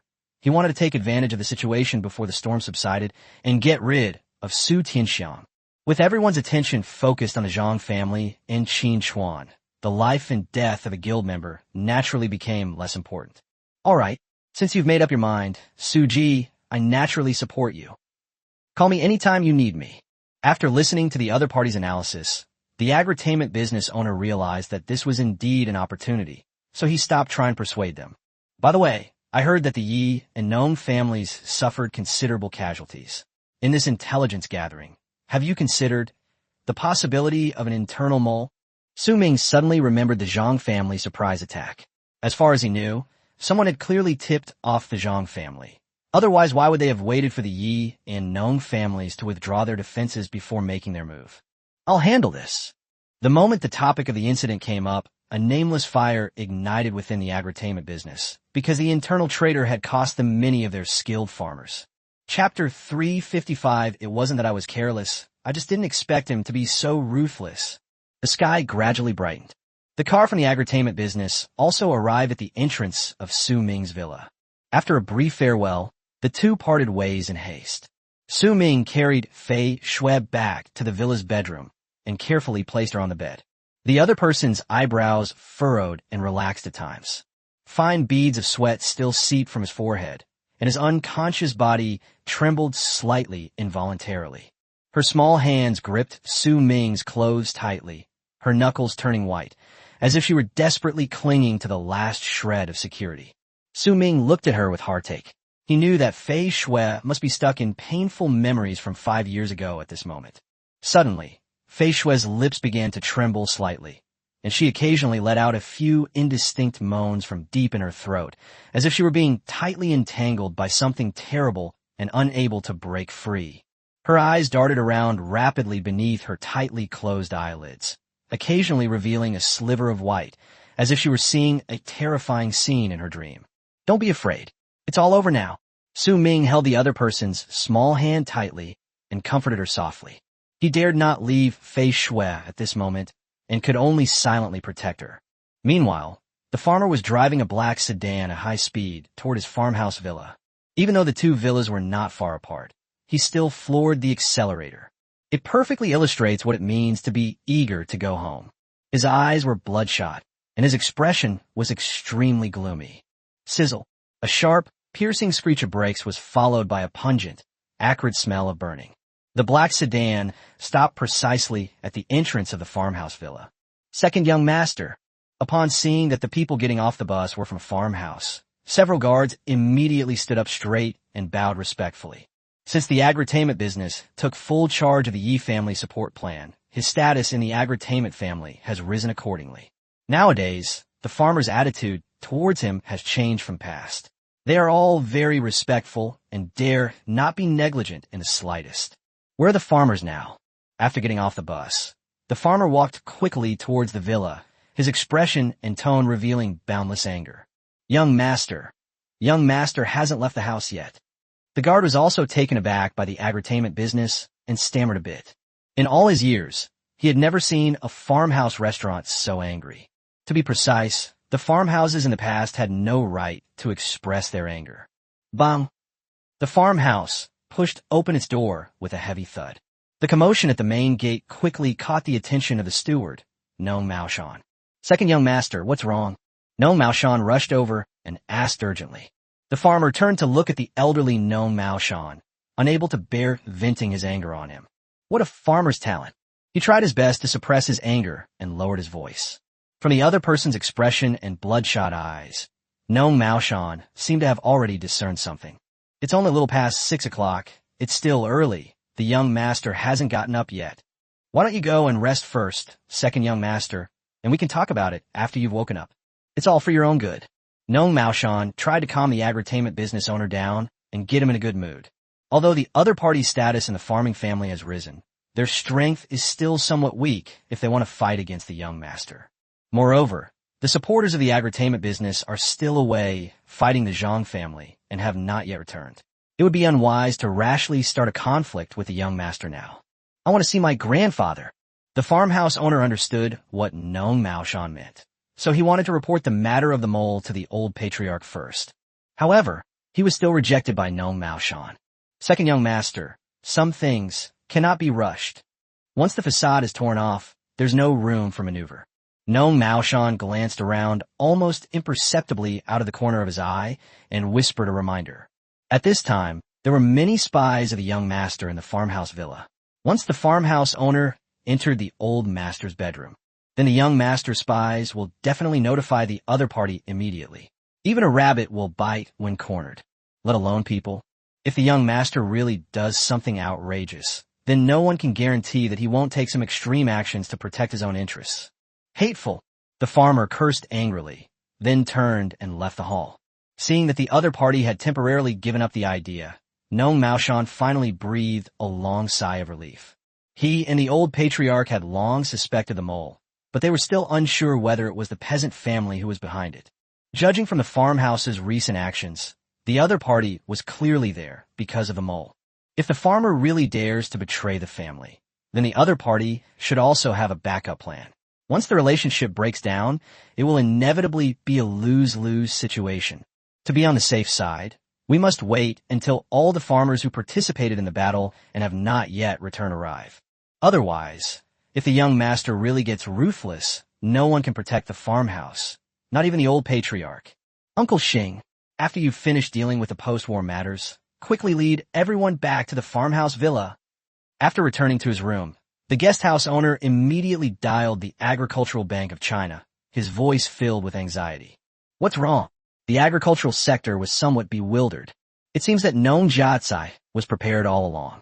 I suspect the entire Nongjia villa is now under his control. Farmer came to the window and carefully lifted the curtain with his fingers. Through the gap, he could vaguely see many figures moving around outside the villa. What? Second young master, how could you be so careless? When the agricultural sector heard that agritainment businesses were in trouble, they immediately became anxious. He was the other party's #1 supporter. If the agritainment business failed, he would most likely not survive either. It wasn't that I was careless. I just didn't expect my brother to be so ruthless. The farmhouse owner sighed softly. Although he was furious because of the farmer's betrayal, the two brothers were still connected by blood. He never intended to kill the other party. But the other party had already planned ahead. If things went wrong, they would silence him. This sent a chill down the spines of the agritainment businesses. Second young master, you absolutely cannot get hurt. By the way, doesn't young friend Sue also live in the Nebula Villa complex? Contact him right away. He's your brother. He would never stand by and watch someone die. I'll take my men back to the villa right away. The agricultural sector was both anxious and excited. Xiaoxue hasn't woken up yet, and brother Sue can't leave. Besides, I can't trouble him with everything. The agritainment business shook its head, rejecting the other party's suggestion. He knew in his heart that Fei Shui needed someone to take care of her right now, and Su Ming had already been exhausted by the battle between the Yi, Zhang, and Nong families. If even the internal affairs of the farmhouse now have to be resolved by the other party, then wouldn't his farmhouse really become a useless piece of trash? He didn't want to be a burden that only held his brothers back. Chapter 356, The Final Choice. After hanging up the phone with the agricultural bank, the farmhouse owner frowned, his eyes filled with seriousness, every glance seeming to be shrouded in thick dark clouds, revealing endless worry. After a moment of contemplation, he immediately picked up his phone again and dialed another number. Meanwhile, in another bedroom of the farmhouse villa, a figure was sitting. In a dim environment, a single flame stood out exceptionally brightly. Its orange-red light illuminated the small area around the farmer's mouth, revealing the blurry outline of his face. The outline appeared even more stark and imposing in the dim firelight. After burning fiercely, the flames suddenly dimmed. Call! The farmer sighed softly as he slowly exhaled smoke. In an instant, his eyes were filled with smoke. Knock, knock, knock. A muffled knocking sounded at the door. Come in. A heavy voice came from the farmhouse. Creak. As the door opened, the entire dimly lit bedroom was illuminated. In just one night, the farmhouse owner had grown some stubble on his chin, and even his expression became somewhat haggard. It's easy to see that the other person didn't sleep a wink all night. Farmer Kai raised his eyes slightly and turned his gaze toward the doorway. There stood a burly figure. That man was his most loyal supporter, Nong Xiangyang. His status in the clan is not low, and his strength is quite outstanding among the farmers, reaching level 40. Young master, the Zhang family has been defeated. The second young master has just returned, and everything has been arranged. Should we really take action against him? He played a crucial role in the Yi family's support plan this time. If the old patriarch were to reprimand us, his anger would likely shake the entire farmhouse. Nong Xiangyang stepped forward to the young master and asked again and again to confirm. Once we take action, it's a do-or-die situation. We'll either succeed or die trying. I didn't want this either, but the Zhang family has fallen. His status in the clan will definitely rise to a higher level in the future. Besides, he's already suspicious of me, regardless of whether I have enough evidence. If this matter gets out of hand, my prestige in the clan will be greatly diminished. Rather than becoming fish on the chopping block, why not strike first and fight for a chance at my future? Farmer Kai raised his eyes slightly, a cold glint flashing in them. But how are you going to explain this to the old patriarch? A hint of worry appeared on Nong Xiangyang's face. Although the old patriarch was old, he was undoubtedly the most respected person in the entire farm, and no one dared to lay a hand on him. Even Nong Xiangyang, who was most loyal to the eldest young master, was extremely respectful and submissive when facing the old patriarch. Whether it was the suppression from his bloodline or the other party's meritorious deeds, he dared not be disrespectful to him in the slightest. Explain? What I need to explain to him. Among the direct descendants of the farming family, there are only Jala and me. With Jala gone, who else but us can take over the farming family? Old man, he had no choice. Farmer Kai's eyes were firm, and his tone revealed a ruthless edge. There was no other way. Their fathers were really not talented. Not only were they old, weak, sick, and disabled, but they also didn't live in Jiangxing City. Otherwise, their farming family wouldn't have been able to hold power here for so many years. All right, I'll arrange the operation immediately and end this before the others return. Nong Xiangyang nodded, his expression slightly helpless. He never imagined that the farmers would kill each other, but now the die was cast, and the die had to be cast. If you want the young master to stay in the position of power, then all the stumbling blocks in his path must be removed. Even his own brothers are no exception. After Nong Xiangyang left the room, the entire bedroom returned to its dimness, shrouded in a heavy atmosphere. The young master slowly stood up from his seat. He walked to the windowsill, reached out and grabbed the curtains, then suddenly pulled them open. With a whoosh, the morning sunlight poured in like a surging tide. The seemingly warm light quickly illuminated every corner of the room. Having been in a dimly lit environment for a long time, the young master subconsciously squinted his eyes under the bright light, and the sunlight felt like a pair of gentle hands caressing his face. In that instant, he couldn't help but recall the things that happened when he and his younger brother were children. His heart suddenly wavered. All the memories flashed through my mind like a slideshow. He discovered that everything began to change after he tasted the sweetness of power. They became increasingly greedy. They became increasingly sexually suspicious.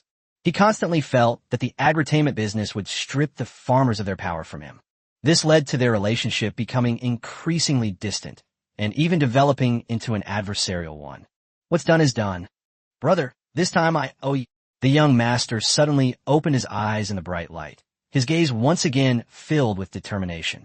He made a wrong step, and there's no going back. Faced with the choice between power and family ties, he ultimately chose power.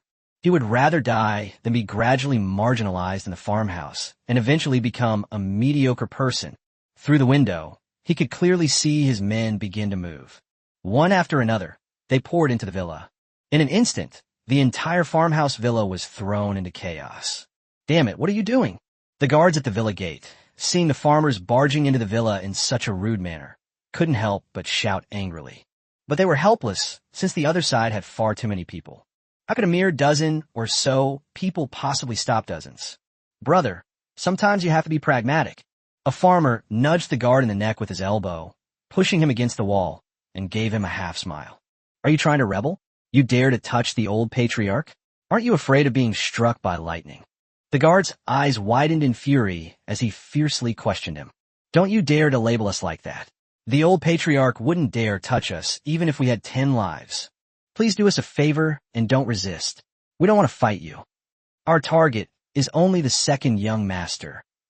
The man continued to explain, gesturing to the guards not to make unnecessary sacrifices. What? Could it be that you? The guards weren't stupid. They quickly realized what was happening, their faces filled with astonishment. Yes, that's right. I hope you're all intelligent people. The man smiled and nodded, making no attempt to hide anything. The guard looked around and, seeing no hope, quickly gave up the idea of resistance. Those people quickly and smoothly entered the villa. Upon entering the hall, 2 figures were seen standing there. Their eyes met, and they seemed to be locked in a stalemate. Chapter 357, Second Young Master, Stop Struggling. The 2 figures were the old steward Nong Maoshan and Nong Xiangyang. Uncle Maoshan, I advise you to mind your own business. Nong Xiangyang remained expressionless, his tone slightly cold. Although the old housekeeper was old, he was still vigorous and did not back down because of Nong Xiangyang's words. He knew better than anyone that the other party was going to target the agritainment businesses. This confirms that the eldest son was the mole. In an instant, the atmosphere became as tense as the anticipation before a storm. The people who had barged in quickly surrounded them, their eyes flashing with a ruthless glint. The old butler glanced around, his expression slightly complicated. Even though the other side outnumbered him, his slightly hunched figure remained standing, showing no sign of retreat. The old patriarch is still alive. Aren't you going a bit too far? The old butler's voice was deep and hoarse, yet possessed a powerful and awe-inspiring quality, echoing in the hall like the beating of an ancient war drum. At this moment, his aura was fully released. Class Knight. Level 51. Although he was not from a farming family, he was still a talent cultivated by farming families. He was loyal to both the farmers and the head of the household. Uncle Maoshan, I hope you can recognize your place. I'm a member of the peasant family, and you are just a peasant. Are you trying to attack me? Nong Xiangyang stared intently at the other person, and his voice rose a few decibels as he tried to use his status as a member of the Nong family to repel him. So what do you want to do by calling so many farmers here? Aren't you also going to make a move against the second young master, who is a member of a farming family? Nong Maoshan stared directly at the other person with his cloudy, yet sharp eyes, and questioned him. This is the young master's wish. Please mind your own business. I don't want to hurt innocent people. Nong Xiangyang gestured again for the other party to step aside and mind their own business. But I stopped you.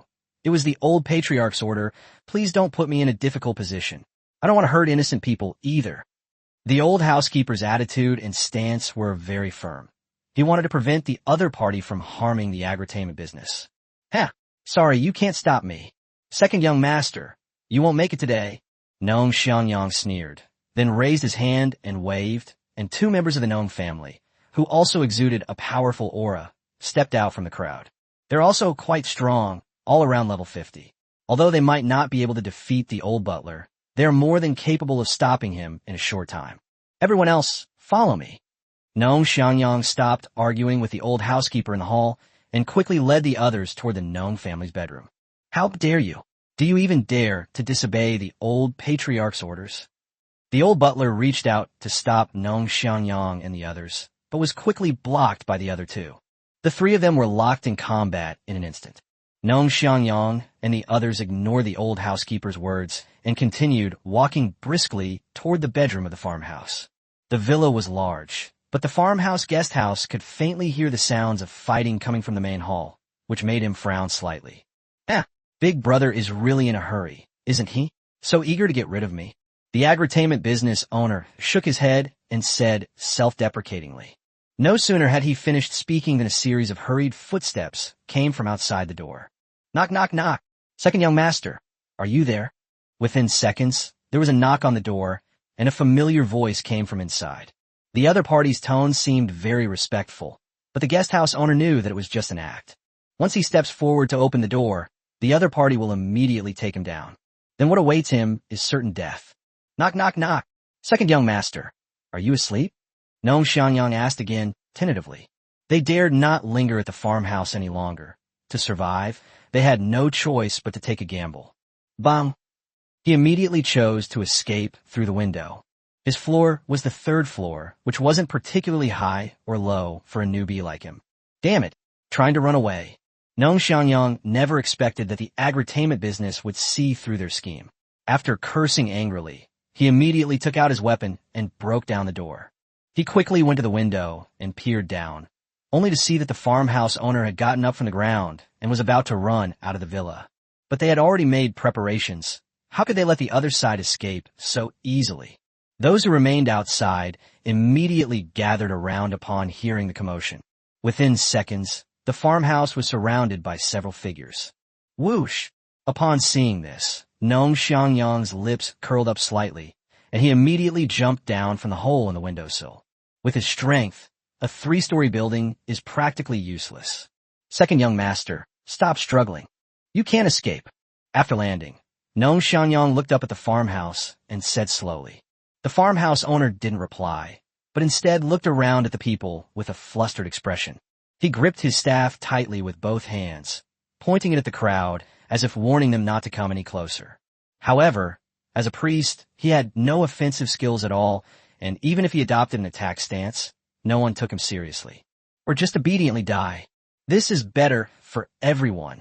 Nong Xiangyang twisted his neck and slowly approached the other person. Help! Help me! Help me! The farmhouse was roaring wildly towards the direction outside the villa. Save you? No one will save you. Even if your people want to come back, they wouldn't arrive so quickly. Our people have already taken control of the entire villa area. As they were talking, Nong Xiangyang had already arrived in front of the agritainment business. After saying that, he suddenly produced a dagger and swung it at the neck of the farmhouse owner. Whoosh! A flash of cold light appeared. The farmhouse owner's already small eyes suddenly widened, and his feet instinctively moved backward. In that instant, he sensed the approach of death. But how could a level 20 support class possibly dodge an attack from a level 40 combat class? Call out! Clang! At this critical moment, a beam of white light shot out and struck Nong Xiangyang's dagger squarely. The sudden white light caused everyone to frown slightly and quickly turn their heads to look in the direction from which it emanated. Archers! Nong Xiangyang muttered to himself. After realizing he had escaped with his life, the farmer gasped for breath. He was still somewhat shaken, his forehead was covered in a fine layer of sweat, and even the back of his clothes was soaked with cold sweat. It's you? Nong Xiangyang noticed a figure holding a bow and arrow standing on the outer wall of the villa, and his expression was slightly surprised.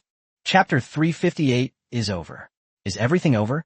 As soon as Nong Xiangyang finished speaking, before the other person could even open his mouth, a number of people jumped down from the gap on the third floor of the villa. All eyes in the room were fixed on the other person. The man was wearing a black uniform, a baseball cap, and a very conspicuous badge on his arm. Chun Xiujia, the security captain of the Nebula Villa Complex. Occupation, Archer. Level 44. Finally made it. The farmhouse owner breathed a long sigh of relief. His last phone call was to that person. The fact that Nanjiale's face can be used as an access card in the Nebula Villa Complex is not just because he is the second young master of a farming family. There's another layer to the relationship. He's unusually familiar with these security guards. Previously, he had been ostracized by his elder brother, spent his days idly, and spent money extravagantly, so he had almost no status or position in the clan. The security guards, however, treated him with respect, addressing him with honorifics that brought him considerable emotional value. When he's happy, he naturally spends lavishly. The security guards respected him more and more, and before long, there wasn't a single security guard in the entire Nebula Villa complex who didn't know him. He had developed some acquaintances with security captains of all ranks. As the saying goes, he who eats another's food is bound to do his bidding, and upon receiving the distress call from the agritainment business, team leader Chun Xiujia rushed over immediately. If the other party were outside the Nebula Villa complex area, he might refuse, since their relationship wasn't close enough to make him risk his life. However, in the Nebula Villa complex, the situation is completely different. Maintaining security in this area was his duty, and, at the same time, it would make the second young master of the farm owe him a huge favor. Why not? You stinking security guard. Do you have to meddle in our farm affairs too? Nong Xiangyang pointed at Chun Xiujia and scolded him. I don't care whose business it is. As long as it's within the Nebula Villa complex area, I will not allow any professionals to have a conflict. Chun Xiuan raised his bow and arrow, drew the string taut, and aimed at Nong Xiangyang. Look carefully. This is the grounds of our farmhouse villa. It's not your place, you lowly security guard, to interfere. Nong Xiangyang pointed to the ground, his tone filled with anger. That won't do either. You're already affecting the other residents around here. Unless you're inside the building, then I really can't interfere. Chun Xiujia shook his head, clearly determined to get involved in this matter today. You're just being unreasonable. I can't be bothered with you. You alone. I'm afraid you can't manage it, even if you wanted to. Nong Xiangyang snorted coldly, gripped the dagger in his hand tightly, and charged straight at the farmhouse. Call out. Chun Xiujia immediately released the fully drawn arrow, and a white light shot out once again. Clang! Nong Xiangyang's eyes narrowed suddenly, and he quickly raised the dagger in his hand to defend himself. Upon seeing this, the surrounding farmers immediately assumed attack stances, ready to launch an attack at Nong Xiangyang's command. I said, Fighting among professionals is prohibited. If you don't stop, then I'll have no choice but to take action myself. There's one more thing I need to tell you. I'm not alone. Chun Xiujia spoke again, issuing a warning. After he finished speaking, many more figures appeared outside the villa's walls. Surprisingly, the other party had brought a security team with them, at least 20 people. No one can stop me today. Nong Xiangyang still showed no intention of stopping, and the expression on his face became distorted with excitement. He had no choice. This operation was a do-or-die situation. The agritainment business had to die no matter what. He swung his dagger again, and the other farmers around him launched an attack on the security guards. A great war is about to break out. Upon seeing this, Chun Xiujia's expression immediately became serious. He fired 3 arrows in succession, attempting to stop Nong Xiangyang. Unfortunately, his attack was quickly blocked by the farmers who rushed towards him. Faced with the farmers' charge, the security guards were clearly intimidated and retreated repeatedly. Most of them are only around level 20, with only squad leaders reaching level 30 or above. The farmers in front of them were almost all above level 30, and only their captain, Chun Xiujia, could contend with them. These small fry seemed more like they were just there to make up the numbers, especially when they saw the farmers rushing towards them, all with a look of fearlessness. The security guard became even more afraid. They're just getting paid. Why are they risking their lives? Captain, what do we do? We can't win. Seeing that the farmers were about to rush up, someone shouted anxiously. At this moment, Chun Xiujia had no time to care about them. He fired arrows wildly, and a rain of arrows poured down from the sky like a storm. Unfortunately, those farmers were no pushovers either, and among them were some even stronger than Nong Xiangyang. To be precise, Chun Xiujia's side had absolutely no chance of winning. Once the farmers break through the arrow barrage, they will suffer a crushing defeat. Damn it! What the hell is this grudge against? So persistent? Chun Xiujia cursed inwardly. He didn't expect the other party to actually choose to confront them head-on. It was completely different from what he had imagined. Nong Jiala was extremely anxious at this moment. Seeing Nong Xiangyang swing the dagger at him again, he dodged desperately. He didn't expect Chun Xiujia to save him. He only hoped that the other party could buy him some time. Only when the agricultural bank staff arrive can this crisis be considered resolved. Hide? Can you even hide? Second young master, please stop struggling, okay? Do you think calling the security team will save you? What do you take us farmers for? Not even as good as the security team? After Nong Xiangyang's slash missed its mark, he sneered repeatedly. Then, he flipped his wrist again, and the sharp blade sliced through the air with a whistling sound. Clang!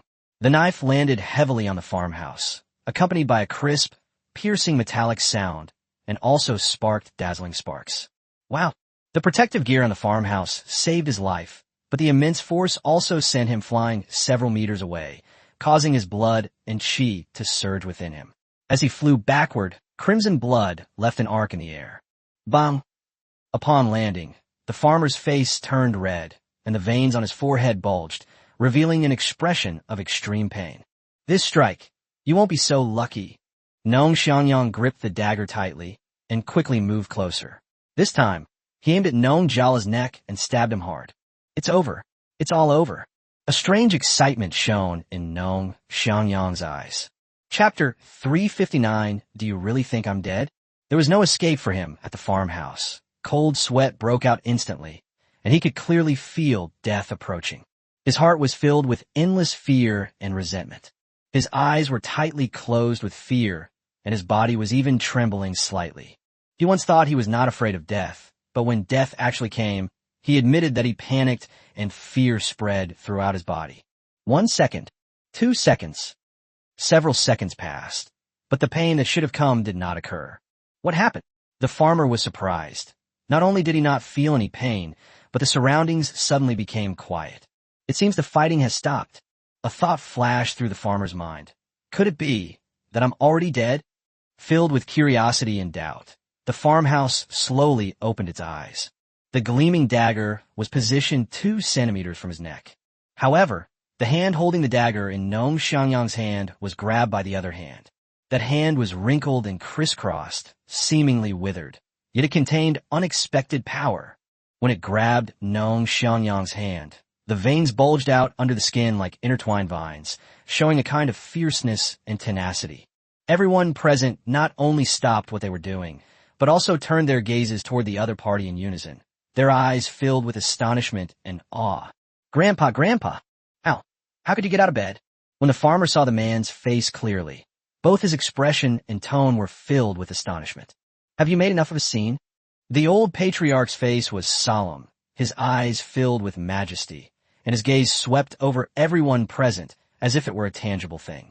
Just moments ago, the crowd was brimming with murderous intent and high morale, but under this gaze, they unconsciously put away their weapons, and the battle stopped because of the old patriarch's appearance. Even Nong Xiangyang quickly withdrew his hand, lowered his head, and dared not look directly at the other person. After the old patriarch uttered those 4 simple words, the scene fell into a deathly silence. Only the lingering tension remained in the air. Captain Shun, excuse me. I will take care of the farmer's affairs.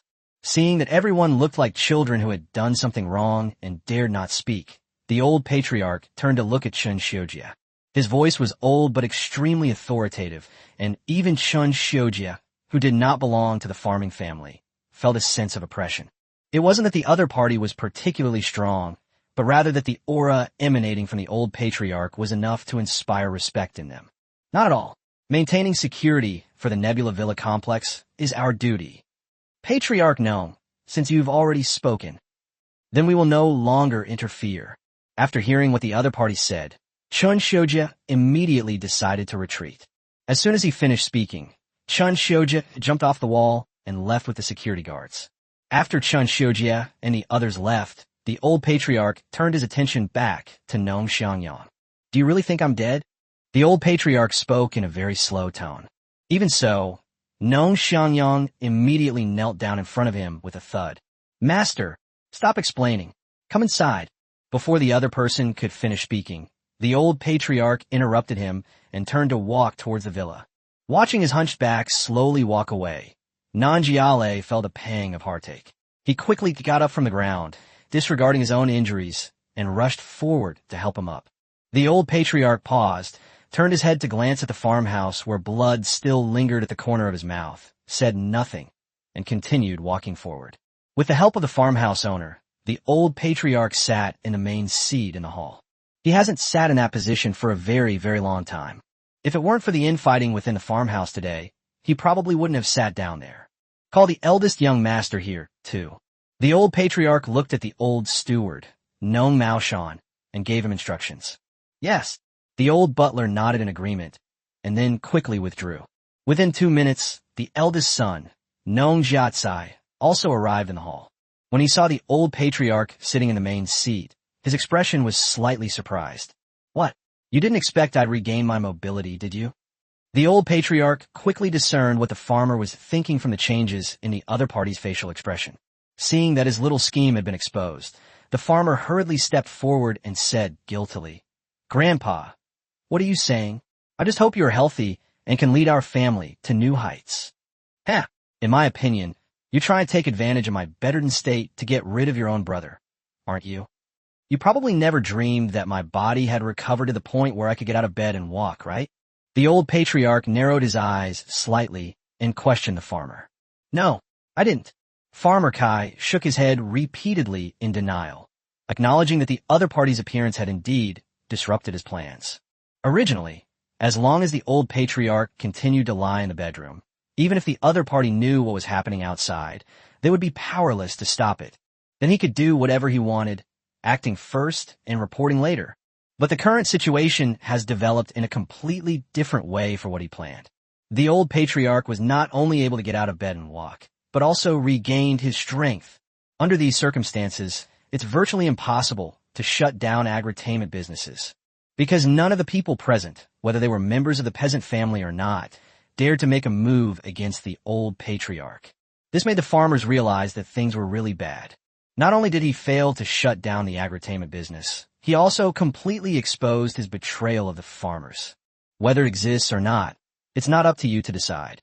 I'm not blind. Although the old patriarch spoke slowly, his words carried a chilling aura. This made the farmer's body tremble slightly. He wanted to continue making excuses, but for a moment he couldn't find any. After all, the facts are undeniable, and he is now unable to defend himself. Xiangyang, I'm giving you a chance to redeem yourself. The old patriarch's gaze suddenly shifted to Nong Xiangyang. Please speak, master. Xiangyang dares not disobey.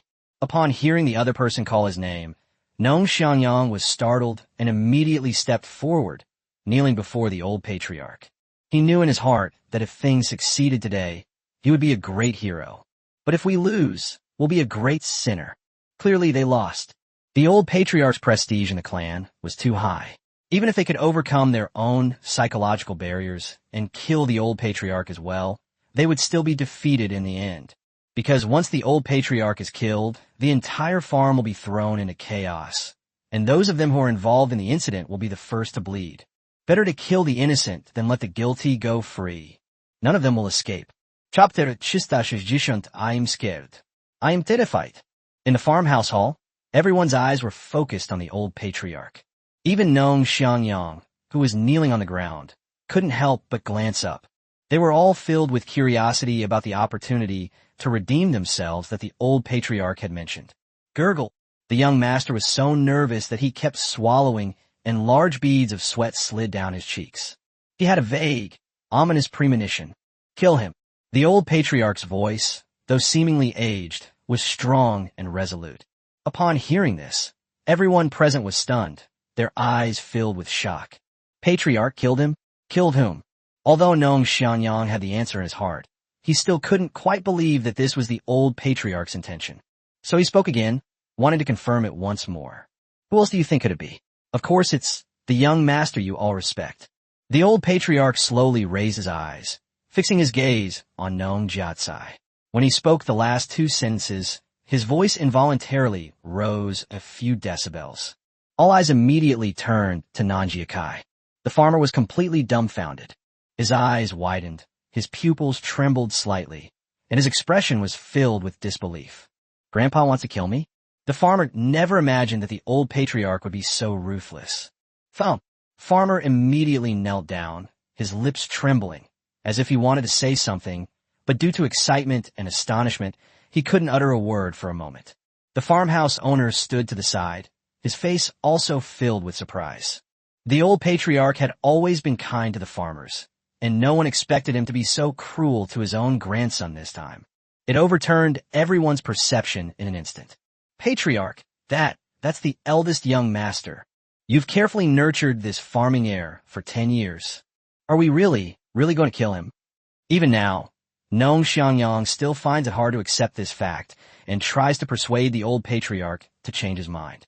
Grandpa, I was wrong. I know I was wrong. You shouldn't have killed me. Farmer Kai was completely panicked.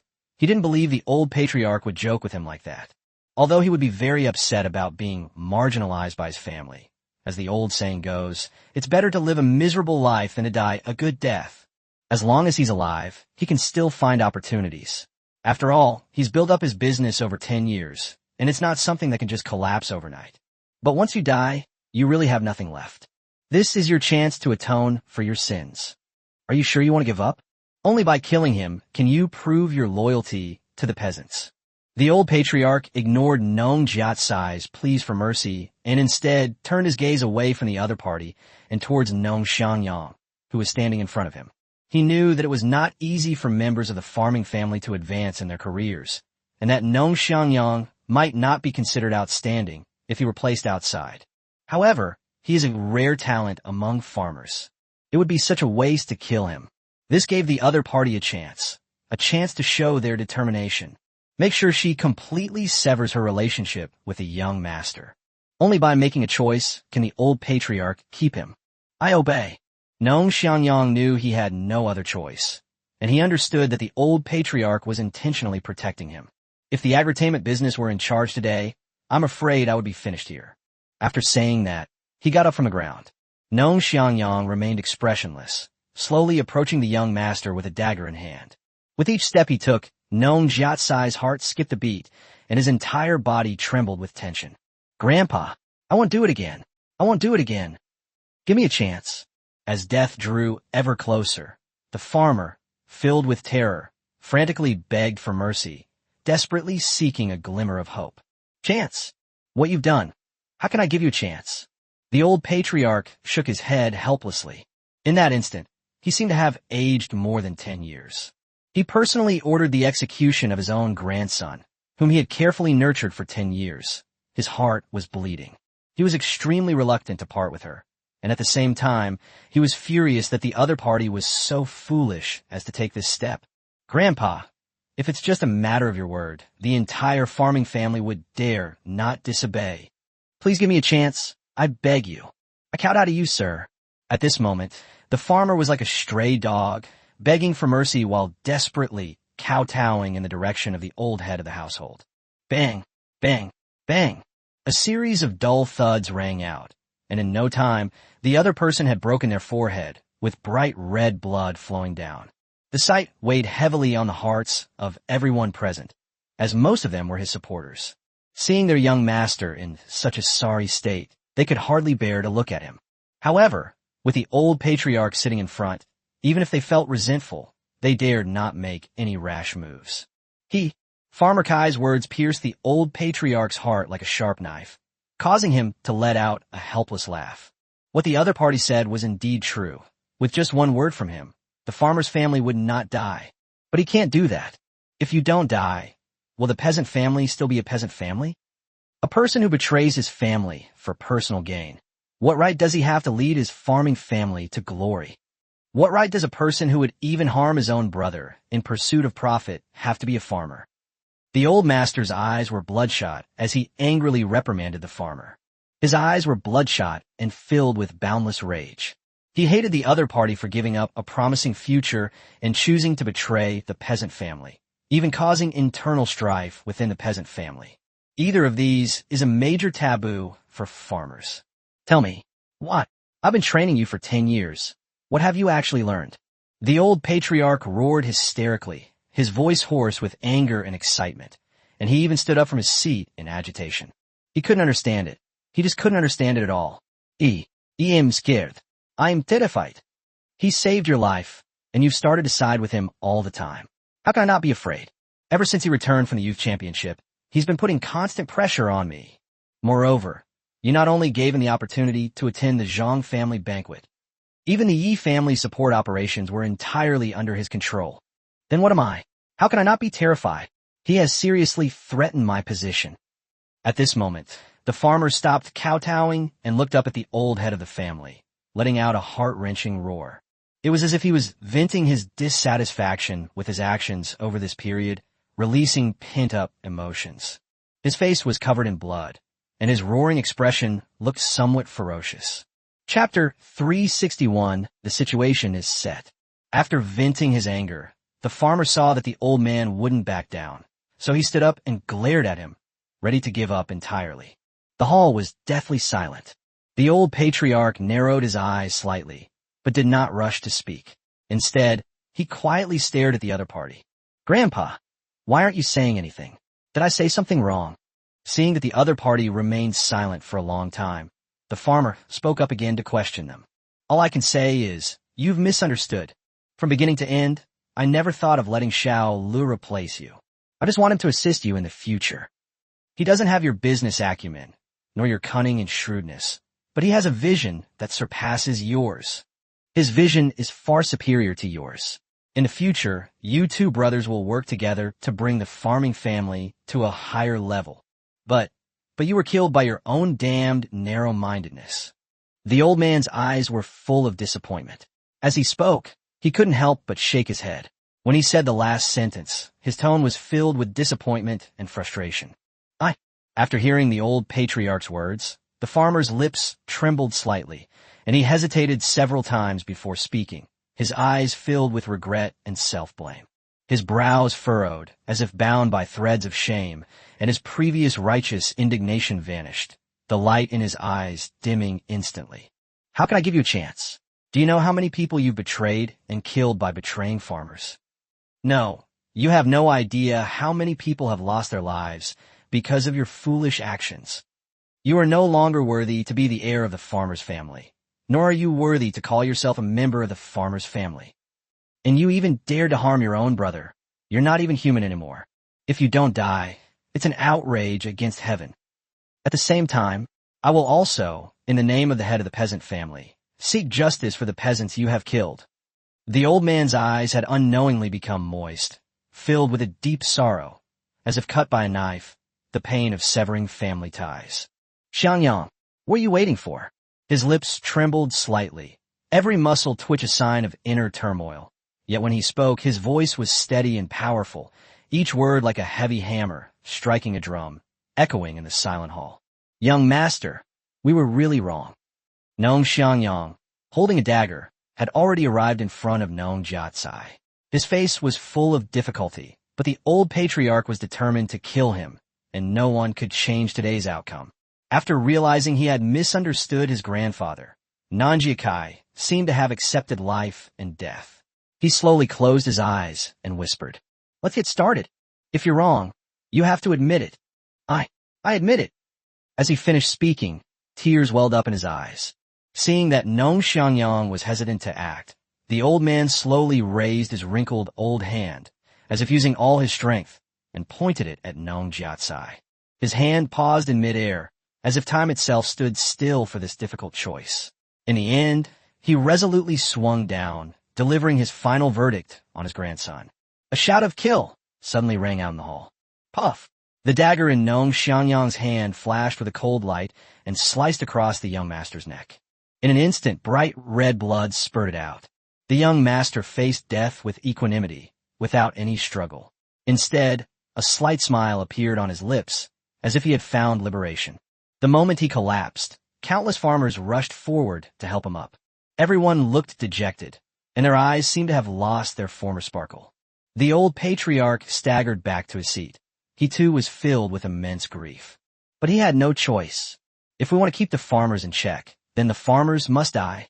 Without rules, nothing can be accomplished. If he releases the farmer today, wouldn't that mean anyone can betray the farmer in the future? Who can instigate internal strife at will? No, he absolutely will not allow that to happen again. No one, not even his own grandson. Meanwhile, just as the hall was filled with a somber atmosphere, the villa's doors were opened again. The agricultural bank, along with a group of people, stormed in with an aggressive air. "Second young master." Upon seeing that the agritainment business was safe and sound, the agricultural workers and others immediately smiled with delight. "Ah, old master." As they approached, they were shocked to find the old patriarch sitting on the throne with his eyes closed and a sorrowful expression on his face. The group immediately bowed their heads respectfully. "I am tired. Mao Shan, help me back to my room."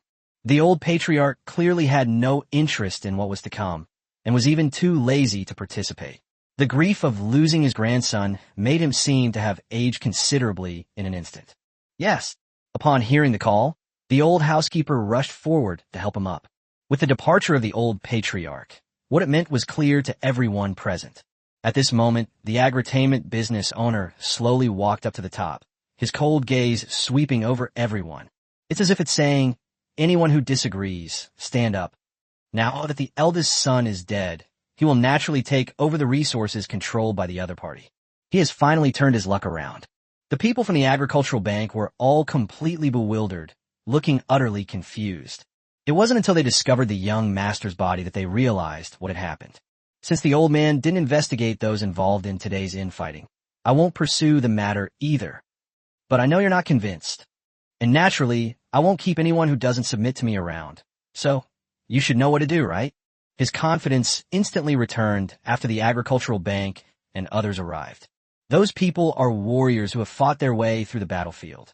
Their strength is beyond doubt. With them around, the agritainment business has nothing to fear from Nong Xiangyang and his group. Moreover, he has made his words very clear. Those who are willing to put aside their past prejudices and choose to follow him again can stay. Otherwise, please leave. Nong Xiangyang slowly lowered the young master's body and stood up. The people around him looked at each other, seemingly waiting for each other's decision. "Second young master, in order to repay the old patriarch's kindness in sparing my life, please give me the opportunity to continue serving the farmer's clan." Nong Xiangyang stepped forward, bent slightly, and respectfully begged the farmhouse. With Nong Xiangyang taking the lead, the others quickly followed suit. "Second young master, Please allow the farmhouse to remain for me. Second young master, I am willing to continue to serve the farmer's family. In an instant, the entire villa hall was filled with the cacophony of voices from the crowd. Everyone is doing this for the good of the farmers. As long as you're willing to stay, my agritainment business will definitely not treat you unfairly. The agritainment business gladly accepted everyone's goodwill. With the situation now under control, the agricultural bank staff were all beaming with joy, their smiles practically splitting their faces. This kid, I didn't expect he didn't need us at all. The agricultural bank turned to the others behind him and smiled. Master. Meanwhile, Nong Mao Shan, who was in the bedroom, seemed to have noticed the commotion in the living room. He turned to look at the old man, but hesitated to speak. Chapter 362, I have something to take care of. The old patriarch was naturally aware of the situation in the hall, but he did not object. A large farmhouse always needs someone to step forward and take charge. Now he is old, and his eldest son is dead. At this crucial moment, it just so happens that the second young master has been performing well recently, so it might be worth giving him a try. Let him be. Give him 3 months. If the farm remains orderly under his management, then I don't expect him to achieve anything. I only hope he won't make any major mistakes. Then, Xiao Lu will become the next heir of the farmer's family. If his abilities are limited and he causes chaos in his family, then let's choose a suitable candidate from other collateral branches. Seeing the old steward's hesitant expression, the old master seemed to have guessed what the steward was thinking. After saying this, he closed his eyes and said no more. A 3-month observation period is not a bad idea. The old butler nodded, and after the old patriarch closed his eyes, he quietly left the bedroom. Meanwhile, the agritainment business in the hall has become the new leader of the family. His gaze slowly shifted to the corpse lying in a pool of blood. Even if the other party wanted to kill him, that person was still his own older brother. You should at least save the other person some face. Nong Xiangyang, I'm entrusting my elder brother's funeral arrangements to you. He must be given a proper burial. The farmhouse owner gave the order in a deep voice. Yes. Upon hearing this, Nong Xiangyang nodded excitedly. His eyes were slightly red at this moment. That was the master he had followed for many years. He ultimately died at his hands, and Nong Xiangyang felt deeply guilty. Now that the agritainment business is giving him the opportunity to help collect the body, it can undoubtedly make up for his guilt to some extent. Uncle Xing, there's one more thing I need your help with. Subsequently, agritainment businesses turned their attention to the agricultural sector. Second young master, please give your orders. The agricultural representative stepped forward and said in a deep voice, immediately send someone to keep a close watch on Brother Su's villa. Report any unusual activity immediately. The farmer's expression was serious, and his tone was earnest. Monitoring Su Ming. The agricultural bank employee looked surprised. He even wondered if he had misheard. It's not surveillance. It's observing their movements. The agritainment business emphasized this repeatedly. He knew in his heart that once Su Ming had settled Fei Shui, he would immediately get up and head to the headquarters of the Sword Tiger Guild. He now has almost complete control over the entire farm. Su Ming has helped him so much, it's time for him to help the other party in return. Okay. Although the agricultural bank didn't quite understand what his second young master was up to, he just needed to carry it out. After the infighting within the farm family finally ended, noon had arrived before they knew it. The sun was high in the sky, and its rays enveloped the earth like a golden veil. It is no longer as shy as it was in the early morning, but instead releases its passion without reservation. At that moment, Fei Shui's fingers trembled slightly, and a soft sound came from her throat. Those were signs of an impending awakening. Su Ming stared intently at the other person, his eyes filled with urgency and anxiety. Only when Fei Shui slowly opened her eyes did his heart finally settle down, and his tightly furrowed brows relaxed. How are you feeling? Suppressing his excitement, Su Ming asked softly. How did I get here? When Fei Shui opened her eyes, she felt confused by her surroundings. She seemed to have forgotten what had happened to her. I vaguely felt that I should be at Zhang's battlefield, not Su Ming's villa. The battle is over, we're home. Seeing that the other person seemed to be all right, Su Ming's face showed a relieved smile. What? The battle is over. What happened? It ended so quickly. So did we win? Fei Shui quickly sat up in bed, her expression a mixture of surprise and confusion. eagerly pressing for the result. Of course. With me here, how could we possibly lose? Su Ming grinned, becoming quite narcissistic. By the way, what exactly is going on with you? Immediately afterwards, Su Ming suppressed his smile and inquired about the other person's health. Physical condition? What's wrong? Fei Shui frowned slightly and asked in a doubtful voice. Have you forgotten? Su Mingwei was taken aback, not expecting Fei Shui to forget his unexpected situation so quickly. He then tentatively reminded her. Do you still remember Zhang Daoguang's Burning Heaven Purgatory? Burning Heaven Purgatory? When Fei Shui heard those 4 words, her expression instantly turned frightened. The next second, she covered her head with both hands, her expression slightly pained, as if she had remembered something. Forget about it. If you don't remember, then forget it. Seeing the other person in pain, Su Ming hurriedly tried to dissuade him. Presumably, the other party is selectively amnesiac, attempting to block out those unpleasant memories, and the brain is instinctively protecting itself. Ah, fire. A sea of fire. Fei Shui cried out in pain, uttering a few words intermittently. Stop thinking about it. I told you to stop thinking about it. Su Ming was also anxious at this moment, feeling that he should not have stirred up the other person's painful memories, and immediately felt extremely guilty. Fei Shui slowly recovered after Su Ming called out to her urgently. In just over 10 seconds, her clothes were soaked with cold sweat. Her beautiful eyes were wide open, her expression one of fear. I can't remember.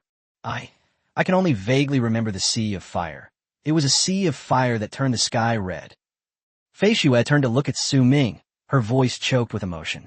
Stop thinking about it. Promise me. Stop thinking about it. Su Ming looked heartbroken. He couldn't imagine what the other person had gone through back then that would cause them so much pain that they chose to forget. The pioneer group? A thought flashed through Su Ming's mind. He narrowed his eyes slightly, a murderous intent surging within them. With his reassurance, Fei Shui quickly calmed down.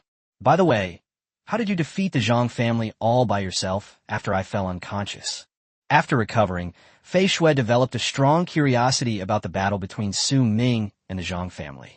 Of course it wasn't just me. The Yi family and the farmer's family also came. Su Ming patiently recounted the events of that time to him. When Fei Shui heard that the other party had been hit by the exploding stone, she became tense. He even reached out to check Su Ming's chest himself to see if he was really alright. They've completely baffled Su Ming. You can't get into trouble, or I won't be able to explain it to Aunt Han. After confirming that the other person was really alright, Fei Shui kept muttering to herself. Su Ming was speechless, as if to say, it's clearly me taking care of you, isn't it? But Fei Shui didn't care. From now on, you're just going to stay in the villa and not go anywhere. I have something else to take care of. Seeing that Fei Shui was out of danger, Su Ming stood up from his seat. Chapter 363 heading to the Sword Tiger Guild headquarters. Fei Shui quickly sensed the killing intent in Su Ming's expression, clearly indicating that the matter he was referring to was no ordinary matter. Where are we going? I'm going too. As Fei Shui spoke, she made a get up from the bed. Your current condition is not suitable for participation. Su Ming immediately stopped her. Fei Shui was slightly taken aback, her willow brows furrowing. Although I was very unwilling, the fact were as Su Ming said. Even she herself doesn't know when she will have an attack.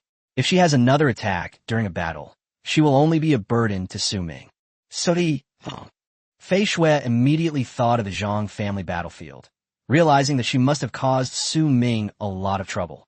You haven't done anything wrong to me. It's because of me that you were in danger. It's my fault. Su Ming knew that the other party was definitely blaming himself for the Zhang family's battlefield incident, so he gently comforted him. I wanted to help you, but I didn't know I'd end up like this. Seeing that Fei Shui was getting more and more anxious and was about to cry, Su Ming hurriedly interrupted her. I know. With my current abilities, I can handle these things myself, so don't worry. After much persuasion, the other party finally relented and agreed to let Su Ming act alone. After a brief farewell, Su Ming left the villa.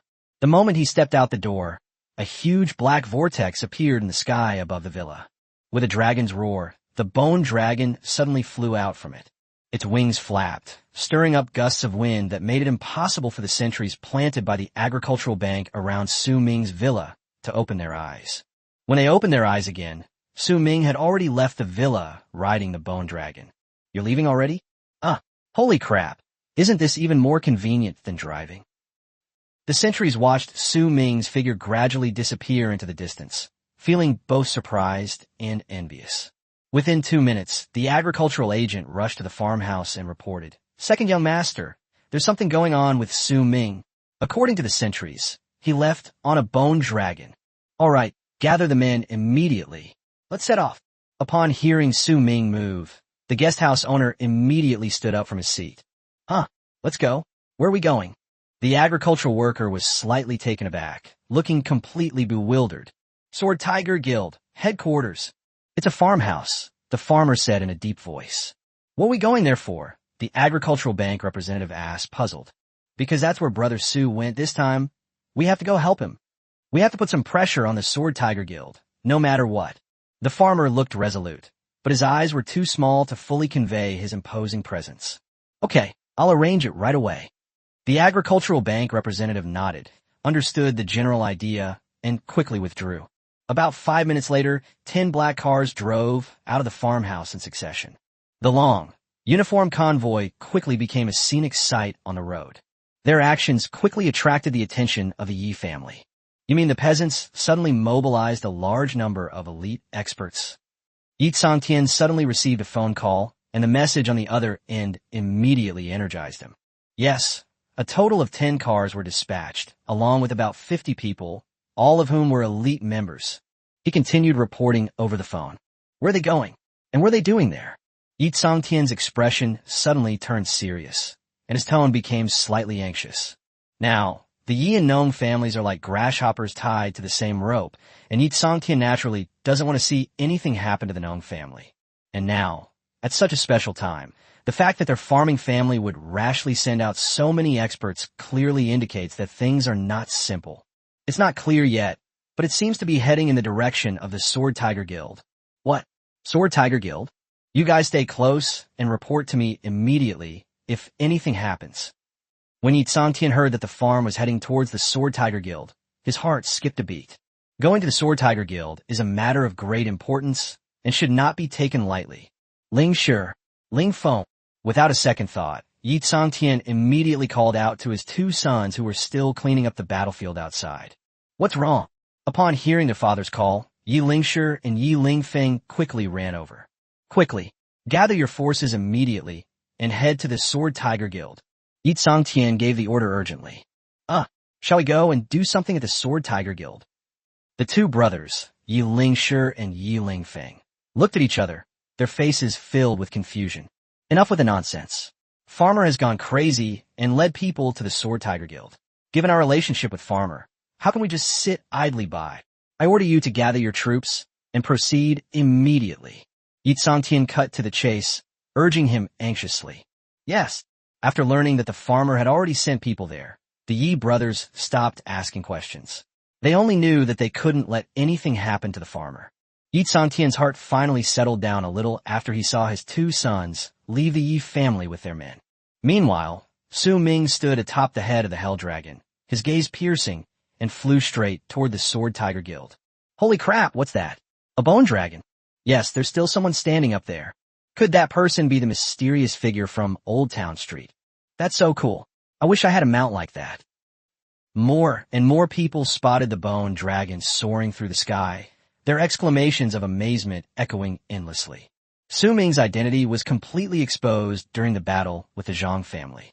He no longer needed to hide, and as a result, he became unrestrained, not caring at all whether others could see his bone dragon. Because it was daytime and there were many people on the road, the appearance of the bone dragon even caused a small commotion. That's Su Ming. This scene was also witnessed by members of the Quicksand Guild on the ground. Captain, that bone dragon belongs to Su Ming, and the person on it must be Su Ming. The guild member pointed to the air and shouted urgently, urging Zheng Bei to look quickly. What? Upon hearing the member's shouts, Zheng Bei quickly came over and looked in the direction the other person was pointing. As expected, he recognized the undead Hell Dragon, under Su Ming's command at a glance. Although the distance was a bit far, and he couldn't see the face of the figure on the dragon's head, his intuition told him that there could be no one else but Su Ming. That direction, Could it be the Sword Tiger Guild? Zhang Bei muttered to himself in a low voice. Chase! After a moment of contemplation, Zhang Bei shouted in a deep voice and quickly jumped into the car. Huh, Captain, are we still chasing them? If we go, isn't that just suicide? The guild members were slightly taken aback, not expecting their captain to make such an unexpected decision. They didn't think they could handle someone who, even when the Zhang family joined forces, couldn't be dealt with. Chapter 364 I'm looking for someone, Su Qianxiang. Zhang Bei knew, of course, that the five of them couldn't possibly take down Su Ming. However, he also knew that Su Ming was the mysterious person from Old City Street. In the Battle of Old Town Street, the Sword Tiger Guild lost more than 20 people, and the other side has been searching for the whereabouts of the mysterious person. As for why the Sword Tiger Guild did not participate in the battle against the Zhang family, he was unaware of the reasons. But Zhang Bei refused to believe that the Sword Tiger Guild could remain indifferent when Su Ming had practically delivered himself right to their doorstep. Once the Sword Tiger Guild makes its move, the opportunity will arrive. As the dominant force in Jiangcheng, its overall strength must far surpass that of the Zhang family. Stop talking nonsense. The Sword Tiger Guild might be our only chance to complete the mission. Zhang Bei felt a little excited at the thought of joining forces with the Sword Tiger Guild. But Captain, I don't think Su Ming would be stupid enough to walk right into the line of fire. As the guild members sat back in the driver's seat, they shared their inner thoughts. Zhang Bei didn't care about anything else. As long as there was even the slightest hope, he had to rush over to see. Soon, the car, like a beast awakened from its slumber, emitted a series of deep rumbling sounds. Then, it suddenly darted out and disappeared at the end of the street in no time. At this very moment, Lu Shuwen was sitting in Qin Chuan's office, flipping through various of Qin Chuan's documents. He has already taken control of the entire headquarters of the Sword Tiger Guild. Some diehards were executed on the spot on trumped-up charges. Lu Shuwen did these things without any mercy. Anyone who stood in his way would meet their end in death. Knock, knock, knock. There was a sudden knock on the office door. Come in. Lu Shuwen frowned slightly and looked up at the doorway. Creak.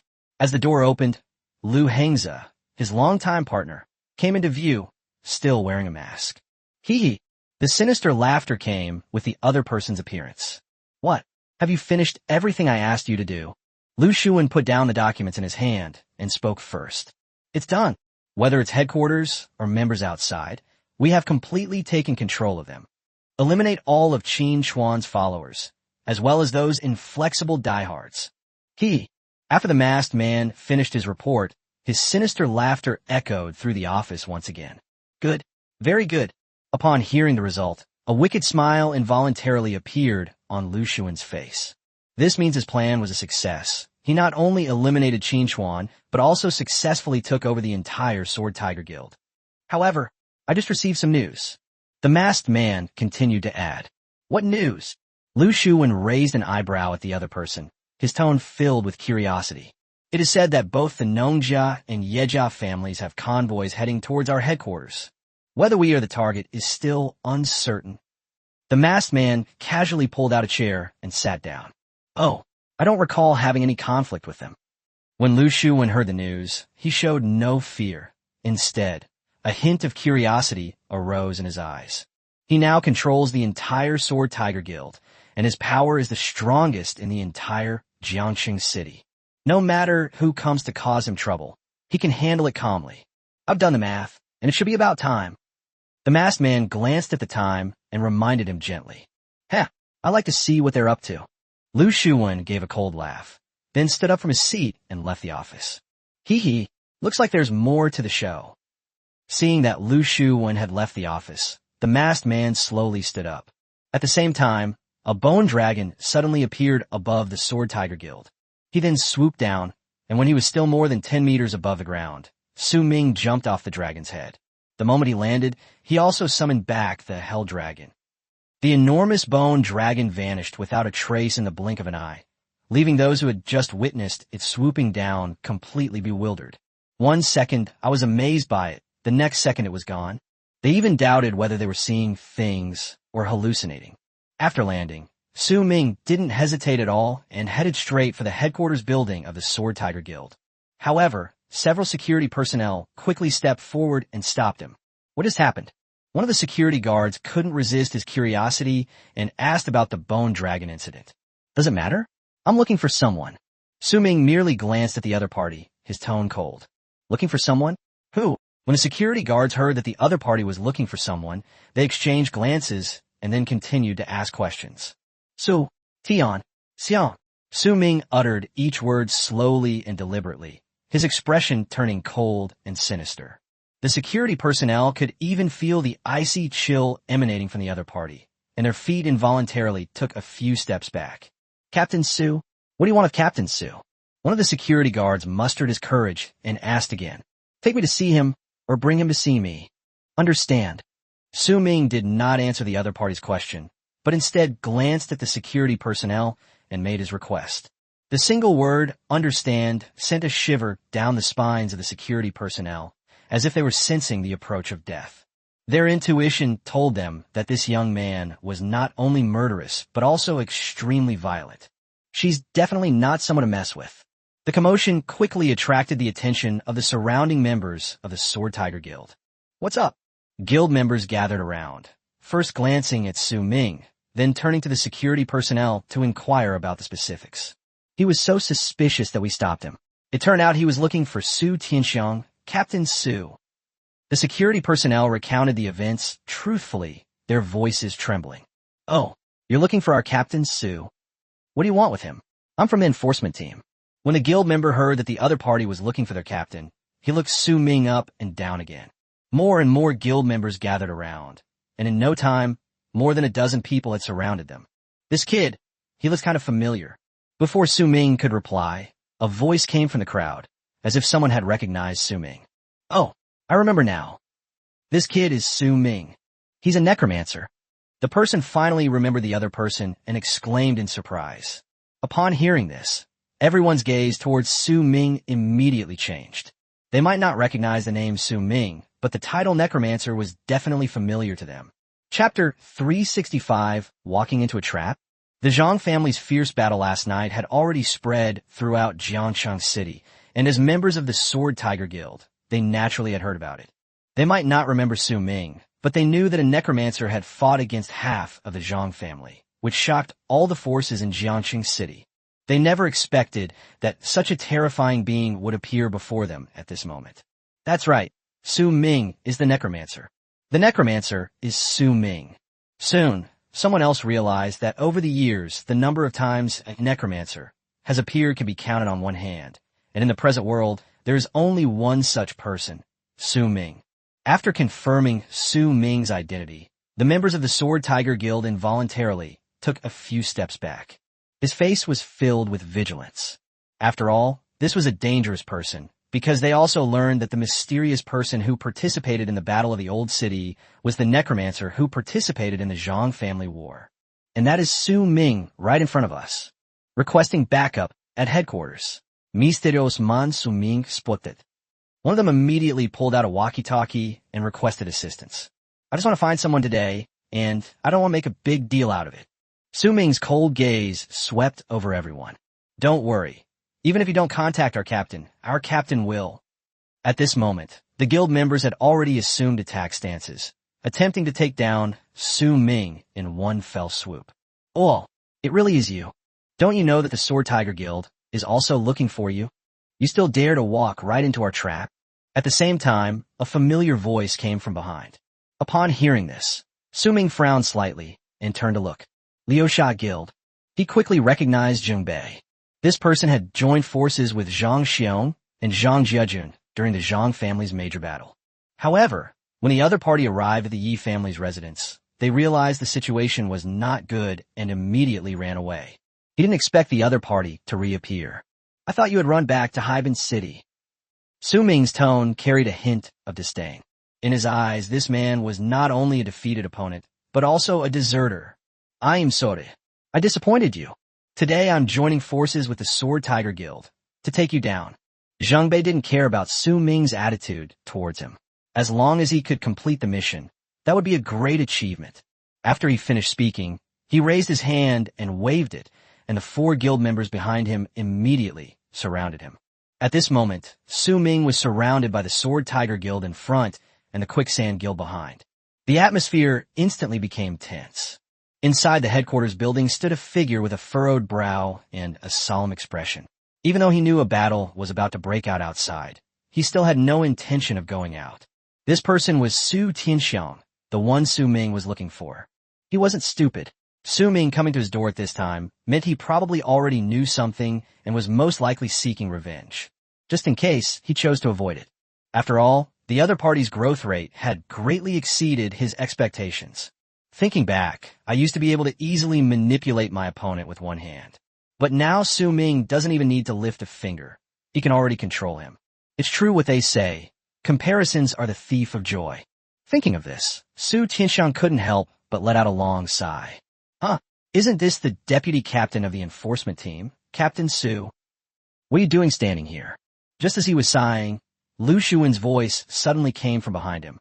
This startled Su Tianxiang, who quickly turned around and respectfully said, President Lu, there are some troublemakers outside. Su Tianxiang raised his finger and pointed outside the building. Didn't they say the Yi family and the farmer's family were coming? Could it be that others are here to cause trouble? Lu Shuwen couldn't help but feel strange. So he looked in the direction the other person was pointing and didn't forget to push up his gold-rimmed glasses on his nose. More and more members of the Sword Tiger Guild gathered outside. With those people blocking his view, Lu Shuwen couldn't see the troublemakers the other party was talking about. As a member of the law enforcement team, shouldn't you be out there handling the situation? Why are you hiding here? Since he couldn't see clearly, Lu Shuwen simply stopped looking. After turning his gaze back to Su Tianxiang, he had a feeling that the other party was hiding something from him. This is such a trivial matter. It's not my place at all. I believe they can handle it. President Lu, I have some more important matters to attend to. So, I'll be leaving now. Su Tianxiang gave an awkward laugh, made a few perfunctory remarks, and then quickly left under some pretext. Lu Shuwen remained silent, simply watching the other person's departing figure. He didn't continue walking out of the building until the other party disappeared from sight. He wanted to see who had the audacity to cause trouble at the headquarters of the Sword Tiger Guild. When he stepped out of the building, there were already more than 50 members of the Sword Tiger Guild gathered in front of him. Before he even got close, he felt a wave of death washing over him. Lu Shuwen was slightly taken aback. Just as he was about to speak, countless black vortexes appeared around him. One after another, the undead emerged from the darkness. That eerie atmosphere instantly swept across the entire area. Lu Shuwen's expression changed slightly, and his pupils suddenly contracted. Looking at the densely packed undead before him, their empty eye sockets gleaming with an eerie light. Even Lu Shuwen couldn't help but feel a chill run down his spine. He looked around and found that all directions were occupied by undead, numbering at least 2,000. Su Ming. Lu Shuwen immediately thought of Su Ming. Besides him, Lu Shuwen couldn't think of anyone else who could summon such a terrifying undead army. The members of the Sword Tiger Guild who were just surrounding Su Ming were all terrified. 1 second, I was the one surrounding the other. How did I end up being surrounded by them the next? Looking at the densely packed undead legion around them, whose level was in no way inferior to their own, they were all terrified, their faces turning pale and their legs trembling slightly uncontrollably. At this moment, they finally understood what terrifying being the Zhang family had faced last night. Previously, they might have privately mocked the Zhang family, saying that so many people were beaten senseless by one person. But now they would never think that way again. Under the deathly gaze of the undead legion, the surrounding air seemed to freeze, and they were suffocated by the oppressive aura of death. Captain, I told you, don't chase this madman. Look, now we're surrounded again. The members of the Quicksand Guild looked at the undead legion around them and couldn't help but swallow hard, their tone filled with reproach. He had barely escaped one tiger's den, but now he'd fallen into another. His face was filled with dejection. Chapter 366. Hand over Su Tianxiang. The headquarters of the Sword Tiger Guild has been surrounded by Su Ming's undead army. At that moment, a level 1 alarm sounded at the headquarters building. In an instant, the entire Sword Tiger Guild was on high alert. This is something we've never encountered before since the guild was founded. This was the first time Lu Shuwen had ever seen someone so brazenly shouting at the headquarters entrance. This kid, can't he ever have a moment's peace? You just wiped out the Zhang family, and you can't wait to cause trouble for the Sword Tiger Guild? Doesn't he know that the Sword Tiger Guild is also looking for him? Lu Shuwen sighed deeply, feeling a headache coming on. If he hadn't dealt with Qin Chuan and suppressed the matter of the mysterious man, Su Ming wouldn't be standing here now. He never expected that the other party would deliver themselves to his door at this time. Isn't this just giving him something to do? Before Lu Shuwen could even step forward, a large number of combat personnel had already poured out from the headquarters behind him. There were at least several hundred people at a glance, including many heavenly punishers. Clearly, Lu Shuwen has used his power in the Sword Tiger Guild to place all his people in various departments of the guild. That's a ghost. Could it be Brother Su has arrived? What's he doing at the Sword Tiger Guild headquarters? Wang Xiaoming was also in the crowd, but when he saw the Undead Legion outside, he couldn't help but think of Su Ming and immediately stopped in his tracks. Xiaoming, what are you standing there for? Get to work. Suddenly, another heavenly punisher passed by him and gave him a nudge, signaling him to hurry up. However, Wang Xiaoming remained stagnant. Because of his current inhuman and ghostly appearance, he didn't have the courage to stand in front of Su Ming. At the same time, and most importantly, he hadn't figured out how to face Su Ming yet. Isn't this Wang Xiaoming? The guy causing trouble outside is supposedly your good brother, Su Ming. Lu Hengze, the masked man, appeared beside Wang Xiaoming at some point, and his eerie laughter quietly rang in his ears.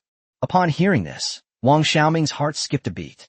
Even though she had already guessed that the visitor was Su Ming, she still couldn't help but feel nervous after confirming it from someone else. After calming himself down a bit, Wang Xiaoming glanced at the other person, then turned to leave, not wanting to stay with this person. Lu Hengze gave him a very uncomfortable feeling. Lu Shuwen's madness was to achieve his goal. Lu Hengze's madness seemed to be innate, and he exuded a dangerous aura. Abbreviation, psychopath. By the way, you didn't think. Su Ming came to see you, did you?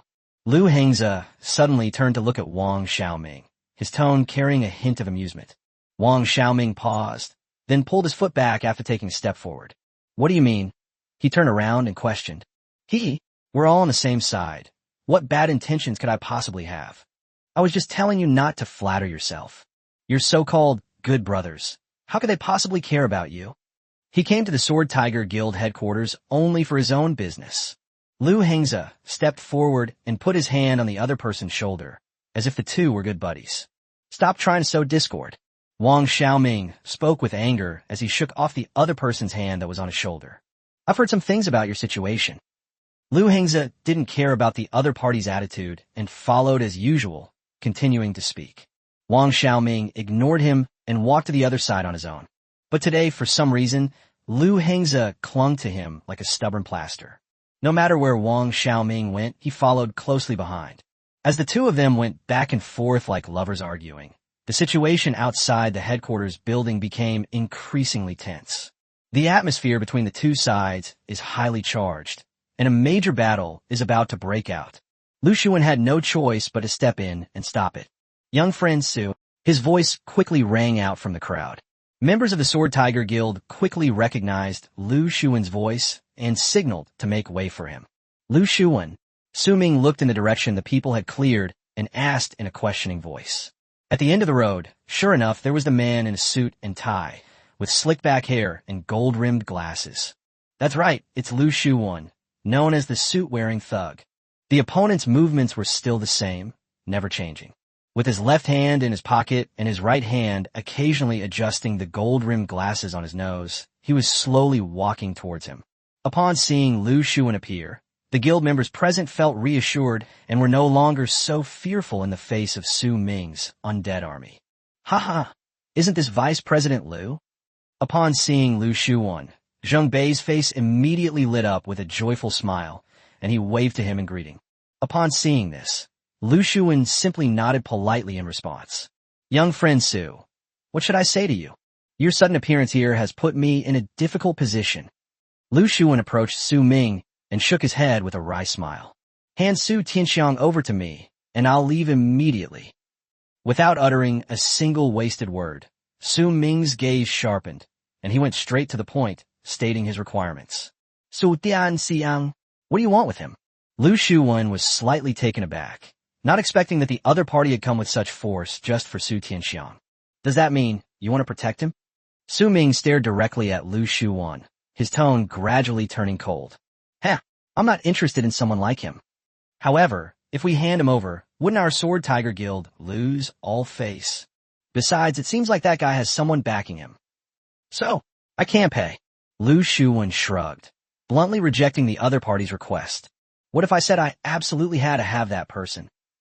Su Ming had no intention of backing down. He was determined to kill Su Tianxiang today, no matter what. Otherwise, it will be even more difficult to kill him in the future. So, you mean you're going to take action against the Sword Tiger Guild? If you stop now, I might let you go. I advise you to think this through. Lu Shuwen didn't want to go to war with Su Ming. Although Jiangsheng City was in chaos, it wouldn't be easy to get the Sword Tiger Guild to hand over Su Tianxiang. After all, everyone has their pride.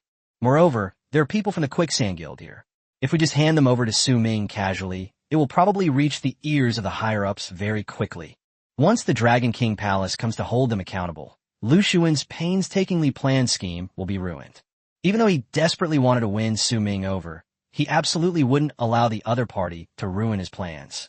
Chapter 367, It Seems You Came Prepared. When Zhengbei heard that Lu Shuwen was willing to let Su Ming leave, he immediately became anxious. Vice President Lu, you're not quite right about that. What do you mean you'll let him go just because he's willing to stop?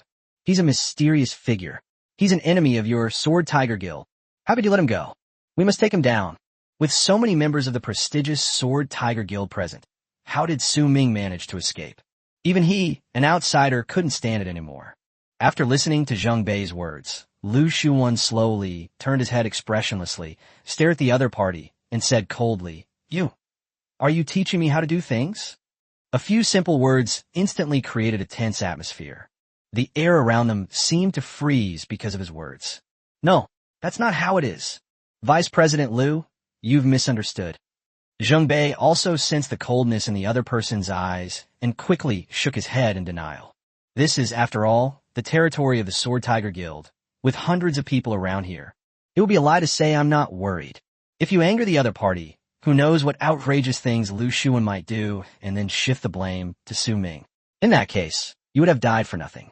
Upon thinking of this, not only Zheng Bei, but also the other 4 members behind him trembled and swallowed hard. Captain, should we retreat first? The members of the Quicksand Guild were terrified, feeling that Su Ming and Lu Shuwen were in cahoots. Zheng Bei was actually quite panicked, but the results were about to be announced, and if a fight really broke out, he still had a sliver of a chance. He really didn't want to give up this opportunity to make a contribution, so he gestured to the members behind him, signaling them to be patient and wait a little longer. Without Zheng Bei's instructions, they dared not leave rashly and could only continue to watch with trepidation. Just as Lu Shuwen turned his gaze back to Su Ming, his brows furrowed slightly. He noticed a ghostly smile on Su Ming's face, which made him wary. Young friend Su, the Sword Tiger Guild is not something the Zhang family can compare to. Lu Shuwen repeatedly advised the other party not to act rashly, as the consequences would be unimaginable if a fight broke out. You've probably heard about my abilities, haven't you? If I wanted to, I could raise your headquarters to the ground right now. Su Ming smiled. This was a blatant threat. Upon hearing this, everyone around gasped in astonishment, their eyes filled with disbelief. Especially Zheng Bei and his group. They witnessed their Quicksand Guild headquarters being bombed. Moreover, they also participated in the Zhang family's great battle, and the Zhang family's huge villa area was reduced to ruins because of Su Ming's appearance. All of them can testify that Su Ming really has the ability to do it. Lu Shuwen's expression instantly turned serious. He had no doubt about the other party's abilities. Young friend Su, do you know that by doing this you are making me your enemy? Lu Shuwen's eyes also sharpened. I only want Su Tianxiang. I swear I won't rest until I kill him. Su Ming looked up and met his gaze. His aura was in no way inferior to his opponent's. After all, he fought his way through countless monster battlefields, and his hands were stained with blood. Just as the two sides were locked in a standoff, the roar of an engine suddenly came from afar. There were 10 cars, all black. Lu Shuwen finally understood why the Yi and Nong families had suddenly sent a large number of experts to their Sword Tiger Guild headquarters. It turns out it was because of Su Ming. Young friend Su, I underestimated you. You came prepared, didn't you? Lu Shuwen had to admire the other party. In such a short period of time, not only had he grown up, but even the two major families in Jiangxing City were willing to risk their lives for him. For a moment, Su Ming didn't understand what the other person was saying. It wasn't until he turned to look at the convoy in the distance that he suddenly realized what they were saying. Because the people who got out of the car were farmers, mainly those running agritainment businesses. Before the farmers could even get over, another convoy of cars arrived from behind the black sedans. It seems the Yi family has arrived as well. Before the other person even got out of the car, Lu Shuwen had already guessed their identity. As expected, the other group of people who appeared in everyone's sight were the Yi family members led by Yi Lingshi. The two groups together numbered over 100 people. Moreover, these people should be considered elite members of the two families, and their combat strength is not low. They are a force not to be underestimated. The two leaders exchanged a glance, and faint smiles appeared on their lips. They then quickly walked side by side towards Su Ming's location. President Lu, isn't it going too far for such a large guild like yours to bully a young person? After arriving beside Su Ming, Yi Lingshi spoke first. Is it excessive? Have you seen it as excessive? Lu Shuwen smiled coldly, raised his hand and pointed to the densely packed undead army around him, and asked in return. It's as if it's saying, who's bullying whom? President Lu, Brother Su only needs one person. That man not only killed Brother Su's father, but also sent people to assassinate Brother Su multiple times. This score isn't settled. Brother Su won't let this go. Of course, we farmers won't give up either. The agritainment business didn't waste any words and directly stated their position. They firmly supported Su Ming. You are the second young master of the farmers, right? I really didn't expect that the most despised second young master would have such courage as soon as he took office, daring to challenge our Sword Tiger Guild. Aren't you afraid that your family's bright future will be ruined because of your wrong decision? Lu Shuwen had to take the farmhouse business more seriously now, as its ambition far surpassed that of the farmhouse business. But even so, he had no intention of backing down. It seems that the weight of a mere farmer's family is not enough to make Chairman Lu do them a favor. What if we add the Yi family to the mix? I don't know how. That person has committed so many evil deeds. Are you, the Sword Tiger Guild, going to protect him? After hearing what Nanjiale said, Yi Lingshi immediately understood the purpose of this operation. Since Su Ming came for revenge, he had to lend him a hand. Lu Shuwen remained silent, his expression grave. He never expected that Su Tianxiang would stir up such a huge hornet's nest behind his back. It seems Su Ming won't let this matter rest until the person is handed over. He was suddenly faced with a difficult choice. Chapter 368, putting pressure on Lu Shuwen. At this moment, the atmosphere reached a freezing point, and the two sides were like two armies facing off. Lu Shuwen's eyes revealed deep hesitation. He looked at the headquarters gate at times, and at Su Ming and the others at other times. His eyebrows rose and fell at other times. He seemed to be caught in a silent but intense internal battle. Now he understood why Su Tianxiang hadn't come out when they met before, but instead made an excuse to leave. Good heavens, it turns out the other party already knew Su Ming was coming to see him, which is why he didn't dare to come out and made an excuse to slip away. After hesitating for a long time, Lu Shuwen finally made a decision. It's still those three words, can't pay. He pushed up his gold-rimmed glasses, looked directly at Su Ming, and sighed softly. So, you mean you're forcing me to take action? I am confident that I can kill Su Tianxiang and then escape unscathed. Su Ming's expression was cold, so he didn't hesitate to tell the other party directly. Lu Shuwen knew that Su Ming was not joking. With such a formidable undead army, and without the Sword Tiger Guild being fully prepared, he was not entirely confident that he could stop Su Ming. However, he also had reasons to refuse Su Ming. After all, there were people from the Quicksand Guild present. Although he had control of the Sword Tiger Guild, he had not yet obtained permission from above. To be precise, even though he now controls the Sword Tiger Guild, he is not yet the guild leader. Without the approval of the Dragon King's palace, Lu Shuwen would still only be a vice president. If the other party chooses someone else as the president, then his plan will be in vain. Lu Shuwen naturally didn't want this to happen either. In the near future, he must handle things smoothly on the surface to gain the approval of the Dragon King's palace. Only in this way can he further implement the next plan. I hope you won't put me in a difficult position. If we completely break off relations, it won't benefit anyone. If you leave now, I can pretend you were never here, and I can pretend what happened in Old Town Street never happened.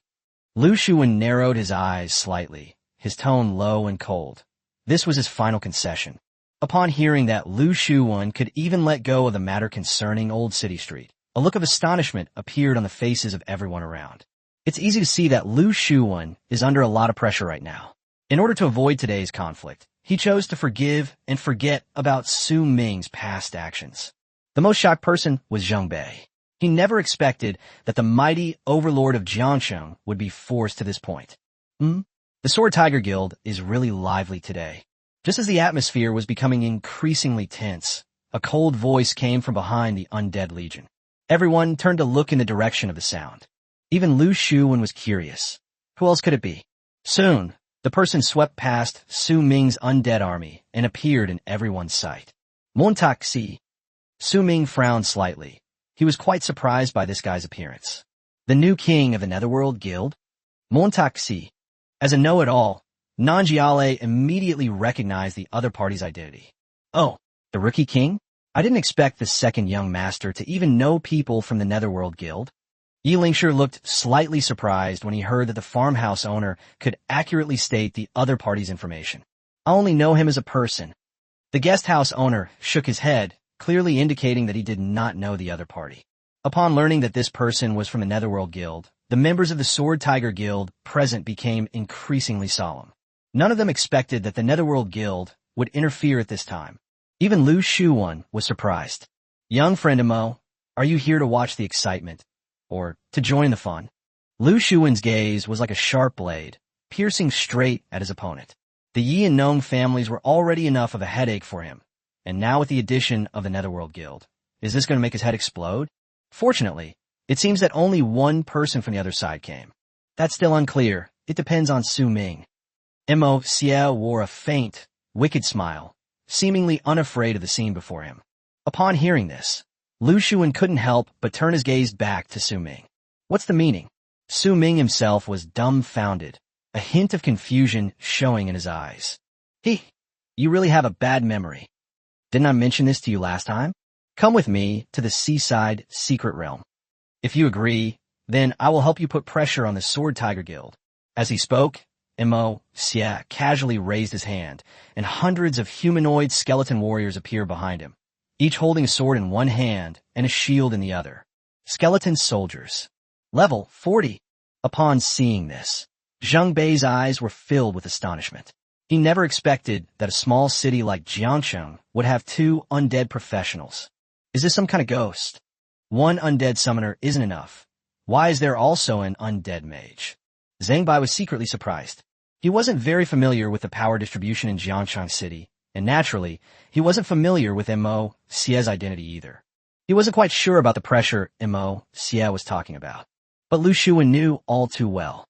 The reason Mo Xie dared to appear here alone was that he was certain that the Sword Tiger Guild would not dare to attack him.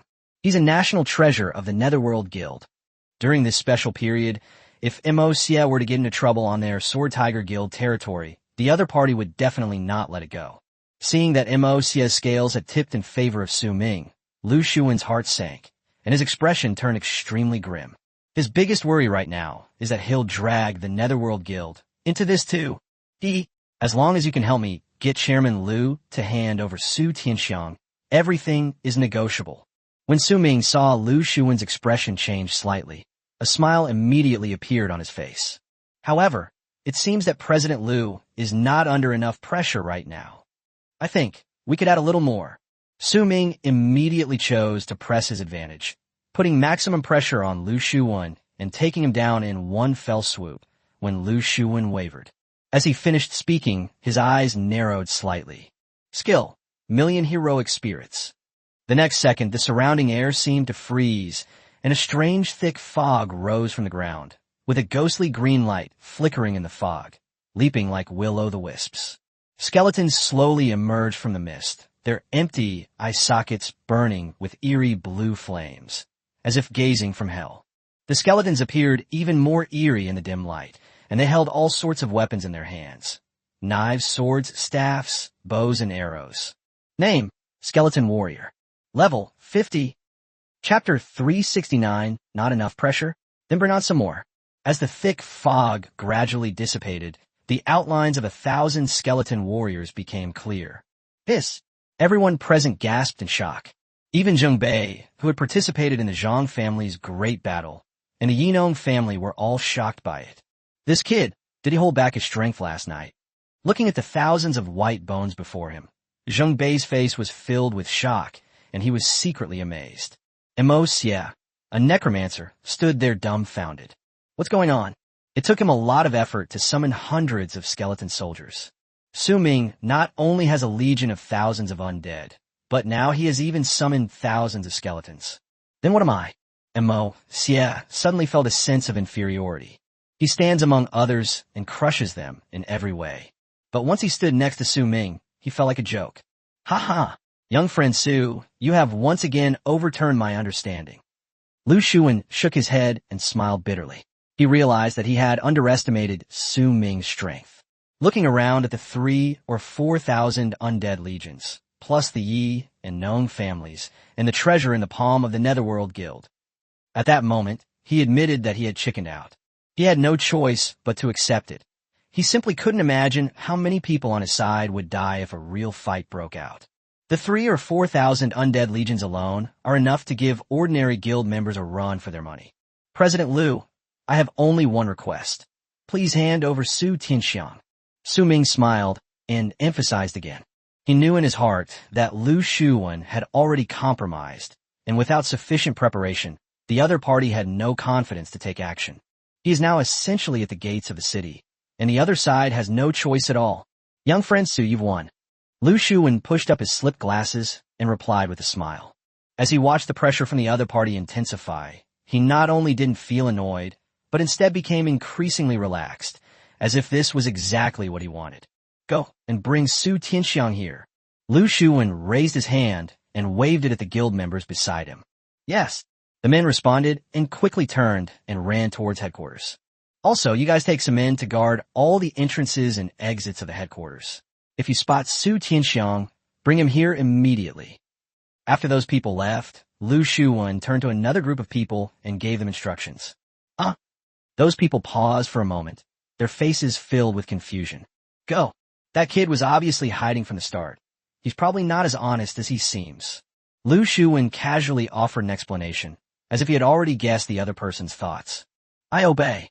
Upon hearing this, those people suddenly realized what was happening and immediately led their men to quickly seal off all the entrances and exits of the headquarters. Vice President Liu, are you really going to hand him over? If this gets back to the higher-ups, I'm afraid you won't know how to explain it, will you? Seeing that the other party had compromised, Zheng Bei brought up the Dragon King Palace, hoping to incite the Sword Tiger Guild and Su Ming to fight each other so that he could reap the benefits. Anyway, he wasn't a member of the Sword Tiger Guild, so what did the other side casualties have to do with him? Difficult to explain? What's difficult to explain? Didn't you see it too? Several thousand undead legions are stationed here. Both major families in Jiangsheng City have made their appearance. Even the Netherworld Guild, which has always maintained neutrality, is putting pressure on me. What can I do? I'm desperate too. Besides, you just heard it yourself. Su Tianxiang attacked the father first, and then chased after the son. Should our Sword Tiger Guild risk countless lives to support such a person? Lu Shuwen shrugged and spoke eloquently, leaving Zheng Bei speechless and unable to find a rebuttal. Zheng Bei stammered for a long time, unable to utter a single word. Captain, should we retreat? At this moment, the other guild members behind him gathered around and whispered their suggestions. Seeing that a fight between the two sides was unlikely, staying would only increase the risk. If, after the Sword Tiger Guild hands over the person, Su Ming turns his anger towards them, then they will be truly finished. How can we run like this? Thousands of undead could kill them by randomly poking them. Withdraw. Zheng Bei quickly accepted the member's suggestion and immediately turned and left. Su Ming watched their receding figures, his eyes narrowing slightly. Although he also wanted to keep them here, the current situation did not allow him to do so. The most important thing right now is to deal with Su Tianxiang. To avoid further trouble, they had no choice but to let them leave for the time being. As Zheng Bei and his companions passed through the densely packed undead army, their hearts raced. They were so nervous that their foreheads were covered in a fine layer of sweat. Only after getting back into my car did I finally breathe a long sigh of relief, inwardly exclaiming how close I had come to disaster. Their lives were just in Su Ming's hands. Fortunately, the other party let them off the hook out of respect for the Sword Tiger Guild. Get out of here. Get out of this awful place right now. There are no normal people in this Jiangcheng city. Zheng Bei urged the person in the driver's seat, eager to leave this place. Only by returning to Haiban City could he feel safe. Yes, the driver nodded repeatedly, and without being reminded, he would leave the scene at 200 miles per hour. With a roar like that of a wild beast's engine, they quickly disappeared from Su Ming and the other's sight. The annoying flies are finally gone. Lu Shuwen sneered. Su Ming's attention was entirely focused on the entrance of the headquarters building, eager to catch a glimpse of Su Tianxiang. Meanwhile, Su Tianxiang was hiding in his office. He didn't know what the situation was like outside. However, he believed in his heart that it wouldn't be so easy to get the Sword Tiger Guild to hand him over. Moreover, Qin Xuan has just died, and Lu Shuwen is eager to put on a show. Why would he compromise with a wanted criminal? Do they even care about the reputation of the Sword Tiger Guild? Does he still want to be the guild leader of the Sword Tiger Guild? Upon thinking of this, Su Tianxiang's worries vanished instantly. He leaned back in his office chair, even raising his feet onto the desk, lit a cigarette, and looked quite relaxed. Call! Just as he exhaled a smoke ring, there was a knock on the door. Knock, knock, knock. The knocking was somewhat hurried. Who is it? Su Tianxiang frowned slightly and scolded him irritably. Creak! Before he could finish speaking, the door was opened. Su Tianxiang was slightly taken aback. He hadn't even asked him to come in yet. This is absolutely outrageous. Just as he was about to explode in anger, several more people walked in from outside. Chapter 370, When you're out and about, you rely entirely on bluffing. Su Tianxiang was slightly taken aback. Seeing the unfriendly expressions on the faces of the people who came in, an ominous premonition immediately welled up in his heart. Captain Su, Chairman Lu wants you to come over. Before Su Tianxiang could recover from his shock, someone spoke first. The cigarette that Su Tianxiang was holding in his mouth fell to the ground in his panic. Please. Seeing that Su Tianxiang remained unmoved, the man urged him again. Oh no. Judging from this situation, Lu Shuwen is trying to hand me over. Su Tianxiang secretly pondered this. His gaze quickly swept over the group of people. The worst part is that these people aren't even part of his enforcement team, leaving him no room for maneuver. He knew in his heart that once he fell into Su Ming's hands, he would surely die. We absolutely cannot let ourselves be sent into the tiger's den. Please tell Chairman Lu that I have other things to attend to and am currently unavailable. I will see him later after I have finished dealing with him. Su Tianxiang then put his feet down from the table, sat up straight, and pretended to be flipping through documents. At this point, he still harbored a sliver of wishful thinking. Those people weren't stupid. They could tell at a glance that the other party was making excuses.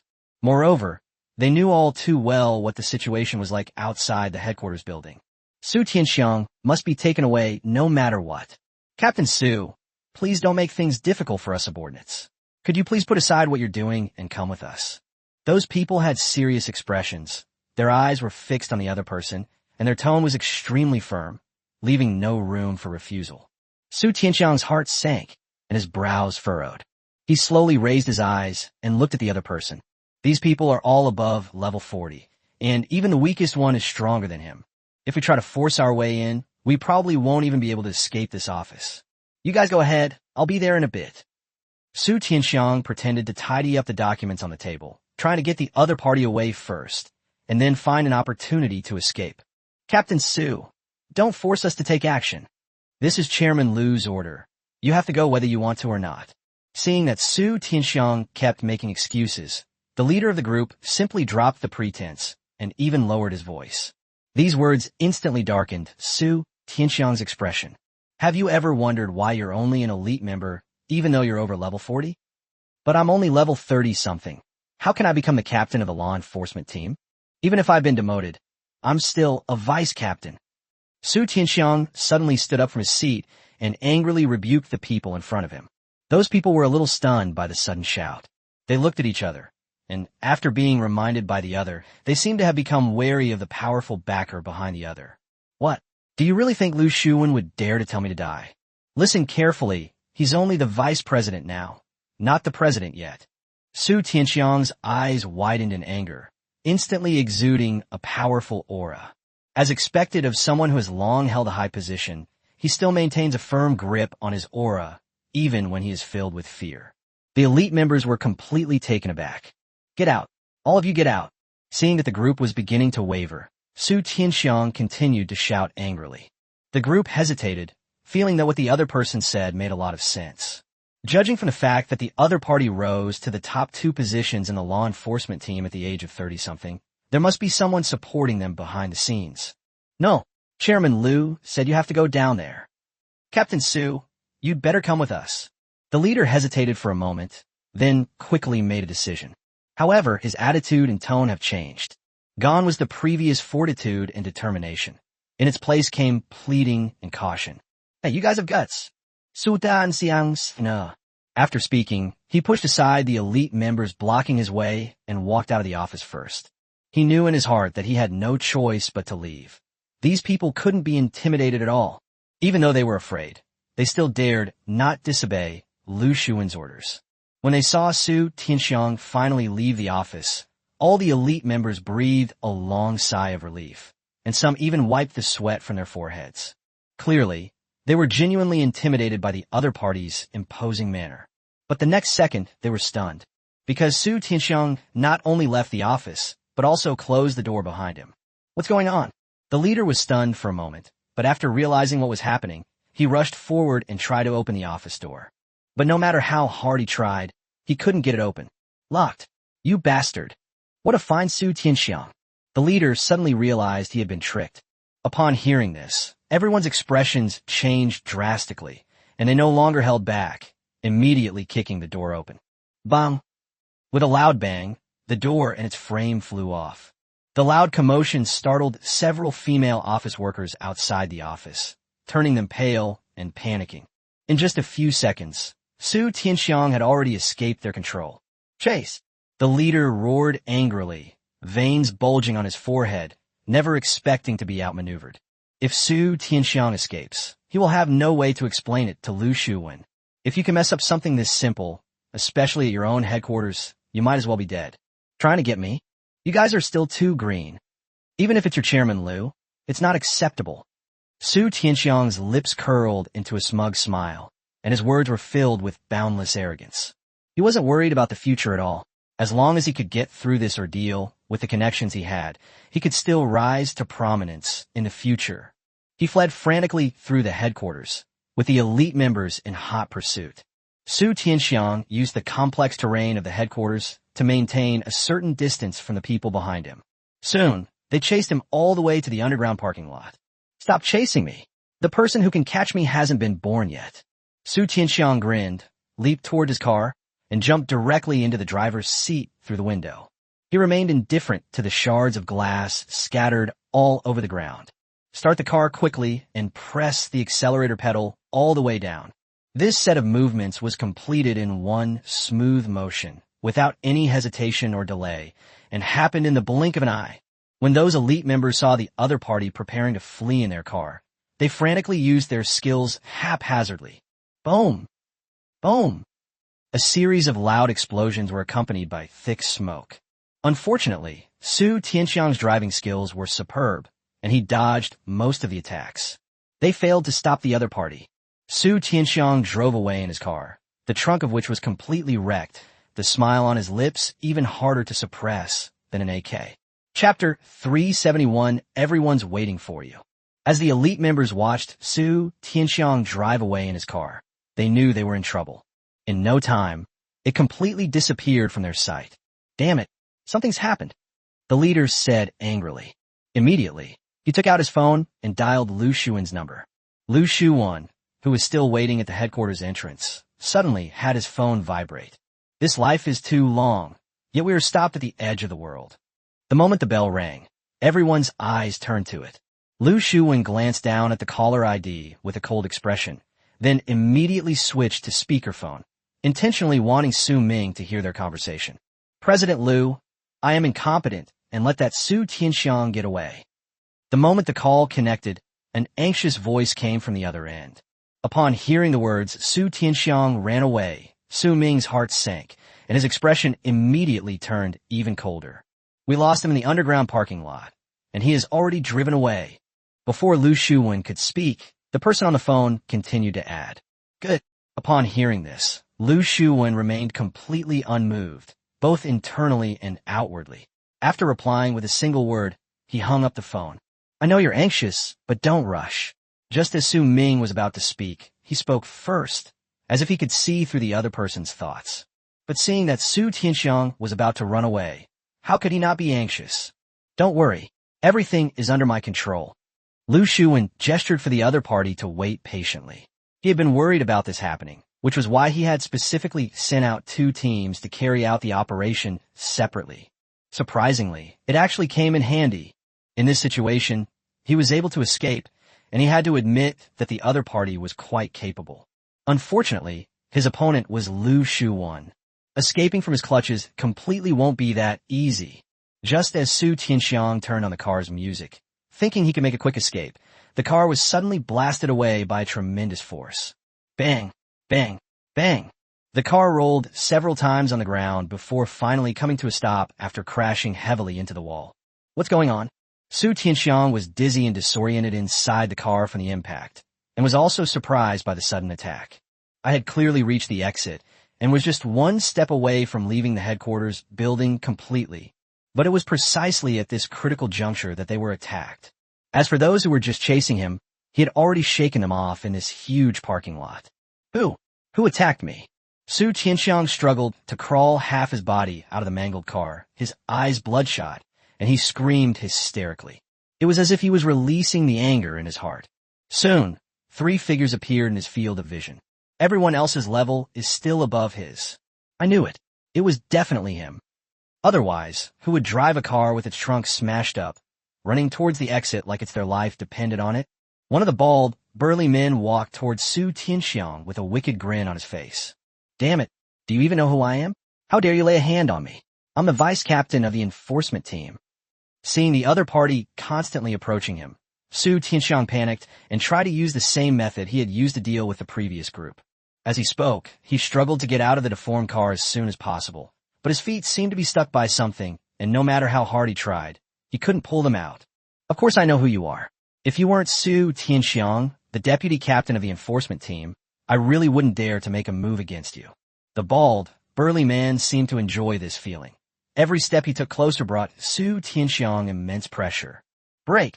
Su Tianxiang took out a battle knife from his storage ring and swung it fiercely at the car beneath him. Bang! Bang! Bang! With a series of heavy thuds, he was freed from the deformed car in just a few seconds. He looked panicked, holding his sword, and fled in the opposite direction from the bald, burly man. Run? Do you think you can escape? The bald, burly man gave a cold laugh and didn't chase after them. Instead, he raised his hand and slammed it down on the ground. Skill, ground thrust. In an instant, the earth trembled violently, as if a giant beast had been awakened.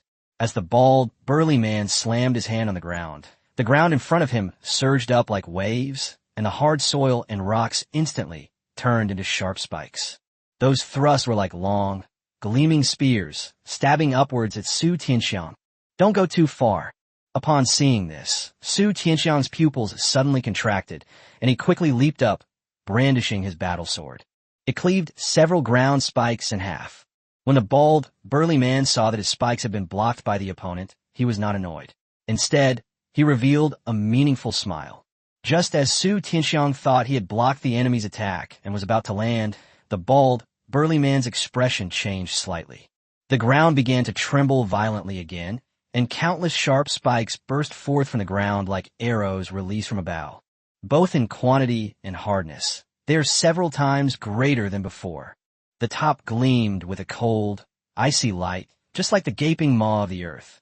Damn it! Su Tianxiang was horrified, terrified by the sudden and fierce attack. Puffed, puffed, puffed. Yeah!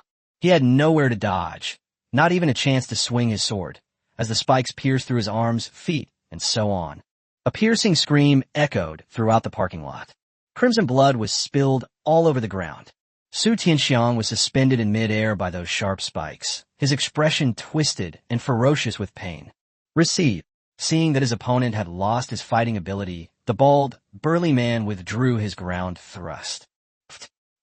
One by one, sharp spikes were pulled from his body, and Su Tianxiang fell heavily to the ground, his screams heart-wrenching. The intense pain forced him to roll around on the ground repeatedly. Captain Su, are we still running? The bald, burly man slowly approached the other person, looked down at him, and asked with a smile. You dare to attack me?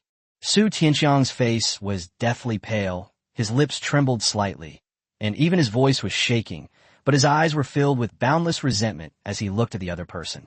I'm sorry. Please don't blame me. This is all Chairman Lu's idea. Anyway, we absolutely can't let you get away. This is a direct order. I dare not slack off.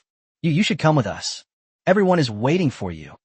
The bald, burly man spoke in a sarcastic and unsettling tone. After saying that, he bent down, grabbed Su Tianxiang by the collar, and lifted him up. Chapter 372, King Su Tian. At this moment, Su Tianxiang was being held in the other party's hand, just like a dead dog. He no longer had the strength to struggle and could only let the other party do as they pleased. That's all, let's go. The bald, burly man grabbed the other man and walked straight toward his two companions at the exit. The two companions crossed their arms, smiled without saying a word, and only turned and left when the bald, burly man walked up to them. Su Tianxiang, who was being held in the other's hand, looked pained and groaned from time to time, leaving streaks of bright red blood wherever he went. Within minutes, the group arrived near the entrance of the headquarters building. The members of the Sword Tiger Guild were all shocked when they saw Su Tianxiang covered in blood and in a sorry state. Is this still the same Captain Su who is usually so spirited and energetic? They are completely different people. As they approached, the crowd quickly made way for them. President Lu, just as you predicted, Captain Su is trying to escape. The bald, burly man casually tossed the bloody figure in his hand toward Lu Shuwen and the others. After saying that, he didn't forget to pat the dust off his palms, as if he was extremely disgusted with Su Tianxiang at that moment. You, how dare you treat me like this? After being thrown to the ground, Su Tianxiang grimaced in pain, his voice filled with intense resentment.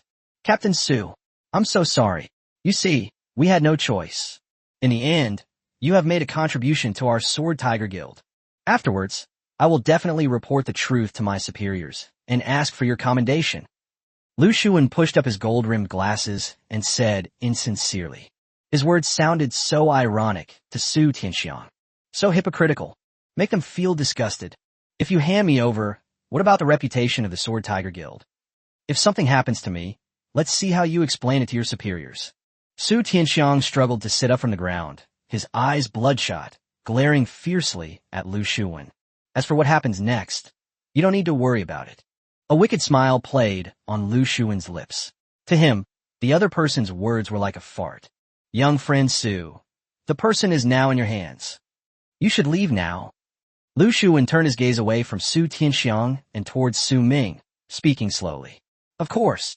Su Ming's gaze never left Su Tianxiang from the moment he appeared. As soon as he finished speaking, the surrounding undead army was summoned back in the blink of an eye and disappeared without a trace, leaving only King Arthur standing behind Su Ming. With a thought, King Arthur strode heavily to Su Tianxiang's side, suddenly reaching out his hand like a steel clamp, tightly gripping the other's head, and slowly lifting it up. Su Tianxiang's body gradually lifted off the ground, like a dead dog. His face was contorted with fear and pain, becoming exceptionally grotesque. His hands kept pulling at King Arthur's fingers, and his legs were kicking wildly. Unfortunately, it was all in vain. Let me go. Let me go now. Lu Shuwen, Vice President Lu, save me. If you save me, I can guarantee you will become the true guild master of the Sword Tiger Guild. Seeing that the other party had really handed him over to Su Ming for disposal, Su Tianxiang panicked completely. Ignoring the pain from his wounds, he struggled frantically and kept begging Lu Shuwen for help. At this moment, only Lu Shuwen has the ability to protect himself. This was his only lifeline. Do you think I still need you to help me become the president? Lu Shuwen gave a cold laugh, his eyes and tone filled with disdain. Lu Shuwen, do you know who I am? I'm Su Tianwang's younger brother. My own younger brother. If anything happens to me, none of you will escape. None of them will survive. In desperation, Su Tianxiang had no choice but to reveal his biggest trump card. Even though his older brother had repeatedly told him not to make their relationship public, he didn't have time to think about it anymore. If I don't speak now, I'm afraid I'll never have the chance to say it again. Upon hearing this, the entire room fell silent instantly. Even Lu Shuwen felt a tremor in his heart. Although he pretended to be calm and adjusted his gold-rimmed glasses, he was actually shocked by the news. Su Tianwang. Su Ming narrowed his eyes slightly and murmured softly, Brother Su, I never expected this guy to have such a powerful backer. If you want to touch him, you really need to think twice before you act. The farmhouse owner leaned close to Su Ming's ear with a serious expression and gave him a solemn reminder. Yes, young friend Su, I know you two have a blood feud, and I shouldn't stop you at a time like this. However, since the other party is Su Tianwang's own brother, we need to consider this carefully. Even Yi Lingshi from the Yi family couldn't help but speak up to persuade him. He knew the power behind the other party and was terrified that Su Ming might make a wrong move and bring annihilation to the entire Jiangxing city. Upon hearing this, Su Ming did not reply, but instead turned his gaze to the silent Lu Shuwen. Young friend Su, this is indeed something we should consider. After all, this King Su is not someone to be trifled with. Lu Shuwen quickly noticed Su Ming's gaze. He shrugged and offered his suggestions, without forcing Su Ming to do anything specific. The choice remains with Su Ming. Ha! Are you scared now? I wanted to interact with you as an ordinary person, but instead I was met with your ruthless attempts to kill me. Okay, I'm coming clean. I'm not pretending anymore. Come on, kill me. Su Tianxiang's laughter was filled with boundless arrogance. He noticed that the atmosphere around him had become unusually tense ever since he revealed that he was Su Tianwang's younger brother. Everyone looked at him with fear, which instantly made him arrogant. There's nothing we can do about it. After all, Su Tianwang is an outstanding talent in the Dragon King's palace. Furthermore, the other party is a member of the Su family in the capital. This undoubtedly greatly increases its deterrent power. In this way, the mystery of why Su Tianxiang was able to easily take the position of the enforcement captain of the Sword Tiger Guild is completely revealed. Moreover, the other party turned out to be Su Tianwang's younger brother, which means that he is also a member of the Su family in the capital. With such a powerful background, there are really very few people who dare to touch him. You brat, are you angry or not? Want to kill me? Do you dare? Ha ha! Seeing that Su Ming had not only stopped but also remained silent, Su Tianxiang became even more arrogant and even dared to mock him. Chapter 373, Son of a Traitor? Su Ming remained expressionless in the face of Su Tianxiang's sarcasm, simply staring coldly at him. However, the observant guest house owner beside him had already noticed a barely perceptible undercurrent of killing intent surging in Su Ming's eyes. Brother Su, calm down, you can't act impulsively. Leaving aside Su Tianwang of the Dragon King Palace, the Su family behind him is also a force to be reckoned with.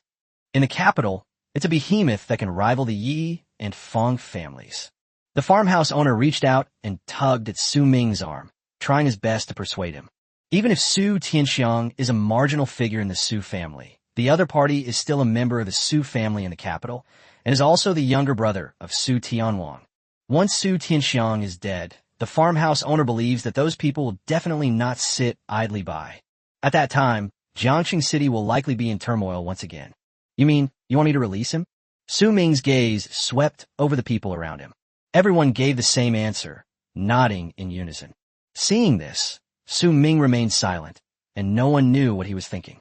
Ha ha, you brat. Do you know what you look like right now? Just like your incompetent old man. An incompetent father, an incompetent son. Ha ha. Su Tianxiang seemed certain that the other party wouldn't dare to make a move, his tone full of smugness. Whether my father is incompetent or not, your opinion doesn't count. When Su Ming heard the other party's insults towards his father, his heart skipped a beat, and his tone became even colder. Why not? I saw it with my own eyes. How could it be fake? Do you know how he survived venturing into the unknown back then? Ha ha. He was crying and begging the captain for mercy, saying that his son was still young and he couldn't lose his parents. Only with Yin Wang's strong protection was he able to barely save his life. Otherwise, just for the fact that your mother betrayed the pioneer group, your father won't live either. Su Tianxiang's words immediately caused an uproar among the crowd. At this moment, everyone looked at Su Ming with a somewhat complicated expression. No one expected that the other party's parents were actually members of the pioneer group. This was absolutely explosive news. The crowd was particularly shocked when they heard that the other party's mother had been executed for betrayal. After all, the Pioneer Group is an organization that explores unknown territories for the sake of the Dragon Xia Kingdom. If the other party betrayed the Pioneer Group, then it means that the other party betrayed the Dragon Xia Kingdom. At this moment, Su Ming could even feel the disdainful looks he was receiving. Haha, I originally thought he was really worried about his son, but I later discovered that he was just a coward who was afraid of dying. Since his return, he has become a complete cripple. TSK, TSK, TSK. How pathetic and lamentable. You're telling me, isn't your father incompetent? Please answer me loudly. Ha ha. Su Tianxiang's laughter was unusually grating. Upon hearing this, the people around him began to whisper among themselves, pointing and gossiping about Su Ming.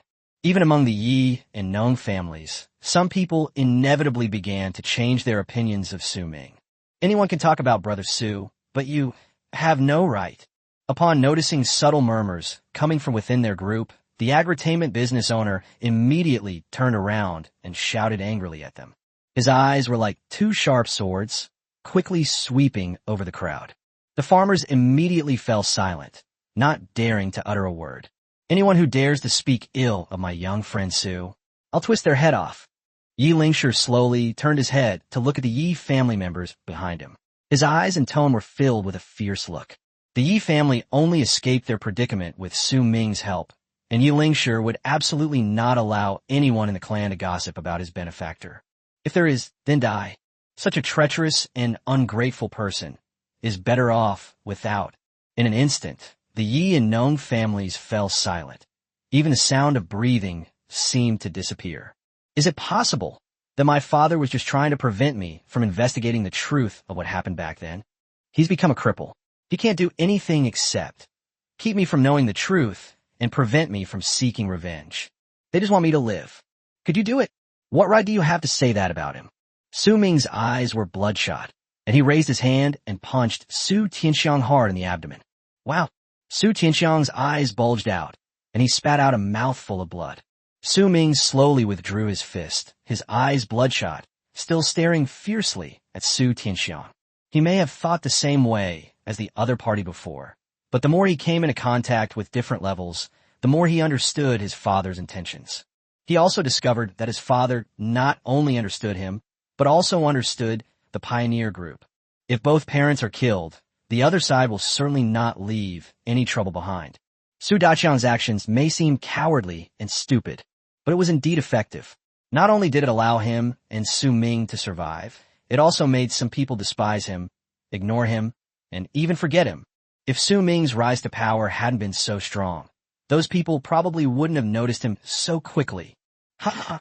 Okay, then what about your mother's betrayal of the Pioneer Group? Let's see how you explain this. You traitor's son. If I were you, I would have committed suicide long ago. Ha ha. Su Tianxiang's mouth was full of blood, yet he still let out a maniacal laugh as he continued to question Su Ming. Upon hearing this, members of the Sword Tiger Guild around them began to murmur and discuss amongst themselves. Lu Shuwen stood still, pushing up his gold-rimmed glasses, quietly watching Su Ming, as if he too was waiting for the other's answer. Although he was very dissatisfied with the Dragon King Palace's absolute control over Long Xia, he also couldn't stand anyone betraying Long Xia. Su Ming seemed to feel a chill as well. He narrowed his eyes slightly, unable to find a reason to refute the other party for a moment. After all, he wasn't entirely clear on what exactly happened back then. Young friend Su, actually, I'm quite interested in why your mother betrayed the Pioneer Group. Why don't you just tell me? Let everyone hear whether it's really as bad as Su Tianxiang said.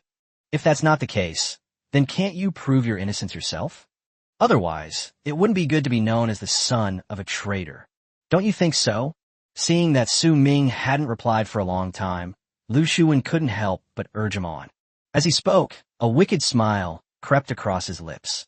Chapter 374, Don't Get Your Hands Dirty. Upon hearing this, Nanjiale and Yilingshi frowned slightly, realizing something was amiss. I didn't expect that even in a time like this, Lu Shuwen would still have a hint of turning against me. The other person's words instantly made the surrounding atmosphere tense. Ha ha, that's more like it. Chairman Lu, how can you stand with the son of a traitor? Su Tianxiang became increasingly excited after discovering that Lu Shuwen was showing signs of turning against him because the other party was the son of a traitor, and he completely disregarded his physical pain. You need an explanation? Okay, I'll give it to you. I think I'm the most qualified to speak on this, right? Just then, a barefoot figure descended from the sky, accompanied by a clear and melodious female voice. Ring, ring, ring. The sound of several ankle bells could be heard as the other person landed. Aren't you wearing shoes again? Su Ming was slightly taken aback at first. Then his brows furrowed more and more, and he couldn't help but blurt it out. The newcomer was none other than Fei Shui. Her appearance instantly made her the focus of the entire event. Wait, why are you here? Didn't I tell you to stay at the villa? Su Ming quickly realized that he had clearly told the other person before leaving, but he didn't expect that the girl would actually follow him. Su Ming was both angry and anxious at this moment. The situation here is far more dangerous than the Zhangjia battlefield. That's right, Xiaoxue, this is not a place for you. You'd better leave quickly. The farmhouse was also taken aback by the other party's appearance, not for any other reason than that the other party was a member of the Red Clan. 1 second the other party was still doubting the relationship between Su Ming's mother and the Red Clan, and the next second Fei Shui jumped out. Isn't this trying to kill someone? Fei Shui simply turned around and gave them both a playful smile, but the smile vanished instantly when she turned her gaze back to Lu Shuwen. Little girl, are you looking for death?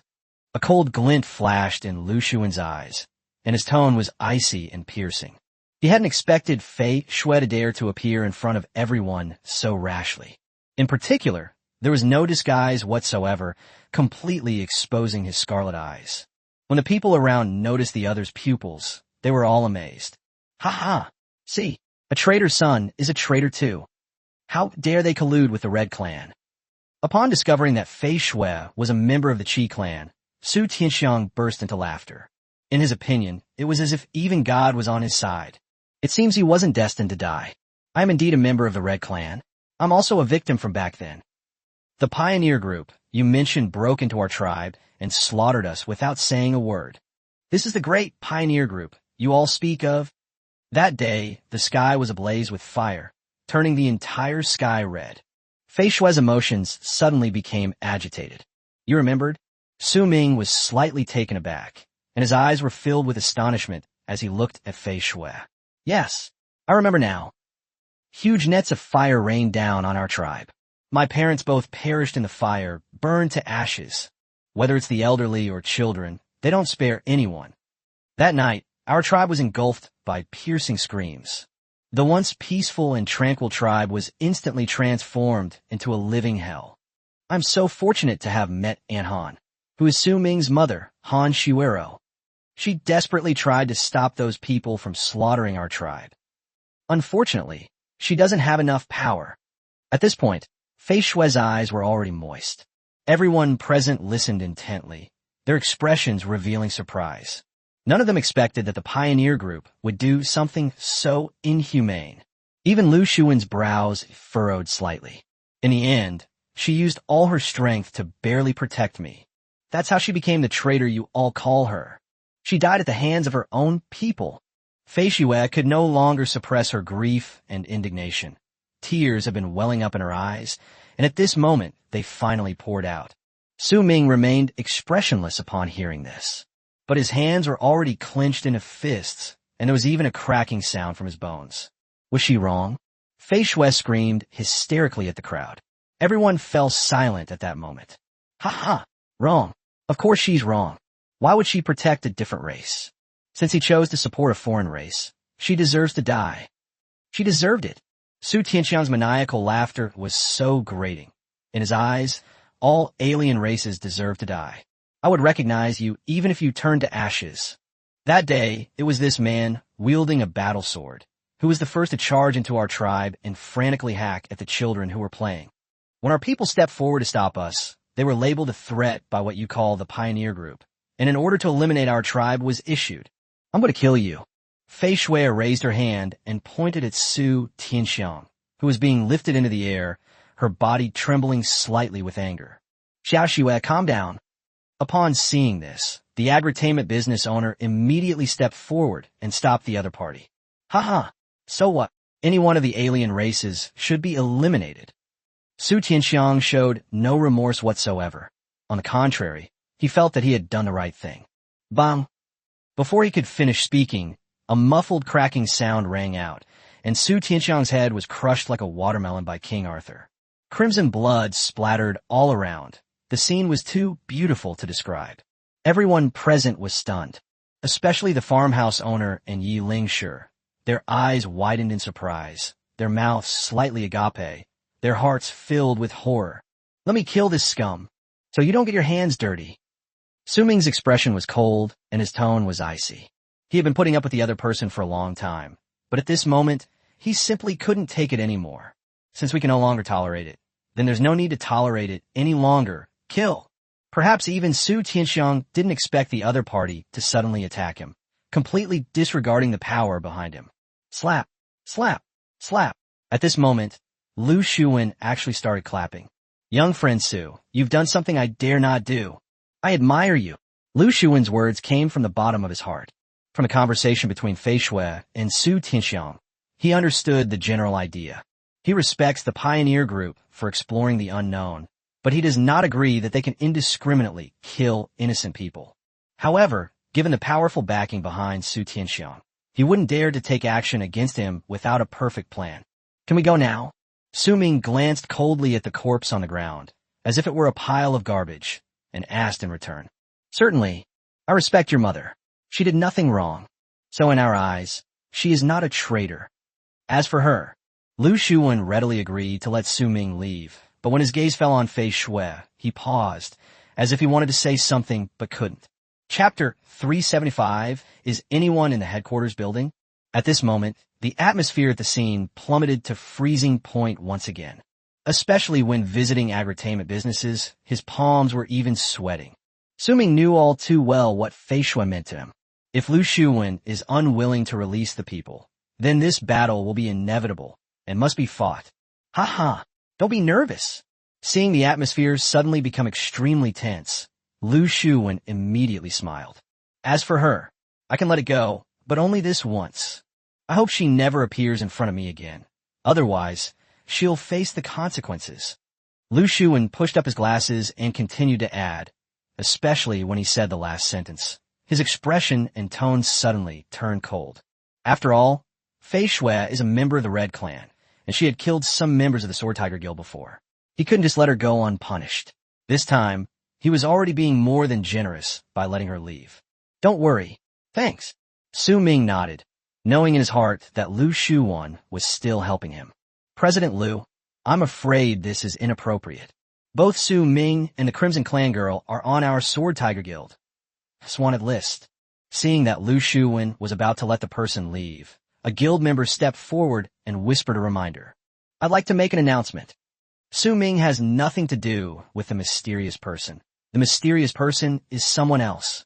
The mysterious man not only participated in the Battle of Old City Street, but also killed Zhao Jinhu and his group from Dragon King's palace in a dungeon.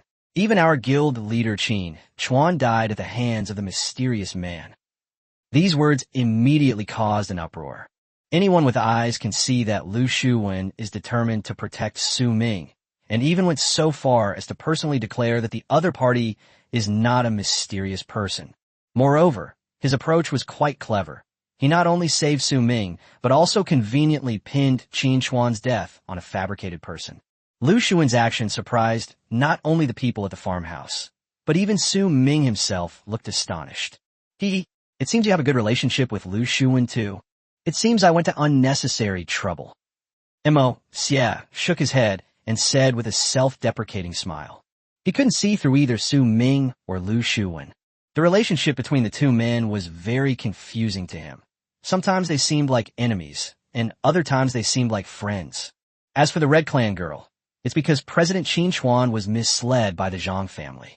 The situation is complicated. Due to the current special circumstances, we will not pursue it for now. In the future, whenever we encounter her, we will launch a roundup operation. Lu Shuwen continued to explain to the members around him. Although the members of the Sword Tiger Guild were discussing the matter, not one of them dared to stand up and object. This clearly implies tacit approval of Lu Shuwen's actions. They're not stupid. The entire Sword Tiger Guild is now under the control of the other side. If they dare to go against the tide at this time, their fate will be the same as those Qin Chuan supporters, death. Thanks. Su Ming politely thanked Lu Shuwen. Although he knew the other party wasn't a good person and didn't genuinely want to help him, he had to admit that Lu Shuwen had indeed done him a great favor. Let's go. Lu Shuwen smiled faintly and gestured for him to enter. The surrounding members of the Sword Tiger Guild all made way, and no one dared to step forward to stop them. Just as Su Ming turned to leave, his body suddenly trembled, and a familiar feeling welled up in his heart. His brow furrowed slightly, and he pulled back the step he had just taken. Could it be? Su Ming murmured softly, slowly turning his head to look in the direction of the headquarters building. What's wrong? Fei Shui tilted her head, her big eyes blinking, her face full of confusion. Brother Su, is there a problem? Following the other person's gaze, the guest house owner looked towards the headquarters building and asked in a questioning tone. Young friend Su, this place is not safe to stay any longer. Let's leave as soon as possible. Yi Lingshi was afraid that Lu Shuwen would suddenly change his mind, so he urged him urgently. No, for a fleeting moment, just now, I vaguely sensed a familiar gaze watching us from inside. Su Ming frowned, his expression serious, and his tone earnest. You mean, Wang Xiaoming? Why Tao? Upon hearing this, Nanjiale's expression immediately became excited, and he kept standing on tiptoe to look towards the headquarters of the Sword Tiger Guild. Not satisfied with just looking, they even wanted to go forward and take a closer look, but they were stopped by the other party after taking only a couple of steps forward. To be honest, he still misses Wang Xiaoming and the others quite a bit. Although they have a sharp tongue, the fun has diminished considerably since they left. Seeing that he had been stopped, the farmer's expression instantly turned serious. Young Master Nong, given our current relationship, please show some self-respect. Just as the farmhouse owner was about to push aside the people blocking his way, Lu Shuwen suddenly spoke up. Second young master, you mustn't. Seeing this, the agricultural workers behind them immediately stepped forward and pulled the agritainment business back. The two sides were just facing off, and even if they can't fight now, the Sword Tiger Guild can't let these people enter the headquarters building at will. President Lu, please do me a favor. I just want to take a look. Su Ming was sincere and made his request, hoping that the other party could fulfill his small request. Haven't I done enough favors for you? Young friend Su, where is he? We can't possibly push our luck. Lu Shuwen shook his head and directly rejected the other party. Knowing full well that Wang Xiaoming was inside, how could he possibly let Su Ming in? What if I absolutely have to go in? Su Ming's eyes revealed a resolute determination. You alone are enough to form an army. I let anyone in, but not you. Lu Shuwen pushed up his gold-rimmed glasses again, his tone cold. Young friend Su, why bother? If the person you're looking for is really inside, why don't you give them a call?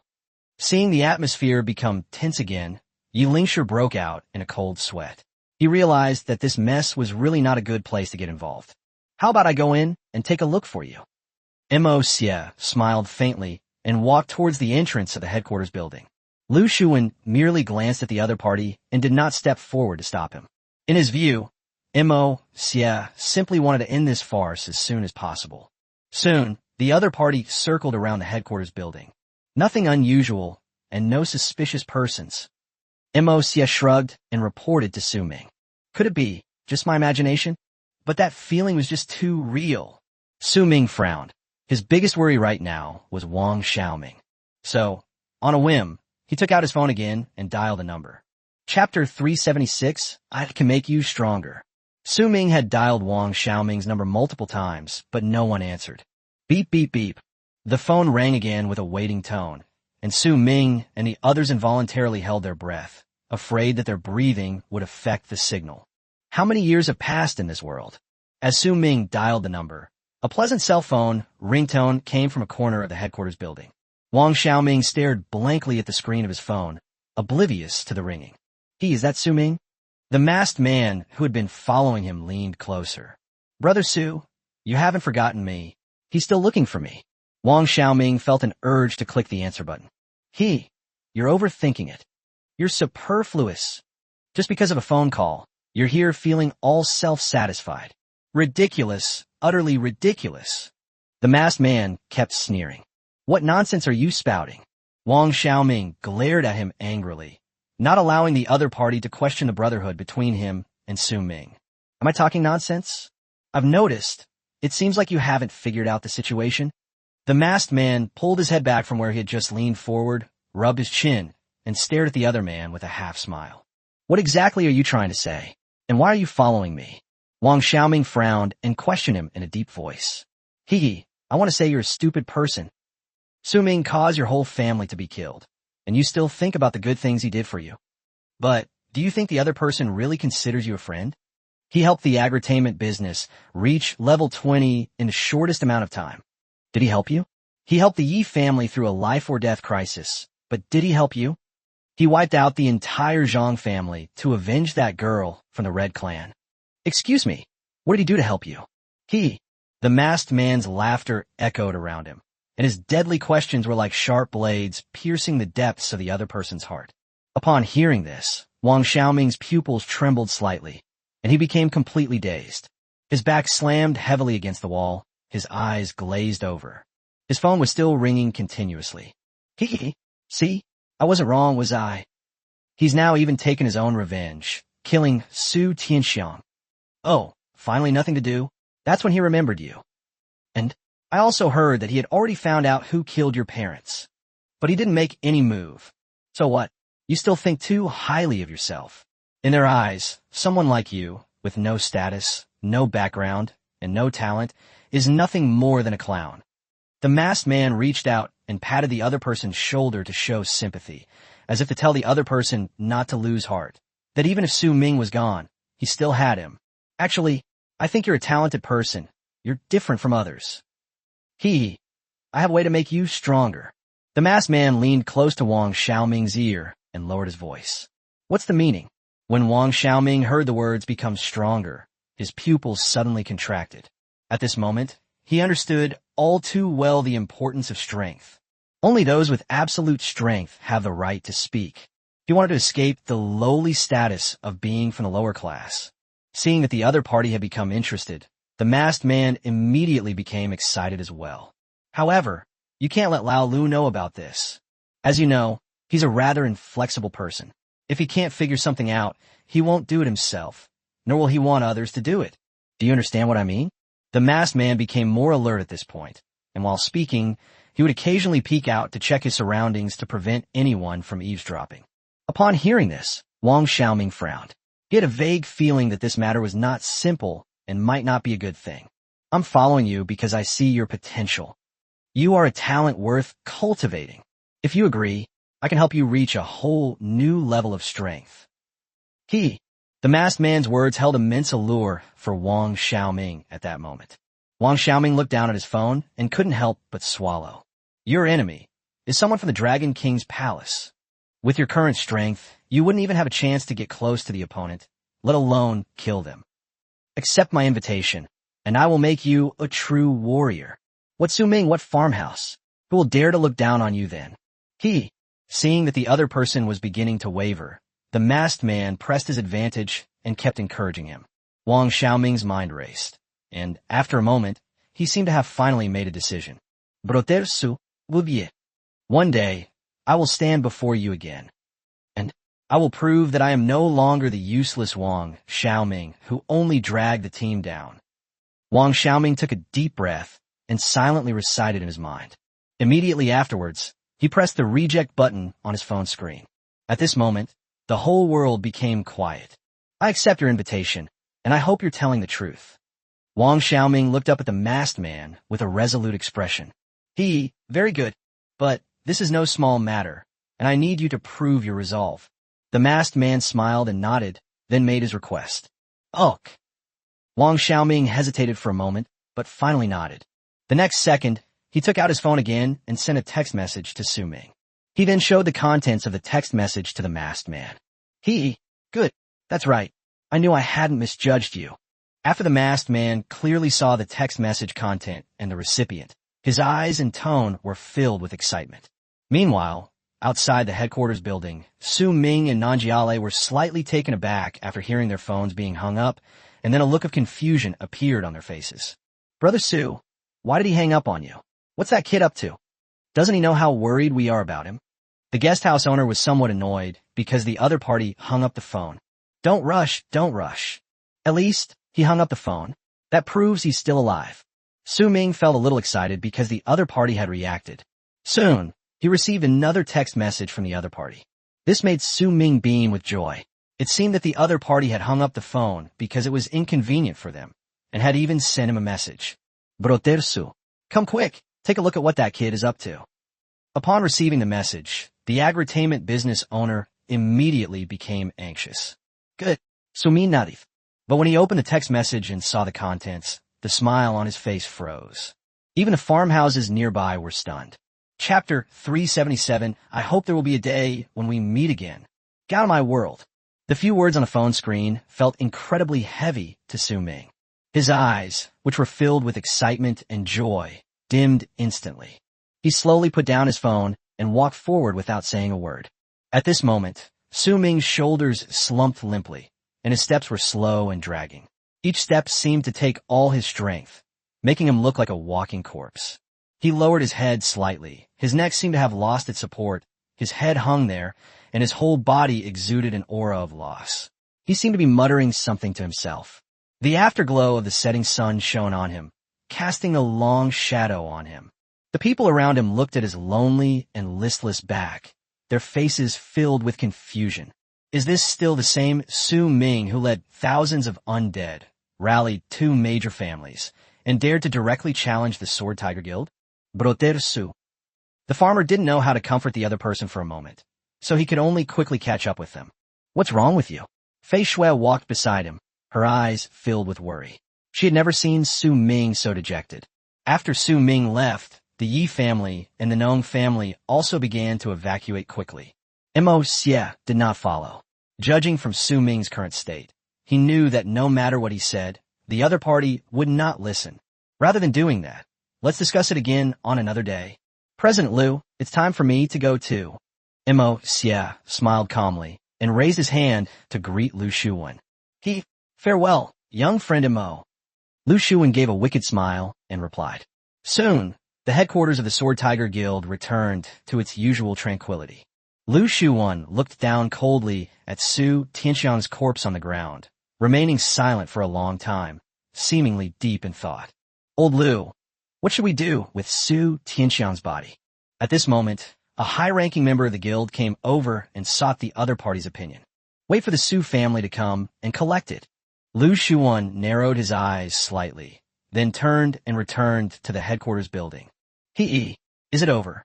Just as he reached the gate, he encountered a masked man walking towards him. Get ready to write the report and upload it to Dragon King's palace. Lu Shuwen glanced at the other party and gave the order in a cold voice. It's a small matter. I'll handle it perfectly. The masked man raised his hand and gave an okay sign, his tone relaxed. Meanwhile, Su Ming and Fei Shui got into the farmhouse car and were on their way back to the villa. Brother Su, don't be too sad about this. I think there must be some misunderstanding. Seeing that the other person was depressed and listless, the farmhouse owner couldn't help but offer some words of comfort. There's no misunderstanding. It's really because of me that his parents were implicated. He blames me, and I can understand that. Su Ming looked dejected as he turned to look at the scenery rushing past the car window. He felt very sorry and guilty towards Wang Xiaoming's parents. In his previous life, Wang Xiaoming's parents both passed away within 2 years after Wang Xiaoming was killed. Wang's mother died of illness due to grief, while Wang's father lost 2 close relatives in succession and finally died in a car accident due to distraction. In this life, although Su Ming successfully saved Wang Xiaoming, he also indirectly caused the death of Wang's parents. Now that Wang Xiaoming has decided to part ways with him, Su Ming finds it hard to let go of this. I always feel like I owe the other person something, that they have suffered pain they shouldn't have had to endure. Brother Su, don't forget we're still here. The farmhouse owner turned to look at Su Ming and added a sentence. Yes, you're not alone anymore. Besides, who knows, maybe Wang Xiaoming, whom you're talking about, will come back to you after he's figured things out. Fei Shui leaned forward from the back row and comforted Su Ming. I hope we'll meet again someday. Su Ming turned to look at the farmhouse and Fei Shui, forcing a smile and sighing softly. Wang Xiaoming is his good brother, but aren't these two people in front of him the same? I will absolutely never let anyone get hurt because of me again. Su Ming made a silent vow in his heart. There's only one way to achieve this, and that is to become stronger. When Su Ming and his group returned to the Nebula Villa complex, it was already evening. The agritainment business left after dropping them off at the villa's entrance. Fei Shui's face was full of exhaustion at this moment. It's easy to see that she suffered a lot today, trying to recover from that painful memory. Go wash up and go to bed. Su Ming opened the villa door and made the suggestion. Okay. Fei Shui didn't stand on ceremony and obediently nodded in response. After the other person returned to the bedroom, Su Ming went to another bedroom. When he entered the bathroom, he didn't turn on the light. In the darkness, only the shower head hung coldly on the wall. He stood below, reached out, and twisted the water, and in an instant, icy water cascaded down like countless steel needles. He let the icy water slap against his face, flowing quickly down his cheeks and neck. He closed his eyes tightly. Ever since he saw Wang Xiaoming's message, his heart had been in turmoil, and he couldn't calm down for a long time. He stood there quietly, letting the icy water wash over his body, as if trying to use the chill to pull himself out of his bad mood. The only sound in the bathroom was the rushing of cold water, cold and lonely. After an unknown amount of time, Su Ming slowly walked out of the bathroom. His hair was still covered with many water droplets. His eyes had regained their former clarity and sharpness. Liuxia Guild, Dragon King's Palace, Pioneer Group. Su Ming wiped the water droplets off his body, muttering the names of several organizations. He then casually tossed aside the towel in his hand, changed into clean and comfortable clothes, and sat down. Immediately afterwards, he took out several storage rings from the spoils of war he had obtained in the Zhang family battle. He is far from strong enough to deal with those organizations. He must become stronger quickly. The storage rings he took out at this moment belonged to Zhang Qitian, Zhang Xiong, Zhang Daowang, and others. Su Ming believed that, given the other party's status, the content of these storage rings would certainly not be shabby. You're Patriarch Zhang, right? Let me see your treasured collection of many years. Su Ming picked up a rare quality storage ring. Regardless of what's inside, this rare storage ring alone is worth a fortune, as expected of the head of the Zhang family. Soon, Su Ming began to examine the contents of the storage ring. There are countless high-level magic crystals. There were also several legendary quality equipment pieces, but unfortunately, they didn't hold much appeal for Su Ming. Chapter 378, The Stone of God, complete. Su Ming had no intention of selling these legendary quality equipment. Instead, he moved it to his own storage ring, thinking it might come in handy in the future. Selling them is easy, but when you really need them, buying them isn't so easy, and it will cost several times more. Soon, he found some more stones in the other person's storage ring, but after searching for a long time, he still couldn't find the upgrade stone he wanted most, or the key to the hidden dungeon. A fragment of a god? Not bad. Finally finding something good, a joyful smile immediately appeared on Su Ming's face. Then there was nothing particularly outstanding. It was valuable, but Su Ming didn't need much of it. Next, he began to examine the storage rings of Zhang Xiong, Zhang Daowang, and others. Su Ming organized the items he had taken from the storage rings of the Zhang family's high-ranking members.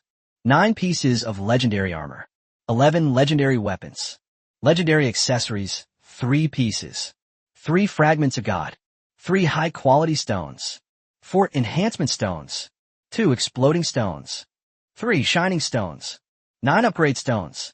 Unfortunately, there's no key to the hidden dungeon. You're both poor and rich and poor at the same time. Su Ming shook his head and sighed softly. He strongly suspected that the Zhang family might be hiding a secret stash of money. Regardless, just the sheer number of stones and legendary equipment being released is enough to shock many people. At this moment, Su Ming's attention was entirely focused on the fragment of God. The Zhang family's 3 coins, plus his original 7, made a total of 10. Fragments of God. Collect 10 fragments to synthesize a complete God stone. Su Ming couldn't help but feel excited. Synthesis. Without a second thought, he immediately began the synthesis. Those fragments of the gods emitted a dazzling light. In an instant, the entire bedroom was filled with golden light, as if it were daytime, and even the walls seemed to be plated with gold. The golden light didn't stop in the bedroom. It even shone through the window, across the Nebula Villa complex, and made the clouds in the night sky sparkle. Wow, what is that light? Is that a super powerful high beam? Is there a light show going on in the Villa complex today? Calling the captain. Calling the captain. There's something strange happening in the Villa complex. A bright light is shooting straight into the sky. Within moments, residents and security guards at the Nebula Villa complex noticed the unusual golden light. Some were puzzled, others were surprised. Farmaus Villa. Second young master. I've heard that something quite commotion has occurred on friend Su's side. The agricultural team hurriedly arrived at the agritainment business and reported. Upon hearing this, the farmer immediately stood up from his seat, his brow furrowed, and asked urgently, "What's going on?" "You'll see when you open the window." The agricultural bank didn't know how to explain it either, so they simply gestured for the other party to see for themselves. The farmer looked on with suspicion, then walked to the window, pulled back the curtains, and was immediately stunned. That pillar of golden light shot straight into the sky. It looks exactly like something has been born. The guest house owner was so surprised he was speechless. "Second young master, what's wrong? Do you know what our young friend Su is doing?" The agricultural trader sensed from the other party's expression that the agritainment business knew something and couldn't help but ask out of curiosity. "This is divine light. Brother Su, he's synthesized a divine stone." The farmer's voice was slightly excited, and his eyes were filled with disbelief. "A divine stone? What's a divine stone? I've never heard of it." The agricultural bank was slightly taken aback, finding the term completely unfamiliar. The divine stone, also known as the stone of God. It needs to be synthesized using fragments of the gods. I've only seen it in documents. I've never witnessed it myself. After all, that kind of thing is just too precious. Seeing that the golden beam of light from the window had disappeared and night had fallen again, the farmhouse guest house slowly lowered the curtains and sighed. Fragments of God. The agricultural banker frowned, realizing this was a blind spot in his knowledge.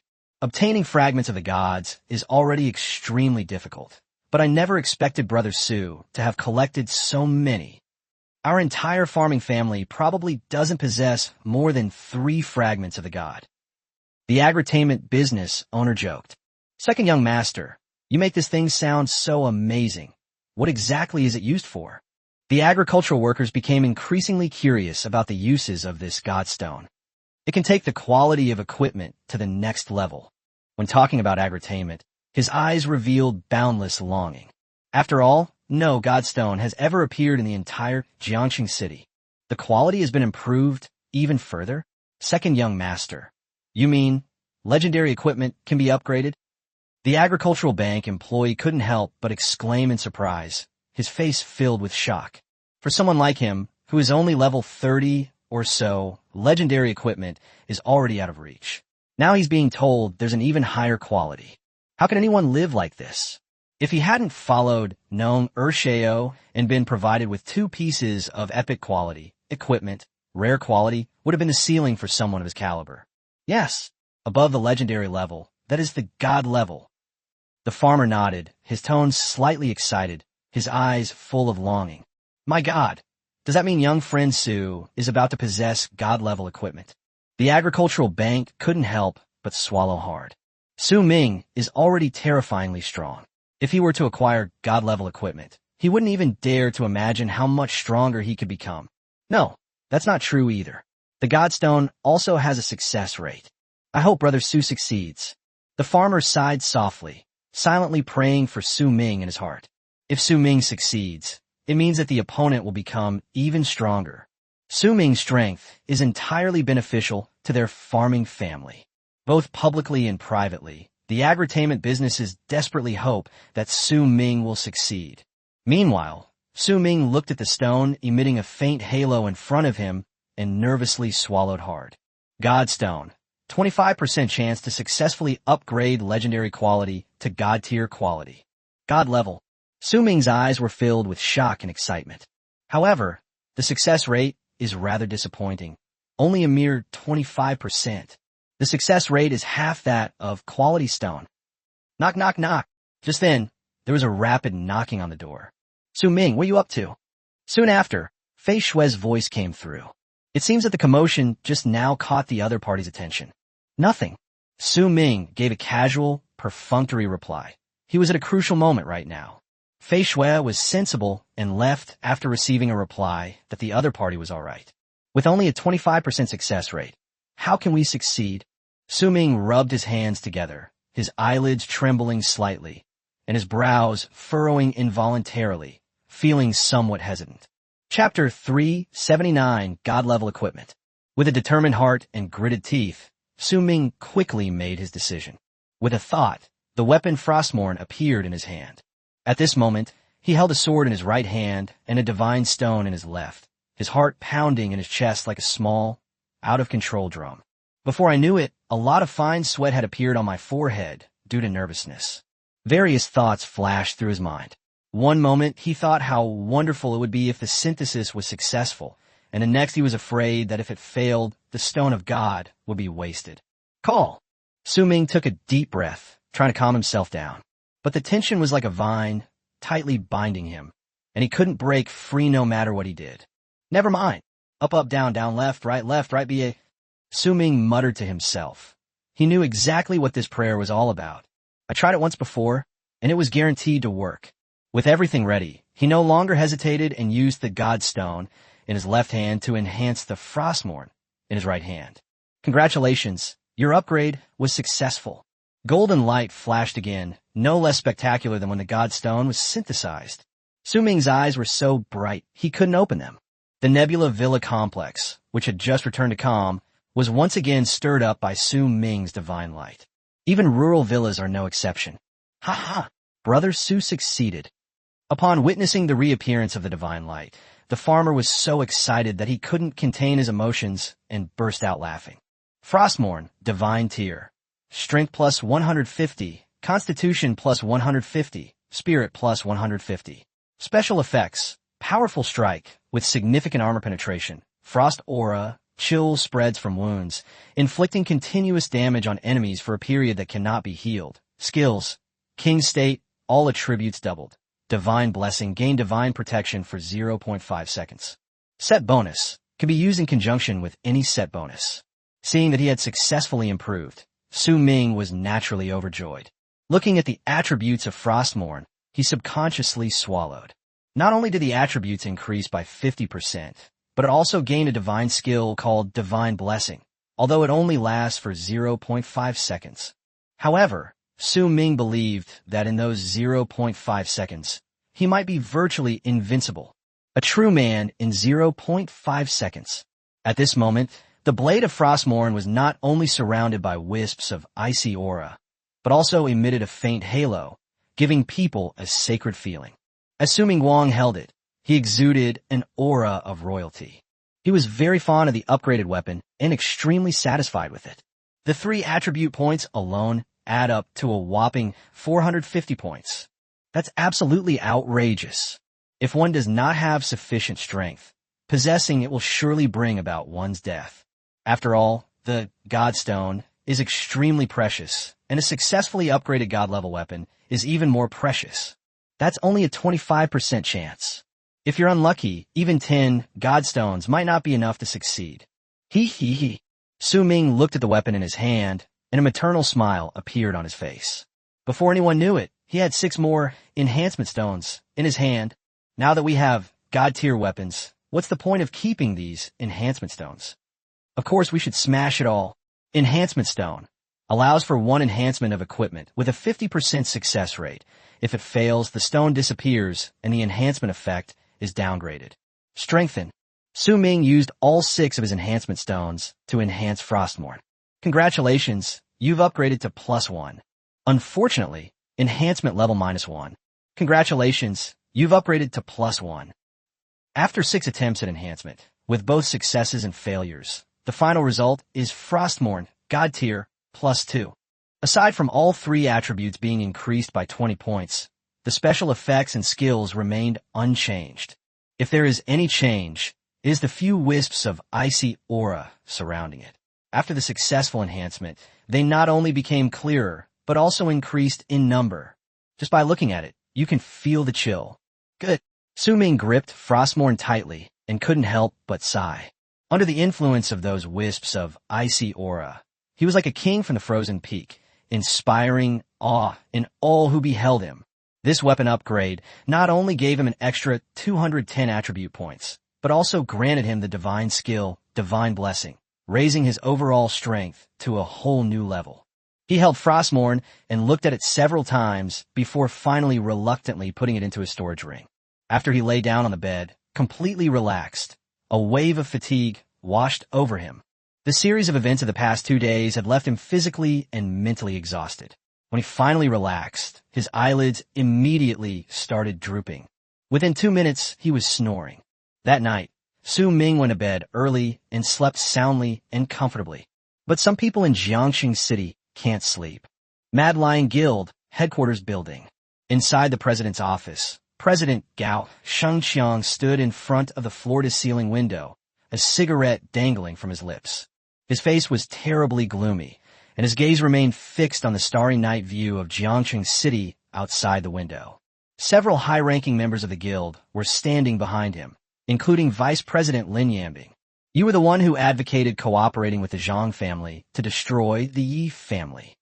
Now, not only has the Yi family not been wiped out, but the Zhang family has been destroyed. You have to give the guild an explanation for this, don't you? Chairman Gao Xingxiang had his back to Lin Yambing, speaking in a calm tone that made it impossible to sense his emotions. Even so, Lin Yambing was still terrified and broke out in a cold sweat. He knew the chairman's temper well. The calmer his tone, the more furious the other party was inside. This time, his proposed actions not only caused huge losses to the Mad Lion Guild, but also created several enemies for them. It was a complete loss, a huge blow. Lin Yambing swallowed hard, large beads of sweat sliding down his forehead, and he couldn't utter a single word for a long time. Shouldn't the exact figures for battle losses be out by now? Tell us. Gao Xingxiang didn't even turn his head and continued to ask slowly. This battle involved a total of 300 elite guild members.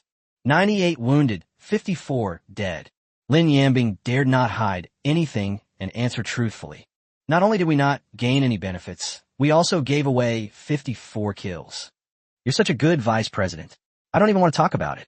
Gao Xingxiang gently exhaled a puff of smoke and sighed softly. President, it's all the Zhang family's fault. And that's Su Ming too. We were about to take down the Yi family. But those idiots from the Zhang family suddenly retreated. Lin Yambing tried his best to explain, attempting to shift the blame onto the Zhang family and Su Ming. Chapter 380, This is the Best Way. Lin Yambing was also furious when he talked about the Zhang family's sudden retreat, seeing victory beckoning him. And then suddenly it turns into waving goodbye. How could he not be angry? Asshole! The more Lin Yambing thought about it, the more frustrated he felt. Ultimately, isn't it because you didn't consider things carefully? Otherwise, how could it have caused such a huge loss to the guild? Chairman Gao Shengqiang only cares about the results, not the process. What should we do now, Mad Lion Guild? Goldman Sachs sighed again. At this moment, another high-ranking member standing next to Lin Yambing suddenly spoke up to remind him. President, after this battle, the Yi family and the Nong family will definitely regard us as mortal enemies. The most important thing right now is to ease the conflict with both families, which will benefit our future development in Jiangxing City. Upon hearing this, Lin Yambing frowned slightly and turned to look at the man. If he wanted to ease tensions with the Yi and Nong families, wouldn't that mean Lin Yambing would have to go and apologize? Having led his men to kill so many of their people, these two families must already hate him to the core. If you still go to their doorstep at this point, aren't you just asking for a beating? Do you think our Mad Lion Guild is afraid of the Yi and Nong families? Even though we suffered many casualties in this battle, the enemy's casualties far exceeded ours. If they are not afraid of death and dare to come forward and cause trouble, our Mad Lion Guild still has an absolute advantage. Lin Yambing retorted urgently. But you seem to have forgotten that they have another ally. The man raised an eyebrow at Lin Yambing and said coldly. Upon hearing the word help, Lin Yambing's expression immediately turned serious, and he hesitated to speak. He certainly knew who the other party was referring to as their helper. Su Ming. What a fine Su Ming. It hasn't been long since the Secret Realm exam, and this kid has already jumped from level 10 to level 50. Even more terrifying than Mo Xie of the Netherworld Guild. Even Chairman Gao Shengqiang couldn't help but sigh when Su Ming was mentioned. This Su Ming is far more troublesome than the Yi family or the Nong family. He could form an army on his own. His fighting power is extremely formidable. Although he is only level 50, he cannot be judged by the level of level 50 at all. Judging from the opponent's current overall combat strength, even a level 60 expert might not be able to defeat him. The man's face was also filled with solemnity when he talked about Su Ming. That's right. The fact that he dared to go to the Sword Tiger Guild alone today to demand someone back is enough to prove his confidence and courage. Chairman Gao Shengqiang nodded, indicating his agreement with the man's point of view. I heard he killed Su Tianxiang. It is said that Su Tianxiang is the younger brother of Su Tianwang of the Dragon King Palace. The man continued to add, those things are not our concern. Right now, all we need to do is handle the matters between the Yi and Nong families. Gao Xingxiang had no intention of interfering in Su Ming's affairs. They might end up getting themselves into trouble. Right now, the priority for the Mad Lion Guild is to resolve their relationship with the Yi and Nong families. If this isn't handled properly, their guild will face numerous inconveniences in Jiangxing City, as they are already at the bottom of the 3 major guilds in Jiangxing. If not handled properly, the gap between us and the other 2 guilds will only widen. I'll take care of it. President, give me some time. I will definitely handle this. Hearing that Gao Xingqiang had spoken, Lin Yambing had no choice but to agree, even though he was unwilling. You can handle this. Can you tell me your solution? Gao Xingqiang took a deep drag of a cigarette, then slowly exhaled a puff of smoke. He still had his back to everyone, gazing at the night view outside the window. Lin Yambing was speechless for a moment. He only knew that he had to agree, but he didn't have any good solutions at the moment. Can't figure it out? Would you like me to help you think of one? Goldman Sachs seemed to have a solution in mind all along. Then I'll have to trouble you, President. Just tell me, and I'll take care of it right away. Upon hearing this, Lin Yambing's face immediately lit up with joy. But the next second, the smile on his face froze. Because Chairman Gao Xingqiang suddenly turned around, and the other party's eyes were icy cold, like 2 sharp knives. He could even sense the other party's murderous intent. President, Lin Yambing immediately tensed up. Just as he was about to speak, the other 2 high-ranking officials beside him made their move. The speed was so fast that the other party didn't even have time to react. Snap! Snap! Yeah! 2 creaking sounds were heard, followed by Lin Yambing's piercing scream. With lightning speed, the 2 men grabbed each other's arms, and with a little force, Lin Yambing's bones were dislocated, hanging limply to the ground, still wobbling. In an instant, Lin Yambing broke out in a cold sweat from the pain. He never expected that Gao Xingqiang would be so heartless as to attack him so rashly. Why? Lin Yambing couldn't understand why. After working diligently and cautiously in the Mad Lion Guild for over a decade, he was being attacked just because he made this one mistake. After thinking it over, this is the safest and most effective method. Shall I read it to you? Lin Yambing, the vice president of the Mad Lion Guild, abused his power under the instigation and incitement of the Zhang family, and has now been executed on the spot. What do you think? Gao Xingqiang extinguished the cigarette in his hand, strode up to Lin Yambing, and asked with a half-smile. You're so ruthless. You actually want to use my head to ease the tension between the Yi and Nong families. Lin Yambing's eyes were bloodshot, and every word he uttered was filled with intense resentment.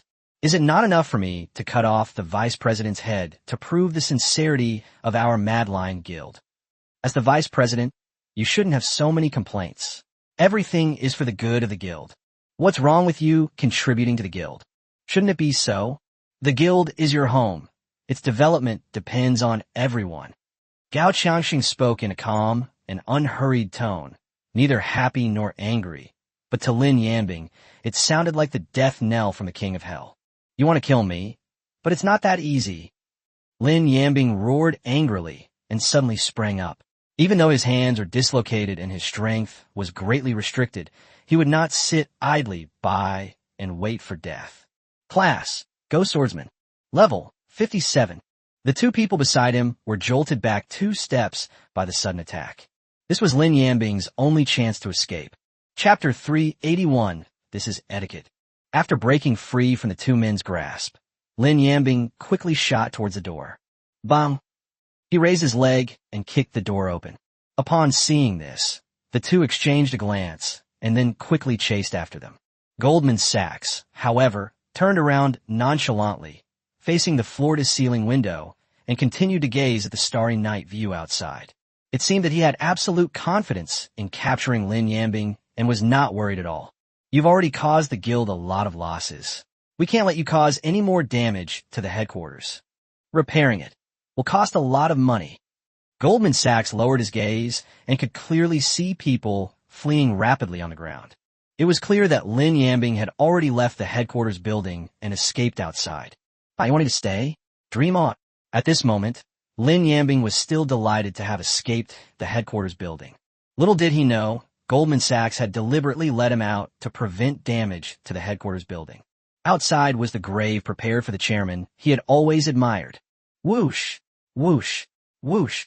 Lin Yambing had only run a few hundred meters when 3 fireballs of different sizes came hurtling towards him. They are Fireball, Great Fireball, and Super Great Fireball. The intense heat caused him to furrow his brow slightly. Unexpectedly, there were people waiting for him ahead of him. Boom! Rumble! Fireballs landed one after another, exploding continuously, and flames shot into the sky. The sudden battle terrified the surrounding pedestrians, who fled in panic. Vice President Lin, stop running. You have no chance. Seeing that the other party had dodged the fireball attack, those people stopped hiding and appeared directly in front of Lin Yambing. There were 8 people in the group, and each of them was level 50 or above. It's you. Lin Yambing's pupils suddenly contracted, and he exclaimed in surprise. With the 2 people who caught up from behind, he is now surrounded by 10 people. The 8 people in front of them were Gao Shengqiang's personal guard. They usually didn't care about guild affairs and only listened to the guild leader's orders. Now that all 8 of them have appeared here, it means that Gao Shengqiang had planned to eliminate him here long ago. Old fox, Lin Yambing cursed angrily. If he were at his peak right now, he might still have a glimmer of hope. But now I can't exert any force with my hands. This is a certain death situation. Let's do it. The leader among them didn't want to waste any more words with the other party, lest things get complicated, so he shouted in a deep voice. One of the mages took the lead, waving his staff and unleashing an even more powerful skill, Exploding Fireball. The other showed no mercy and launched their fiercest attacks on Lin Yambing. Boom! Boom! Loud noises continued to erupt in the streets, and thick smoke billowed out. Lin Yambing was powerless to resist and was quickly defeated. His protective gear was tattered, and he lay on the ground covered in blood, his eyes filled with intense resentment and hatred. The leader, with heavy steps, stopped in front of him and looked down at him with the eyes of a victor. Is this still our usually imposing Vice President Lin Yambing? Others are vice presidents, and you're the vice president? How can you be so pathetic? Look at Lu Shu-1 of the Sword Tiger Guild, and then look at you. TSK, TSK, TSK. The leader continued to mock, shaking his head repeatedly as he looked at the dying Lin Yambing on the ground, making TSK sounds all the while. This is undoubtedly the greatest humiliation for Lin Yambing. Jaden, don't be so smug. Goldman Sachs can kill me, and he can kill you too. Lin Yambing struggled to lift his eyes and looked at Jia Deng, who had a smug look on his face. What you say doesn't count. Jaden smiled coldly and brought his knife down. Lin Yambing's vision turned blood red, and he felt dizzy and disoriented. The vice president of the Mad Lion Guild has fallen. Withdraw. Jaden stepped on the still-rolling object, then bent down and picked it up.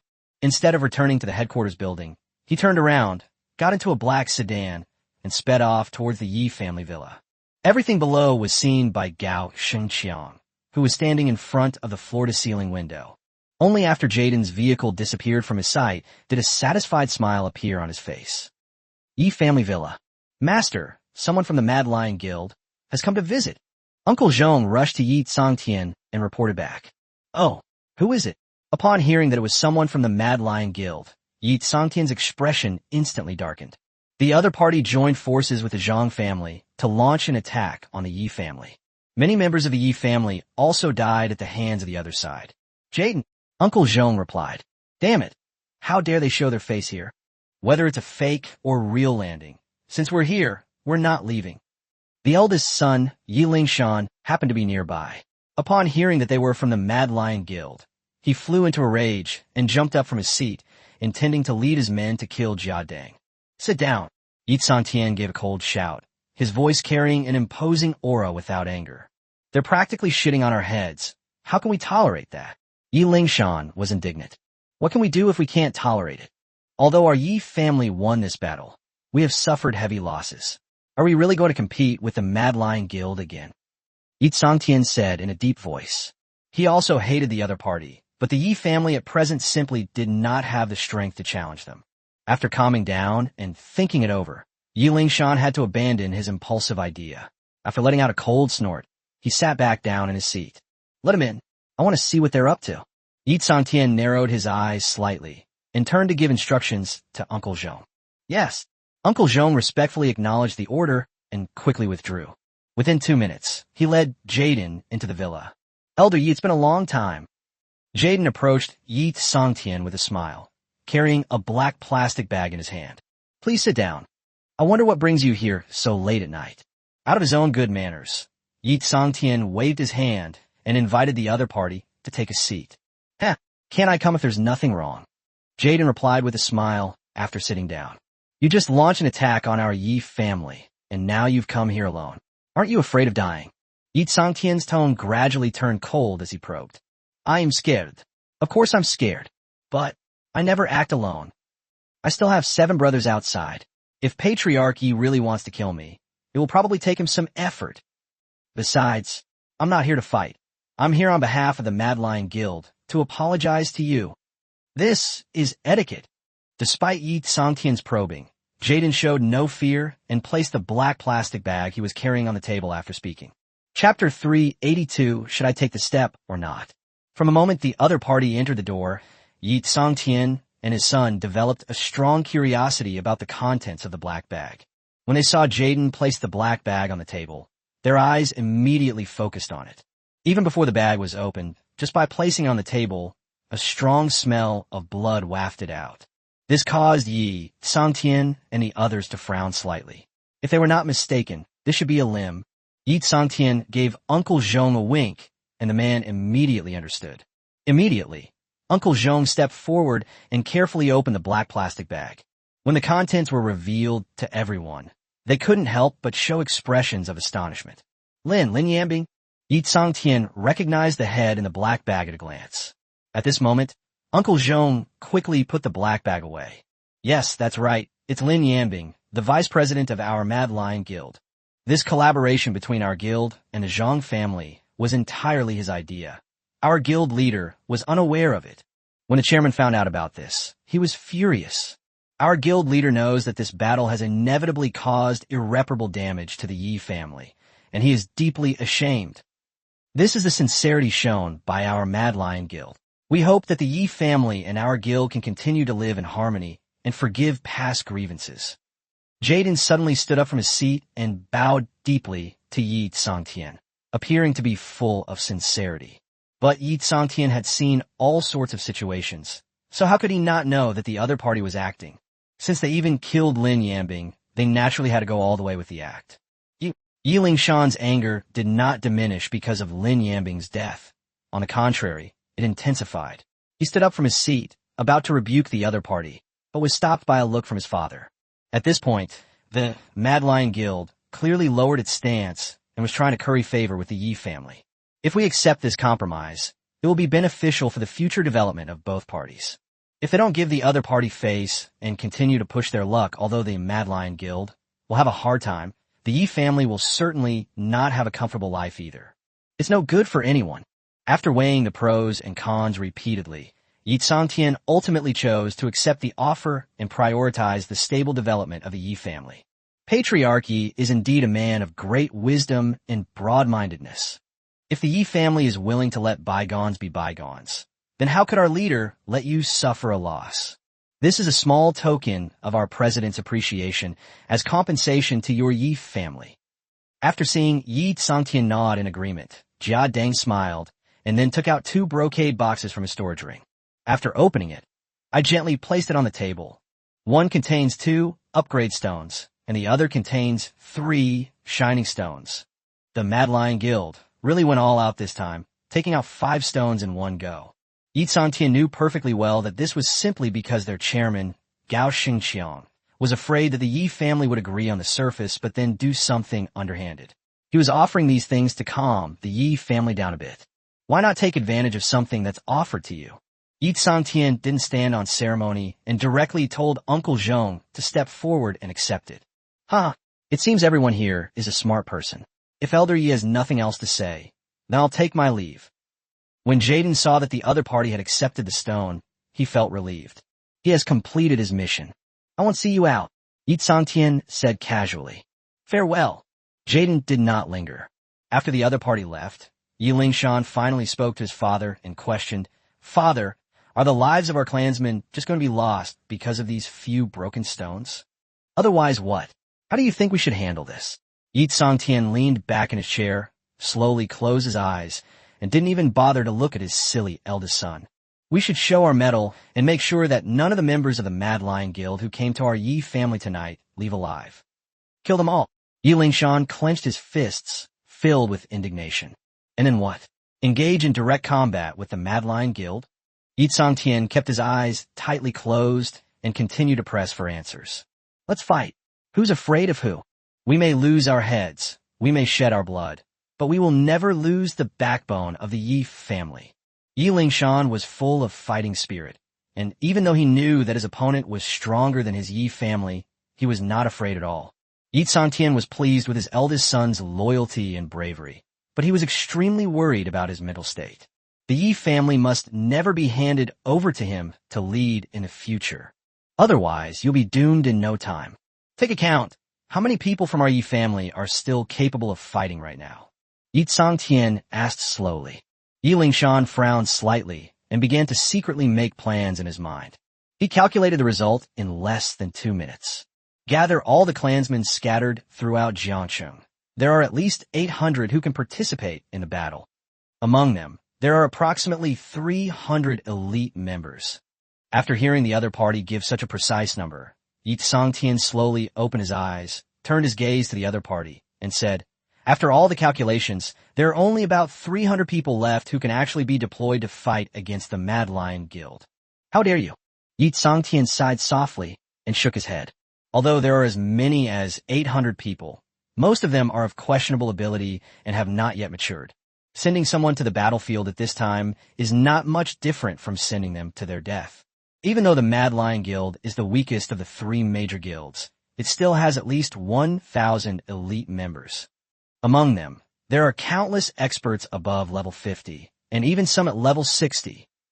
Even if we unite with the farmers, we might not be a match for them. What do you have to compete with others with?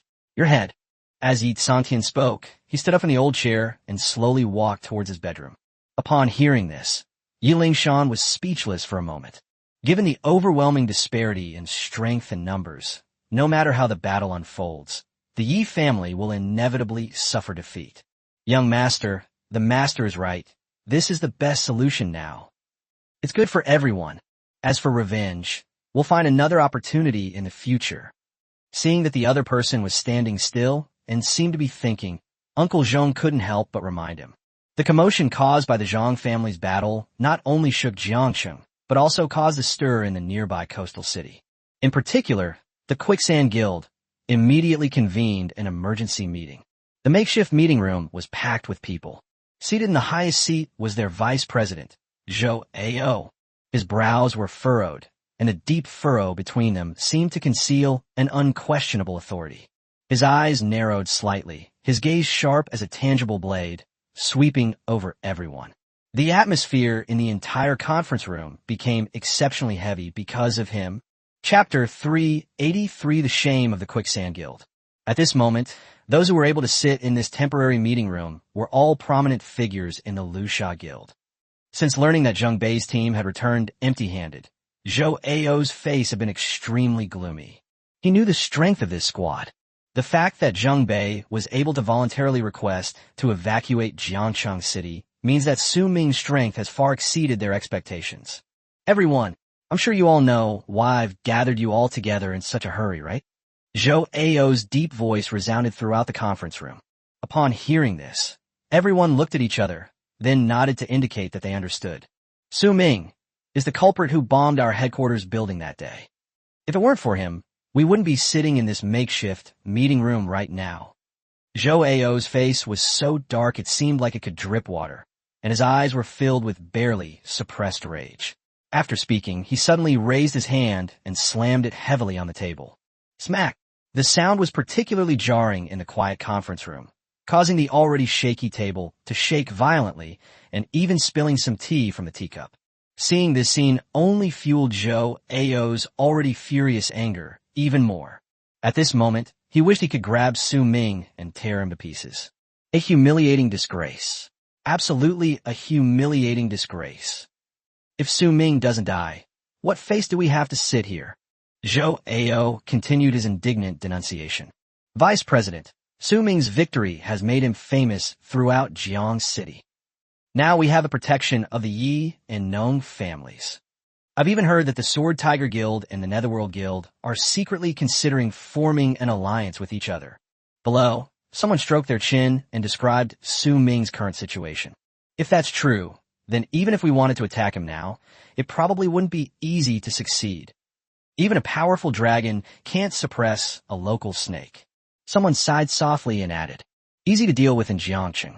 Moreover, they had already announced that the perpetrators of the bombing of the headquarters had been arrested. Even if they wanted to take action against Su Ming now, they couldn't do it openly. Otherwise, wouldn't that be slapping themselves in the face?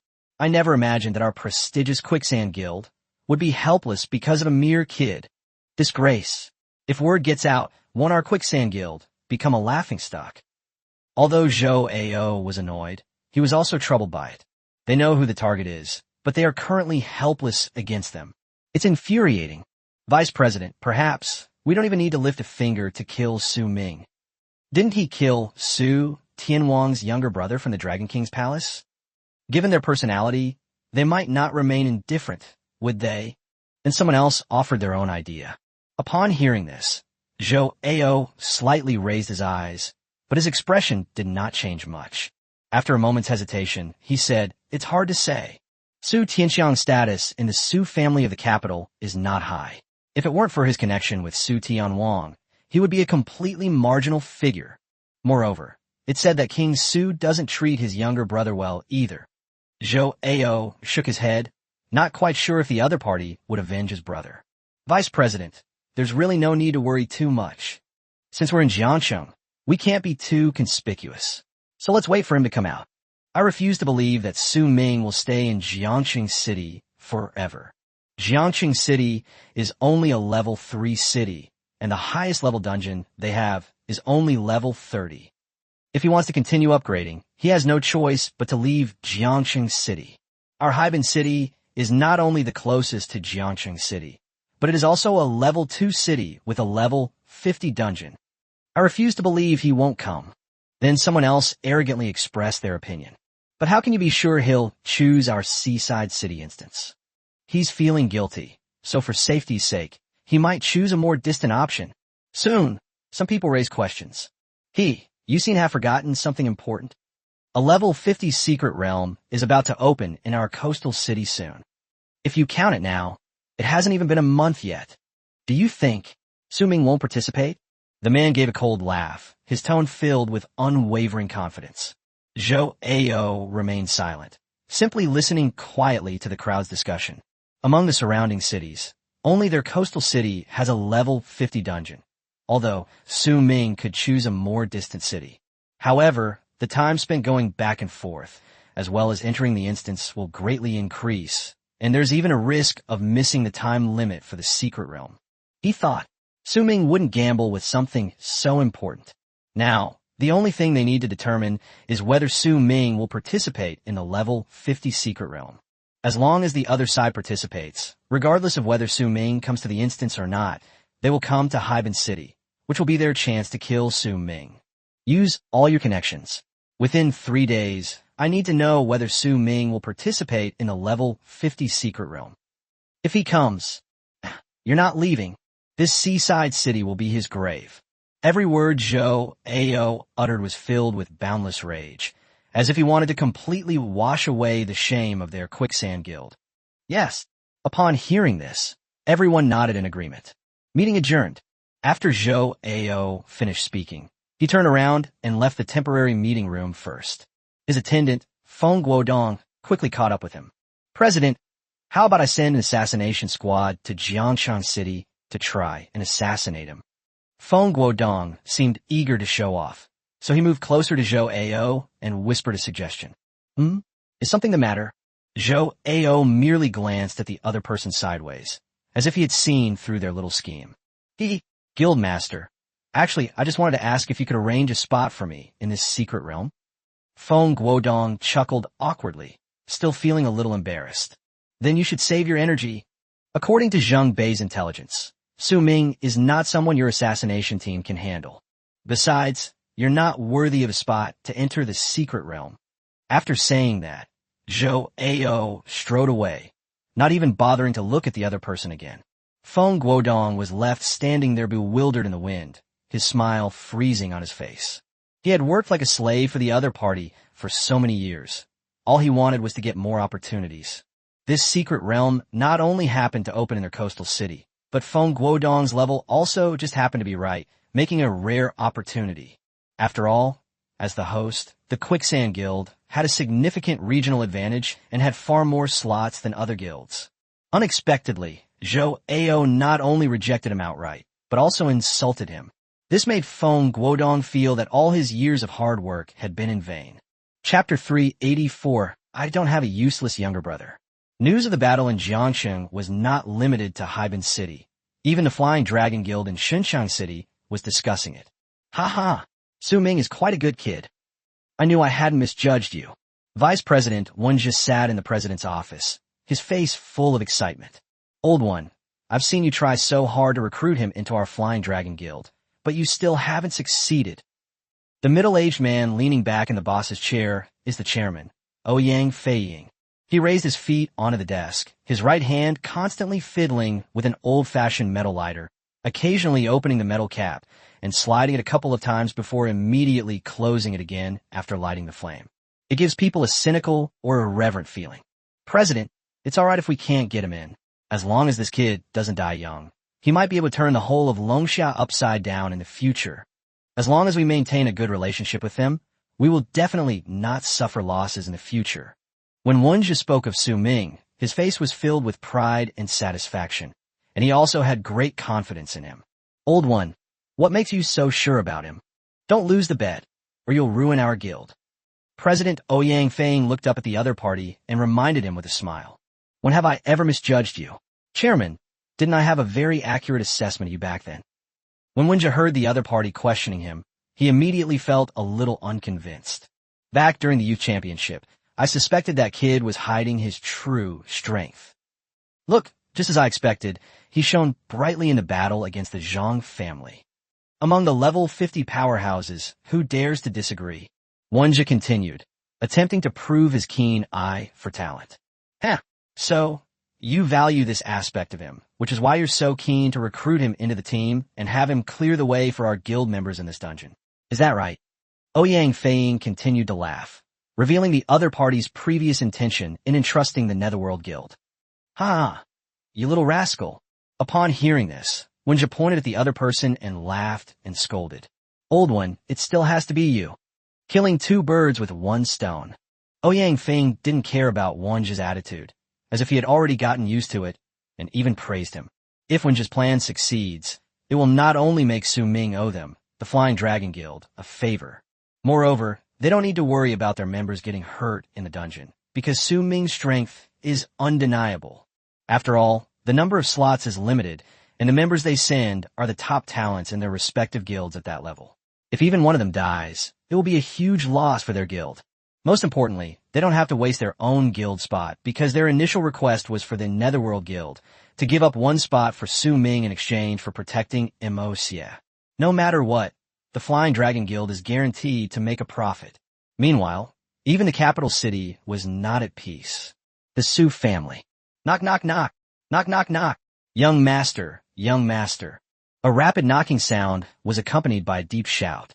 Su Tianwang, who was fast asleep, was suddenly awakened. He frowned, sat up halfway, and stared intently at the door, thinking to himself, why is someone knocking on the door in the middle of the night? Could something serious have happened? Immediately, he shouted in a deep voice towards the door. Who's there? Something's happened.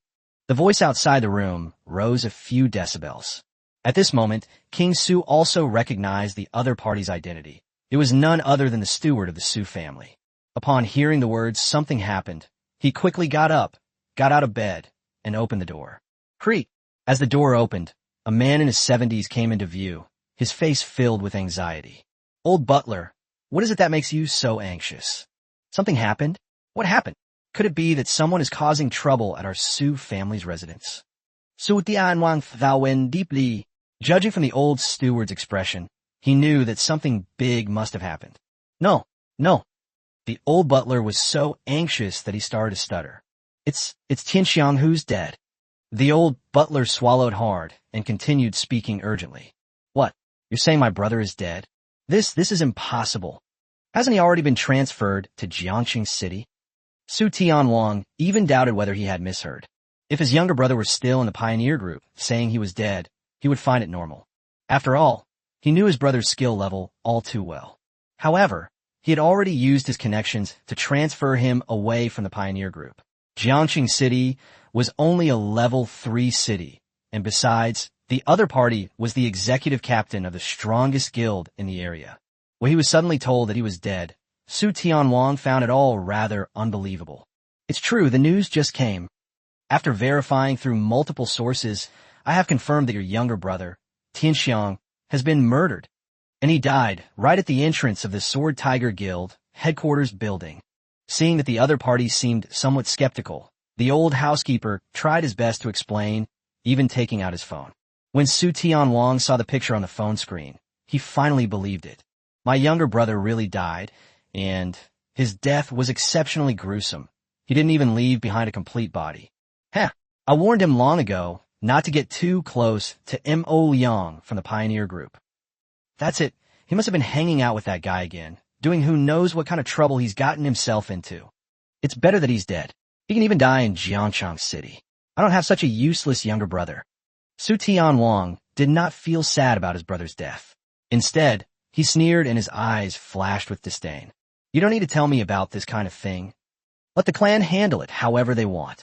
After saying that, King Su tried to close the door, as if it wasn't his brother who had died. But the patriarch said that's your younger brother after all, and he wants to see your attitude. The old butler continued. My brother? Who outside would know he's my brother? I don't have a useless younger brother like that. He's a disgrace. Su Tianwang gave a cold laugh, a look of disdain appearing on his face. He had warned the other party multiple times that they were absolutely not allowed to mention their relationship in public, or he would strangle them. Su Tianxiang knew that his older brother was not joking with him. So over the years, he's been very sensible and has never mentioned it to anyone. He only spoke out when facing death, in an attempt to save his life. However, he didn't expect that Su Ming wouldn't accept this identity. After listening to Su Tianwang's words, the old butler paused, composed himself slightly, and then continued. Everyone outside knows that you're his older brother. Chapter 385, Why Use a Sledgehammer to Crack a Nut? When Su Tianwang heard the old steward's words, he was slightly taken aback, and his hand, which was about to close the door, stopped abruptly. What did you say? He wondered if he had misheard. Everyone outside knows that Tianxiang is your brother. The old butler repeated it again. Damn it, that good-for-nothing. Upon hearing that his relationship with the other party had been made public, Su Tianwang's face instantly darkened, and his tone was filled with anger.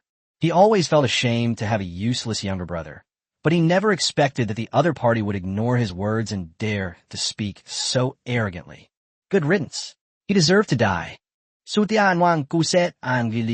At this moment, he felt not sadness for his brother's death, but rather a sense of satisfaction. Young master, you can't really blame Tianxiang. He only spoke out when he was on his deathbed. The old butler sighed softly, trying to dissuade the other party from misunderstanding Su Tianxiang. Upon hearing this, King Su narrowed his eyes slightly. You mean that good-for-nothing only revealed my name on his deathbed in an attempt to intimidate the other side? Su Tianwang's expression remained gloomy, but this time there was a hint of complexity in his eyes. Yes, perhaps in Tianxiang's eyes, your reputation, young master, is a lifesaver. The old butler nodded.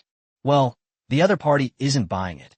The old butler then sighed, his face full of regret. They don't even take me seriously? Who is the other party? After listening, King Su gave a cold smile and suddenly became somewhat interested. He was very curious about who could be so disregarding even him. It's said to be the rising supernova, Su Ming. Oh, the champion of the youth championship. Su Tianwang was no stranger to this name. After all, their Dragon King Palace team not only lost the championship in that match, but was also defeated by the opponent in a 5-on-1 battle. This is unprecedented. As an outstanding talent in the Dragon King's Palace, Su Tianwang naturally had heard of it. If the good-for-nothing had simply been killed, that would be one thing. But he was killed after revealing my name. This Su Ming, he really doesn't take me seriously at all, does he? Is he looking down on me? Su Tianwang's eyes flashed with a cold light, and his tone gradually became sinister. What he cared about wasn't his brother's murder, but the feeling that he had been despised. Su Ming is currently enjoying great success in Jiangxing City, and being young and impetuous, it's inevitable that he'll become somewhat arrogant. Instead of offering kind advice, the old housekeeper added fuel to the fire. Interesting. In that case, I'll show him what it means to be outmatched and have a world beyond your reach. After saying that, he ignored the old butler and closed the door. The old butler did not linger and immediately turned and left. Not long after, he appeared in the study of the Su family patriarch. Master, everything has been taken care of. The old butler bowed respectfully to the elderly man sitting at the desk. Yes, let him handle his own brother's affairs. Su Tianxiang was a member of our Su family, and he was killed like that. Does the Su family really think we're all gone? The old patriarch, wearing reading glasses, spoke while looking at the newspaper in his hand. This old servant really doesn't understand why this matter has to be handled by the young master. The old butler voiced his doubts. Why use a sledgehammer to crack a nut? Let the heavenly king take action himself. He will naturally mobilize the power of the Dragon King's palace. We don't need the Su family's power at all. The old patriarch smiled faintly, seemingly not taking the matter too seriously. He was merely trying to save face for the family. With the power of the Dragon King's palace at our disposal, why not take advantage of it? Not only does it demonstrate the Su family's status in the Dragon King's palace, but it also eliminates those who look down on the Su family. It's practically perfect. The master of the house is wise. The old butler complimented. It's late, you should go downstairs too. The old patriarch waved his hand, indicating that the other party did not need to wait there. Yes. The old butler nodded, acknowledged, and left the study. That night, news from Jiangxing swept across the entire Longxia, shocking countless forces, large and small. The Dragongxia Kingdom has not seen such a large-scale battle for a long time. Under the weighing of the various affiliated guilds, although the various forces are engaged in open and covert struggles, none have dared to openly confront the other side. Jiangxing City not only broke through that barrier, but even tore it apart, causing the entire city's power structure to face a reshuffling. Even the Sword Tiger Guild couldn't escape the reshuffling. This forced the Dragon King's palace to take it seriously. Although Jiangxing City was only a level 3 city, they absolutely would not allow anyone to challenge the authority of the Dragon King's palace. The capital city, the conference room of the Dragon King Palace headquarters. Vice President Lu Yingxiong was also forced to convene an emergency meeting. Gentlemen, Qin Chuan from Jiangxing has been killed. What do you think? Lu Yingxiong's sharp gaze swept over everyone present, and he said in a deep voice. President Liu, isn't this undoubtedly a provocation against our Dragon King Palace? Whoever killed Qin, Chuan must die. Jiangqing City cannot be without a leader for even a day. We must elect the next president as soon as possible. Choosing a president is the right thing to do, but deciding who to choose is the real problem. The crowd below was noisy, and many people expressed their thoughts. Vice President Liu Shuwen, do you think this person is feasible? When it came to appointing the leader of the Sword Tiger Guild, one candidate immediately came to mind. Liu Shuwen? I've looked at his file. This guy's been a member for about 20 years, right? He's a pretty reliable candidate. Soon, others echoed this sentiment. According to the information, this person is very capable, but I'm afraid he might become uncontrollable in the future. The next second, someone immediately raised concerns. The meeting room was filled with ongoing debate and discussions, indicating that it was another sleepless night. Only Su Ming slept soundly. The next morning, sunlight streamed through the gaps in the curtains, casting a few soft rays of light. Su Ming slowly opened his eyes and was stunned for a few seconds before his consciousness gradually returned. He hadn't slept so comfortably in a long time. He sat up halfway in bed, stretched, yawned, and then got up, dressed, and got out of bed. He had one more thing to do today, which was to go to the treasure pavilion. Chapter 386, Spend this money however you like. Creep. As soon as Su Ming opened the door, he was met by Fei Shui walking towards him. Huh, you're up? I checked on you several times, and you were sleeping like a log. Fei Shui was slightly taken aback at first, but quickly recovered. You've been peeking at me several times? What do you mean? Su Ming's eyes widened slightly. What do you mean by peeping? Don't use such harsh language. Okay. I opened the door openly and honestly, okay? Fei Shui rolled her eyes at the other person, crossed her arms, and said coquettishly, But, don't you know I'm sleeping? Su Ming suddenly realized that this girl was a bit unreasonable. But you didn't lock the door. Who cares to look at that little earthworm? After Fei Shui finished speaking, she made a face at Su Ming before turning and leaving. Upon hearing this, Su Ming's lips twitched violently, and his face instantly turned bright red. He was both ashamed and angry. Yeah, Su Ming was internally screaming. That's outrageous. Absolutely outrageous. No. What do you mean, little earthworm? It's clearly called a prehistoric behemoth. Okay? Hateful. However, Su Ming really didn't want to argue with the other party on this topic any further, and he was extremely ashamed. So, after catching up with the other person, he changed the subject and asked, Is there something you need to talk to me about? Here, I made you breakfast. Eat up. At this moment, the two of them had arrived in the living room, and Fei Shui casually pointed to the dining table not far away. Immediately afterwards, she went back to watching TV, leaving Su Ming standing there. You silly girl, I didn't expect you to be so thoughtful. Seeing this, Su Ming felt a warmth in his heart, and the unpleasant things that had just happened were instantly forgotten. With a smile on his face and full of anticipation, he walked towards the dining table. But when he got to the table and saw the breakfast in front of him, the smile on his face froze. He slowly turned his head, looking at the nonchalant Fei Shui, and the muscles at the corner of his mouth twitched violently. Girl, you're up to no good? Are you trying to poison me? Su Ming couldn't help but point at the dark, murky mess on the table and complain. What? You don't like bread and fried eggs? At this moment, Fei Shui turned her head to look at Su Ming. Her big, scarlet eyes blinked, revealing an innocent and naive look. What? Bread and fried eggs? I'd believe you if you said it was charcoal. Thank you so much. Su Ming was speechless. You're welcome. Have some. If you like it, I'll make it for you again tomorrow. Upon hearing the other person thank her, Fei Shui immediately perked up again. All right, I'll pass. Please don't do it again. I beg you. Just walk out of this gate, and you won't even need to leave the villa complex to find a breakfast shop. You buy it, okay? You're a precious person. You absolutely cannot do such hard work as making breakfast. Hey, spend this money however you like. When Su Ming heard that the other party wanted to continue making breakfast, he was startled and quickly shook his head and waved his hands to refuse. He even tried to persuade them with kind words and finally took out a stack of Dragon Xia coins and put them on the table. Oh, spend as you please. Upon hearing this, Fei Shui's eyes lit up, and she quickly picked up the money on the table and clutched it to her chest, afraid that Su Ming would change his mind. After leaving the Red Clan territory, she came directly to Jiangxing City to find Su Ming, and then went on a series of escapes. They still feel a strong sense of wonder about this world. At the same time, she wasn't stupid. She knew the importance of money. No, what do you mean by that expression? Let me lay down 3 rules with you first. You are absolutely not allowed to leave the area of the Nebula Villa complex. Never get in a conflict with anyone, or kill anyone. Su Ming frowned, vaguely sensing that this girl was about to cause some trouble, and repeatedly reminded her.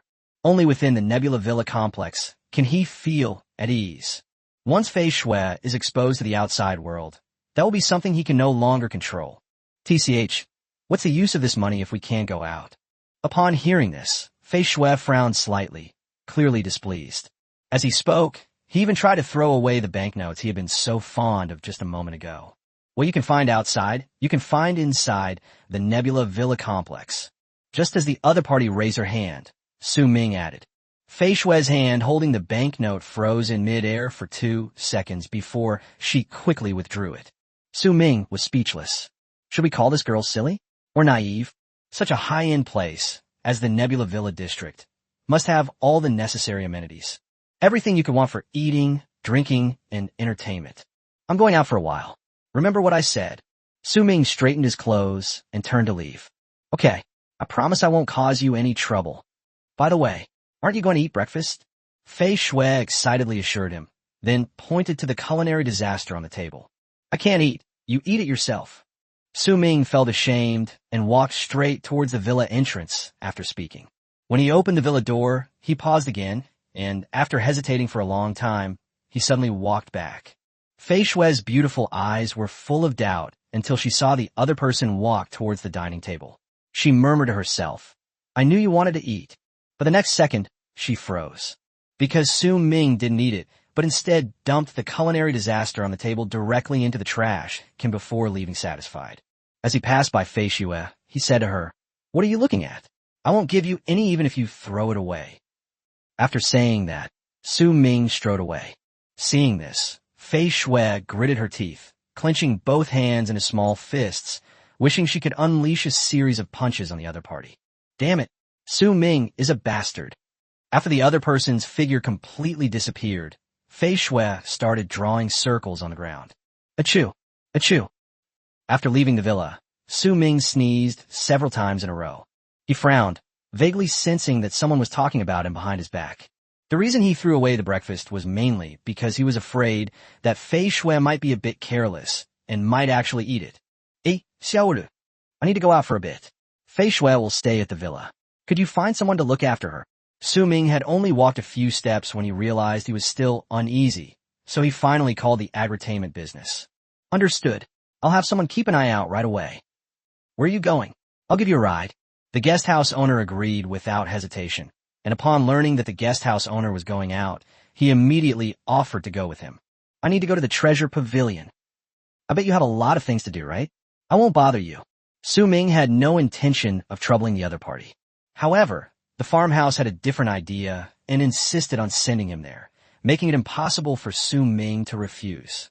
Left with no other choice, he had to accept the farmhouse's offer. Within 2 minutes, the other party's conspicuous red sport car came into Su Ming's view. After Su Ming got into the car, Nanjiale floored the gas pedal. The sports car shot off like a red beast. The sudden push made Su Ming hold his breath. He slowly turned his head, looking at the other person as if he were looking at a lunatic. Brother Su, sit down. I'll get you to the treasure pavilion as quickly as possible. The farmhouse owner assured him with a smile. Actually, it's not that urgent. Su Ming felt a little apprehensive looking at the other person's small eyes, which were almost squinted into a line, and seeing them driving so fast. The agri-tainment businesses then slowed down. About 20 minutes later, they arrived at the treasure pavilion. As they entered the gate, 2 slender young women in bodycon skirts and business attire immediately greeted them. Are you 2 gentlemen together? Is there anything you need? Su Ming nodded and politely asked, Is Lin Anqi here? Yes, please have a seat in the rest area first. The other party led Su Ming and his companion to the rest area to wait. He then took out a walkie-talkie, seemingly calling Lin Anqi. Brother Su, Are you going to sell all the spoils you got from the Zhang family battlefield? The guest house owners weren't stupid. They quickly figured out the other party's intentions. Right. Su Ming nodded, without denying it. It's better for me to benefit from the good deal than for the baibao to benefit from it. The guest house owner moved his chair closer. You need it. Su Ming turned to look at the other person, his eyes filled with a hint of suspicion. Yes, we need it. Brother Su, you must have looted quite a bit of equipment by now, right? How about you sell me all the rare and above quality items? The price is definitely higher than at the baibao store. The farmer looked at Su Ming with a serious expression, not like he was joking. If you need it, then of course I'll sell it to you. You don't need to pay more. Just pay the price from baibao. Su Ming shrugged. It didn't matter who he sold to. Since his own brother needed it, he would sell to the agri-tainment business first.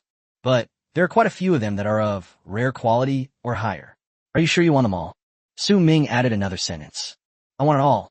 I can eat as much as I want. The farmhouse owner nodded in affirmation. Su Ming also believed in the farmer's financial strength. The farmer was known as one of the richest people in Jiangxin. While waiting for Lin Anshi, Su Ming helped the farmhouse organize the necessary equipment and placed it separately in 2 storage rings. Look, it's all here. Consider these 2 storage rings a gift. Su Ming readily handed the 2 storage rings he had sorted out to the farmhouse. Then I won't stand on ceremony. The farmhouse owner smiled and accepted the storage rings, then proceeded to inventory the equipment inside the 2 rings. Rare quality equipment, weapons plus armor, a total of 690 pieces. Epic equipment, weapons plus armor, a total of 134 pieces. Don't bother calculating. I'll just give you a wholesale price. Rare ones cost 1 million each. Epic ones cost 3 million each. Seeing that the other party was constantly calculating prices on their phone, Su Ming spoke up. Aren't you being at a huge disadvantage here? The farmhouse owner was slightly taken aback. The price Su Ming offered was practically a steal. Even a random, rare quality weapon costs 1 or 2 million, not to mention armor, whose value is more than double. We're all brothers. No need to talk like this. Su Ming waved his hand, not caring much about the prices. Let alone 1 million yuan apiece. If a farmhouse were to ask him to give it away, he would do it. However, he knew the other party's character. Su Ming dared to give it away, but the farmhouse wouldn't dare to accept it. But the price was promised to be higher than at the 100 Treasures Pavilion. Brother Su, if you do this, I'll be the one taking advantage of you. The agri-tainment business owner shook his head, feeling that this was inappropriate. Enough with the nonsense. It's settled then. Besides, we might need your help in the future, so consider this an advance payment. Su Ming's tone was firm and left no room for refusal. All right, thanks a lot, Brother Su. I'll have someone transfer the payment to your account later. The agri-tainment businesses had no choice but to reluctantly accept this arrangement. If you encounter any difficulties in the future, you must let me know. Also, if you need anything from our farm, just let us know. The agri-tainment business also solemnly explained to Su Ming. Su Ming chuckled and raised his hand to give an okay sign. Seeing this, the farmhouse owner was satisfied and put away the storage ring. This deal, worth 1.1 billion, was concluded in the midst of their conversation and laughter. At this point, Lin Anshi finally arrived late. If she found out that she had lost a $1 billion order to a farmhouse because she was a few minutes late, she would probably vomit blood on the spot. Mr. Su, Mr. Gnome, I'm sorry to have kept you waiting. Lin Anshi's tone carried a hint of apology. Sister Chi, there's no need for us to be so polite. Seeing how serious the other person was, Su Ming couldn't help but find it a little funny. Mr. Su, this isn't a store. If you're caught being impolite, your wages will be docked. Lin Anshi continued to explain with a smile. Oh, okay. Su Ming nodded, indicating his understanding. Mr. Gnome, if you're tired, there's a restroom over there. Would you like to lie down for a while? Lin Anshi suddenly reminded her. Upon hearing this, Su Ming couldn't help but feel curious. The guest house owner was making a deal with himself just a minute ago, and now he's starting to feel sleepy? There's no reason for it? So, with a puzzled expression, Su Ming turned to look at the farmhouse next to him. At the same time, Nanjiale turned to look at Su Ming. The two locked eyes. Su Ming, Formosin. It took them a while to realize what was happening. I'll say it again, I just have small eyes, I wasn't asleep. I'm not sleepy. The farmer was so excited that he stood up from his seat, gesturing with his hands as he explained to Lin Anchi. Feel sorry. I am sorry. Lin Anchi then realized what was happening and quickly apologized. Seeing that the other party had admitted their mistake, the guest house owner sat back down, satisfied. Mr. Su, is there anything I can help you with this time? Lin Anchi turned her gaze to Su Ming. She had also heard a little about the recent battle in Jiangcheng City. Although she didn't know the specifics, Lin Anchi had a feeling that Su Ming was also involved. And sure enough, they're here to sell the stolen goods right away. She didn't quite believe it when they said the other party wasn't involved. Sister Chi, thank you for your help. Su Ming had a faint smile on his face as he casually placed a black plastic bag on the table. Upon seeing this, Lin Anchi frowned slightly. The black plastic bag in front of her felt heavy, as if it contained quite a lot of things. Chapter 388, I just want to rub against his boss's corpse. What exactly is it? Lin Anchi stepped forward, filled with doubt and curiosity. The moment she opened the black plastic bag, her beautiful eyes widened in disbelief. She remained frozen for a few seconds before slowly turning her head to look at Su Ming, her eyes still filled with shock. Mr. Su, you want to work again? Lin Anchi was so shocked that she could hardly speak coherently. Su Ming was speechless when he heard the other person mention doing work. He knew in his heart that this time, even if he jumped into the Yellow River, he would never be able to clear his name. In Lin Anchi's mind, he had already become a complete robber. Would you believe me if I said, I found it? Su Ming couldn't help but try to defend himself. I don't believe it. Lin Anchi shook her head and said slowly, Brother Su, you didn't pick this up, did you? Didn't you kill most of these people? The guest house owner mistakenly thought the other party was being modest and went straight up to deliver the final blow. Upon hearing this, Lin Anchi's gaze towards Su Ming became increasingly strange, and she even couldn't help but swallow. Sure enough, I was right from the start. Su Ming is a habitual murderer and robber. At this moment, Lin Anchi became even more certain of her thoughts. Su Ming glanced sideways at the farmhouse, as if to say, Do you want me to interrupt? The agritainment business owner realized he had said the wrong thing. Sister Chi, don't misunderstand, these really were found. Of those hundreds of people, Brother Su didn't kill a single one. After thinking about it, the farmhouse owner felt it was necessary to clarify things for Brother Su. Killed hundreds of people, but the idea of a farm stay sounded completely different to Lin Anchi. Please stop talking, okay? Su Ming put on a look of utter despair. In Lin Anchi's memory, he was a complete serial killer. Oh dear, the farmer slapped his forehead hard, realizing he had said the wrong thing again. The two additional attacks solidified Su Ming's identity as a serial killer. Ahem, Sister Chi, thank you for all of this. Su Ming composed himself, coughed twice, and then changed the subject, bringing it back to the main topic. However, I still want to remind you of something. Stop.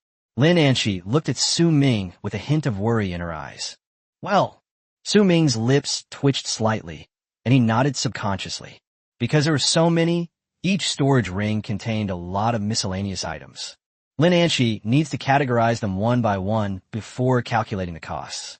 One person's speed is very limited, so she had to ask Manager Li Kong for help. Upon learning that their major client, Su Ming, had arrived, Li Kong immediately brought 10 people with him to help Lin Anchi with the inventory. Mr. Su, it's been a long time. When Li Kong saw Su Ming, he immediately came forward, his face full of flattery. By the way, I have a few boss corpses I want to sell. Su Ming suddenly remembered that there were still some corpses piled up in his storage ring. Of course, Mr. Su, this way please. Upon hearing this, Li Kang's smile grew even brighter. In his eyes, it was all money. This is a true big spender, no less than those big families. Su Ming narrowed his eyes slightly, glanced at Li Kong, and then turned to look at Lin Anchi, who was concentrating on sorting. Mr. Su, don't worry, as long as it's a deal you place. All the sales will go to Xiaoqi. Having been in the manager's position for a long time, Li Kong was quite perceptive and quickly discerned Su Ming's concerns. The sales are made by the employees, and, as the manager, he only earns a little less. As long as he can hold on to this big client, he will have achieved his goal. Su Ming nodded in agreement. Come on, Mr. Su, this way please. Li Kong immediately made a gesture of invitation, indicating that the other party should follow him to the place where monster corpses were examined. Xiaolu, I'm leaving this to you. Before leaving, Su Ming gave the farmhouse a special instruction. Rest assured, the farmhouse owner raised his hand and gestured okay. Then, Su Ming followed Li Kong through a long corridor and arrived at a spacious room. He had been here before. It's the place where they specifically inspect monster corpses. The air was thick with the stench of blood, because there are other people in the room at this moment. The other party was also selling corpses. Name, Harry Pig King. Level, 40. Su Ming's gaze was quickly drawn to the monster corpses being sold by the other party. This is a level 40 dungeon boss from another city. Mr. Su. Seeing that Su Ming was somewhat distracted, Li Kong called out to him several times. Manager Li, wait a moment. After Su Ming finished speaking, he walked towards the enemy's boss corpse. This is a golden opportunity. How could the boss possibly miss out on something that's practically free? Sir, please stop. Just as Su Ming approached the body, the other party's inspection personnel immediately stopped him. This also caught the attention of the sellers. The seller turned to look at Su Ming, his gaze sweeping over him. I meant no harm. I just wanted to go up and touch this boss's corpse. Su Ming shrugged and said with a smile, We are very sorry, but we do not allow outsiders to touch the corpse. The testing personnel promptly rejected Su Ming's request. Su Ming turned to look at Li Kong. His intention was quite clear. He wanted Li Kong to speak up and do him a favor. Mr. Su, I'm very sorry. This is the rule of our 100 Treasures Pavilion. To preserve the body's integrity, no one except the seller and the inspector may touch it. Li Kong explained with an apologetic expression. Can't I even touch it once? Su Ming frowned slightly, trying to persuade the other party to make an exception. Sorry, this is a hard and fast rule. Li Kong shook his head, indicating that he could not meet Su Ming's nonsensical request. Who in their right mind would like to touch a corpse? This strange behavior made Li Kong even more wary, and he refused to let the other party touch him no matter what. All right. Su Ming was helpless. He couldn't just fall out with Baibao just to touch the corpse, could he? Mr. Su, this way please. Li Kong then pointed to the open space on the other side. Bang! After Su Ming reached the designated area, he had a sudden thought and waved his hand. One after another, horrifying boss corpses appeared out of thin air on the open ground, emitting a muffled sound. Among them are the Earth Dragon, the Lich King, the Orc Chieftain, and King Arthur. Li Kong stared blankly at the corpses of the bosses before him. Even the inspectors standing nearby were stunned. These corpses are clearly rarer and more powerful than the seller's spiky Pig King. The seller was also dumbfounded. He had initially felt a little smug when he saw Su Ming trying to get closer to his boss's corpse. Only then did he realize that the clown was himself. Chapter 389, A Free Undead Boss. Li Kong subconsciously swallowed and couldn't help but take 2 steps closer. His gaze finally settled on the corpse of the King Arthur, boss, and lingered there for a long time. The sheer toughness of that deep blue armor was evident to the naked eye. Moreover, the area covered is almost the entire body, so you can imagine how difficult it is to kill the opponent. If the armor on its body were used to create equipment, at least 10 pieces of epic armor could be made, or even legendary armor. Thinking of this, Li Kong couldn't help but gasp. He turned to look at Su Ming with a slightly excited expression. As expected, a big spender is a big spender. Once they make a move, it's extraordinary. Name your price. Before Li Kong could speak, Su Ming spoke first. Mr. Su, of the 4 corpses you brought this time, 3 are not ordinary. The package price is 500 million. What do you think? Li Kong raised his hand and held up 5 fingers, saying excitedly. When the seller next door heard the price of 500 million, his eyes widened in surprise. He glanced back at his spiky Pig King, his lips twitching slightly. This is a level 40 boss corpse. How come it only sold for 30 million? Why is there such a big price difference? He was unconvinced, so he went up to the inspector and argued. Even if his boss corpse is level 50 and of higher quality, the price difference is still too great, isn't it? Sir, those boss corpses of his are clearly not ordinary boss corpses. Look, that corpse covered in armor is a treasure from head to toe. The armor alone could be used to create countless pieces of armor. And those orc-like corpses, even just the bones look incredibly hard. They could be used to forge not only high-quality armor, but also weapons. The inspector was also helpless. Su Ming's boss corpse could crush the opponent's Spiky Pig King in every aspect. Prices naturally rise accordingly, making the two incomparable. Upon hearing this, the seller turned to look at the Spiky Pig King in front of him and was momentarily speechless. The inspector was right, and he had no rebuttal.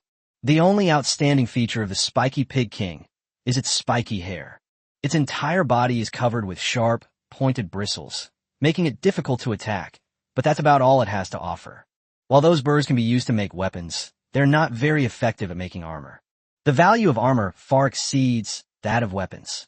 The seller became increasingly envious as he looked. He was filled with jealousy. 500 million is quite a price. But Su Ming was not satisfied.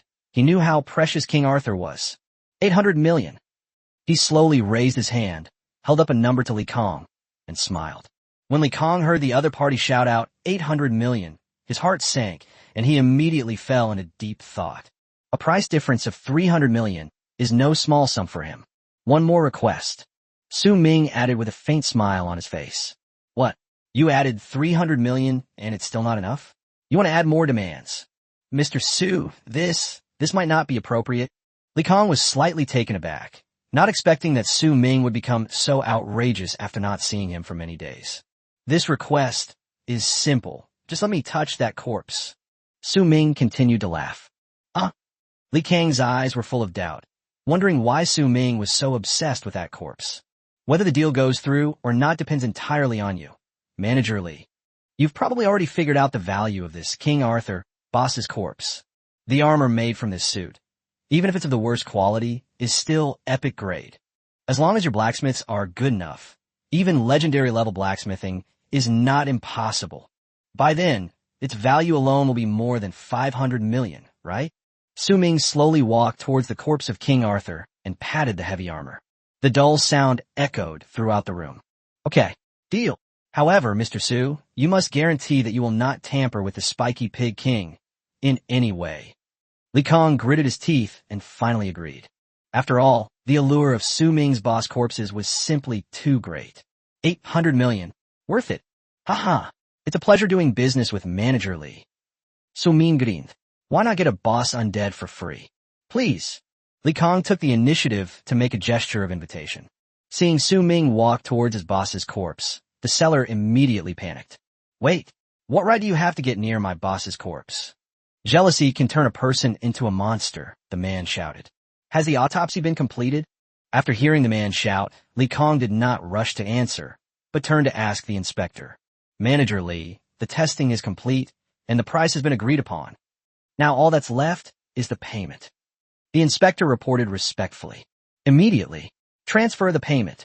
Without wasting any words, Li Kong gave him a direct order. Yes. The inspector nodded repeatedly, not daring to delay, and immediately summoned other service staff to process the paperwork. Within 2 minutes, the person received the payment from Bai Baoj. Mr. Su, I'm sorry to have kept you waiting. Li Kong invited Su Ming to come forward and touch the corpse again. The seller stared blankly at the text message on his phone, lost in thought. From this moment on, the corpse of the Spiky Pig King no longer belonged to him, and he no longer had the right to interfere with how the other party disposed of it. Sir, our transaction is complete. This way, please. The waiter gestured towards the door, indicating to the seller that they could leave. Although the seller was somewhat displeased, he still followed the waiter's instructions and left the room. Holy crap, this kid is seriously fat. 800 million. The seller was still muttering to himself after leaving the room. Unaffected by the man, Su Ming had already stepped to the corpse of the Spiky Pig King. He first deleted the undead information of an orc infantryman, and then slowly began to extract its undead information. 1 second. 2 seconds. It wasn't until 35 seconds later that a message appeared in Su Ming's eyes. Information extracted from the undead of the Spiky Pig King. Seeing this, Su Ming's lips curled slightly. Li Kong and the inspector, standing to the side, were completely bewildered and had no idea what the other was doing. That's it. Seeing that the other party had left the corpse of the Spiky Pig King, Li Kang's face was filled with doubt. Chapter 3: 90 Bold Ideas. Su Ming smiled and nodded. Li Kong and his companion were completely dumbfounded. Then, He winked at the inspector. Upon seeing this, the inspector immediately understood and quickly stepped forward to re-examine the carcass of the spiky pig king. He finished the inspection in just a few minutes. He nodded to Li Kong, indicating that everything was normal and no abnormalities were found. At this moment, Li Kang's anxiety subsided. As long as we can confirm that Su Ming wasn't behind this, then everything is fine. Soon, they also examined Su Ming's boss's corpse, and after confirming that there were no problems, they immediately transferred the money to Su Ming. I have to admire their efficiency. My phone beeped with a message notification shortly after I signed the documents. He slowly looked down. Dear user, you have received a deposit of 800 million yuan into your car number 383-8438. Your current balance is 413,170,000.5 yuan. Seeing the money arrive in his account, Su Ming couldn't help but smile slightly. The increase in the amount made him feel happy. At that moment, a bold idea came to Su Ming's mind. His smile gradually became exaggerated. Li Kong felt a chill run down his spine. Mr. Su, please don't smile at me like that. I am scared. Li Kong swallowed hard, his hands unconsciously adjusting his collar to make sure his buttons were fastened. Manager Li, I have a favor to ask. Su Ming slowly walked to the other person's side, put his hand on the other person's shoulder, and his face was full of smiles. An unreasonable request. Mr. Su, please speak. Li Kong frowned slightly, vaguely sensing that the other party had no good intentions. But as a major investor, Su Ming had to give the other party a chance to speak. Whether or not they agree is another matter. Your treasure pavilion must have collected quite a few boss corpses, right? As Su Ming spoke, he bumped into the other person with his body, trying to get closer to him. Yes, there is, but... Mr. Su, what are you trying to do? Li Kong frowned and turned to look at Su Ming. The other party's request to touch the spiky boar king was already puzzling, and now he was asking about the corpses of other bosses. Isn't it obvious that the other party still wants to touch the corpses of other bosses? Nothing. Can I just borrow it to take a look? Su Ming revealed an extremely kind smile, looking like an innocent young man. I'm sorry, Mr. Su. I already made an exception for that spiky pig king. If I agree to your request and the higher-ups find out, I'll lose my job as manager. Li Kong shook his head and directly rejected the other party. He really couldn't figure out the other party's intentions and dared not take the risk. Moreover, it is clearly stipulated from above that those corpses are not allowed to be touched by unrelated personnel. If I agree to that, it would be a violation of regulations. Manager Li, you're really a spoilsport. Su Ming felt a pang of disappointment when he saw that the other party had rejected his request. Feel sorry. Li Kong apologized again, saying that he was also powerless to help. I'll buy it. Is that okay? Su Ming casually pulled up a chair, sat down, and looked up at Li Kong. He refused to believe that Bai Baoj would turn down money. Since they buy monster corpses, it means they can also sell monster corpses. Mr. Su, you're joking, right? Li Kong was slightly taken aback, realizing that Su Ming seemed willing to go to any length for those corpses. I'm not kidding. I want the corpse of a level 30 or higher boss. I want as many as you can. Su Ming's lips curled up slightly, forming a meaningful smile. He currently has a huge sum of over 4.1 billion in his account. This doesn't even include what Lin and Shi and the others are currently taking stock of. Once they've finished settling the accounts, it'll probably be another huge sum of money. Mr. Su, you should think this through. The price we charge for corpses isn't cheap. Li Kong offered a cautious reminder. The monster corpses they collect at the treasure pavilion are for making weapons or armor to sell. Its value must far exceed that of a simple monster corpse. If someone wants to buy a monster's corpse, the selling price will naturally be several times higher than the purchase price. This is a shrewd businessman. Money's not a problem.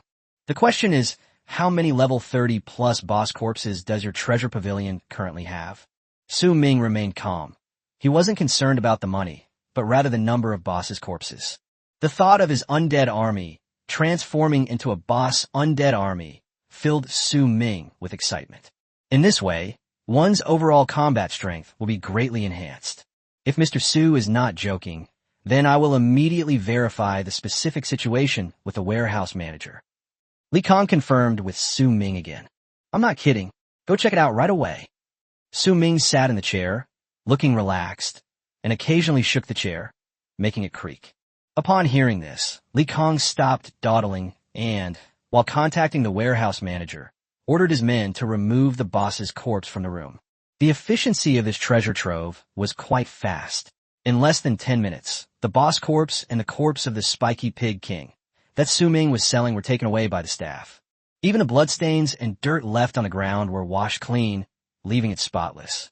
Li Kong then received a call back from the warehouse manager. He returned to Su Ming's side only after confirming the information. Mr. Su, I have verified that there are currently 13 boss corpses stored in the warehouse of Bai Baoj in Jiangxing City. These are level 30 boss Tyrant Bear, *4, priced at 60 million. Level 30 boss Black Wine Tiger, *5, price 60 million. Level 40 boss Iron Skin Crocodile, *3, price 90 million.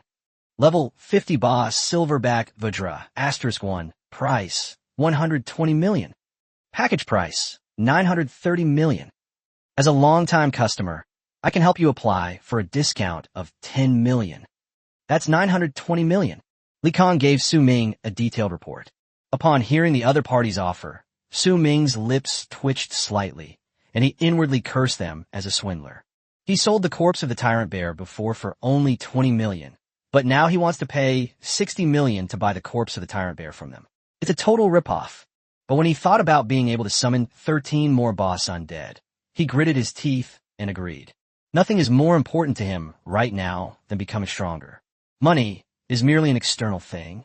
Chapter 391. Stay away from Li Kong and maintain moral integrity. When Li Kong heard Su Ming agree, he was overjoyed. It was another deal worth nearly 1 billion yuan. Okay. Mr. Su, I'll arrange it right away. Li Kong nodded repeatedly and immediately contacted the warehouse to have all of Boss's corpses moved over.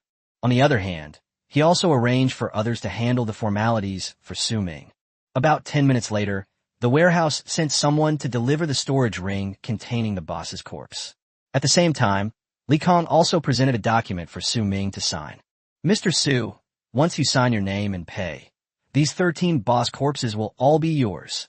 Li Kong, with a fawning smile on his face, handed the documents to Su Ming before releasing the boss's corpse from his storage ring. As one boss corpse after another appeared out of thin air on the open ground, Su Ming's heart couldn't help but beat faster. The eyes that looked at the corpse were filled with burning desire. Without saying a word, he quickly picked up a pen, signed his name, and paid 920 million Longxia coins. With the notification sound of payment deduction coming from their phones, their transaction was successfully completed. Mr. Su, it's a pleasure doing business with you. From this moment on, these corpses are yours. Li Kong smiled broadly, pointed to the corpses in the open space ahead, and laughed. Su Ming ignored him and eagerly headed straight for the boss corpses. While walking, I casually deleted the undead information of 13 orc infantry to make room for the 13 bosses in front of me. This is the level 50 boss, the Silverback King Kong. He reached out and touched the small, collapsed mountain in front of him. Its metallic silver-gray fur was stained with dried blood and dust, and had lost its former luster and majesty. And that broad, muscular back. You can tell at a glance that he has explosive power, as if he could withstand 1,000 pounds of force. He is definitely not to be underestimated. Information extracted from the spirit of the Silverback Vajra. As a notification flashed before his eyes, Su Ming's lips curled into a slight smile as he moved towards the next boss corpse. Iron-skinned, giant crocodile. Its steel-like skin and mouthful of sharp fangs have already revealed its strength. Information extracted from the undead of the iron-shelled crocodile. Information extracted from the undead of the iron-shelled crocodile. Information extracted from the black wind tiger's undead. Su Ming touched each one by one and quickly extracted all their information about the dead. At this moment, a satisfied smile appeared on his face. Mr. Su, are you going to put it away? If your storage ring can't hold it all, I can sell you a few storage rings with various storage spaces. Seeing that the other party had been touching the body for nearly 10 minutes and still had no intention of putting it away, Li Kong mistakenly thought that the other party might not be able to fit it in their storage ring, and enthusiastically reminded them. No, that's not it. Su Ming withdrew his hand from the boss's corpse and walked towards Li Kang's location. So what are you doing here?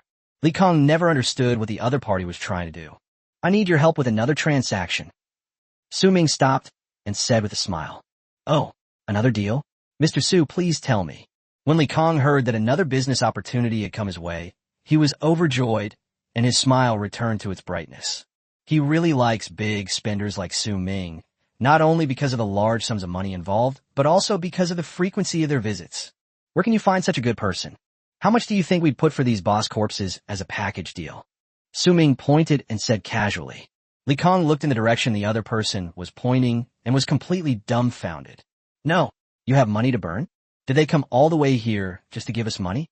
Something's not right, absolutely not right. Li Kang's mind raced. He sensed that things weren't so simple.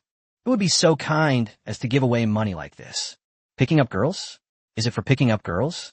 Li Kong had a flash of inspiration and suddenly thought of his employee, Lin Anshi. The other party specifically requested that Lin Anshi place the order. The orders he's placing now should all be attributed to Lin Anshi. Damn, Su Ming is really going all out. You play it like this? Don't even mention Lin Anshi. I'm already smitten. Li Kong muttered to himself. Manager Li? Seeing that the other person was lost in thought and remained silent for a long time, Su Ming couldn't help but speak up to remind him. I'm sorry. Li Kong then came to his senses and quickly apologized. He then added, Mr. Su, you'll lose a lot of money if you sell this. Are you sure? Li Kong repeatedly reminded him. Sure. Su Ming nodded. He had already extracted the information from the undead, and to him, these corpses were now just simple corpses. Ugh. Tyrant Berry purchase price, 18 million. Black Wind Tiger recycling price, 18 million. Iron-shelled giant crocodile recycling price, 25 million. Silverback Vajra buyback price, 35 million. The package price for all 13 bodies is 272 million. As a longtime client, I'm willing to offer Mr. Su 280 million. Li Kong quickly calculated the price and reported it to him. Although Su Ming had already prepared himself to be ripped off, the corner of his mouth still twitched slightly when the other party actually quoted the price. It's a total ripoff. They bought it for 920 million, but only spent 280 million to buy it back. Good heavens, they made over 600 million. Have to. Su Ming had no choice but to accept the trap. He had already achieved his goal. Upon hearing this, Li Kong was overjoyed, never expecting Su Ming to agree so readily. Mr. Su, you're incredibly generous. Actually, gender doesn't need to be so strictly defined. Li Kang's face was full of fawning smiles. Upon hearing this, Su Ming frowned slightly. His gaze towards the other person gradually changed, and he unconsciously took 2 steps back. Maintain a safe distance from Li Kong. The other person gave him a strange feeling. The procedures were very simple and were completed in just a few minutes. Seeing that he had received the deposit notification on his phone, Su Ming quickly left the room without looking back. Stay away from Li Kong and keep yourself clean. Mr. Su, why are you in such a hurry? Wait for me. Li Kong followed closely behind, constantly calling out to Su Ming. After a few quick steps, Su Ming finally traversed the long corridor and returned to the vast hall of the treasure pavilion. He couldn't help but breathe a long sigh of relief. Mr. Su, your belongings have been inventoried. Here is the list. Upon seeing Su Ming, Lin Anshi immediately went to greet him and handed him a stack of documents. The list above is filled with a dense array of product categories, prices, and quantities. Chapter 392, it's not that I don't want to, it's that I dare not. Su Ming lowered his gaze and looked directly at the settlement amount. 5.47 billion. Make a deal.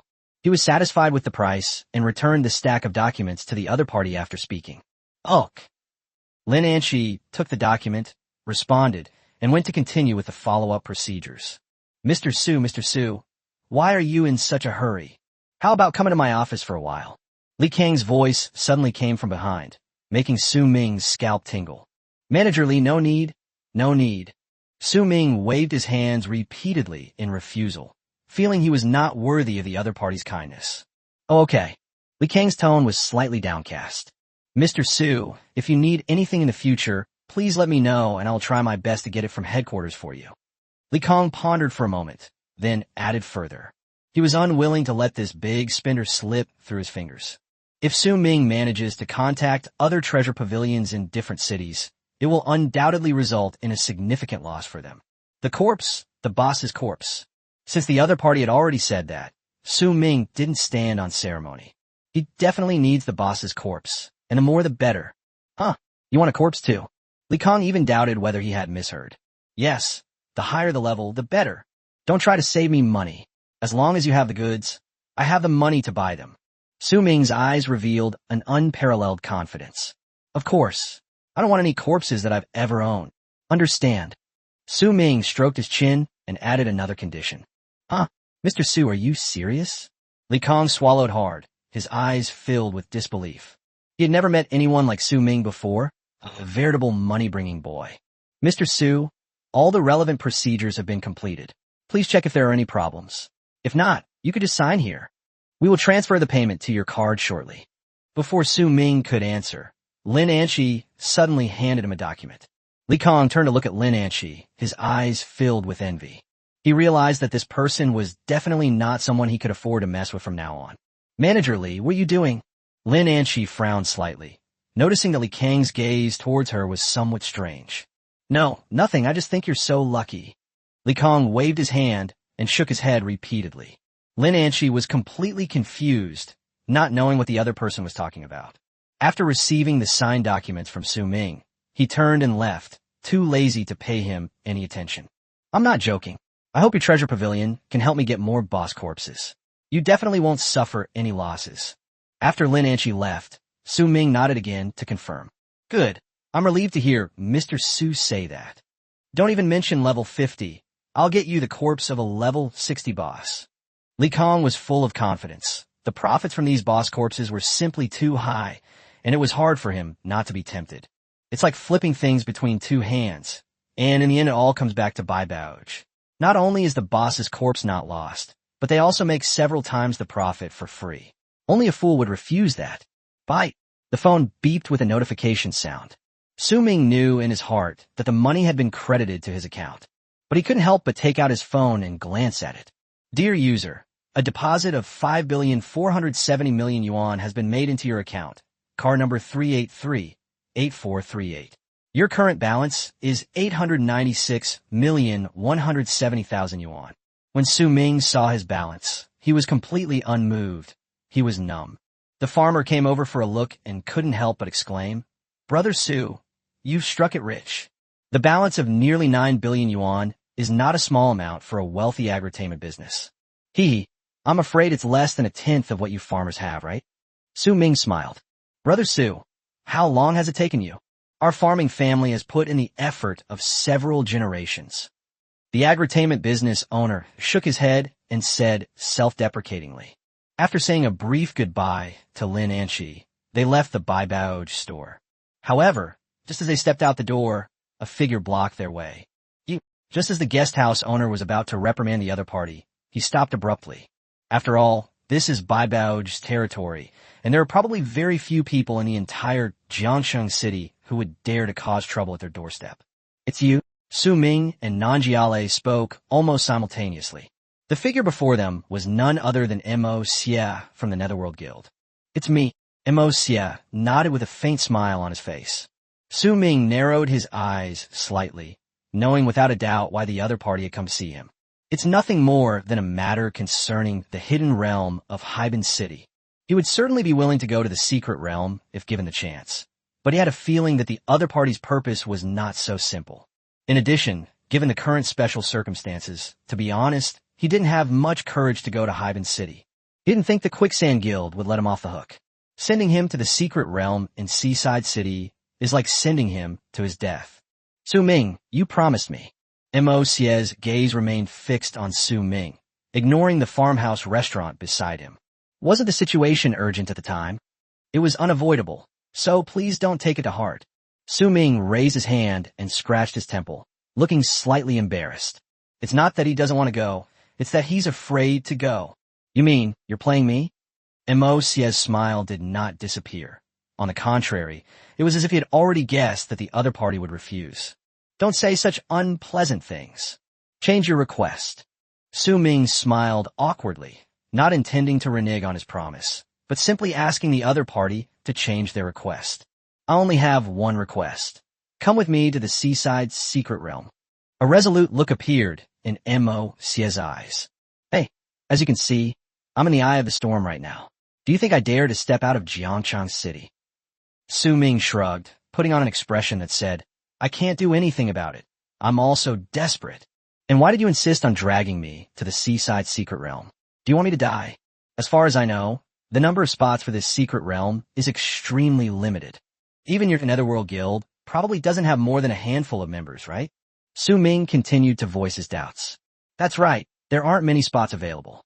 Our Netherworld Guild only has 2. Mo Xie did not deny it, but clearly told the other party how precious this spot was. Upon hearing that there were only 2 spots available, not only was Su Ming surprised, but the agritainment business was also incredulous. There were only 2 spots available, and they were willing to give up one of them to Su Ming? Isn't this just offering unsolicited favors? Or is it something they're up to? Chapter 393 The Deal is completed. When Mo Xie saw their astonished expressions, he simply smiled calmly. He glanced around. The place was bustling with people, not suitable for conversation, so he suggested, let's find somewhere else to talk. Upon hearing this, Su Ming exchanged a glance with the farmhouse owner. The farmer shrugged, indicating that he didn't care. After all, the other party wasn't looking for him, and it mainly depended on Su Ming's intentions. Let's go. Su Ming hesitated for a moment, but finally agreed. The 3 of them walked through Baixin Street and arrived at a coffee shop. The waiter greeted us warmly. What would you like to drink? Su Ming took the menu handed to him, his brows furrowing slightly. He rarely visited this kind of store, and was surprised to find that he only recognized the Arabic numerals on the sign. As for those strange drink names, he didn't recognize any of them. He glanced at Mo Xie and the farmhouse restaurant out of the corner of his eye. Both of them had casually ordered from the menu, leaving him alone. I really wanted to say something like that, but unfortunately neither of them said anything. They just pointed at the menu. Wouldn't it be very embarrassing if I said, I didn't understand it at this moment? Ordering the most expensive one should be the best, right? Su Ming muttered to himself. Finally, his eyes fell on a drink called Black Storm, priced at 99 yuan. Give me a Black Storm, that's it. Su Ming returned the menu to the waiter and said something at the same time. Ugh. The waiter took the menu, smiled professionally, nodded, and then left. All right, tell me. Su Ming interlaced his fingers, propped his elbows on the table, and stared at Mo Xie with an interested expression, anticipating the other's answer. Mo Xie decided to drop the pretense and lay his cards on the table. All right, to be honest, the one who invited you to participate in the Seaside Secret Realm isn't actually our Netherworld Guild, but the Flying Dragon Guild from Shuncheng. He knew in his heart that if he didn't tell the truth, Su Ming would never agree to his invitation. If it were him, he wouldn't accept it either. After all, he doesn't believe in free lunches. Flying Dragon Guild? How did this get involved with the Flying Dragon Guild again? Su Ming was puzzled. He had no connection with the Flying Dragon Guild.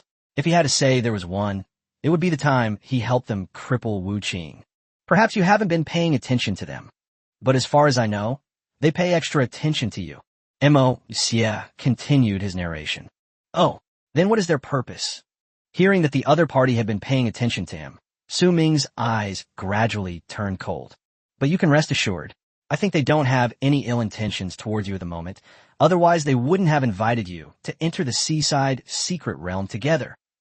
This is a level 50 dungeon. It's a once-in-a-lifetime opportunity for anyone. Mo Xie repeatedly emphasized and reminded everyone of this opportunity to enter the secret realm. He hoped that Su Ming wouldn't be ungrateful and waste such a good opportunity. Countless people would fight tooth and nail for a chance to get one. They're practically begging him to join, offering him a spot. He needs to think about it some more. If others find out, they'll probably be furious. All right, even if they meant no harm, but why would your Netherworld Guild be willing to give up such a precious spot?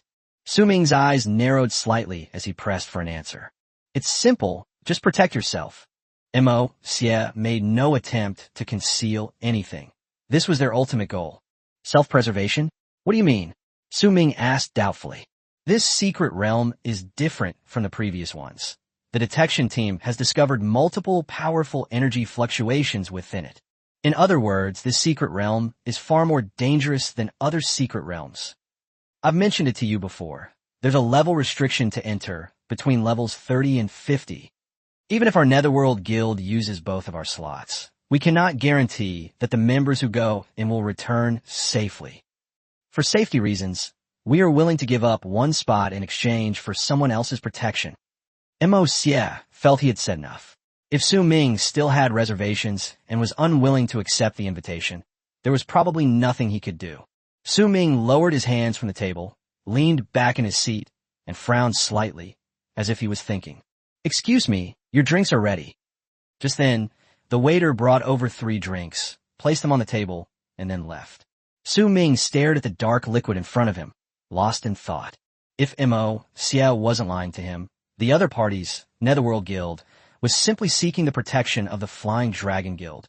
That's barely acceptable. The prerequisite for becoming stronger is to stay alive.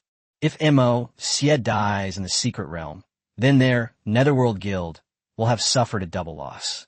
But why did the Flying Dragon Guild specifically request me? Is it simply a matter of trying to win him over? Or perhaps you want to rely on your own strength?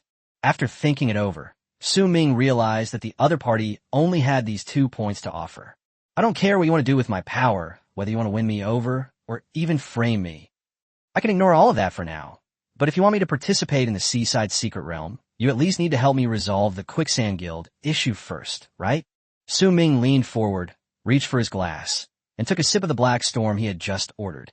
That bite wasn't big, but it made Su Ming's expression freeze. 1 word, bitter. 2 words, bitter and astringent.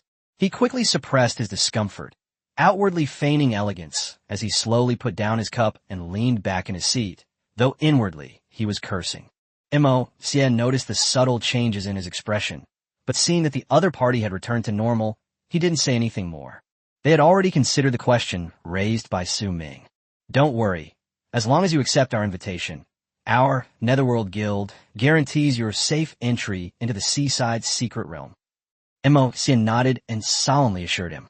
"Sure. Deal." After receiving the other party's assurance, Su Ming gladly accepted their invitation.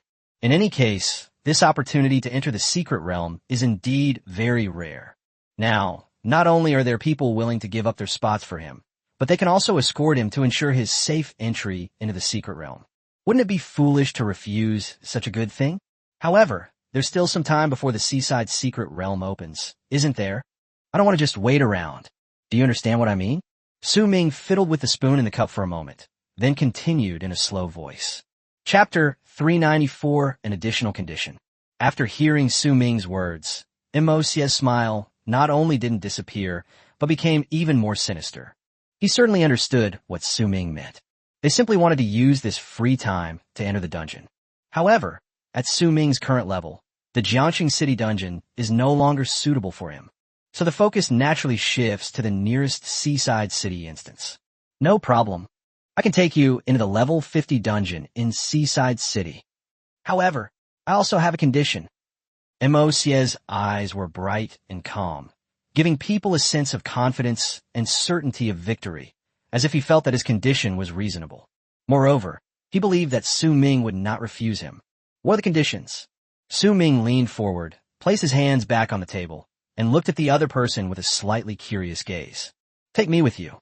In Seaside City, only by bringing me along can you safely enter the instance and avoid being ambushed by the Quicksand Guild during this time. This is a prerequisite and also a necessary condition."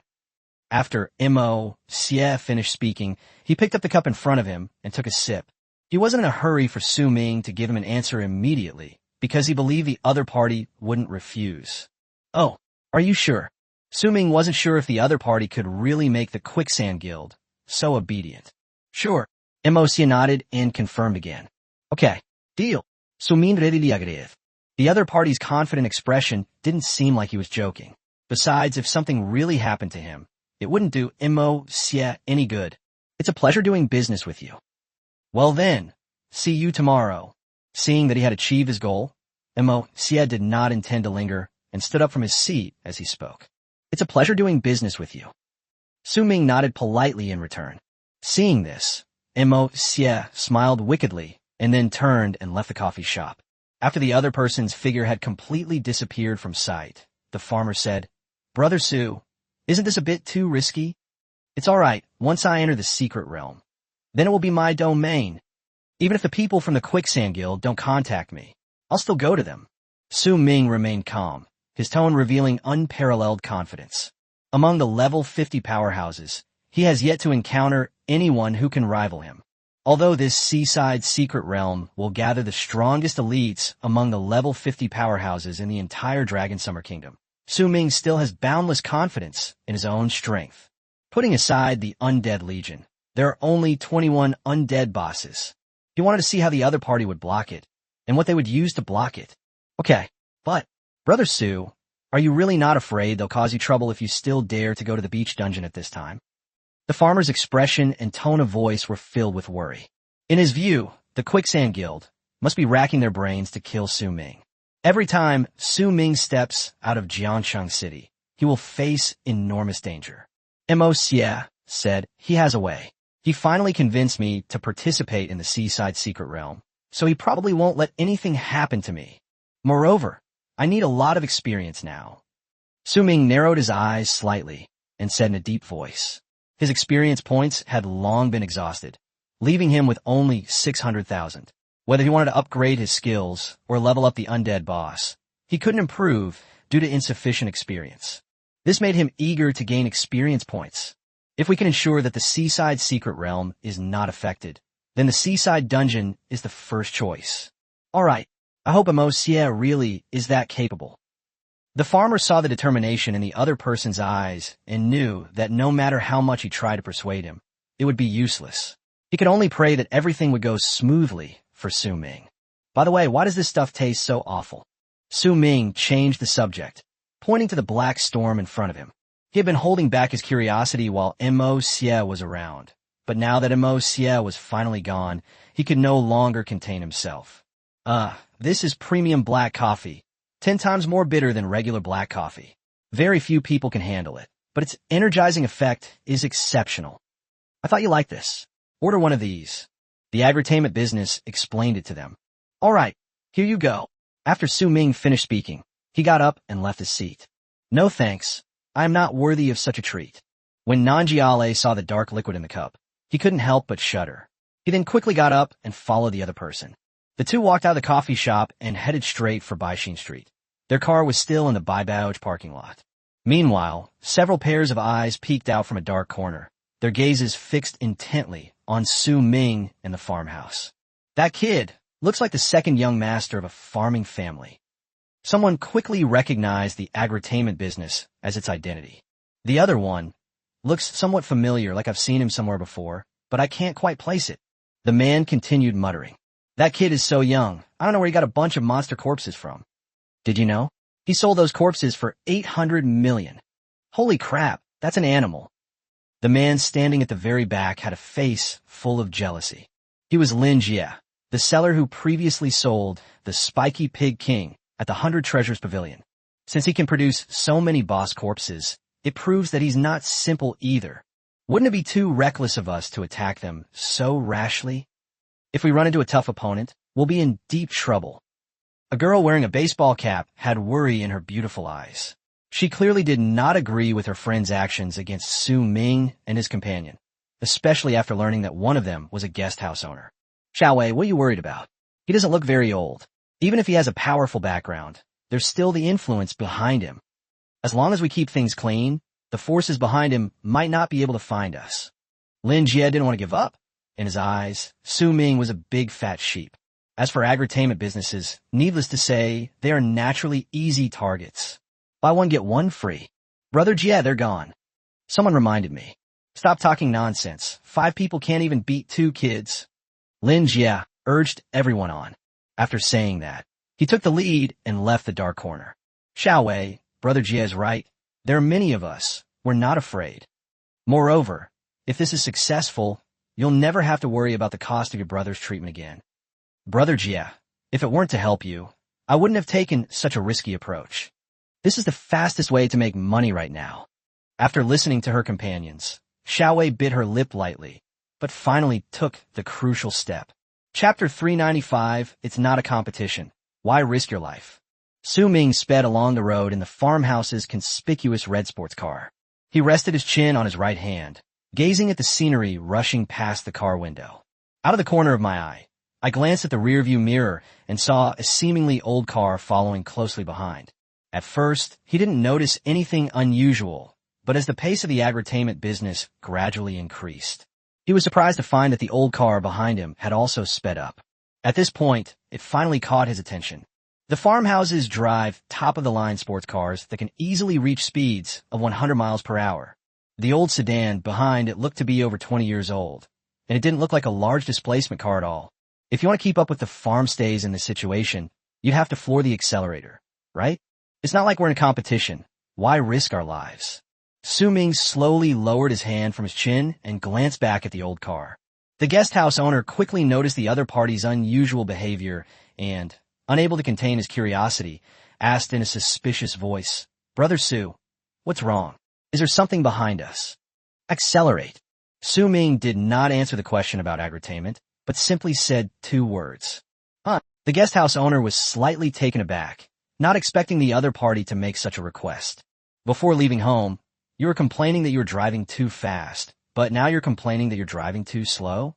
All right, since you like excitement, Brother Su, then I'll naturally play along. The smiles on the faces of the farmers gradually became exaggerated.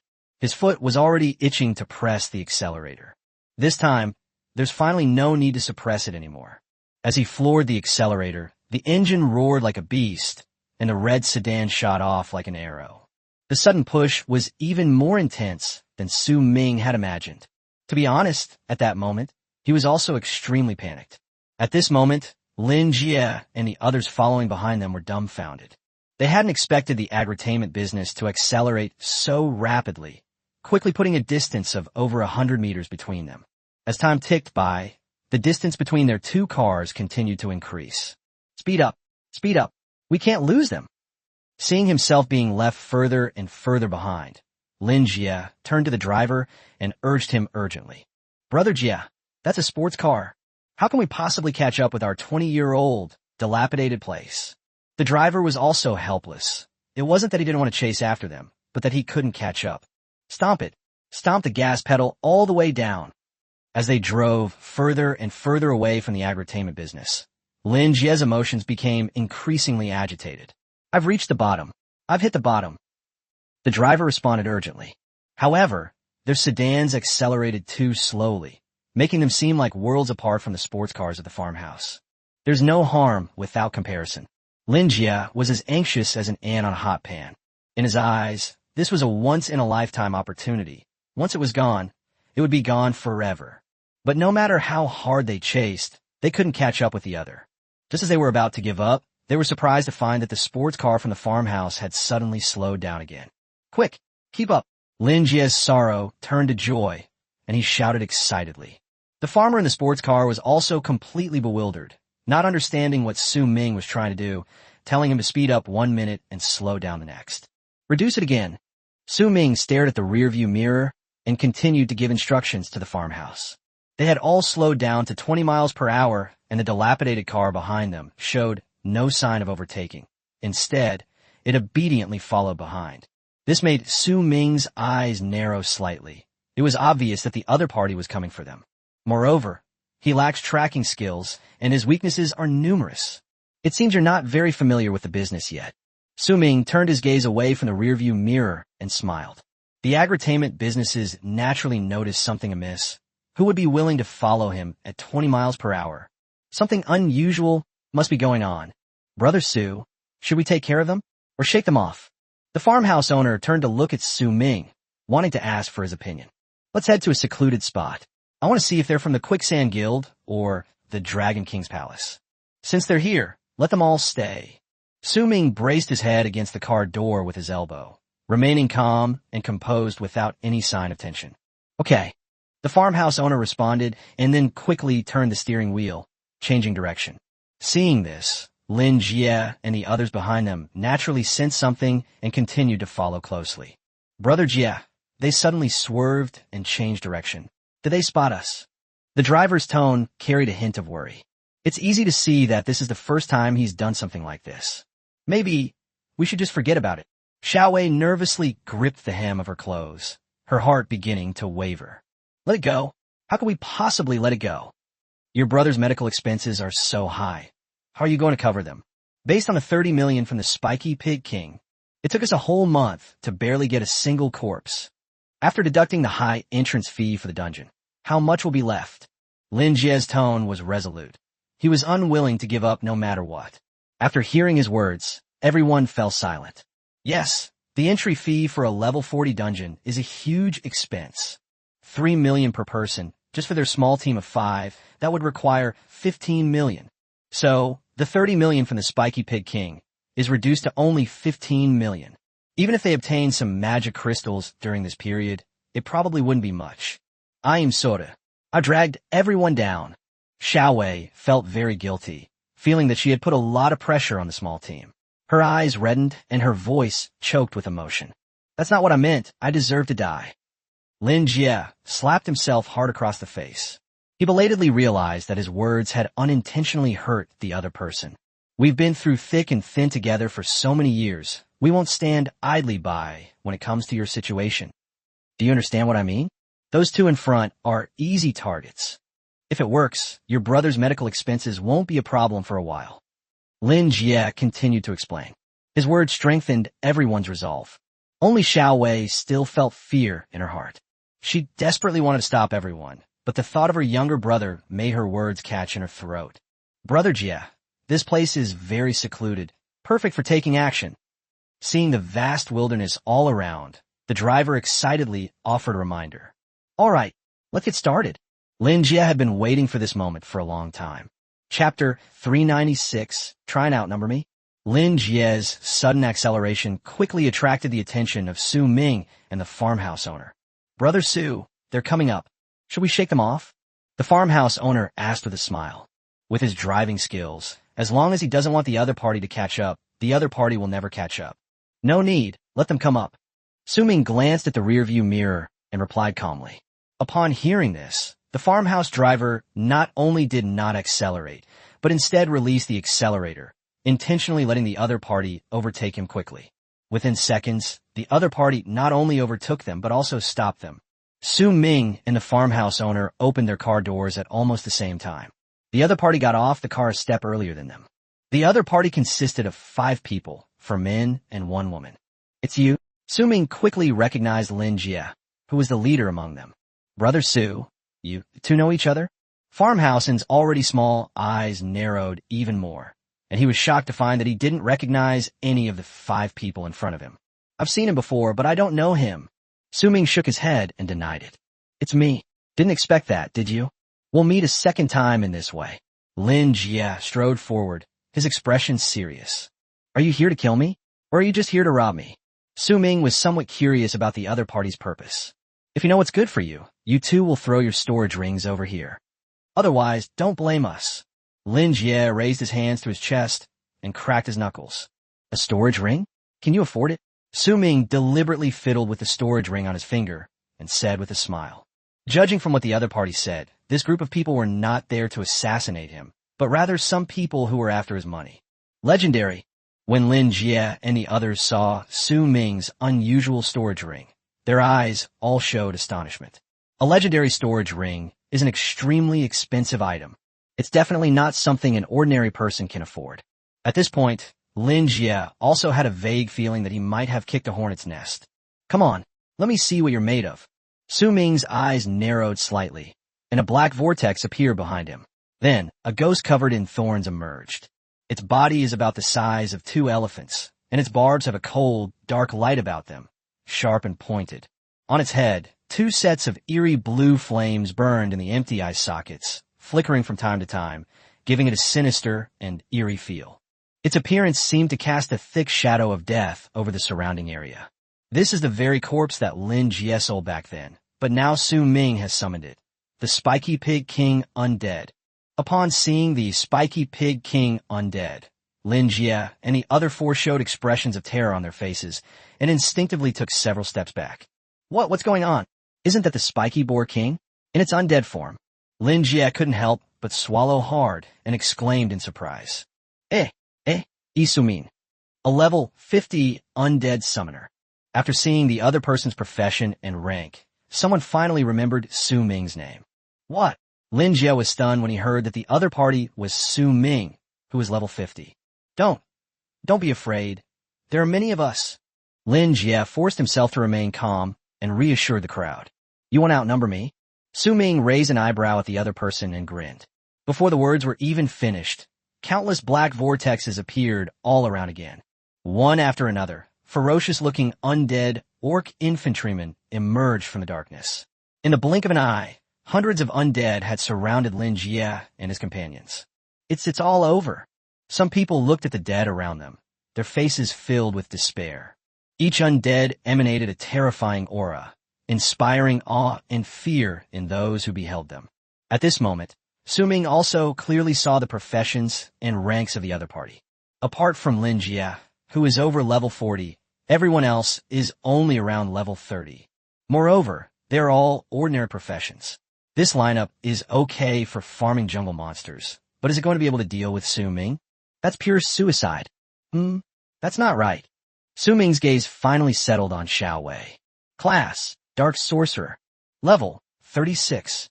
He never expected that there was a person with a rare profession hidden among this group of people. Find an opportunity to retreat. Lin Jie seemed to be so scared that his voice was trembling. The others were in similar situations. Some had weak legs, while others trembled slightly. Xiao Wei's eyes were brimming with tears. She felt even more guilty about what had happened. Don't say I'm bullying you. As long as you defeat the spiky pig king, I'll let you go. Su Ming crossed his arms and stared at Lin Jie and the others with great interest. Brother Su, this isn't like you. Upon hearing that the other party intended to release the person, the people from the farmhouse immediately came over, their eyes filled with slight doubt as they looked at Su Ming. Su Ming smiled without saying a word. What truly piqued his interest wasn't Lin Jie and his group, but rather that Dark Sorcerer. This profession is even rarer than those berserkers. He was just curious. How could such a rare profession have fallen so low as to resort to robbery? Do you keep your word? Just as Su Ming was still pondering, Lin Jie suddenly asked loudly. Certainly. Su Ming smiled and nodded. After he finished speaking, he had a thought, and the spiky pig king immediately launched an attack on Lin Jie and the others. All right, everyone, let's give it our all. Lin Jie flicked his right hand, and a large cyan cleaver appeared in his hand, facing this spiky boar king head-on. Seeing this, the others forgot their fear and knew that to survive, they had to defeat the spiky boar king Undead before them. Although it was still a struggle for them with their strength, this was their only chance to survive. Soon, the five of them officially began their battle against the spiky boar king Undead. Brother Su, he's still the boss after all. They are not only ordinary professionals, but their levels are all below level 40. They have almost no chance of winning. The farmhouse owner sighed softly. The five people in front of them were fighting desperately, but their attacks seemed to have great difficulty breaking through the spiky pig king's defense. It's not hard to see that their equipment isn't very good either. Some people were even knocked away by the savage charge of the spiky pig king and almost lost their fighting ability. This made Su Ming wonder if the other party didn't even have rare armor. No, how dare they rob us with their level of skill? Su Ming rubbed his chin, looking puzzled. Maybe they think we're young and easy to bully. The farmhouse owner frowned, unable to think of a better reason. Whether they can defeat the spurty pig king depends on her. Su Ming turned his gaze to Xiao Wei at the edge of the battlefield and said slowly. Upon hearing this, the guest house owner followed the other person's gaze, seemingly understanding Su Ming's intention. Chapter 397. The show is about to begin. The battle between Lin Jie's team and the spiky pig king Undead quickly reached a fever pitch. They were not only panting heavily, but also covered in bruises. Brother Jie, I'm sorry, it's all my fault. It's my fault that everyone is in trouble. Xiao Wei looked at her partners with eyes full of guilt. If anyone's to blame, it's me. This was my idea, but I didn't expect the other party to be such a terrifying being. Lin Jie kept waving the large machete in his hand and took all the blame upon himself. Xiao Wei, let's give it our all. Without using that move, we have absolutely no chance of winning. After being knocked away by the spiky pig king, Lin Jie quickly got up from the ground, turned to look at Xiao Wei, and said in a deep voice, "But that would bring you endless suffering." Xiao Wei hesitated. Xiao Wei, even if it's painful, it's better than dying here, right? Yeah, Let's give it a shot. Everyone else looked at her with unwavering eyes. Seeing this, Su Ming narrowed his eyes slightly, vaguely sensing that the other party was about to unleash some amazing skill. Brother Su, I feel like something's off here. Suddenly, the farmer felt a slight chill down his spine and couldn't help but shiver. What's there to be afraid of?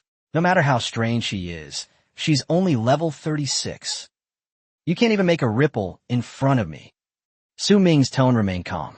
He was merely curious about Xiao Wei's upcoming skills, far from being afraid. Skill, Dark Seal.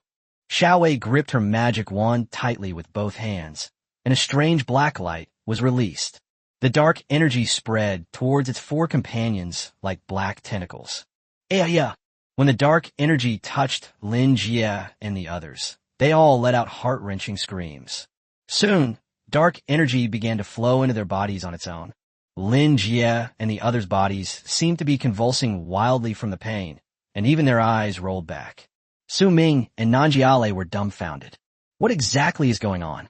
Isn't this supposed to be a buff skill? Why does it look like it's attacking its own allies? As the four streams of dark energy completely entered the other's body, Xiao Wei was already in tears. Clearly, she knew that using this skill would bring endless pain to people. Therefore, she will not use it unless absolutely necessary. Although we were in the wrong first, we are not to be slaughtered. Xiao Wei cried out to Su Ming in heart-wrenching sobs. These words surprised Su Ming and his companion slightly, who inwardly exclaimed, "Wow, you robbed us and you think you're in the right? So, we were wrong after all?" Before Su Ming and the others could react, Xiao Wei released an even more powerful dark energy. This time, the dark energy was not being transferred to her teammates, but to herself. Soon, she let out a piercing and painful scream. It's easy to see that the pain she endured was far greater than that of Lin Jie and the others. Are you crazy? Brother Su, these people, are they crazy? The farmhouse owner shrank back and couldn't help but swallow. The show is about to begin. Su Ming was not afraid. Instead, he became even more excited. Xiao Wei, are you crazy? How do I add a double curse mark to myself? Your body won't be able to take it. Lin Jie gradually regained his senses and was shocked when he saw Xiao Wei's condition. This all started because of me. I won't let anyone die here. He said if we defeat the Spiky Boar King, he'll let us go. Xiao Wei spoke with all her might. Brother Su, why do you seem to have become the villain? The farmhouse owner turned to look at Su Ming and muttered something under his breath. Upon hearing this, Su Ming glanced at the other person sideways, and the muscles at the corner of his mouth twitched slightly. He had clearly been holding back, otherwise the other team would have been dead long ago. Now you're saying you're like a villain? Is there no law left? Is there no justice left? After Lin Jie and the others stabilized, several wisps of dark aura rose around them, giving off an eerie feeling. In particular, they had an additional mysterious black mark on their foreheads. Without further ado, Lin Jie gripped his large machete tightly and charged at the Spiky Pig King. Once more. His speed has clearly improved significantly. Clang! The broadsword swung out and landed heavily on the Spiky Boar King, sparking brilliant sparks. I've gotten so much stronger. Upon seeing this, the farmer exclaimed in surprise. Skill, Brutal Slash. Lin Jie leaped up and swung his sword again. A flash of light appeared, and a black sword aura landed on the Spiky Boar King. Bang! After a loud bang, the Spiky Pig King was sent flying several meters away. Wait a minute. This guy, even his skills are imbued with a dark aura. Upon seeing the skill the opponent unleashed, Su Ming's pupils constricted slightly. He discovered that Xiao Wei's Dark Curse Seal not only provides buffs, but can also imbue people with a dark aura. For ordinary professionals, this is simply a divine skill. Boom! Boom! Lin Jie and his three companions launched a fierce counterattack against the Spiky Pig King. They were completely different people now than before. A series of fierce attacks forced the Spiky Pig King to retreat repeatedly. Snap! Even many of the burrs were broken off. Roar! The Spiky Pig King let out a mournful roar, which sent the four of them flying back. Even with their strength greatly enhanced, it's still somewhat difficult for them to completely defeat the Spiky Pig King. Soon, the Spiky Pig King also began to fight back, its limbs retracting as it rolled over. Skill, Spike Tank. As it tumbled violently, those sharp, bristly barbs left terrifying scratches on the ground. Seeing the other person rolling towards him, Lin Jie chose to confront them head-on in order to protect Xiao Wei, who was still struggling in pain. Clang! With a sharp, piercing metallic clang, Lin Jie was sent flying. The others did not back down an inch. They all stepped forward and used their skills to try to block this spiky pig king. Boom! Rumble! Loud noises continued. However, protected by its bristles, the spiky pig king did not suffer much damage and continued rolling around. Bang! Soon, the other three were also knocked away at almost the same time. The sharp bristles left gruesome wounds on everyone's bodies. These people are different from ordinary robbers. They seem unusually united. Su-Ming couldn't help but sigh when he saw the other party desperately trying to protect Xiao Wei. Chapter 398 Dark Sorcerer. Just as Su-Ming finished speaking, Xiao Wei suddenly opened her eyes. The black smoke surrounding her was even thicker than that around Lin Jie and the others. The mysterious mark on his forehead was also different from the others and was much more complex. She first looked around at her companions, and only after making sure they were all alive did she turn her gaze to the spiky pig king. It's time to end this. She stepped forward, her tone icy and chilling. At this moment, she was like a demon god emerging from the darkness, exuding a chilling aura of darkness from head to toe. She raised her staff and pointed it at the spiky boar king with a thought. Skill, Shadow Pierce. The next second, sharp shadow spikes formed from dark power materialized behind her. Whoosh, whoosh, whoosh. Dozens or even hundreds of shadow assassins shot wildly toward the spiky pig king. They not only cause physical damage, but also carry the dark attribute, making them a double threat. Bang, bang, bang. The shadow spikes all landed on the spiky boar king. Although it can use its barbs to block the shadow spikes' attacks, the dark attribute they carry cannot stop them and can still cause damage. Roar, roar, roar. The spiky pig king let out a shrill scream and retreated repeatedly. Everyone, charge! Lin Jie wiped the blood from the corner of his mouth, quickly got up from the ground, picked up his broadsword again, and rushed forward. Seeing this, the others disregarded their own wounds, endured the excruciating pain, stood up, and threw themselves back into the battle. When Xiao Wei discovered that her companions had launched another attack, she immediately switched actions. Skill, Dark Vortex.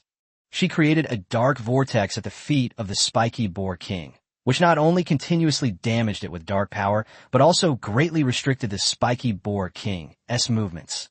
Boom! Rumble! Lin Jie and the others unleashed their skills on the spiky pig king once again.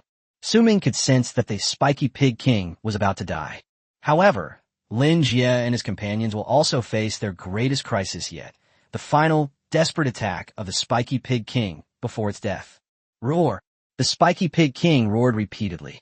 Xiao Wei's expression changed slightly, and she secretly thought to herself that something was wrong. Lin Jie and the others also noticed the abnormality and began to retreat rapidly. They also participated in the initial crackdown on the spiky pig king. They already had a premonition of what the spiky pig king Undead would do next. Skill, Rainstorm. Spiky pig king leaped with all his might, unleashing his strongest attack before his death in midair. Whoosh, whoosh, whoosh.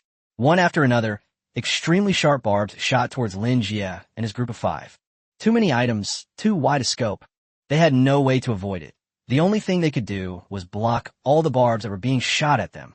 The scene of them killing the spiky boar king is still vivid in their minds. This move, Rain of Light, instantly killed many people. Even now, thinking back on it still sends shivers down my spine. They were far away at that time, so they easily avoided it. But today is different. We're so close, there's no way to avoid it. It's over. Are we all going to die here? Lin Jie stared wide-eyed at the dense barbs shooting towards them. Clang, clang, clang.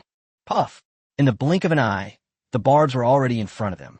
Even though they fought back frantically, the sharp barbs still pierced their shoulders, arms, or thighs. Everyone, I'm so sorry. It's my fault that you all died. Seeing that everyone had no chance of escape, Xiao Wei hurriedly apologized to them again, fearing that if she delayed even a second longer, there would be no chance left. Upon hearing this, everyone turned to look at the other person. They remained silent, only offering Xiao Wei a faint smile, without blaming her in the slightest. This brought tears to Xiao Wei's eyes even more. Even Su Ming was moved by it. I am tired anyway. Lin Jie even gave up resisting. Clang, clang, clang. Just when they thought they were about to be pierced by 1,000 arrows, a dark shadow enveloped them, and a series of crisp metallic clanging sounds rang in their ears. Xiao Wei's eyes trembled, her face filled with disbelief. Lin Jie and the others also showed disbelief in their eyes. None of them expected that the undead orc infantry who had been standing motionless would step forward at this crucial moment. Although Su Ming couldn't control the skills that the spiky pig king had already unleashed, he could control the undead warriors to shield Lin Jie and the others from fatal damage. Only after the last barb landed did the orc infantry retreat again. Lin Jie and the others collapsed to the ground, still in shock. At that moment, the mysterious marks on their foreheads also disappeared. Puff! The moment the mark disappeared, Xiao Wei felt a sweet taste in her throat and blood spurted out. Lin Jie and the others were also extremely weak. Even though they wanted to get up to check on each other's injuries, they were too weak to stand up. What's wrong with you? Su Ming slowly walked up to Xiao Wei and handed her a tissue. I cast a double curse on myself and suffered a backlash. Xiao Wei wiped the bloodstains from the corner of her mouth with the back of her hand, but did not accept Su Ming's kindness. You harbor great hostility towards me. Seeing that the other person wouldn't accept his tissue, Su Ming had no choice but to take it back and then continue to ask. What do you think? Xiao Wei looked up at Su Ming, and their eyes met. You robbed me first, didn't you? Logically speaking, I should kill you all. I'm wrong for not killing you now. Su Ming looked down at the other person and said with a smile. Brother Su, I told you they should be killed, to avoid leaving myself with future troubles. The agritainment businesses also chimed in, still advising to eliminate the problem completely. Xiao Wei was speechless for a moment and had no words to reply. Which guild are you from? Su Ming pressed for more information. Hungry Wolf Guild. Xiao Wei did not hide anything and told the truth. Upon hearing the name, Hungry Wolf Guild, Su Ming was slightly taken aback, then smiled. What are you laughing at? We may be just a third-rate guild, but what's so funny about that? When Lin Jie saw the smile on Su Ming's face, he couldn't help but shout angrily. If you don't mind, you can join my Freedom Guild. Su Ming extended an olive branch directly. Upon hearing this, not only were Xiao Wei and the others dumbfounded, but even the farmhouse restaurant next to them was stunned. He even wondered if he had misheard. Su Ming actually invited someone who had robbed him to join a guild? The agritainment business owner felt that he was, after all, the chairman. Shouldn't we have informed him about this beforehand? I don't think you have any objections, right? Su Ming turned to look at the farmhouse and asked with a smile. No objection. Although the farmhouses were opposed in their hearts, they said the opposite. Chapter 399, I don't have much of anything, except money. Xiao Wei's beautiful eyes were filled with confusion. Su Ming's actions had greatly surprised her.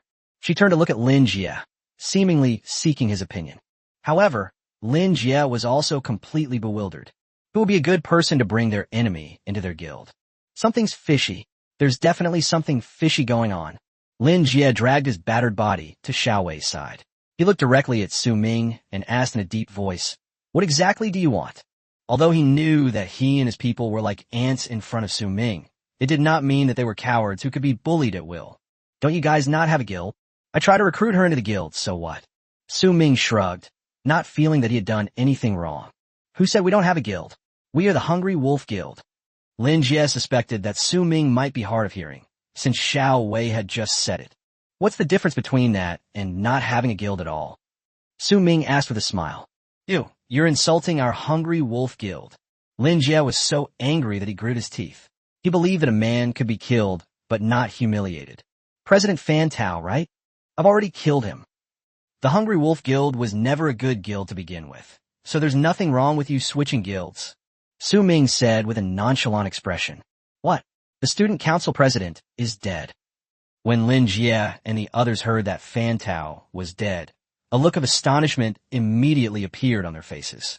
They admitted that the Hungry Wolf Guild wasn't a good guild, but at least it offered some guild benefits. Moreover, it's relatively free. The guild members are usually idle and nobody cares about them, so it's known as a gathering place for hooligans. Yes, the guild leader is dead. The Hungry Wolf Guild is pretty much finished. Think about it. Su Ming turned his gaze to Xiao Wei again. He now feels the need to expand his guild, as this is the only way he can protect those he wants to protect as much as possible. He doesn't want things like what happened to Wang Xiaoming and Hua Haitao to happen again. Although there are now 2 Yi and Nong families supporting him in Jiangxing City. However, Su Ming felt that this was far from enough, and besides, it didn't belong to his own forces.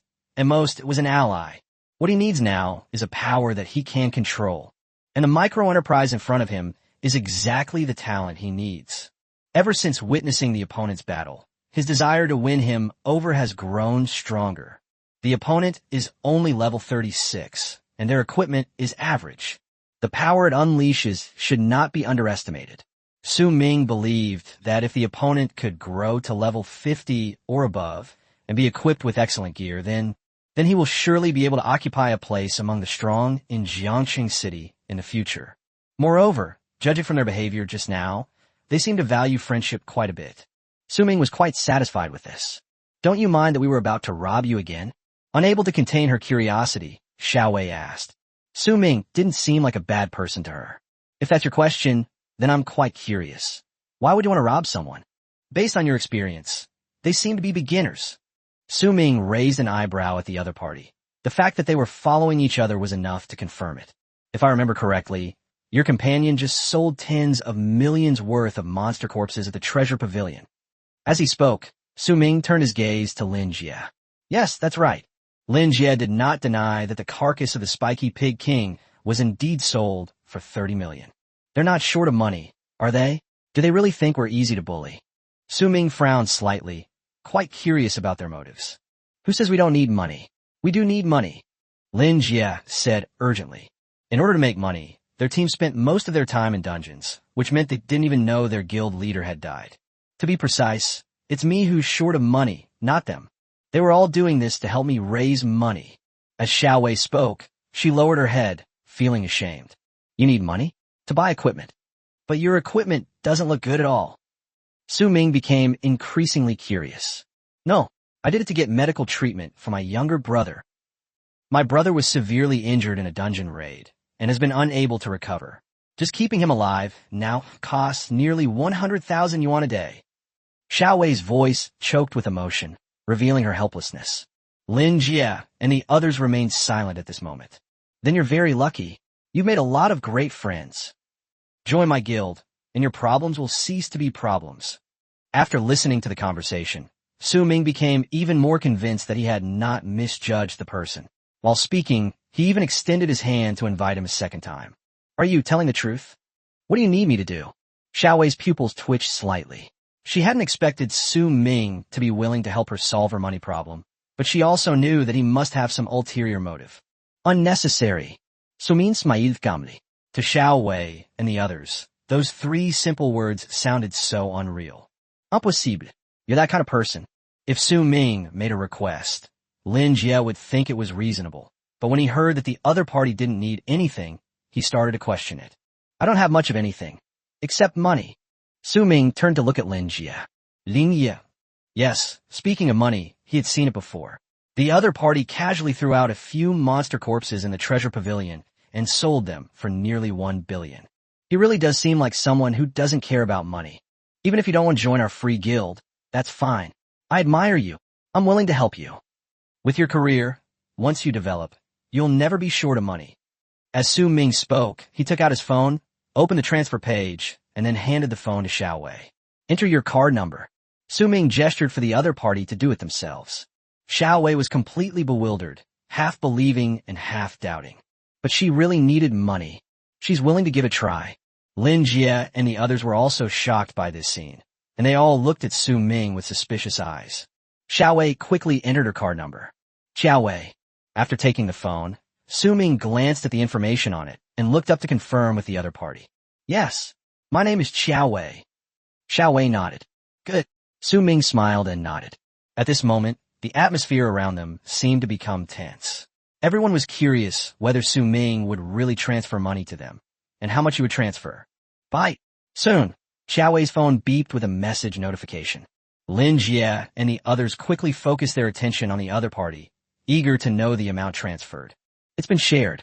Take a look. Su Ming gestured for the other person to check their phone messages to confirm. Chapter 400 The Face of the Nouveau Riche. Xiao Wei took out her phone, looked down, and her pupils trembled slightly. His face was filled with astonishment. 100 million? Xiao Wei looked up at Su Ming with disbelief in her eyes. Who's such a kind person, giving away 100 million to strangers so casually? Take the young master. Lin Jie and the others were also incredulous when they heard the amount. Isn't this a savior in the making? No, Brother Su. Do you have too much money and nowhere to spend it? Farmhouses are ashamed.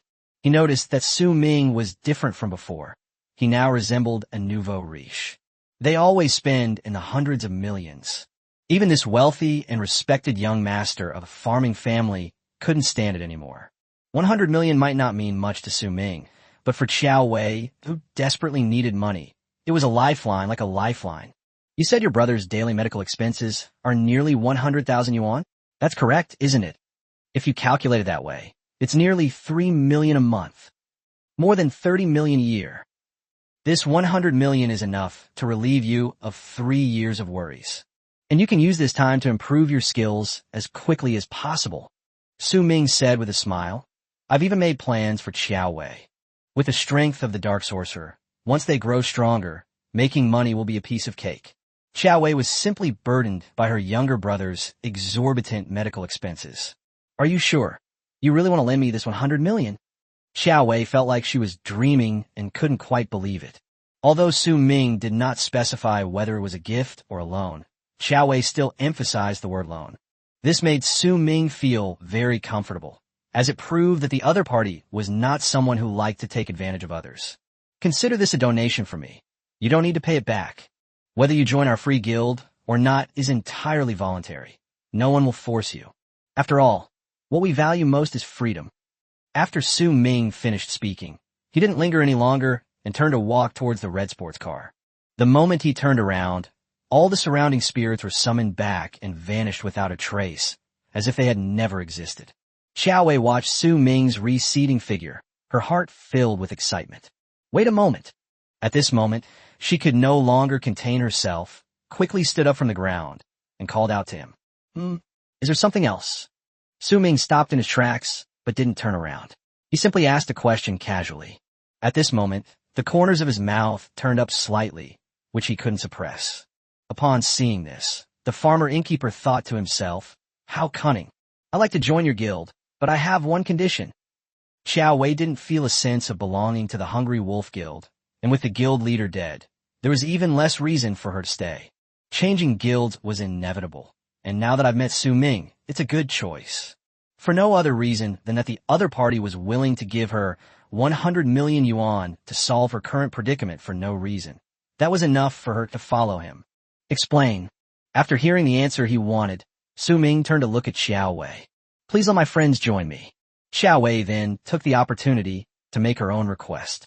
Xiao Wei, he's interested in you. Why did you drag us in? Yeah, Su Ming is a big shot in Jiangsheng. If you follow him, you'll definitely be better off than us. You don't need to worry about us. We're just ordinary people.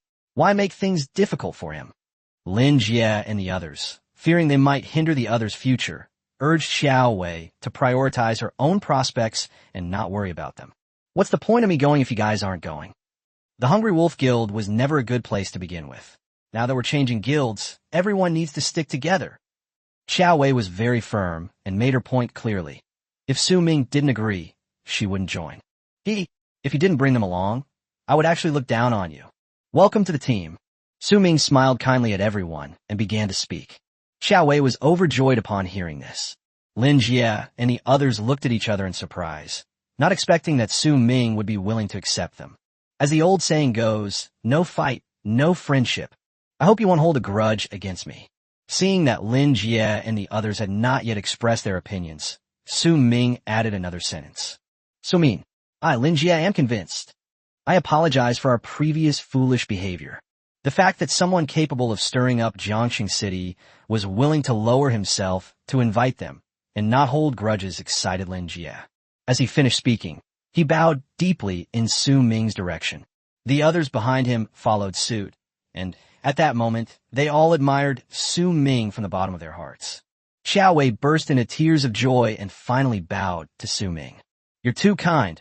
We'll be waiting for you to report to the guild."